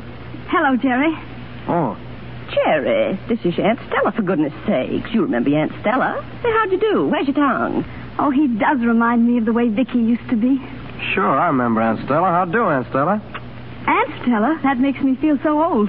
Well, if I don't call you Aunt, I can't kiss you. And besides, you're not a bit like an aunt. I mean, well, you're not a bit old. Hey, go on, no, Jerry. He even puts his foot in it the way Vicky used to. His ways are a lot like Vicky's, but I don't notice the resemblance so much. Etta means Vicky was never so good looking. Oh, yes, he was. You're a businessman now, Jerry. Yeah, Dad decided last week he couldn't get along without me. Oh, so we're not going to have an architect in the family, huh? Well, it doesn't look like it. Jerry, did you really want to study architecture? I was crazy to. I guess I still want to about more than anything else in the world. Well, come on in, everyone. There's lots to eat. That's the best news I've had since breakfast. Come along, Vicky. We'll show that pretty little wife of yours how a boy should be fed. Yeah, let me at it.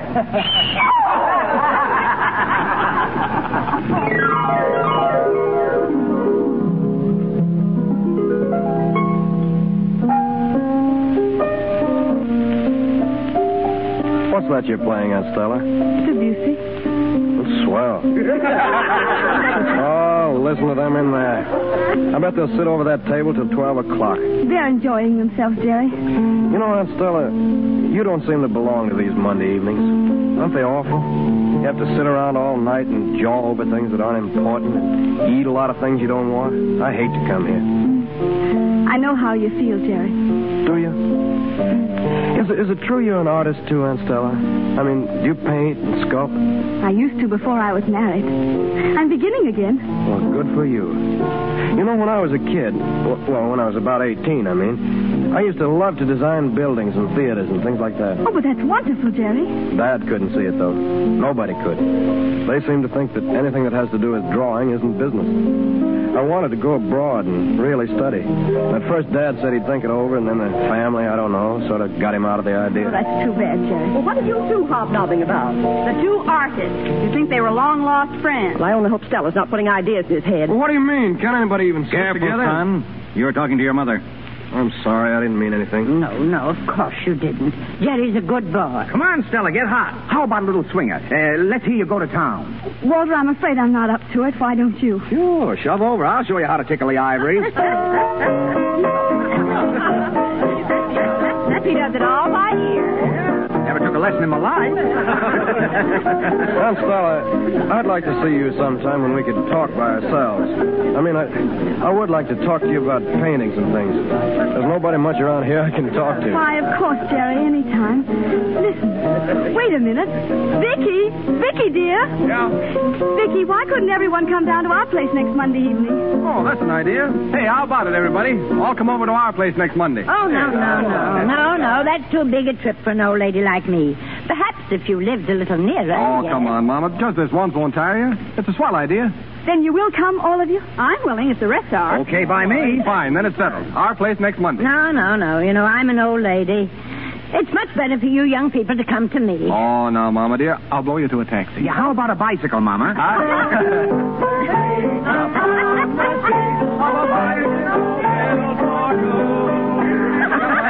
Well, Aunt Stella, I meant to talk to you alone, not with a whole gang around. Why, then, anytime, Jerry. Just drop in and have dinner with us. Thank you. Oh, gosh.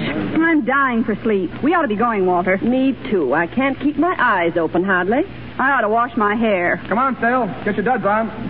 Here's your coat. Catch. Here, let me help you on with it, Aunt Stella. Thank you, Jerry. Here, let me help, too. You got you that time. That's a cool trick. You want to watch out what you're doing, do you hear? Jerry. What's gotten into you? Talking to your Uncle Walter that way. Apologize to your uncle this instant. Go on, Jerry. Say, excuse me, Uncle Walter. You were very fresh, really. I apologize, Uncle Walter. Oh, don't mention it, my boy. I know your business troubles make you irritable. Jerry, don't mind them. You will come to see me, won't you? Stell, are you ready? Stell. Yes, Vicky. I'm ready.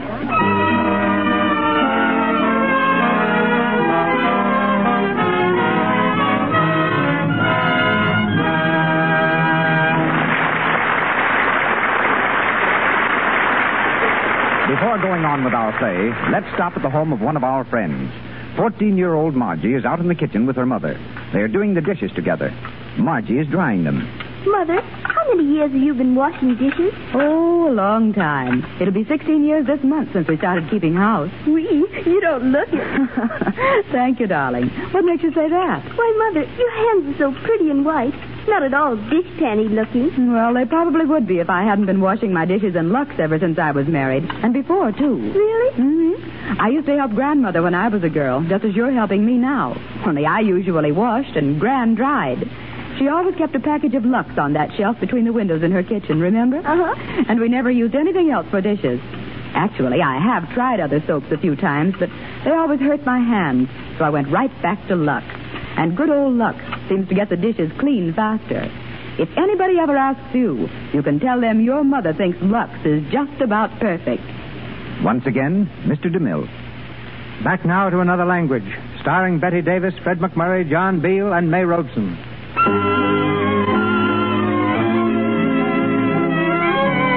1 week has passed. Since their meeting at Mother Hallam's, Stella has been seeing Jerry occasionally, trying to bolster up his spirits. It's Monday morning, and Vicky is sitting at the breakfast table as Stella comes from the living room. Who's that on the phone? It's Jerry. What, again? Yes, he sounded a little upset about something. He wants me to have tea with him this afternoon at the Ardmore Hotel. Said he wanted to talk to me. No, 10 to 1 he wants to beef about something. Oh, but they're all so against him. We're the only ones who can help him. We can't close him off, Vicky. Well, I'm not going to close him off exactly, but I'm certainly going to mind my own business. And you do the same. Paul wants him over at the factory, and that's all there is to it. But Paul has enough money to let the boy at least try to find himself. And waste the best years of his life trying. But it wouldn't be waste. Putting him in business now when there's so much in him that wants to come out. That's waste. You should have seen his face at the art exhibition. It was like a new world to him. A kid like that, and a kid that age oughtn't to be hanging around art galleries. It's a lot of bunk, if you ask me. Vicky, when you talk like that, I could just shake you. It's so awfully typical of... Typical of what? Well, of the kind of mentality that ridicules what it doesn't understand. Oh, so I've got that kind of mentality, eh? I never thought you had. But you do now, is that it? I don't know what to think of you anymore, Vicky. Oh, you don't? Sometimes, if I close my eyes, I think it's Paul or Walter. Now, look here, Stella. I've warned you often enough to leave your opinion of my family out of our conversation. But it isn't the family, it's you. If you're so blind you can't see that Jerry ought to get away to find himself, then... Well, then something in you that's always been very dear and precious to me has died without my knowing it. Well, you're certainly taking the kid's troubles to heart. Because he's so much the way you used to be, Vicky. Maybe that's why I'm so fond of him. Well, I'm glad you like somebody in my family. I could like them all if they'd only let me. Ah, that's a laugh. No, it isn't. I've never fooled myself about the way they feel toward me. They resent me terribly. Well, if they do, it's because you high-hat them. Try to make yourself somebody miles above them. That isn't true, and you know it. If I were someone miles above them, I could understand their hatred. But I'm not. I just want more out of life than waking up in the morning and going to bed at night. Oh, I want a great deal more than that, Vicky. And I want a great deal more of marriage than the mere routine of a man and woman living together. Because that doesn't have to happen. It shouldn't happen. Especially when two people began by loving each other the way we did. Well, that's a funny thing to say. What's the matter with me? Nothing, Vicky. You used to think I was pretty good. You used to even love me a little. I still do. More than anything else in the world. Like fun you do. You know what's the matter with you, don't you? You're just plain garden variety romantic. Oh, you can't name it with a word, Vicky. You want a honeymoon to last forever. But good Lord, Stella, you can't expect that. It's bound to wear off, and well, something a lot better comes in its place. What comes in its place, Vicky? Well, you know as well as I do. I know this, Vicky. Nothing can ever take the place of tenderness and respect and chivalry. You just stand still without them. Or you keep going down and down and down. Oh, that's bunk, Stella. Honestly, bunk. I'm going to call you Romantic Susie. Come on, kiss me, Romantic Susie. Oh, Vicky, be serious. We need a talk, you and I. Believe me, we do. Nonsense. I understand you a great deal better than you think I do. But you don't know what it means to be lonely. Oh, what have you got to be lonely about? Afraid I don't love you anymore? Come here. You little fool. No, Vicky, please. Oh, Stella, I do love you. Vicky, every night I pray this prayer. Dear God, bless Vicky, whom I love. And all my dear in-laws. Hey.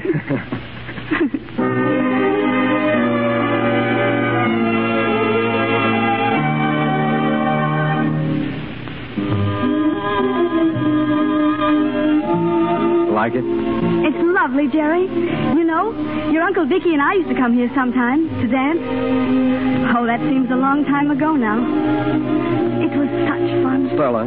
What's that they're playing? I love it, don't you? Stella, please don't keep putting me off. Well, what is it, Jerry? Oh, I feel like a fool now. You didn't act this way on Saturday. Well, I remember that we went to the exhibition. Was that all? Why, yes. Oh, I remember more than that. I remember every word you said and the way you looked when you said it. Jerry, this is dreadful. No. You know, you sound like a detective. No, I'm not fooling. Being with you that day made everything different and wonderful. But all it meant to you was going to an exhibition, I guess. Oh, no, it didn't. It meant more than that, Jerry.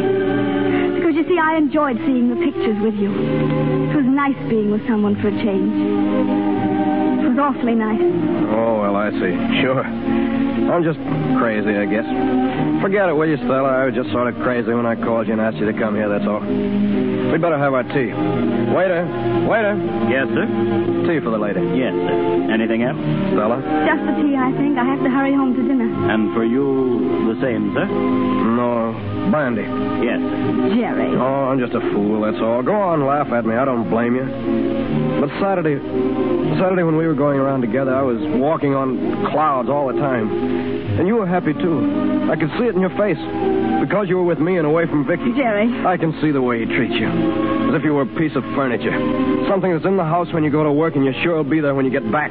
Jerry, don't be silly. Uncle Vicky and I love each other very dearly. We're not romantic anymore.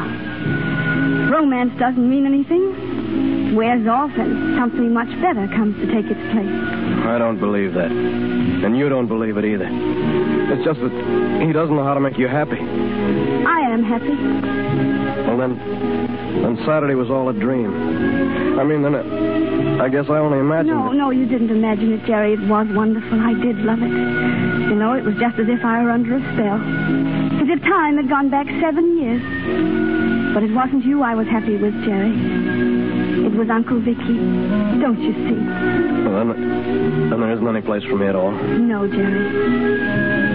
Jerry, listen to me. You're not in love with me the way you think. Stella. Oh, no, you're not. I'm just taking the place of the girl you'll love someday. Now you're lonely, I guess. And you're dazzled by the experience of talking to someone who understands the things you want to say. Would that make me suffer the way I'm suffering now? I think so. Would that make you suffer the way you're suffering? Jerry, stop it. I won't stop it. I know what you're doing. You're treating me like a child because you're afraid. You're afraid of yourself and you're afraid of me. Jerry. Oh, Stella, there's nothing wrong about it, Stella. We didn't ask it to come. It just happened. Like something natural and beautiful. Jerry, don't. You must. Is Mrs. Howard? Jerry. Right over here. Here's your Uncle Vicky. Vicky? You told him we were going to be here? Of course, why not? He's going to take me home. Waiter. Jerry. Waiter, take the check out of this and keep the... Oh, Jerry, you mustn't run off like this. Hello there. Hey, Jerry. What's the matter with him? Hey, Jerry. Let him go, Vicky. He's just upset, that's all. What's eating him now? I don't know. Oh, Vicky, you wouldn't understand. He went out in an awful hurry. What's it this time? Vicky, I wish you'd do something for me. What? Speak to Paul. Ask him to let Jerry go abroad. For my sake. Nothing doing. That's none of our business. All right. Now, let's get going, shall we, if we're going to entertain the family tonight?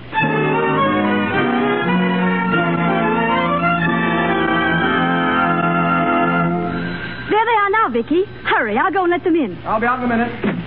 Oh, Jerry, it's you. Yeah, it's me. Come in, Jerry. I want to apologize for acting the way I did this afternoon, Stella. Oh, but you needn't. I guess I just sort of lost my head there. I went back to the office, and I wasn't even going to come up here tonight. Then I got to thinking about it and realized what a sap I was. Oh, but I understood it, Jerry. You mustn't feel badly about it. Well, I do. Oh, gee, this room's beautiful at night, with the candles and everything. I've never seen it like this before. Where's Uncle Vicky? In the bedroom changing his clothes. I brought you something. You did?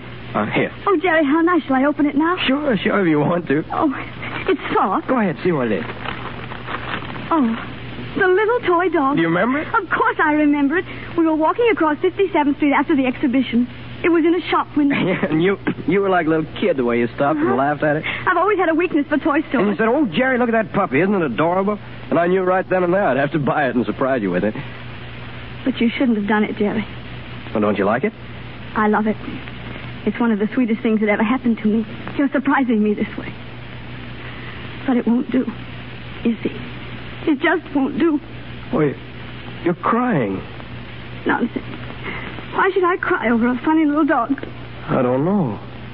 Neither do I. Do you really mean you won't keep it? Stella, you're not angry. Jerry, no, dear. Only I don't want you to spend your money on me. It must have been expensive. Oh, that's not the reason. You're just making that up. Well, then I'm your aunt. Little boys oughtn't to buy things for their aunts. It ought to be the other way around, if anything. Well, here we are. Oh, hello, Jerry. Thought you were the family. Say, what was the idea of that disappearing act you pulled this afternoon? I had to get back to the office. Busy man these days, huh, Jerry? Mm-hmm. Hey, where'd the dog come from? Gosh, they certainly can make stuff these days. Jerry bought it for his girl. He opened it for me to see, Vicky. Oh, so there's a girl in this, too. Well, women like this kind of nonsense. Say, didn't I buy you something like that when we were first married, Stella? Yes, I think you did, Vicky. Yeah, it was some kind of a stuffed animal, a pig or a rabbit. It was a kitten with a blue ribbon around its neck. Oh, that's right.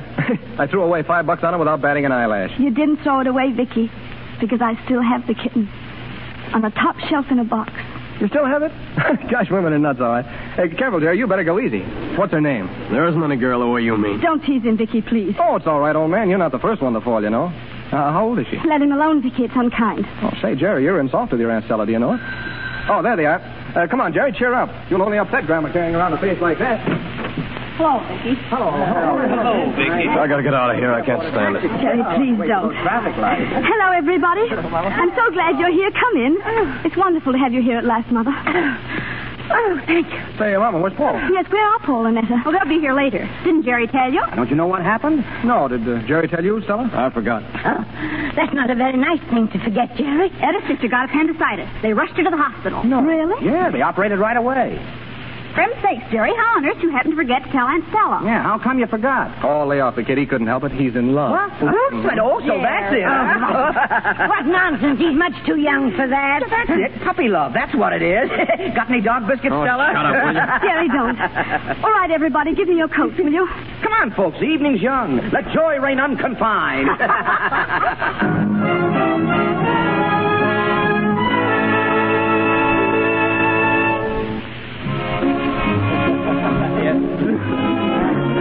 Gosh, I'm so full of food I can't move. Nice work there, Stell. Those sandwiches were swell. Not big, but swell. Thanks, Walter. Oh, I do like that record, Vicky. It is a nice phonograph, isn't it? Come on, Grace, let's dance. We'll show 'em a thing or two. Oh, Walter, I'm rotten at to do that. Didn't you know it? Oh, now just keep in time and follow me. Atta boy. Nice work, Walter. Walter, I can't. Let me stop, Walter. I'm busy. Whee! How's this, folks? Look at Walter. Walter's good. That ought to take you down around the hips, Grace. Come, Vicky. Why aren't you dancing? Oh, come along now. Dance with your wife. Yes, Vicky and Stella. Oh, I'm no good. Go on, Vicky, dance. Well, come on, Stella. I'd love to, Vicky. Ah, now that's right. Give out with that stuff, Vicky. Yeah, if I don't give out myself. Well, who's leading, Stella? You or me? You, darling. Oh, let's stop. I guess we're just rotten. Well, you used to dance good together, you two. When did you ever see us dance? You danced at your wedding, and you held her tight, all right. Come along, Jerry. Now, what's the matter with you? You must dance. Go along. Dance with one of your aunts. I'd rather not, Oh, Grandma. come on. Show us some new steps, Jerry. This is getting to be a real party. That's right. Forget your troubles, Jerry, old man, and tread the life fantastic. Hey, that's a good idea. Here, you can have my wife as a partner. Yeah. Jerry and Stella. Ah, now we're going to see something. Yes, the two youngsters ought to be able to give a good performance. Please, no. Go on, Stella. Don't be silly. Oh, come along, Jerry. Ask the lady, please. No, I'm tired. Oh, dear. Stella's always tired. Oh, be a sport. Stella, why do you have to spoil the fun all the time? Vicky's right. Go on, Jerry. Just make her dance. All right, Stella. All right, Jerry. There. See how beautifully they do it. Say, that Jerry's quite a snake. Attaboy, kid. Look how they do it. So smooth. Why can't you and me do like that, Walter? You think they dance together all their lives? Well, looks like they win the dance contest, all right. What do you say, folks? Hey, break. Hey, you win. Come on, break. Do you hear me, Jerry? Break. I'm sorry. They ought to get a loving cup. No, not a loving cup. I know the bust. The plaster bust over there on the table. Here, give it to me. That's great. Sure, because it's hollow, just like Vicky's head. Mr. Jerry Hallam and Mrs. Victor Hallam, on behalf of the management and in recognition of your swell elegant exhibition of terpsichorean art, permit me to... You fools, you! You fools! All of you! Come back, Jerry. He broke the statue. This is the second time he's done that to me. Well, he can't get away with it. I'll get him back. Oh, no, Vicky, no, please let him go. I don't mind his breaking the bust. It was just practice work. I don't care, really. You don't care, but I do. Just because he's got a grouch in the world, he can't go around smashing things up in my house. Oh, but Vicky, he didn't know what he was doing. He's terribly unhappy. That's no excuse for this. He's just a sore pup because he can't get his own way. What's eating him? Oh, you know, he's dissatisfied over at the factory. Carrying on for that. Imagine. He ought to be walloped. I should say he should. Oh, you are fools. You blind idiot. I thought so. Stella has been encouraging him for all she is worth. And if I have, is it any worse than what you've done? What are you saying? 1 minute, Vicky. I would really like to hear what it is that we have done. If you really want to know, I'll tell you. You're all so sure of yourselves. You're trying to mold Jerry's life to fit your own, and it's wrong. I know what I'm talking about, because you've done the same thing to Vicky and me, and you mustn't. You've got to let the three of us alone. You've got to let Vicky and me keep our marriage the way it started out. It's the only thing that'll save us. Stop. Idea. Stop, please. I've heard enough. Vicky, I think your wife's lost her mind. Oh, Grace, get the water for Mom. She's going to faint again. Vicky, you know what I'm driving at. You know I'm right. Make them see it. Oh, shut up, can't you? Make some excuse for your actions, Stella. No. Oh, I'm going home. Oh, no, Mama, wait. No, Vicky. Vicky, don't stop me. I can't stay after such insults. I'm going home. We're all going home. Oh, no, come wait a on, minute, Grace.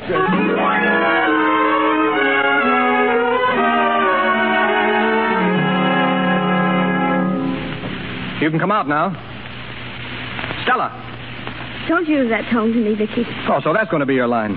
Why, you ought to be glad I even give you the chance to explain. There's nothing to explain. I needed you. But you didn't love me enough to know about it. Love you enough? When it comes to love, I wouldn't talk. The only single thing I've asked of you in our married life is to be decent to my folks. And what do?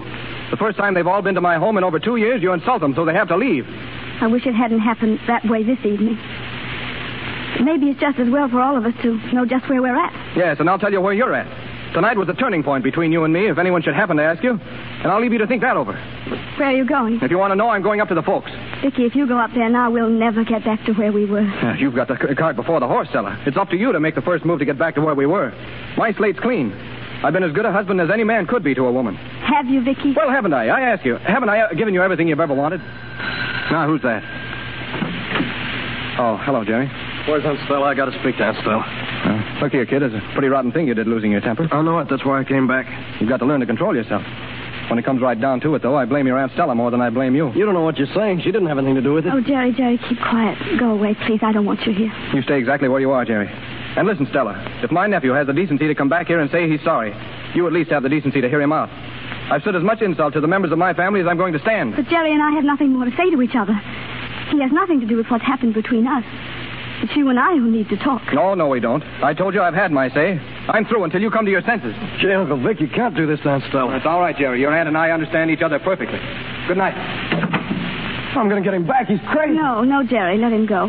You go, too. I want to be alone. But you oughtn't to be alone now. The way they all walk out on you. And it's their fault, too. Don't worry about it, Jerry. Just go home. Oh, but gee, Stella, I can't leave you like this. I just want to do anything for you. I don't care what it is. I want to do something to take that look out of your eyes. Then go home, Jerry. Go home and forget everything you've seen and heard tonight. I only wish I could forget it, too. But you can't forget it. And I can't either. I love you, Stella. Jerry, don't. Please don't. You see, I'm too tired to scold you the way I ought to.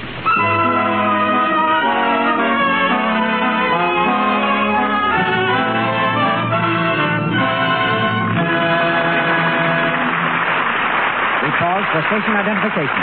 This is the Columbia Broadcasting System. KNX, Los Angeles, the voice of Hollywood.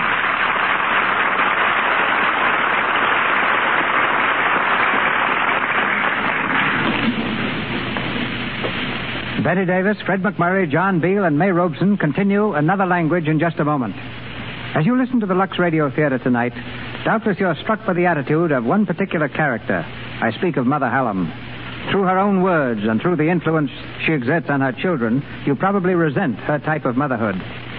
Fortunately, most mothers speak another language, the language of great and understanding hearts. Such a mother talks to us tonight. She's sitting at this moment in the study of her home on East 65th Street in New York City. On the desk nearby is a photograph of her son, Franklin Delano Roosevelt. Ladies and gentlemen, speaking to us from New York, the mother of the President of the United States, Mrs. James Roosevelt. Thank you, Mr. DeMille, for your invitation to take part in a program from your splendid Lux Radio Theater. It's a pleasure also to hear Miss Davis, whom I remember as a charming young lady when I met her in Washington. I think tonight that you're doing something even more important than entertainment. For through Mother Hallam, you're showing, it seems to me, many other mothers what not to be and why. Early in the second act of the play, there was one line that has stayed with me.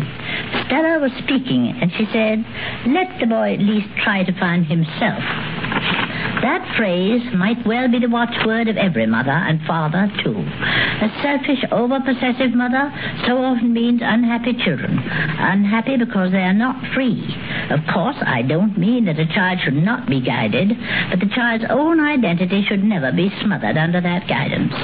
A boy or a girl may be your child, but at the same time, he is an individual. And perhaps first on the list of his training should be teaching that child to find himself. I get so impatient with mothers who say, "Oh, my boy never could do that." And when I hear it, I always want to say, "You mean you never let him do it?"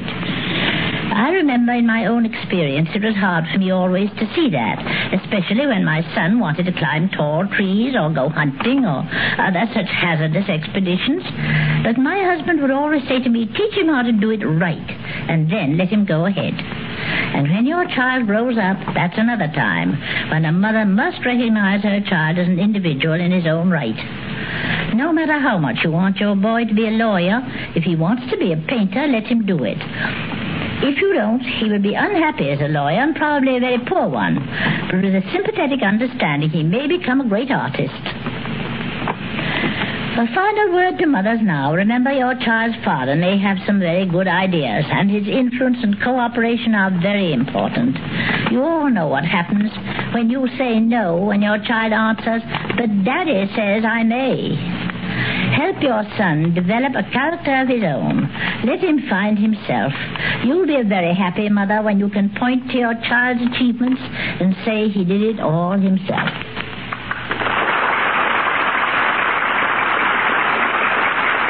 Our thanks, Mrs. Roosevelt, for honoring us with your presence. It's inspiring to hear from you, and I know mothers throughout America will cherish your words.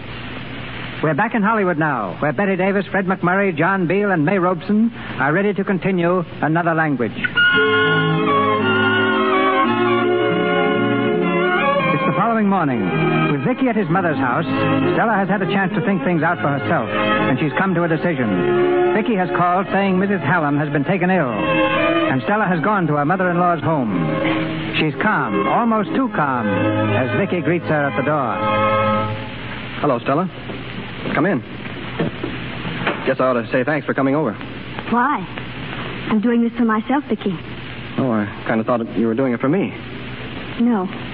I didn't want to hurt Mother, and if it'll make her feel any better for me to say so, it would be stupid to stay away. Well, that's talking. May I go up to her now? Walter and Grace are with her. Say, do you know you haven't said good morning to me yet? Haven't I? Well, look here, Stella. Are you still mad or what? Why should I be mad? You act a certain way because you're you. I act a certain way because I'm me. And that's all there is to it. All right, let's forget it. You did wrong last night, but you can't do any more than say you're sorry. I did wrong maybe by leaving you alone, and I'm sorry. It was what you needed, though, young lady. Come on now, wasn't it? No, Vicky, it wasn't. Did you get the woozies being by yourself? I couldn't sleep a wink. I wasn't by myself very long. Huh? Jerry didn't leave until almost 3. Oh, Jerry. What did he do, talk your ear off? You should have pitched him out. You're too soft with him, Stell. I wasn't soft with him, Vicky. Did you talk some sense into him? I hope so. Good. Now let's kiss and make up, huh? I wish it were as simple as that, but it isn't. There's no use in our kissing and making up. It'll only be the same thing over again. What do you want me to do? Bring a pound of candy and a bunch of roses home tonight? I won't be there, Vicky. Well, where do you think you're going? I don't know yet. Listen, are you after a separation or something? Nothing quite as spectacular as that. At least not yet. I just want to be alone for a little while to think things through. Think things through, too, Vicky. It's high time. Oh, listen, Stell, this is a lot of hysterical nonsense. You're not going. I don't know what you're going to do about it, Vicky. I'm going to do this about it. Good Lord, Stella, limber up. Inside, I mean. I got a feeling I just can't get at you. Here I am all ready to take you in my arms, and I can't find you. That's the way I sort of feel. And it's the loneliest feeling in the world, isn't it, Vicky? Hello. Oh. Hello, Grace. Sorry to interrupt the love scene, but Grandma knows you're here. I'll go up then. Tell her I'll be up to say goodbye, Stell. Everything hunky-dory? Huh? I said everything hunky-dory between the lovebirds. Oh, sure. Yeah, sure. Who's that coming down the areaway? Oh, it looks like Etta. Paul, too. My Lord, Grandma bats an eyelash and the whole gang comes trooping in. I'll go. Hello.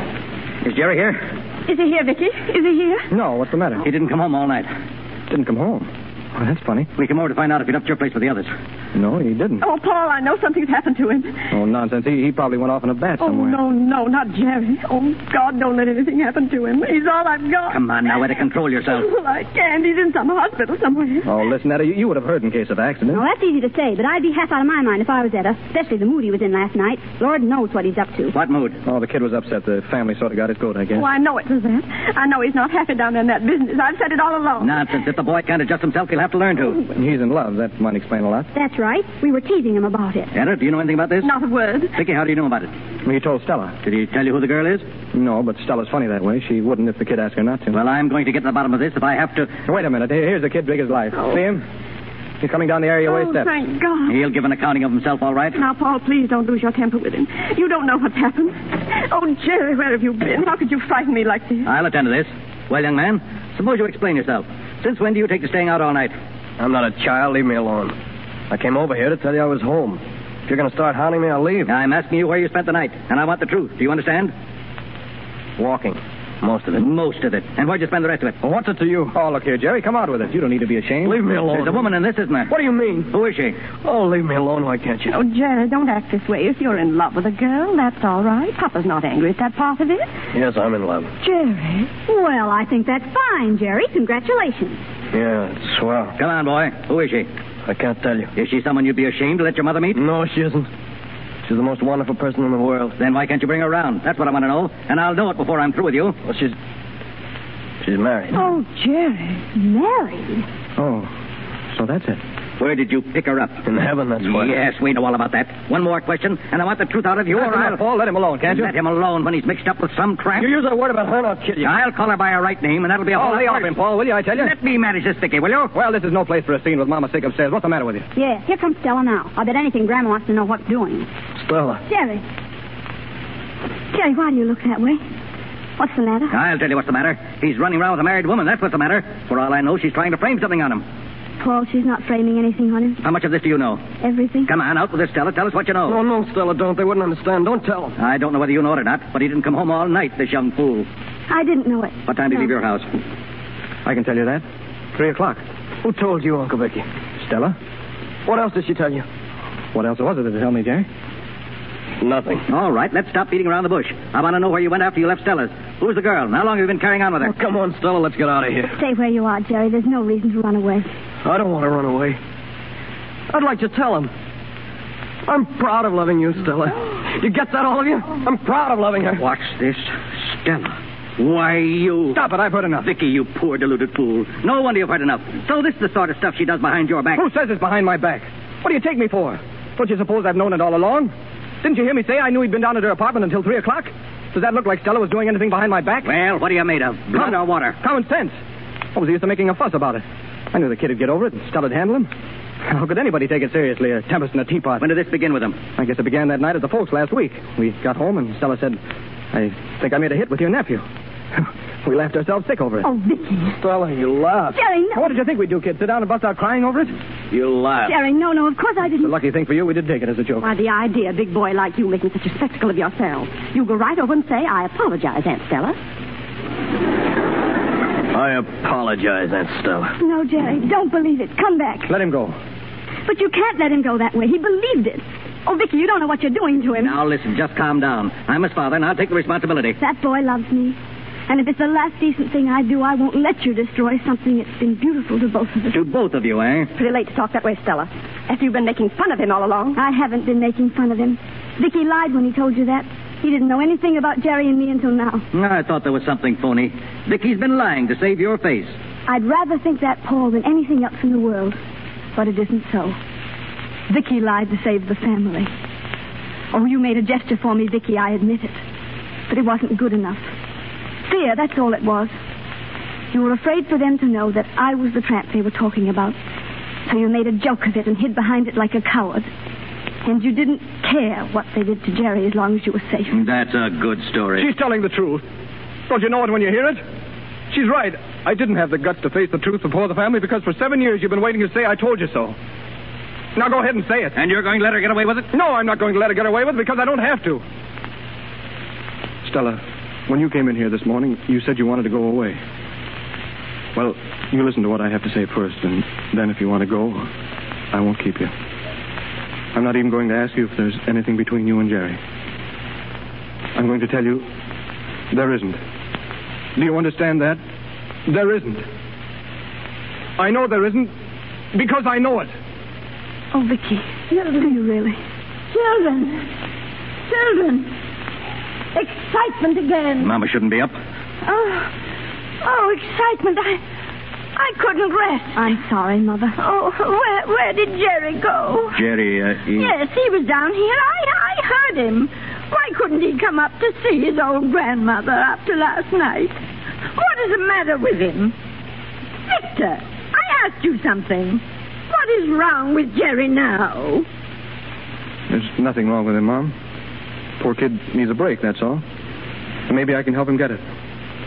Maybe he ought to be an architect if he wants to. And if I can help him, I will. Thank you, Vicky. You're siding with Jerry against your whole family? Yes, I am.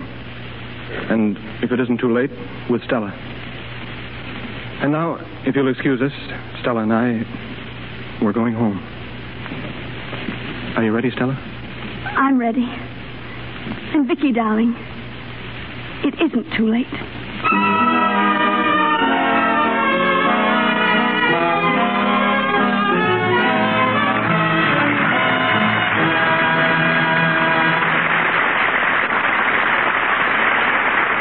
A little later, Betty Davis, Fred McMurray, and John Beale report back to the microphone. But now some facts about clothes and the care of clothes from Janet Henley. Miss Henley, after 10 years as head of women's wardrobe at Columbia Studios, knows clothes from A for apron to Z for zipper. She had charge of this department for recent hits like Lost Horizon and When You're in Love, and is now concerned with the next pictures to be made by Irene Dunn and Grace Moore. Ladies and gentlemen, one of Hollywood's foremost dress authorities, Miss Janet Henley.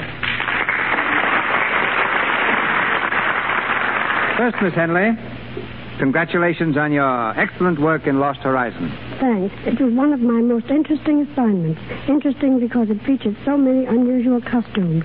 Take, for example, those affairs worn by the native women. In the back, from the waist to the ankle, was a very heavy piece of cloth covered with shells, coins, and semi-precious stones representing prayers. Each woman had 108 braids of hair which reached to the waist and were tied to the top of this piece of cloth, in keeping with the styles of Tibet. But I imagine you're having plenty to think about, too, Mr. DeMille, in costuming your new picture. The Buccaneer. Well, there'll be lots of variety, Miss Henley. For the story takes place during the War of 1812. That means costumes for frontiersmen and the beautiful Creole ladies of New Orleans, for Frenchmen and Spaniards, for sailors and pirates, and for the armies of England and the United States. I expect to keep my stars, Frederick March and Francesca Gall, so busy that I'm having wax figures made on which their costumes will be fitted without calling them from the set. Every star, ladies and gentlemen, has a wardrobe assistant whose duty it is to keep her costumes in perfect condition. This means that every night all washable garments are laundered and made ready for the next day before the camera. We use Lux Flakes entirely, simply because nothing else does the job so well and so economically. We found that clothes last so much longer when we take care of them in Lux. We have pieces of lingerie, for example, that have been used in pictures for as long as 7 years and still look just as fresh and new as ever. I recommend Lux most heartily to all women who want to look their best, and particularly if they have to watch their budget. Well, let's take a girl who doesn't earn a great deal of money, say about $25 a week. What kind of a wardrobe would you recommend for her? Well, any girl with a small income should buy conservative clothes that will look well on almost any occasion. I'd suggest that she have one good suit with a separate skirt to go with it, and 2 or 3 blouses for variety. Also, one simple black and white dress that will do for dinner and theater as well as the office. In selecting such a dress, get one that can be worn without a collar or with different colors or costume jewelry. This also for the variety. I'd get one navy and white outfit, one dinner dress, and 2 or 3 simple prints. When you think of the coats and shoes and hats to go with them, this is about all a girl could afford on $25 a week. But it's all she needs. Take care of everything washable in Lux Flakes and iron your clothes carefully, and you'll find you'll be as well dressed as most women are, who have a great deal more to spend. I hope I've been of a little help. Thank you. Thank you.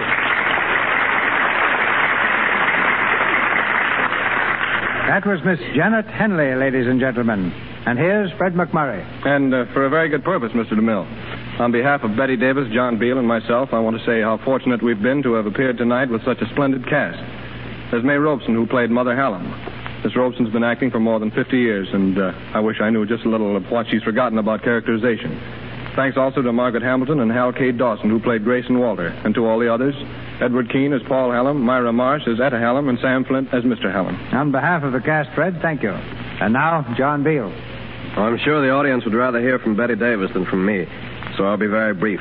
I'll pick up where Fred left off, Mr. DeMille, and speak not as an actor, but as one of your regular fans.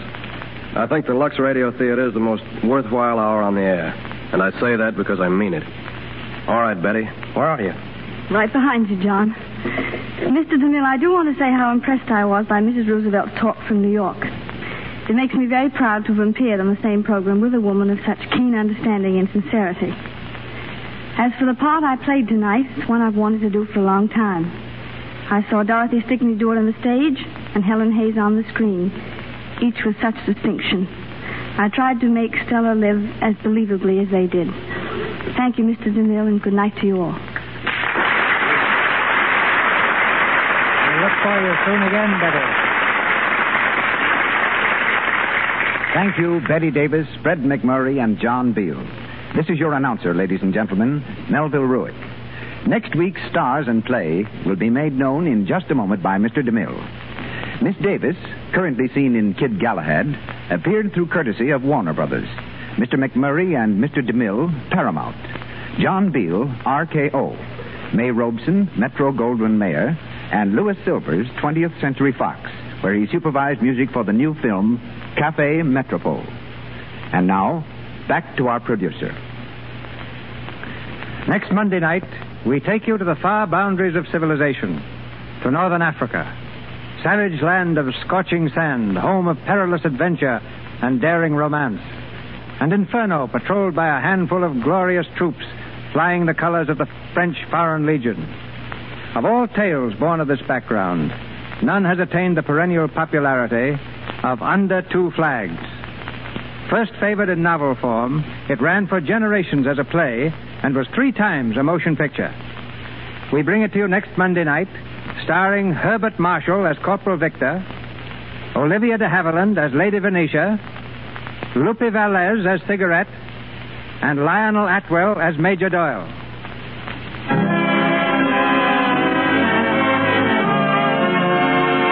Our sponsors, the makers of Lux Flakes, join me in inviting you to be with us again next Monday night when the Lux Radio Theater presents Under Two Flags with Herbert Marshall, Olivia de Havilland, Lupe Valdez, and Lionel Atwell. This is Cecil B. DeMille saying good night to you from Hollywood. This is the Columbia Broadcasting System. Hollywood, California, Monday, May 3rd. The Lux Radio Theater presents Claudette Colbert and Joel McRae in Hands Across the Table.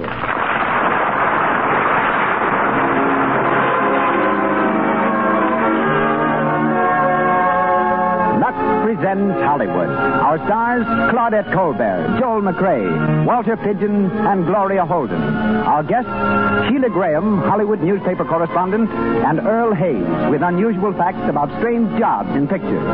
Our producer, Cecil B. DeMille. Our conductor, Louis Silvers. Looking over the footlights, I see many motion picture celebrities in our audience, too. Greetings. The makers of Lux Toilet Soap welcome you and all the world to another hour in Hollywood. And the Lux Radio Theater is on the air.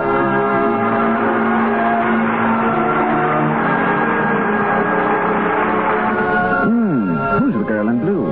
Introduce me, Tommy. She's a peach. When you hear men talk like that about a girl, you can be sure of one thing. She's a girl with clear, smooth skin. A girl who's smart enough to keep her complexion free of those unattractive little blemishes, dullness, and enlarged pores that mean cosmetic skin. She's probably a girl who's taken a tip from Hollywood. Removes cosmetics thoroughly with Lux Toilet Soap. For the active lather of this pure complexion soap removes from the pores every hidden trace of dust, dirt, stale rouge, and powder. No dangerous pore choking. No gradual loss of beauty. It's foolish and needless to risk cosmetic skin. Lux Toilet Soap guards against it. And now, our producer. Ladies and gentlemen, Mr. Cecil B. DeMille.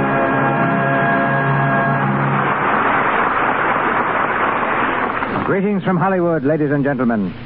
Tonight's event, with its glittering stage, its scientific wizardry that carries our voices to all corners of the earth, and its audience of millions, is a thing that I couldn't have predicted when I first knew Claudette Colbert and Joel McRae. A Lux Radio Theater was then as remote from Hollywood as the moon. But I predicted the eventual triumph of these two young people and was privileged to contribute to it. I gave Joel McRae his first motion picture contract. Claudette was not then the favorite of millions, allowed to choose her stories, directors, and writers. The studio insisted I give her a dialogue test before casting her. I did, and starred her in The Sign of the Cross and Cleopatra. This is Claudette's fourth appearance in the Lux Radio Theater. So you've already heard the story of her birth in France, her girlhood in New York, and her success on the stage before coming to Hollywood. Lately, her Parisian background has been catching up with her. Claudette's newest picture, just completed at Paramount Studios, is called I Met Him in Paris. And in her next film, Tovarish, she becomes a Russian exile in Paris. Tonight, she's all-American, as she plays the part of Reggie in Vinya Del Mar's story of a manicurist, Hands Across the Table. In 1849, while Claudette's forebears were witnessing the setting up of the Second French Republic, Joel McRae's grandfather, Albert Whipple, jumped on a covered wagon and rushed to California and the gold fields. He remained to establish San Francisco's first hotel, the Whipple House. Joel's ancestors, it seems, were intent on giving Hollywood one of its few native-born stars. For another grandfather, Major John McRae, marched west with the Army in the 1870s to fight Apache Indians. I was unable to get Joel for a part in The Plainsman, but Paramount has persevered and will star him in another story of the West, Wells Fargo. Samuel Goldwyn is the producer of Joel's latest film, Woman Chases Man, which procedure he reverses tonight in the role of Ted Drew. As Alan Macklin, we bring you Walter Pidgeon, who first went on the stage as a singer with Elsie Janis. Gloria Holden, heard tonight as Vivian, is now playing opposite Paul Muni in the film The Life of Emile Zola. But let's begin our play. Our stars stand in the wings ready to enter. A hand is on the switch that sends the curtain upward. Lights flood the stage, and the Lux Radio Theater presents Claudette Colbert and Joel McRae in Hands Across the Table.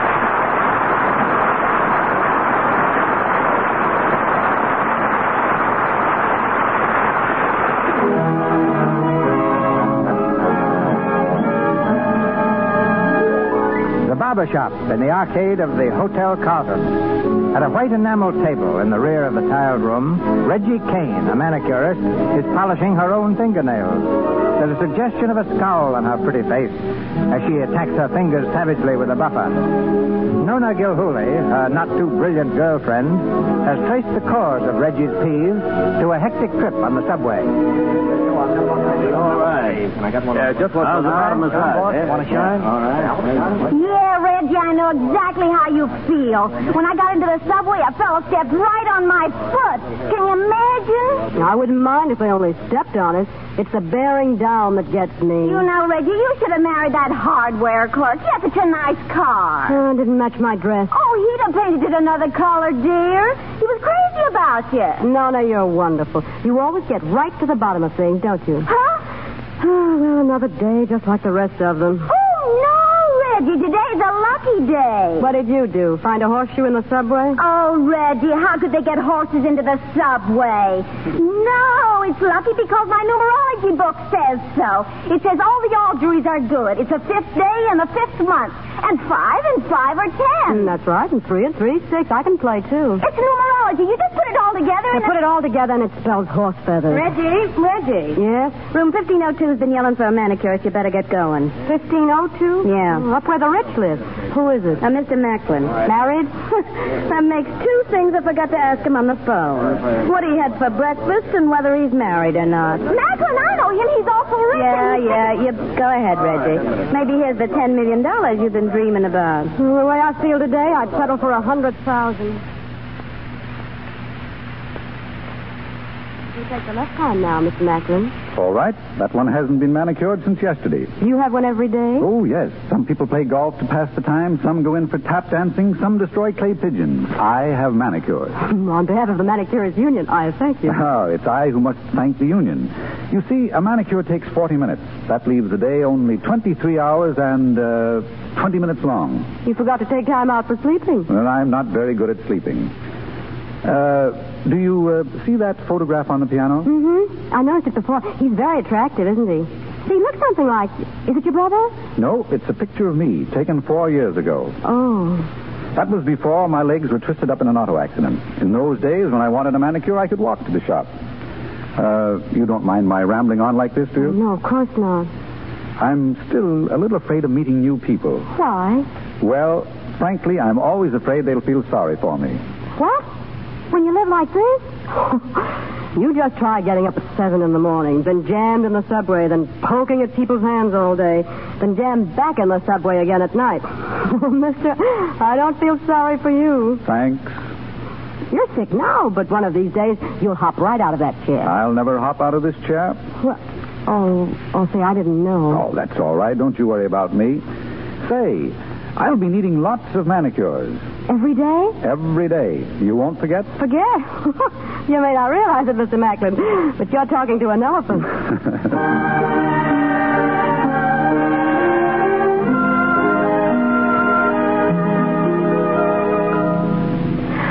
Alan Macklin, that's the 5th new dressing gown you've worn in 3 weeks. You're getting to be a regular fashion plate. They call me Bo Macklin. How are the nails? Just about perfect. They didn't really need anything to start with. But my 40 minutes aren't up? What can I do for you? Well, you might do nothing. Pretend to be one of the idle rich and see how you like it. Oh, Peter? Yes, sir? Tea on the terrace, please, for 2 very rich people. It's ready, sir. Oh, gee, you're lucky. Why? You don't have to pretend. To be rich? You think a lot about money, don't you, Reggie? You don't have to think about it. You've got it. Yes.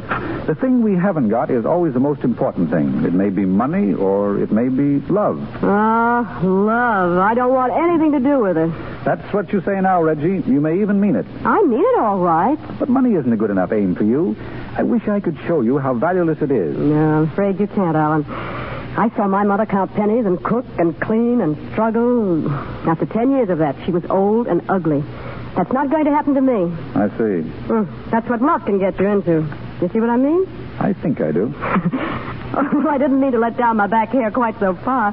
That's what you get for encouraging me. Oh, don't worry about that. You certainly seem to know what you want anyway. I know a lot of things. You do indeed, and you'll forget them all when the right man comes along. No, I won't. You can't blame me for wanting the things I do, can you? A car, pretty clothes, and furs. Every woman wants them, only I admit it. Well, back to the grind. You've had enough for one day. Goodbye, Alan. Goodbye. Peter will see you to the door. Mm-hmm. He always does. Oh, Alan, I feel like a tizzler when I take your money. Isn't it funny? I guess it's because you're the only real friend I've got. Thanks, Reggie. This has been very pleasant. I'll see you tomorrow, eh? You sure you can stand me now? Confessions and all? Confessions and all, Reggie. Goodbye, Alan. Goodbye.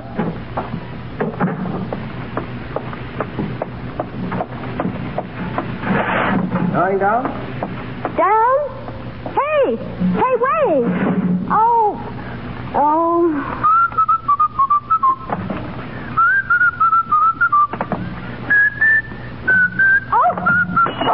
Oh, I'm sorry. Oh, I should think you would be. Now, what do you mean by hopping around corridors like that? I guess I busted your bowl. You guessed? I was playing hopscotch. Hopscotch? Yeah, indoor hopscotch. It's not up to turf and field hopscotch, but it's hopscotch nonetheless. You see the floor here? It's checkered. Now, if you hop from one black square to the other black square, that counts 4 points. You get the idea? I get the idea. You want to play? No, thank you. Well, every man to his own sport, but you'll be sorry when I'm champion. Going down? Down, please.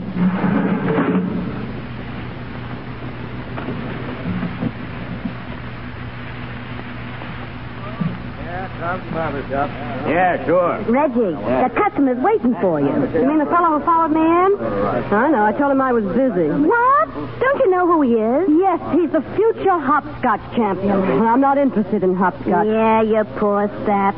He's a multimillionaire. A society big shot. Huh?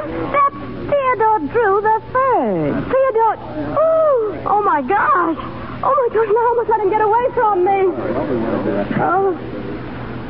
Oh, how do you do, Mr. Drew? So sorry. Hi. I thought you were busy. My appointment was canceled. Oh. Shall we begin? Sure. Are you really Theodore Drew? So I've always been told. Why? You don't look like my idea of Theodore Drew the Third. I know. I've had a lot of complaints about it from my parents. You know, Mother says I'm a throwback to my great-grandfather. He was a pirate. Honest? No, a pirate. Oh. I was in the Navy myself for a while till Dad yanked me. He said the thought of my being a sailor made him seasick. Ouch! I've been stabbed. Oh, I'm terribly sorry. Stabbed in the cuticle. What a way to die. Oh, it's never happened before. Will you please excuse me? Oh, it's perfectly all right. Ouch! Oh, I'm terribly sorry. This isn't your first manicure, is it? No, it isn't. If you think I ought to have ether, don't be afraid to say so. No, honestly, I've only cut someone once before. Ah. Oh, then I'm your second manicure. No, there have been quite a few. Oh. How did you decide to become a manicurist instead of taking up, say, pearl diving? Oh, I'm not really interested in manicuring. I gathered that. What does fascinate you? Polo. I'm simply mad over polo. Oh, really? What position do you play? Oh, I don't play myself. I just follow it. Where? Oh, all over. I was just reading an article on polo in a magazine. Really? Yes, it's so thrilling when they come galloping down the diamond on those dear little ponies with the mallets flying and the checkers. Oh, I just love checkers. I play chess myself. Ouch! Oh, dear, again? Perfectly all right. I've got plenty of fingers left yet. Oh, really, I don't know what's the matter with me. Look, are you doing anything tonight? Doing? Oh, no. So, I mean, why? Well, would you mind feeding me? I'm afraid I won't be able to hold a fork. You mean go to dinner? Yes, but I'll have to leave about 12, though. I'm going out of town. Oh, that's all right. I'll call at 7. No dressing. No 7 dressing. I mean 7, no dressing. I'll give you my address.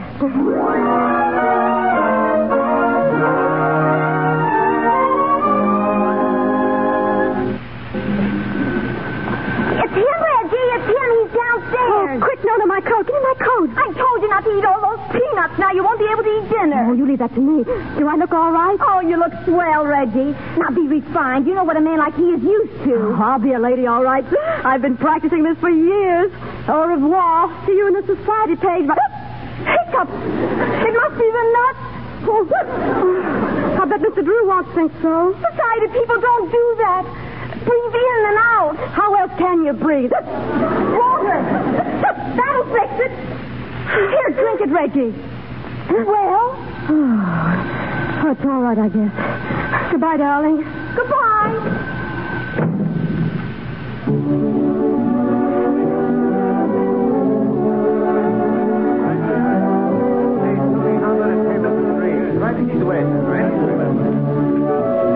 Hungry? Oh, so.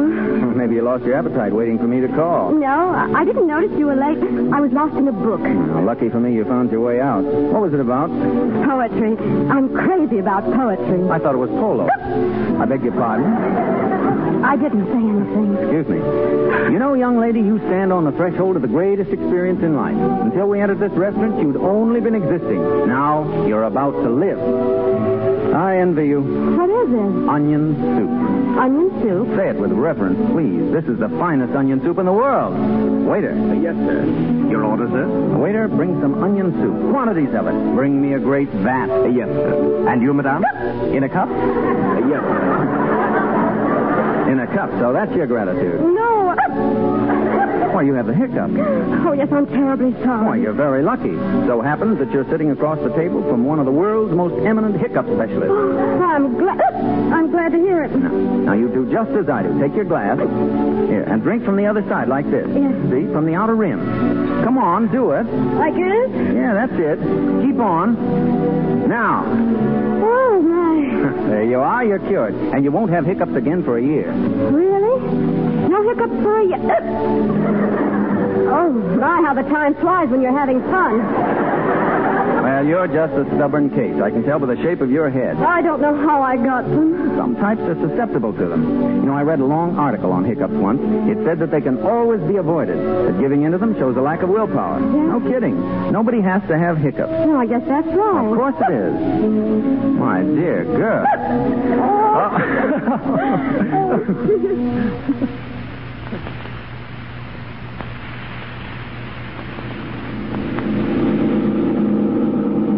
Tell a cab driver where to go? Oh, sure. I'm taking you home unless you'd like to stop off at another club. Thanks. You've been in too many clubs already. And it's 11:30. Didn't you say you had to leave town at 12? You really haven't time to take me home. Now, you're a gentleman, Reggie, but so am I. Always treat a gentleman as you would a gentleman. But Ted... Now, I'm checked out of the hotel, bags and all. I only need 5 minutes. All right. I've had a wonderful evening, really. Thank you, lady. I don't remember when I've had a better time. From the bottom of my heart, thank you. If when you come back and you'd care to call, I could give you my number. I could write it down, see, in case you've forgotten it. Ted. Huh? Oh, yeah. Do you do that? I'd like to call you. Let's see. I ought to be back the 11th. I can't see you the 12th, though. Yeah, I'm getting married the 12th. Married? Yeah, I could see you the next day, probably. Yeah, I suppose you want to go on a honeymoon.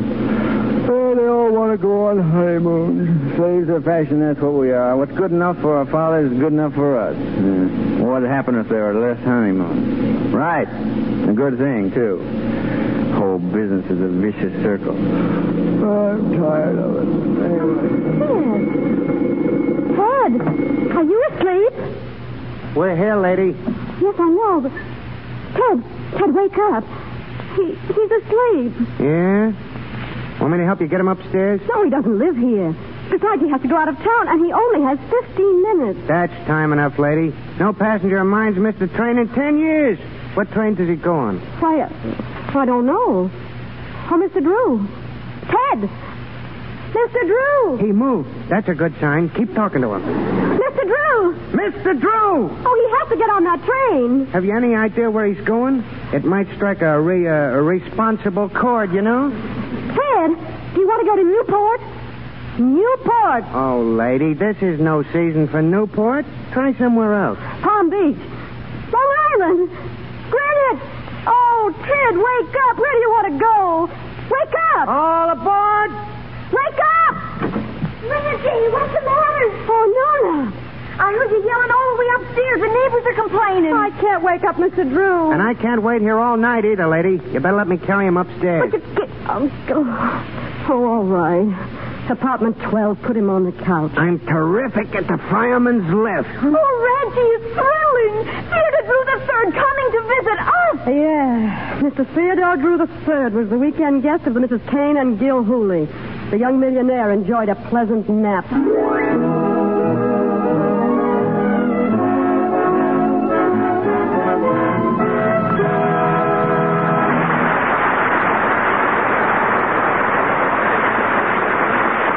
For a moment, let's listen in over at one of the major studios. It's after hours, and in one of the executive offices, two hard-working secretaries are talking over the day. Phew. Sometimes I think I'd like to go back to New York where there aren't so many temperaments. Well, you're just tired tonight, Sue. The boss doesn't have the jumps every day. No, that's right, Jane. Usually he's an angel. Only tonight I happen to have a big date, and here I am as limp as a rag. Never mind, Sue. I'll tell you what to do. As soon as you get home, you hop into a nice, warm Lux toilet soap bath. It's better than a nap for pepping one up. Makes you feel swell, and you're sure you're dainty, too. You just try it and see. Sue will find that attractive little secretary is right. A Lux toilet soap bath does pep you up, and its active lather protects daintiness. It frees the pores of perspiration, every last trace of dust and dirt. This pure white soap leaves skin smooth, really fresh, fragrant with the delicate perfume fastidious women love. Remember, 9 out of 10 screen stars use Lux toilet soap. Mr. DeMille takes us back to our play. Claudette Colbert and Joel McRae continue with Hands Across the Table.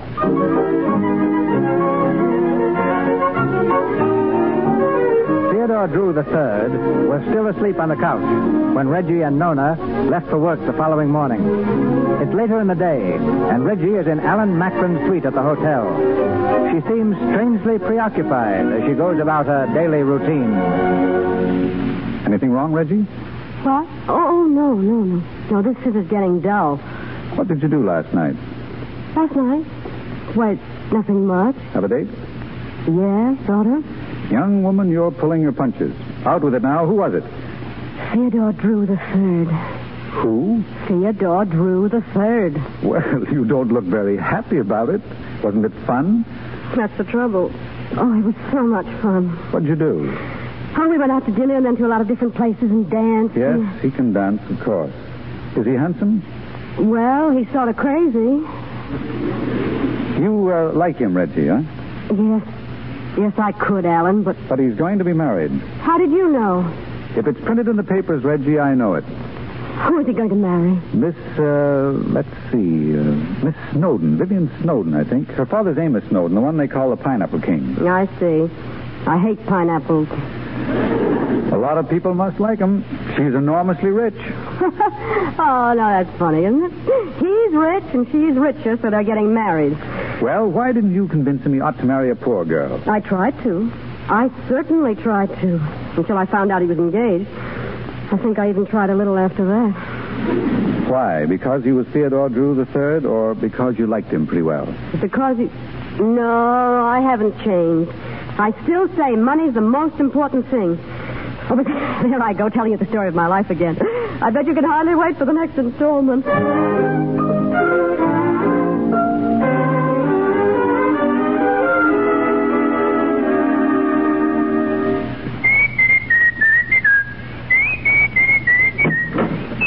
Oh, hello there. Why, hello. Well, back from the hard day's toil, eh? Make yourself at home, Reggie. That's what I've been doing all day. But I didn't think you'd still be here. Well, I couldn't leave. I didn't have the fare. What do you mean you didn't have the fare? Railroad fare? I haven't even got bus fare. I spent it all last night. Why didn't you wire home for it? Oh, that's very funny. I guess so. You see, Reggie, I missed my boat. Oh, it was a boat. Well, they run other boats, don't they? Get some more money and take one. Why do you persist in saying I can get money? I have no money. What do you mean you haven't? What about your father? Father's living abroad, and he had an amazing ability for borrowing money from practically total strangers. Unfortunately, this ability is not hereditary. I'm broke. Oh, how could the Drews be broke? You remember that thing called the crash? That was us. Why, we even lost the dollar that my great-great-uncle caught when Washington threw it across the Potomac. And where did you get your boat ticket? Oh, that was an engagement present from my fiancé's father. You see, he was shipping me off to Bermuda because he didn't want me hanging around the house while they were getting ready for the wedding. You know, it wouldn't look right. Were you living at his house? Uh-huh. Well, pardon me if I seem to ask a personal question, but have you ever thought of going to work? Certainly not. What am I trained to work at? The only job for me is to marry somebody with money. Why, you Did I say something? No. It's something I just found out. What? We're exactly alike. Oh, no. Your hair's much prettier than mine. No fooling. We are. We're both trying to do the same thing. Marry for money. Is that what you want to do? Oh, you're too nice for that.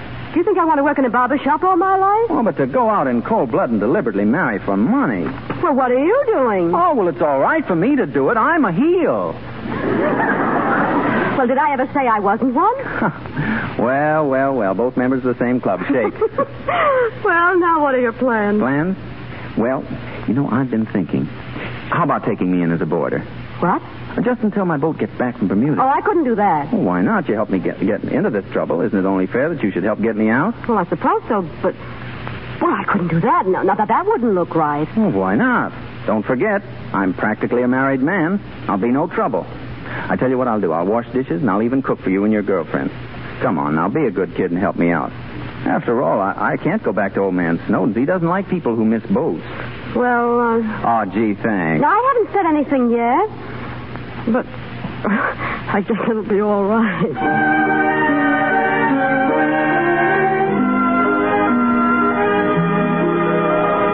Sure, all right, right this way. Next, please. Next, please. Who you calling, Reggie? Ted, I want to see how he's getting on. He was getting on swell when you spoke to him an hour ago. That'll be enough out of you. Hello. Hello? Hello. Isn't this Madison 93427? Oh, yeah, but Miss Reggie, she no home. Who is this? This is our honorable Japanese boy. Oh. Well, isn't that just dandy? He's putting on an act. And when did Miss Reggie get an honorable Japanese boy? Oh, yesterday. Win him in honorable prep game. Oh, you're crazy. Thank you. All right, Togo, how are you getting on with your lunch? Me fine. Say, how long did you say it took to boil lamb chops? They've been in the water for an hour and they haven't stiffened up yet. I didn't say boil them, I said broil them. Oh, is that what you said? Oh, well, no wonder. I thought it was something I did. Oh, that's the third lunch you've spoiled. Well, I'm not hungry anyway. What time are you coming home? 7-ish? Maybe 8-ish. Oh, make it 7-ish. I'm lonesome. Goodbye. Bye. Is he getting on all right? Yeah, he's a little delirious, but I guess he'll live.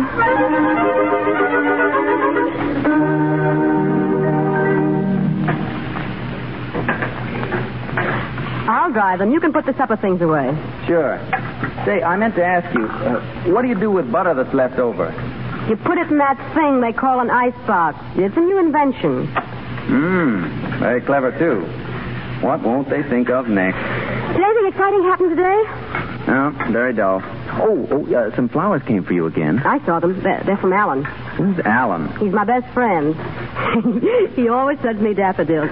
Says they make him think of me. I thought your big idea was a man you'd remind of orchids. At least I don't remind him of pineapples. Oh, that was a foul blow. You did your good. Your best friend. Is he rich? Sure. That's nice. Fits right in with your plans, doesn't it? I haven't any plans. Oh, but your ideas of marrying for money haven't changed, have they? Certainly not. Have yours? No. Once a heel, always a heel. That's our slogan. You know, daffodils are kind of like you at that. Say, I just thought.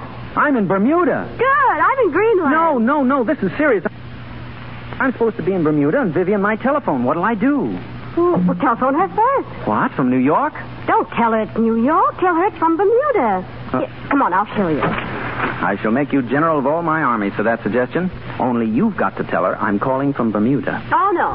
I'm keeping out of this. No, you're going to be the operator. Oh, no, now, Ted, listen, I can't. Come on. Oh, all right. What's her number? Murray Hill, 82793. Murray Hill, 82793. This is going to be good. And don't laugh. Hello? Hello, Bermuda calling. Miss Vivian Snowden, please. Yes, this is Vivian Snowden speaking. Bermuda calling. Are you ready? Yes, I'm ready. Go ahead, please. Take it away, Bermuda. Hello, Vivian. Hello, Ted. Can you hear me? Yes, I can hear you perfectly. How are you, darling? Fine. When are you coming back? Well, Murray Hill, 82793, Bermuda calling. Cut it out, will you? Bermuda calling, Miss Vivian Snowden. Operator, I've got Bermuda. Please get off the wire. Ted, can you hear me? Yes, I can hear you. Can you hear me? Yes, that operator. Bermuda calling. Hello? Stop it.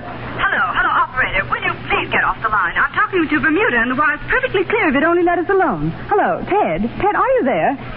Yes, darling. I'm here.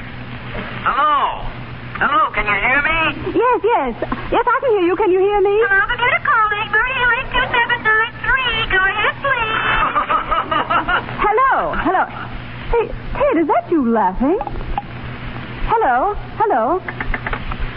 operator. Operator, I was just speaking to Bermuda and I was cut off. I'm sorry, madam, but that was not a Bermuda call. What? That call was from New York, madam. New York? Oh, I see. Thank you.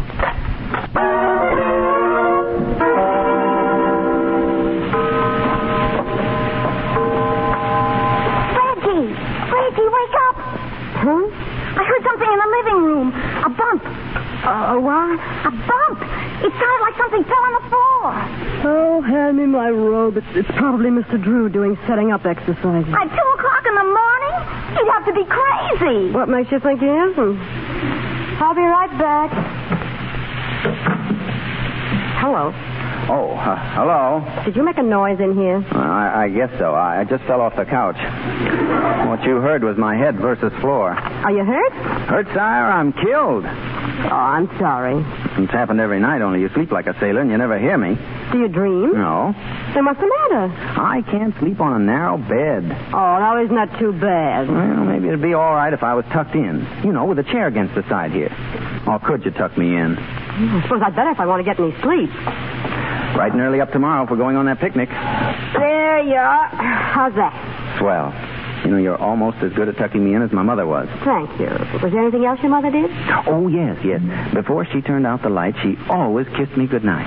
Sorry, I'm only almost as good as your mother was.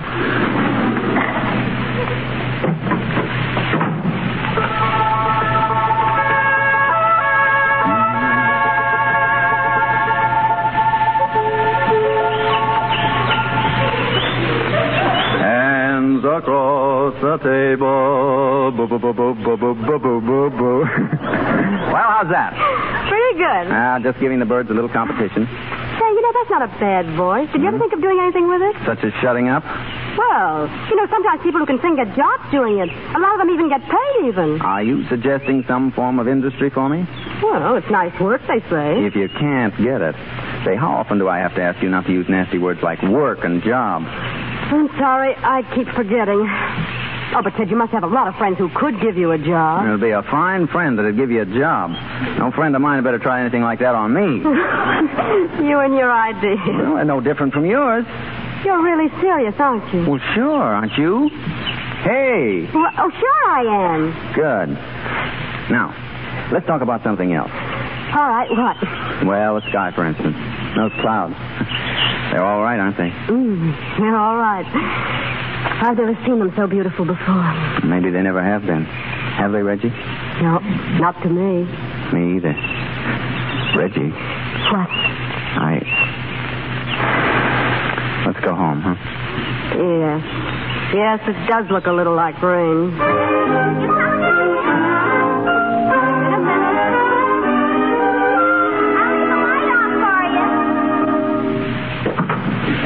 Mr. Drew, let's take a look at you. Sunburned and in the pink of condition. You think I'll pass as a vacation tomorrow? Mm-hmm. If she doesn't decide to meet you at the boat. You know, that sunray lamp was a great idea of yours, Reggie. Thanks. Well, it's all over. We had a lot of laughs, didn't we? Yes, we had a lot of laughs. I never had so much fun in my whole life. Neither did I. Remember that first night? When I had hiccups? You mean when we had hiccups? Well, there's a lot of things I'll remember. I'll remember them, too. Well, I'm awfully tired, Ted. Wait, Reggie. Will you come back and tuck me in again? Must I? It'll be for the last time. Yes. Reggie, remember what my mother used to do? Oh, just this once, Reggie. For going away. That's a good reason. Reggie. Oh, I forgot about that boat. You'd better look in the paper and see what time it gets in. Reggie, wait. Oh, it's getting late. I'll be gone when you get up tomorrow. I want to speak to you. What about? About us, Reggie. Oh, no, don't. Well, why not? There's a million miles between us. Oh, it doesn't seem that far. Ted, we're not for each other. I think we are. In 6 months, you'd hate me. You'd have to. Oh, I know I wouldn't. I'm afraid I know better. Year in and year out, probably for the rest of your life, you'd have to scratch for a living in a world you know nothing about. Aren't you doing it? I'm used to it. Well, I'd get used to it. No, Ted, it's too late. Believe me, you couldn't fit yourself to being poor. Other people have done it. Yes, but you couldn't. You'd always know you could have been rich again if you hadn't been foolish. You'd be thinking of that all the time. Ted, marry the rich one. Believe me, from the bottom of my heart, if I were you, that's what I'd do. Good night.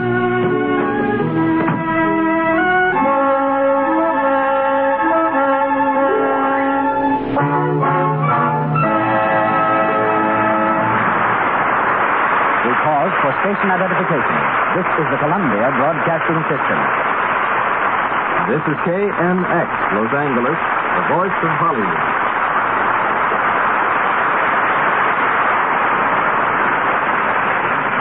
Claudette Colbert and Joel McRae will continue holding hands across the table in a moment. And now, we welcome Miss Sheila Graham in a return engagement. Correspondent for the North American Newspaper Alliance, Miss Graham is one of the loveliest young ladies ever to come to Hollywood and not go into pictures. She's just turned down screen tests from 3 of our leading studios, including my own. preferring her job of keeping 20 million readers informed of what's new in Hollywood. Formerly a musical comedy dancer in England, she's here before leaving shortly for a vacation abroad. Ladies and gentlemen, Miss Sheila Graham. All right, Sheila, what's Hollywood doing now? Well, Mr. DeMille, since you mentioned England, the most highly paid entertainer in the British Empire is now in Hollywood, and nobody knows her. She's Gracie Fields, who's doing a picture for 20th Century Fox. When Gracie introduces herself to the stars, they think she's another autograph hunter, and nothing amuses her more. But she has made friends with Shirley Temple, who calls her Auntie Gracie. Clark Gable is now enjoying such a wave of popularity that he has to use the tradesman's entrance to get to his apartment. He lives at the Beverly Wilshire Hotel. He never could get in by the front door and used to enter through the garage, but now he has to go home with the butcher and the baker. Errol Flynn, back in town after a peek at the war in Spain, is showing a collection of 500 photographs that no correspondent was able to get. Jane Stewart is in the hospital with a bad knee, the result of falling down too many times at Ginger Rogers' recent skating party. Jimmy also loves flying, but his studio insists he stay on the ground for fear he'll get hurt. So Jimmy amuses himself in the hospital by flying a miniature plane, which he made himself, around the room. William Powell tells me he's suffering from an inferiority complex and wants to be like Gary Cooper, but don't we all? He'll be suffering from a cold, too, unless he changes his habit of walking around the house in his bare feet. Simone denies that she's practicing to become a singer, but the neighbors will tell you otherwise. Loretta Young complains there are no eligible young men in Hollywood for escorts and dancing partners. Her definition of an ideal type of man is David Niven, because he knows how to open a door when a lady leaves the room. Maybe she's right about the lack of men, I mean, because Margaret Lindsay and Janet Gaynor have been playing solitaire for a long, long time. That continues to surprise me, but not nearly as much as the wonderful complexions you see in Hollywood. Maybe it's the climate, but if you ask me, Lux toilet soap has a great deal to do with it, too. It's my business to see the stars in their homes and to ask a great many questions. Frankly, it's amazing to see how popular Lux toilet soap is and to hear the stars become so enthusiastic over such an inexpensive beauty care. Take my word for it, it must be good. But where was I? Oh, yes. Olivia de Havilland also walks alone and likes it. She'll spend 2 hours hiking in the hills before breakfast and come home carrying her shoes and stockings. It's getting to be a habit. Edward G. Robinson is just as popular as ever at parties, in spite of the fact that he recites On the Road to Mandalay, whether you ask him to or not. Claudette Colbert turns out to be quite a skater in her new picture. She met him in Paris. Ice skating reminds me of Sonia Hennig, which reminds me of Tyrone Power. Their romance began when his studio wanted someone to pose with Tyrone for publicity pictures. They chose Sonia. Tyrone's respect for publicity men has gone up.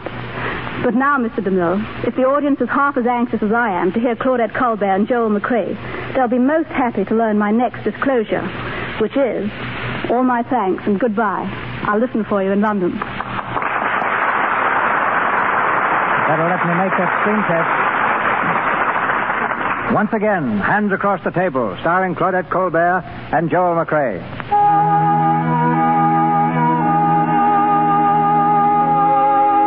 It's early the next morning. With Ted gone, the apartment seems a cold and cheerless place to Reggie.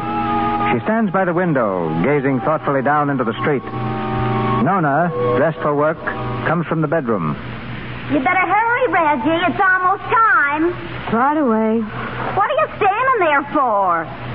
You look sad, Reggie. Do I? That's funny. Is it Ted?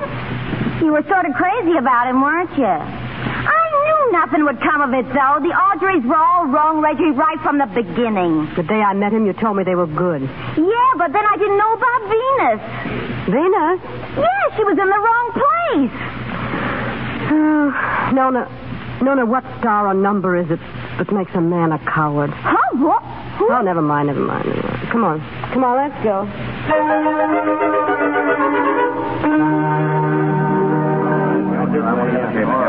Reggie, we got a job for you upstairs. Yes? Room 1294. Some big society gal wants to be clipped. It'll be a pleasure. She asked for you especially, Reggie. All right.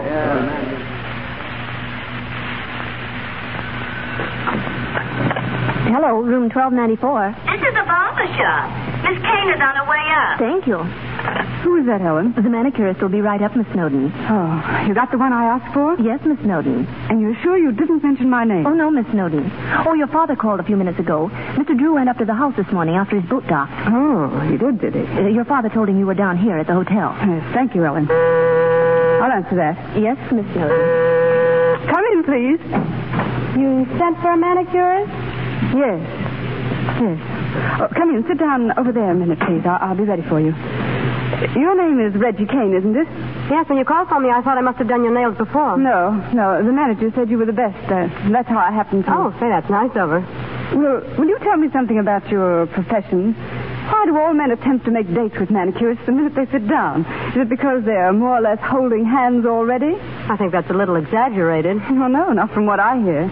Every man I know who has an evening on his hands says, I guess I'll get a manicure. Does he? Well, I don't think he always succeeds. Oh, I can see you're an exception. That's why you only go out with men like Theodore Drew III, for instance. Oh. And how are you today, Miss Snowden? But very well, thank you. Well, you may go now. I didn't want a manicure. I wanted to see what you were like, and that didn't take very long. You see, it's like this. When Ted telephoned from New York and said he was in Bermuda, I engaged detectives to find out what part of New York, and that's where you came in. Before you say any more, can I say something? No, it's very unnecessary. He was going to take the boat to Bermuda, but he didn't. You don't have to tell me anything. But I must tell you. As crazy as it may seem to you, there's nothing between Ted and me. I said you didn't have to explain anything, and least of all do you have to lie. Ted's known manicurists before. He seems to have a liking for them, and I've never minded very much. My only purpose in seeing you is to find out if you were any different from the ordinary manicurist. And now that I've met you, my dear Reggie Kane, I think my fears are quite groundless. I think I'd better go. No, wait a moment. I think there's one thing we haven't covered yet. Mr. Drew, as you probably found out, is not exactly wealthy at the moment. And I think it's only fair you should be paid for a week's manicuring. You better be careful, Miss Snowden. I have an awfully good aim with this bowl of water. You'll just let me find my purse, please. It won't be necessary. Mr. Drew will find that for you.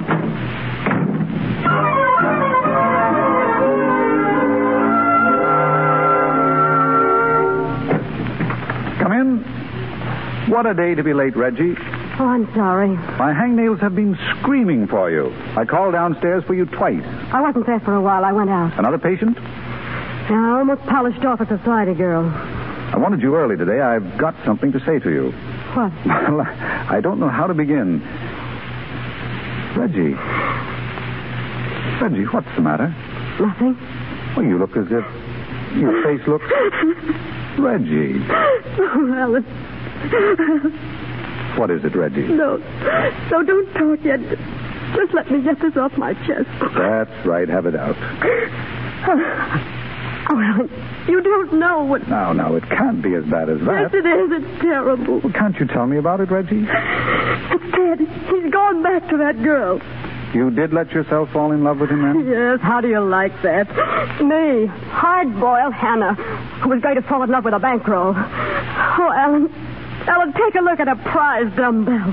I'm sorry, Reggie. No, don't be sorry for me. It serves me right. It serves me right for going back on everything I ever believed. I should have run like mad when I saw what was happening, but not me. No, not your Aunt Ella. I jumped at it. I wanted to get bitten. Well, I got it. Oh, Alan, it hurts so. You can't run away from love, Reggie. It just comes. I know how you feel. I've been through it. I told you how my love threw out the window when I cracked up. We're a fine pair, Reggie. You and I ought to be ideally happy because we're through with love. Those are the only people who ever are happy, I guess. You think I'm a good egg, don't you? Oh, the best. And I think you're completely swell. Let's you and I get married. Huh? You could marry me for my money, and I could marry you because you give such a good manicure. Oh, don't kid about it, Alan. I'm not kidding. But I don't love you. Well, that's great. I don't love you either. Isn't that a sound basis for happiness? You know, the more I think of it, the more I like it. What do you say? Is it a bet? Do we get married? We could never hurt each other, could we, Alan? Oh, honestly, you're the top. Now run downstairs and tell him you're quitting. All right. Gee, look at my hair. I must look like a busted bale of hay.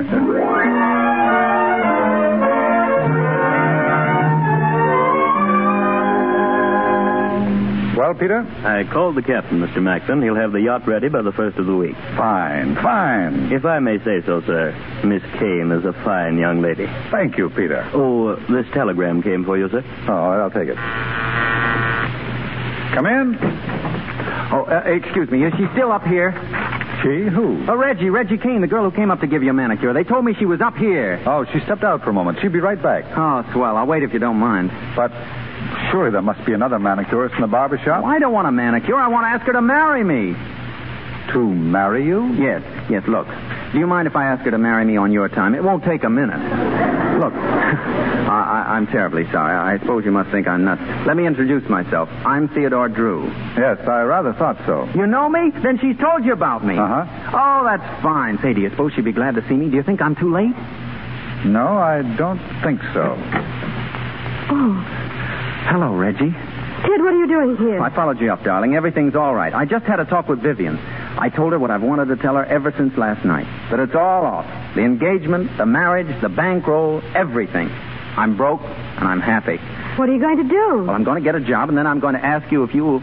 Oh, wait. This is Mr. Macklin, Ted. Oh, yes, I know. We've just met. But listen, Reggie, what I want to ask you... Mr. Macklin and I, we're going to be married. Oh, I see. We just got engaged a few minutes ago. Oh. Well, I congratulate you, Reggie. Congratulations, Mr. Macklin. Well, I guess I better go then.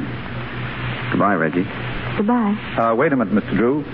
I just got some amazing news in this telegram.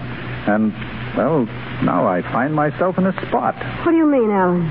Well, if Mr. Drew hadn't come in, I suppose I'd have gone through with it. Alan, what are you talking about? This telegram, it's from Sharon. You know about her. The lady who took the walkout party. Uh-huh. It's from Reno. Listen. You were wrong. I couldn't forget you. I love you and want you. Leaving today, signed Sharon. Alan, is this straight? Of course it is. And it's what you want? Just as much as you want to marry Mr. Drew here. So if you release me, Reggie... Mr. Macklin, you're released. Reggie? Well, Alan, if you want. Now run along, you two, and be happy. I've got a lot to do. Oh. Goodbye. Goodbye, Alan. Goodbye. Goodbye. Peter. Yes, Mr. Macklin? Take an answer to this telegram. To Sharon and Company, brokers, 412 Wall Street. Accept your suggestion regarding shares of UPA. Buy 500. Is that all, sir? That's all.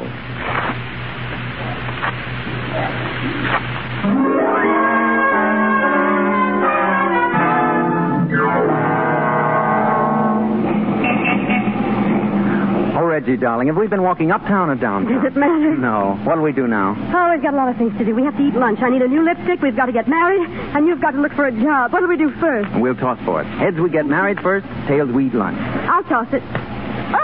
Oh, where'd it go? Where'd it go? Where'd it go? Oh, it's out there in the street. No, over there. Here it is. I've got it. What is it? Head. Oh, darling, this is our wedding day.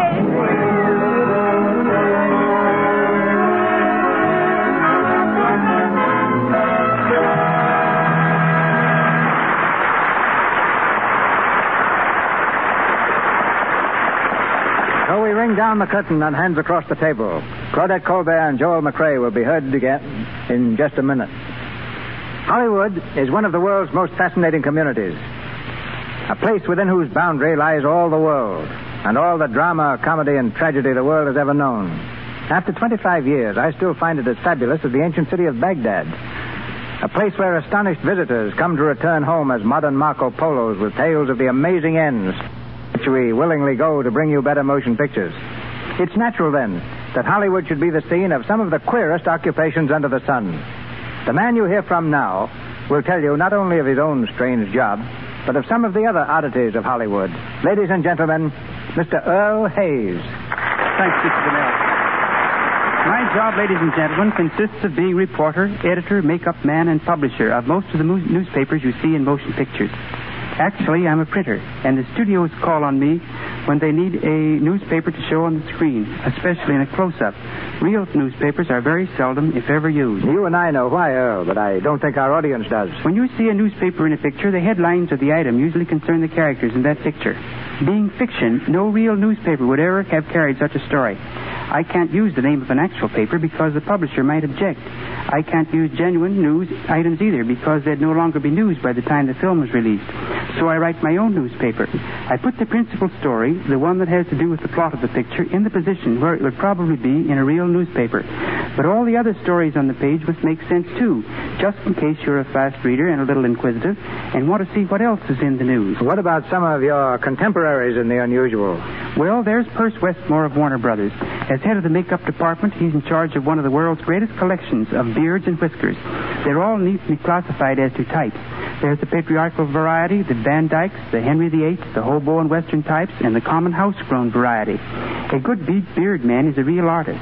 It takes over 3 hours to put the beard on Paul Muni that you'll see in The Life of Emile Zola.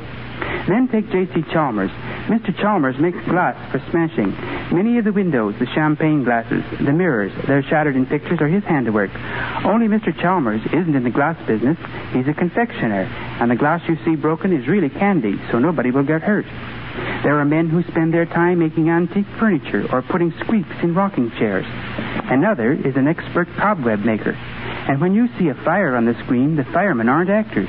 They're members of the Los Angeles Fire Department spending their day off and making $10 each by acting in the movie. The city also lends its spare fire apparatus to pictures, and the rental goes to charity. There are people who do nothing but rent bugs, insects, and animals for the screen. You can get anything from an elephant to a horsefly on a moment's notice. They don't cost much either. A good skunk rents for $5 a day, and a goat guaranteed to butt for $10. One of the oddest organizations in Hollywood is the Society of Little Men.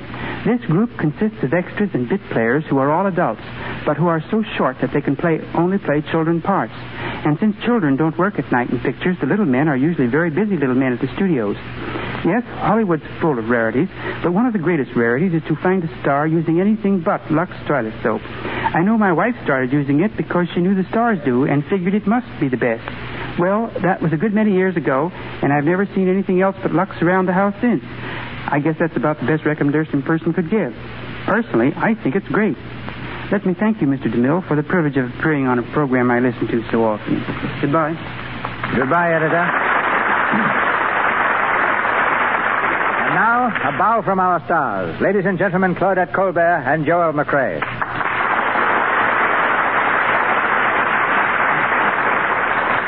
Again, my thanks, Mr. DeMille, to you, the sponsors, and to the product which makes these programs possible, Lux Toilet Soap. I've really preferred it from the days when I made my first public appearance on the stage. There's no element of experiment about Lux. I use it constantly at home and in the studio, and I'm sure that I'm giving my complexion the best care in the world. I'm sincerely glad to have had this chance to say a good word about it. And now I think you'd like to hear a word from Joel McRae. Well, Claudette, I've been so busy that I'm afraid I'm no source of news. Now that our show's over, I'm going back to the studio to work. But first of all, I want to thank you and our sponsors, and thank you, Mr. DeMille. Goodbye. Goodbye, Joel. Goodbye, Claudette. Thank you, Miss Colbert and Mr. McRae. This is your announcer, ladies and gentlemen, Melville Ruick. News that will thrill you all comes to us from Mr. DeMille in just a moment. Our stars were supported tonight by Grace Kern as Nona Gilhooly, Elizabeth Wilbur as Laura, John Gibson as taxi driver, Lou Merrill as Peter, Frank Nelson as waiter, Harold Wilson as bus conductor, Catherine McCune as a maid, and Ross Forrester as a barber. Miss Colbert and Mr. DeMille appeared through courtesy of Paramount Studios, Mr. McRae through Samuel Goldwyn, Walter Pidgeon, Universal Pictures, and Louis Silvers, 20th Century Fox, where he supervised music for Café Metropole. Now, our producer. Look through the pages of history, and you'll find it difficult to encounter a more moving or more dramatic love story than the romance of Mary, Queen of Scots, and the Earl of Bothwell. As dramatized by Maxwell Anderson and produced by the New York Theater Guild, it was a triumph on Broadway, and later a great motion picture. Next Monday night, Mary of Scotland will be produced in the Lux Radio Theater, and I'm tremendously pleased to announce that the title role will be filled by Miss Joan Crawford, with her husband, Francho Tone as Bothwell, and Judith Anderson as Queen Elizabeth.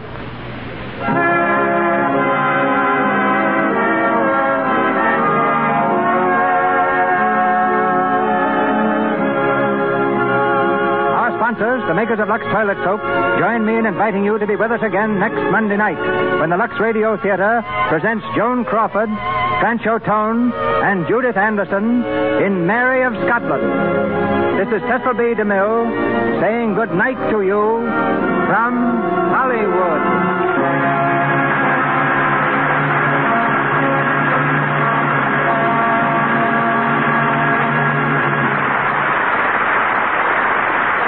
This is the Columbia Broadcasting System.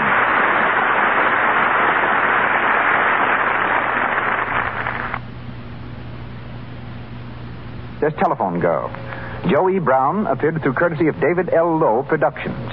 Louis Silvers, 20th Century Fox, where he was in charge of music for the new film That I May Live. Mr. DeMille, Mr. Carnes, and Mr. Frawley, Paramount. Mr. Frawley's new picture is High, Wide, and Handsome, and Mr. Carnes, Night of Mystery. Just a reminder, as you know, many localities switch to daylight saving time next Sunday. If you are not affected by daylight saving time, this program will come to you 1 hour earlier beginning next Monday night. And here's Mr. DeMille. Next Monday night, the Lux Radio Theater brings you two of the most outstanding personalities Hollywood has ever given the world, Robert Taylor and Irene Dunn. Our play, Magnificent Obsession, based on Universal's picture from the celebrated novel by Dr. Lloyd C. Douglas, one of the most inspired stories of our day. Our radio version will find both stars resuming the same roles they filled with such distinction on the screen. Miss Dunn as Helen Hudson, Mr. Taylor as Bob Merrick.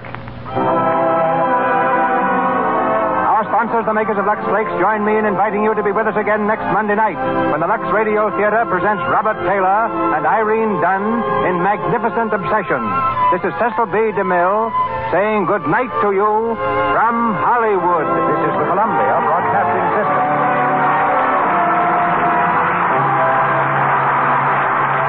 KNX, the Columbia Station, Los Angeles. Hollywood, California, Monday, May 10th. The Lux Radio Theater presents Joan Crawford and Francho Tone in Mary of Scotland with Judith Anderson.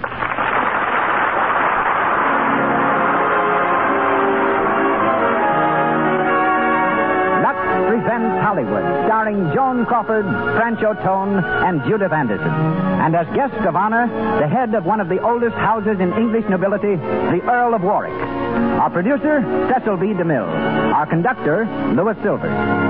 These performances come to you through the courtesy of the makers of Lux Toilet Soap. And may we thank you for your enthusiasm for this fine soap, which of course makes the Lux Radio Theater possible.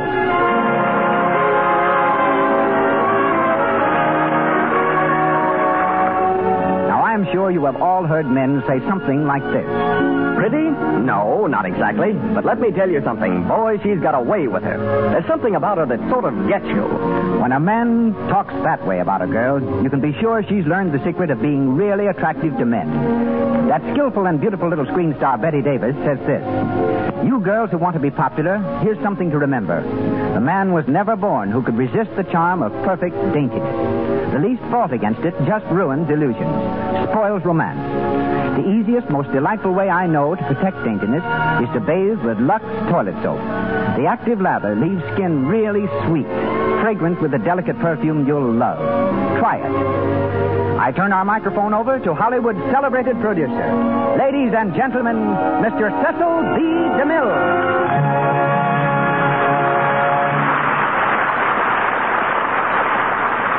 Greetings from Hollywood, ladies and gentlemen.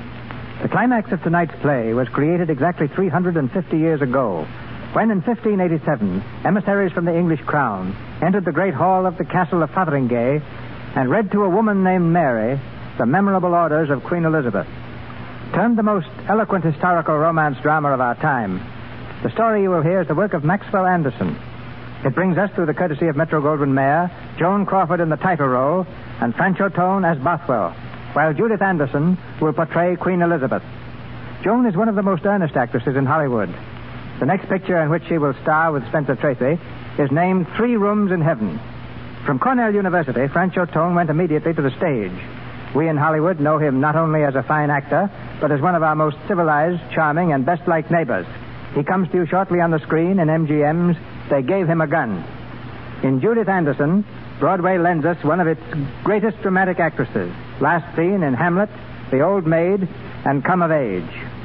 Now, back through history, back to the Kingdom of the North, to Scotland, land of lakes and heather, of pibrochs and bluebonnets and bagpipes, of tartan and tam o'shanter, back to a day when one throne stood in Edinburgh and another in London, back to romance, as the Lux Radio Theatre presents Joan Crawford and Franchot Tone with Judith Anderson in Mary of Scotland.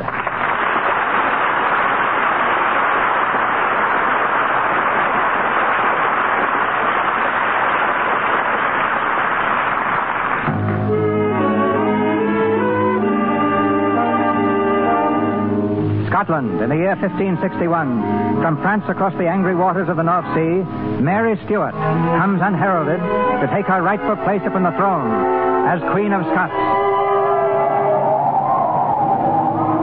It's a stormy midwinter night. On the pier at Leith, Scotland, 2 soldiers huddle in a corner seeking shelter from the wind and freezing rain.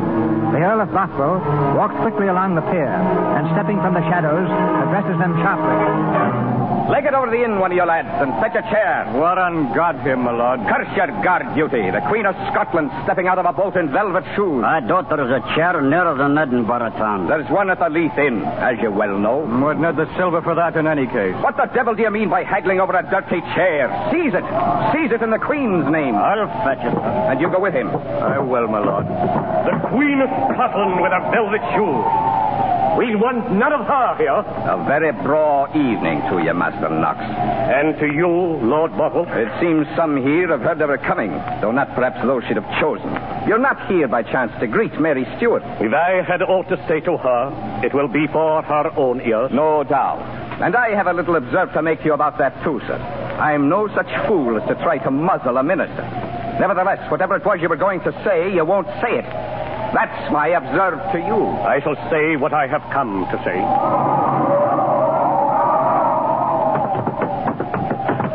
Here are the steps for the Queen. She's coming off the boat. Your Queen would be known if the world was stripped of subjects. The very trees and frozen mountains would bow down to you, Your Majesty. I can well imagine. Body of me, I could wish the clouds would stoop less to their queen in my native land. Oh, one forgets how rank dismal this Scotland can be. Dismal? Traitor. Have you never plucked a gowan in spring? A very green gowan? Oh, is there spring here in this heathenish climate? They are sweeter than in France, as I recall. And all fruits are sweeter here. Well, those that grow. And the summer's sweeter. Ah, they're short enough in faith. And when they come, they will bring excellent devices of masks and ornaments to deceive the eye, and soft words and perfumes to cumber the senses of mankind. Who is this man? Jigmasters and the like will come in authority with Mary Stuart, and their council will be whining and carousing the flowers and fruits of evil. Surely this is some jest, sir. Surely this is not said in welcome to me. And what other welcome shall we give the woman of Babylon? The leprous and cankerous evangel of the devil. Stand back. Your Majesty, they're preparing a room at the inn, and the chair will be here at once. If you would deign to take my cloak for your shoulder. Thank you. I wish to speak to this gentleman. This is Master John Knox, of whom your grace may have heard. Nay, then I have heard of him, and I wish to speak to him. Master Knox, it is true that I am Mary Stuart and your queen. And I have come back from France after many years away to take up my rule in this country. It is true, too, that I am sad to leave the south in the sun. And I come here knowing that I shall meet with difficulties that would daunt many older and wiser than I am. For I am young and inexperienced, and perhaps none too adept in statecraft. Yet this is my native place, Master Knox, and I loved it as a child and still love it. And whatever I may lack in experience, whatever I may have too much of youth, I shall try to make up for if my people will help me in tolerance and mercy, and a quick eye for wrongs, and a quick hand to right them. Hey, they told me you spoke, honey. Your Majesty, if the old goat has said anything that needs retracting... He shall retract nothing in fear. I will have all men my friends in Scotland. Can we not be friends, Master Knox? Your Majesty, I have said what I came to say. But you no longer mean it. See, I give you my hand, Master Knox. It is a queen's hand and fair. And I look at you out of honest eyes, and I mean well and fairly. You cannot refuse me. Do you still hesitate? It is clean. Your Majesty. And will you come to see me at Holyrood House and give me counsel? For heaven knows I shall need it. And I shall listen. That I promise. I will come. I will send for you and soon. Good night, Your Majesty. Good night, Master Knox. Oh, I wonder, will he hate me more or less? More, probably. However, it's just as well to have him where he can watch him.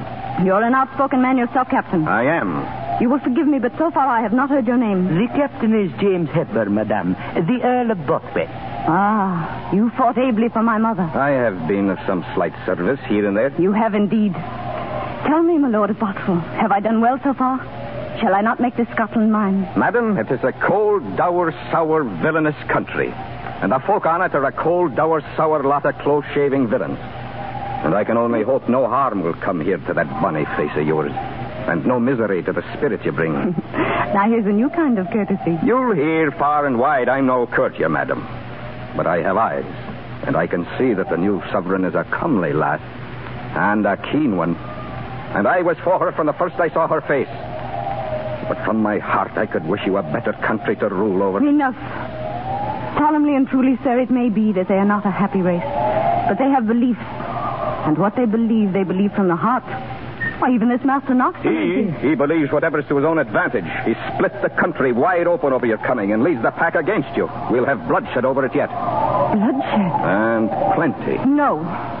If I thought that, I should turn now and bid the mariners hoist sail and put back for France. I shall win.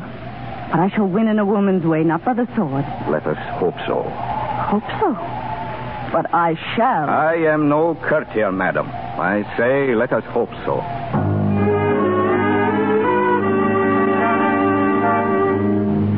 And so Mary Stuart began her reign in Scotland. Meanwhile, in the court in London, the jealous Queen Elizabeth of England begins to plot the downfall of the young sovereign. You said, Lord Burleigh, you had made some memoranda in regard to Mary Stuart. They are not in order, but the main points are covered.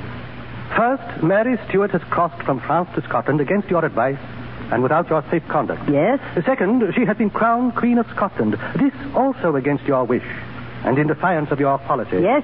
Third, she is next heir after your Majesty to the throne of England and is held by some to be the rightful Queen of England at the present time. Out with it, then.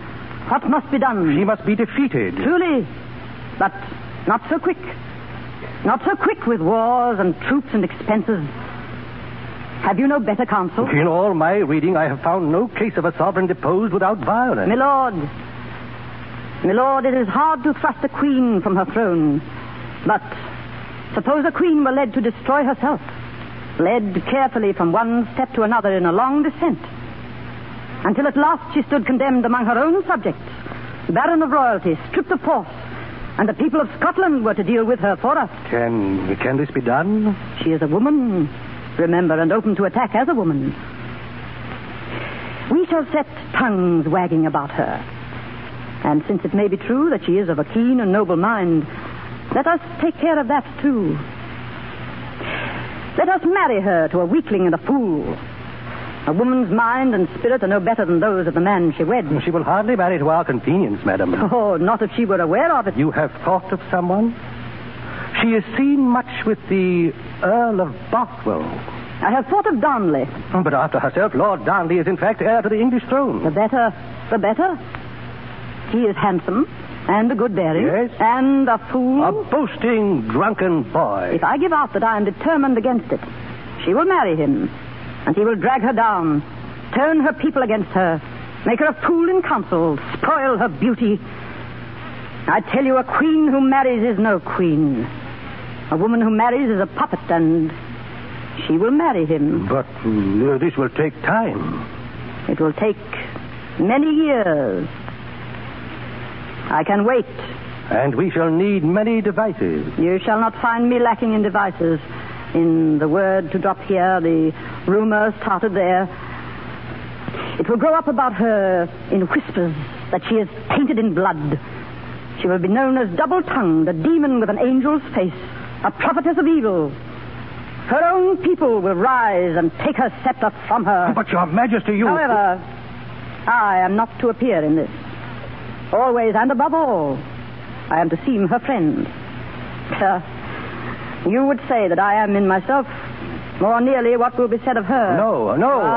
Perhaps. But that is not what is said of me. Whatever I may be, it shall be said only that I am the Queen of England and that I rule well.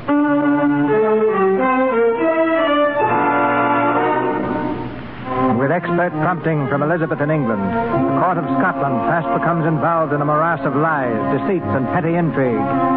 Lord Darnley, vapid of countenance, vain in bearing, has already begun to press his favor with Mary, Queen of Scots.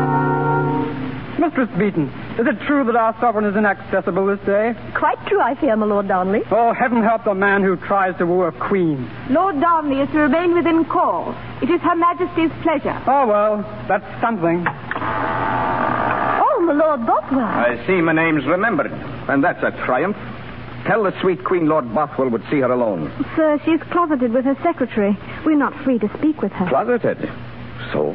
I like not that word closeted. Who is there here can speak with her and tell her? My lord, she has spaced this day off into hours. So many to each, and I fear your name is not scheduled. I've been sloughed off much the same way, my lord. Run along, then. And practice wearing that tin sword you got hung on you before it trips you. Trips me? Aye, run and play. This one's been used. The nicks along the edge were made on tougher than you. Tell my Lady Queen I wish to see her, now. My orders are strict, my lord. Her Majesty has great problems of state. And they concern me more than some others. Now I've argued enough with women and women-faced men. A room's a room and a door's a door. Shall I enter without warning, or will you announce me to her? Your Majesty. I will speak with my lord alone. Yes, Your Majesty. Do I find you angry? At these pests and midges. You saw me yesterday. I have been standing since this early morning. I and some 100 crows out in a coppice on the cliff's edge, waiting for the smoke to rise from your breakfast chimney. And by the Lord, these crows are a funny company. I've had 4 full hours to study them. You come to tell me this? I come to tell you I've never shown such patience for a woman. Not in my life before. When I would see my girl, why, I must see her. Your girl? Give me leave, since I'm a queen with a kingdom to reign over, to queen it once in a while. I tell you truly, I've the manners of a rook. For we're all crows here, and that's what's understood in this town. But I could be tame and spit my tongue with courtly speeches if I could be sure of you. If I could know from one day to another what to make of your ways. You shut yourself up with secretaries and ministers, harking for weeks on end to that truffle, while I perch me on the rocks and look my eyes out. Mm-hmm. When I was but 13, a pretty lad fell in love with me. He'd come, afternoons, late midnight, early dawn, sopping with dewfall. He'd stand there waiting for a glance. I've never had such tribute. This is no boy. This is a man comes beating your door in now. It may be you're too young to know the difference, but it's time you learned. You've had your way, my lord. We've spoken, though I had no time to give. And now, with your pardon... You'll go about the business of marrying someone else. I cannot marry you. I beg you. Ask it not. Speak not of it. Let me go now. They've made a slave of you. This half-brother of yours, this fox of a Maitland, this doddering Châtellerault. What they'd like best of all is to wreck you, break you completely, rule the country themselves. And why they fear me is because I'm your man alone and man enough to stop them. Yes, you are man enough. It's dangerous to be honest with you, my Bothwell, but honest I'll be. Since I've been woman-grown, there's been no man save you, but I could take his hand steadily in mine and look in his eyes steadily, too, and feel in myself more power than I felt in him. All but yourself. There is aching fire between us. Fire that could take deep hold and burn down all the marches of the West and make us great or slay us. Yet it's not to be trusted. Our minds are not the same. If I gave my hand to you, I should be pledged to rule by wrath and violence, to take without denial and mount on others' ruin. That's your way, and it's not mine. You'll find no better way. There's no other way for this nation of churls and cravens. Here you strike first or die. Your brother Murray seeks your death. Elizabeth of England seeks your death, and they work together. Nay, you mistrust too much. God help the child. Oh, be staunch to me. You have been staunchest of all. Let me not lose your arm, no, your love. You know how much you have of mine. I'm here alone, made queen in a set, hard, bitter time. Aid me and not hinder. So it shall be. Lady dear, do you use guile on me? No, sweet. I love thee. And I could love thee well. Go now and leave me. We've been seen too much together. You must lay this hand in no one's else. It's mine. I have but lease on it myself. It's not my own. But it would be yours if it were mine to give.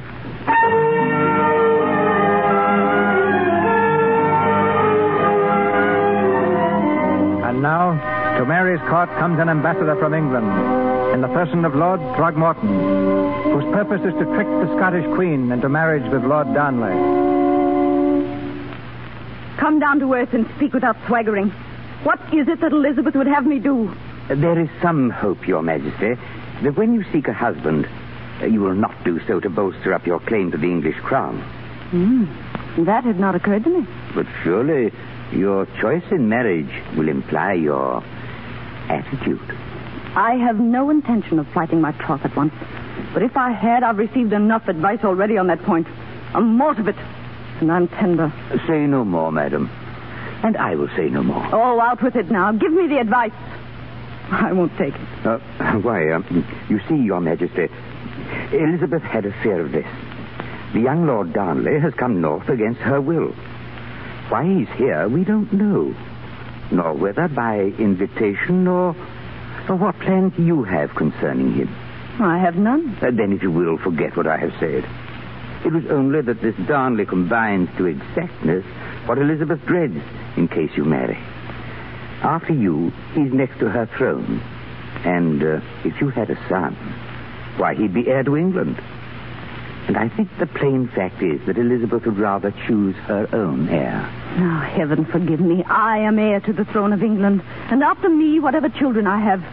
Is it part of her love to cut me off from my right? In brief, my queen has wished that you might choose Bothwell or perhaps some other. And that's the message. We're down to it at last. Lord Throckmorton, I marry where I please, whether now or later. And I abate not one jot of my good blood's lien on the English throne. Nay, I shall rather strengthen it if I can. This will hardly please. I could hardly expect it would. But I, too, am a power, and it matters what pleases me. This was all? This is all I am commissioned with. I shall see to your safe conduct.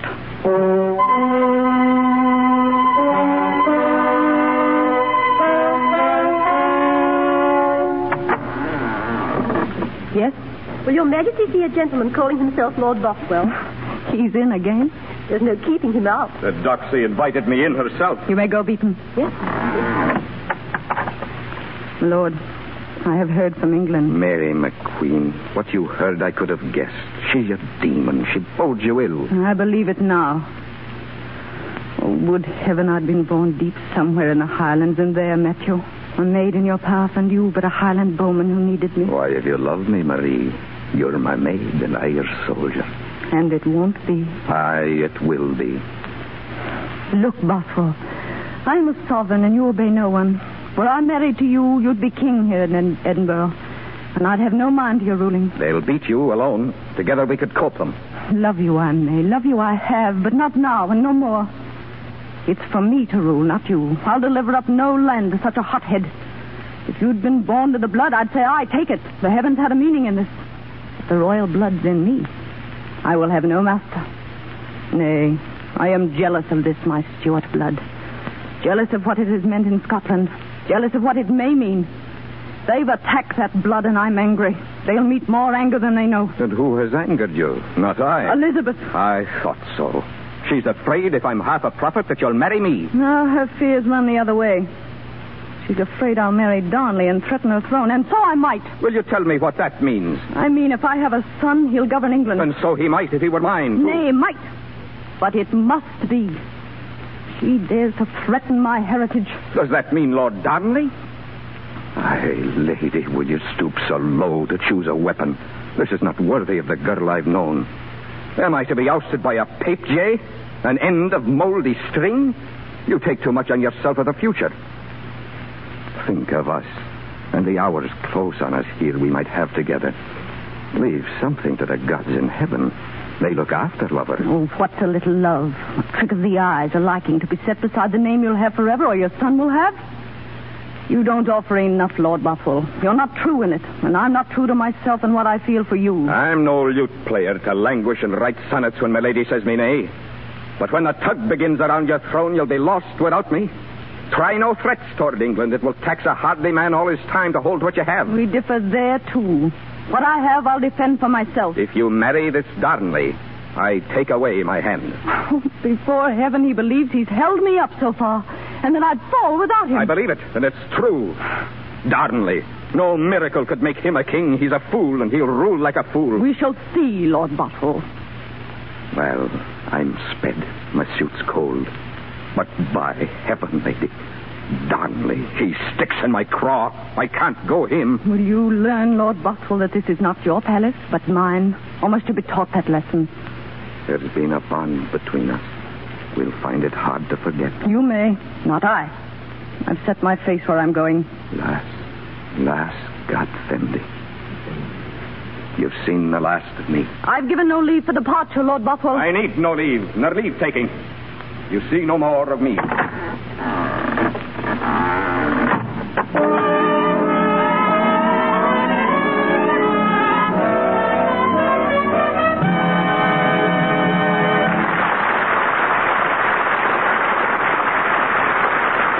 in Hollywood, there's an apartment house with a view of the hills from the windows. On the top floor lives Miss Jane C., who came to Hollywood a year ago and is now an extra over at the Paramount Studios. Today, she's home early to greet a friend just arrived from New York. Let's listen in. It's a break that Betty's away, so you can use this bedroom the whole 2 weeks you're here. I've cleaned out the top drawers there, and there's room in the closet. Oh, thanks, darling. I'll hang my dresses up right away. We can talk while I unpack. Heavens, this bag was stuffed and something's dropped on the floor. I'll get it. Oh, it's under the bed. Here it is. Wait. Well, there's 2 of them. 3 of them.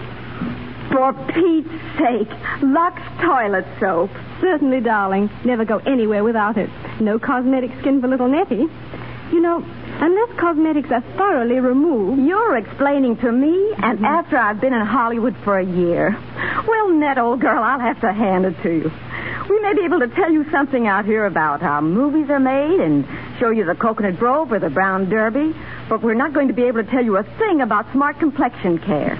It's because Lux toilet soap has active lather that it guards so effectively against cosmetic skin, little blemishes, enlarged pores, dullness.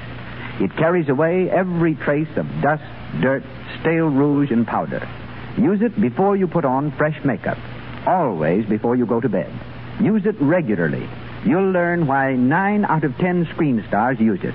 At home in their own luxurious bathrooms and in their studio dressing rooms as well. Now, back to Mr. DeMille.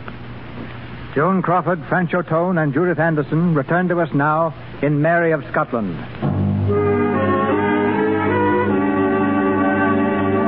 An evening in the year 1566. Mary has been married to Lord Darnley for only a year, but already the vicious actions of the new king have reflected on the throne. The web of lies surrounding Mary has grown stronger. Malicious tongues have linked her name falsely with that of Rizzio, her secretary.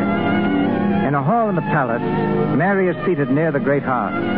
Rizzio and the ladies in waiting form a circle about her. Mary is sad, and Rizzio knows the reason. Oh, my lady, I shall never forgive myself. I favored Lord Darnley, and he's our weakness, not our strength. None could have known that. I should have known. Bothwell would have been better. Bothwell? Aye, Bothwell. He'd have held them off. There's no trifling with him. Let's have no talk of Bothwell. He's better away. The country's been much quieter since he left it, hasn't it, madam? Much quieter. You'll have a child, Your Majesty. You'll have an heir, and then you'll be happier. With Darnley's child? He will change, too. The man changes when there are children. We must hope so. His Majesty will return tomorrow? He was to have returned 3 days ago, but the hunting may have been delayed. We may expect him soon. Your Majesty, I have a request which you have denied before, but which I must make again. It is necessary for me to leave Scotland. Oh, Rizzio. I grow lonely for Italy. We know why, Rizzio, and I won't have it. I won't have my friends driven from me. I think it best. Has His Majesty spoken to you? Only by the way. Oh, I'm not wanted here. You know that. The king is full of these whims and fancies, my dear Rizzio. If I gave way to one, I should have to humor him and all. You and I know that I'm quite innocent with you, and you with me. And I can't spare you. Majesty, I tell you honestly, it's torture to speak of going away, and yet... Oh, I want no harm to come to you through me. And none will.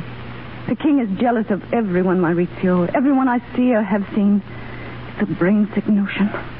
I know that he has acted and spoken foolishly in many such matters. But as for danger, there is none. I hope there is none. His Majesty? My lord. I'm unexpected, perhaps. Too early. A thought too early. I'll retire. Come when I'm wanted. No, my lord. You've been long expected and more than welcome. Why? A pretty wife. A housewife with her maid. A pretty sight. And maybe a cavalier or two for the maid's company. Don't sit you down all. I'll not intrude. I take my leave, my lady. Yes. So stay. Stay, Rizzio. I'm the one to go, it seems. You're tired, my lord. Will you wish some service, something to eat or drink? She sends me off to bed, you note. You noted, Rizzio. My lord, I hoped you would have some other word for me when you return. I think if I gave you the word you've earned, you wouldn't stay to hear it. Ribbon! Ribbon! What is it? You will retire, sire. Who are you? My good friend Ribbon. Is this a place for armor? I will receive Lord Ribbon another time. The gallant sir, Ribbon. Hey. This is my apartment, sir, and I ask you to go. Not yet, Miss Sweet. Lord Douglas comes here, too. I demand little courtesy, but that little I must have. Are these your friends? If so, take them elsewhere. Why?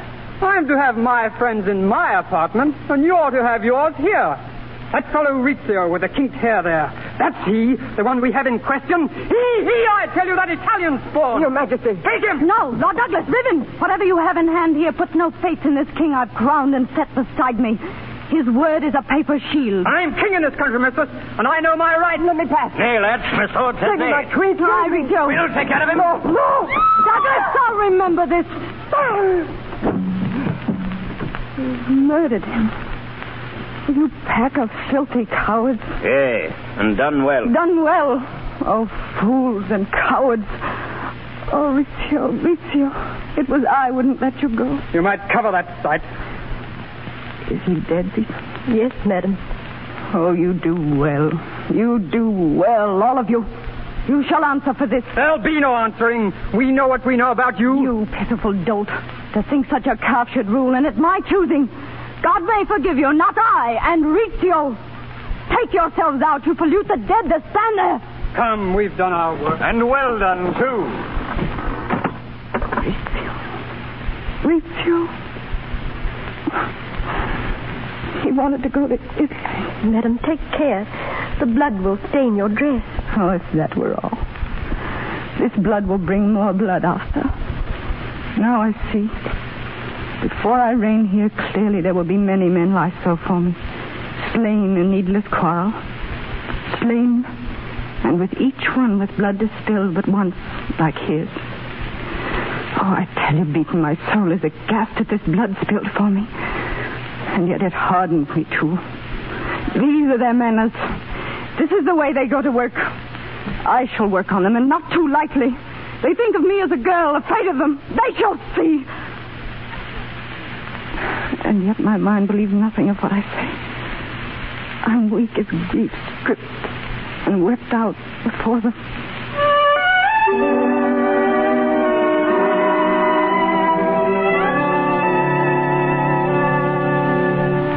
Your Majesty, there's someone here would speak with you. Let no one enter. No one. In all this kingdom I can trust but 5. And one's myself. And we're women, all of us. But he's from France and says that he has news. From France? What is his name? He gave me this token for you. No name. It's a crow's feather. Tell my Lord Bothwell I have no wish to see him now or later. Oh, madam, you'll see him. I brought him along with me. Your Majesty. Your Majesty, you've had unwelcome company this hour, if I've heard aright. and I care not to be another. But I come to make an offer I made before, to be your soldier. I have no time to talk, Lord Bothwell. Nor do I wish to see you. The time has gone by. Queen, turn not away your friends. You're few enough. Too few, it seems, to prevent what's happened. Oh, go now. I'm not unkind. But I'm cut off from you. You know that. Aye. But there's no need to hide your weeping. He was over young to die. Oh, it's not for him. No, it's for all I wanted my life to be, and is not. Majesty, you have a fortunate star. It will come well yet. If I have a star at all, it's an evil one. To violate my room, kill my servant before my eyes. Oh, how I must be hated. They'll pay for that. Perhaps. I've taken an oath they'll pay for it. Your Majesty, I wearied of France and exile, wearied of the sun and wine, and looked north over the water, longing for fog and heather in my own country. Further, the news was none too happy from Scotland. They want your throne and plan to have it. But I mean to live in this land and mean you to be queen of it. The Earl of Bothwell is home and spoiling for a fight. Before day dawns, they'll hear from me. Lord, I thank you. Give me no thanks. I like a fight too well to pretend it's a virtue. You have no army. I have my bordermen. Lord Huntley's joined with me in his Highland kilties. If you'd call your clans, we could drive them to the wall. It's a war, then. It's war already. They've turned your Darnley against you. They'll use him as long as they need his seal. It's in the wind. This Darnley has not long to live. I'd have no hand in that, nor you. Lady, I need you and you need me. But I'll be cursed if Darnley's needed on this earth. You have never yet learned how to take an order. And never will, from man or woman living, sovereign or knave. I have not been conquered and will not be. But I offer you my loyalty, and it's worth the more for that. You shall be my Lord Admiral and act for me. Yes. And to that let me add how my breath caught when I knew you were here. Hoping I know not what. Things not to be. Hopes I must strangle down. Oh, Bothwell. Bothwell, I was wrong. I loved you all the time and denied you. Forgive me, even too late. I tell you, we shall be happy yet. No, for I think I've been at the top of what I'll have, and all the rest is going down. You're weary. You've borne too much. They shall pay for this. Come no nearer, my lord. It's not ours to have. Go now. Yes, your Majesty. Yet I tell you, we shall be happy. And there will be nothing not ours to have.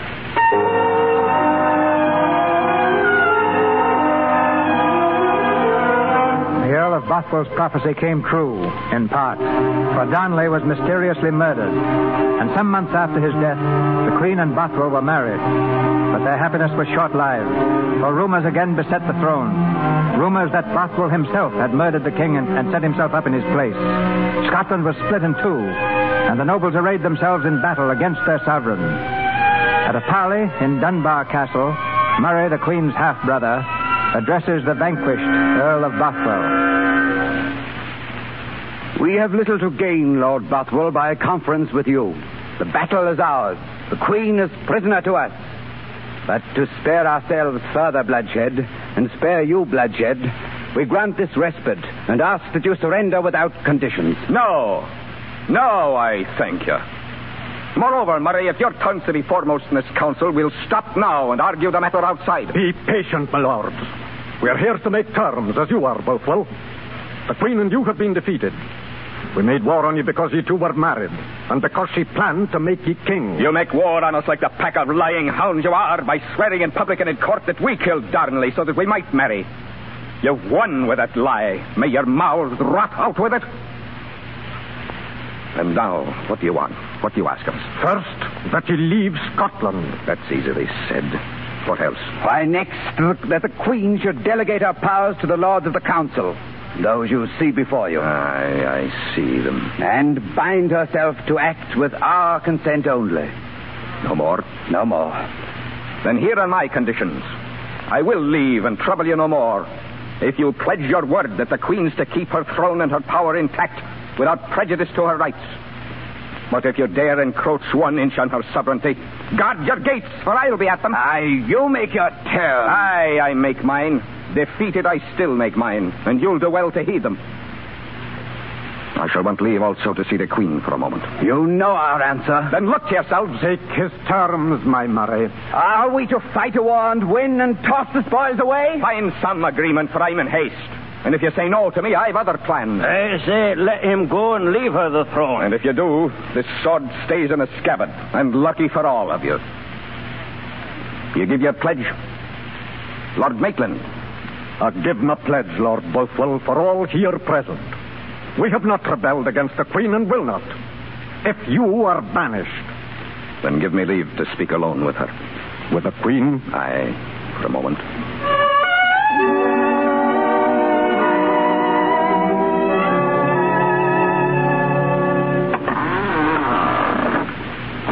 Thank God you're safe. And you are safe, my Queen. Safe and set free and may keep your kingdom. At what price? They've made a bargain with me. God knows whether they'll keep it, but I think they will, for Maitland gave his word, and he's been honest. What bargain? You've sacrificed yourself for this. What have you offered? Nothing to weigh against what you'll keep.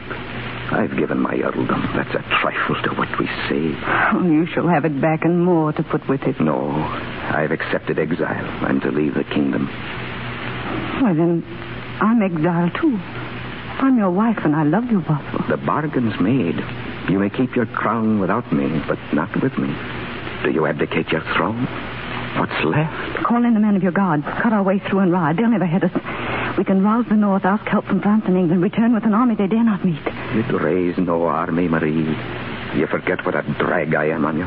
The North is sullen to the South toward you and me. What's left, we must do apart. What if we lost?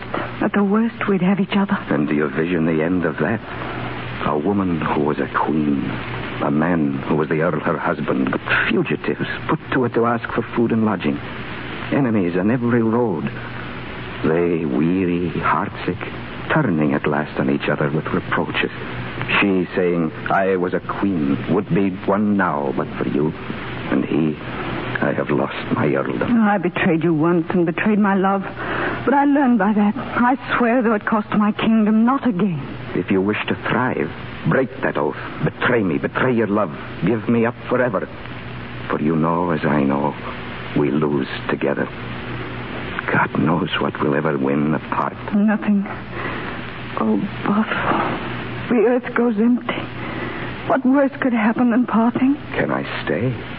This once for the last, I can save you from yourself and me. There's something wills it. I go alone. This is your kingdom. Rule it. You must not surrender. They'd serve you as they served Donmond. I'll not surrender. I'll see to my own banishment. Find my guard, force my way out, and go. We must say goodbye. Aye, girl. We've spent what time we had, and I know not when I'll see you. Let's have no pretense unworthy of us. It's likely we'll not meet again on this same star. Oh, God help me and all women here in this world, and all men. And let all women and men drink deep while they can their happiness. It goes fast and never comes again. Face these lords like a queen and rule like a queen. I'd help you if I could, but I'm no help. You must meet them now. Yes, I'll meet them. Can you break your way through? They're watching. It's a chance. Huntley. Huntley. I'm here. We ride at once for Stirling. Be ready for a fight. We're ready. I must take my moment. I know. Goodbye, sweet. But if they wrong you, if you ever need me, look for me back. Goodbye to our two worlds.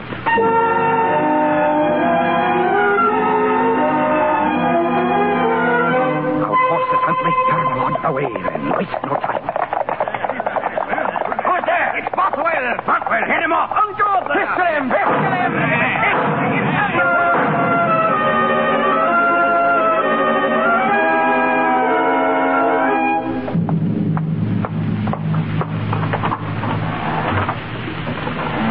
Well, brother? The Earl of Bothwell. Has he gone? He has. You sent him off. That was your ruse. Lord Bothwell will leave Scotland. That was what you wanted. Lord Murray, he's escaped. Clean away. Madam, collect what necessities you require. You will change your residence. That is at my will, I think. Do you think so? You're to be lodged in Holyrood House for the time. Time to be lodged. And your fate? You pledged your faith and word, all of you, to leave my power untouched. Leave me my throne if Bothwell and I were parted. We'll keep it when Lord Bothwell surrendered to us. Go out and take him. Go out and take him if you can. But for your queen, I warn you, never since there were kings and queens in Scotland has a liegeman laid hands on my line without regret. What you need, gather it quickly. This is betrayal at once of your word and sovereign. We know that. I need nothing. Your Majesty. I am a prisoner, Beacon. Come after me to Holyrood House. I may have my own room there, Lord Maitland. Yes, madam. You show great courtesy for a liar and traitor. You lied to us, a black and level lie. Blackest and craftiest. It was you we believed. Aye, sister. It was that we counted on. Aye, brother.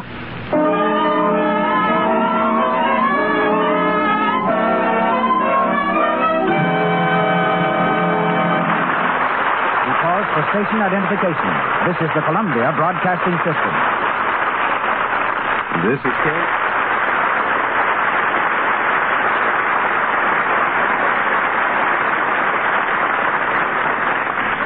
Mary of Scotland, starring Joan Crawford, Francho Tone, with Judith Anderson, is resumed in a moment. In the 16th century, when our play was being enacted in real life, among the closest advisors of Queen Elizabeth were the Earl of Warwick, his younger brother, the Earl of Leicester, and Leicester's son, Essex.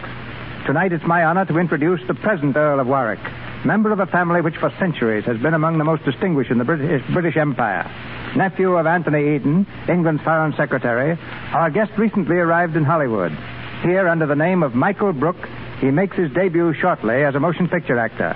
Ladies and gentlemen, Charles Guy Fulk Greville, Baron Brooke, and 7th Earl of Warwick.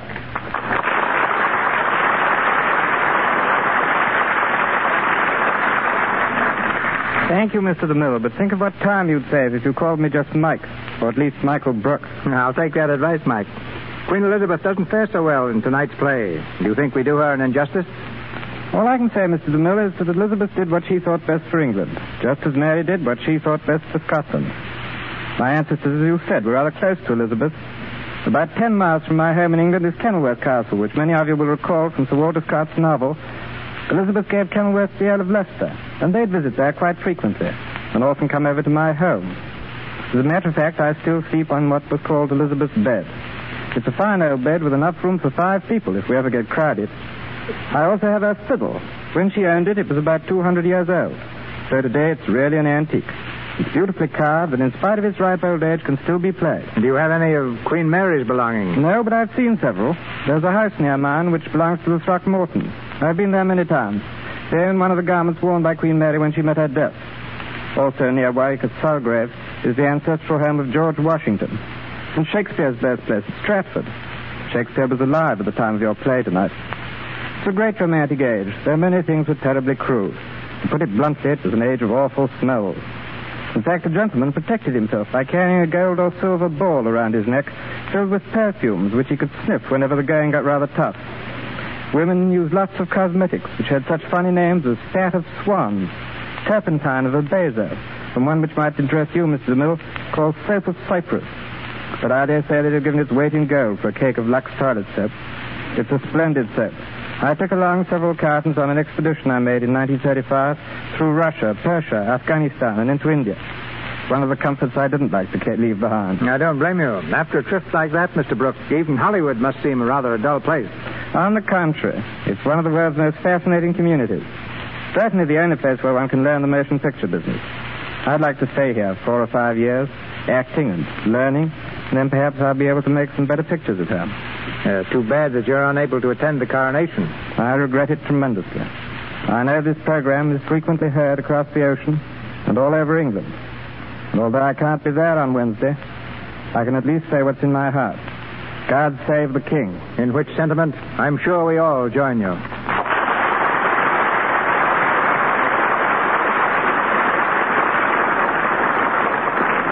Mary of Scotland, starring Joan Crawford and Francho Tone with Judith Anderson. Escape Escaping from her enemies in Scotland, Mary fled to England, fled to certain doom at the hands of another enemy, Elizabeth. The jealous English queen was quick to seize her advantage.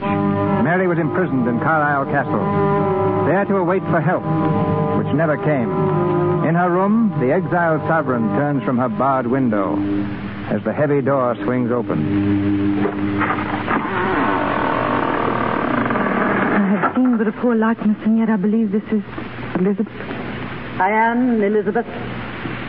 May we be alone? Beaton. Yes, Your Majesty. I had hoped to see you. When last you wrote, you were not sure. If I've come so doubtfully and with slow steps, it's not for lack of thinking of you. Rather because I've thought too long, perhaps, and carefully. Then at last it seemed, if I saw you near and we talked as sisters over these poor realms of ours, some light might break that we'd never see apart. Can it be as I've hoped? Can it be that you've come to me as a friend, meaning me well? Would you have me an enemy? I have plenty to choose among as enemies. What I seek now is only my freedom, so that I may return and prove in open court and before my witnesses that I'm guiltless.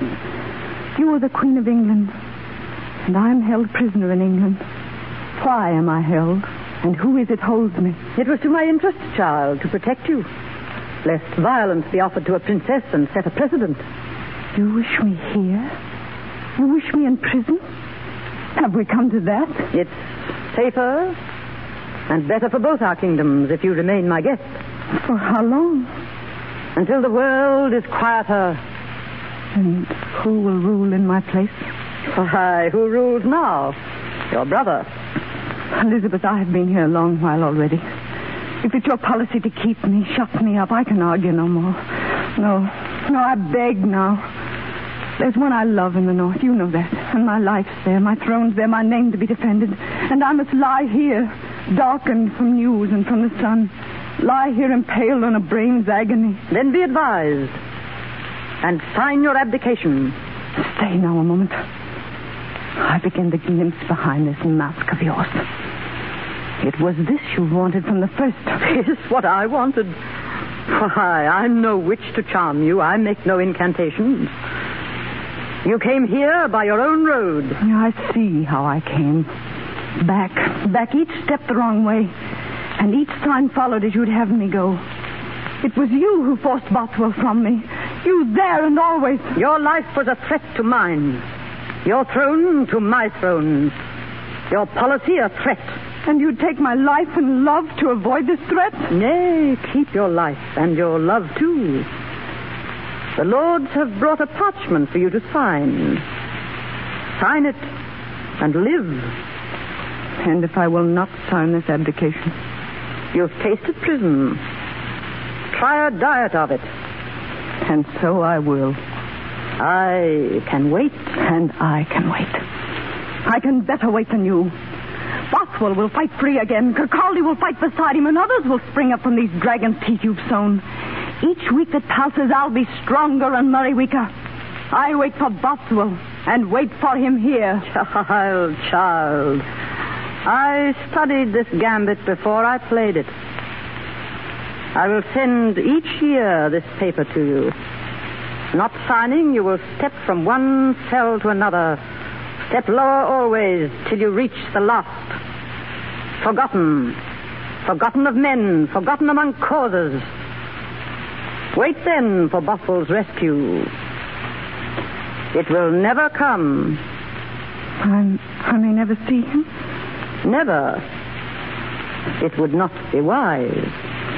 And suppose indeed you won within our lifetime, they still will find you out. Win now. Take a triumph now, for I'll win men's hearts in the end, though the sifting takes this 100 years or 1,000. Child, are you gulled by what men write in histories? This or that, and never true. It's not what happens that matters, but what men believe to have happened. They will believe the worst of you, the best of me. And still I win.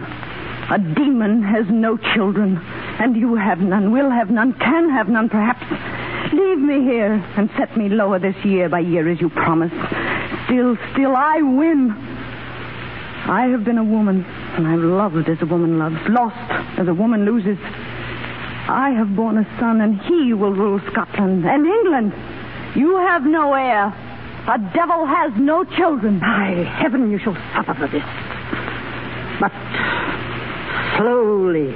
And that I can do. A woman can do that. Come, turn the key. I have a hell for you in mind, where you will burn and feel it. Live where you like and softly. Once more I ask you, and patiently, give up your throne. No, devil. My pride is stronger than yours, and my heart beats blood such as yours has never known. And in this dungeon, I win, here alone. Then, good night. Aye, good night. Beaten. You will not see your maids again, I think. It's said they bring you news from the north. I thank you for all kindness.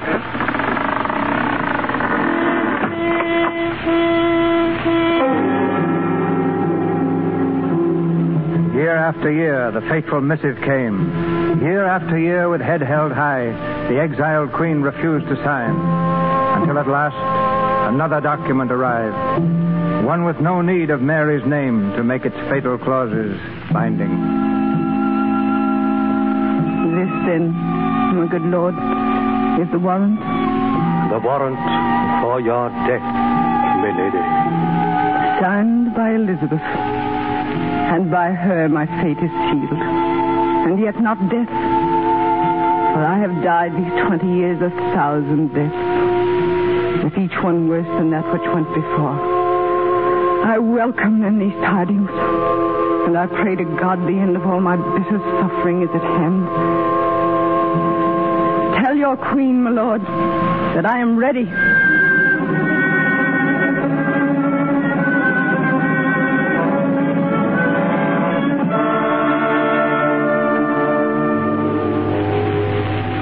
Many years before, Mary, Queen of Scots, had embroidered 6 words upon a piece of linen.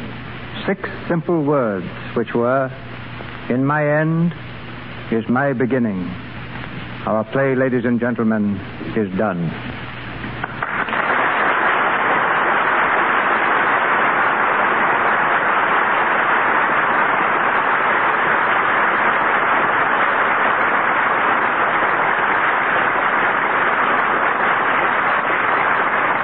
Leaving the royalty of ancient Scotland and England, we bring you the royalty of modern Hollywood and the stage in a brief interlude with our stars, Joan Crawford, Francho Tone, and Judith Anderson.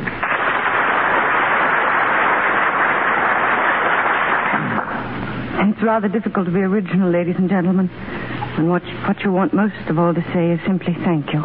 I think you might express our appreciation of the Lux Radio Theater, Joan. That's right.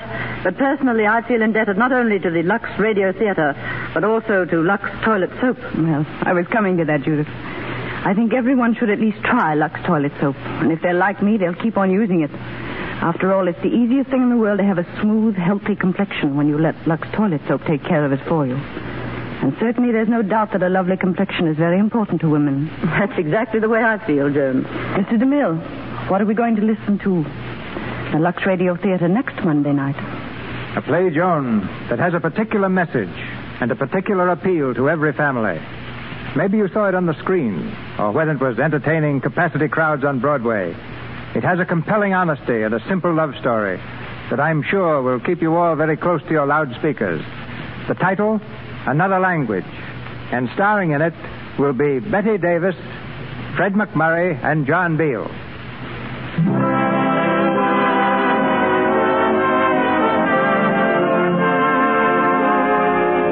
Our sponsors, the makers of Lux Toilet Soap, join me in inviting you to be with us again next Monday night when the Lux Radio Theater presents Betty Davis, Fred McMurray, and John Beale in Another Language. As a special guest of honor, you will hear also from the mother of our president, Mrs. James Roosevelt. This is Cecil B. DeMille saying good night to you from Hollywood.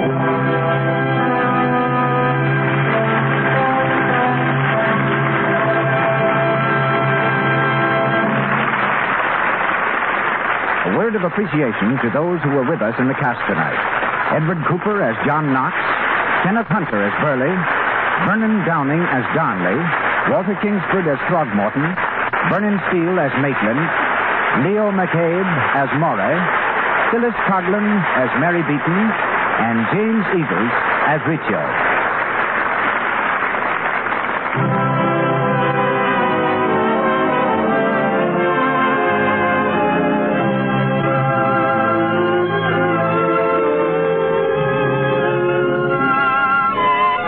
Your announcer has been Melville Ruick. This is the Columbia Broadcasting System.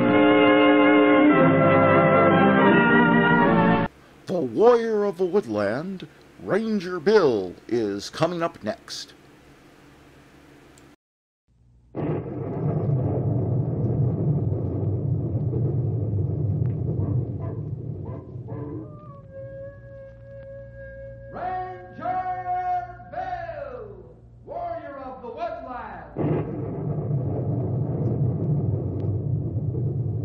Ranger Bill, Warrior of the Woodland, struggling against extreme odds, traveling dangerous trails, fighting the many enemies of nature.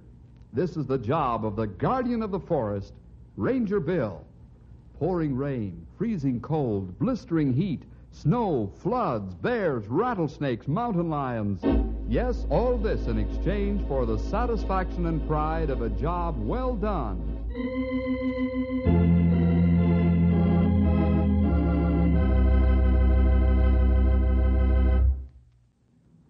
Hello, boys and girls. I've been thinking about the story I'm going to tell you today. In fact, I have several I'd like to tell, because so many interesting things happen in a ranger's busy life. Well, I sure know what this story will be about. How'd you like to hear of the trouble I had with yo-yos and shot rodding? Don't look so puzzled by the lingo I'm using. It's really on the up and up. All the trouble started when an elderly gentleman by the name of Ezra Newcomb decided to sell his property to an Easterner by the name of Todd Stone. In fact, we could start our story in the Knotty Pine Bank, where the business transaction took place. Hold on to your hats for the story, The Broken Promise.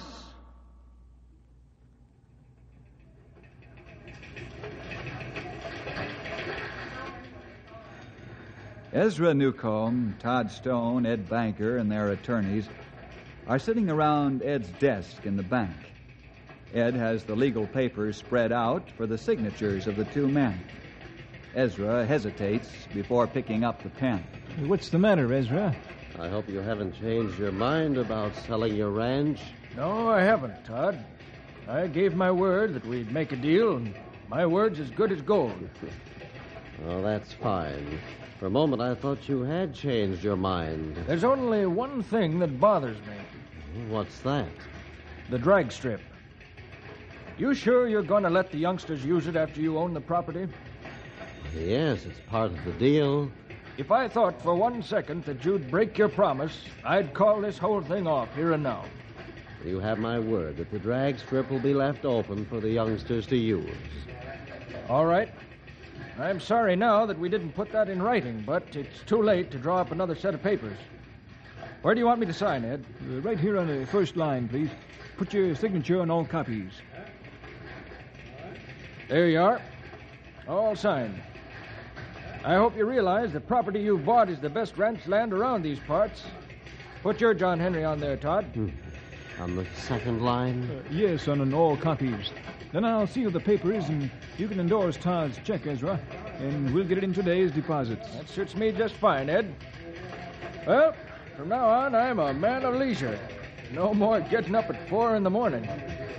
That'll seem strange after doing it for nigh unto 50 years. I guess it will. Well, I wish you the best of everything in your retirement. I'm leaving on the next plane for the east. My foreman, Lefty Roberts, will be out first thing in the morning to take over.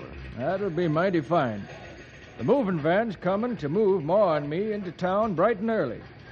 And don't forget your promise now about the drag strip. I won't.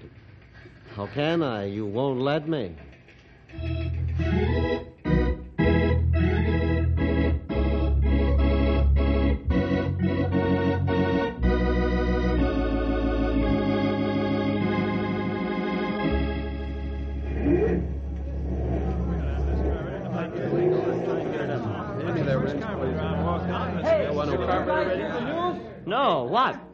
Ezra sold his ranch to some guy in the East. Poppin' toads. What about our drag strip? Hey, you guys, pipe down. Okay. Let's give Larry a chance to tell us a hot scoop. Go ahead, Larry. It's the truth, and also it's no secret. I read about Ezra selling his ranch in the afternoon paper. The deal was closed this morning. The paper's got a whole column about it. Did the paper say anything about the drag strip? Not a word, Shorty. Oh, now where are we going to test the zoom in our cars? I thought Ezra was our friend. Sure looks like he sold us out. He's not our friend. Don't go spouting off like a cheap carburetor, fellas. I think we should go out and talk to Ezra. Okay, good idea. When are we going? It'll have to be right now, Muff. The paper said that Ezra's moving off his ranch first thing in the morning. Well, what are we waiting for? Let's go. Okay, let's go. Let's go. Get my car. I'll take you, Bill.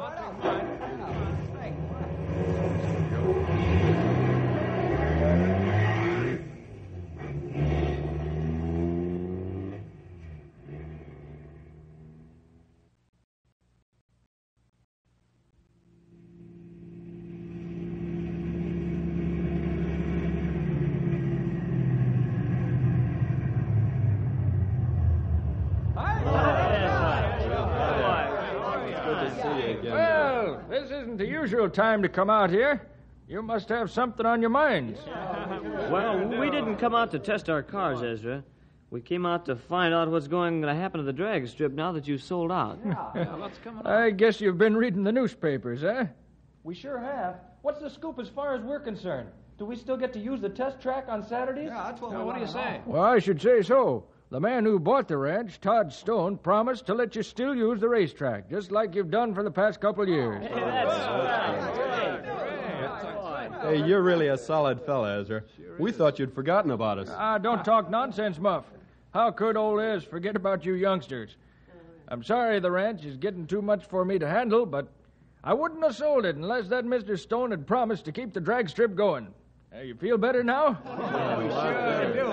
That's all right. You know, it always makes me happy to see young folks with joy in their hearts. I'll come out and watch you test the zoom in your souped-up cars. Won't be often, but I'll come when I can.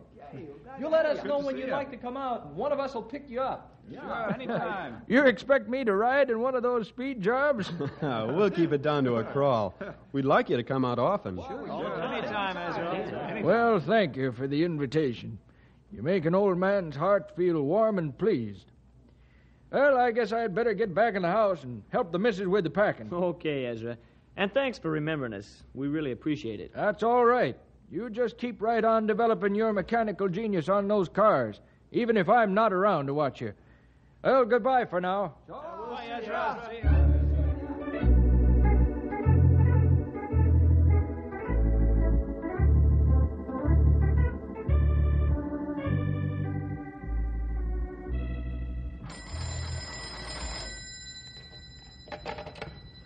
Hello, Lefty Roberts speaking. Lefty, this is Todd Stone. Yeah, Mr. Stone. How are things? Well, Ezra's gone. The moving van pulled away about an hour ago. Boy, they sure left this place spick and span. I could eat off the floor. Well, that's fine. The furniture I ordered in Knotty Pine will be out this afternoon. I'm leaving here and going on a business trip for several days, so don't try to call me. You have all the arrangements made to take care of the stock? Yep. I got a couple good cowpokes coming out today and a top horse wrangler. Fine. I'm glad everything's going along well. I'll call you when I return from my trip. All right, Mr. Stone. Is there anything else? Not that I can think of. It seems as though I'm overlooking something, though. Oh, yes. Close the hot rod track. The kids call it, A drag strip, ain't it? Yes, that's it. Close it off for good. Okay. The boys and I'll sink some fence posts and put up a gate. Fine. Be sure and get it done before Saturday. That's when they race. Yeah, we'll take care of it. You just leave everything to me. That's what I'm paying you for. And it's good pay, too. Goodbye, Mr. Stone. Goodbye.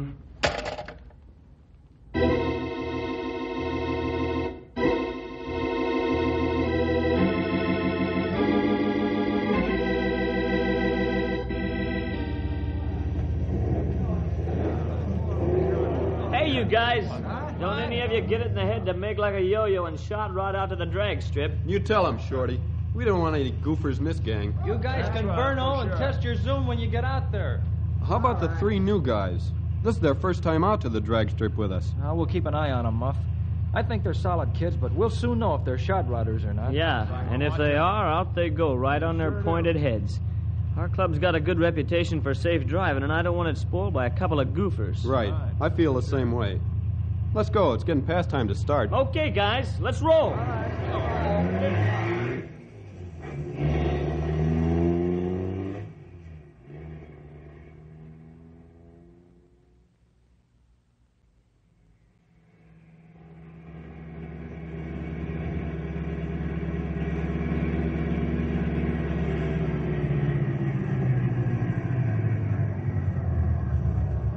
Hey, look at the gate. Let's open it and go in. Yeah, Ezra said the new owner promised we could use the track. The gate isn't for us.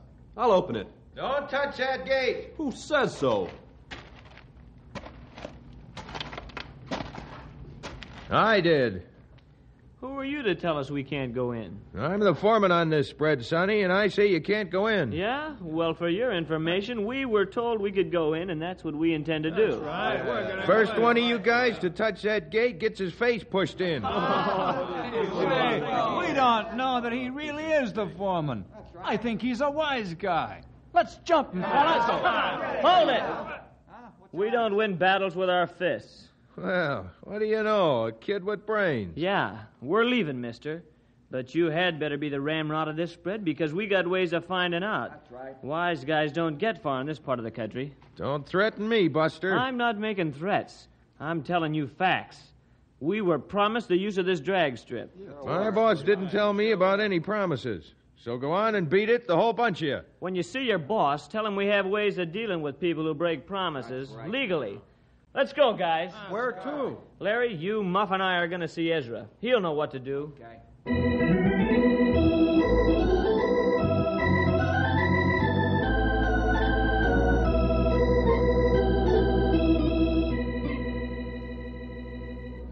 Well, that's the whole story, Ezra. Of all the underhanded tricks I've ever heard of, that man told a lie right to my face and in front of witnesses, just so I'd sell him the property.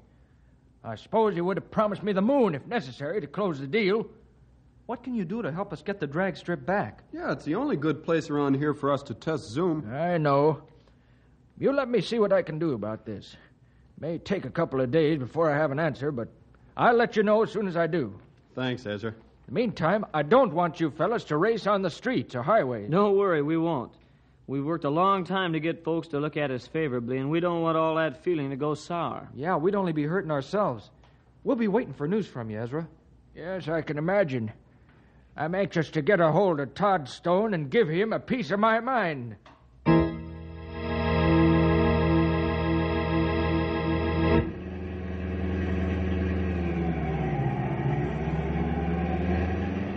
Too bad that the solid kids in the Hot Rod Club have to suffer because of the carelessness of the 3 new members.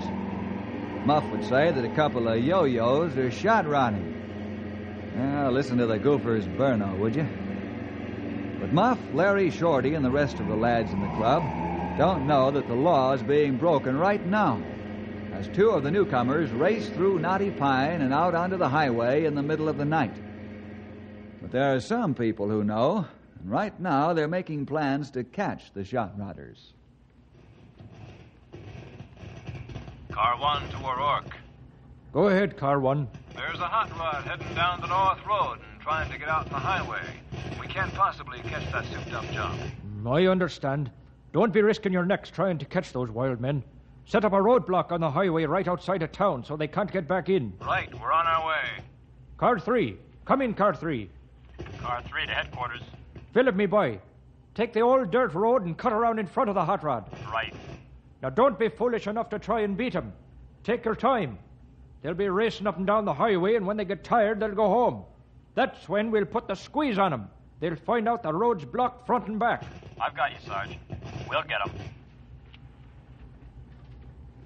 While Pat scratches his Irish head in wonderment, another man tries to sleep but can't. Finally, the long night ends, and Ezra puts a phone call through to Todd Stone. Hello, Ezra. What's on your mind? Stone, why have you put a gate across the test track? Is that what's bothering you? I thought it was something important. Well, are you going to answer my question? It should be obvious why I had the gate put there. I don't know why you wasted your money to call me. I wouldn't worry about that. It's my nickel. But I'll tell you something you'd better worry about. What's that, Ezra? Your broken promise, that's what. And as far as I'm concerned, it's important enough to call to China if need be. Well, promises don't mean a thing to me. It's what's in black and white that counts. I don't want those backyard mechanics on my property. They'd just be a nuisance. You made a verbal agreement, and you're going to keep it. If you don't, then we'll have to ask the court to make you. Don't make me laugh. There isn't a thing you or anybody else can do about it. Now, don't bother me anymore. I'm a busy man, and I don't go for sentimental nonsense. Please, Lord, don't let me hate that man and try to seek revenge.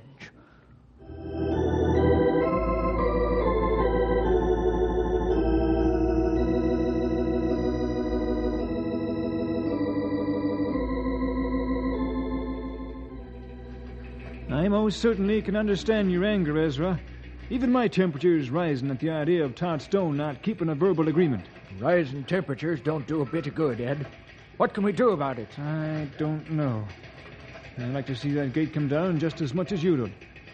But to do it legally, I don't know. If I weren't a Christian, I'd sue Todd Stone.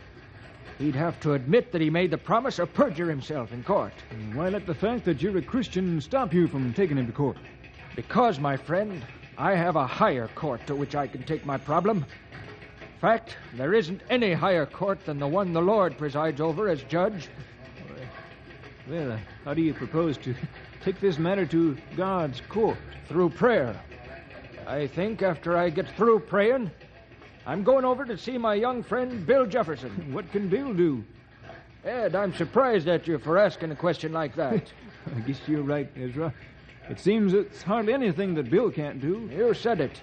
Don't forget, he's got the Lord on his side, too.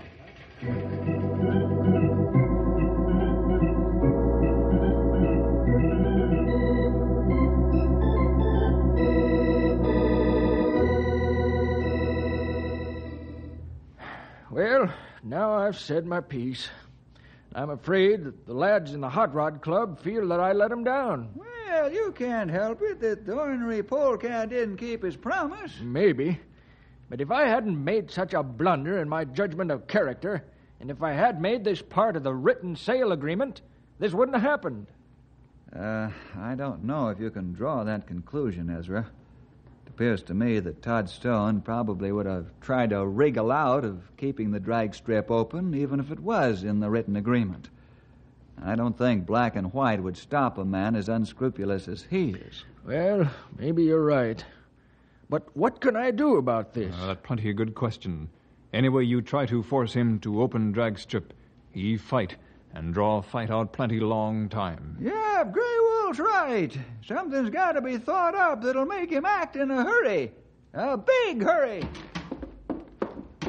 Why, the fat's in the fire now. What do you mean by that, pal? Pat and his boys picked up a couple of yo-yos last night, shot riding through town and out onto the highway. I told those youngsters not to go off half-cocked and get themselves into trouble. Oh, it wasn't the older club members like Shorty, Muff, and Larry and the rest of the careful drivers. The Speed Demons are the newest members in the club. Yeah, Patrick and his boys didn't try to catch him on the fly, did they? Not on your life, Stumpy. They roadblocked them. Ordinary car couldn't catch those souped-up jobs. One of the deputies figures the yo-yos were shot riding about 100 miles an hour. Whee! That's what you call moving. Not for them there jet planes, but it sure is for automobiles. Bill, can you help me with this? Let me answer your question this way, Ezra. I don't know yet what to do to solve the problem, but I'm sure going to give it a try. While you're thinking, I'll be praying. You won't be alone there, sonny. We need the Lord's help real bad.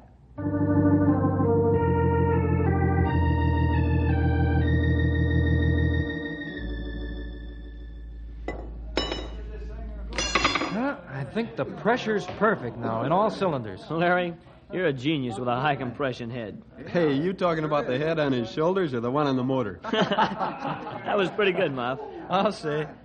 What do you guys think about my idea of racing on the old mill road? I don't know, Larry. We promised Ezra we'd sit tight until this mess gets straightened out. Right, and I'm going to keep my promise. But the old mill road isn't used hardly at all during the day, and not at all at night. It's a good road, but everybody uses the new highway now. I don't see where that's breaking our promise. Oh, I don't know. We've got enough trouble now with the two goofers in the clink. I know, Muff, but the old mill road's deserted and way out of town. We can't drive fast on it anyhow. It's not a drag strip. We could post guards at each end just in case somebody comes along. Then we'll stop our cars and let them through. Well, maybe you've got something there. We don't all have to go at once, and we don't have to burno. Just warm up our cars. What do you say, Muff? It sounds good to me, Shorty. If the law stops us and says no, then that's what it'll have to be. Right. We're not yo-yos.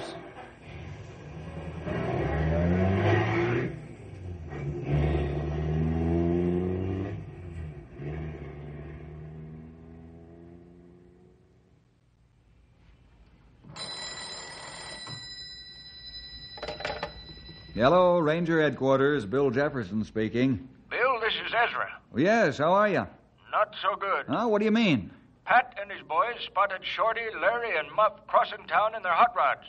They followed them, and the boys are heading way out of town. You know where? No, Pat's going to keep following them. He says if we'll come out, he'd rather have us handle it, since the boys haven't broken any laws yet. Okay, we're on our way. I'll stop by and pick you up in 5 minutes. Goodbye.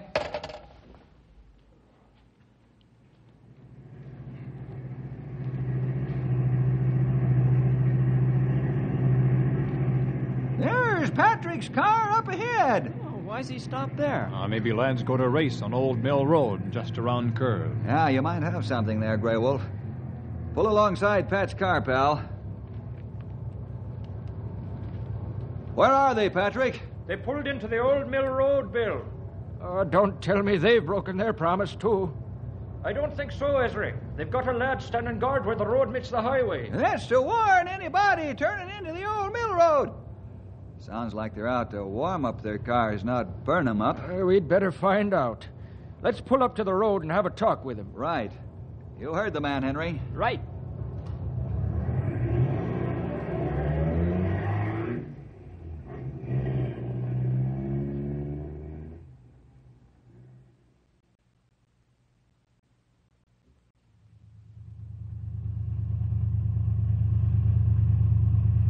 I'm sorry, Ezra, if you feel that we broke our promise. I don't feel that way now, Shorty. I can see that you mean well, and you're being as careful as you can.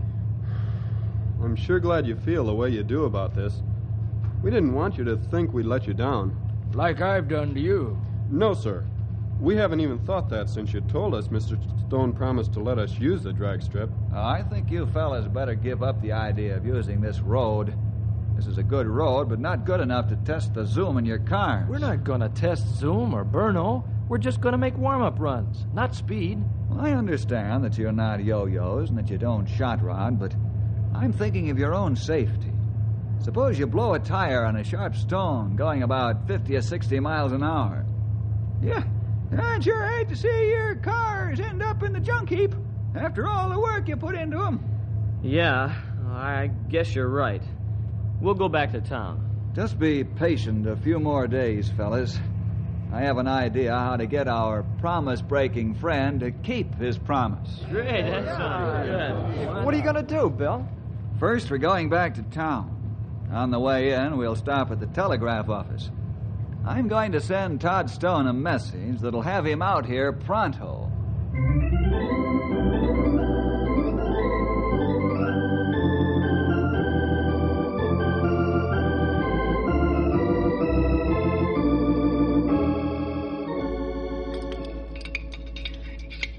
Larry, Shorty, Muff, this is Mr. Todd Stone. Hello, Mr. Stone. Hi, welcome to our shop. Hello, Mr. Stone. Have a look around, won't you? Thank you, I will. I think you'll find that these lads are master mechanics, Todd. They build their own motors and carburetors. We've had experts out here from the automobile makers, and they've been amazed at what these young fellows are doing. They seem to know what they're doing. I'll say they do. Now, look at this carburetor here on the bench. You'll notice the special butterfly valves and the rest of the unique construction. You mean to tell me that one of these lads made this? I sure do. Here you see automotive genius in the making. These fellows haven't had any formal engineering training. They just read books, create the ideas. They make the parts, test them in the shop, then they try them out on the drag strip. Hot rodding isn't all speed, Todd. It develops mechanical ability. These lads know how to think and create. I guess they do. Look at this high compression head. Why, it's a beautiful piece of work. Bill, I've just put a new gadget on my car. I'd like to show you and Mr. Todd how it works. Well, I'd be glad to see how it works, Shorty. Fine. Hop in and I'll take you for a spin. Okay. Now, let's take Todd home. Don't get any notions about my opening the drag strip. Perhaps you think that by taking me home, you can soften me up. We're taking you home not for the reason you think. We've some business to attend to, as per my telegram to you. Well, yes, well, all right, Shorty. You can take us out to my ranch. We want to take a look at the drag strip. But you park your hot rod outside the gate, understand? Oh, yes, sir. Hop in and we'll be off.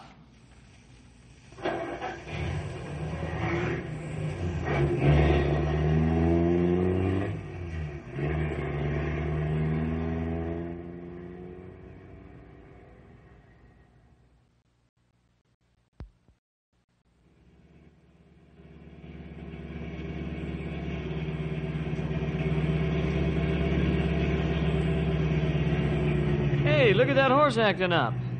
Why, that's my son riding the horse. He knows how to handle a horse better than that. That's not a bridle path horse he's riding now. He's riding a Western animal with plenty of spirit and fight. It's a runaway, and he's going right down the drag strip. Can you catch him? Like nothing if he stays on the drag strip. All right, let's go. Crash through the gate.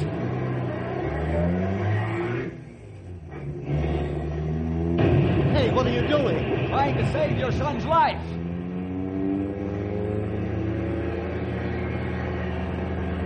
Keep going, you've almost caught him.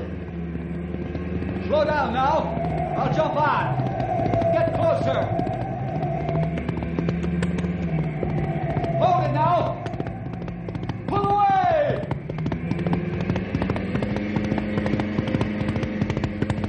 Whoa, boy. Easy, fella. Whoa there.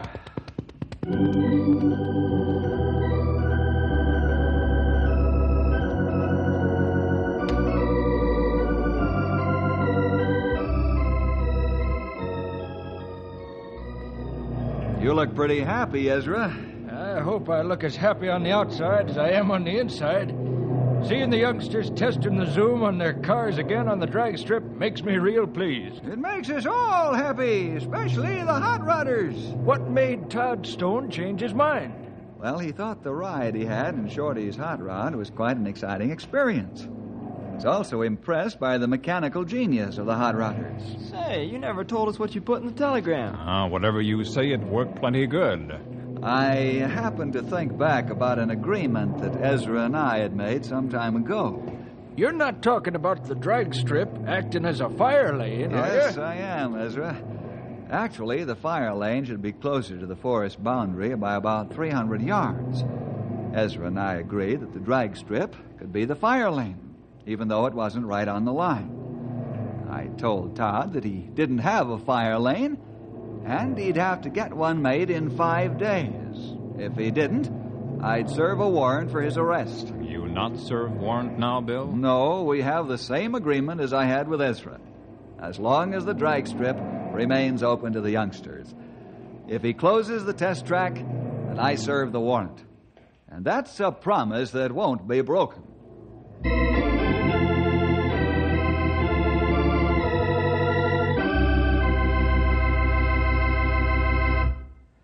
Well, there's more than one way to skin a cat, isn't there? And you can see why I made it rough on a man who refused to keep his promise. Ezra showed, too, that the Lord has ways of getting wrongs made into rights for those that love Him. Well, See you next week for more adventure with Ranger Bill!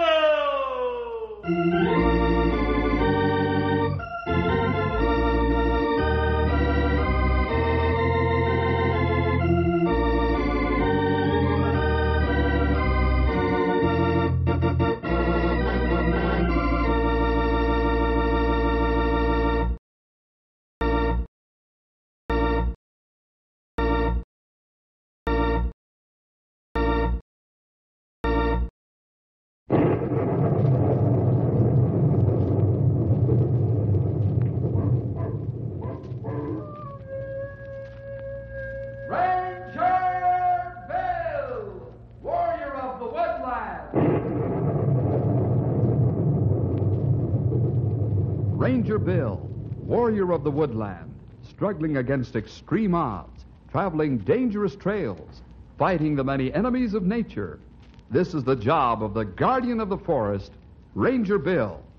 Pouring rain, freezing cold, blistering heat, snow, floods, bears, rattlesnakes, mountain lions.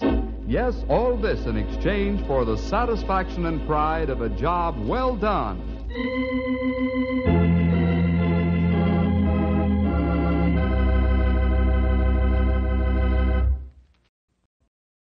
You've heard people say that someone's very understanding.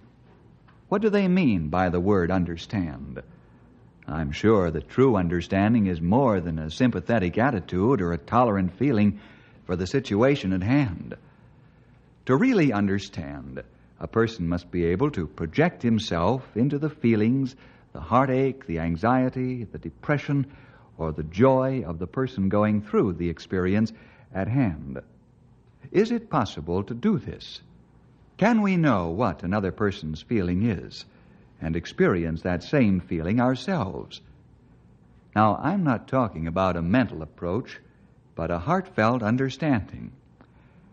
To give you a better idea of what I mean, suppose we get started with the story, The Man Who Understood.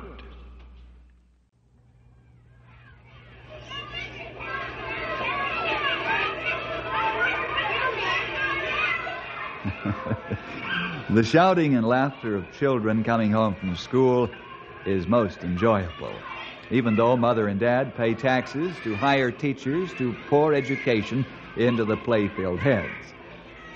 The doors of learning have opened and closed for the last time on this day as Steve McLean and his pals walk home from school. Let's push the clock along a little and find Steve banging the kitchen screen door with the resounding bang of a firecracker. Steve, what did I tell you about doors? I know, Mom. We don't live in a barn, and the only time we can make exploding noises is on the 4th of July. But I keep forgetting. Uh-huh. But I do forget, Mom. You're not telling me anything, young man.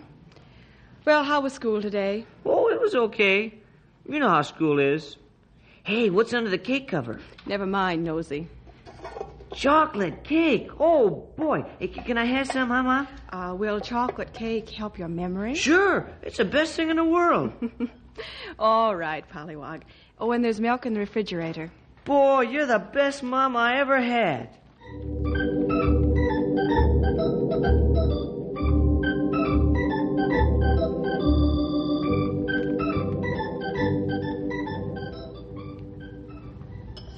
Hey, leave the painted flowers on the dish.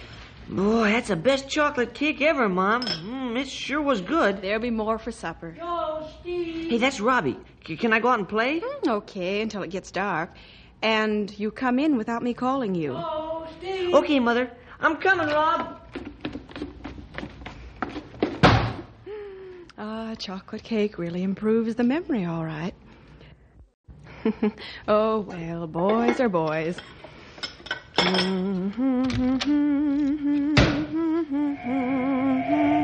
land's sakes, I hope that car didn't hit a child. Better see. Mrs. McLean! Mrs. McLean! Yes, Robbie, what is it? Steve's been hit by a car.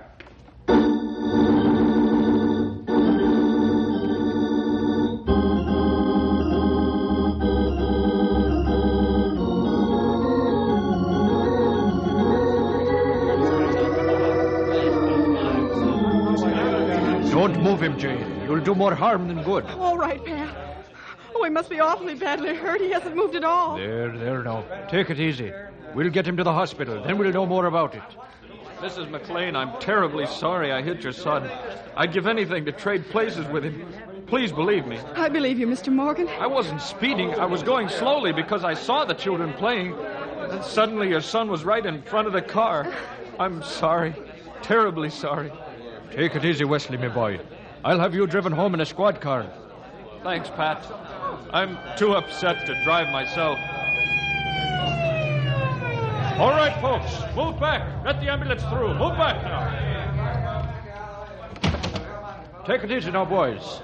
He's just a wee fella, and he's in bad shape. Pat, may I go along with you in the ambulance? You certainly can. Sit in front alongside the driver. The doc will sit with Steve so he can watch him and help if he needs it on the way. In you go now.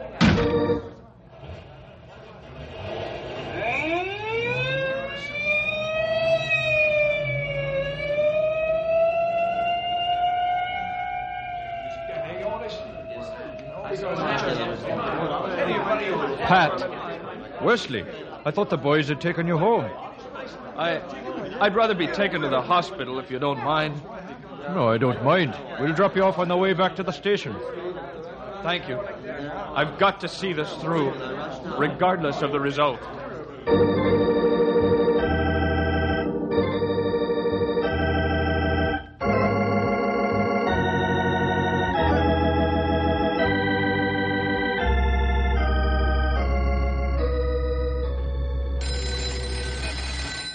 I get phone. Ranger Headquarters, Grey Wolf speaking. This is O'Rourke. Is Bill there? Hold line for a minute. He'll be here plenty soon. Bill, this for you. I'll be right there.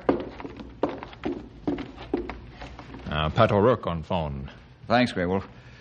Hello, Pat. The same to you, me boy. Say, I've got bad news for Angus. Oh? His boy's been hit by a car. Oh, no. Is he badly hurt? I'm afraid so. You better have Angus come to the hospital as soon as you can get him there. Right. I'll have him brought in by helicopter. And I'll meet him at the copter port with my car. Goodbye. What's up?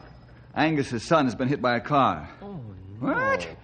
Man, Grey Wolf, call the copter port. Have them go out and pick up Angus. He and his crew are out near Sawback Ridge. I'll radio the crew and have them make a marker for the pilot. I do right now. Henry, bring the car around front. We'll leave for the copter base as soon as I get through radioing. Right away. Yeah, what do you want me to do, Sonny? Get over to the hospital, Stumpy, and do what you can to help and comfort Jane until we can get there.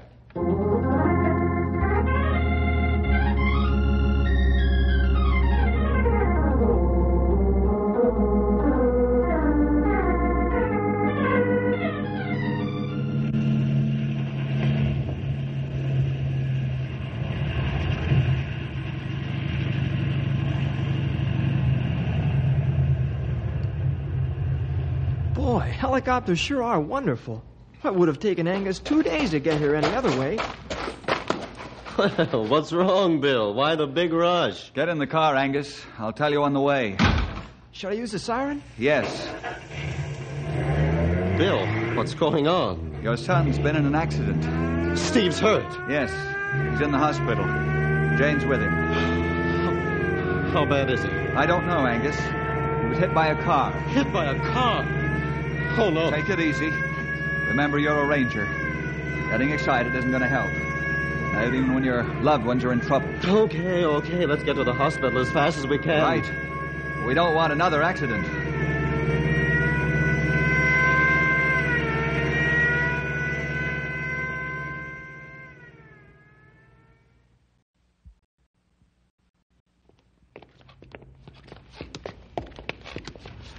Here's the room. Angus, you're too late. He's gone. Steve's dead. Oh, Angus, our boy's dead. Oh, no. Oh, no. Oh, Doctor, is it true? Yes, Mr. McLean. It's true. I'm sorry. We did all we could, but it wasn't enough. Steve. I'm so very, very sorry, Mr. McLean. I haven't enough words to tell you how sorry I am. Who are you? I'm the driver that hit your son. I wish You did it. You killed Steve. Angus, please control yourself. It was an accident, Pat. I'll tell you that. You did it. You killed him. Angus, please. Can't you see the man suffering enough as it is? You killed my boy. You killed him, and now I'm going to kill you. Do you hear? A life for a life. Angus, control yourself. Let me go. I'll show him he can't run children down and then just be sorry for it. How do you like that? Kill my son, will you? Angus, control yourself, or I'll help you too. I'm sorry, Mr. Morgan. Shock was too much for Angus. That's all right. I understand. Understand? How can you understand how it feels to come home and find your son dead, murdered? You'd better leave, Mr. Morgan. Yes. He won't get away with this, you murderer.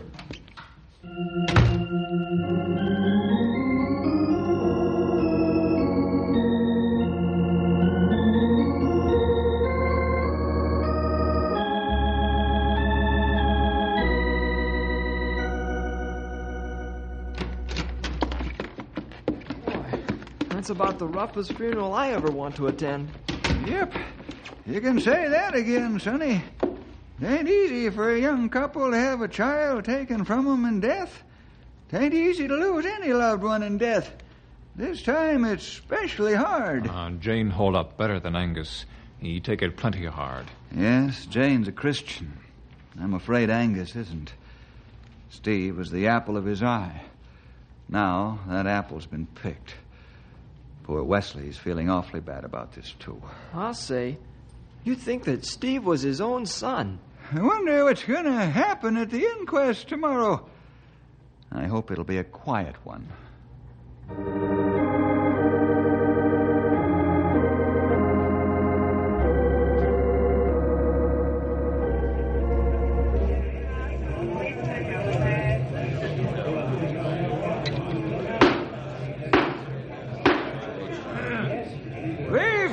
Testimonies of the principals involved in the death of Steve McLean. I have personally investigated the facts, and I find Steve McLean's death resulted from accidental means. This inquest is concluded, and the record's closed on the accidental death of Steve McLean. What do you mean, closed? Are you going to let that murderer get away with this? Mr. McLean, as coroner, I'm satisfied that your son's death was an accident. Since these are the findings, I can't recommend that Wesley Morgan be held for trial by jury. If I weren't convinced beyond a shadow of a doubt that Mr. Morgan's innocent of any deliberate intent or recklessness, I wouldn't hand down this finding. I think Mr. Morgan's anguish will be with him a long time, even though this was an accident. What does he know about losing a son? How can he understand how I feel? If you don't bring justice, then I will. Let's get him out of here, fellas. Okay, Bill. Mr. McLean, please restrain yourself. I'll get justice. I'll make my own revenge. That man can't kill my son and get away with it. He'll pay. You wait and see. He'll pay. Mr. Morgan. Yes, Mrs. McLean. I'm so sorry the way Angus is acting towards you. Please believe me when I say that I don't blame you. Thank you for those kind words. Angus doesn't mean as he's threatening. He's so terribly grieved and so terribly hurt now. He'll feel differently in time, and please forgive him the way he's acting. There's nothing to forgive. I understand how he feels. I understand.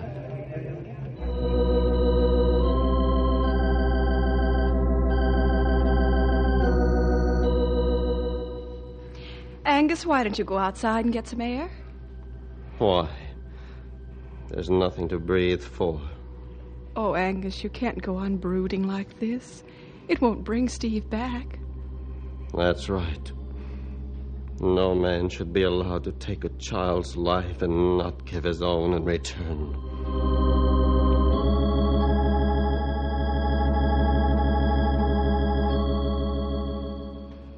If the state won't give justice, then I will. Who gave you authority to be a judge? I did.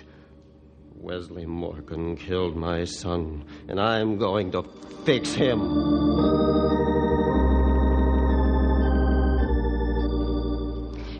Bill, please come over and talk to Angus. He's still threatening to kill Mr. Morgan. I'll come over right away, Jane. Don't worry. Angus doesn't mean it.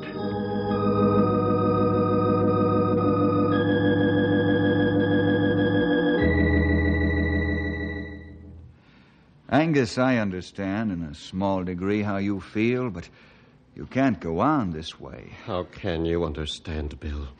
How can you know the anguish and loneliness I'm going through? Well, I can't, really. All I can do is mentally project myself into your situation. This guy Morgan keeps saying he understands. How can he or anybody know how I feel?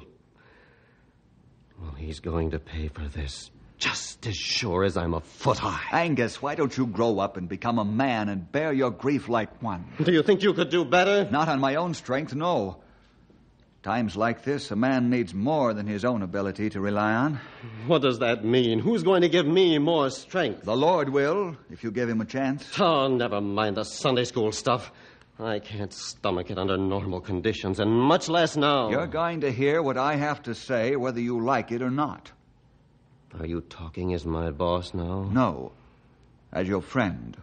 Well, then get out of my house, friend. I don't need sermons now.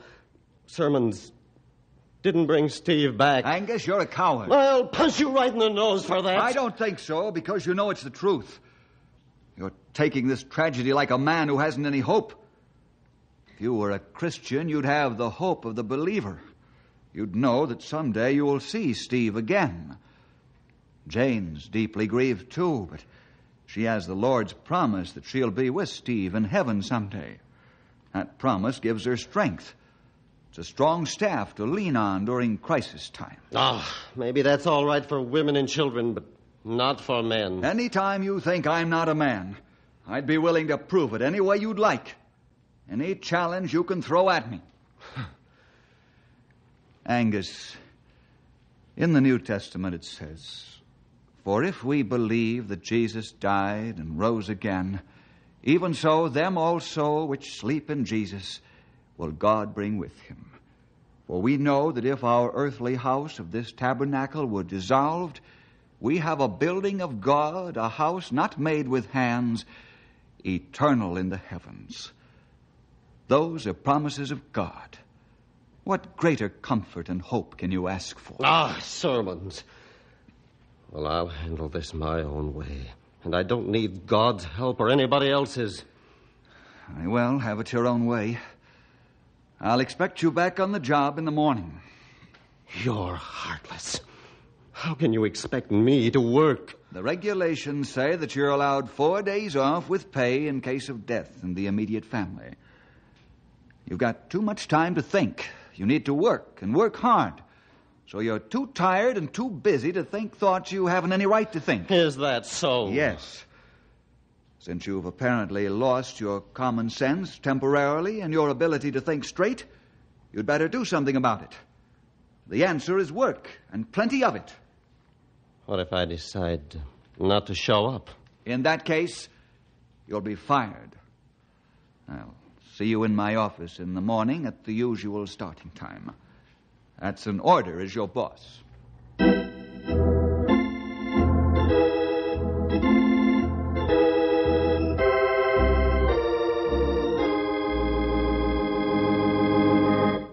Angus is half an hour late, young feller. What are you going to do about it? I ought to do what regulations say. Fire him. You aren't really going to, are you? No, pal. I made the threats with the hope that they'd snap Angus out of his morose condition. I'm afraid it didn't work. Too bad Angus not Christian. Yep, sure is. The Lord sure can give a feller a wonderful amount of help when the going's rough. Yes, sir, he sure can.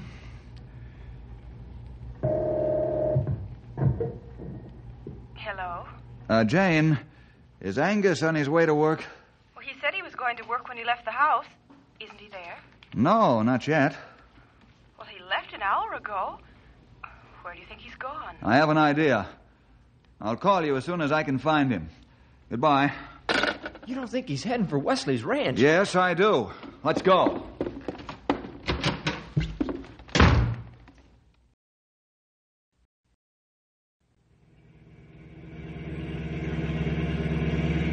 I hope we get to the Morgan Ranch before Angus does. We will, young feller. He can't walk this far or that fast. Maybe he'd take car. I don't think so. Jane would have mentioned it. Angus walks to headquarters in the morning when he's home and not out in the forest. You better keep sharp eye out. He might try to hide when he hear a car. You have a point there, Grey Wolf. Maybe we're barking up the wrong tree. We don't know for sure that he's out this way at all. Hey, there he is, walking down the road. Oh, good. We got here just in time. I'll say we did. He's got his service revolver on his belt. I've got a full and busy day outlined for Angus McLean. He won't have time to brood, and he'll be too tired to think when he gets home at night.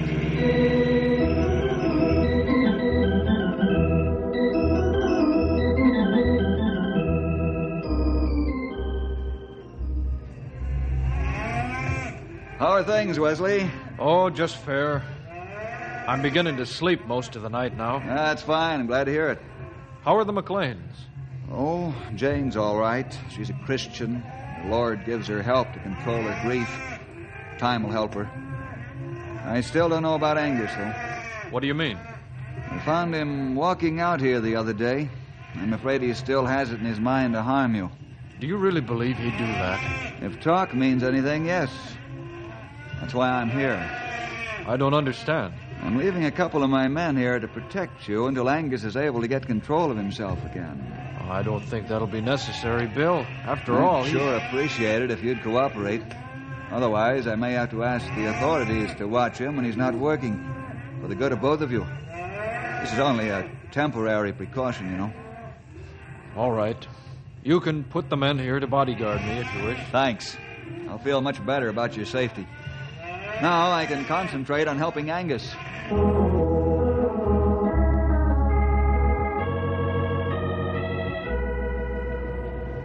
Jane! Hello, Bill. How are you? Oh, just living from day to day, leaning on the Lord for help. I'm glad to hear you haven't lost your faith in the Lord. Oh, I couldn't do that. He's my only source of help and comfort. Bill, I want you to know how much I appreciate what you've done for Angus. I'm glad I could help him. He's still in deep water, though. Jane, we're praying for him. You too. Yes, I know. We're going to the monument company this evening and pick out a headstone for Steve's grave. Huh? Axel Franzen does such nice work. I hope this doesn't set Angus off again. I feel we should, since it's been several weeks now. I think your decision is wise, Jane. I'll keep working with Angus, and if there's anything I can do, let me know. You're a wonderful friend, Bill. You never seem to tire of helping people. Goodbye now. Goodbye, Jane. Keep looking up.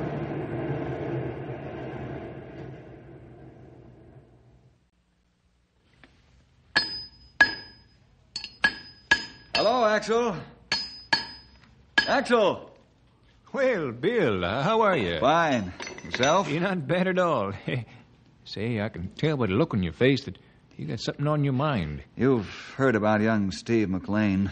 Yes, that was sad. His parents are coming out here this evening to pick out a headstone. Oh, yes. I'll do my very best to help him. Axel, after Steve's funeral, I happened to notice a headstone not too far from his grave. This other grave was for a boy, too. The inscription on the stone is beautiful. Did you do the work? Well, I'm not sure. I did one about a year ago. I'll show you the blueprint. Yeah, here it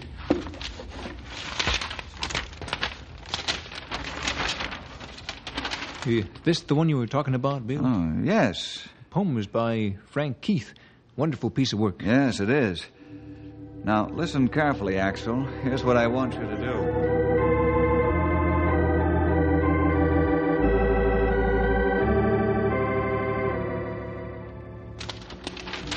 These are the headstone designs that I've worked up. If you don't care for any of them, I'll be glad to design a new one for you. I don't think that'll be necessary, Mr. Franzen. I like this one. What do you think? Yes, I like that one, too. You don't have one made up so we could look at it, do you? No, but I'd be more than happy to drive you to the cemetery this evening. You can see this particular stone there. I've only made one so far. Oh, that's awfully kind of you. Can we get in to see the stone this late? Oh, sure, I'll make arrangements for that. Do we have to do this tonight, Jane? Can't we wait a couple of weeks? No, Angus, please cooperate.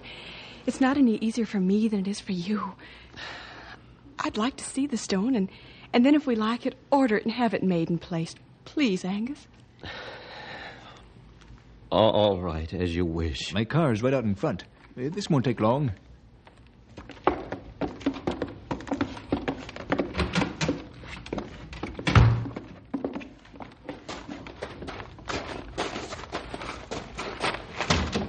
Mrs. McLean, if you please. Thank you. Mr. McLean? Thank you.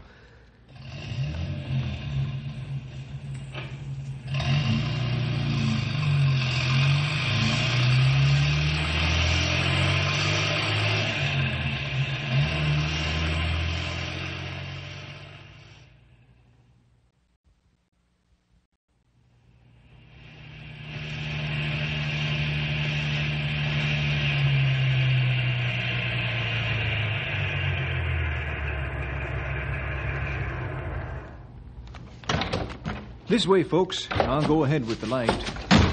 Why, we're only a short distance from Steve's grave. Yes.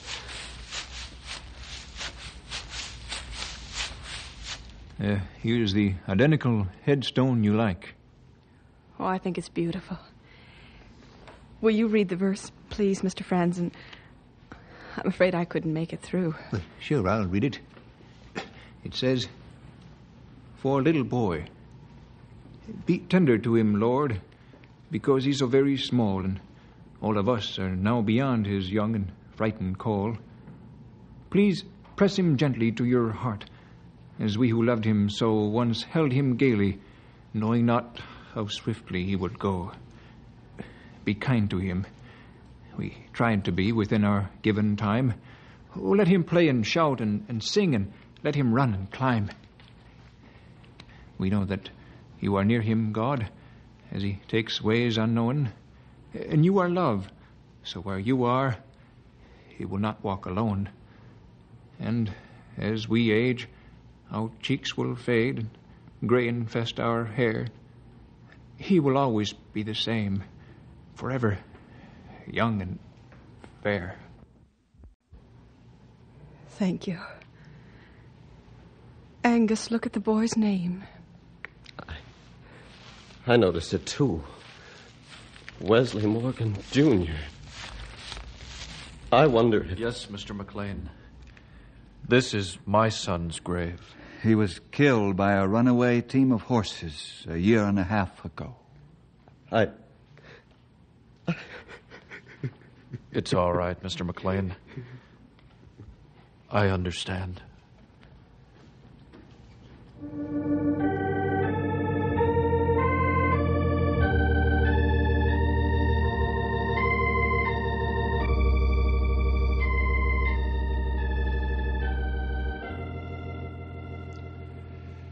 Yes, now we all know what Wesley meant when he said he understood.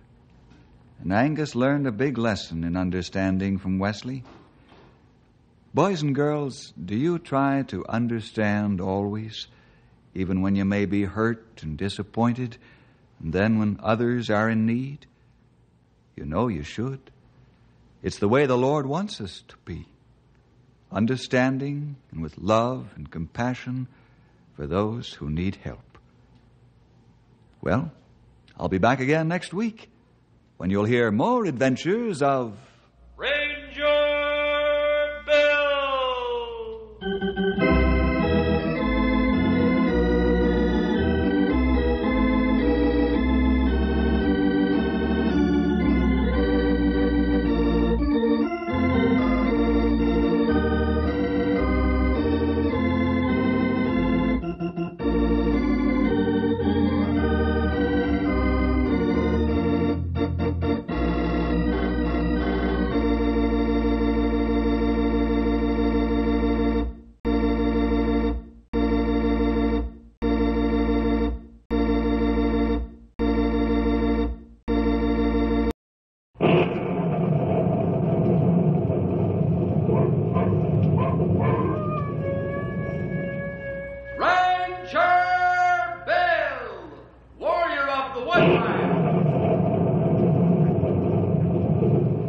Ranger Bill, warrior of the woodland, struggling against extreme odds, traveling dangerous trails, fighting the many enemies of nature.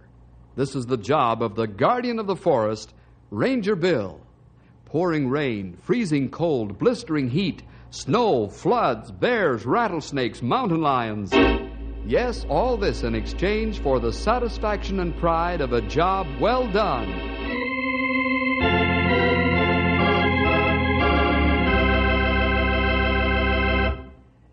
You know, boys and girls, when the Lord decides to show men what real power is, He doesn't mince words. And when the Lord allows nature to cut loose, there aren't many structures that are left standing. Perhaps He wants to show us who's the boss of the universe after all, even with our atomic and hydrogen bombs. Well, it's about time to get into our story.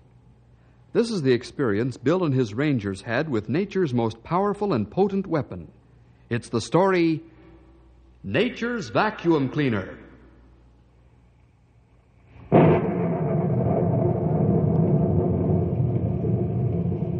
Gigantic thunderheads are passing over the knotty pine country, and the monsters lash out with angry streaks of lightning. The air is muggy as the warm front battles against a cold front, trying to push it out of the way. A terrific turbulence takes place in the atmosphere. Conditions are perfect for a tornado to let loose and give the earth a vicious pasting. The Weather Bureau puts out a severe storm warning. The men at the Weather Bureau watch the sky with apprehension. All the ingredients are at hand to bake a cake. A tornado cake.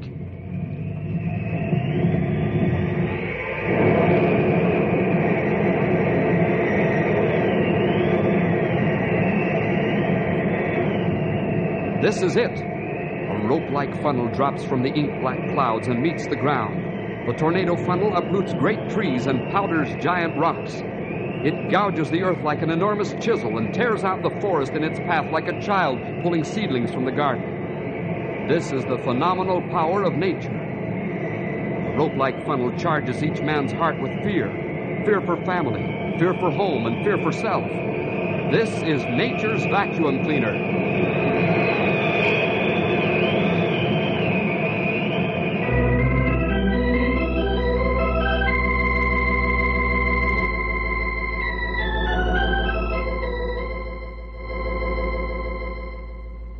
How are you doing, Mel? I've still got the tornado on the radar screen, Mike. Has it changed course? Nope. It's plowing right across Big Mesa, and I hope it keeps on going and up into the mountains. Man alive, I hope it doesn't change course. You'd better do more than hope. You'd better pray. Calling Canyon City? Yeah, we'd better warn them. You'll lose it as soon as the mountains get in the way. We've been fortunate to be able to follow it this far. Oh, I've lost it. The funnel's heading over the mountains toward Canyon City. Hello, Sid? Yeah, listen. We've been following a funnel over the mountains toward Canyon City. That's you, mister. I'm sorry, but that's all I can tell you. Yeah, I'd say you've got about an hour. If it doesn't pull back up again. Okay, Sid, we'll be praying that it breaks up before it climbs over the mountains. Bye. Last year, the same thing. Cougar Canyon and Little Mesa looked like 75 atomic bombs had gone off right over them. Yeah.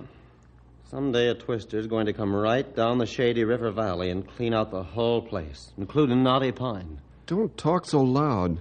Maybe thunderheads have ears. I know what you mean. I wish some of the knuckleheads in this area that do have ears would listen to our plea for an observer system. Yes, so do I. But they've got tin ears, most of them. I hope that vacuum cleaner doesn't double back on us.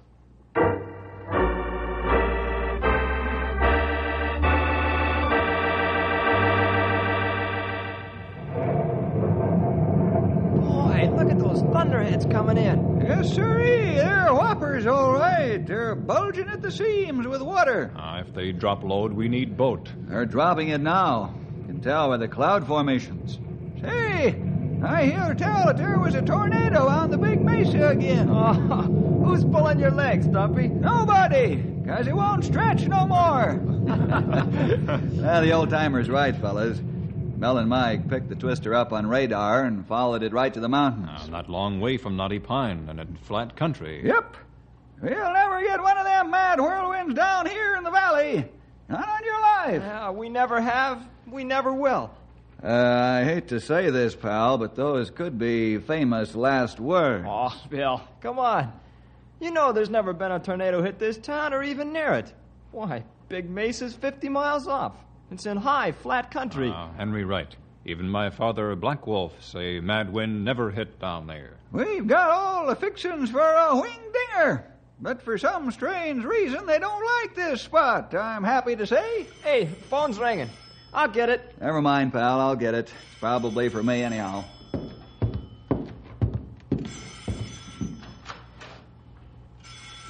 Hey, you know, I think Bill's getting jumpy again, just like he did last year. I remember how he and weathermen try start tornado observer system.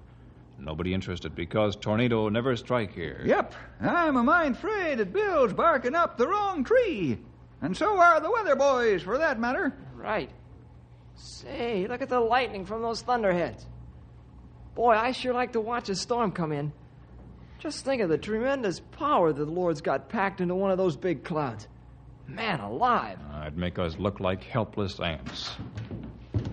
Was the call anything important, Bill? Yeah, that was Mike. They set up a severe storm warning. Let's get moving, fellas. You mean you want us to get laughed at like last year? Remember one thing. Someday, perhaps a tornado will strike Knotty Pine. If it does, this town will be nothing more than a junk pile after it's over. Let's not be guilty of failing to spread the alarm if that ever happens. Okay. I'll cover the hospital in that part of town. I get Sheriff and his men busy and cover downtown main buildings. I'll cover the radio station in that part of town. I suppose Bart Sneed will shoot off his big mouth again like he did last year. We don't care what that announcer says or does. Get going now. I'll alert the fire towers.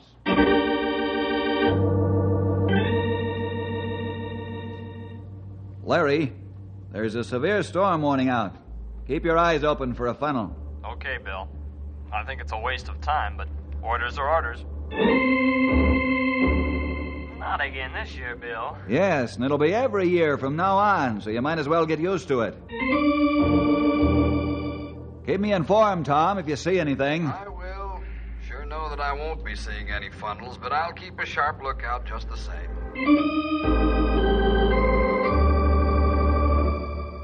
Doc Sims, there's a severe storm warning out. What? Are we gonna get tornado nerves like we did last year? Well, I guess so, Doc. But I'd rather be ready than wish I had been. You're right. I'll have the patients moved to protected areas right away.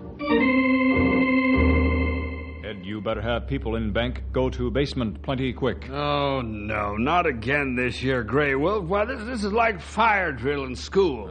Fire drill save plenty lives in case of fire. Bart, there's a severe storm warning out, and it's your duty to spread the alarm the best you can. Okay, but I'm going to laugh at you fellas just like I did last year. Just listen to me on the air if you don't believe me.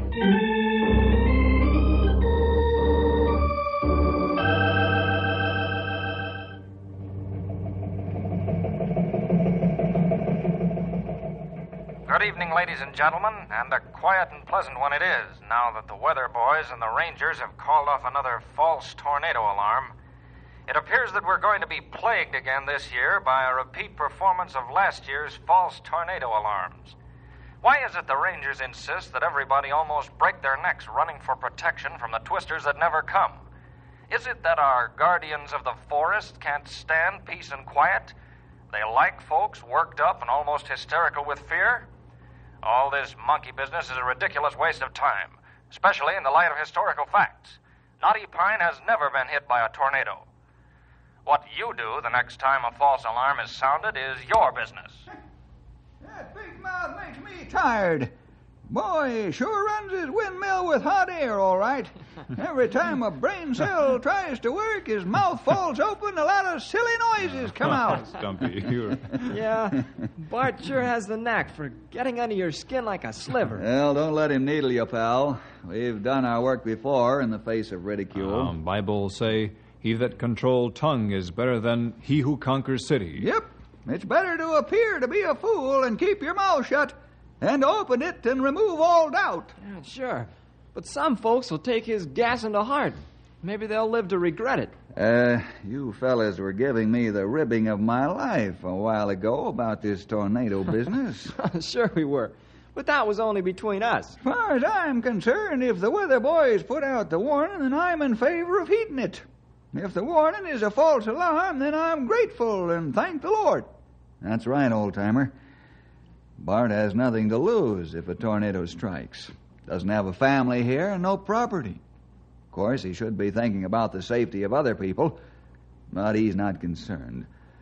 I'd forget about it if I were you fellas.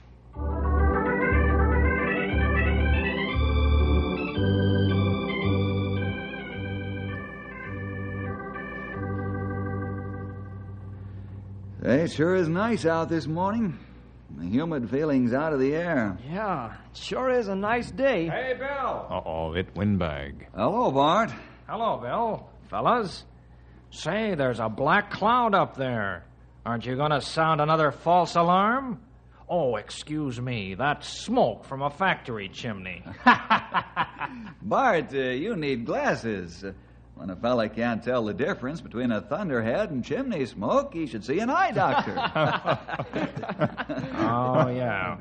Well, I'll see you later sometime. Bill, you were terrific on the draw. Bart got just what he deserved. Yep, I'll say he did. That's one time the snake turned and bit its master.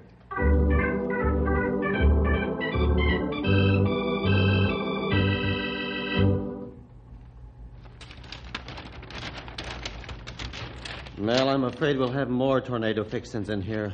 About tomorrow noon. Yes, you're right. Warm and humid and two fronts clashing. Large thunderheads up to 30 and 40,000 feet, which will give us good updrafts and downdrafts. And that's all the makings of some more twisters. You know, Mel, perhaps we're foolish to bother alerting the people in the Knotty Pine area. After all, they've never had a tornado. I wonder if they'd really come over the mountains and down the valley. But who are we to make those decisions? We don't control the weather and atmospheric conditions. We only forecast it to the best of our ability, and it's our job to set up the warnings as we see them. Yeah, but you know as well as I do that we've watched dark black thunderheads pass over the Shady River Valley time and time again when conditions were prime for funnels. Nothing's ever happened. Well, we won't have to worry about it until tomorrow morning if the forecast holds up.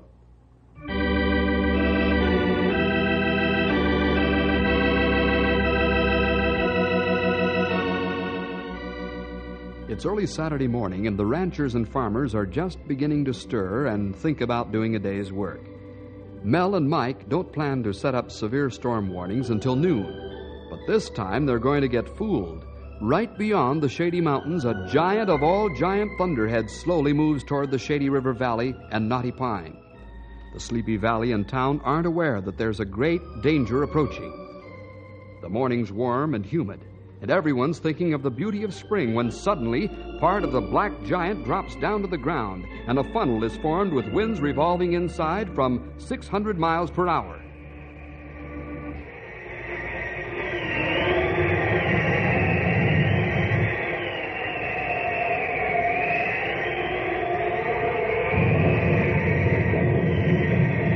This is it. History's been made in Knotty Pine. A tornado did form in the valley and strike. The citizens are no longer sleepy. They're wide awake and shake with fear. Phone calls come in by the dozens, and emergency vehicles are on their way to the stricken area. Bill and his rangers race across town.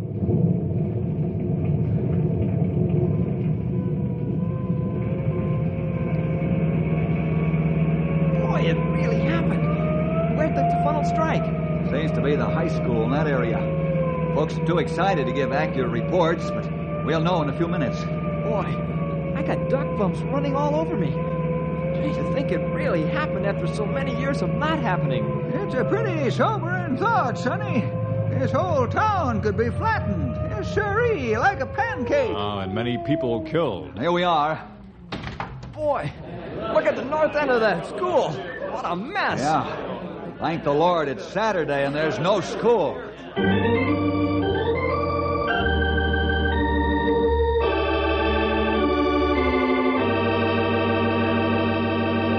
like only damage done to school and then funnel lifted. Yes, can be very thankful that the funnel only touched the ground for an instant and then drew back up again. Hello, fellas. Hello, Chief. Howdy, Chief. Hi. How's it look inside the building? Same as outside, Bill. It's a mess. The whole north corner's been sheared off and pulverized. Yep, the steel girders are twisted like pretzels. Bill, the townspeople are very much interested in starting a tornado observer system. Fine, Chief. Well, when do they want to start? Well, I suggested we have a meeting tonight at the City Hall. Set it up. Good people of this town agreed to come. Oh, that's excellent. We'll be at the meeting tonight, and I'll ask Mel and Mike to be there, too. Okay, I'll pass the word. We'll see you this evening. Okay. You know, it's a downright shame that folks have to learn the hard way. Yes, sirree. I can't tell them a thing. They've always got to learn for themselves. Yeah, Stumpy. This would have been a bitter lesson if this had happened during the school week and at a later hour.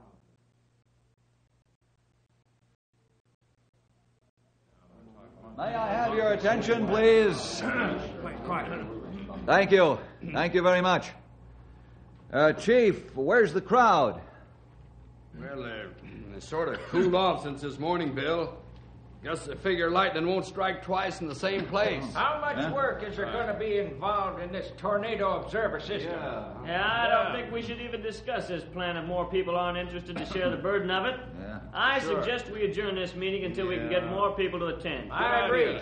Looks like it's going to take more time than it's worth. Just a minute. The twister that struck this morning was a surprise attack. Even the Weather Bureau boys didn't catch it on their instruments. Now, if they had and could have sounded an alarm, an observer system would have saved many lives if the funnel had remained on the ground rather than skip like it did. Well, perhaps you're right. But I don't think we've got anything to worry about anymore. I'm not interested any longer. Me neither. Let's go home. This is the first time a twister's hit this town in over a century, counting white man and Indian time. That's right. It'll be another 100 years before we get another. Let's go. All right, Let's go. Come on, let's get out of here. What do you think this is? I've seen a lot of knuckleheads in my day, but never so many crowded into one town. And Bart Sneed is the biggest. I told you his talking would influence these people. And their logic not good. Lightning does strike same place twice, and sometimes more than twice. Well, I've seen and heard everything now. We've tried tornado every time there was the possibility of one. Finally, the killer wind came. Even then, these people still won't listen to sound advice. And for one reason. Perhaps two reasons. You mean you think there's a reason for their actions? Yes. First reason is that they're too lazy. The other is that some of them don't care. Say, Bart Sneed's going to be on the air in half an hour. I'd sure like to hear what he has to say.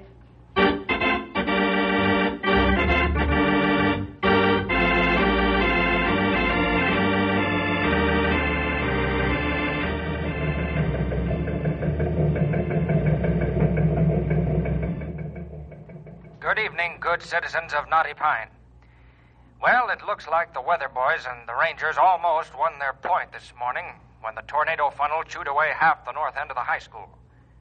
But I still say there's nothing to get excited about. Why, this is the first time in over a century that this has happened, and the chances of it occurring again are pretty slim. This man talks like About a gambler. this He's talk of a counting special the observer odds. system, I say let the Rangers and Weather Boys do it. That's what they're paid to do. In just a moment, I'll have a roundup of world and local news for you. You know, fellas, I think he's softening up. I'm inclined to agree with you, Mike. Yes, he seems to be lacking the usual caustic sting he's capable of delivering. Well, I don't know, gentlemen. It sounded to me like his supply of wind is just about as good as ever. Yeah, but he didn't sound like the old ripper up the back that he can be. I'd say Mike is right.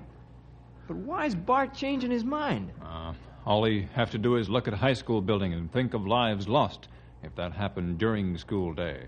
Not take edge off sharp tongue. I don't know. I've listened to his two-edged tongue for a long time. He's not the kind of man to back off, even if he knows he's whipped. He doesn't have enough sense to come in out of the rain. Don't give up yet. We're still not through fighting for the observer system.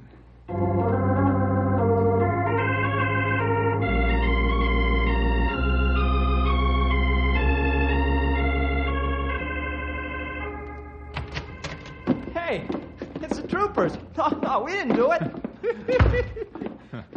Hello, Sam. How's the captain of the state police these days? Okay, fellows, how are you? Well, we're pretty busy dodging tornadoes and trying to get ornery people to think straight. Oh, you joking, or is this serious?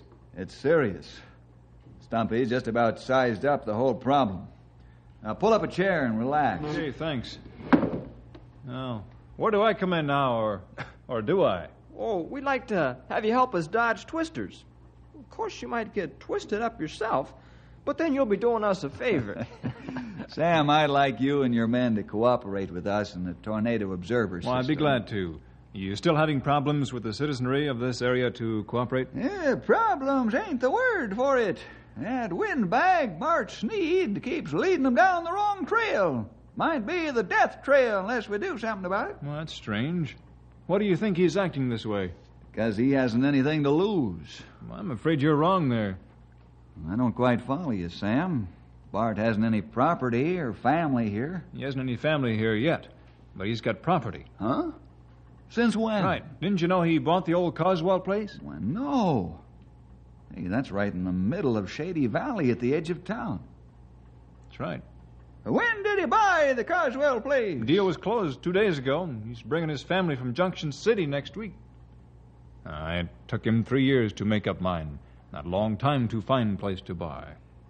So, Bart's got a big stake in this tornado business, huh? He's right in the direct line of fire if a funnel comes roaring down the valley. I guess you fellers were right. He did soften up on his last newscast, and this is the reason why. Yeah. Well, let's get back to setting up our own observer system. And Bill, whenever the alarm is sounded by Mike and Mel, I'll have my boys go to a network of high points and watch the thunderheads. If they spot one, they'll keep us informed by radio. Okay, that sounds fine, Sam. Perhaps we can do a good enough job to keep a tragedy from taking place.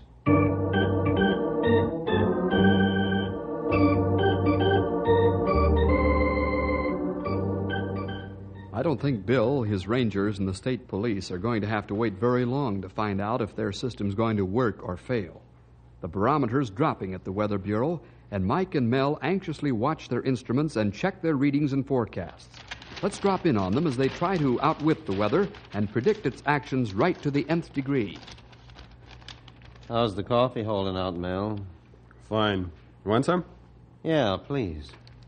Here, hold your cup so I don't drip this stuff all over the maps and charts. Right.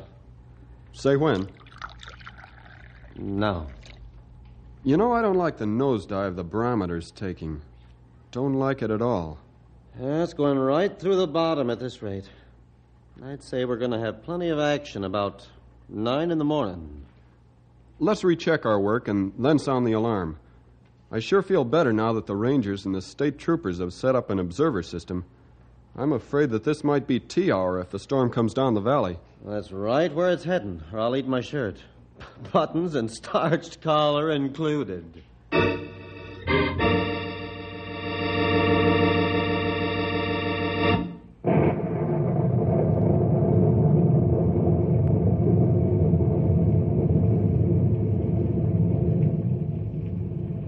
The warning is out. Not severe storms this time, but a tornado alarm's been given. Mike and Mel haven't the slightest doubt. A funnel will drop, and it looks like it might be the Shady River Valley that's getting the pasting. The hub of the observer system is Ranger headquarters. Right now, Bill is the busiest man in the world. Tower 5 reports a tremendous thunderhead, black on the inside of a closet, heading right over the valley. Tell him to keep us informed. Stumpy, Grey Wolf, check the schools and hospitals on the double. Tell them to evacuate immediately if they haven't already done so. Right away, Bill. Yes? Yes? Yes, all right, Mike. Goodbye. Grey Wolf, Stumpy. What you want, Bill? That was Mike. He says that thunderhead's loaded to kill. Hurry. We're on our way, Sonny. Tower 5 says there's a big sag in the bottom of the thunderhead. Keep talking to him, pal. Bill, to all towers, come in. Tower 1 in, over. Keep a close watch, Tom. There may be more than one funnel form. Tower 5's watching the valley. Watch other sectors. Over and out. Tower 2 in. Over. Larry, watch for a funnel on the big mesa. And if it forms, be sure to keep an eye on its course. Over and out. Tower 3 in and over. Fritz, watch Cougar Canyon and Razorback Ridge country. Let me know the minute you see anything. Tower 4 in and standing by. Amos, don't close even one eye for a second. We could be in real trouble at any minute. Bill, Tower 5. There's a tornado heading right down the valley. How much time do we have? Not more than 20 minutes. Henry, sound the disaster alarm. Jim, keep your eye on that thing. I'll keep in touch as often as I can. Henry, stand by the radio after you've sounded the alarm.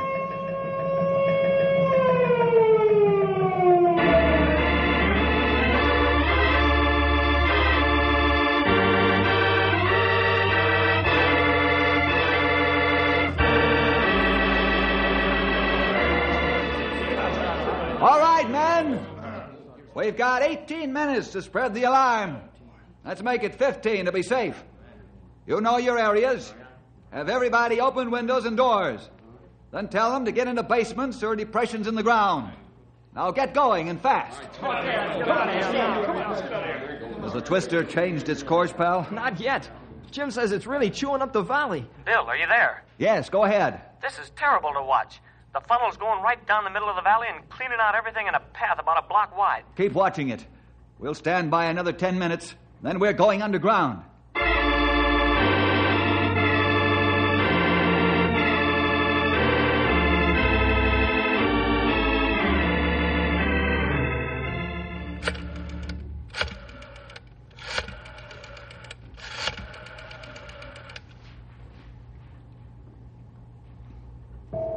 Jim says about 5 minutes more, Bill. State police. Hold on, Sam. Henry, cut off the set and close down the power. Hello, Sam. We're going underground right now. Get help on the way. I'll try to contact you as soon as it passes. Goodbye. Let's get out of here. Right. We'll hide in the hole they've dug for the new house across the street. We'll hide there and pray.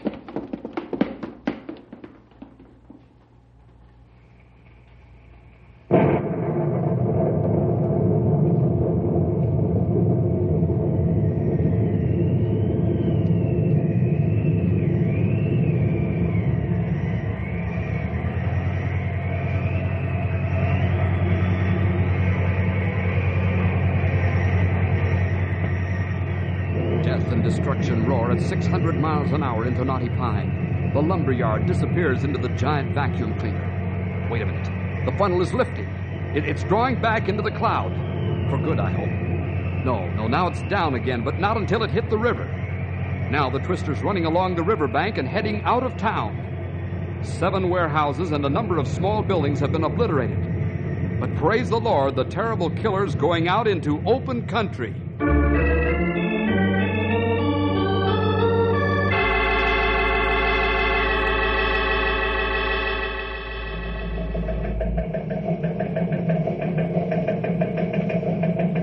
Ladies and gentlemen, tonight I wish to pay tribute to the Rangers and the Weather Boys. And I want to thank Almighty God for sparing us from terrible tragedy. If ever a man was wrong, I was. Bill Jefferson, I want to be the first volunteer for the Tornado Observer System, any hour of the day or night.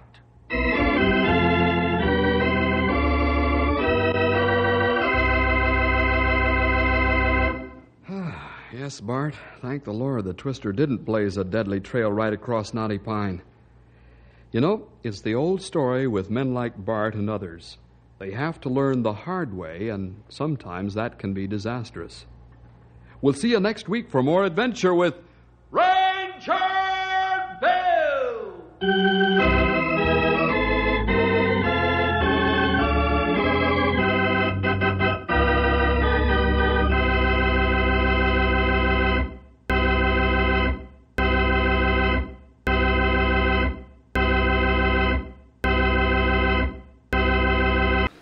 The first couple of radio comedy, or Burns and Allen, are up next.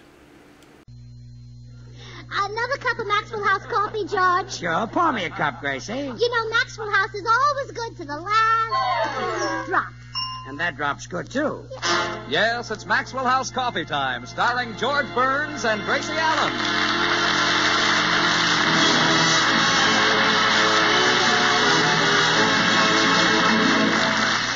With yours truly, Toby Reed, Hans Conried, Gail Gordon, Meredith Wilson of the Maxwell House Orchestra, and Bill Goodwin. For America's Thursday night comedy enjoyment, it's George and Gracie. And for America's everyday coffee drinking enjoyment, it's Maxwell House. Always good to the last drop.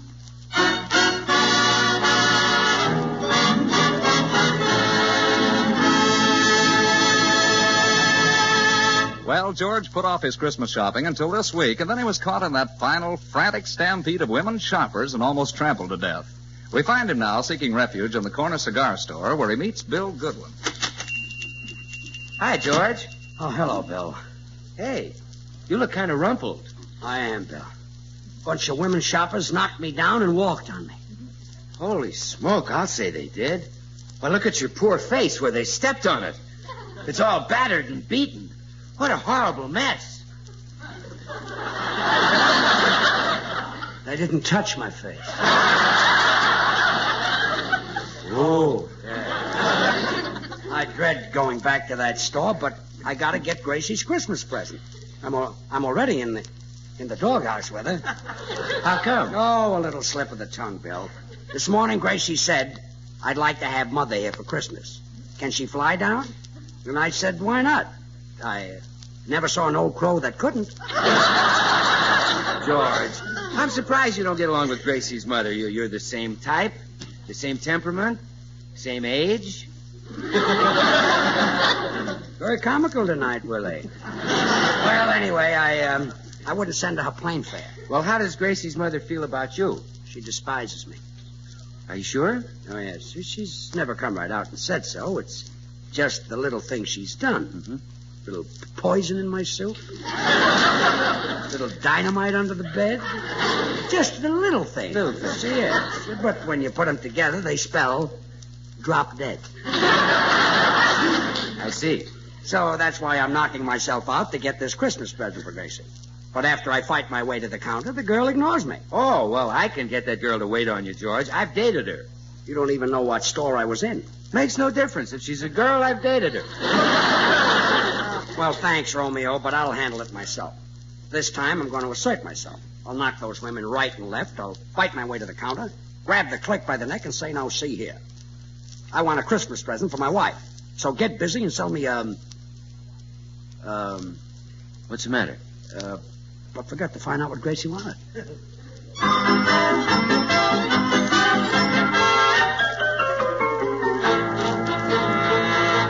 Gracie. Yes, dear? What would you like for Christmas this year? Well, George, I don't want to just come right out and tell you. That would take all the fun out of it. Well, how else can I find out what you want? Well, I've written some clues for you. Clues? Yes. You can guess it from those. Now, here's your first clue. Read it. First for Santa Claus. Second for me. My eyes are blue. My initial is G.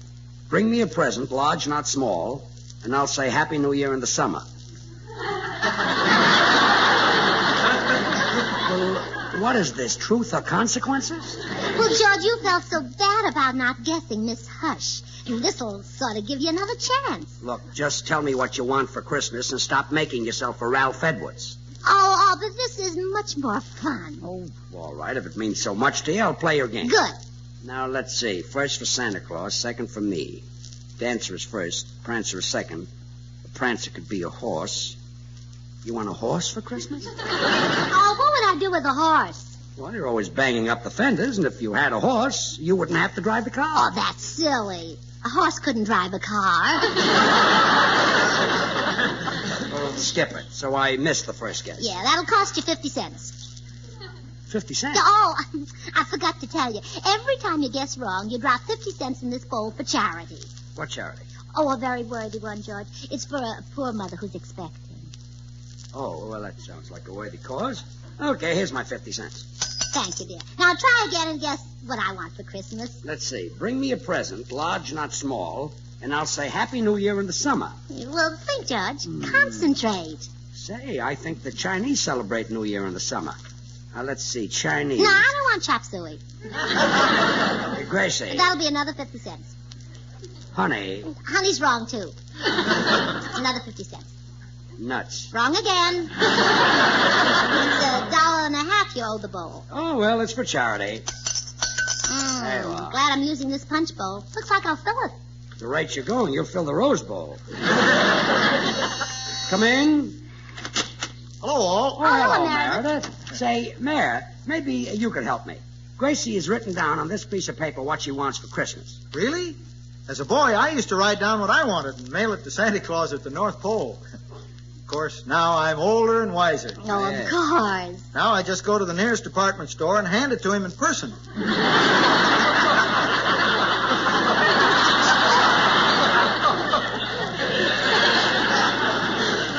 I'll be glad to hand him your letter, Gracie. That won't be necessary, Meredith. No. This is something Gracie wants me to give. Oh. Yes. Well, would you be interested in hearing what my Uncle Tobias gives my Aunt Tilly for Christmas? No, Meredith. Well, sir, every year my Uncle Tobias gives my Aunt Tilly a lock of his hair, and she gives him a lock of her hair. They've done that now for 20 years. Oh, how sweet. This year he's giving her a wig, and she's giving him a toupee. Meredith, I'm not interested in your uncle. I'm trying to find out what Gracie wants for Christmas, and she's put it in the form of a riddle. Oh, I see. Read it to me, George. First for Santa Claus, second for me. My eyes are blue, my initial is G. Bring me a present, large, not small, and I'll say Happy New Year in the summer. Well, that's quite simple. You figured it out? Certainly. She wants Martha Graham for Christmas. Oh, that's what she wants.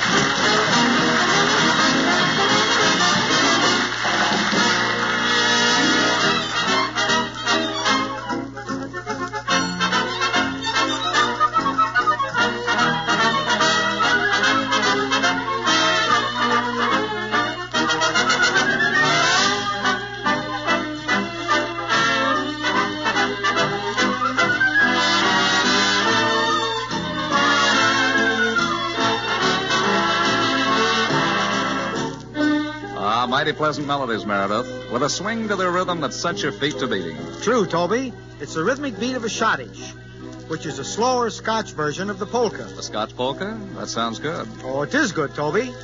Now, here's another famous and familiar schottische. Let's see if you recognize it. First, we'll start with just the mellow harmony.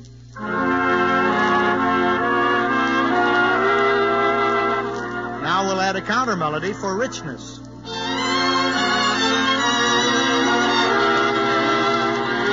Sounds mighty smooth, Meredith, but I still can't guess the name of it. You'll be surprised, my boy. Listen while we add that vigorous schottish rhythm. And now we'll combine the melody to complete this blend of a familiar schottische at its best.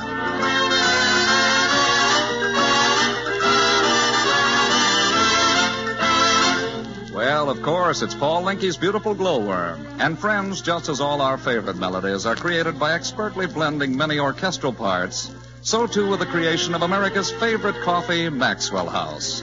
The superb quality, the famous good to the last drop flavor of Maxwell House, demands that not just one, but many choice Latin American coffees be included in the final superb Maxwell House blend. With great care and skill, the Maxwell House experts test and select Manizales for mellowness,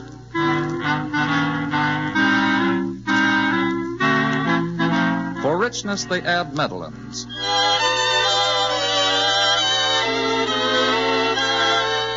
For vigor, they choose other choice coffees.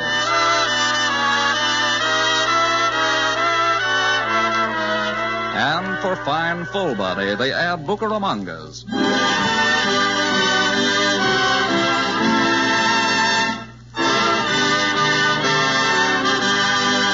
All adding up to flavor perfection of America's favorite coffee, Maxwell House. A blend so completely satisfying, it's bought and enjoyed by more people than any other brand of coffee at any price. So, friends, enjoy the extra flavor of Maxwell House coffee yourself. You can for just a fraction of a penny more per cup than the cheapest coffee sold. Ask for Maxwell House. Always good to the last drop.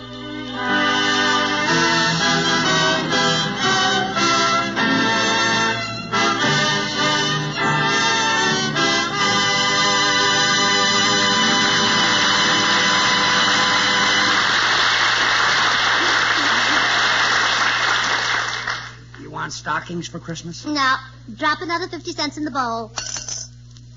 Purse? No. Gloves? Suede gloves? Yeah. Brown suede gloves? Yeah. Hand-stitched? Yes. No. Gracie, I can't guess what you want for Christmas from the silly clue. All right, I'll give you the next clue. Good, let's hear it. Roses are red, water is wet, Truman is president, and how have you been?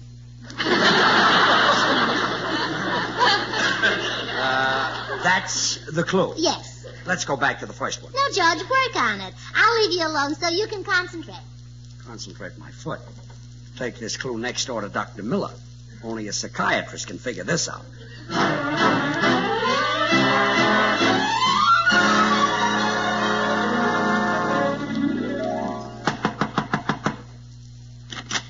Oh, hello, George. Doc, I want to read you something. Very well. Roses are red, water is wet, Truman is president, and how have you been? What does that mean to you? Means you came to me just in time. You're cracking up. No. I didn't write it. Gracie wrote it. Oh. It's supposed to tell me what Gracie wants for Christmas. Does it tell you anything? Definitely. Tells me Gracie needs something for the house. What? Padded walls. I hope that you could look at this clue and tell me what she wanted. Well, I could, George, if I understood how her mind worked. But to determine that, I'd have to psychoanalyze her. Okay, Doc. I've got to find out what this clue means. Every time I guess wrong, it costs me 50 cents. So I'll probably save money even with your fee. Why, I wouldn't accept a fee to psychoanalyze Gracie. Why not? For a psychiatrist to get into her mind, be like a burglar getting into Fort Knox. I see what you mean. I'll send her right over.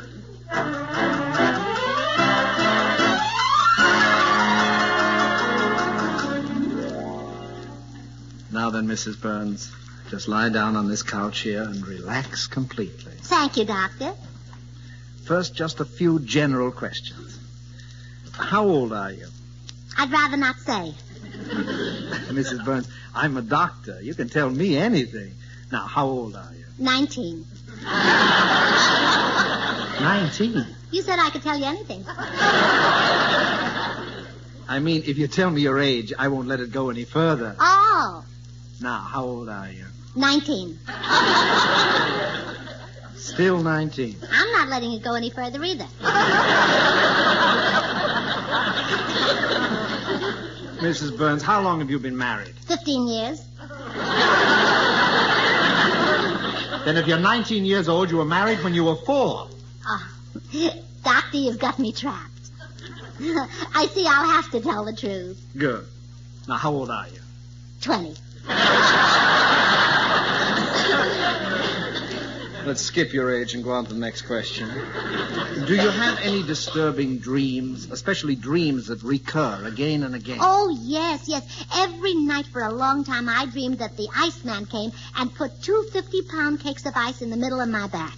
Very interesting. I must attempt a solution. Oh, I solved it. How? Well, I made George sleep with his socks on.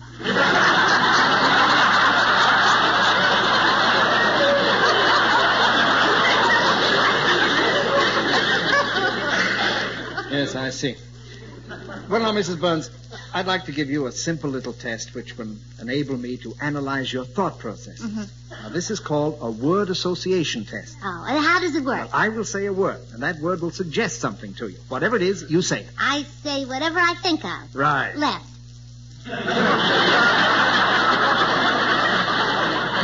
I hadn't started yet.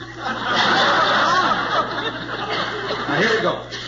Picture. Frame. Powder. Pup. Telephone. Thank you. Hello? Now, what does the telephone suggest? Nothing. Nobody's on the wire.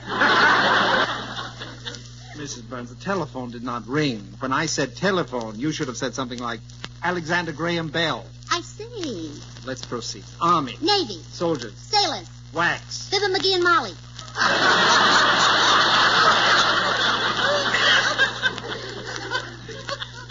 Wax made you think of Fibber McGee and Molly. They sell it. I was referring to WACS. So was I, Johnson's. Let's proceed. Bing Crosby. Singing. Spencer Tracy. Acting. Charles Boyer. Charles Boyer. Oh, no.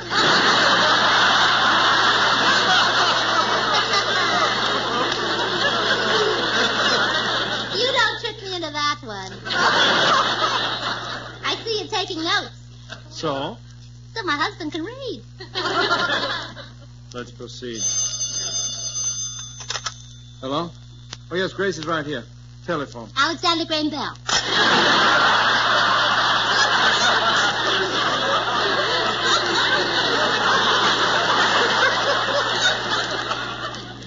That was your husband. No, I'm married to George Burns.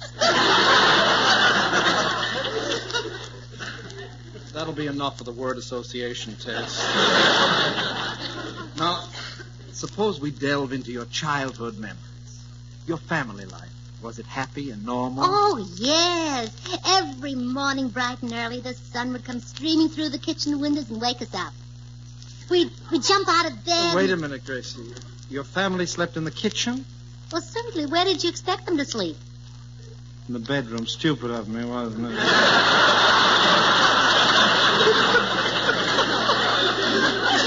We couldn't sleep in the bedroom. That's where we did our cooking. You cooked in the bedroom. Why? Because it was upstairs. Why did you cook upstairs? To keep the smell of food away from the kitchen where we slept.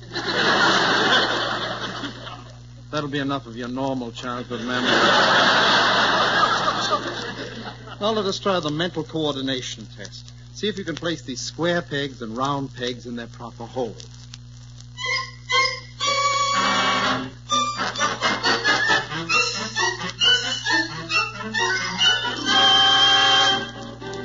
George, I have completed the psychoanalysis of your wife. Swell, Doc. Oh, yeah. First, I gave her the Binet-Simon intelligence quotient test. Then I traced her mental processes with the word association test. Then I gave her the Bechterew-Mendel reflex test, the Rorschach inkblot test, applied the factors of heredity and environment, and I knew her mind like a book. Wonderful. I then applied this knowledge to the clue she'd given you, and I was able to make a guess as to what she wanted for Christmas. Well? Where do I drop my 50 cents?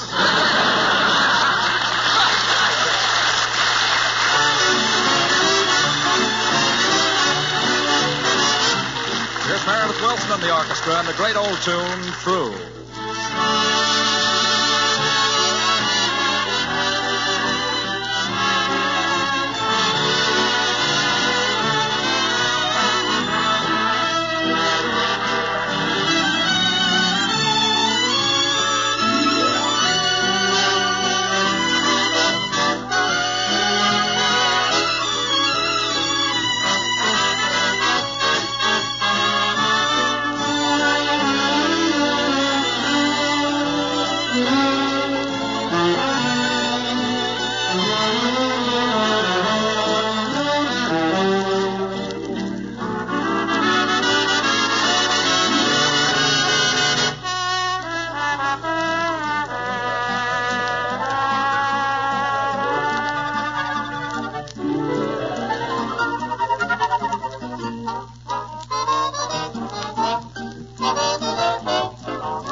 I'll never find out the present you want from these clues.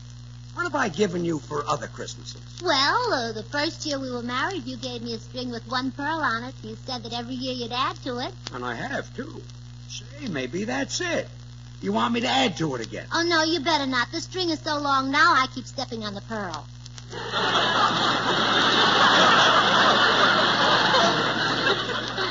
Well, that was no help. Now, I better give you another clue. Yes, a clue and some aspirin. Yes, I won't be a minute, dear. Okay, dear. Please, come in. Hi, George. Say, did you get Gracie's present? No, Bill, I can't find out what she wants.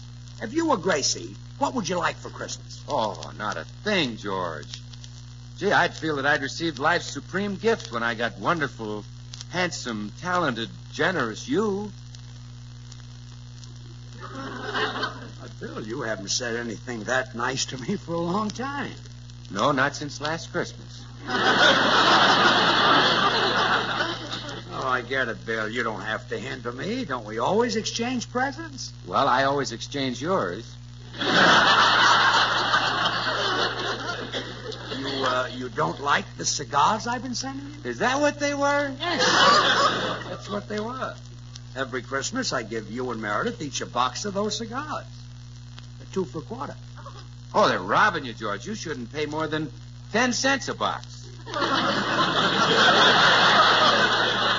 try it again next week. George, here comes that big oil millionaire from Texas. Oh, yeah, Mr. Judson. Yeah. Come in. Howdy, Burns. Oh, hello, Mr. Judson. You know Bill Goodwin. Oh, sure. You bet I do. Say, Bill, I heard you talk about that Maxwell House coffee, so I got me some. Really? Well, isn't it wonderfully satisfying? Yes, sirree. Rich and mellow. Oh, good to the last drop. The most delicious coffee I ever tasted. You bet.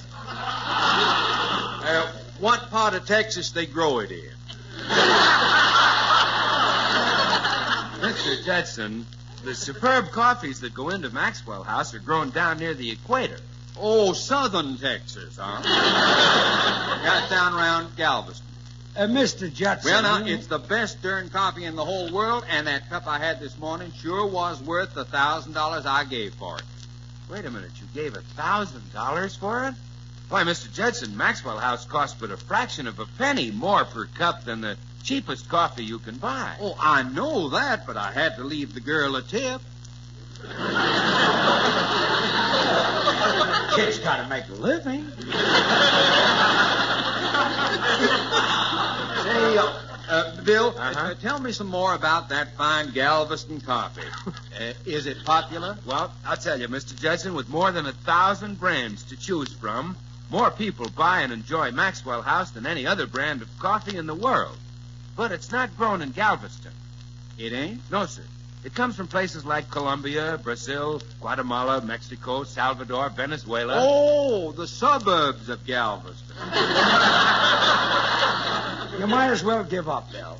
To this guy, anything that's the best comes from Texas. The best coffee, the best-looking men, the best actors, the best lovers. Really? Well, in that's our case, I reckon I'll be moseying. So long, partner. So long, Tex. Mr. Judson, maybe you can help me. I can't find out what my wife wants for Christmas. Well, now, I'm having the same trouble. I know my wife wants a string of beads, but I don't know what kind. Well, what are you going to do? Well, I'm going to get a 4-string. Rubies, emeralds, sapphires, and diamonds, and she can throw away the 3 she don't want. Well, you can afford that. You've got $26 million. No, that's $27 million. Yep. You see, we had a little hard luck down home.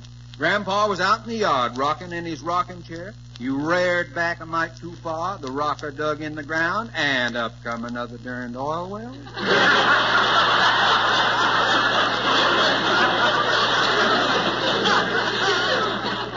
You call that hard luck?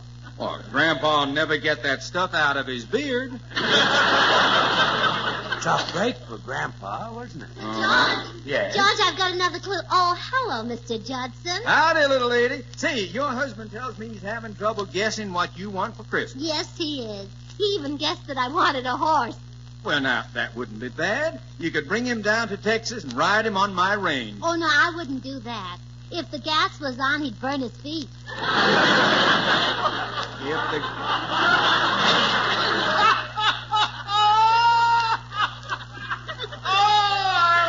Your sense of humor, ma'am.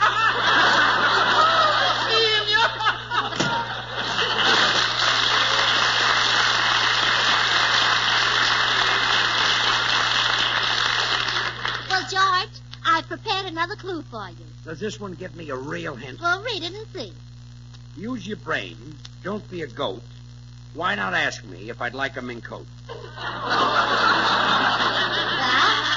how's that for a hint?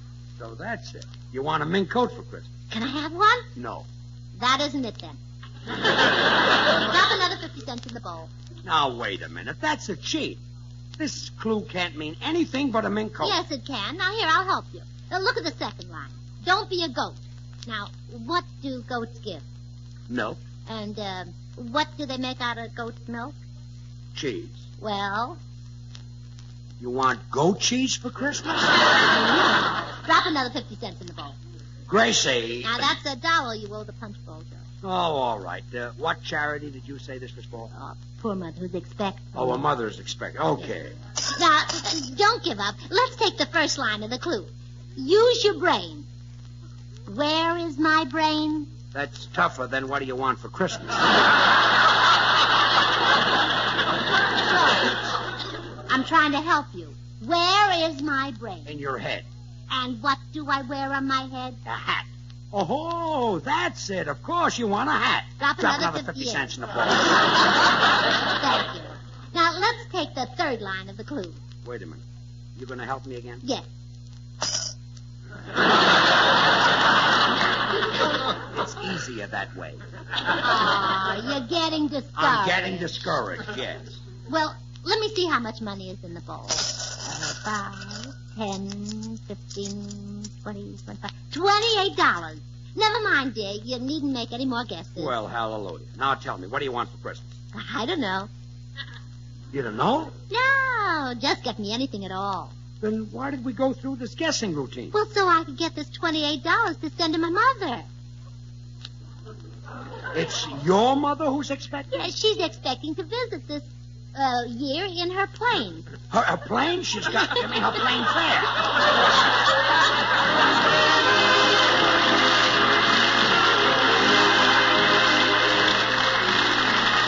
George and Gracie will return in just a moment. Join us again Thursday when we'll all be back. George Burns, Gracie Allen, Bill Goodwin, Meredith Wilson, and the Maxwell House Orchestra, and yours truly, Toby Reed. And now, here are our stars. Well, Gracie, how would you like a silver comb and brush set for Christmas? Drop 50 cents in the bowl. You're going back to that again? Well, yes, I called Mama, and she wants to bring my brother Willie along, too. Good night.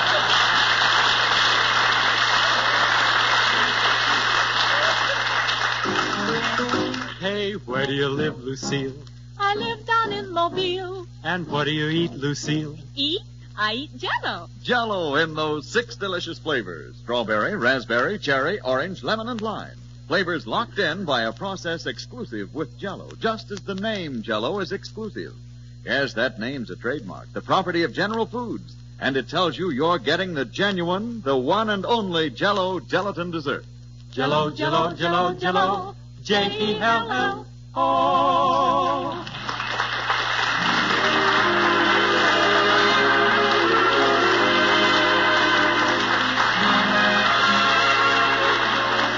Until next Thursday, good night and good luck from the makers of Maxwell House, America's #1 preferred brand of coffee. Always good to the last drop. The George Burns and Gracie Allen Show is written by Paul Henning and Keith Fowler. And now stay tuned in for Noah Webster Says, which follows immediately over most of these stations. This is NBC, the national broadcasting company.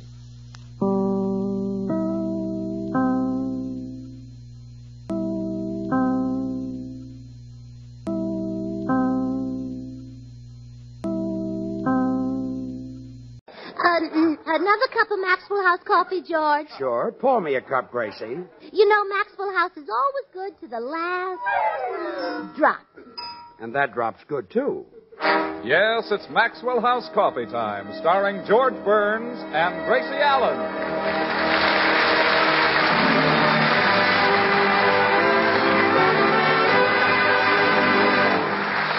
With our special guest tonight, Jack Benny. Yours truly, Toby Reed, Mel Blanc, Gail Gordon, Meredith Wilson and the Maxwell House Orchestra, and Bill Goodwin. For America's Thursday night comedy enjoyment, it's George and Gracie. And for America's everyday coffee-drinking enjoyment, it's Maxwell House. Always good to the last drop.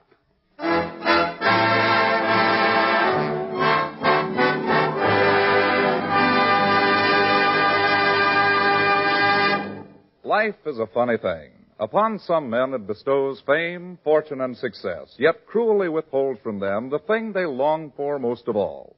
In the city of Beverly Hills, California, live two such men, Jack Benny and George Burns.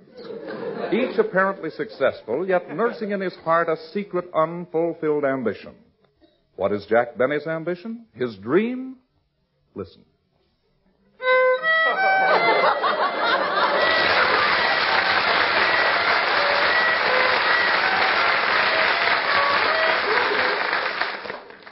Gee, when is the world going to recognize me for what I really am?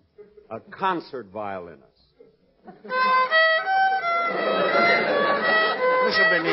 Mr. Benny, please. The violin lesson is over. Now may I have my money?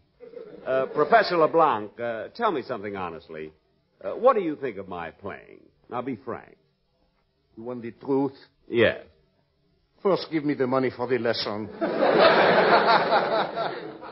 Look, I'm tired of being the comedian, the clown, the pagliacci. Please, Mr. Benny, I must go. Get the money out. Sure, it's brought me fame and riches, but when you're not happy, what good is gold? It's turned to lead in my pocket. Mr. Benny, please, get the lead out.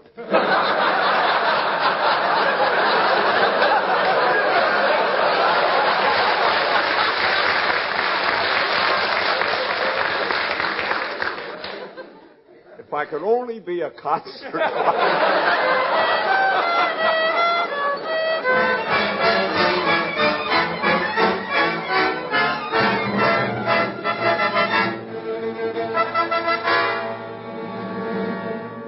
And just a few blocks from this scene of frustration, we find the other man, George Burns. What is his secret ambition? Listen. Boom, boom, boom, boom, down in the garden where the honey, oh mine. I love you so. Love me like a flower, don't. Gee, Gracie, if only the world would recognize my singing voice. Well, it does, George. Everyone recognizes your singing voice. Really? Well, sure. It's after they recognize it that the trouble starts. If for some reason my voice just doesn't seem to sell. Oh, lots of people think it does. Think it sells? Oh, sells. Oh, what fools they are. You have a beautiful voice. You really think so? Oh, yes. You sound like a nightingale flew down your throat and built a nest there. But I never get a chance. Yeah, I know, dear. Just like Jack Benny with his violin. Yeah. Look at that party we went to the other night with Jack. When I started to sing, what happened? They tried to drown you out. Yeah. Only it's worse than it sounds. They tried to drown you out in the swimming pool. Well, thank goodness Jack started to play about that time. His violin was really a lifesaver. Oh, yes. When they threw that in the pool, it gave you both something to hang on to. Why won't people take our music seriously? Well, George, they won't accept Jack as a violinist because they think of him as a great comedian. And they won't accept you as a singer because they think of you as a great... whatever it is you are. A pickle salesman. It's so unfair, George. Sell rhubarb on the side.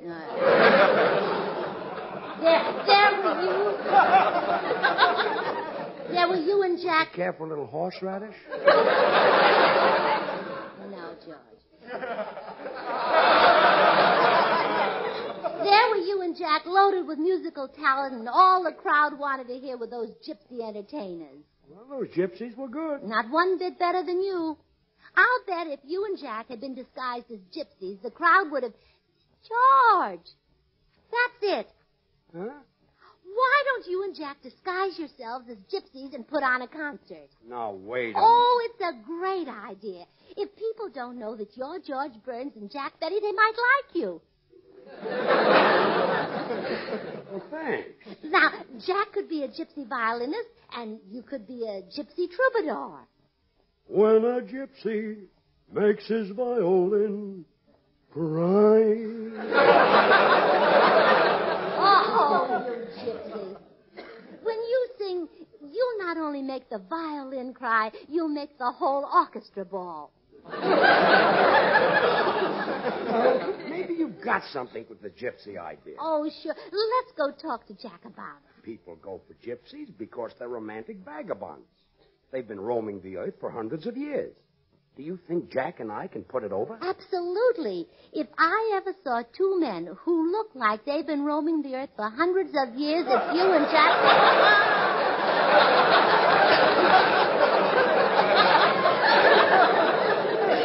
Come on, let's go over and talk to Jack.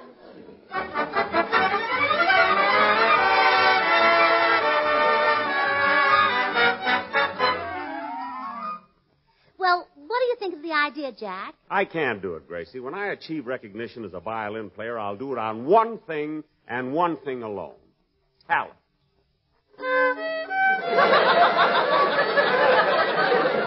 But, Jack, it's a great idea. I'm sorry, George. I will not deceive my public by disguising myself as a ridiculous gypsy. Jack, you can make a barrel of money.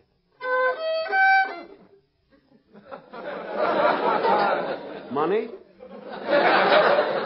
Yes. If we're gypsies? Yes.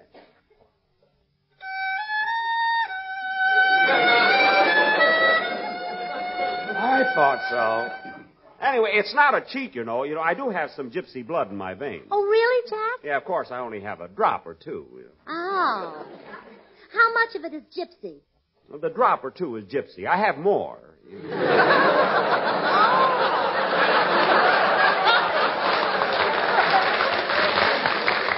See, my father ran a gypsy tea room back in Waukegan. Sam Benny's Romany Rendezvous and Delicatessen. My mother used to go around to the tables and read the Rye Crisps. Yes, I remember it. Yes. Say, Jack, you and George can be gypsy brothers. Oh, do we have to be brothers? Well, brother acts are so popular in the theater. There's the Marx Brothers and the Ritz Brothers and the Mayo Brothers. The Mayo Brothers are in the theater? Well, they must be. People always talk about going to the Mayo Brothers for an opening.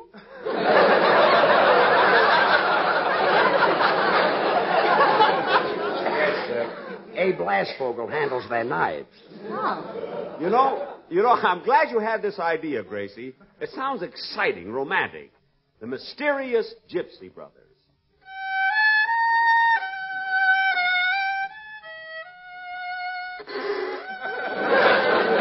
We'll rent the biggest hall in town and give a concert.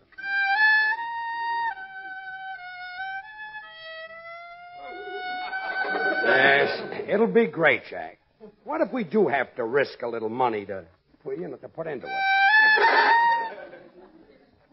Money? Yes. We risk it? Yes.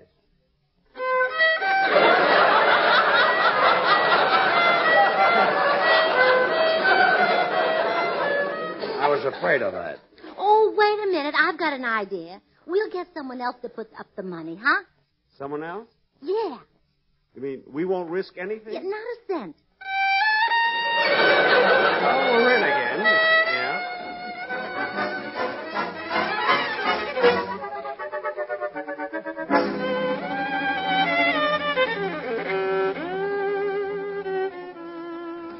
Now, I've brought you boys home to try on these gypsy costumes. Here, you spread this dark makeup on your faces while I finish curling your hair.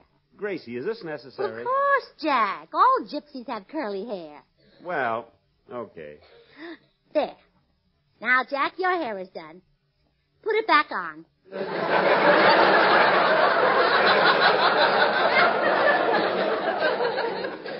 Gee, it feels good. Still warm. And now, George, I'll put a few waves in your hair, and then we'll put on the earrings. Earrings? Well, certainly all gypsies wear earrings. Now, hold still, Jack. Hey, Gracie, these look like the gold earrings I gave Mary for Christmas. They are. She insisted you wear them. Oh, how sweet. She wants to see how you look with green ears.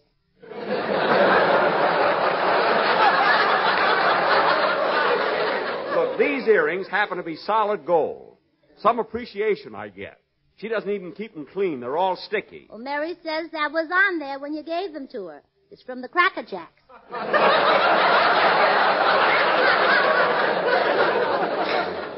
Well, I'll be careful to wash off her birthday present before I give it to her. Now, George, you put these other earrings on and this sash. Okay. And, Jack, here are some beads to go around your neck. And now we'll put this scarf around your head. There. I feel like Carmen Miranda. Well, you look wonderful. Come in. Hi, Gracie. Hello, Bill. I just dropped by to say hello, and who are the two old babes? Oh, fine. Well, they're gypsies, Bill. Oh, gypsy fortune tellers? Mm-hmm. Well, read my palm, honey. Look, I'm Jack Benny. Quit kidding. You're a gypsy fortune teller. Now read my palm. I tell you, I can't read your palm. I'm Jack Benny. Come on, honey. Read my palm, and I'll give you 50 cents.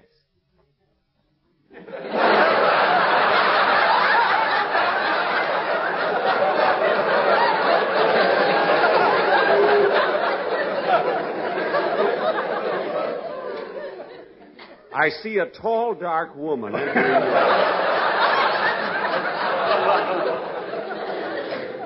She looks like Davy Marie. Now hand over my money, handsome. Look, Bill, this is really Jack Benny, and I'm George. We're going to give a gypsy concert. Oh. With that sad gypsy music. Let's show 'em, Jack. Okay.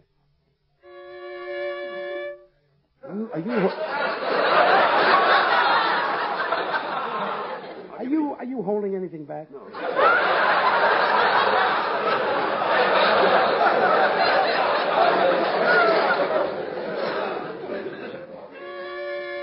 Oh, Chichovnia.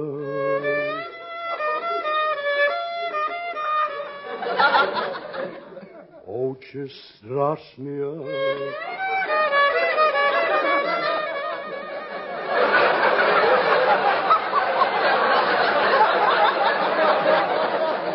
I held that back 15 years. Bill, isn't that sad? Sad. It's miserable. You know, Gracie, I think it would look flashy if I had some gold rings on my fingers when I play. Now, I've given Mary a couple of beautiful ones. See if you can borrow them. Oh, that will look flashy. Green fingers to match your ears. I'll be right back. Bill, Jack and I will be a sensation if we can just get some publicity. Well, I know a newspaper reporter. I'll send him over for a story. Oh, thanks, Bill. And we'll give you a pair of complimentary tickets to our concert, right in the front row. Well, Jack, I'd rather sit in the balcony. But, Bill, you can bring your girl. You see, if you sit in the front row, she can appreciate my technique. Well, if we sit in the balcony, she can appreciate mine. Just send the reporter. Yeah, so long, gypsies.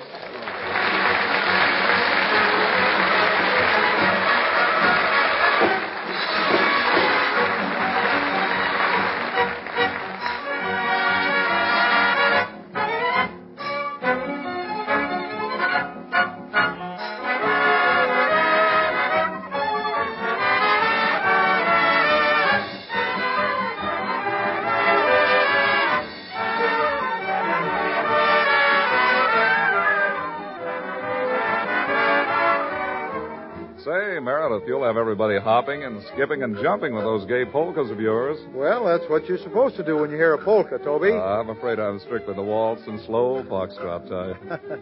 All right, then, sit this one out. But lend an ear and see if you can recognize this familiar polka. First, we'll have just the mellow harmony.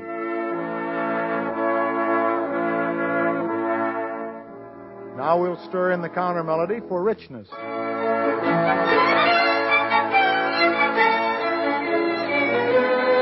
Well, that sounds plenty lively, Meredith, but you know I'm still stumped. Oh, don't give up yet, Toby. Listen again while we add a dash of vigorous polka rhythm.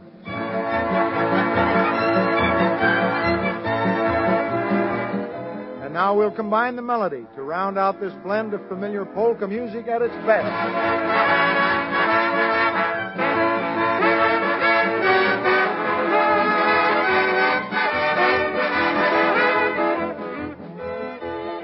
certainly, it's the bouncy Pennsylvania polka.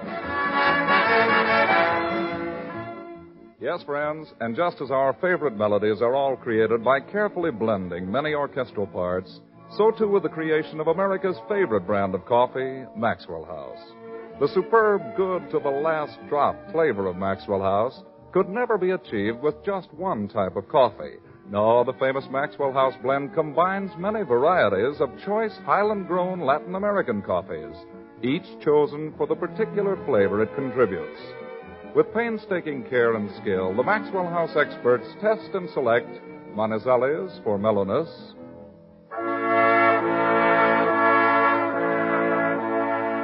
for vigor, they choose other choice coffees. And for fine, full body, they add Bucaramangas.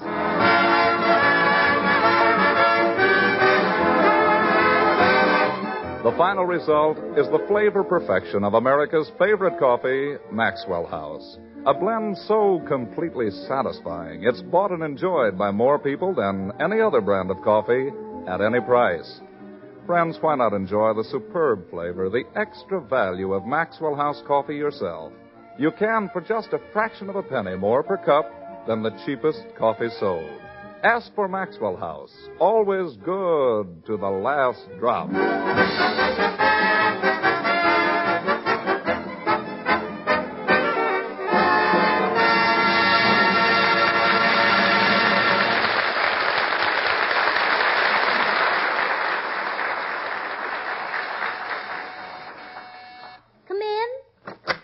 How do you do? I'm a reporter from the news. I'd like to get a story about those two gypsies who are going to give a concert. Oh, wonderful. What would you like to know? Well, I understand they're brothers. Yes, both boys. Nice arrangement.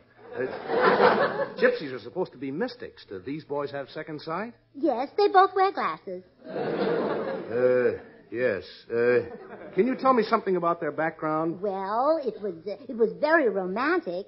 To begin with, they're gypsy kings because they were born, when they were born, they each weighed 20 pounds.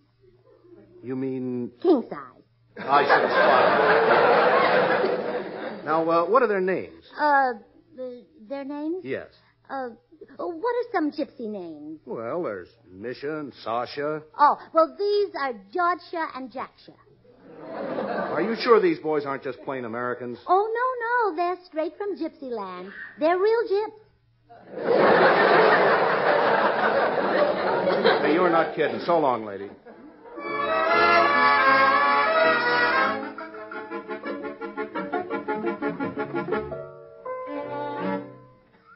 Gee, it feels good to get out of these gypsy costumes. You know, George, if we can just... Come in. Howdy, little man. Oh, hello, Mr. Judson. Jack, this is Mr. Judson from Texas. How do you do? Mr. Judson, this is Jack Benny. Jack Benny? Why, say, ain't you the world's greatest radio comedian, stage star, and movie actor? Oh, yes.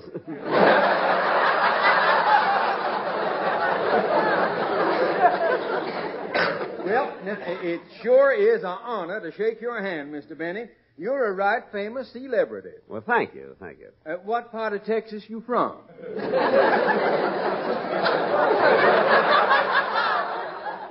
Dallas?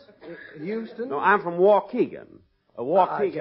Jack, Mr. Judson is an oil millionaire. Mm-hmm. And he may want to put up some $5,000 to back our concert. Well, now, I'd be right glad to put up $5,000 if Mr. Benny was from Texas, but he says he's from Waukegan? Yes, Waukegan, Texas. No, I don't recollect ever hearing of that town. Waukegan, Texas? Well, you see, they might make it the capital, you know. You don't say. Yes, and the next governor will probably be my father, Sam Houston Benny.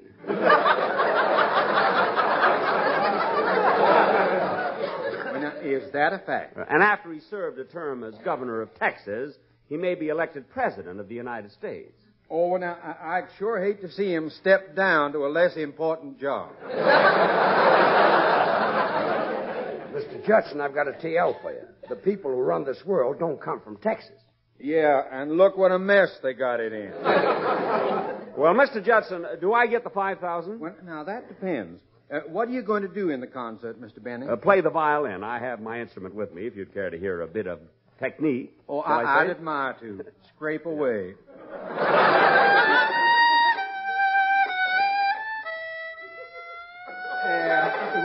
Wait a minute. Kind of hold on a minute. That's enough, Mr. Benny. If you can just... Yeah, you get the money. Good. Yeah. Yeah, on one condition. You got to promise not to tell nobody you're from Texas. Now, when do I get the $5,000? Oh, I'd give it to you now, but I ain't got no small bills on me. This kid is loaded with oil wells, you know. Well, boys, have you... Oh, hello, Mr. Judson. Howdy, little lady. Well, did you hear about the plans for the concert? Yeah, and I'm going to put $5,000 into it. My goodness, that much? Oh, I can afford it, little lady. I made a pile of money from drilling. Oh, you're a dentist, too.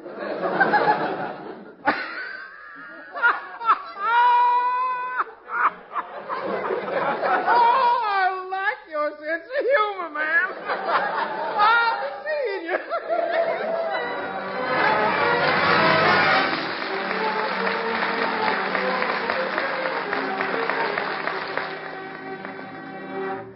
Bill, we called you back because our concert is all set, and we want you to be master of ceremonies. Yes, Bill. Where do you think we should give the concert? Hollywood Bowl? Well, I would definitely give it in the open air.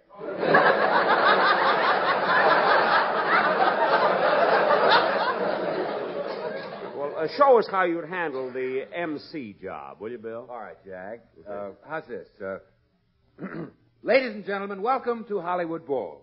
Tonight you have a real treat in store. I like that. Yeah, it's nice. Yeah, it's nice. You are about to receive the thrill of a lifetime. Good. Now, in a moment, these curtains will part and the ushers will pass among you with Maxwell House coffee. Bill. Rich, delicious, mellow Maxwell House. So wonderfully Bill. satisfying. Billy boy. Good to the last drop. Dimples. Look. That's all you're going to say? Oh, no. Then I'll say Maxwell House is the very best in coffee-drinking pleasure, yet it costs but a fraction of a penny more per cup than the cheapest coffee you can buy. Look, Bill, if anything commercial is said at our concert, it'll be LS MFT. Well, okay, Jack, I'll say it. LS MFT. Let's sample Maxwell's fine taste. Wait a minute. Now, look, that's not what I meant, you see. With more than 1,000 No, that's not what I brands meant, to Bill. choose Wait a from, minute. More people No, buy you see and that? enjoy Wait a Maxwell minute, Bill. House Wait a minute. than any other brand of coffee in the world. Wait a minute!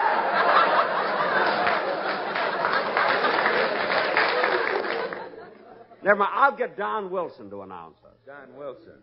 Okay. No one will come to your concert anyway. Oh, no? We'll fill Hollywood Bowl. Well, maybe you're right. Don Wilson practically fills it alone. Goodbye, comedian. So long, troubadour. Well, George, let's line up the concert. Now, I think you should open the show. No, Jack. You open the show. No, George, I insist. You open the show. I want them to hear your voice first. See? Well, thank you. So you walk out on the stage all alone. Okay. And introduce me. Huh? And I'll play my first number, then I'll introduce you. Then I sing. No, you announce my second number. Look, how about giving me a crack at the third number? Thanks, George, but I'll announce my own third number. Don't worry. Jack, I should be the star of the concert. Well, Mr. Judson sent over the $5,000. Have you got the concert lined up? No, Gracie, there seems to be a difference of opinion about who should be the star. Oh, but you boys are dear friends. George, tell Jack what you think of his violin playing. Well, Jack, tell George what you think of his singing.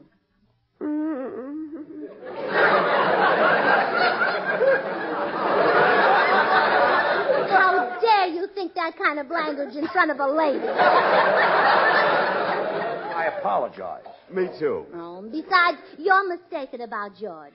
There's no greater singer in the world than Sugar Throat. Sugar Throat? Yes. Gracie, a seal makes the same noise and balances a ball on its nose. You're wrong, Jack. George makes any song completely convincing. When he sings Old Folks at Home, he makes you think of your family. Far from the old folks at home. Oh, brother. Ah, you thought of your family?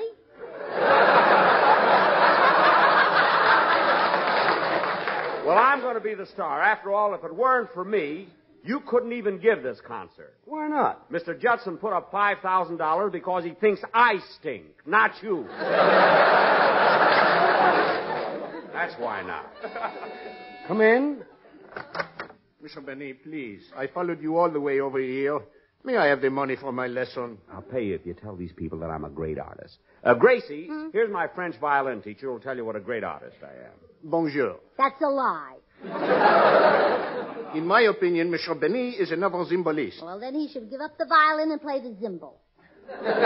Gracie, surely the opinion of my French music teacher should settle the argument. Oh, you think so, huh? Well, you wait right here.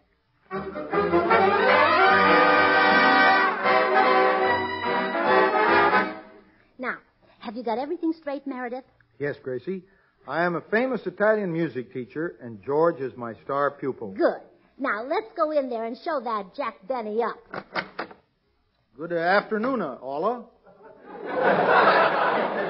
Huh? I want to speak to Jack Ben. That's probably me. Who are you? I'm the big Italian music teach, Meredith W. Caruso. Oh, no. And I come to tell you that he's a great. Who's a great? He's a great. Who's a he's a?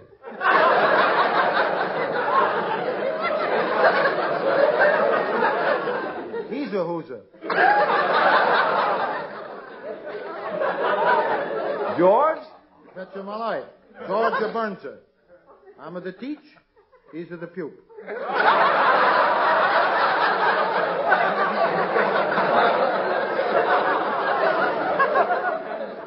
Is a what? What's the matter? You don't understand English? I'm the teach. He's the pupil. Well, part of that I go along with. Well, thanks for dropping in, Mr. Caruso. Goodbye. Hey, wait a minute. I remember him. Say, during the war, weren't you the leader of the Armed Forces Radio Service Orchestra? Yeah, that's right. I thought so. You were Major Wilson. Yeah.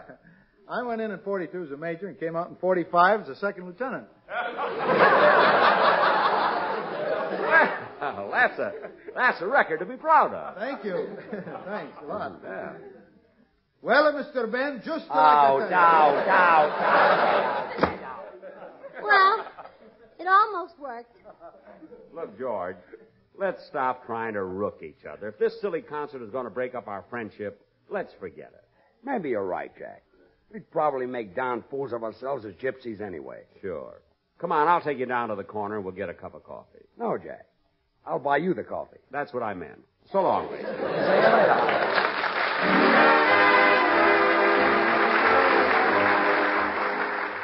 Well, Gracie, I didn't get to sing in Hollywood Bowl, but I'm going to sing next week on Bing Crosby's Philco show. Well, now there's a man who really appreciates your voice. Bing would rather listen to you than to any other singer. He would? Well, yes, Bing says that if Perry Como, Dick Haymes, and Frank Sinatra sang like you, he'd be completely happy. Good night, folks. Good things. Do you like good things the easy way? Then get instant Maxwell House coffee. So good. So good. True coffee flavor and fragrance, because Instant Maxwell House is not a so-called coffee product. It's all pure Maxwell House coffee in instant form. And so easy. So easy. Instant Maxwell House means great coffee instantly in your cup. No fuss, no muss, no bother. Today, try Instant Maxwell House. Instantly good to the last drop. This is NBC, the National Broadcasting Company.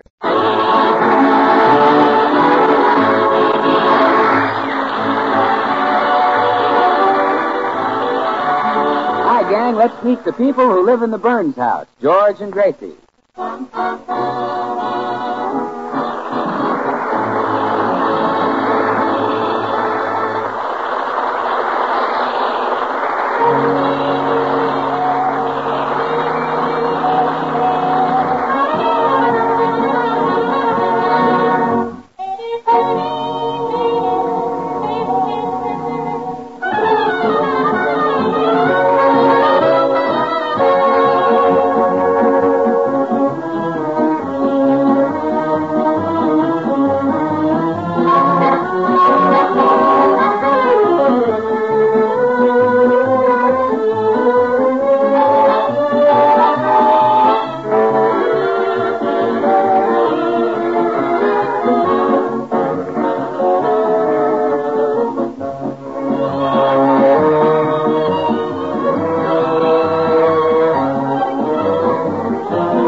As we look in at the Burns home today, we find Gracie talking to her friend and fellow clubwoman, Blanche Morton.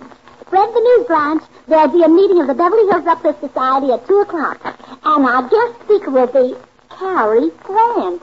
Cary Grant? Yeah. Oh, that big, handsome Englishman. Oh. You said it. Of course, I wouldn't trade my George for Cary Grant. Oh, I wouldn't trade my Harry either. Now, our husbands may not have his looks, but they've got other qualities that he hasn't got. You bet. Plenty of them. Dozens. Hundreds. Thousands. Wish I could think of one. Me too. That Grant's got everything. Oh, yes. The way his eyes twinkle when he looks at you. Yeah. Do George's eyes twinkle? Only when the light hits his bifocal.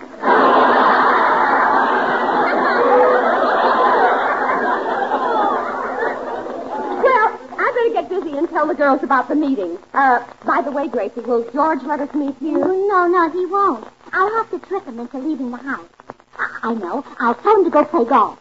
Well, won't he get suspicious? No, I'll be very subtle about it. I'll sneak into the subject of golf very gradually. Now, you watch it. Oh, hello, dear. Hello. Oh, my, that's a beautiful necktie you're wearing. Oh, thank you. Now, go play golf. Play golf? Yes, you're awfully good at it. Well, I have been playing pretty hot golf lately. Yesterday, I won a match from Jack Benny. Oh, I'm surprised you get that much.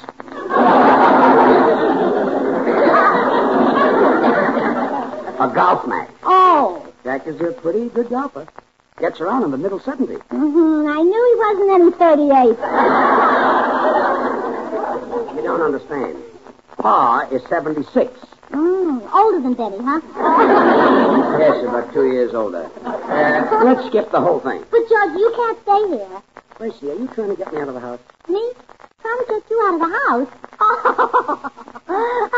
Here's your hat. I thought so. I'll bet you're cooking up a meeting of the Beverly Hills Uplift Society. Well, now... I knew it. Well, Halloween is over. They can park their brooms someplace else. But, George, we've got a wonderful meeting arranged. I'm going right over now to get Cary Grant to be our guest speaker. No, you're not. You bothered Cary Grant for the last time. Oh, George, stop trying to act like a husband. Gracie, I hate to do this, but the time has come for me to use force. Force? Yes. I'm going to lock you in this closet until you come to your senses. George, let go of my arm. Here, there's no use struggling. No use struggling. George. In the closet you go.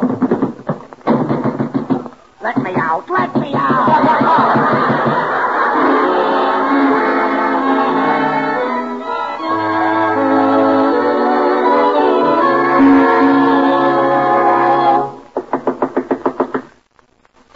Yes? Oh, it's you, Gracie. Oh, yes. Hello, Mr. Grant.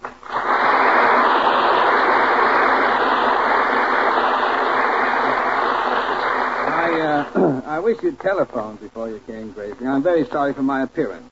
Your appearance? Yeah, if I'd known you were coming, I wouldn't have made one. Well, don't apologize, Cary. I've paid you so many visits, you're getting to be an old friend. Mm-hmm. And getting older with every visit. Well, I'm here to ask you something. Shall I get right to the point? Yes, plunge it in. I want you to make a talk before my club, the Beverly Hills Uplift Society. Oh, no. Please, Gracie, not your club again. Well, there's nothing to be frightened about. You've seen the Uplifters. They're just women. Thanks for clearing that up. Then you'll do it? No, really, Gracie, I'm very bad at making speeches. Why don't you get Georgie Jessel? Georgie Jessel? Yeah, he'll get a lot of laughs. Well, if the girls want to laugh, they can go home and look at their husbands. Well, honestly, Gracie, I wouldn't know what to say. Well, you don't have to. I've written your speech out for you. Now, here, read it. Oh, all right. Madam President, beautiful, ravishing, adorable ladies of the Uplift Society. Yeah, now, there'll be a slight pause there while I restore order. Read on. The title of my speech today is Women, Are They Here to Stay? Catchy little title, huh? Well, read on. Thanks. Yes, women are here to stay. Statistics prove that of all the mothers in the world, approximately 100% are women. No other sex can make that statement. It makes you stop and think, doesn't it? That it does. Well, read on. Women come in 4 sizes. Thin, medium, plump, and get a load of her.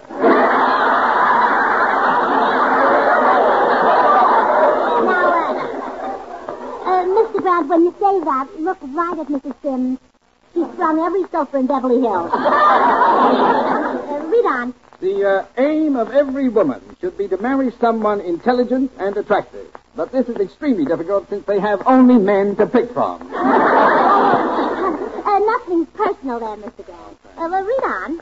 However, once a woman is married, she obeys her husband's every wish, does not squander his money, and never argues with him. You thought Jethro would get laughed.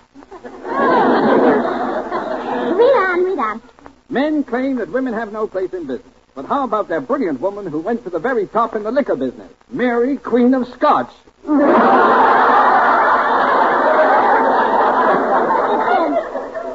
filled with dynamite like that. Well, read on.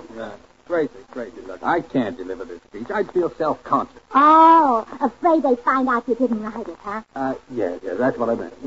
But there's another reason. I've got to leave town right away. Oh, where are you going? Any place. I mean, England. Yes, that's it. I'm going to make a picture for Sir Alexander Corder. Who's he? Mr. Corder and J. Arthur Rank are the 2 big picture producers of England. Oh, do you know Mr. Corder? Very well. How about Mr. Rank? I've never met him. I see.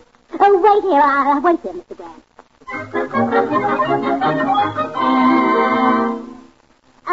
Will you do it, Meredith? Why, certainly, Gracie.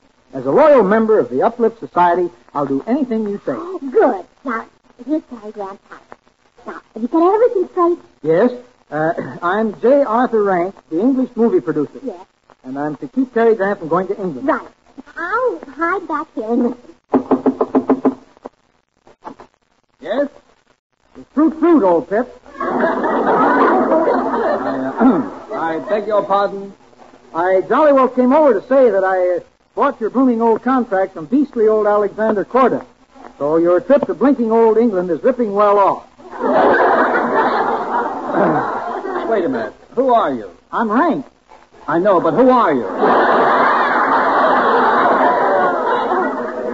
Well, I'm J. Arthur Rank, the movie magnate. You work for me now.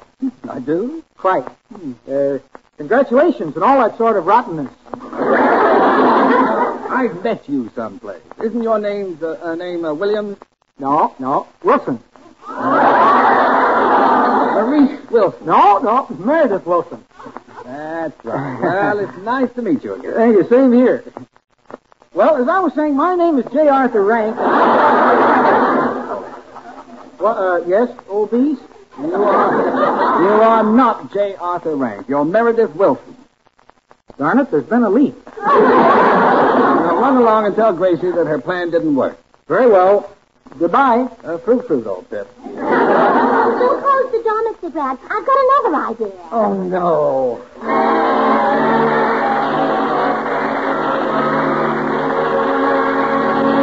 Meantime, George has freed himself from the closet where Gracie locked him and has gone next door to consult with Dr. Miller, the psychiatrist. But, Doctor, I tell you, I'm worried. Gracie and those uplifters will drive Cary Grant nuts. Oh, tut. Mr. Grant probably found your wife's visit merely amusing. By now he's forgotten the whole incident. Come in. Doctor, you've got to help me. Gracie Allen and the uplifters are after me. They're driving me crazy. Wrong, wasn't I? I can't stand it any longer. Everywhere I look, I see little pink Gracie Allen. There's a green one. Oh, my mistake. That's her husband. Hello, George. Hello, Cary. I was just telling the doctor about the uplifters. Yes, and I think I can remove your uplifter fixation rather easily. You do? Certainly. You've come to regard them as monsters. Actually, they're harmless housewives. You'd lose your fear if you were able to observe them in their proper setting. Well, how could we get them into a cage? I'd better have a look at these women. Mr. Burns, is there a place in your house where we could spy on them without being seen? Yes. We could sneak into my den and listen through the door. Good. That'll give me a chance to put them under observation. Come along, gentlemen. George, how close will we be to the uplifters? About 10 feet. Doctor, may I have a shot of Novocaine?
Did anyone see us come into your den, George? No, we're okay.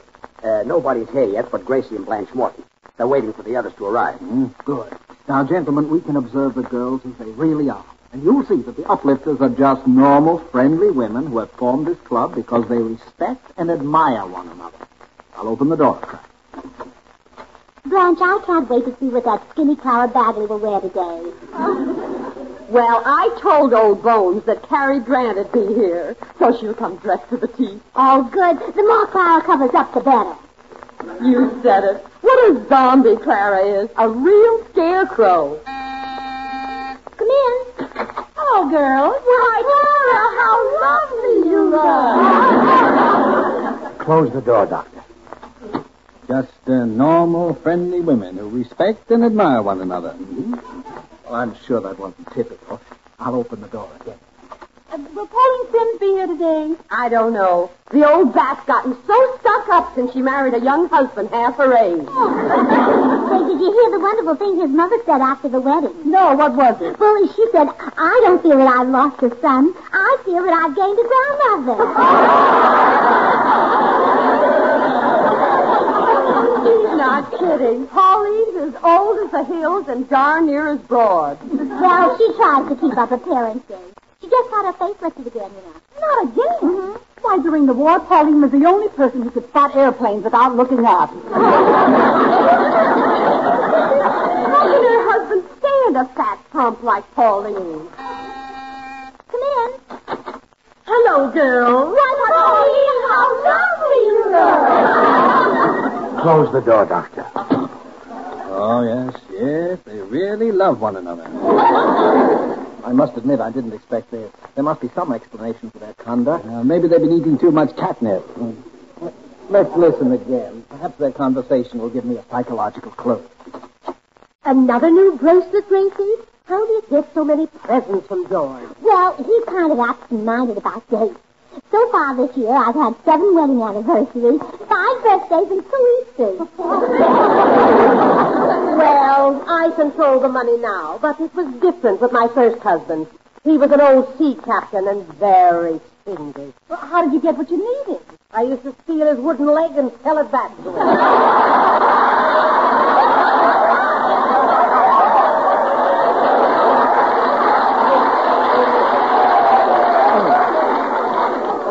Close the door, Diane.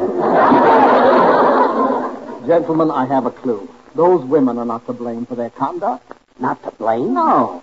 Speaking as a psychiatrist, I would define the source of their behavior as an accumulation of deeply rooted, hyper-egoistic complexes stemming from the pusillanimous nature of their associative environments.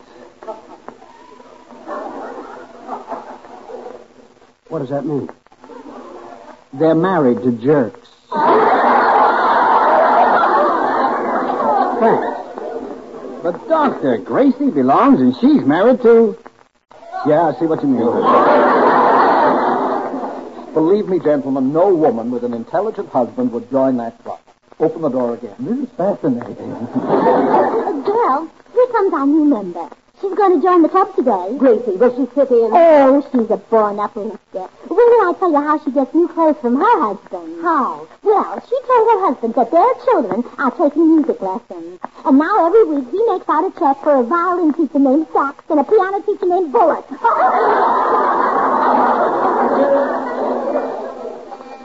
Oh, here she is, girl. Come in, Gladys.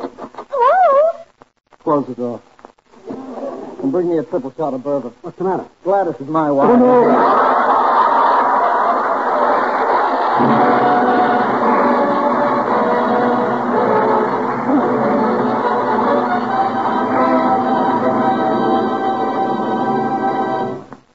Gentlemen, you were right. This club is a menace and must be eliminated.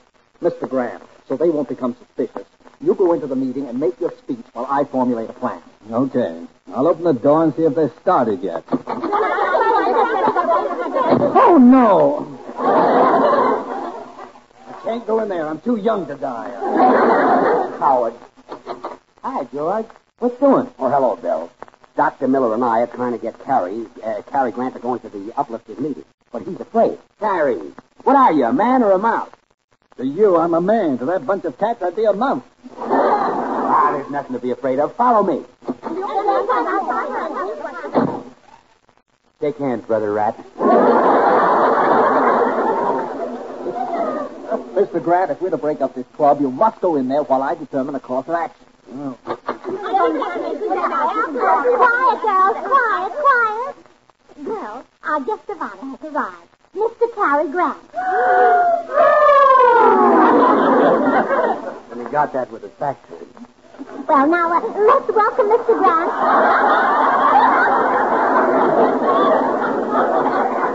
Let's welcome Mr. Grant with a couple of rousing hip-hips. All together now. Hip-hip, hooray! Hip-hip, hooray!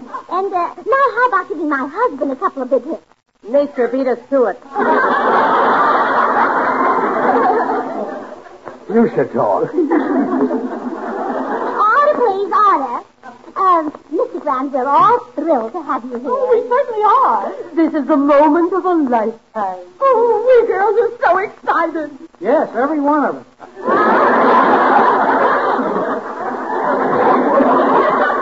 How did J. Arthur Rank get in here?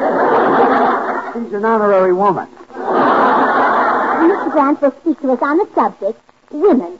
Are they here to stay? Go ahead, Mr. Grant. Madam President, beautiful, ravishing, adorable ladies of the Uplift Society.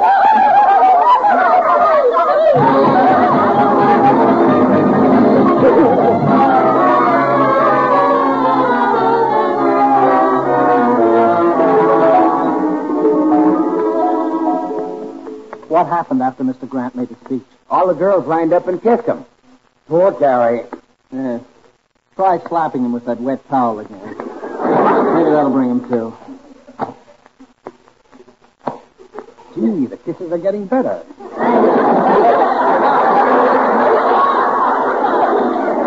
He's awake.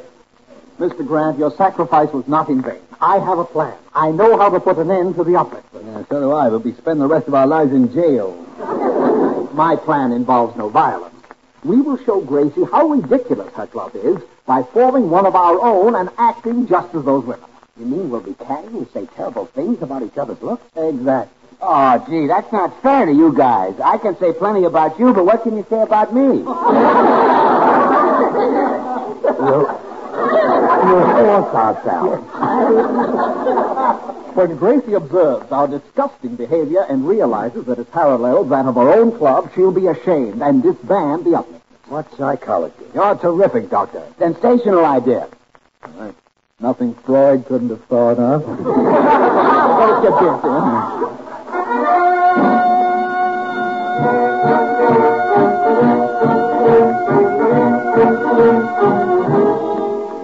Oh, Gracie, just leave the chairs here in the living room. My club is meeting in a few minutes. Your club? Yeah, we fellows have organized a club exactly like the one you women have. Oh, how wonderful. But I better take down our coat of arms. It wouldn't be appropriate for men. See, it's 2 lipsticks crossed on a field of girdles. Yeah, well, that wouldn't do for us men. No. You'd have to have 2 cigars crossed on a field of girdles. Yeah, that's what I had in mind. Come in. Hi, George. Hello, George. Oh, come in, Bill, Dr. Miller. Cary Grant isn't here yet. Oh. Well, I hope old Baggy Pants wears some decent clothes today. Yes, he usually looks like something the cat dragged in, slept on, and dragged out again. Well, he must buy some new clothes. I heard that he sent all his old clothes to England. Oh, he does. Then his mother washes them and sends them back.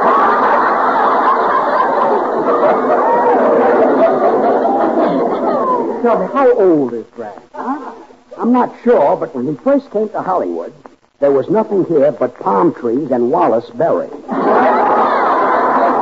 Oh, what a mess that Cary Grant is. Yeah, real dog. Yeah. Come in. Hello, fellas. Why, Cary, how wonderful you are. Come in. No, somehow this all sounds very familiar to me. Yes, it's just like your club, Mrs. Burns. Where shall I hang my hat? Hang up that old relic, throw it in the trash where it belongs. Old relic? This is Adam's best hat. How did you get it? Did Eve make him throw it away? Now, fellas, you're acting just like Gracie's club. Wait a minute. You're a fine one to talk about hats, Goodwin. All you ever wear on your head is curlers. I do not wear curlers. This is a Tony Coldway. Well, it looks like Tony is still in it. Boys, act your age. At his age, who can act? Look, Wavy Wig, I can take you any day of the week. Listen, Grant, just because you took Richmond doesn't mean you can take me. Oh, you better get out of this crowd. What? Well, if you could say things like that about Cary Grant, where do you get started on you? You still think you could take me, bit player? Why, I'd tear your hair out if I wasn't afraid of getting peroxide on my hands. You're just jealous because I'm doing so well in pictures. You ought to do well. You've got the best cameraman, the best electrician, and the best bricklayer. Bricklayer? Yes, they put your makeup on with a trowel.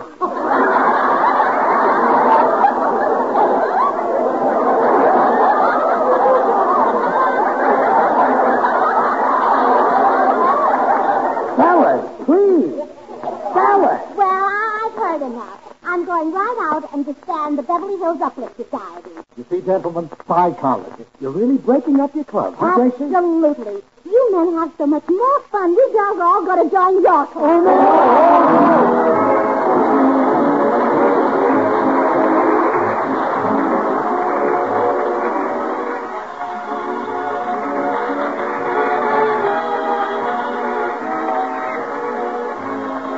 Bill Goodwin speaking. The Burns and Allen Show has been a presentation of the United States Armed Forces Radio Service, the voice of information and education.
Next, hunt the biggest of all game with the Green Hornet.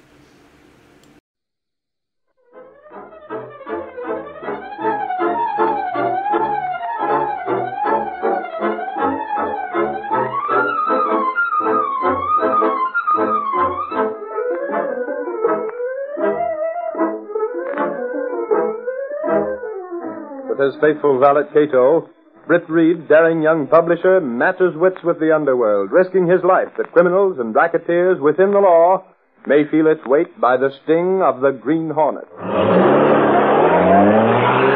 Ride with Britt Reed as he races toward another thrilling adventure. The Green Hornet strikes again. Hurry, Cato. Here's where we smash a WPA racket.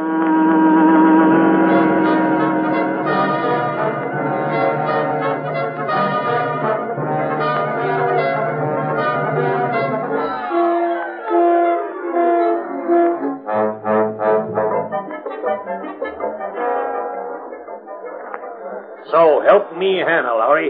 If you barge in here late again, you're fired. Oh, Gunnigan, I was after something. Probably a tip on the bangtail. I don't play the horses.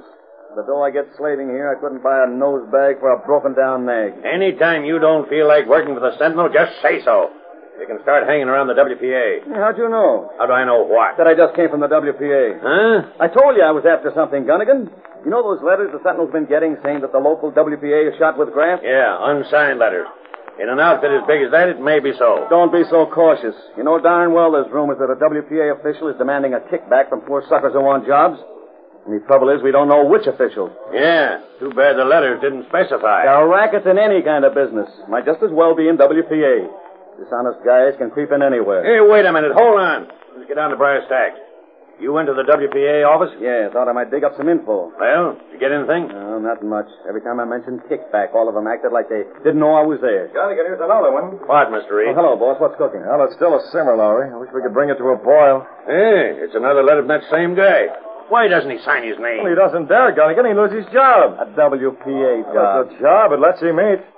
There must be dozens of men like him, but they don't write. At least he has enough courage to try and call attention to a racket, even if he's afraid to reveal himself. Sentinel could use a nice racket yarn, Reed. We've been printing some of these letters, haven't we? Yeah, but they ain't enough, Reed. It's stale. I dug around WPA headquarters, boss. Maybe some of them knows pulling the squeeze, but they're mama's oysters. Answer that, will you, Larry? Okay, boss. Well, there are plenty on the WPA rules, Gunnigan. If we can learn who's sending us these letters, we might be able to convince him to be a witness. Too big an if, Reed. Well, it's worth a try. Hey, boss, it's for you. Oh, who is it, Larry? Penny, boss. Alderman Penny. That's shyster. I wonder what he wants. Well, he didn't say. This phone here. You're not wasting your time on that ballot stuffer, Reed. Might as well see what's on his mind. Hello? Mr. Reed? Speaking. What's on your mind, Finney? If I gave you a story, would the Sentinel be interested? What kind of story? I said, what kind of story? What was that? Is there someone there with you? No, I'm alone. Just didn't catch that for a moment. Well, say a story about something like, say relief. A story about relief? Yes, relief for the WPA. Would you be interested? Hey, you're not being very definite, Finney. Which is it, relief or the WPA? Suppose I call you back. Call me back? Why not discuss it now? No, I'd prefer calling back in about 5 minutes. You can think it over. Well, the Sentinel's always interested in news. If it is news, Finney, I'll be expecting your call in 5 minutes. WPA. What you talking about, Reed? Wish I knew, Gunnigan. Said he'd call back in 5 minutes. Something screwy, boss. That Penny guy never tried to spill a story before. His racket is smelling out graft and cutting himself in. I could have sworn there was another person with him.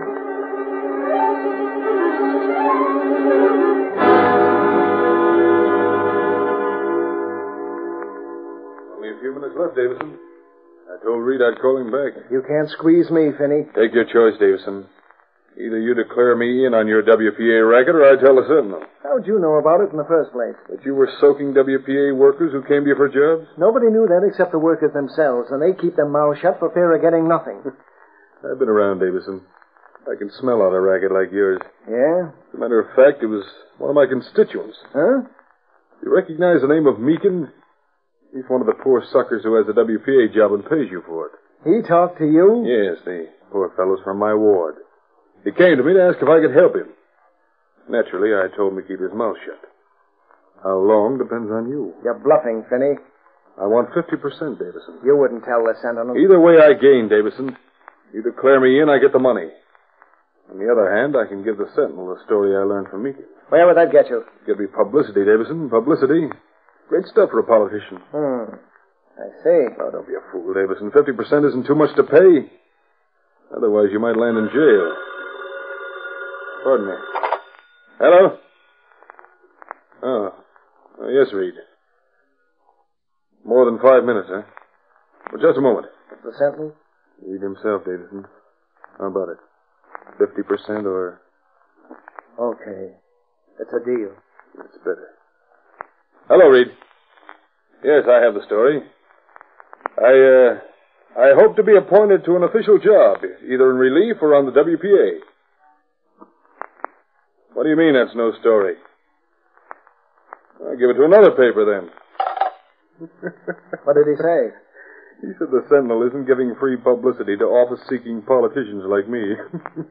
I guess that's stalling him, huh, Davison?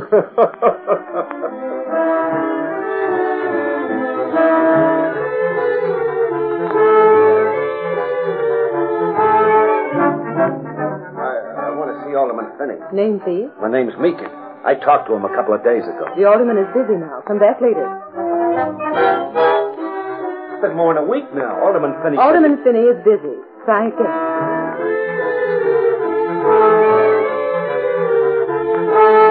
But, miss, it's 2 weeks.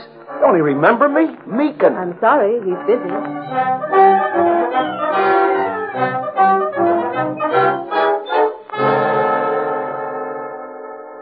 Meekin, eh? Well, if you can't stall him any longer.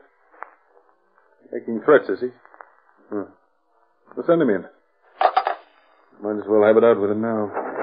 It's about time you seen me. Well, close the door, Meekin. You can't... The door. That's better. Now, just what is it? You know very well what. You've been stalling me for weeks, ain't you? I've been exceptionally busy. Yeah. I come to you for help because you're the alderman for my ward.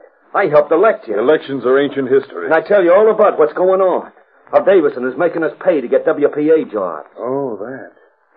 Well, I'm investigating it, Meekin. You haven't talked to anyone. I figured maybe you could go to bat for me and the rest of the guys he was squeezing. And what do you do instead? I can't figure what you're driving at. You go in with him. You make Davison give you a share of the graft. Meekin, I don't like that kind of talk. Sure you don't like it, because it's true. I wrote them letters to the Sentinel. Only I didn't sign my name because I was scared of losing my job. And I come to you, tell you all about it. So what happens? I'm still paying. Sit down. Still paying. Me and guys like me. Working on the WPA, digging ditches, anything. And we got to kick in almost half the little dough we make so we can hold the job. Have you anything more to say? No, that's all. Did you see this letter? Another letter to the Sentinel, huh? That's right. But this time I'm signing my name, see? Now, you listen to me, Meekin. Oh, go ahead. Listened to you once when you said you'd fix it. Go ahead and see if you can do it again. You're not sending any signed letters to the Sentinel. Just this You're not one. saying a word about Davison or myself. No? And I'll tell you why. Because of your job. What do you mean? It would start an investigation, Meekin. Investigations take a long time to get started. How would you live in the meantime? I don't get it. You need that job. Your family needs it. I gotta pay graft to you rats out Need of that it money. even so. Open your mouth once and you lose that job, understand? But it's crooked. That's enough. I can have you bounced right now. All I need to do is call Davison and you're... No, wait. Okay. I won't send no letter. Tear it up. That's better. Maybe if you're smart, Meekin, we might even get you a better job. How's that? I'll keep quiet because I got it, but I ain't taking no bribe. Still believe that honesty's the best policy, huh? Suit yourself. So long as you behave. I guess I'd better go now. I've got to get back to the job. You can't do it. I'm already in, sister. Shut the door. On the outside. I'm sorry, Alderman. I told He him. told me you were busy, Penny. But you can't keep the press waiting. It's all right, Mary. Close the door. My boss sent me over to see you, Penny. Who's that? Mr. Reed. Oh, the Sentinel, huh? A couple of weeks ago, you tried to get a little publicity in the paper. You said you were angling for a relief job or a political office with WPA administration. That fell through.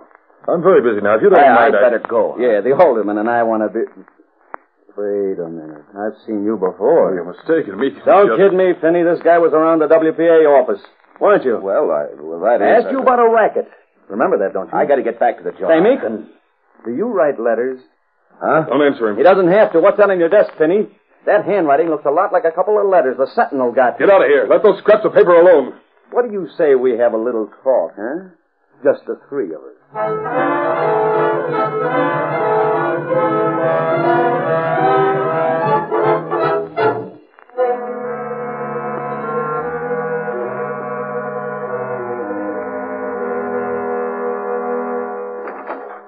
You wanted me, Reed? Yes, come in, Gunnigan. Something the matter with yesterday's paid one? I notice you have it blue penciled. Nothing, except that it isn't very interesting. How can it be?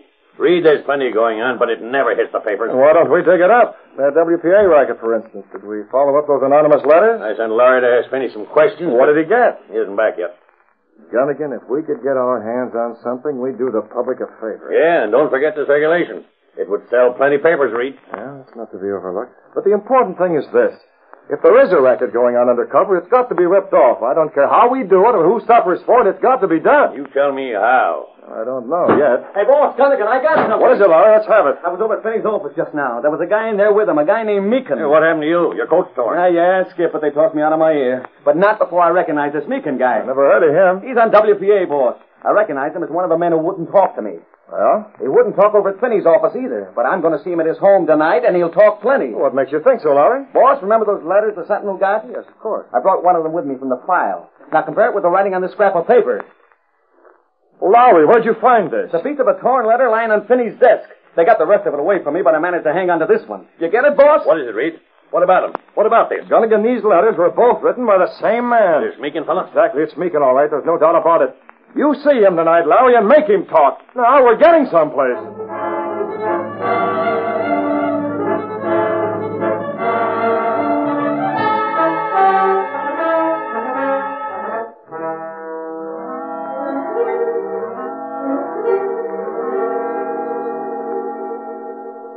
Something wrong, Fitz? I don't know, Cato. Ever since I came home this evening, I had a feeling that something's wrong. I don't know what. No? I wish I could hear something. Well, we must have gotten to Meekin's home by this time. Hello? Reed, this is Gunnigan. I just heard from Lowry. Anything wrong? Meekin wasn't there. Larry and Mrs. Meekin are going out to look at that road project Meekin's working on. Road project, huh? Yeah, they just left. Ought to hear some news in about half an hour, I guess. Okay, Gunnigan. Good night. Oh, thanks for calling. That's odd, Cato. Meekin wasn't at home. Lowry and Mrs. Meekin were... Cato! What, Fitz? Suppose Meekin was kept on that job for a purpose. After all, he was at Finney's office this afternoon. Yes? Lowry took a piece of that torn letter. Perhaps Finney looked at the torn pieces later and found one was missing. He'd reasoned that we'd compare the handwriting, that we'd go after Meekin. But I don't... And Meekin isn't home. Come on, Cato, get the Hornet mask and the gun. We're taking the Black Beauty out on that road project. Something's wrong, and I want to learn what it is.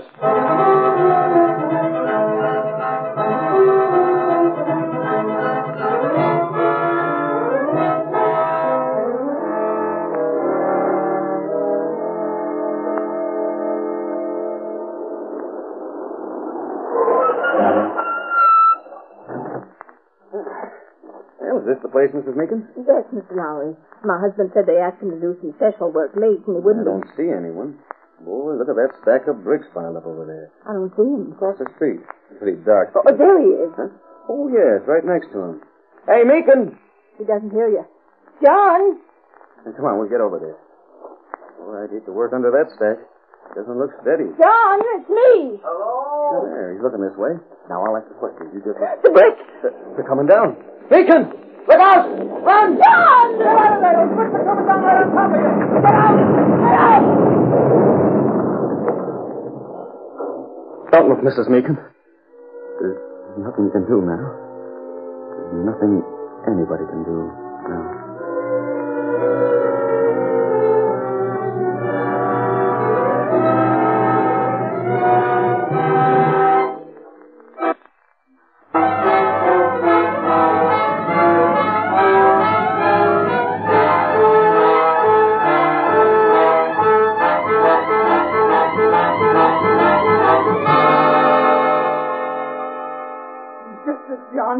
Toward us, the bricks started to fall. I can still hear them roaring in my ears, bricks falling all No, Mrs. Meekin. Thinking about it won't do any good. I can't help it. He's gone. My husband. Sometimes accidents take those... I won't believe it was an accident. It wasn't. Case, you can take care of Miss Meekin now, Reed. Oh, you go into the other room, Mrs. Meekin. My secretary, Miss Case, will take care of you. Yes, take care of me. There's no one left now. No one. Poor woman. Reed, you think it was an accident? What's your opinion, Gunnigan? I don't know. We wrote it up as an accident last night, It's too pat, Gunnigan. Much too pat. That man would have given us a yarn on the WPA racket. The letter's proof, eh? Yeah, we had that in the Sentinel, too. Of course, he might not have If talked. someone else was afraid, we might have made him. I talked to Finney and got no place, Reed. What about the WPA officials, Davison and the others? Not a thing, Reed. They called it an accident. And they resented the Sentinel trying to connect it up with a racket in WPA. Especially Davison. Did he burn? Gunnigan, we've got to crack this. Now more than ever. You tell me how and we'll do it. You got men out? Every reporter in the place, Reed. Hey, boss, Gunnigan. I just came from police headquarters. They were investigating. The accident, Lowry? Did you get anything? Yeah, boss, plenty. And it was no accident. Are you talking through your hat? On the level, Gunnigan. They checked over the scene and found evidence of deliberate murder? Right, boss. Somebody beat us to Meekin. The police found where that pile of bricks had been pushed over. No, we're getting something. Yeah? Why, sure. Maybe. What do you mean, maybe? Why... Hold it, Gunnigan. Lowry Meekin had orders to work late last night. Who gave those orders? They came from Davison, boss. Davison, huh? And if Alderman Finney suspected we were going after Meekin, he might have gotten in touch with Davison and set this up. Yeah, that's what I figured. But now I'm not so sure. The cops found something else, boss. Something else? A set of tire tracks. They checked them in the police records. What the devil of tire tracks got to do Finally, with... Gunnigan, and besides, the car was seen. What car? Near the scene of the crime. A fast black car with a horn that buzzes. Boss, the Green Hornet was there.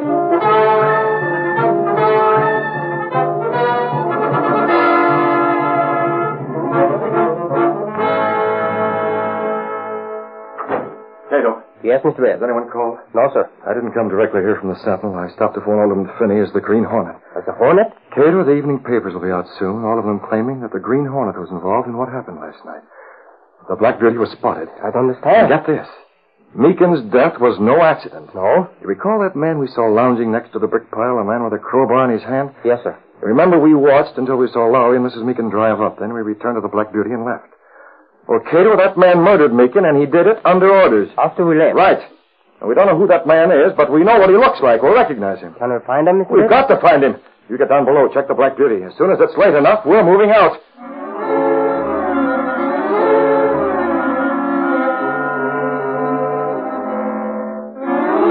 A while later, Britt Reed opened a secret panel in the rear of his closet and took a narrow passage built within the wall of the apartment house, which connected directly with an adjoining building. Supposedly abandoned, this building served as the hiding place for the sleek, supercharged Black Beauty streamlined car of the Green Hornet. The Black Beauty all set, Cato? High rating, Britt. I'll take the wheel and keep your eyes peeled for police.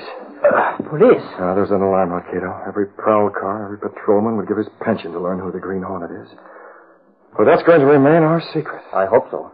If an outsider ever learns that I'm the Green Hornet, well, I'd live long enough for a trial, but that's all. You got the mask and the gun? Yes, sir. Where are you going? Well, I phoned Finney. I told him I was calling on his partner tonight. He'll be there, and so will the Green Hornet.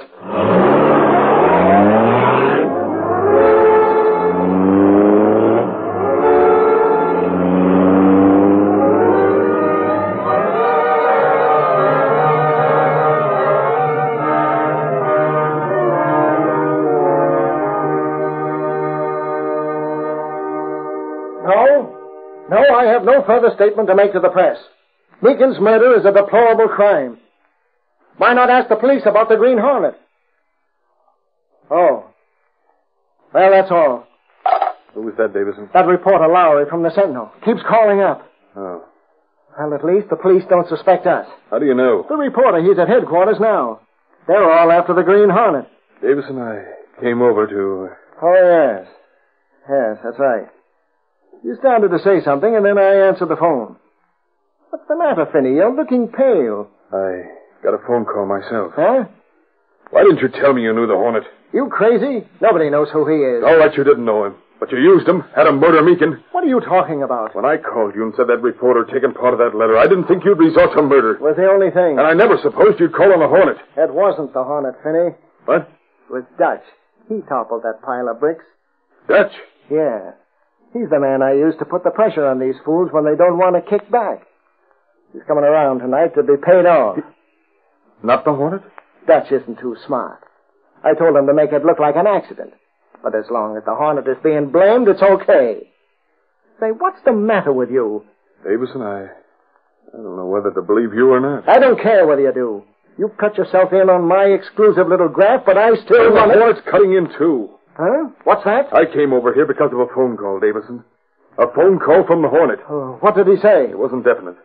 Except that he said he'd be here tonight. The Hornet coming here tonight? Why? What are you doing? Calling the police. Put that phone down, you idiot. Get away. If the Hornet's coming, Oh, he saw what happened last night. He saw your man duck. He can... I hadn't thought of that. So that's it. That's how he's cutting in. Where are you going, Finney? I'm getting out. You were the Hornet yourself. You can't do that. I can and am. Murder was your idea, not mine. You got your share. And I'll keep on getting it. Let me know what happens. Finney, you can't... Silly fool using violence. Well, I'm not getting involved in a murder. Take my car. You're already in. Up to your neck, Finney. What the devil? Don't move. A gun. You can't hold a man up on the street. It's a dark street, Finney. Your mask. You're the Green Hornet. Davison told you he was expecting a collar, huh? Yes, he said Dutch was... Davison isn't the fool you are. What's that? Dutch is heading for jail, Finney. Dutch in jail? Davison is going to make you the fall guy. Davison planned that murder, not me. I'm here to take care of you. I don't think... Wait. Not the gun. The gun won't be necessary. I'll use that. Oh! He went down like a log. Come on, coming. You been watching, Cato? I think it's the man we saw last night. Good. Here's Finney's car at the curb. Open the back door. Lend me a hand. Bump him in the back. When Dutch comes along, I don't want him to suspect a thing.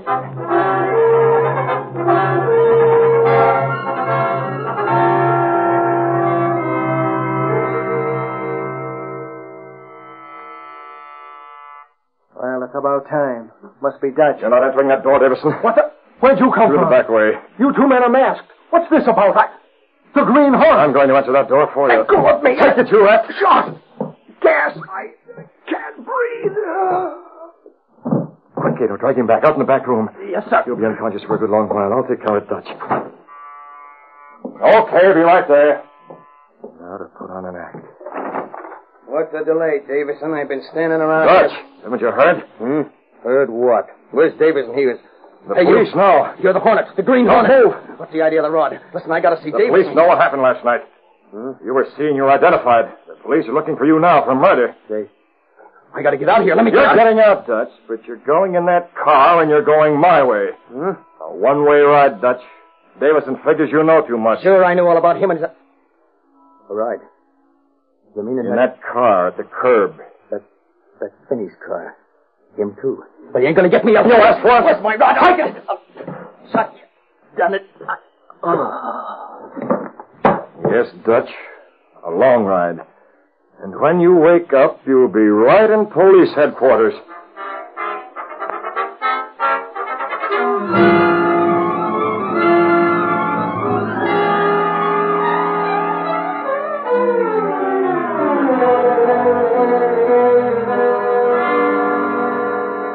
Hello, Gunnigan.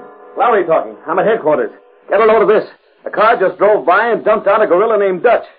No, just unconscious. Whose car? It was Alderman Finney's. Yeah, but there's more. This guy had a note pinned to his coat saying he did that job last night. Yeah, Meekin, that's right. He's talking about it. You know, babbling. Hey, Lowry. Hold it, Gunnigan. Yeah? He's waking up. Swell. I'll call you back, Gunnigan. Dutch is coming too, and I don't want to miss it. You hear that? Talking that way all the time. Look, when he opens his eyes, let me handle it, huh? You? We Cal Sanson. Sergeant Moran wouldn't mind if he was around. Let me... What happened? Who are you guys? Look around, Dutch. Take a good look. You're in police headquarters. You're under arrest, rat. You murdered Meekin. You're in that WPA racket up to your neck. Police station? Let me out of here. Put you, skunk. In this state, people die for committing murder. Murder? Die?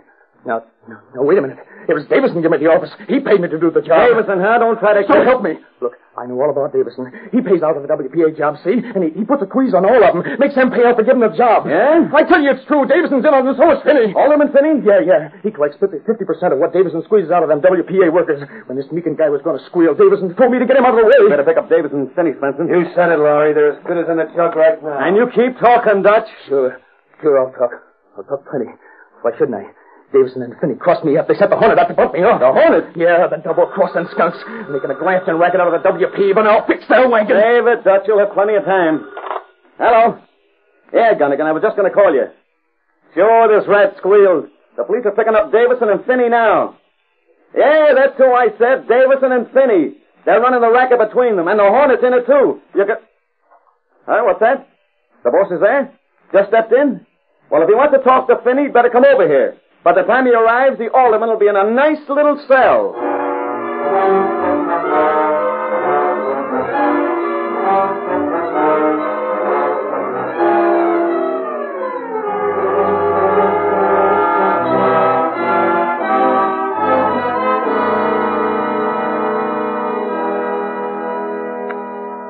Well, Finney, how do you like it behind bars? Listen, Reed, you run a newspaper. You've got to help me. The Daily Sun will be glad to print this, Finney. They have Davison and another cooler down the hall, boy. Reed, listen to me. I've already given my statement to the police. Well? I had nothing to do with that murder. That was all Davison's doing. Yes, I suppose you're denying any part of the racket, too. No, I admit I took 50%.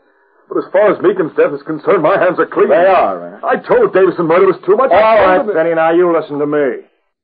Davison was forcing applicants for the WPA jobs to kick back to him. You chisel in on that. Yes, but I never condoned You've been a crook ever since you got old enough to spell. You've used your political office for squeezing out all sorts of graft. Well, now your corruption caught up with you. You're mixed up in a racket that led to a murder. And I hope you pay for both. Oh, wait, Reed. I turned state's evidence. I told all I know. All I ask is a fair break. Break. Come on, Lowry. Let's get out of here. I need fresh air. You and me both, boss. Boy, what a scoop this will make for the Sentinel. What are you waiting for, Lowry? Huh? Well, how can the Sentinel print what it doesn't know? You haven't phoned the latest in yet. Holy mackerel, boss. I clean forgot. Then get busy. There's a phone. Use it. Call the Daily Sentinel. Get the news there. Tell Gunnigan to break out the headlines. Meekin's murder is cleaned up, and so is the racket.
VintageRadioshows.com.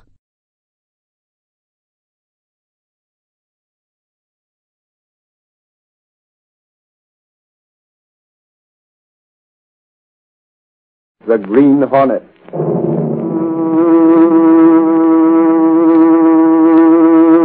He hunts the biggest of all game, public enemies that even the G-men cannot reach. The Green Hornet.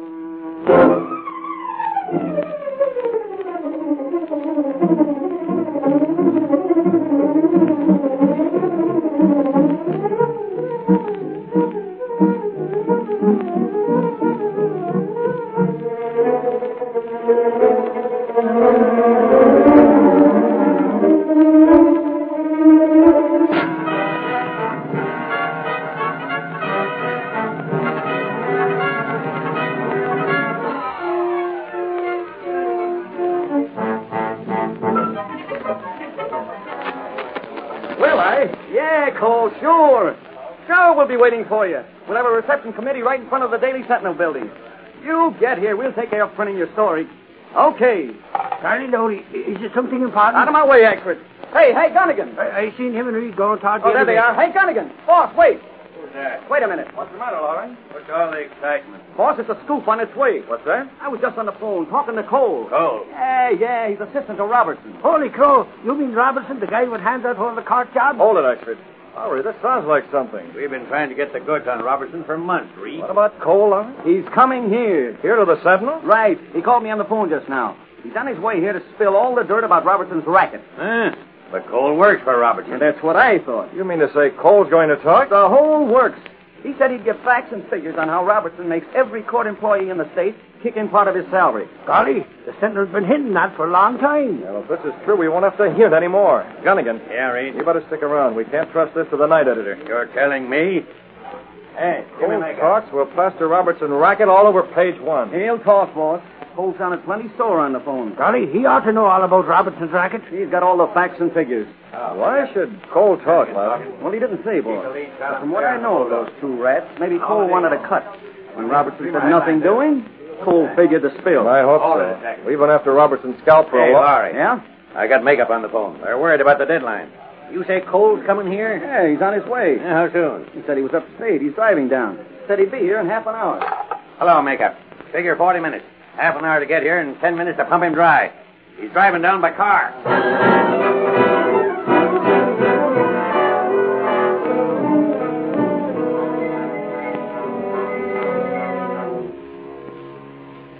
This'll serve that chisel right, huh, Byrne? Do we take this road all the way in, Cole? Yeah, right to the door of the Daily Sentinel. Okay, it's your funeral. I'll show Robertson he can't keep me out of it. Can you imagine him? Dragging down thousands a week. Every guy that works in the courtroom in this state paying him a percentage. And Robertson won't even give me a 10% cut. Maybe he doesn't like you. He'll like me less after he sees the headlines in the Sentinel tomorrow. I'll smash him high, wide, and handsome. Then you won't ever get a cut. So what? If he gets tossed out, maybe I can get in. Sure, then I'll do the same thing. Only it won't be 10%. It'll be the whole take. Robertson doesn't like a double-cross, Cole. Shut up and keep your eyes on the road. I want to go over these figures. I'm driving. The whole works right here in this little book. Names and figures, everything. It even lists the safe deposit vaults and the bank accounts Robertson has the money hidden in. And the way he signs them. That ought to finish him. It'll do it. Ryan, Huh? there's a car following us. Yeah, I know. Then why didn't you say so? Is that Robertson's car? How should I know? Well, step on it, lose it. I can't take any chances. If Robertson knows I'm spilling, he'll try to hold me up. Put your foot on that accelerator. We're due at the Daily Sentinel. If you're in such a hurry, why don't you take the wheel? And let that car behind catch up. I tell you it's Robertson. Can't you shake him? I'm going as fast as I can. He's going faster. Oh, how do you know it's Robertson anyway? I don't know, but I don't want to find out. We're almost to the city limits. Once we get inside, we can do a little turning and... Hey, what are you slowing up for? There's a stoplight. It's red. Go through it. Come on.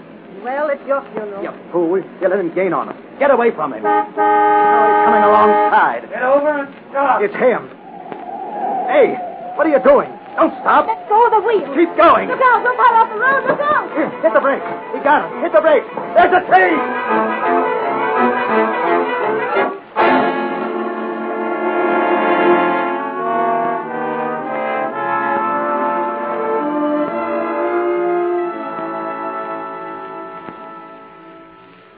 Looks like a false alarm, Lowry. Yeah, we've been waiting an hour already, boss. We're not getting a scoop tonight, Reed. I could swear Cole wasn't kidding. Well, he isn't here. Hey, Reed, you want me to wait downstairs some more? It's awfully cold.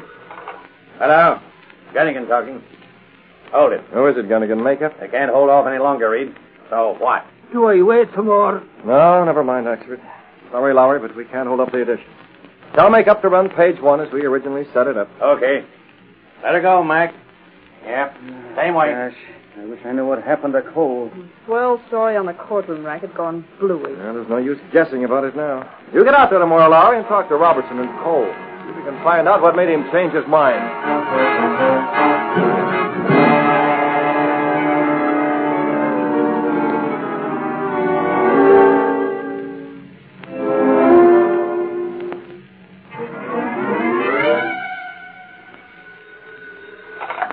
Hello? Oh, this is Robertson. I don't know where he is. All right, I'll tell him you called. Cole? Uh-huh. You better make up a good story. From the way he grabbed the wheel out of my hands last night, I thought we were going to need tombstones, not stories. You're as good at handling a car as any man I ever saw, Vern. When I stopped and ran to your car, I certainly didn't expect to find you both uninjured. A little shaken up, that's all. It's a good thing Cole was unconscious. That's why Monk was with me, to handle him. Monk took Cole to the farmhouse? And he's going to keep him there until I say so. Do you think it's wise? What? Well, what's to stop him from talking later? Time. Time? Yes, a week's time. That's ample to cover up. Oh, I see. Yeah, I thought you would. You're a smart girl. Now, I'll transfer those bank accounts and safe deposit vaults somewhere else. Use different names. This time, make sure Cole can't check on him. He won't get close enough to see a thing. From now on, he's out. All the way out. It might have been wiser to give Cole 10%. Why should I? I built up this system. I'm the one who appoints court attendants and interpreters and the rest of them. Now, isn't it worth their while to give me a fee for getting the jobs? Yes, but... Cole worked for me. Why should he be cut in? Besides, you're my security against what he tried to pull. Suppose Cole hadn't taken me into his confidence. Suppose I hadn't heard him call the Sentinel and make an appointment. Why suppose? We snatched the fat from the fire, and the fire's out. If Cole ever realizes that I knew you were in that car behind, and then I deliberately slowed down so that you and Monk... That's all past history, Bird. Cole, keep talking, I warn you. Let him. By changing bank deposits and accounts, his sting is gone. He'll be merely a disgruntled ex-employee.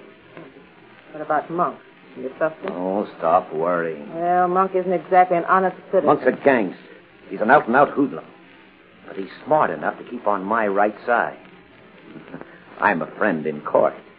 And he's in court plenty. The Sentinel would love to locate Cole. He's been after me for years. I'm used to it. Sure. See who it is. I'm looking for Cole. He's not... Oh, Mr. Robertson. Close the door, sister. I'm in. You heard Miss Ryan. Cole isn't here. I'm Lowry from the Daily Sentinel, Robertson. Cole was supposed to drop in last night.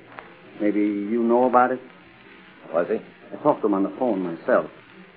Well? He didn't show. Come on. Where is he now? Mr. Cole is no longer with this department. Yeah, I figured that. Did you try his home? His home, his club, everywhere, sister.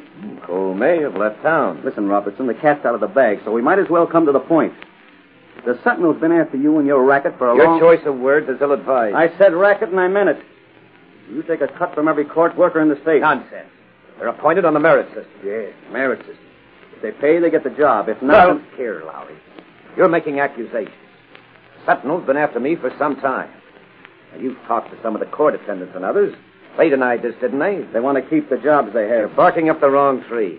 My department's as honest as the day is long. Yeah, in Finland. The days last 5 hours, and that's giving you a break. Mr. Robertson doesn't know where Cole is. Why keep asking? Because there's an answer someplace. Well, then find Cole and ask him. Why see him, anyhow? Cole was going to spill, Robertson. Huh? He had the facts and figures on your racket, and the way you squeeze money out of court workers. Absurd. A vindictive employee who's been discharged. Maybe he was vindictive. Cole wasn't any lily any more than the company he kept. Meaning me? Meaning you. Now, he started out here last night for the Daily Sentinel. From here. He never got there, and I want to find out why.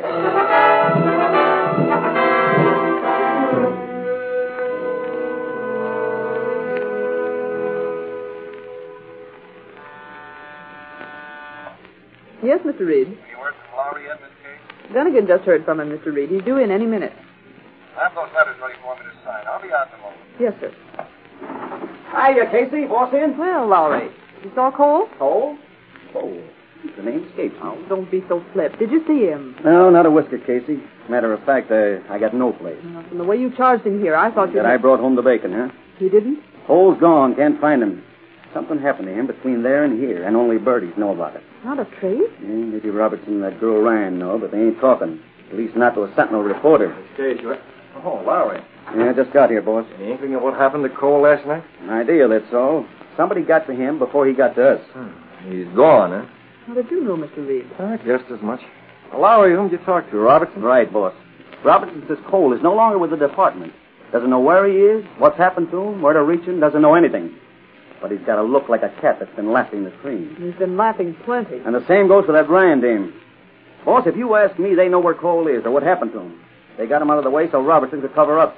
Please, Mr. Reed, you think he's been Murdered, Miss Case? No, I don't think Robertson would do that.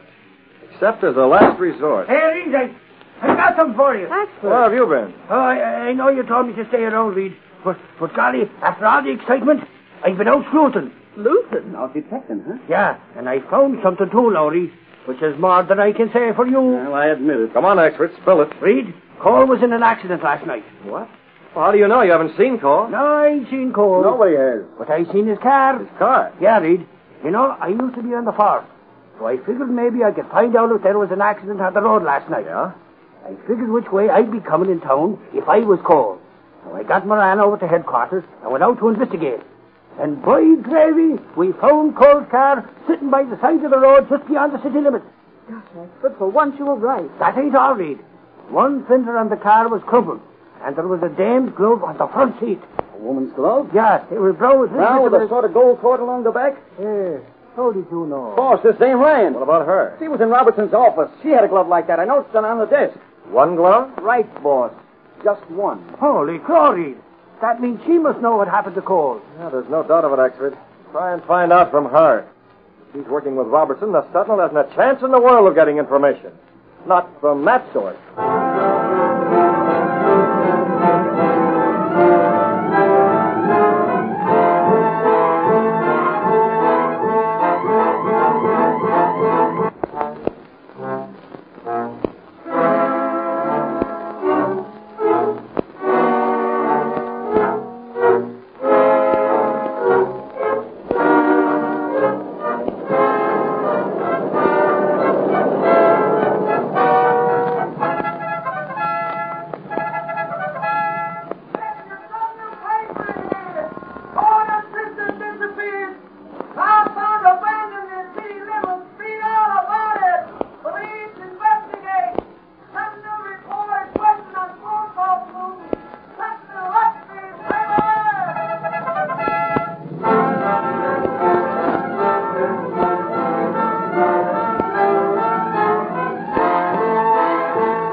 That evening, in his apartment, Britt Reed talked to Cato, his valet, and the only living man to know him as the Green Hornet.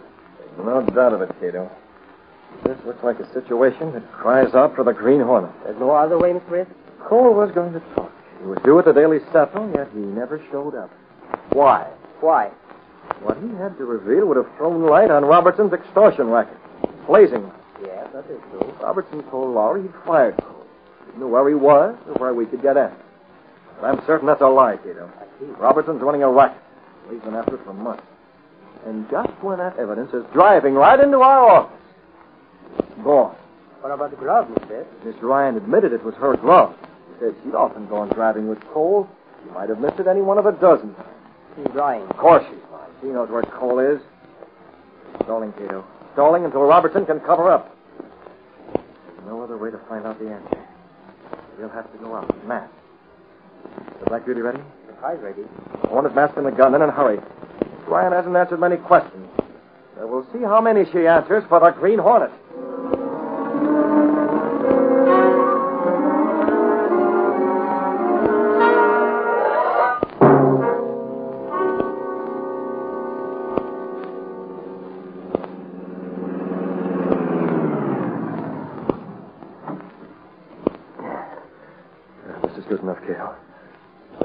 alive, but she's still up.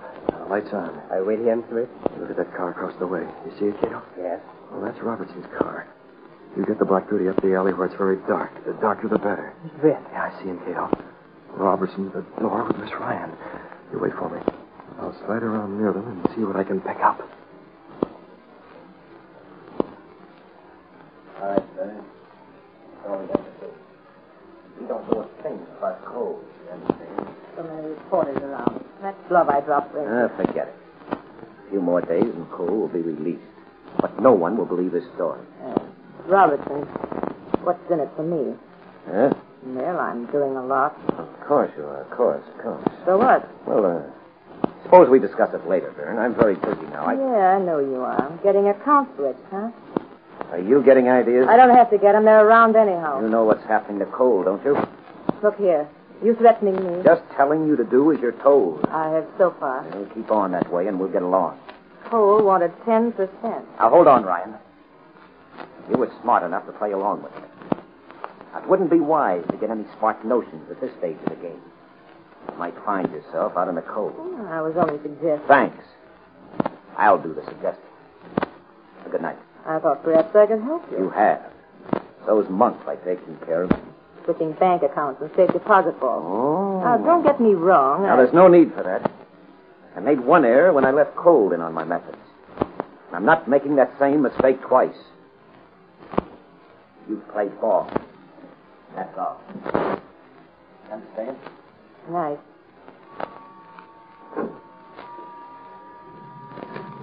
There it goes. Big shot. Well, may as well go inside. Maybe I made a mistake. Maybe I should have stayed with Cole. Might be more money in it. Why not, Ryan? Who said that? Here, this way. Who are you? How did you... Never mind that door. Robertson's gone. That man. You're the Green Hornet. Robertson called you smart. I wonder. How did you get in? The window on the side. You heard us talking. I know about Monk and about Cole. You're the Hornet. You're a friend of Monk. Yeah? Monk's a crook, but he never mentioned you. Most people don't like you. What do you want? Well, I lose a chance to grab off some cash, Ryan. I don't know what you mean. No? What was in your mind when Robertson gave you the brush off? You're after a cut, aren't you? Well, why not? Where's Cole now? I don't know. Here's your head. If we tell now, Robertson's ruined. I don't know. You can hold him up for plenty. Robert? He'll pay. He'll have to keep you quiet.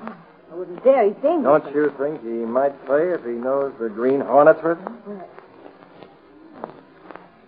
You mad. I never thought of that. Well, there it is. Now, come on, where's Cole? Where is he? Where is he?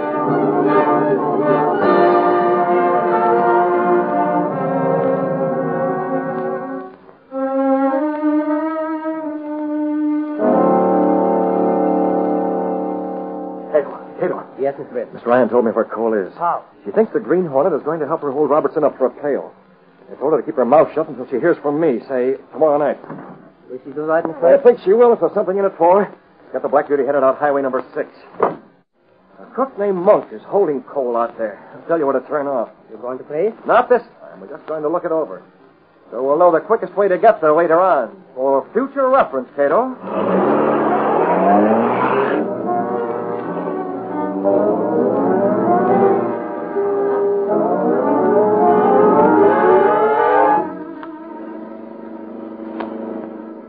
Look, Mr. Ritz. Yeah, that's the place. Farmhouse. There's a light. No, don't get any closer, Cato. You sure you'll remember how to get here in a hurry from the city? Yes, sir. Good enough. Turn here, Cato. We'll head back to the city, and tomorrow night we'll put Robertson in a spot he won't like.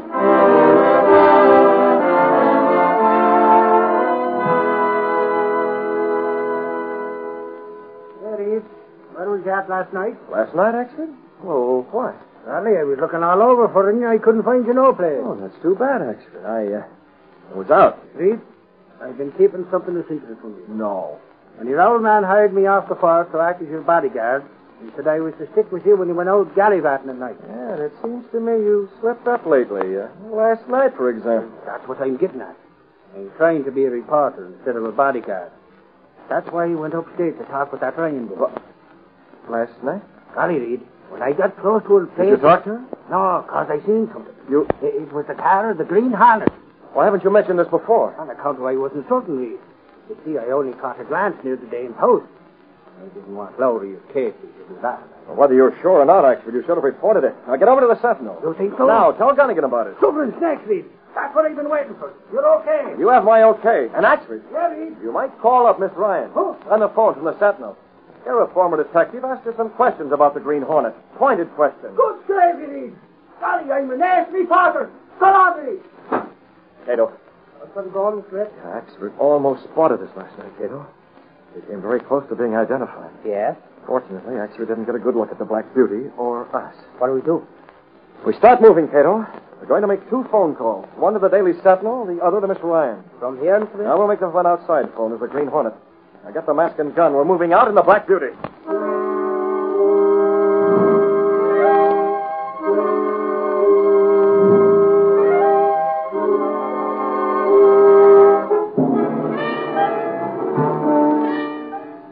Behind a secret panel in Britt Reed's apartment, a narrow passage within the wall of the apartment house connected directly with an adjoining building. Supposedly abandoned, this building was in reality the hiding place of the sleek, super-powered Black Beauty, car of the Green Hornet. You take the wheel, Cato. How's the gas and oil and the tires? You checked the car after we returned here last night? Yes, sir. All right, step on it. We're stopping for those phone calls, and then we're heading for the farmhouse where Cole is held captive. And the Black Beauty must get us there before those who get a phone call from the Green Hornet.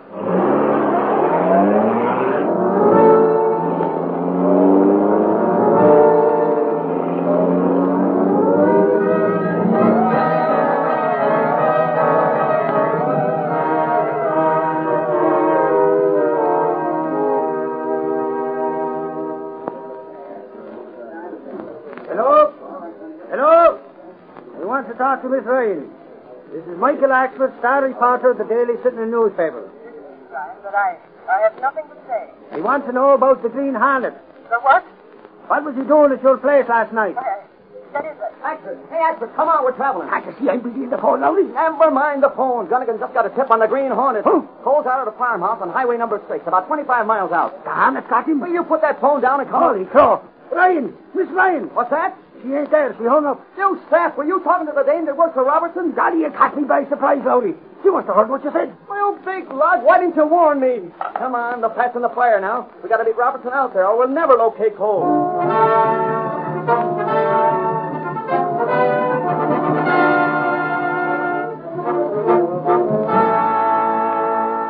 What are you talking about, Fern?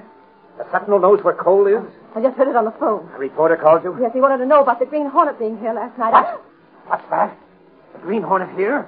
Why didn't you tell me this before? Well, Holding out on me, huh? What were you planning with the Green Hornet? You got me wrong, Robertson. You little sizzling.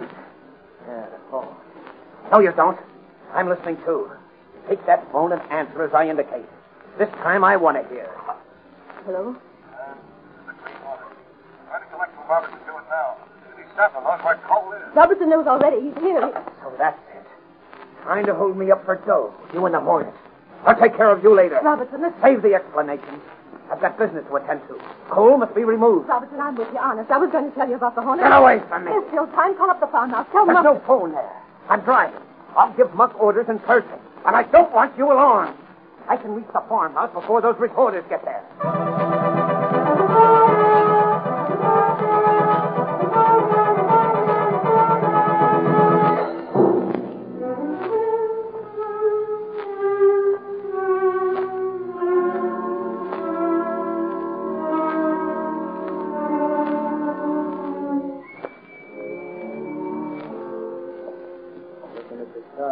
Cole? Listen, Monk. Robertson hasn't any right to keep me prisoner here. Look, I'll pay you. Pipe down, the answer is no. I'm playing ball with Robertson, see? He comes in handy. A couple of more days, and you can do all the talking you want to. But right now... What the? A car. Help! Pick it up, you! Inside! So it's you, Robertson. Quick, close the door. Listen, Robertson, you can't do this to me. Shut up, I told you. This is kidnapping. This thug you hired to hold me here. Robertson? Have a gun, Monk. A gun? Sure. That's right. Keep it trained on Cole. What are you going to do? Now listen to me, Monk. Reporters coming out here. You any minute from the Sentinel. I beat them here. Reporters, huh? That's fine. I'll tell them plenty. I'm afraid not, Cole. You won't be able to talk. What are you getting at? Monk, Can you use that gun without having it traced? Sure. Sure thing, Robertson. I can dump the gun in the river. They'll never find it. Okay. Get him in the car. Sure, I'll put Don't him... shoot him. Here you They'll left fingerprints around. Now, in the car. We'll dump him on the road. So you're a killer, too, eh, Robertson? When the necessity arises, Cole. Yes. Now get going. We haven't much time. What's it? Drop that gun, Monk. That mad Green Hornet. Out of the way, Robertson. Let me plug him. Look out. Monkey's got a gun. Take it, Monk. I'll show you. Shot me. Yes. I can't wait. You shot him. Now, listen, Hornet, it's okay. I'll make a deal with you and Ryan, both of you. Only get Cole out of here now. Hornet, listen. Hornet, there's a car coming. I can see the headlights. What about it? Get Cole out of here. You're getting what Monk's got. No. This is yours, Robertson. Oh, you're not going to shoot me. They're not dead. They've been gassed. Gas? You can tell the reporters what you please, understand? You're not going I'm to... through with these rats. Now do what you like. Going on the back way. You can wait here for them. Don't even try to catch me. I've got a car that can't be caught. Hey, Modi, the door's open. Who's inside there? This way. Come here. Help. Here, I could. I'm down for the steps. Okay, keep your hands up. We got you covered. Holy mackerel, that ship was on the level. It's cold. Thank heaven. You got here just in time. Hey, who's these mugs on the floor? Robertson, he's been gassed. And this other guy. He's a hoodlum named Monk. Come on, spill it, Cole. Was the Hornet here? Yes, the Hornet. He gassed him. Robertson wanted to kill me. He was going to... Don't tell me the Hornet stopped him. Yeah, it was some argument about a payoff. The Hornet was in it all right. Hey, Cole, have you got the dope and the racket Robertson was working? All of it, plenty. Robertson stopped me from coming to the Sentinel with it before, but he can't stop me now.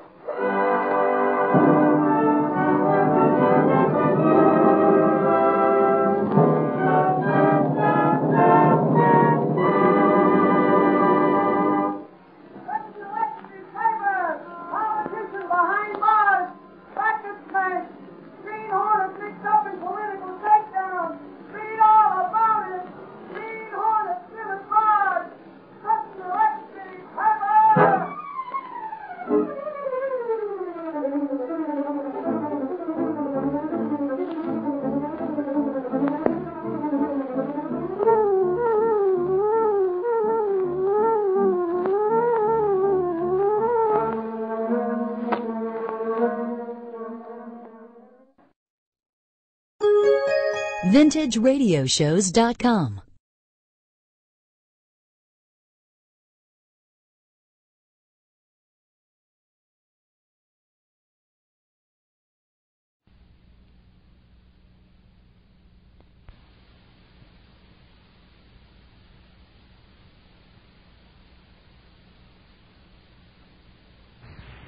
The Green Hornet.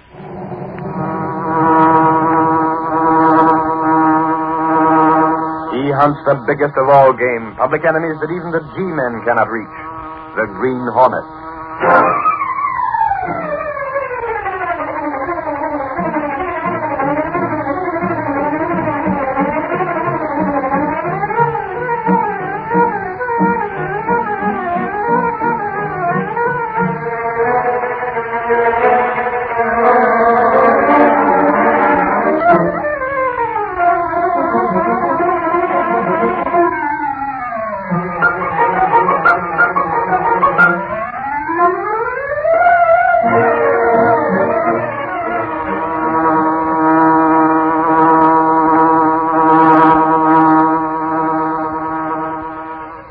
With his faithful valet Cato, Britt Reed, daring young publisher, matches wits with the underworld, risking his life that criminals and racketeers within the law may feel its weight by the sting of the Green Hornet. Ride with Britt Reed as he races toward another thrilling adventure. The Green Hornet strikes again. Hurry, Cato. Here's where we break an insurance racket.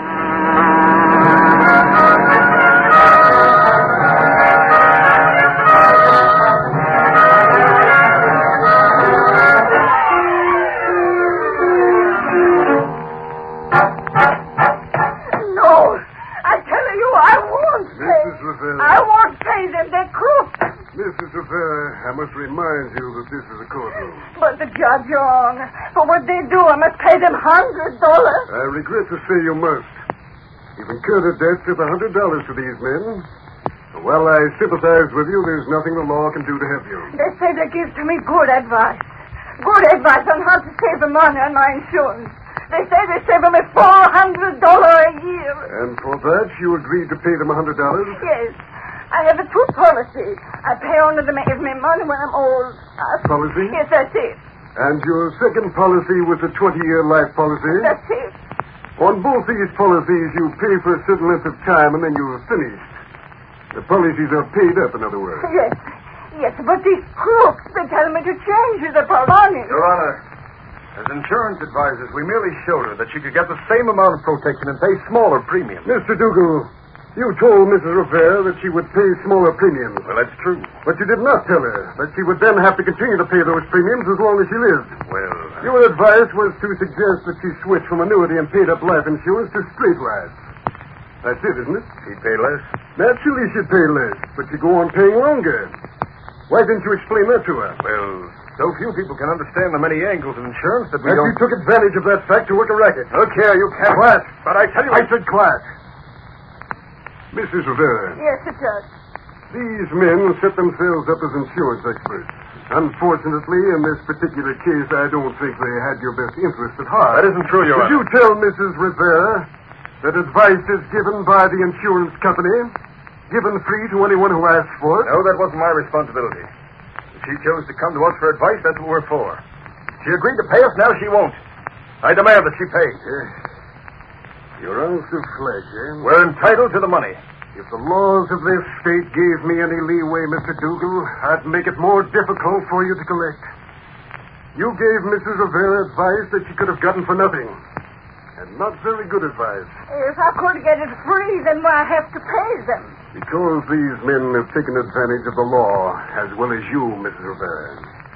They charge for advice. If you go to them for advice, the law can't stop that. $100. I'm a poor woman. I thought they would help me. It's people like you, poor people who are looking desperately for a way to save money. They're the ones who most often fall victims to racketeers. It will take me so long to pay. Money I need for the house, for the children. They said they would help me to save the money. And now It is the hope of this court that someday men who make a racket out of insurance advising are weeded out from those who do so honestly. That the State Insurance Commission will have the power...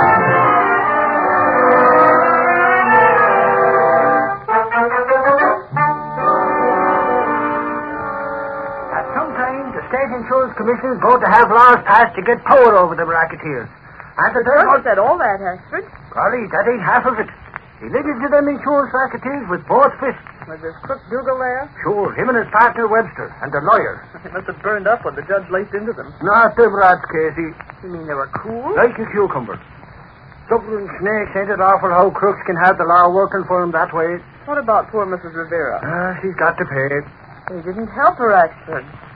Gosh, there are lots of insurance counselors who are honest and really entitled to being paid for advice. Not to mention you can get advice from your insurance company for nothing, Casey. But to make that poor woman pay in a case like this... I was telling Reed about it last night, Casey. And the poor dame can't hardly afford to waste 50 cents, let alone $100. That's a shame. I demand to see the man who's responsible for this. Just a moment. Who are you? This editorial in the Daily Sentinel. It's a deliberate slap in the face. You'll tell me who you are and what you want here. You're Dougal. That happens to be my name. I seen you in court yesterday. Why, you chiseling crook, I ought to break... Ashford. I'll learn you to jip poor dames like that. Cut it out. Who's responsible for this thing? If you're talking about the editorial, it's just what you crooks need. I'll see about that. Mr. Dougal, I don't know who wrote that editorial, but... Playing dumb, huh? But I was saying, whoever wrote it, the orders came from the publisher, Mr. Reed. And I suppose he's out of town and can't be reached. He's right here, and I hope he'll see you. Yes, Miss Cage. There's a Mr. Dougal out here, Mr. Reed. Dougal? The insurance advisor? If you want to call him that. He's sizzling. Yes, sir. Send him in. We'll see if we can't cool him off. Yes, sir. Well? There's the door, mister. You walk through and you're face to face with Mr. Reed. Good.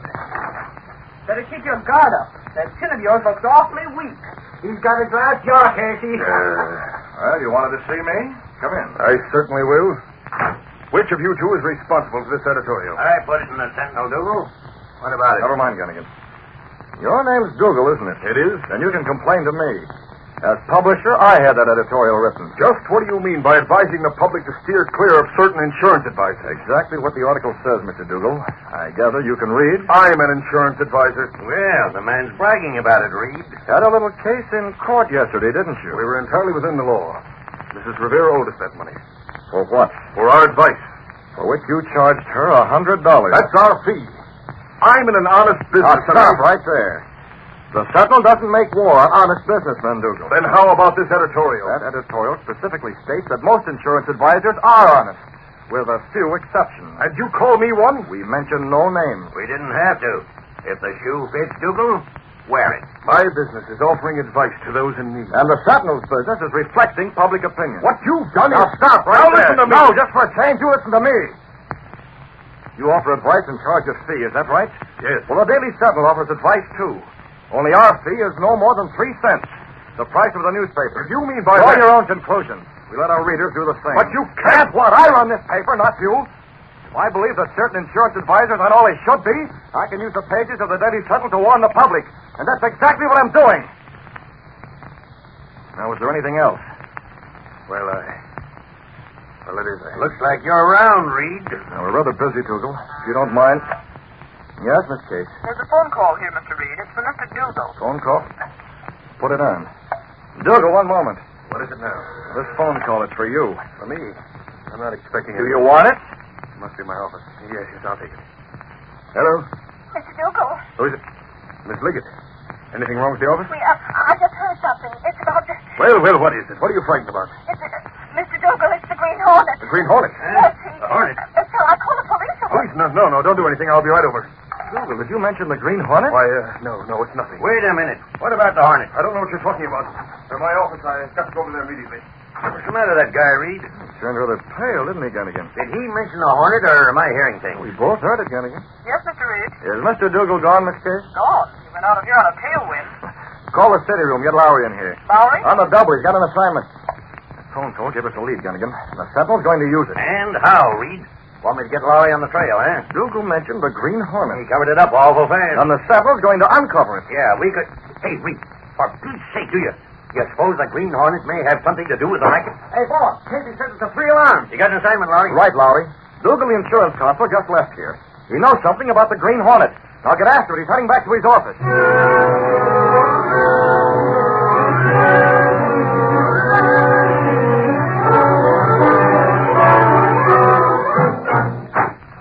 Oh, Mr. Dougal. Well, what's this about the Green Hornet? Well, we got a letter. Where is it? I gave it to Mr. Webster. He's inside in... I know where he is, you fool. Webster. Yes, operator, hurry. The police department. Webster, put down that phone. Oh, hello, Dougal. Hey, what's the big idea? They were calling the police. Sure, we can't take any chances. Didn't Liggett tell you my orders? I said not to call the police. Yes, she told me, but Shut then up. Call the police and what happened? Huh? Publicity, more publicity. We've already had enough of that from the Daily Sentinel. We don't want any more glaring lights turned on us. Too many people we've hoped. So what? We're within the law. We are, yes. We don't want bad publicity. Tell the police and they'll swarm down here. Ask our business. Reporters will flock here. Yeah, there's something in what you say. I had an idea you might try a dumb stunt like this. That's why I hurried. Now, where's the letter from the Hornet? It wasn't from the Hornet. But you It's said... about the Hornet, yes. Here, look at it. Unsigned. Typewritten, too. Why, this note says that one of our clients is the Green Hornet. Yeah, it could be any one of 100 people. This note must be from someone who knows the Hornet's identity. That's what I figured. But why should the Green Hornet be interested in what we're doing? I wish I knew. Maybe that's a crank letter, Dougal. If it were signed by the Green Hornet, if it were a demand for money, it might be false, a crude attempt at a shakedown, but... Well, this letter's apparently doing us a favor. I hadn't thought of that. Must be from someone who hates the Hornet. Well, that takes in everybody. They fear him like the plague. Yeah. If you want to learn the real identity of the Green Hornet, he's one of the suckers on your list. Do you think it might be that man Black, the one we had in yesterday? He said he was looking for advice on insurance, but he looked kind of tough. Too dumb. Hey, Dougal, if we could locate the Green Hornet, we'd get that reward. Never mind the reward. Huh? You fool, that reward is chicken feed. I don't get it. Webster, how much would the Hornet pay us not to tell the police? I don't... Hey, that's an idea. We could collect plenty. Yeah, if we learn who he is. We have a lead already. All we need is to... Mr. Dougal. Well? The man outside. He's a reporter for the Sentinel. He wants to talk about the Hornet. We're not talking. Send him away. Wait. A reporter, huh? Maybe he can give us some information without knowing it. I'll talk to him first. Then we'll send him away.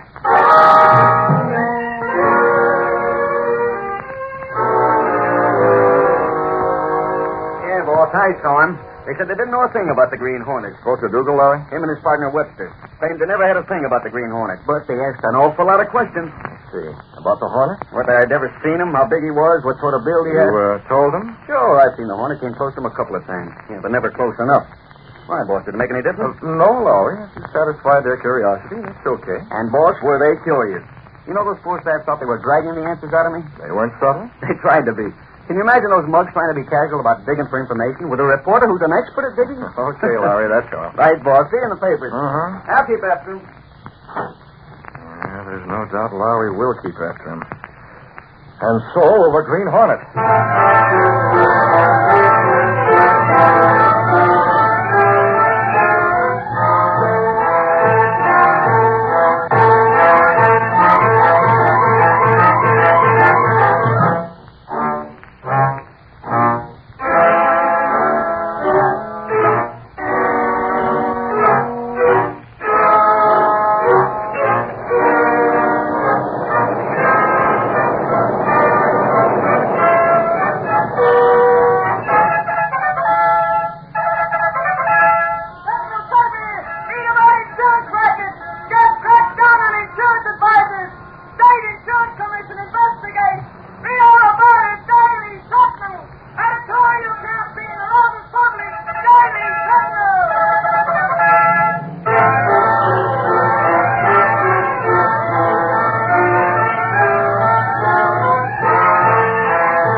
In Britt Reed's apartment one evening, Britt cornered Michael Axford, his bungling bodyguard, as he was about to leave. Wait a minute, Axford.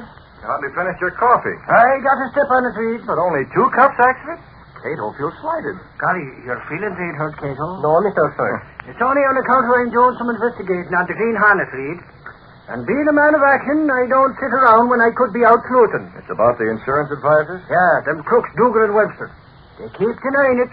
But me and Lowry got a theory that they're mixed up with the Hornet somewhere along the line. Yeah, Dougal mentioned the Green Hornet in my office. Yeah, but he's been denying it ever since, Reed. You believe him? Oh, not me. That's why I'm going out. I figured if we can't watch Dougal long enough, we're going to learn something. About the Hornet? Holy crow, what else?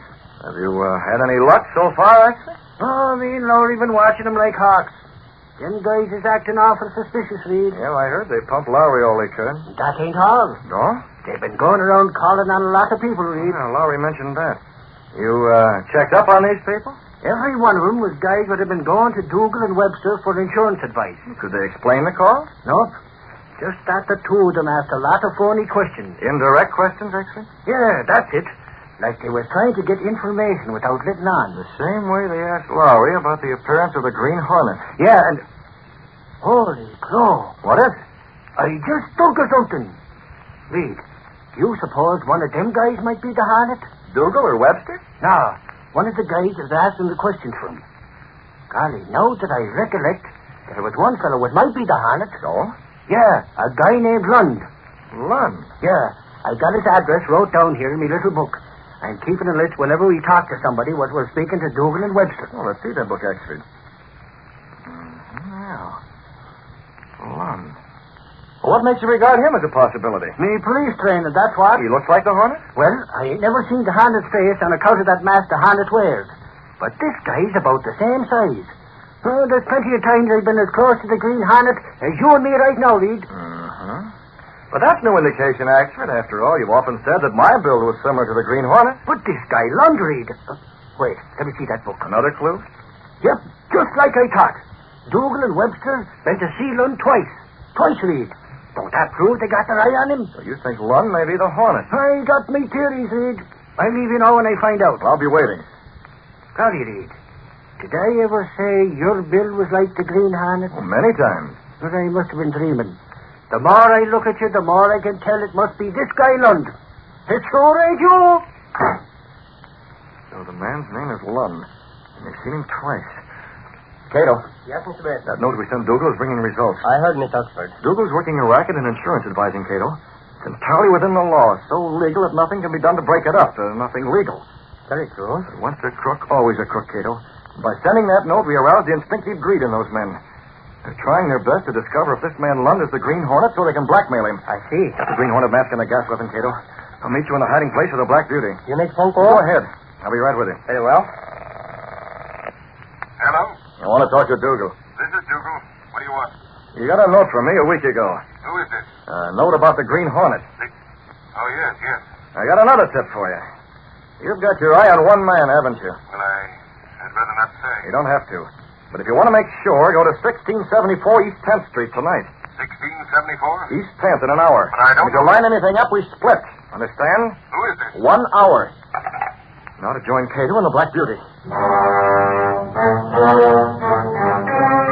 Behind a secret panel in Britt Reed's clothes press, a narrow passage led within the wall of the apartment house and directly into an adjoining building. Supposedly abandoned, this building was in reality the hiding place of the super-powered, streamlined car of the Green Hornet. Everything set, Cato? The Black Beauty okay? Car's right in, Fred. You take the wheel. We have an hour to get to 1674 East 10th Street. I'll explain what you're to do on the way. Who lived there, Miss Fred? I got the address when I glanced at Axford's book. A man named Lund. The man Dougal thinks is the Green Hornet.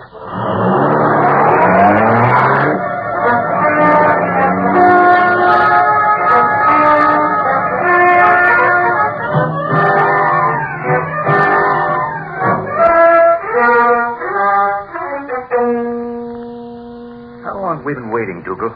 Not an hour yet. But you don't even know who called you or why. He referred to the note, didn't he?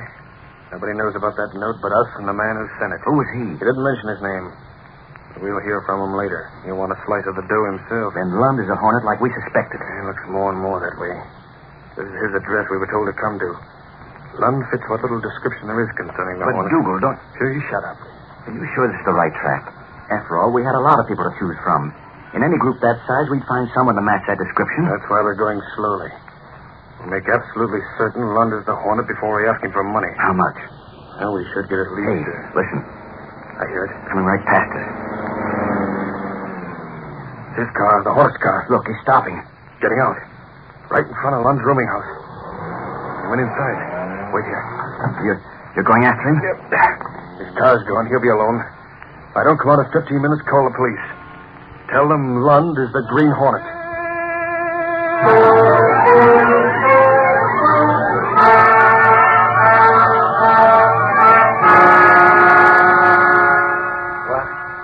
What are you doing here, Mr. Dougal? A little cold, Lund. You don't mind if I keep this gun pointed at you? Get out of here. What are you hiding? Me? Why? Move away from that table and keep your hands up. No, wait. I told you. 10 minutes and my friend calls the police. But you're making a mistake. I'm not the Green Hornet. I thought so. A mask and a bunch of stickers. They're not mine. Never mind that. You're the Green Hornet. We got a letter. We were parked right outside.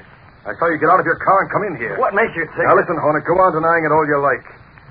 But I'm telling you this. Pay me $50,000 or I'll tell the police you're the Green Hornet. My name is Lund. Okay, Lund. That's all I have to say. Think it over. But I tell you... 50,000. Call me when you get it. And don't try to get rid of me either. I have a paper in a safe place, a very safe place. If something happens to me and Webster, the police will know where to go. He's gone. You can come out now. What's the matter, Lund? You look pale. What does this mean? You come in here wearing a mask and a gun. You get by... You were told what to say and you said it, and that's enough. He thinks I'm the Hornet. $50,000. Trying a little blackmail. I don't get this. I got nothing to do with you. You don't care for Dougal? Went to him for insurance advice. He gypped me. And he comes in here... You want him to tell you to keep quiet? Well, do as you're told. Listen, you don't have to point Keep your mouth shut. Dougal is after the Hornet, not you. He won't be harmed, I promise you. Just forget everything that happened, you'll be all right. Who's there? It's all right, Cato. You still around? It's all set, Cato. Dougal is going to get a phone call in a few days. A call telling him the Green Hornet is agreeing to pay that blackmail money.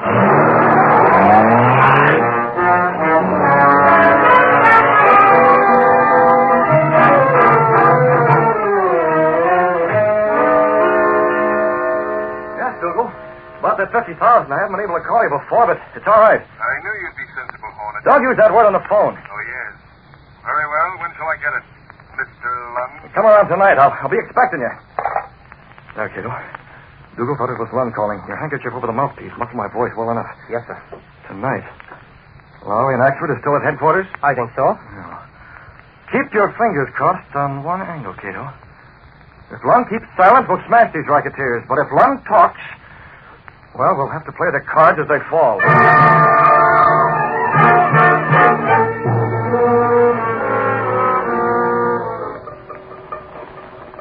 Yes, ma'am.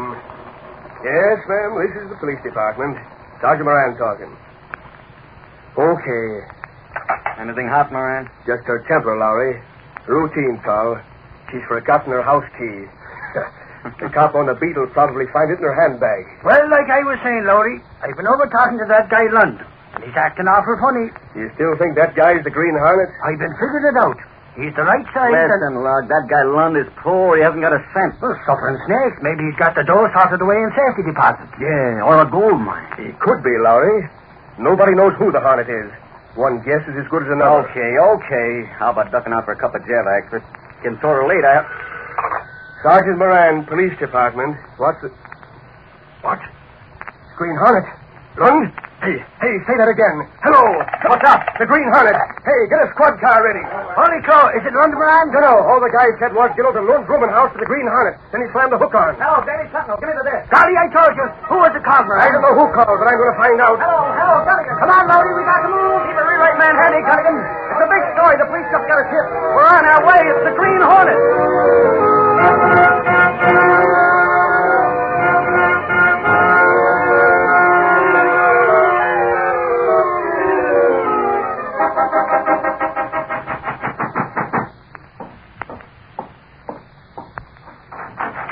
Yes, inside Lund. You. Matt, the Hornet is in it. Dougal's on his way here. He expects 50,000. But I didn't call him. No, I called him. I haven't got any money. Tell him that. He said he'd tell the police I'm the Green Well, Hornet. you're not the Hornet, so why worry? Poor, I can't prove it. They'll take me, put me in Dougal jail. and Powder Crooks, racketeers. They're going to be smashed now. Hey, open up. Come on, Lund. We know you're there. Police, they made it fast. Lund, tell them just a moment. I'm coming. Just a second. Come here, close to the window. Hurry. Don't shoot me. I'll be up this fire escape. You let the police in, but don't say a word about the Hornet being here. Do you understand? Yeah, well, pull the trigger, will you? You'll be safe, absolutely safe, if you follow those instructions. What's more, Dougal and Welch will be finished. All right. Have no choice. Go ahead. Answer that door. Hey, Lund, come on. Okay, Lund, let's have it. Are you the Green Hornet? No, we better start looking the place over, Moran. Maybe he's got the stuff hid away. Here's the closet. Hey, quiet. Huh? Yeah. Somebody coming up the steps. Who is it, Lund? Dougal and Webster. They're trying to blackmail me. Blackmail, huh? Moran, Hackford. Come on, duck in this closet. Golly, you're right, Lowry. We'll find out what they're trying to blackmail Lund about, huh? You look awfully scared, Lund, for a guy that's supposed... Inside, they're here. Now, let them in. We'll leave this closet door open a crack. Lund, come on. I don't dare yell with a Hornet on the fire escape. Come in. All right, Webster, keep an eye on him. Where's the 50,000, Lund? You're making a mistake. I'm not the Green Hornet. Come on. You called up. You said you'd have the dough. No, I didn't. Look, I'm tired of you stalling. We know you're the Green Hornet. Now pay up. We could tell the cops, but we want the dough instead. You pay or we will tell the cops. You're blackmailing the wrong guy. I'm not the Hornet, and I can prove it. Bluff, huh? Okay, you ask for it. When the police learn about it... The police know already, don't What's they? that? Keep your hands off that gun. I got him. Give me that. Get him. He's the Green Hornet. Don't shoot. I give up. We'll watch it, Lund, Dougal. And you two rats are wanted for blackmail. Oh, you can't... Who says we can't? We heard you try to squeeze money out of him. He'll do a stretch for that and a long stretch. They're making a mistake. I'm not the Hornet. I can't talk. There's a gun pointed at me. Gun? Nobody's got a gun. The Hornet has. Well, what of it? The Hornet uses a gas gun. You ought to know that. A gas gun? You mean it's just gas? Why, sure. Can't hurt a fly. So that's it. There's the Hornet there. Huh? On the fire escape. Come on, we'll get that crook. Well, there's nobody here. Dougal, you fool. It's a trap. This man isn't the Hornet. Holy mackerel, look. There he goes. That's the Hornet's car. There, I told you. There's proof I'm not the Hornet. There, we can see that, Lund. And you can't hold us. No, you'll help her plenty. This guy isn't the Hornet, but you tried blackmail. And the charge is going to stick. Let me go. That Green Hornet, he did this. If I ever see him, I'm down, you rat. The only thing you're going to see is bars. Your racket's all washed up.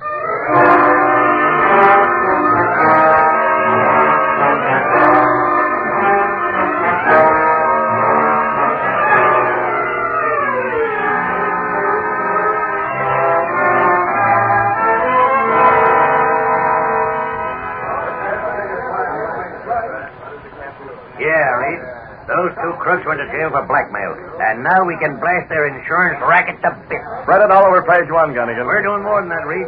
I took your suggestion. Lowry's doing a series of articles about those rats. telling the inside story of their insurance racket. That's great. When the public starts reading, that racket will be wiped off the slate. Get the sentinel out on the street.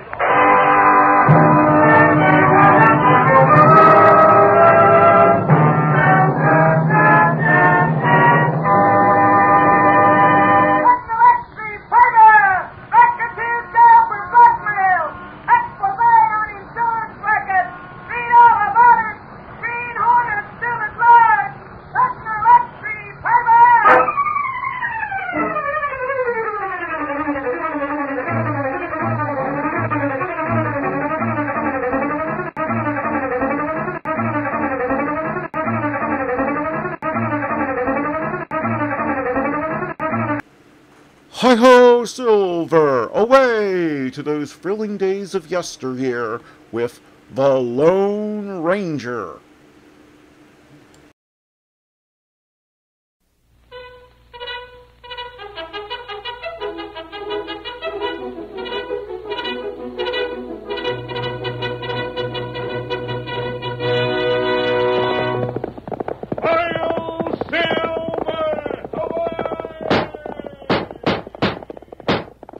Fiery horse with the speed of light, a cloud of dust, and a hearty hi-yo Silver, the Lone Ranger.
The mysterious phantom figure of the plains was the most daring character ever to ride in the cause of justice during the days of the early western United States. He fought crime without thought of danger. He brought law and order to a country where the standard of right was might. And now, another thrilling adventure comes to life. The Lone Ranger rides again. Come on, Silver, old fellow. Oil has been found in Texas, and there's trouble ahead. Stretch out those great legs of yours. Hi-yo, Silver!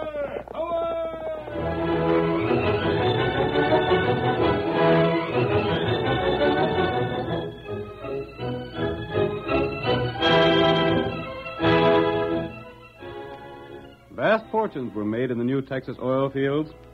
Ranch owners and farmers both turned their attention to the new wealth that lay beneath the surface of the earth. Boom towns rapidly arose. And in one of these, Cal Godfrey started his Wishbone Cafe. The newly rich, eager to spend their fortunes, provided him with a thriving business. Every night, a crowd jammed the place to celebrate, and Cal was the moving spirit behind the festivities. Order up, boys. The next round's on the house. You two strangers, come on, step right up here and get that sour look off your face. What'll it be? Nothing. We're here on business. Business? You can't do business after sundown. Listen to that, boys. They come to the Wishbone on business. We're looking for a man named Gregory. You ain't talking about Stonewall Gregory, are you? The name we have is Martin Gregory. That's Stonewall, Box G Ranch. Maybe you're oilmen from the east. You guessed it. We're from Pennsylvania. Well, take my advice and stick around the cafe where it's safe. Stonewall can smell an oil man a mile away. And if any of them comes too close, he takes down his shooting irons. What does he have against oil men? Claims they've ruined the country. Stonewall breeds the best horses in the state. He's got the best ranch hereabouts. And he swears that nobody's going to turn it into a sinkhole. You ain't got a chance of wangling a lease out of Stonewall. He's plain ornery when it comes to oil. We'll take our chances on that. How do we get to the ranch? Oh, it's a close 10 miles. Better wait till morning and... Never mind the advice. Just give us the directions. I'll fix you up with a guide. Hey, Injun. You've been loafing around here long enough. These gents got a job for you. What job? You know where the Box G Ranch is? Then borrow yourself a horse and show 'em the way. Me, Joe. Good. Come on, George. I warn you, Stonewall won't even let you get close to the place. We'll take our chances. Lead the way, Indian.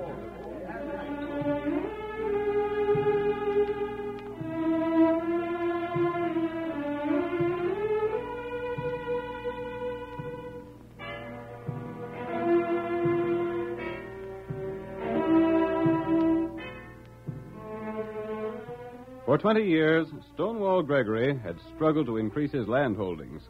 Year after year, he had added to his property, until at last he owned close to 1,000 acres.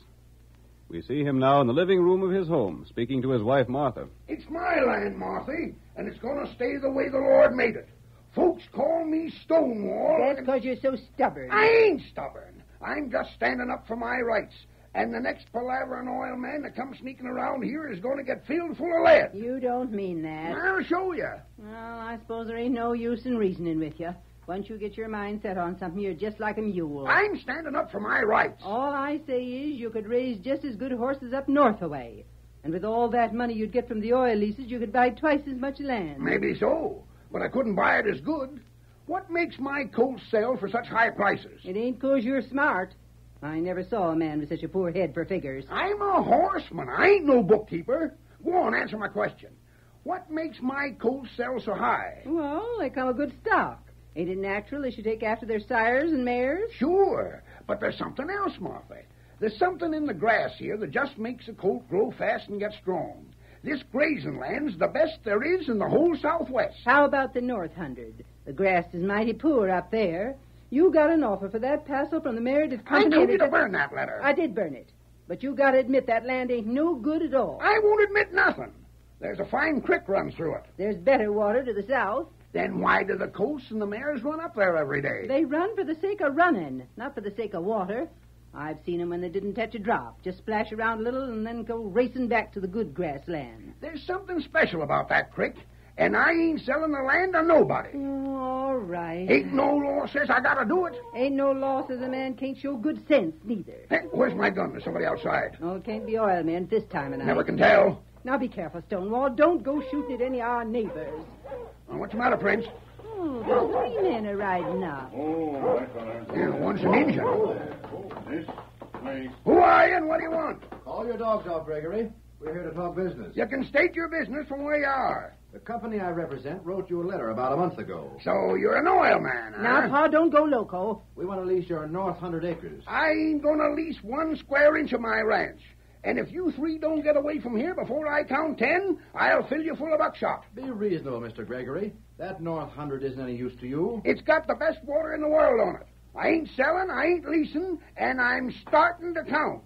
1, 2, 3. We'll give you $10,000 for it. 5. Did you hear that? 6. $10,000 for a lease. 8, 9, 10. No, you don't. What'd you push my gun up for, Marthy? Because these strangers ain't hurt you none. Let me go. They're oil men, and they're trespassing on my property. You best get out of here before he reloads, gents. We're going, ma'am, but we'll be back. I'll use bullets instead of buckshot next time. Put 1 foot on my land, and you're as good as dead. Land sakes, what a man. They come riding up to the door wanting to give you $10,000. I meant what I said. The next oil man that comes sneaking around here gets shot on sight.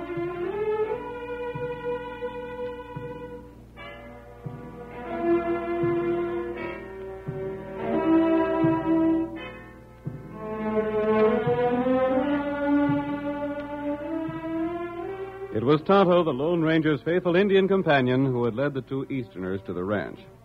As the oil men returned to town, Tonto followed them, overhearing a portion of their conversation. When he reached the masked man's camp later that night, he repeated the events of the evening. What do the Easterners plan to do now? In 1, 2 day, them try again. I'm afraid they won't succeed. It's too bad, Tonto. That north 100 acres of Stonewall's property isn't any good to him. Him say water good. There's nothing exceptional about it. Him say yes. He's trying to justify his attitude. There's better water and much more of it in the southern section. Stonewall will be sorry that he's turned down this offer. I rode over his ranch today. The buildings need repairs. That's right. He probably intends to fix them up when the cattlemen start buying horses in the fall. After roundup, huh? What Stonewall doesn't realize is this. The cattlemen will be putting their extra cash into oil land this year. Stonewall isn't going to sell half as many colts as he used to. That's right. It'll be a hard winter for the old man. I wish there was some way we could persuade him to give those Easterners a lease on his land. Them crooks. Crooks? Me hear 'em talk. You mean that they're trying to swindle Stonewall? Them crooks. They represent a big company, Tonto. I don't believe there's anything wrong with their offer. Them get lease, not pay. Them keep money. So that's it. I wonder how they'll try to work it. Me not know that. Well, it's a good thing that Stonewall drove them away tonight. I'll have a talk with them before they try to see him again.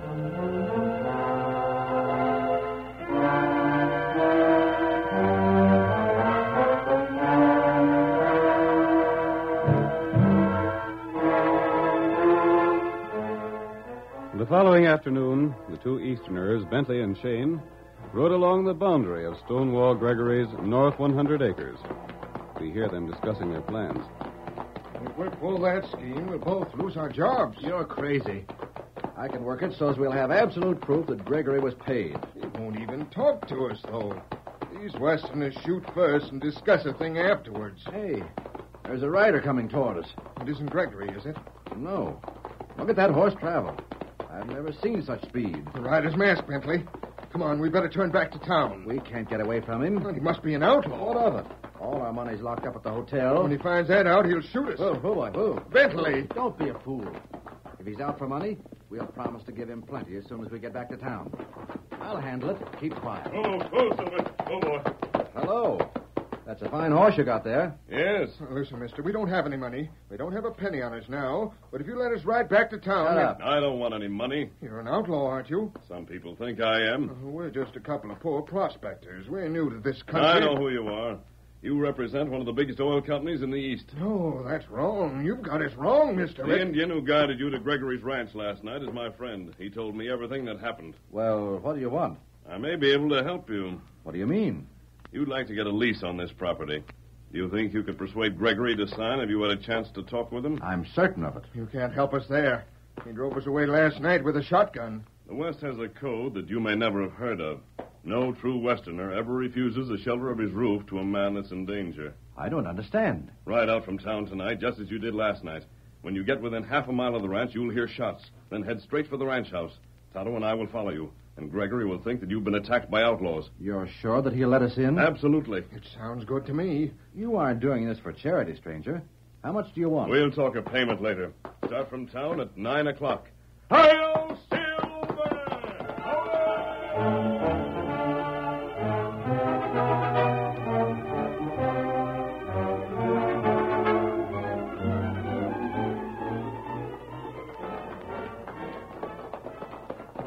There. Less than half a mile.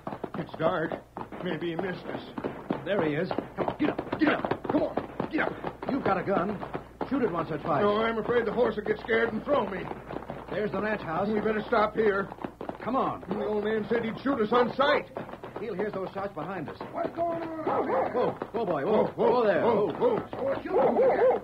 I warned you, pesky varmints, and now I'm warned. No, Pa. Save us, Gregory. There's a masked man and an Indian following us. Listen to those shots. There's the men down the road. They'll kill us. Get off my porch. You've got to give him protection, Pa. We didn't mean to come here, Mr. Gregory. We were just riding along the road, and those bandits started shooting at us. Let us stay until it's safe.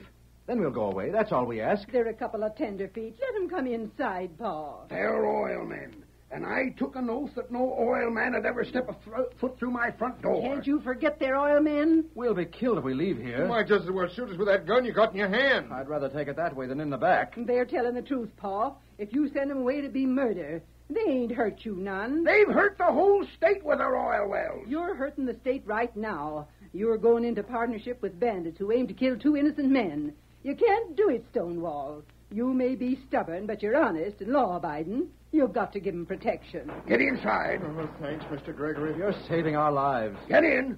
I'll let you stay until morning. But if you start talking oil, I'll shoot you. I swear I will.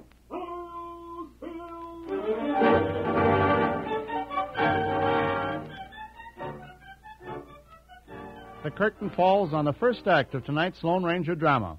Before the next exciting scenes, please permit us to pause for just a few moments.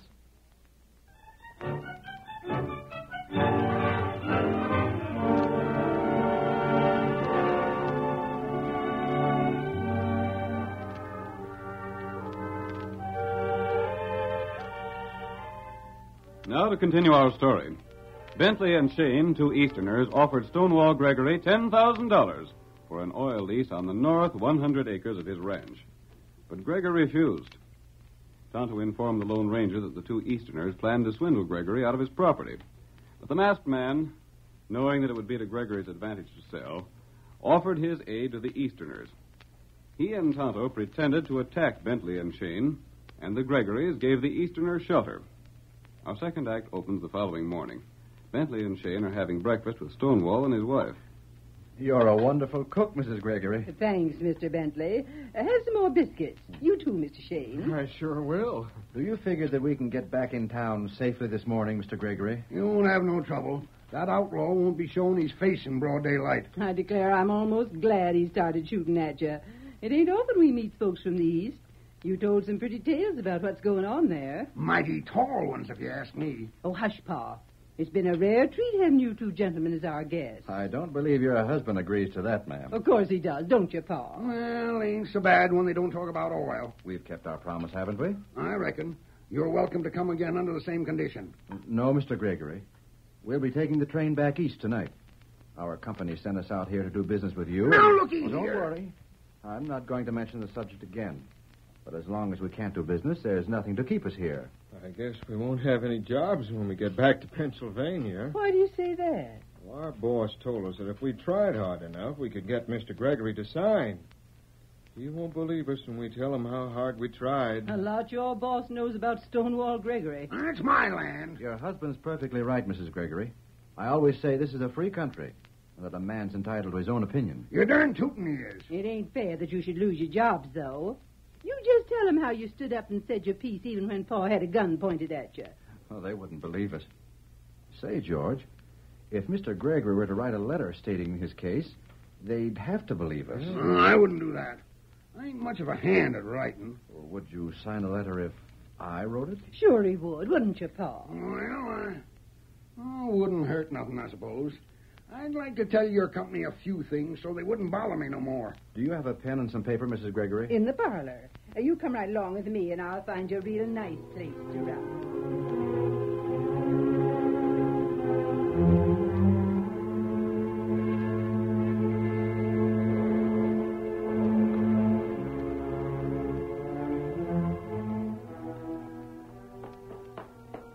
We'll wait here, Tonto. These trees will hide us from the house. Tonto not like help, Crook. We've only helped Stonewall so far. Bentley and Shane won't leave until they have his signature. After that, we can make sure they don't cheat him. Crook's horses in corral. And I see them, Tonto. We'll wait here until they leave. You better take Silver, white fellow, back in the woods a ways. They may be seen. Silver, white fella.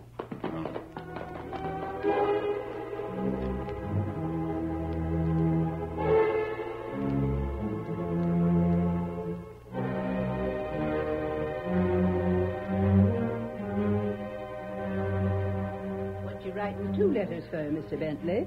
I'm going to leave one with you. Whatever for? Just so you'll have a record of it. You mean we gotta keep it? That's what a businessman would do. Well, I declare, that sure proves Stonewall ain't no businessman. I'll just sign them now and, Thought you wanted Paul to sign. I do. But this is more of a statement than a letter. will you ask your husband to step in? Stonewall, come here. I only need your signature. Didn't take you long, Bentley. What's the letter say? Do you want to read it? I ain't got my specs. You read it. All right. This is to certify that your Mr. Bentley did his best to get me to sign the following agreement. Receive payment of $10,000, for which consideration I deed my oil rights in the North 100 acres of land registered as the Box G Ranch to the Meredith Oil Company. The Meredith Oil Company will have the right to drill such wells as are necessary. Never mind all that. I wouldn't let them start drilling on my land for $50,000. Then just sign here, Mr. Gregory. Here? Yeah, that's right. Yeah. Now this one. Why two papers? This one so we'll have a record, Pa. Oh. Yeah. I wonder if you'll sign too, Mrs. Gregory. Me? If we have both your names, it will make things a lot easier for us. Here's a pen. Thanks. I used to write a real pretty hand. But the rheumatism sort of cramps my hand now, and there. That's fine. Thank you, Mrs. Gregory. You and your husband have saved our jobs as well as our lives. We're grateful. Land sakes, it's the least we could do. Are you going now? Oh, we'll have to. Still going to take the train tonight? Yes, sir. Don't bother about our horses, Mr. Gregory. We can get them. Oh, they're hitched right outside. I told one of the boys to bring them up. Goodbye, Mr. Bentley. Goodbye, ma'am. It's been a pleasure knowing both you and your husband. Come on, George. Goodbye. If you have any trouble with your boss, just let me know. We're all fixed up now. Goodbye. There goes $10,000, Stonewall. Sometimes I think you're the stubbornest man in the world. Well, I ain't having no oil drilling on my land. You sure sell that. Mr. Bentley was awful nice, though. I felt sorry for him. He got around you by saying he was a good cook. He got around you by listening to your horse talk. Well, it's a lot better than oil talk. Well, they've gone. That's all there is to it. What are you going to do with this paper he left? Don't know if there's anything to do with it. Paul! A masked man. I'll take that paper, Mrs. Gregory. What do you want with it? I want to read it. Paul! You'd better give it to him. Oh, here. You'll get it back before long. Where's my gun? Let me at him. It must be the same outlaw that shot at Mr. Bentley. Open the door, Marthy. Oh, get him, Paul. Oh, why don't you shoot? He called his horse Silver. Silver? Yeah. What do you suppose he's doing here?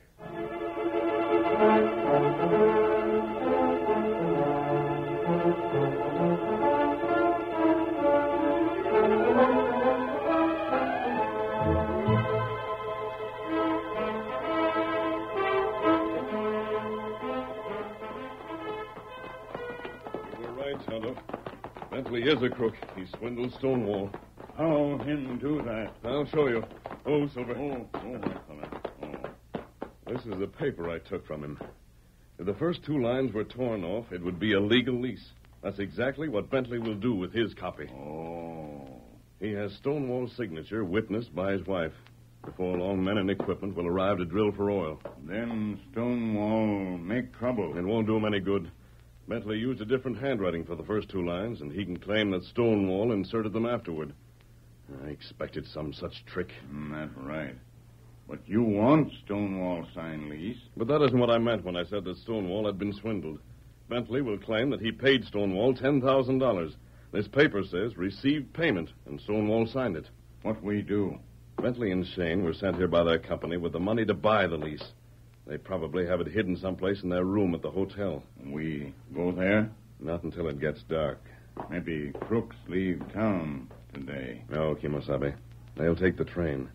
That isn't due until midnight. We'll circle back to camp and wait there. Come on, Silver. Get him up, right, sir.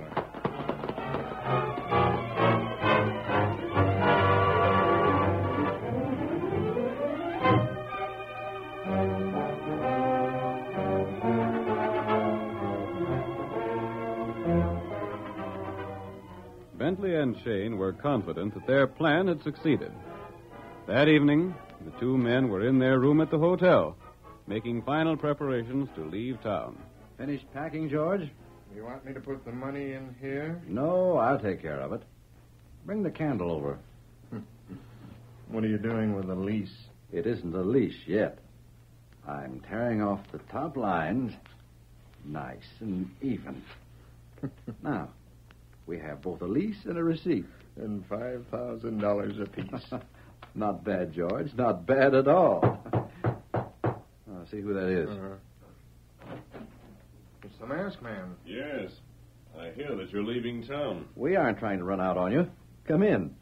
How much do we owe you for the job last night? I want $10,000. What's that? You're crazy. I'll give you $50. Hand me that money, Belshane. Now listen, stranger. I'll make it 100, but you Put can't... up your hands, Bentley, and step back from the table. He's got us covered. $10,000 is my price, and I'm collecting it. If you set a posse on my trail, it'll mean your lives.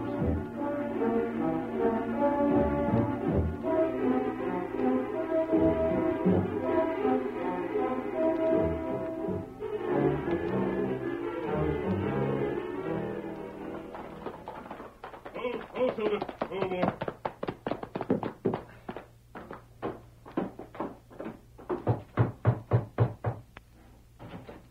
You, the masked man. I'm coming in, Stonewall. Who is it, Pa? Oh, land sakes. What do you want with us now? Here's the paper I took from you. I'm going to show you what Bentley did with his copy. You're tearing it. Now, read it. Both of you. Received payment. Why, this makes it all different. The dirty double-crossing oily varmints. Bentley and Shane tricked you into signing a lease and a receipt, Stonewall. They can't get away with it. Yes, they can, and it's to your advantage. That North 100 acres is worthless for raising stock. It's oil land. You're standing in the way of progress by holding on to it. Stranger, it practically says here we got the money. We didn't. They didn't pay us nothing. Here's your money. Count it, Stonewall. You'll need it before the winter's over. Oh, glory be. $10,000. I had to take this money from Bentley and Shane by force. I tried to swindle you, but you can still turn the tables on them. Just tell me how. They don't realize that you suspect anything. They'll go to the sheriff with the story that I robbed them. Get into town as fast as you can and tell the sheriff your side of it. Bentley and Shane need a taste of Texas justice. Call down to the bunkhouse, Marthy. Tell Slim to saddle Blaze. All right. I'm on my way, stranger. Texas justice is just what them ornery critters is going to get.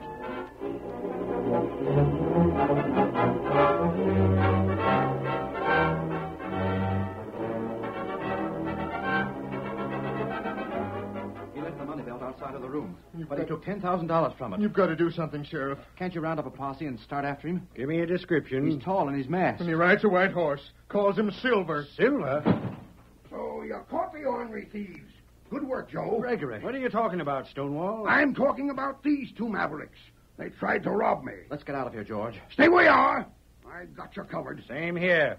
Go on, Stonewall. What's the charge? I gave them an oil lease on my North 100. They were supposed to pay me $10,000, but instead, they figured on keeping it for themselves. They'd have got away with it, too, if a friend of mine hadn't stopped them. That friend of yours don't happen to ride a horse named Silver, does he? He sure does. That's enough for me.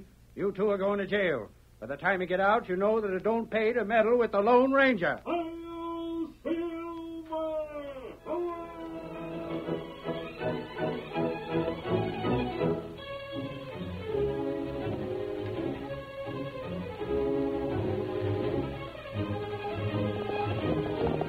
Come on, Silver, old boy. There's adventure on the trail ahead. Hi-yo, Silver!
The story you have just heard is a copyrighted feature of the Lone Ranger Incorporated.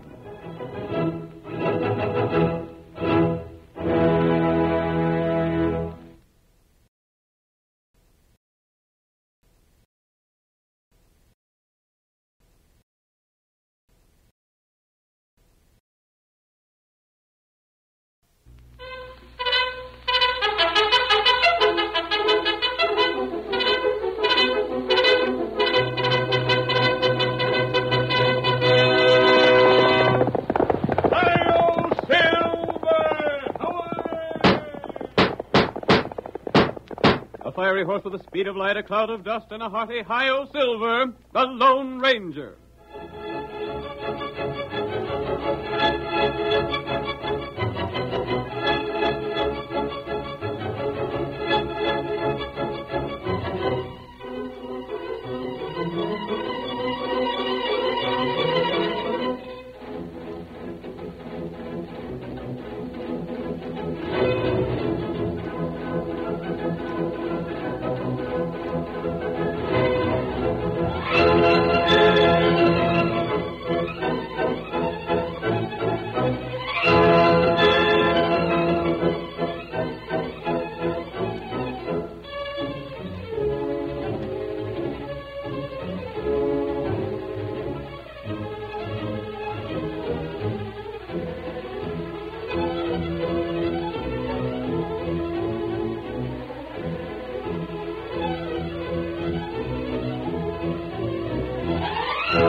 Throughout the western United States, the deeds of the famous masked rider of justice will never be forgotten.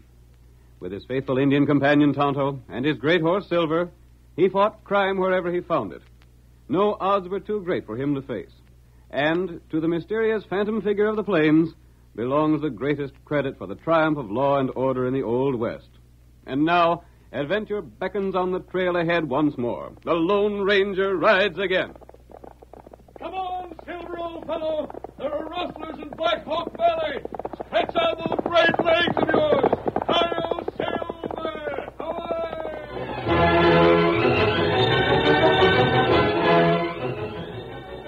As the Lone Ranger rode by on Silver, he said that rustlers were active. Between the Black Hawk Valley and the border lay a range of hills, cut by numberless winding canyons. Most of these canyons were covered with what is known in the Southwest as malpais, that is, hardened lava, spilled there by volcanic disturbances ages ago. The rough canyon floors, too flint-like to receive the marks of hoofs, served the purpose of rustlers who wish to move stolen cattle without leaving a trail behind. It is night as our first act opens. A small herd of cattle bedded down near the hills is suddenly disturbed by shots and approaching horsemen. Get him! Come on, get him! Get him moving, boys. Start these cows toward the hills. I'll head them off from this way, Rusty. Don't let them circle. Keep them on the run till we get into the canyon. Get along there, you blame critters. Get along there. Them cows are sure running their legs off, Rusty. We ain't got much time. There's a bunch of the ranchers over to Clay Remsen's place right now. If they heard them shots, they'll be hightailing after us as fast as they can. We won't waste no time. We'll head them for the canyon we used last time. That's the nearest. It'll do as good as any. Sure. Get along. Come on, you critters. Keep moving. How many cows you figures in this bunch? Well, I'd say there couldn't be less than 400. That'd be my guess. The boys have sure got things figured slick. We're doing all right. Say, ain't that the mouth of a canyon right ahead? That's it. Ain't got much farther to go till we're safe. All right, you blame ornery critters. Step along there. Get moving before I speed you up with hot lead. Oh, on him. Get up. Yeah.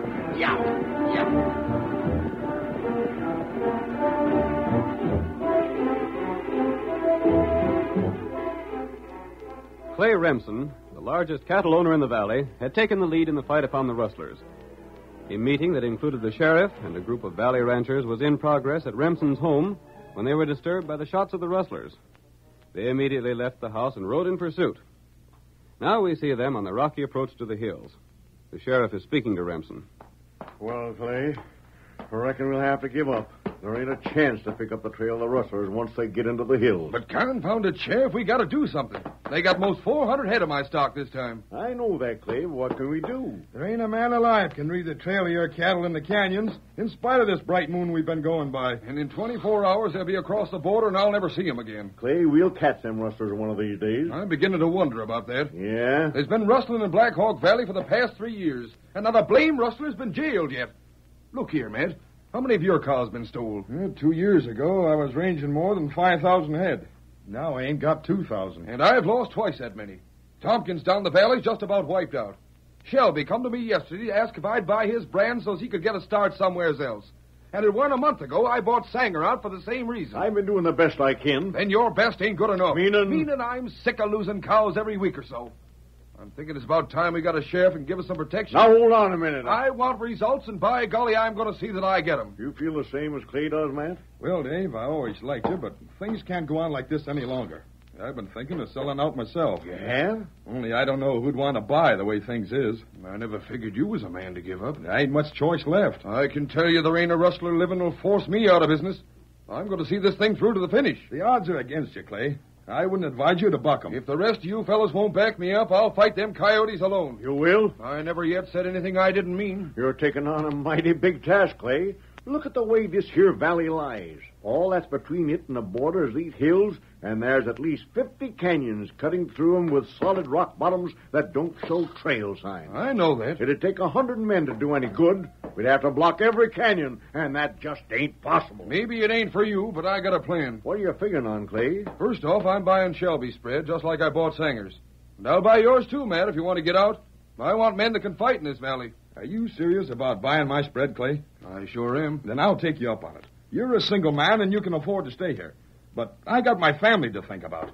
I got to make a living for them. And drop around and see me in the morning. We'll talk terms. I'll do that. I'm blamed sorry about this, Matt. There ain't a finer range in the valley. I ain't blaming you, Sheriff. Neither am I. But I ain't sitting back no longer doing nothing either. We're always willing to do what we can for you, Clay. You've failed too many times. From now on, I'm dependent on just one fella. And that's myself. I'm getting back to the house now. Yeah, we might just as well. Them rustlers stumped us this time for sure. But there'll be a next time. And that's when they better watch out. Get up there. Get up. Come on, get up there.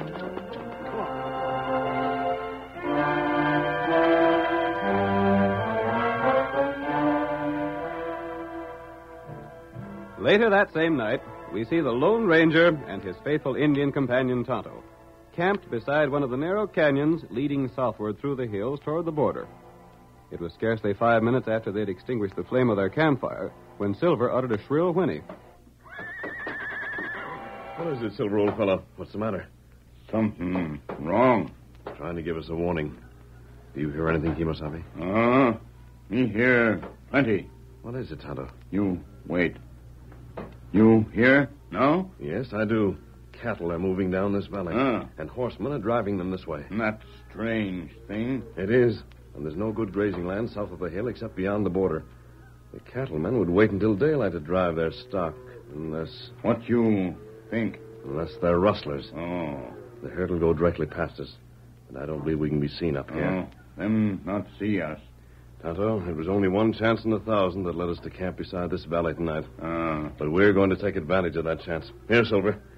We're going to learn where this herd is being taken. That's plenty good plan. White feller. Yep. It'll be easy to follow them. The noise they make will guide us while we stay out of sight. That's right. They won't be out of the hills until daylight, and then we can drop still further behind and follow the trail they leave. That's plenty easy. Someone across the border is receiving these cows. First, we'll find out who he is.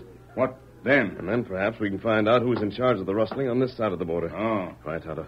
They're almost below us. We'll let them pass before we take up their trail.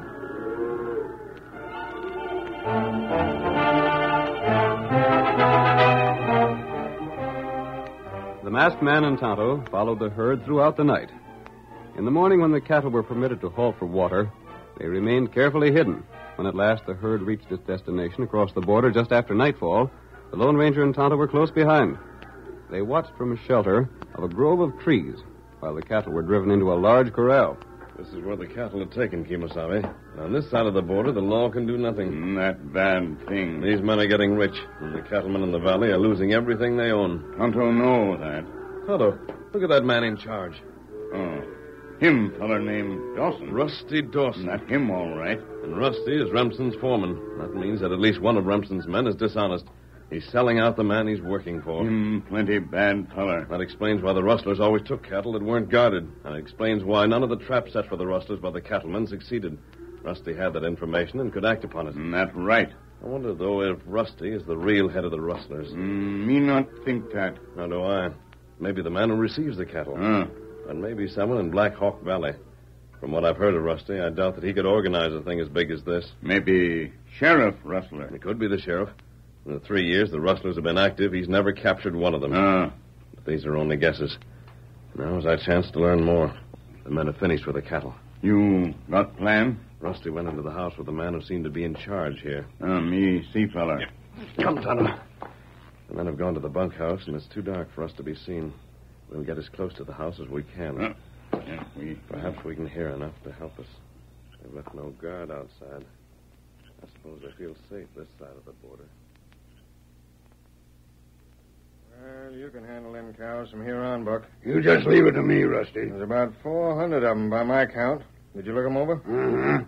400 is right. When do you think you can turn them over to the buyer? Oh, it'll be another week anyhow. It's a hard drive for them cows from the valley. I'll let them rest for a couple of days before I send them out on the trail again. That's a good idea. But there's something I wanted to talk to you about. Yeah? Did you bring any money this trip? Well, you see, So you didn't, huh? Just how long do you figure I'm going to wait for my cut? You won't have to wait much longer, Buck. You're darn tootin' I won't. You can tell... Hold on there. Don't you go mentioning the boss's name. Oh, what's the harm? We're alone, ain't we? That's orders, and you know it. You and me are the only two fellows that savvy who the boss of this setup is. And even we ain't to mention him by name. But, There's a couple of your men in the next room. And maybe they ain't sleeping. We're not to take chances. All right, all right. All I'm doing is telling you what the boss said. Just the same, that don't change what I was going to say. You tell the boss for me that either I get the cash that's owing to me, or we're not doing business together anymore. You don't need to worry about your share, none. I never did like this way of doing things anyhow. Yeah? I turn the cattle over to the buyer, but I don't collect no cash. The boss does that himself. Sure he does. And that means I gotta wait for my cut. Now, why in blazes can't I collect and send him the cash? Well, you ought to know better than that. The boss don't take chances on nobody. Feared I'll double-cross him, huh? That's the way he looks at it. It ain't none of my doing, though. If I sort it Now, was... take it easy, Buck. It won't do you a mighty good to kick any.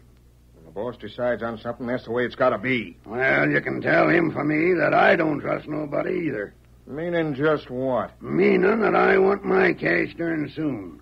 He was to bring me my cut for the cows that was brought over the trip before. But there's been 4 trips in a row now without no payoff. How much you figure is owing you? $4,000. And that ain't enough when you stop to consider he's using my men for his work. The boss reckoned you might be getting kind of restless. Yeah? So we said to tell you there were some other things you needed the cash for right now. Now, look here. But if you had to have it, he said he'd raise it somehow and send it over. Oh, that's more like it. I gotta head back to the valley right soon. I can't be staying away too long or someone will be suspicioning. Uh-huh. Won't take me long for the trip riding alone. I'll tell the boss what you said, and I figure I could be back here with the cash by Thursday night. That suit you? If you ain't here Thursday night, I'm going to raise plenty of trouble. I'm telling you that right now. I'll be here. I'll come in after dark. And when you bring the cash, you can let me know when you'll be needing my boys for another raid. I'll do that. But from the way things look, I reckon it'll be a couple of weeks or more before we'll be helping ourselves to valley cattle again. Come, Tonto.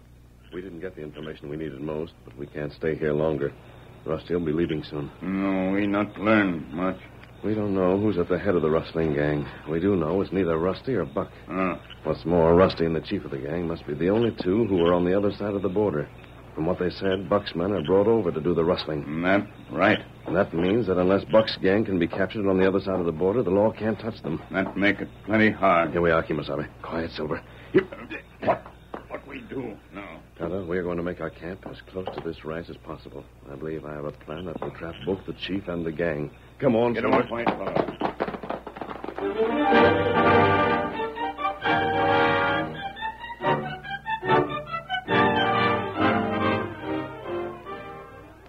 The curtain falls on the first act of our thrilling Lone Ranger drama. Before the next exciting scenes, please permit us to pause for just a few moments.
Now to continue our story. The Lone Ranger and Tonto, hearing rustlers driving stolen cattle through a narrow canyon leading from the Black Hawk Valley to the border, followed them to their destination. In the meantime, the ranchers in the valley decided they could no longer afford to raise cattle when rustlers could steal them so easily. Our second act opens the next morning in Remsen's large ranch house. The sheriff and Matt Gilroy, another rancher, are present. Clay Remsen is speaking. Well, Matt, do you still figure on selling out?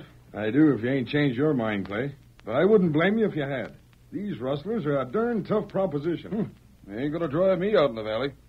Where'd you drop in for, Sheriff? I reckon you know you ain't too welcome here. I didn't come from choice. Matt asked me to witness agreement between you. That all right with you, Clay? Yeah, but I shouldn't think you'd be feeling very friendly toward the sheriff either. If he'd done his job like he should have, you wouldn't have to sell out. Shucks. I ain't holding nothing against nobody but them blamed rustlers. Well, then let's get down to business. What kind of a price do you think you can give me, Clay? How many head of cattle you got left? They ought to run close to 2,000 head. I ain't so sure. You've been losing a heap of cows. Ooh, I don't reckon they'll run much under that. Hey, there's Clint Shelby outside. I've been expecting him. Didn't you say something last night about him wanting to sell out too, Clay? Uh-huh. Looks to me like there ain't a one of you with nerve to hang on when things are going tough. Come on in, Flint. Well, Clay, I rode over like you told me to. Howdy, fellas. Hello, Flint. Howdy, Flint. Matt here wants me to buy his spread. So I figured as long as the both of you want to sell out, I'd talk to you together. That suits me. But the only reason I'm buying is to show them rustlers that all the ranchers in the valley ain't yellow. No need to talk that away, Clay. Well, Dad, rat it all, it makes me sick to see a bunch of thieving polecats drive common out of the finest grazing land in these parts.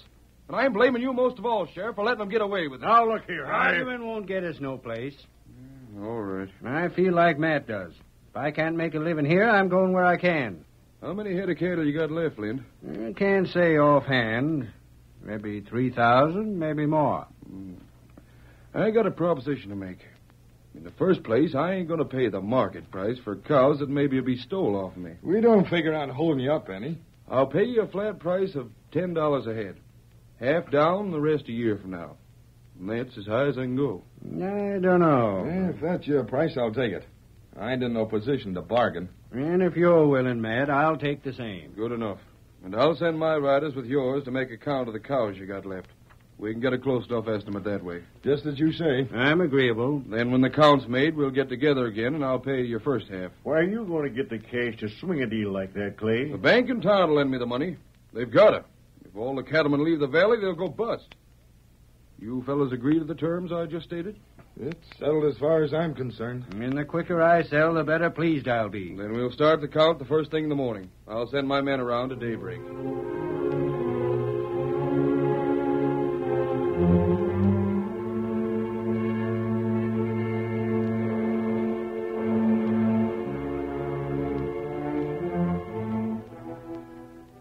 While the ranchers counted their herds, the Lone Ranger and Tonto watched the ranch across the border that received the stolen cattle. On the night appointed by Rusty to deliver the cash to the outlaw Buck, they rode to a position beside the trail leading to Buck's ranch. Oh, Silver. Oh, boy. All right, fella. All right, fella. These trees will hide us from the trail, Tonto. This is the way Rusty will have to come when he brings the money to Buck. Right. Quiet, Silver. When he arrives, Kimosabe, we must make sure he doesn't escape us. If he does, our plan will fail. He'll not get away. We know he hasn't delivered the money yet. But it's possible he may be delayed. What you do then? In that case, we'll have to wait until he does arrive. Maybe Listen, him... Tonto. I believe I hear a horse now. Huh? That horse, all right. It may not be Rusty, but we'll soon know. There, feller, come. And it is Rusty. We got here just in time. Get ready to stop him, Tonto. Me ready. Now, Tonto, come on, Get Silver! off, white feller. Stop your horse! Hey, what is this? What's the stop or I'll fire? Come here, Swank. Get up there. Get up there. Ah, you don't. Get him bridled. You stop. horse. Oh. Get your brother. Oh, my head. You smashed my hand. You're up first. Now, let's toss the gun away. Oh, Silver. Oh, steady there, old fellow. Oh, what's the game? What did you stop me for? You have money on you. Give it to me. I ain't. Give it to me, I said. How'd you know I had money on me? That doesn't matter. Hand it over. Me get Now, him. wait. Stay away from me, Injun. I'll give it to you. Quick. Just a second. I got it right here. Here it is. Good. Now, can I go? I ain't got nothing on me you want. You're staying here. Tonto will watch to see that you don't get away. Me watch him, all right. But listen, wait. And if you try to escape, it'll be the worse for you. Come on, Silver. Blast it. Look here, Injun. Let me go. I'll pay you plenty. I'll give you all kinds of cash. You keep him still. Or Tonto fix him you. Oh, golly, the boss is sure going to be sore when he hears about this.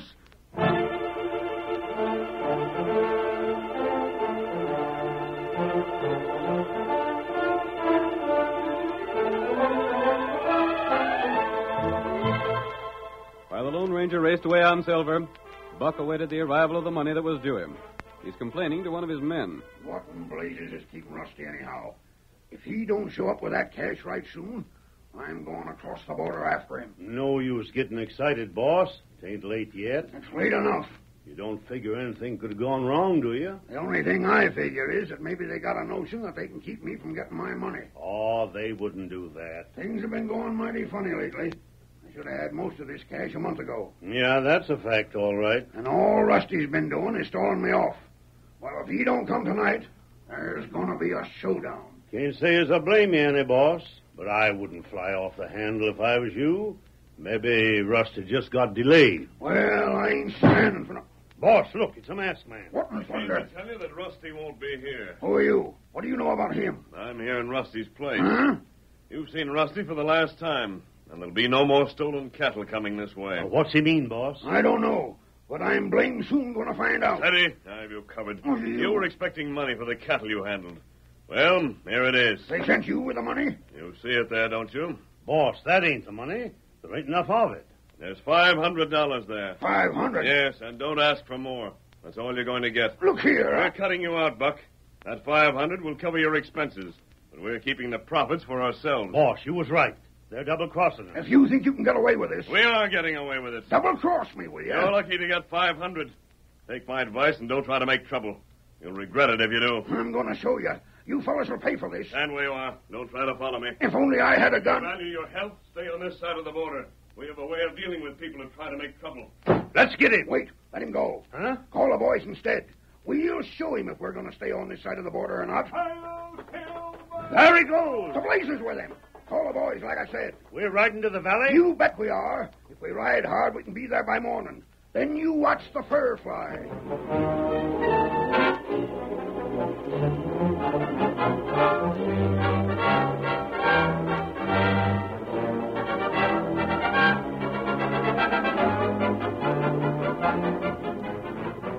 Flint Shelby and Matt Gilroy kept their crews working steadily in an effort to get the count of their cattle as soon as possible. They finished at last, and on the following morning, accompanied by the sheriff, they went to Remsen's home to complete the sale of their stock. We see the four men in Remsen's living room. Matt is speaking.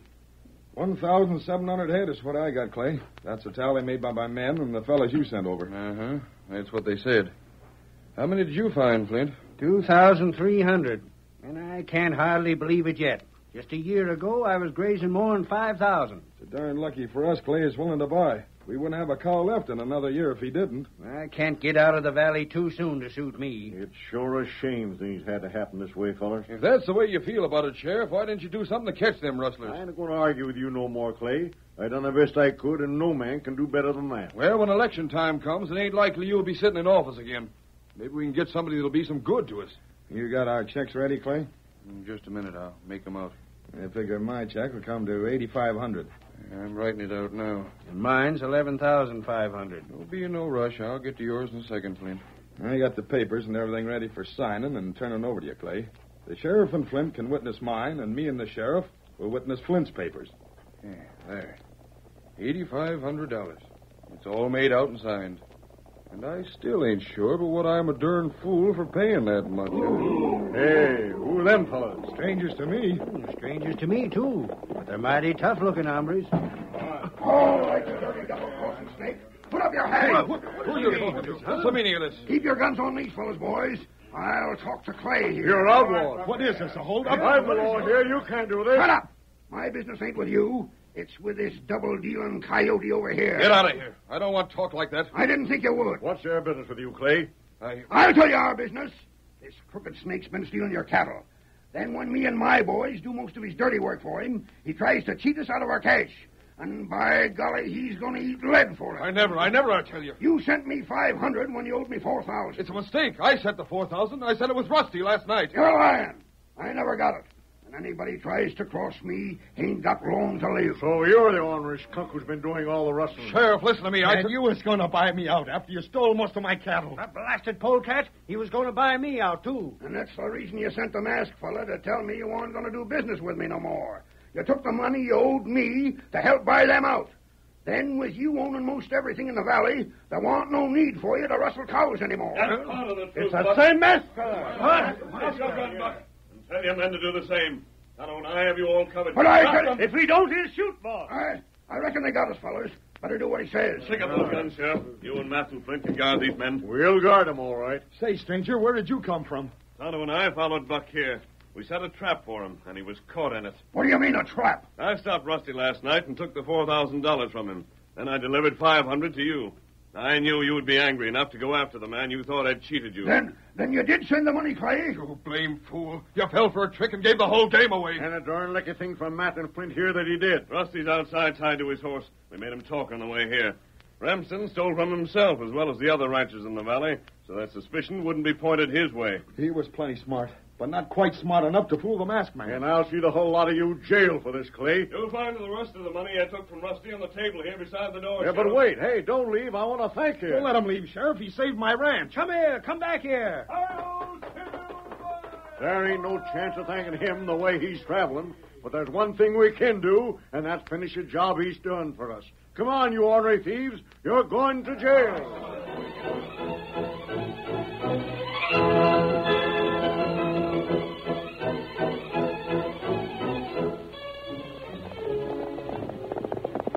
Come on, Silver! There's danger and adventure on the trail ahead! Hi-yo, Silver!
The story you have just heard is a copyrighted feature of the Lone Ranger Incorporated.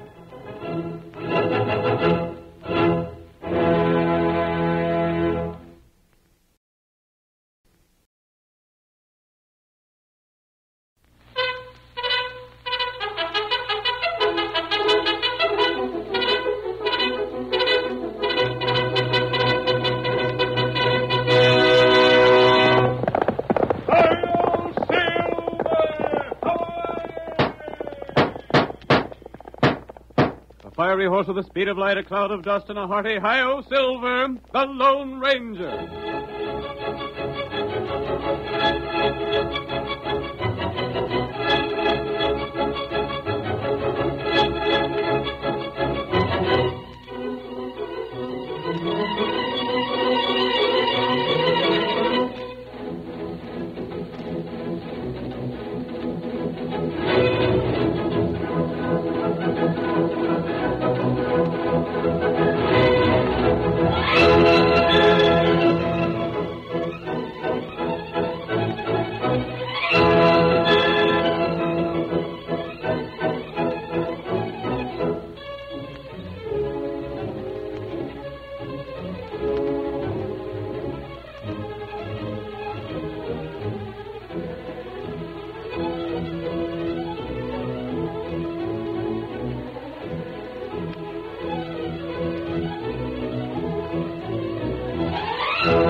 Even now, throughout the western United States, stories are told of the thrilling deeds of the mysterious phantom figure of the plains.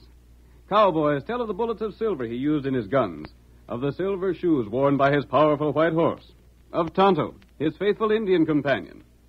The masked rider of justice, Tonto, and the great horse Silver were tireless in their fight to bring law and order to the lawless frontier. And now we return once more in fancy to the adventurous days of the past. The Lone Ranger rides again.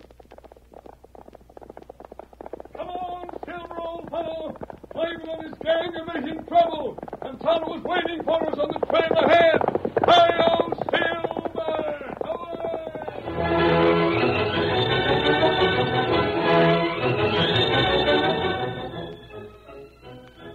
The Lone Ranger and his faithful Indian companion Tonto had been in the town of Medicine Flats, but now were riding slowly toward the north. Suddenly, as their mounts picked their way down the length of Dry Gulch, the sharp crack of a rifle brought them to a halt. Oh, there, Silver. Oh, rifle. Tonto, that was a rifle. It's plenty close. Wait here.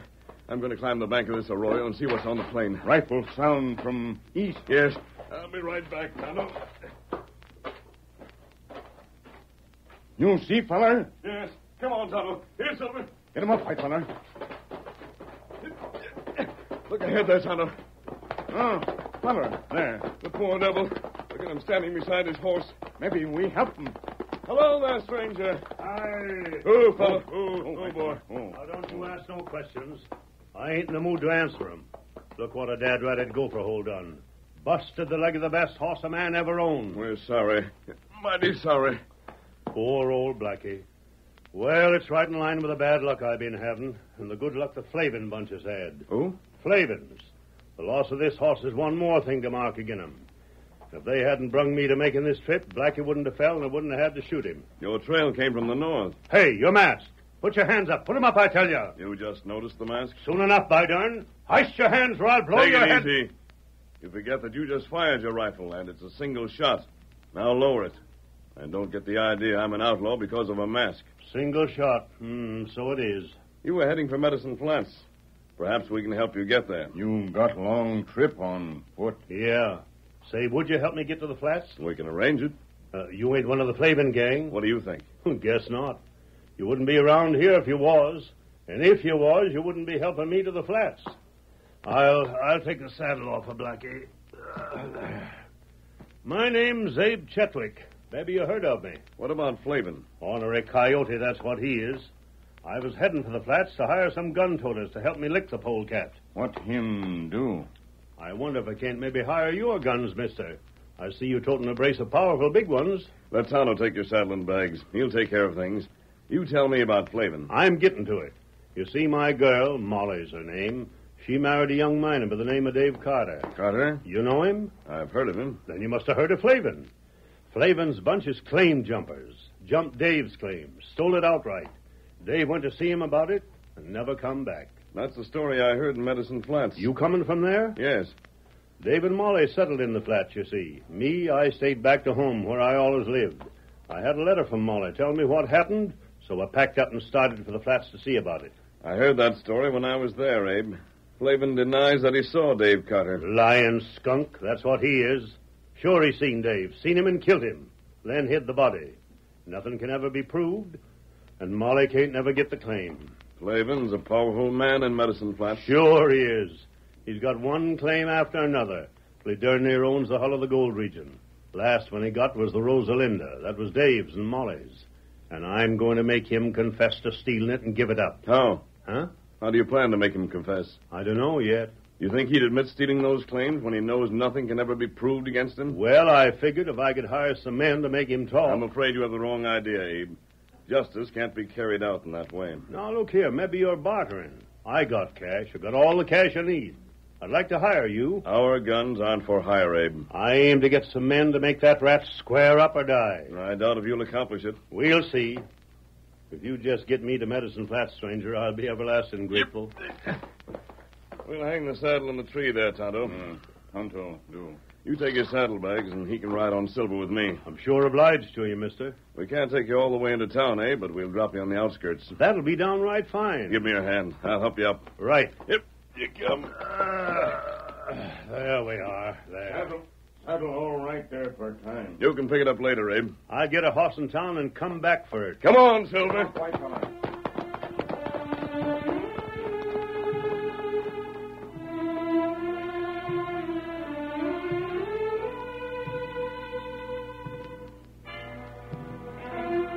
The Lone Ranger dropped Abe Chetwick at the edge of Medicine Flats, then circled the town and entered unseen from the other side. In the meantime, Molly, Abe's daughter, was surprised by a visit from Ned Flavin. We see them standing in the doorway of her home. You. That's right, Molly. I waited a long time before coming here, but finally I had to do it. You better clear out. There's nothing I want to hear from you, Ned Flavin. Not so fast now. I got plenty to say, and you're going to hear. Then say it and go. There's been stories circulating around town about me, and I reckon you're the one started them. Well, what about it? In the first place, I didn't jump Dave's claim. I got a half a dozen men that'll swear I staked that claim to the Rosalinda perfectly legal. Dave wasn't no place around at the time. That's a lie. Dave was staking the claim, and you seen him do it. Then you and your men closed in on him. The men delayed him, so you got to the office to file the claim before he did. That's the story he tells. It's the truth, and you know it. When he found you beat him to it, he went to see you and called for a showdown, and you killed him. That's another story you've been spreading around town. I didn't kill him. Didn't even see him. You better quit telling that sort of thing. More lies. The night he was supposed to have been killed, I was over to the cafe all evening. Maybe you was, but you had men hired to kill him. That makes you just as much to blame. You can think what you like, but just remember this. Unless you can prove what you're saying, don't say no more about me. If you do... Well... I'll make you wish you hadn't. I'll say all that I've a mind to, and someday I'll be able to prove what I say. Now, look here, Molly. Why don't you think it out? Don't you suppose that maybe Dave run away from you? Why, you... You said about enough, Ned Flavin. Now you clear out of here. I'll show you. I said get out. Put on that bullwhip. Get... You'll pay for that. Clear out. Hurry up. If you wasn't a woman, I'd fix you for that. Remember what I said and hold your tongue, that's all. Ornery rat.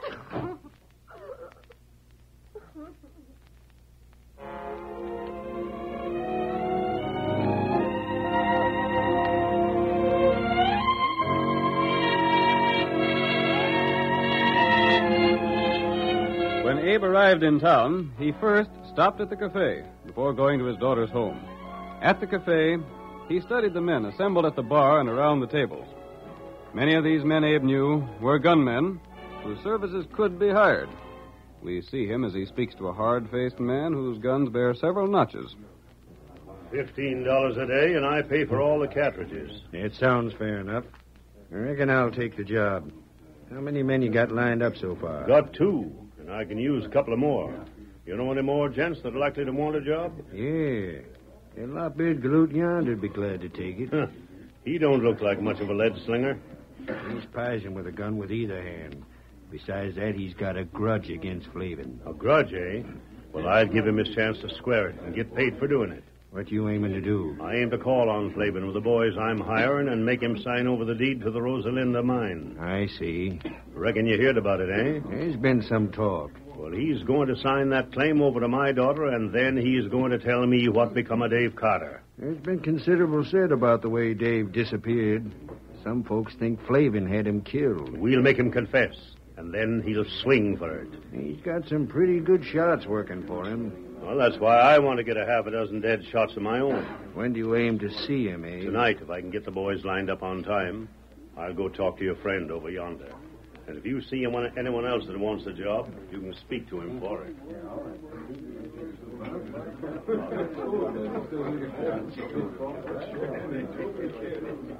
Plenty trouble come tonight. We'll have to work fast, Tonto, but we're going to prevent a fight. Is my disguise all right? It plenty good. We'll have a look at that claim tonight.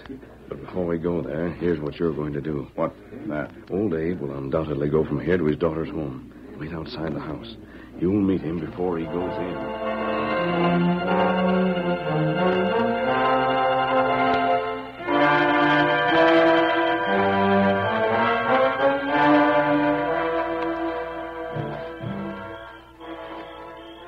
I reckon Molly'll be doggone surprised to see her old man. Glad I got things lined up as quick as I did. The house is lighted all right enough. Reckon Molly's there. Someone else ahead. Someone outside the house. I wonder... You stop here. Huh? What's this mean? Put down that gun. Me want money. Why, doggone if it ain't the engine. Tonto, what do you... Hand over money. Why, you blasted thief, Quick. Me take cash. I get square with you. I'll show you what Tonto, take 'em. You keep hands up. Drat you, I ought to know better than tell anything to a masked man and Injun. You knew I had the cash. You've been laying here and wait for me. See here. I'll make a deal with you. I'll give you most of all the cash I got, but let me keep enough to pay off the men I hired. You not keep money. Tonto, take 'em. I savvy. You went to Flavin. He sent you here. You're taking my money so I can't hire any men. Just wait till I get to face Flavin. I got plenty to settle with him. Me take money. No. Now you go in house. I'll get square. You just wait. Me see you by. Yes, we'll meet again. And the next time, by thunder, I'll have my gun handy. You won't get the drop on me again. Oh, is that you out there? Yes, it's me. Drop the consarned luck. Oh, goodness, Paul, come in the house here. When did you get to town? What are you here for? I just got robbed. An ornery redskin stuck me up and took my cash. And just when I thought I had things lined up to make that Flavin critter talk. What do you mean, Pa? Come in here. Oh, I'm a-coming. Well, it's nice to see you, but my sakes alive, what a way to come here. What a way is right. First I hear of you is you being held up outside the house. Get robbed by a redskin I trusted. I should have known better than tell him I had cash money. Yes, you should. Ain't no use chasing him, neither. I seen his horse. Seems like being robbed runs in the family. The worst of it is I had the men all lined up to fight for me, and now I can't use them, can't pay them. Fight for you? That's what I said, Molly. What were you planning to do? Plan to hire some gunslingers. For what? To face Flavin and make him tell the truth about things. What? Admit he stole the Rosalinda. And turn it back to you. Admit what he done to Dave. Oh, Pa, do you think he'd be so stupid as to admit the things that'd hang him? He'd admit 'em. By darn, a go down filled with lead. Remember, he's got some men of his own, and they're right handy with guns. They might have something to say about who got shot. Besides, Pa, he's got the Rosalinda all recorded in his own name. We can't prove anything. Only by his own confession. And he ain't confessing. Oh, Dadrat, it seems like everything I do turns out wrong. But I ain't done yet. I ain't done, not by a long shot. Molly, we ain't licked yet.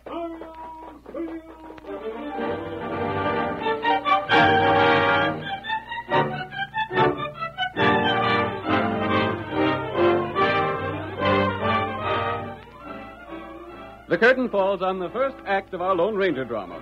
Before the next exciting scenes, please permit us to pause for just a few moments.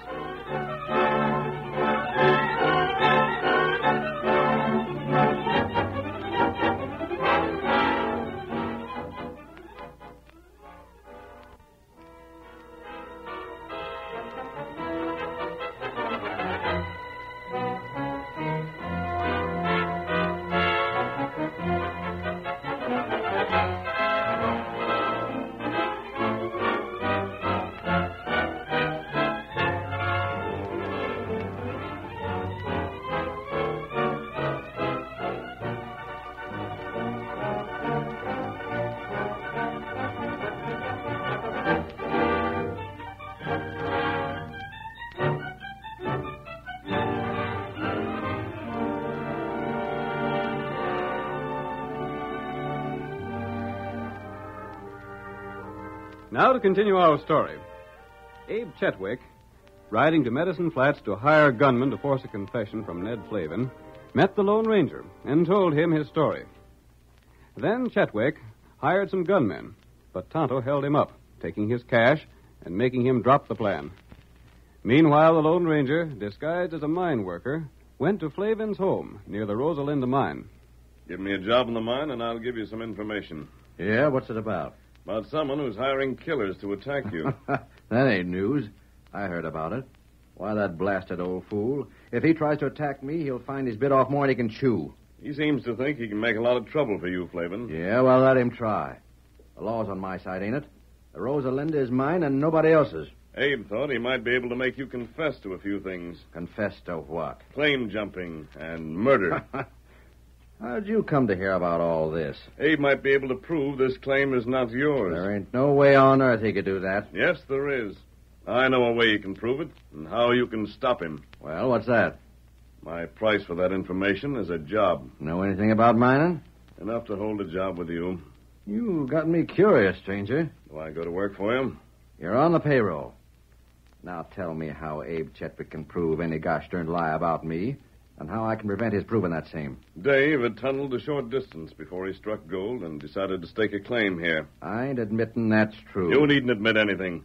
While Dave was in the tunnel, he saw you coming and knew what to expect. Why, you... He wrote a claim and left it inside the tunnel with a date on it and the hour. And on the same paper, he wrote what he thought you'd do. I ain't found no paper like that. Who says he wrote it? He did. That's a lie. He told the story to a man between the time you staked the claim and the time he disappeared. I don't believe it. I have a pretty fair idea where to look for that paper. You're hired. Now, mind you, I ain't said there's any truth in your story, but it strikes me as a darn clever way to get a job. You come on with me, and I'll get you started. Good.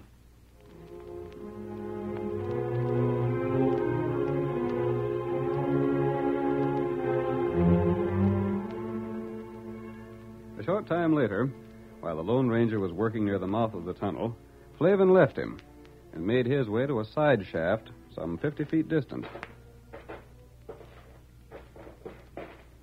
He followed this tunnel until he came to a chamber that was illuminated only by a single candle. The faint light revealed the bound figure of a man on the floor. Well, Dave, I've been learning things. I reckon I'll have to ungag you so you can talk. But mind you, the first sign of you letting out a yell, and I'll bash your head with a gun butt. There, the gag's out. You rat. Take your time to get your tongue loosed up. Here, take a swig of water. You ought to be blamed glad I ain't killed you yet. Glad I come here frequent and give you water. Drink your fill, and we'll talk. How long you got? The only reason you're still alive is because I figured I might find need of you. Molly. How's Molly? I got news about her that's downright important. I'll tell you that news if you tell just where you hid the paper to prove you was in this tunnel when I got here. Better know what you're talking about. Yes, you do. You sunk a shaft here and done some work before you tried to stake a claim. When you see me coming, you writ a note and hid it. Where's that note? Tell me, Flake. What about my wife? What about that paper? I don't know what you're talking about. Lion whelp. Think it over some more. I got plenty important news about your wife. Tell me. Not a chance.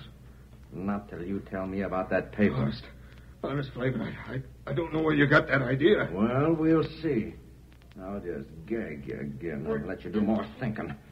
If you didn't write nothing, well and good. If you did and you're lying to me, you'll be downright sorry.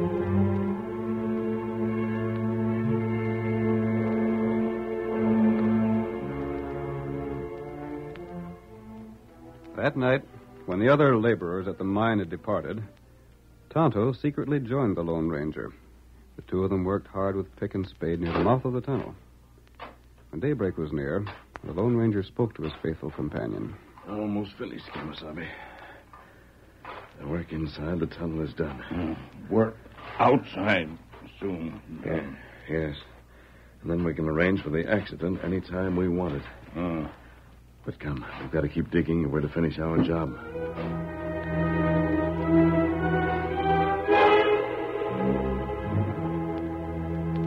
Throughout that same night, Abe Chetwick lay sleepless.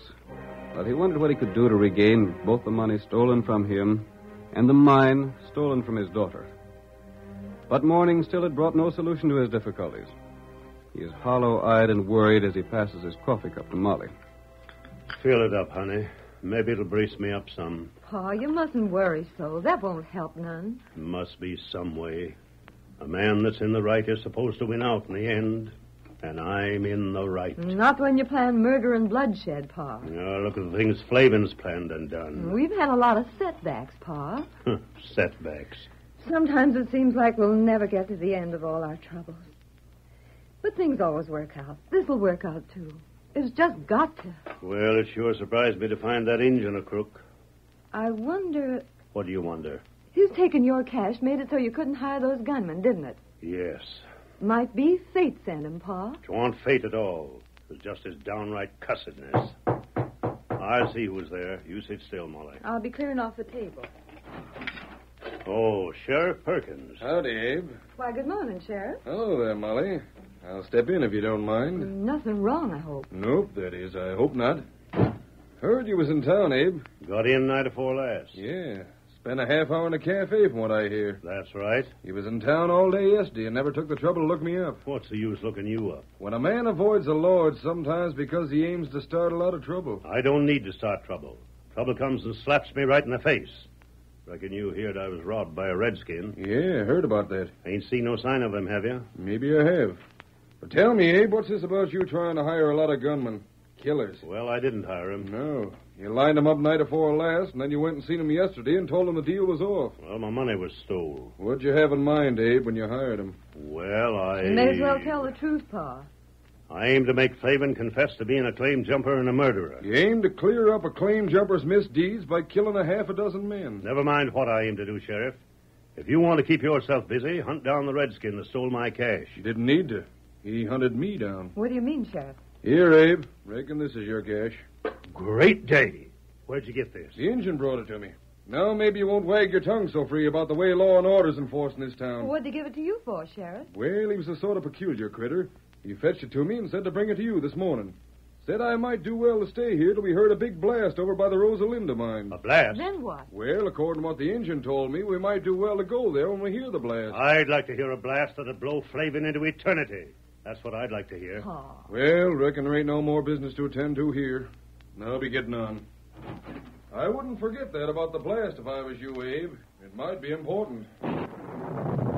Did you hear that? That sounded like a blast. It come from over by the Rosalinda. It was a blast. Come on, we're going. Reckon I'd better go along. Come on, Silver! Look at that white horse heading this way. The masked man. Look at that horse travel.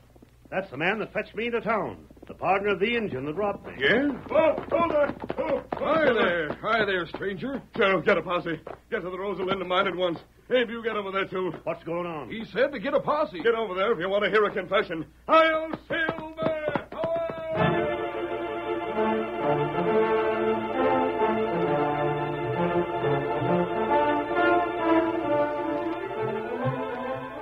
The blast, prepared and set off by the Lone Ranger, filled the mouth of the mine with rock and dirt, trapping Flavin and the miners inside. The explosion started water flowing into the tunnel. As its level steadily rose, the imprisoned men shouted in panic. We're drowning. We can't get out. It'll take a week to dig through that cave in. Dig anyhow. Dig before we drown. There's solid rock outside this mud. We can't get through. It's a blasting powder. Raining in here. It's been snow. Get us out of here. The water's close to my knees.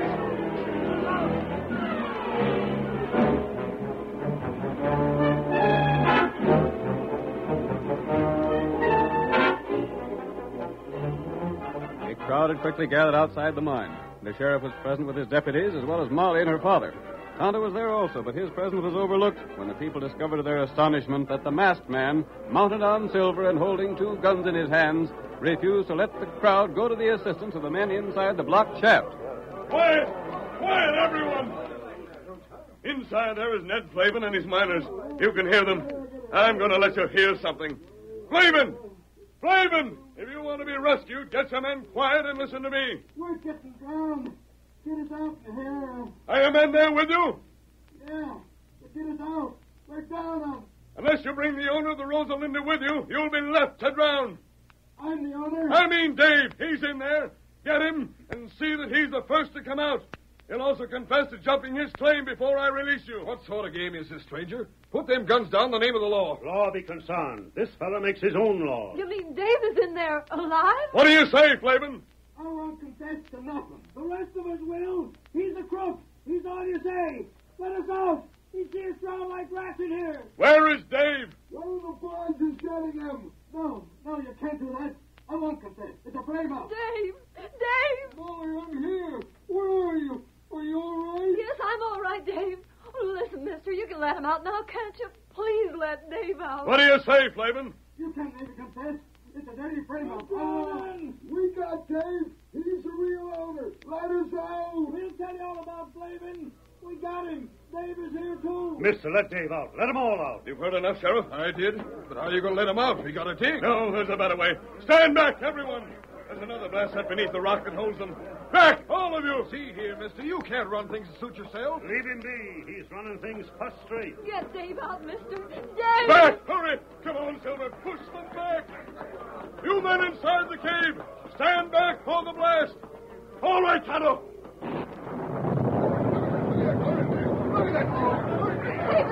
There they come. Molly! Then we are, you with a mask. I want to know what... There are your prisoners, Sheriff. You'll be able to turn this claim over to the rightful owner. Flavin was going to kill me. Hold on. You deputies, color, Flavin, and all the rest. Hail, Silver! Hey, that masked fellow's riding away. Leave him be. Flavin's the critter we want, and we got Flavin. Now that masked rider is gone, maybe I can have something to say around here.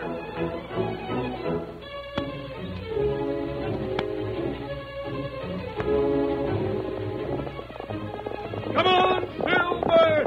Stretch out those great legs of yours! Donna's waiting for us on the trail ahead! Hail, Silver!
The story you have just heard is a copyrighted feature of the Lone Ranger Incorporated.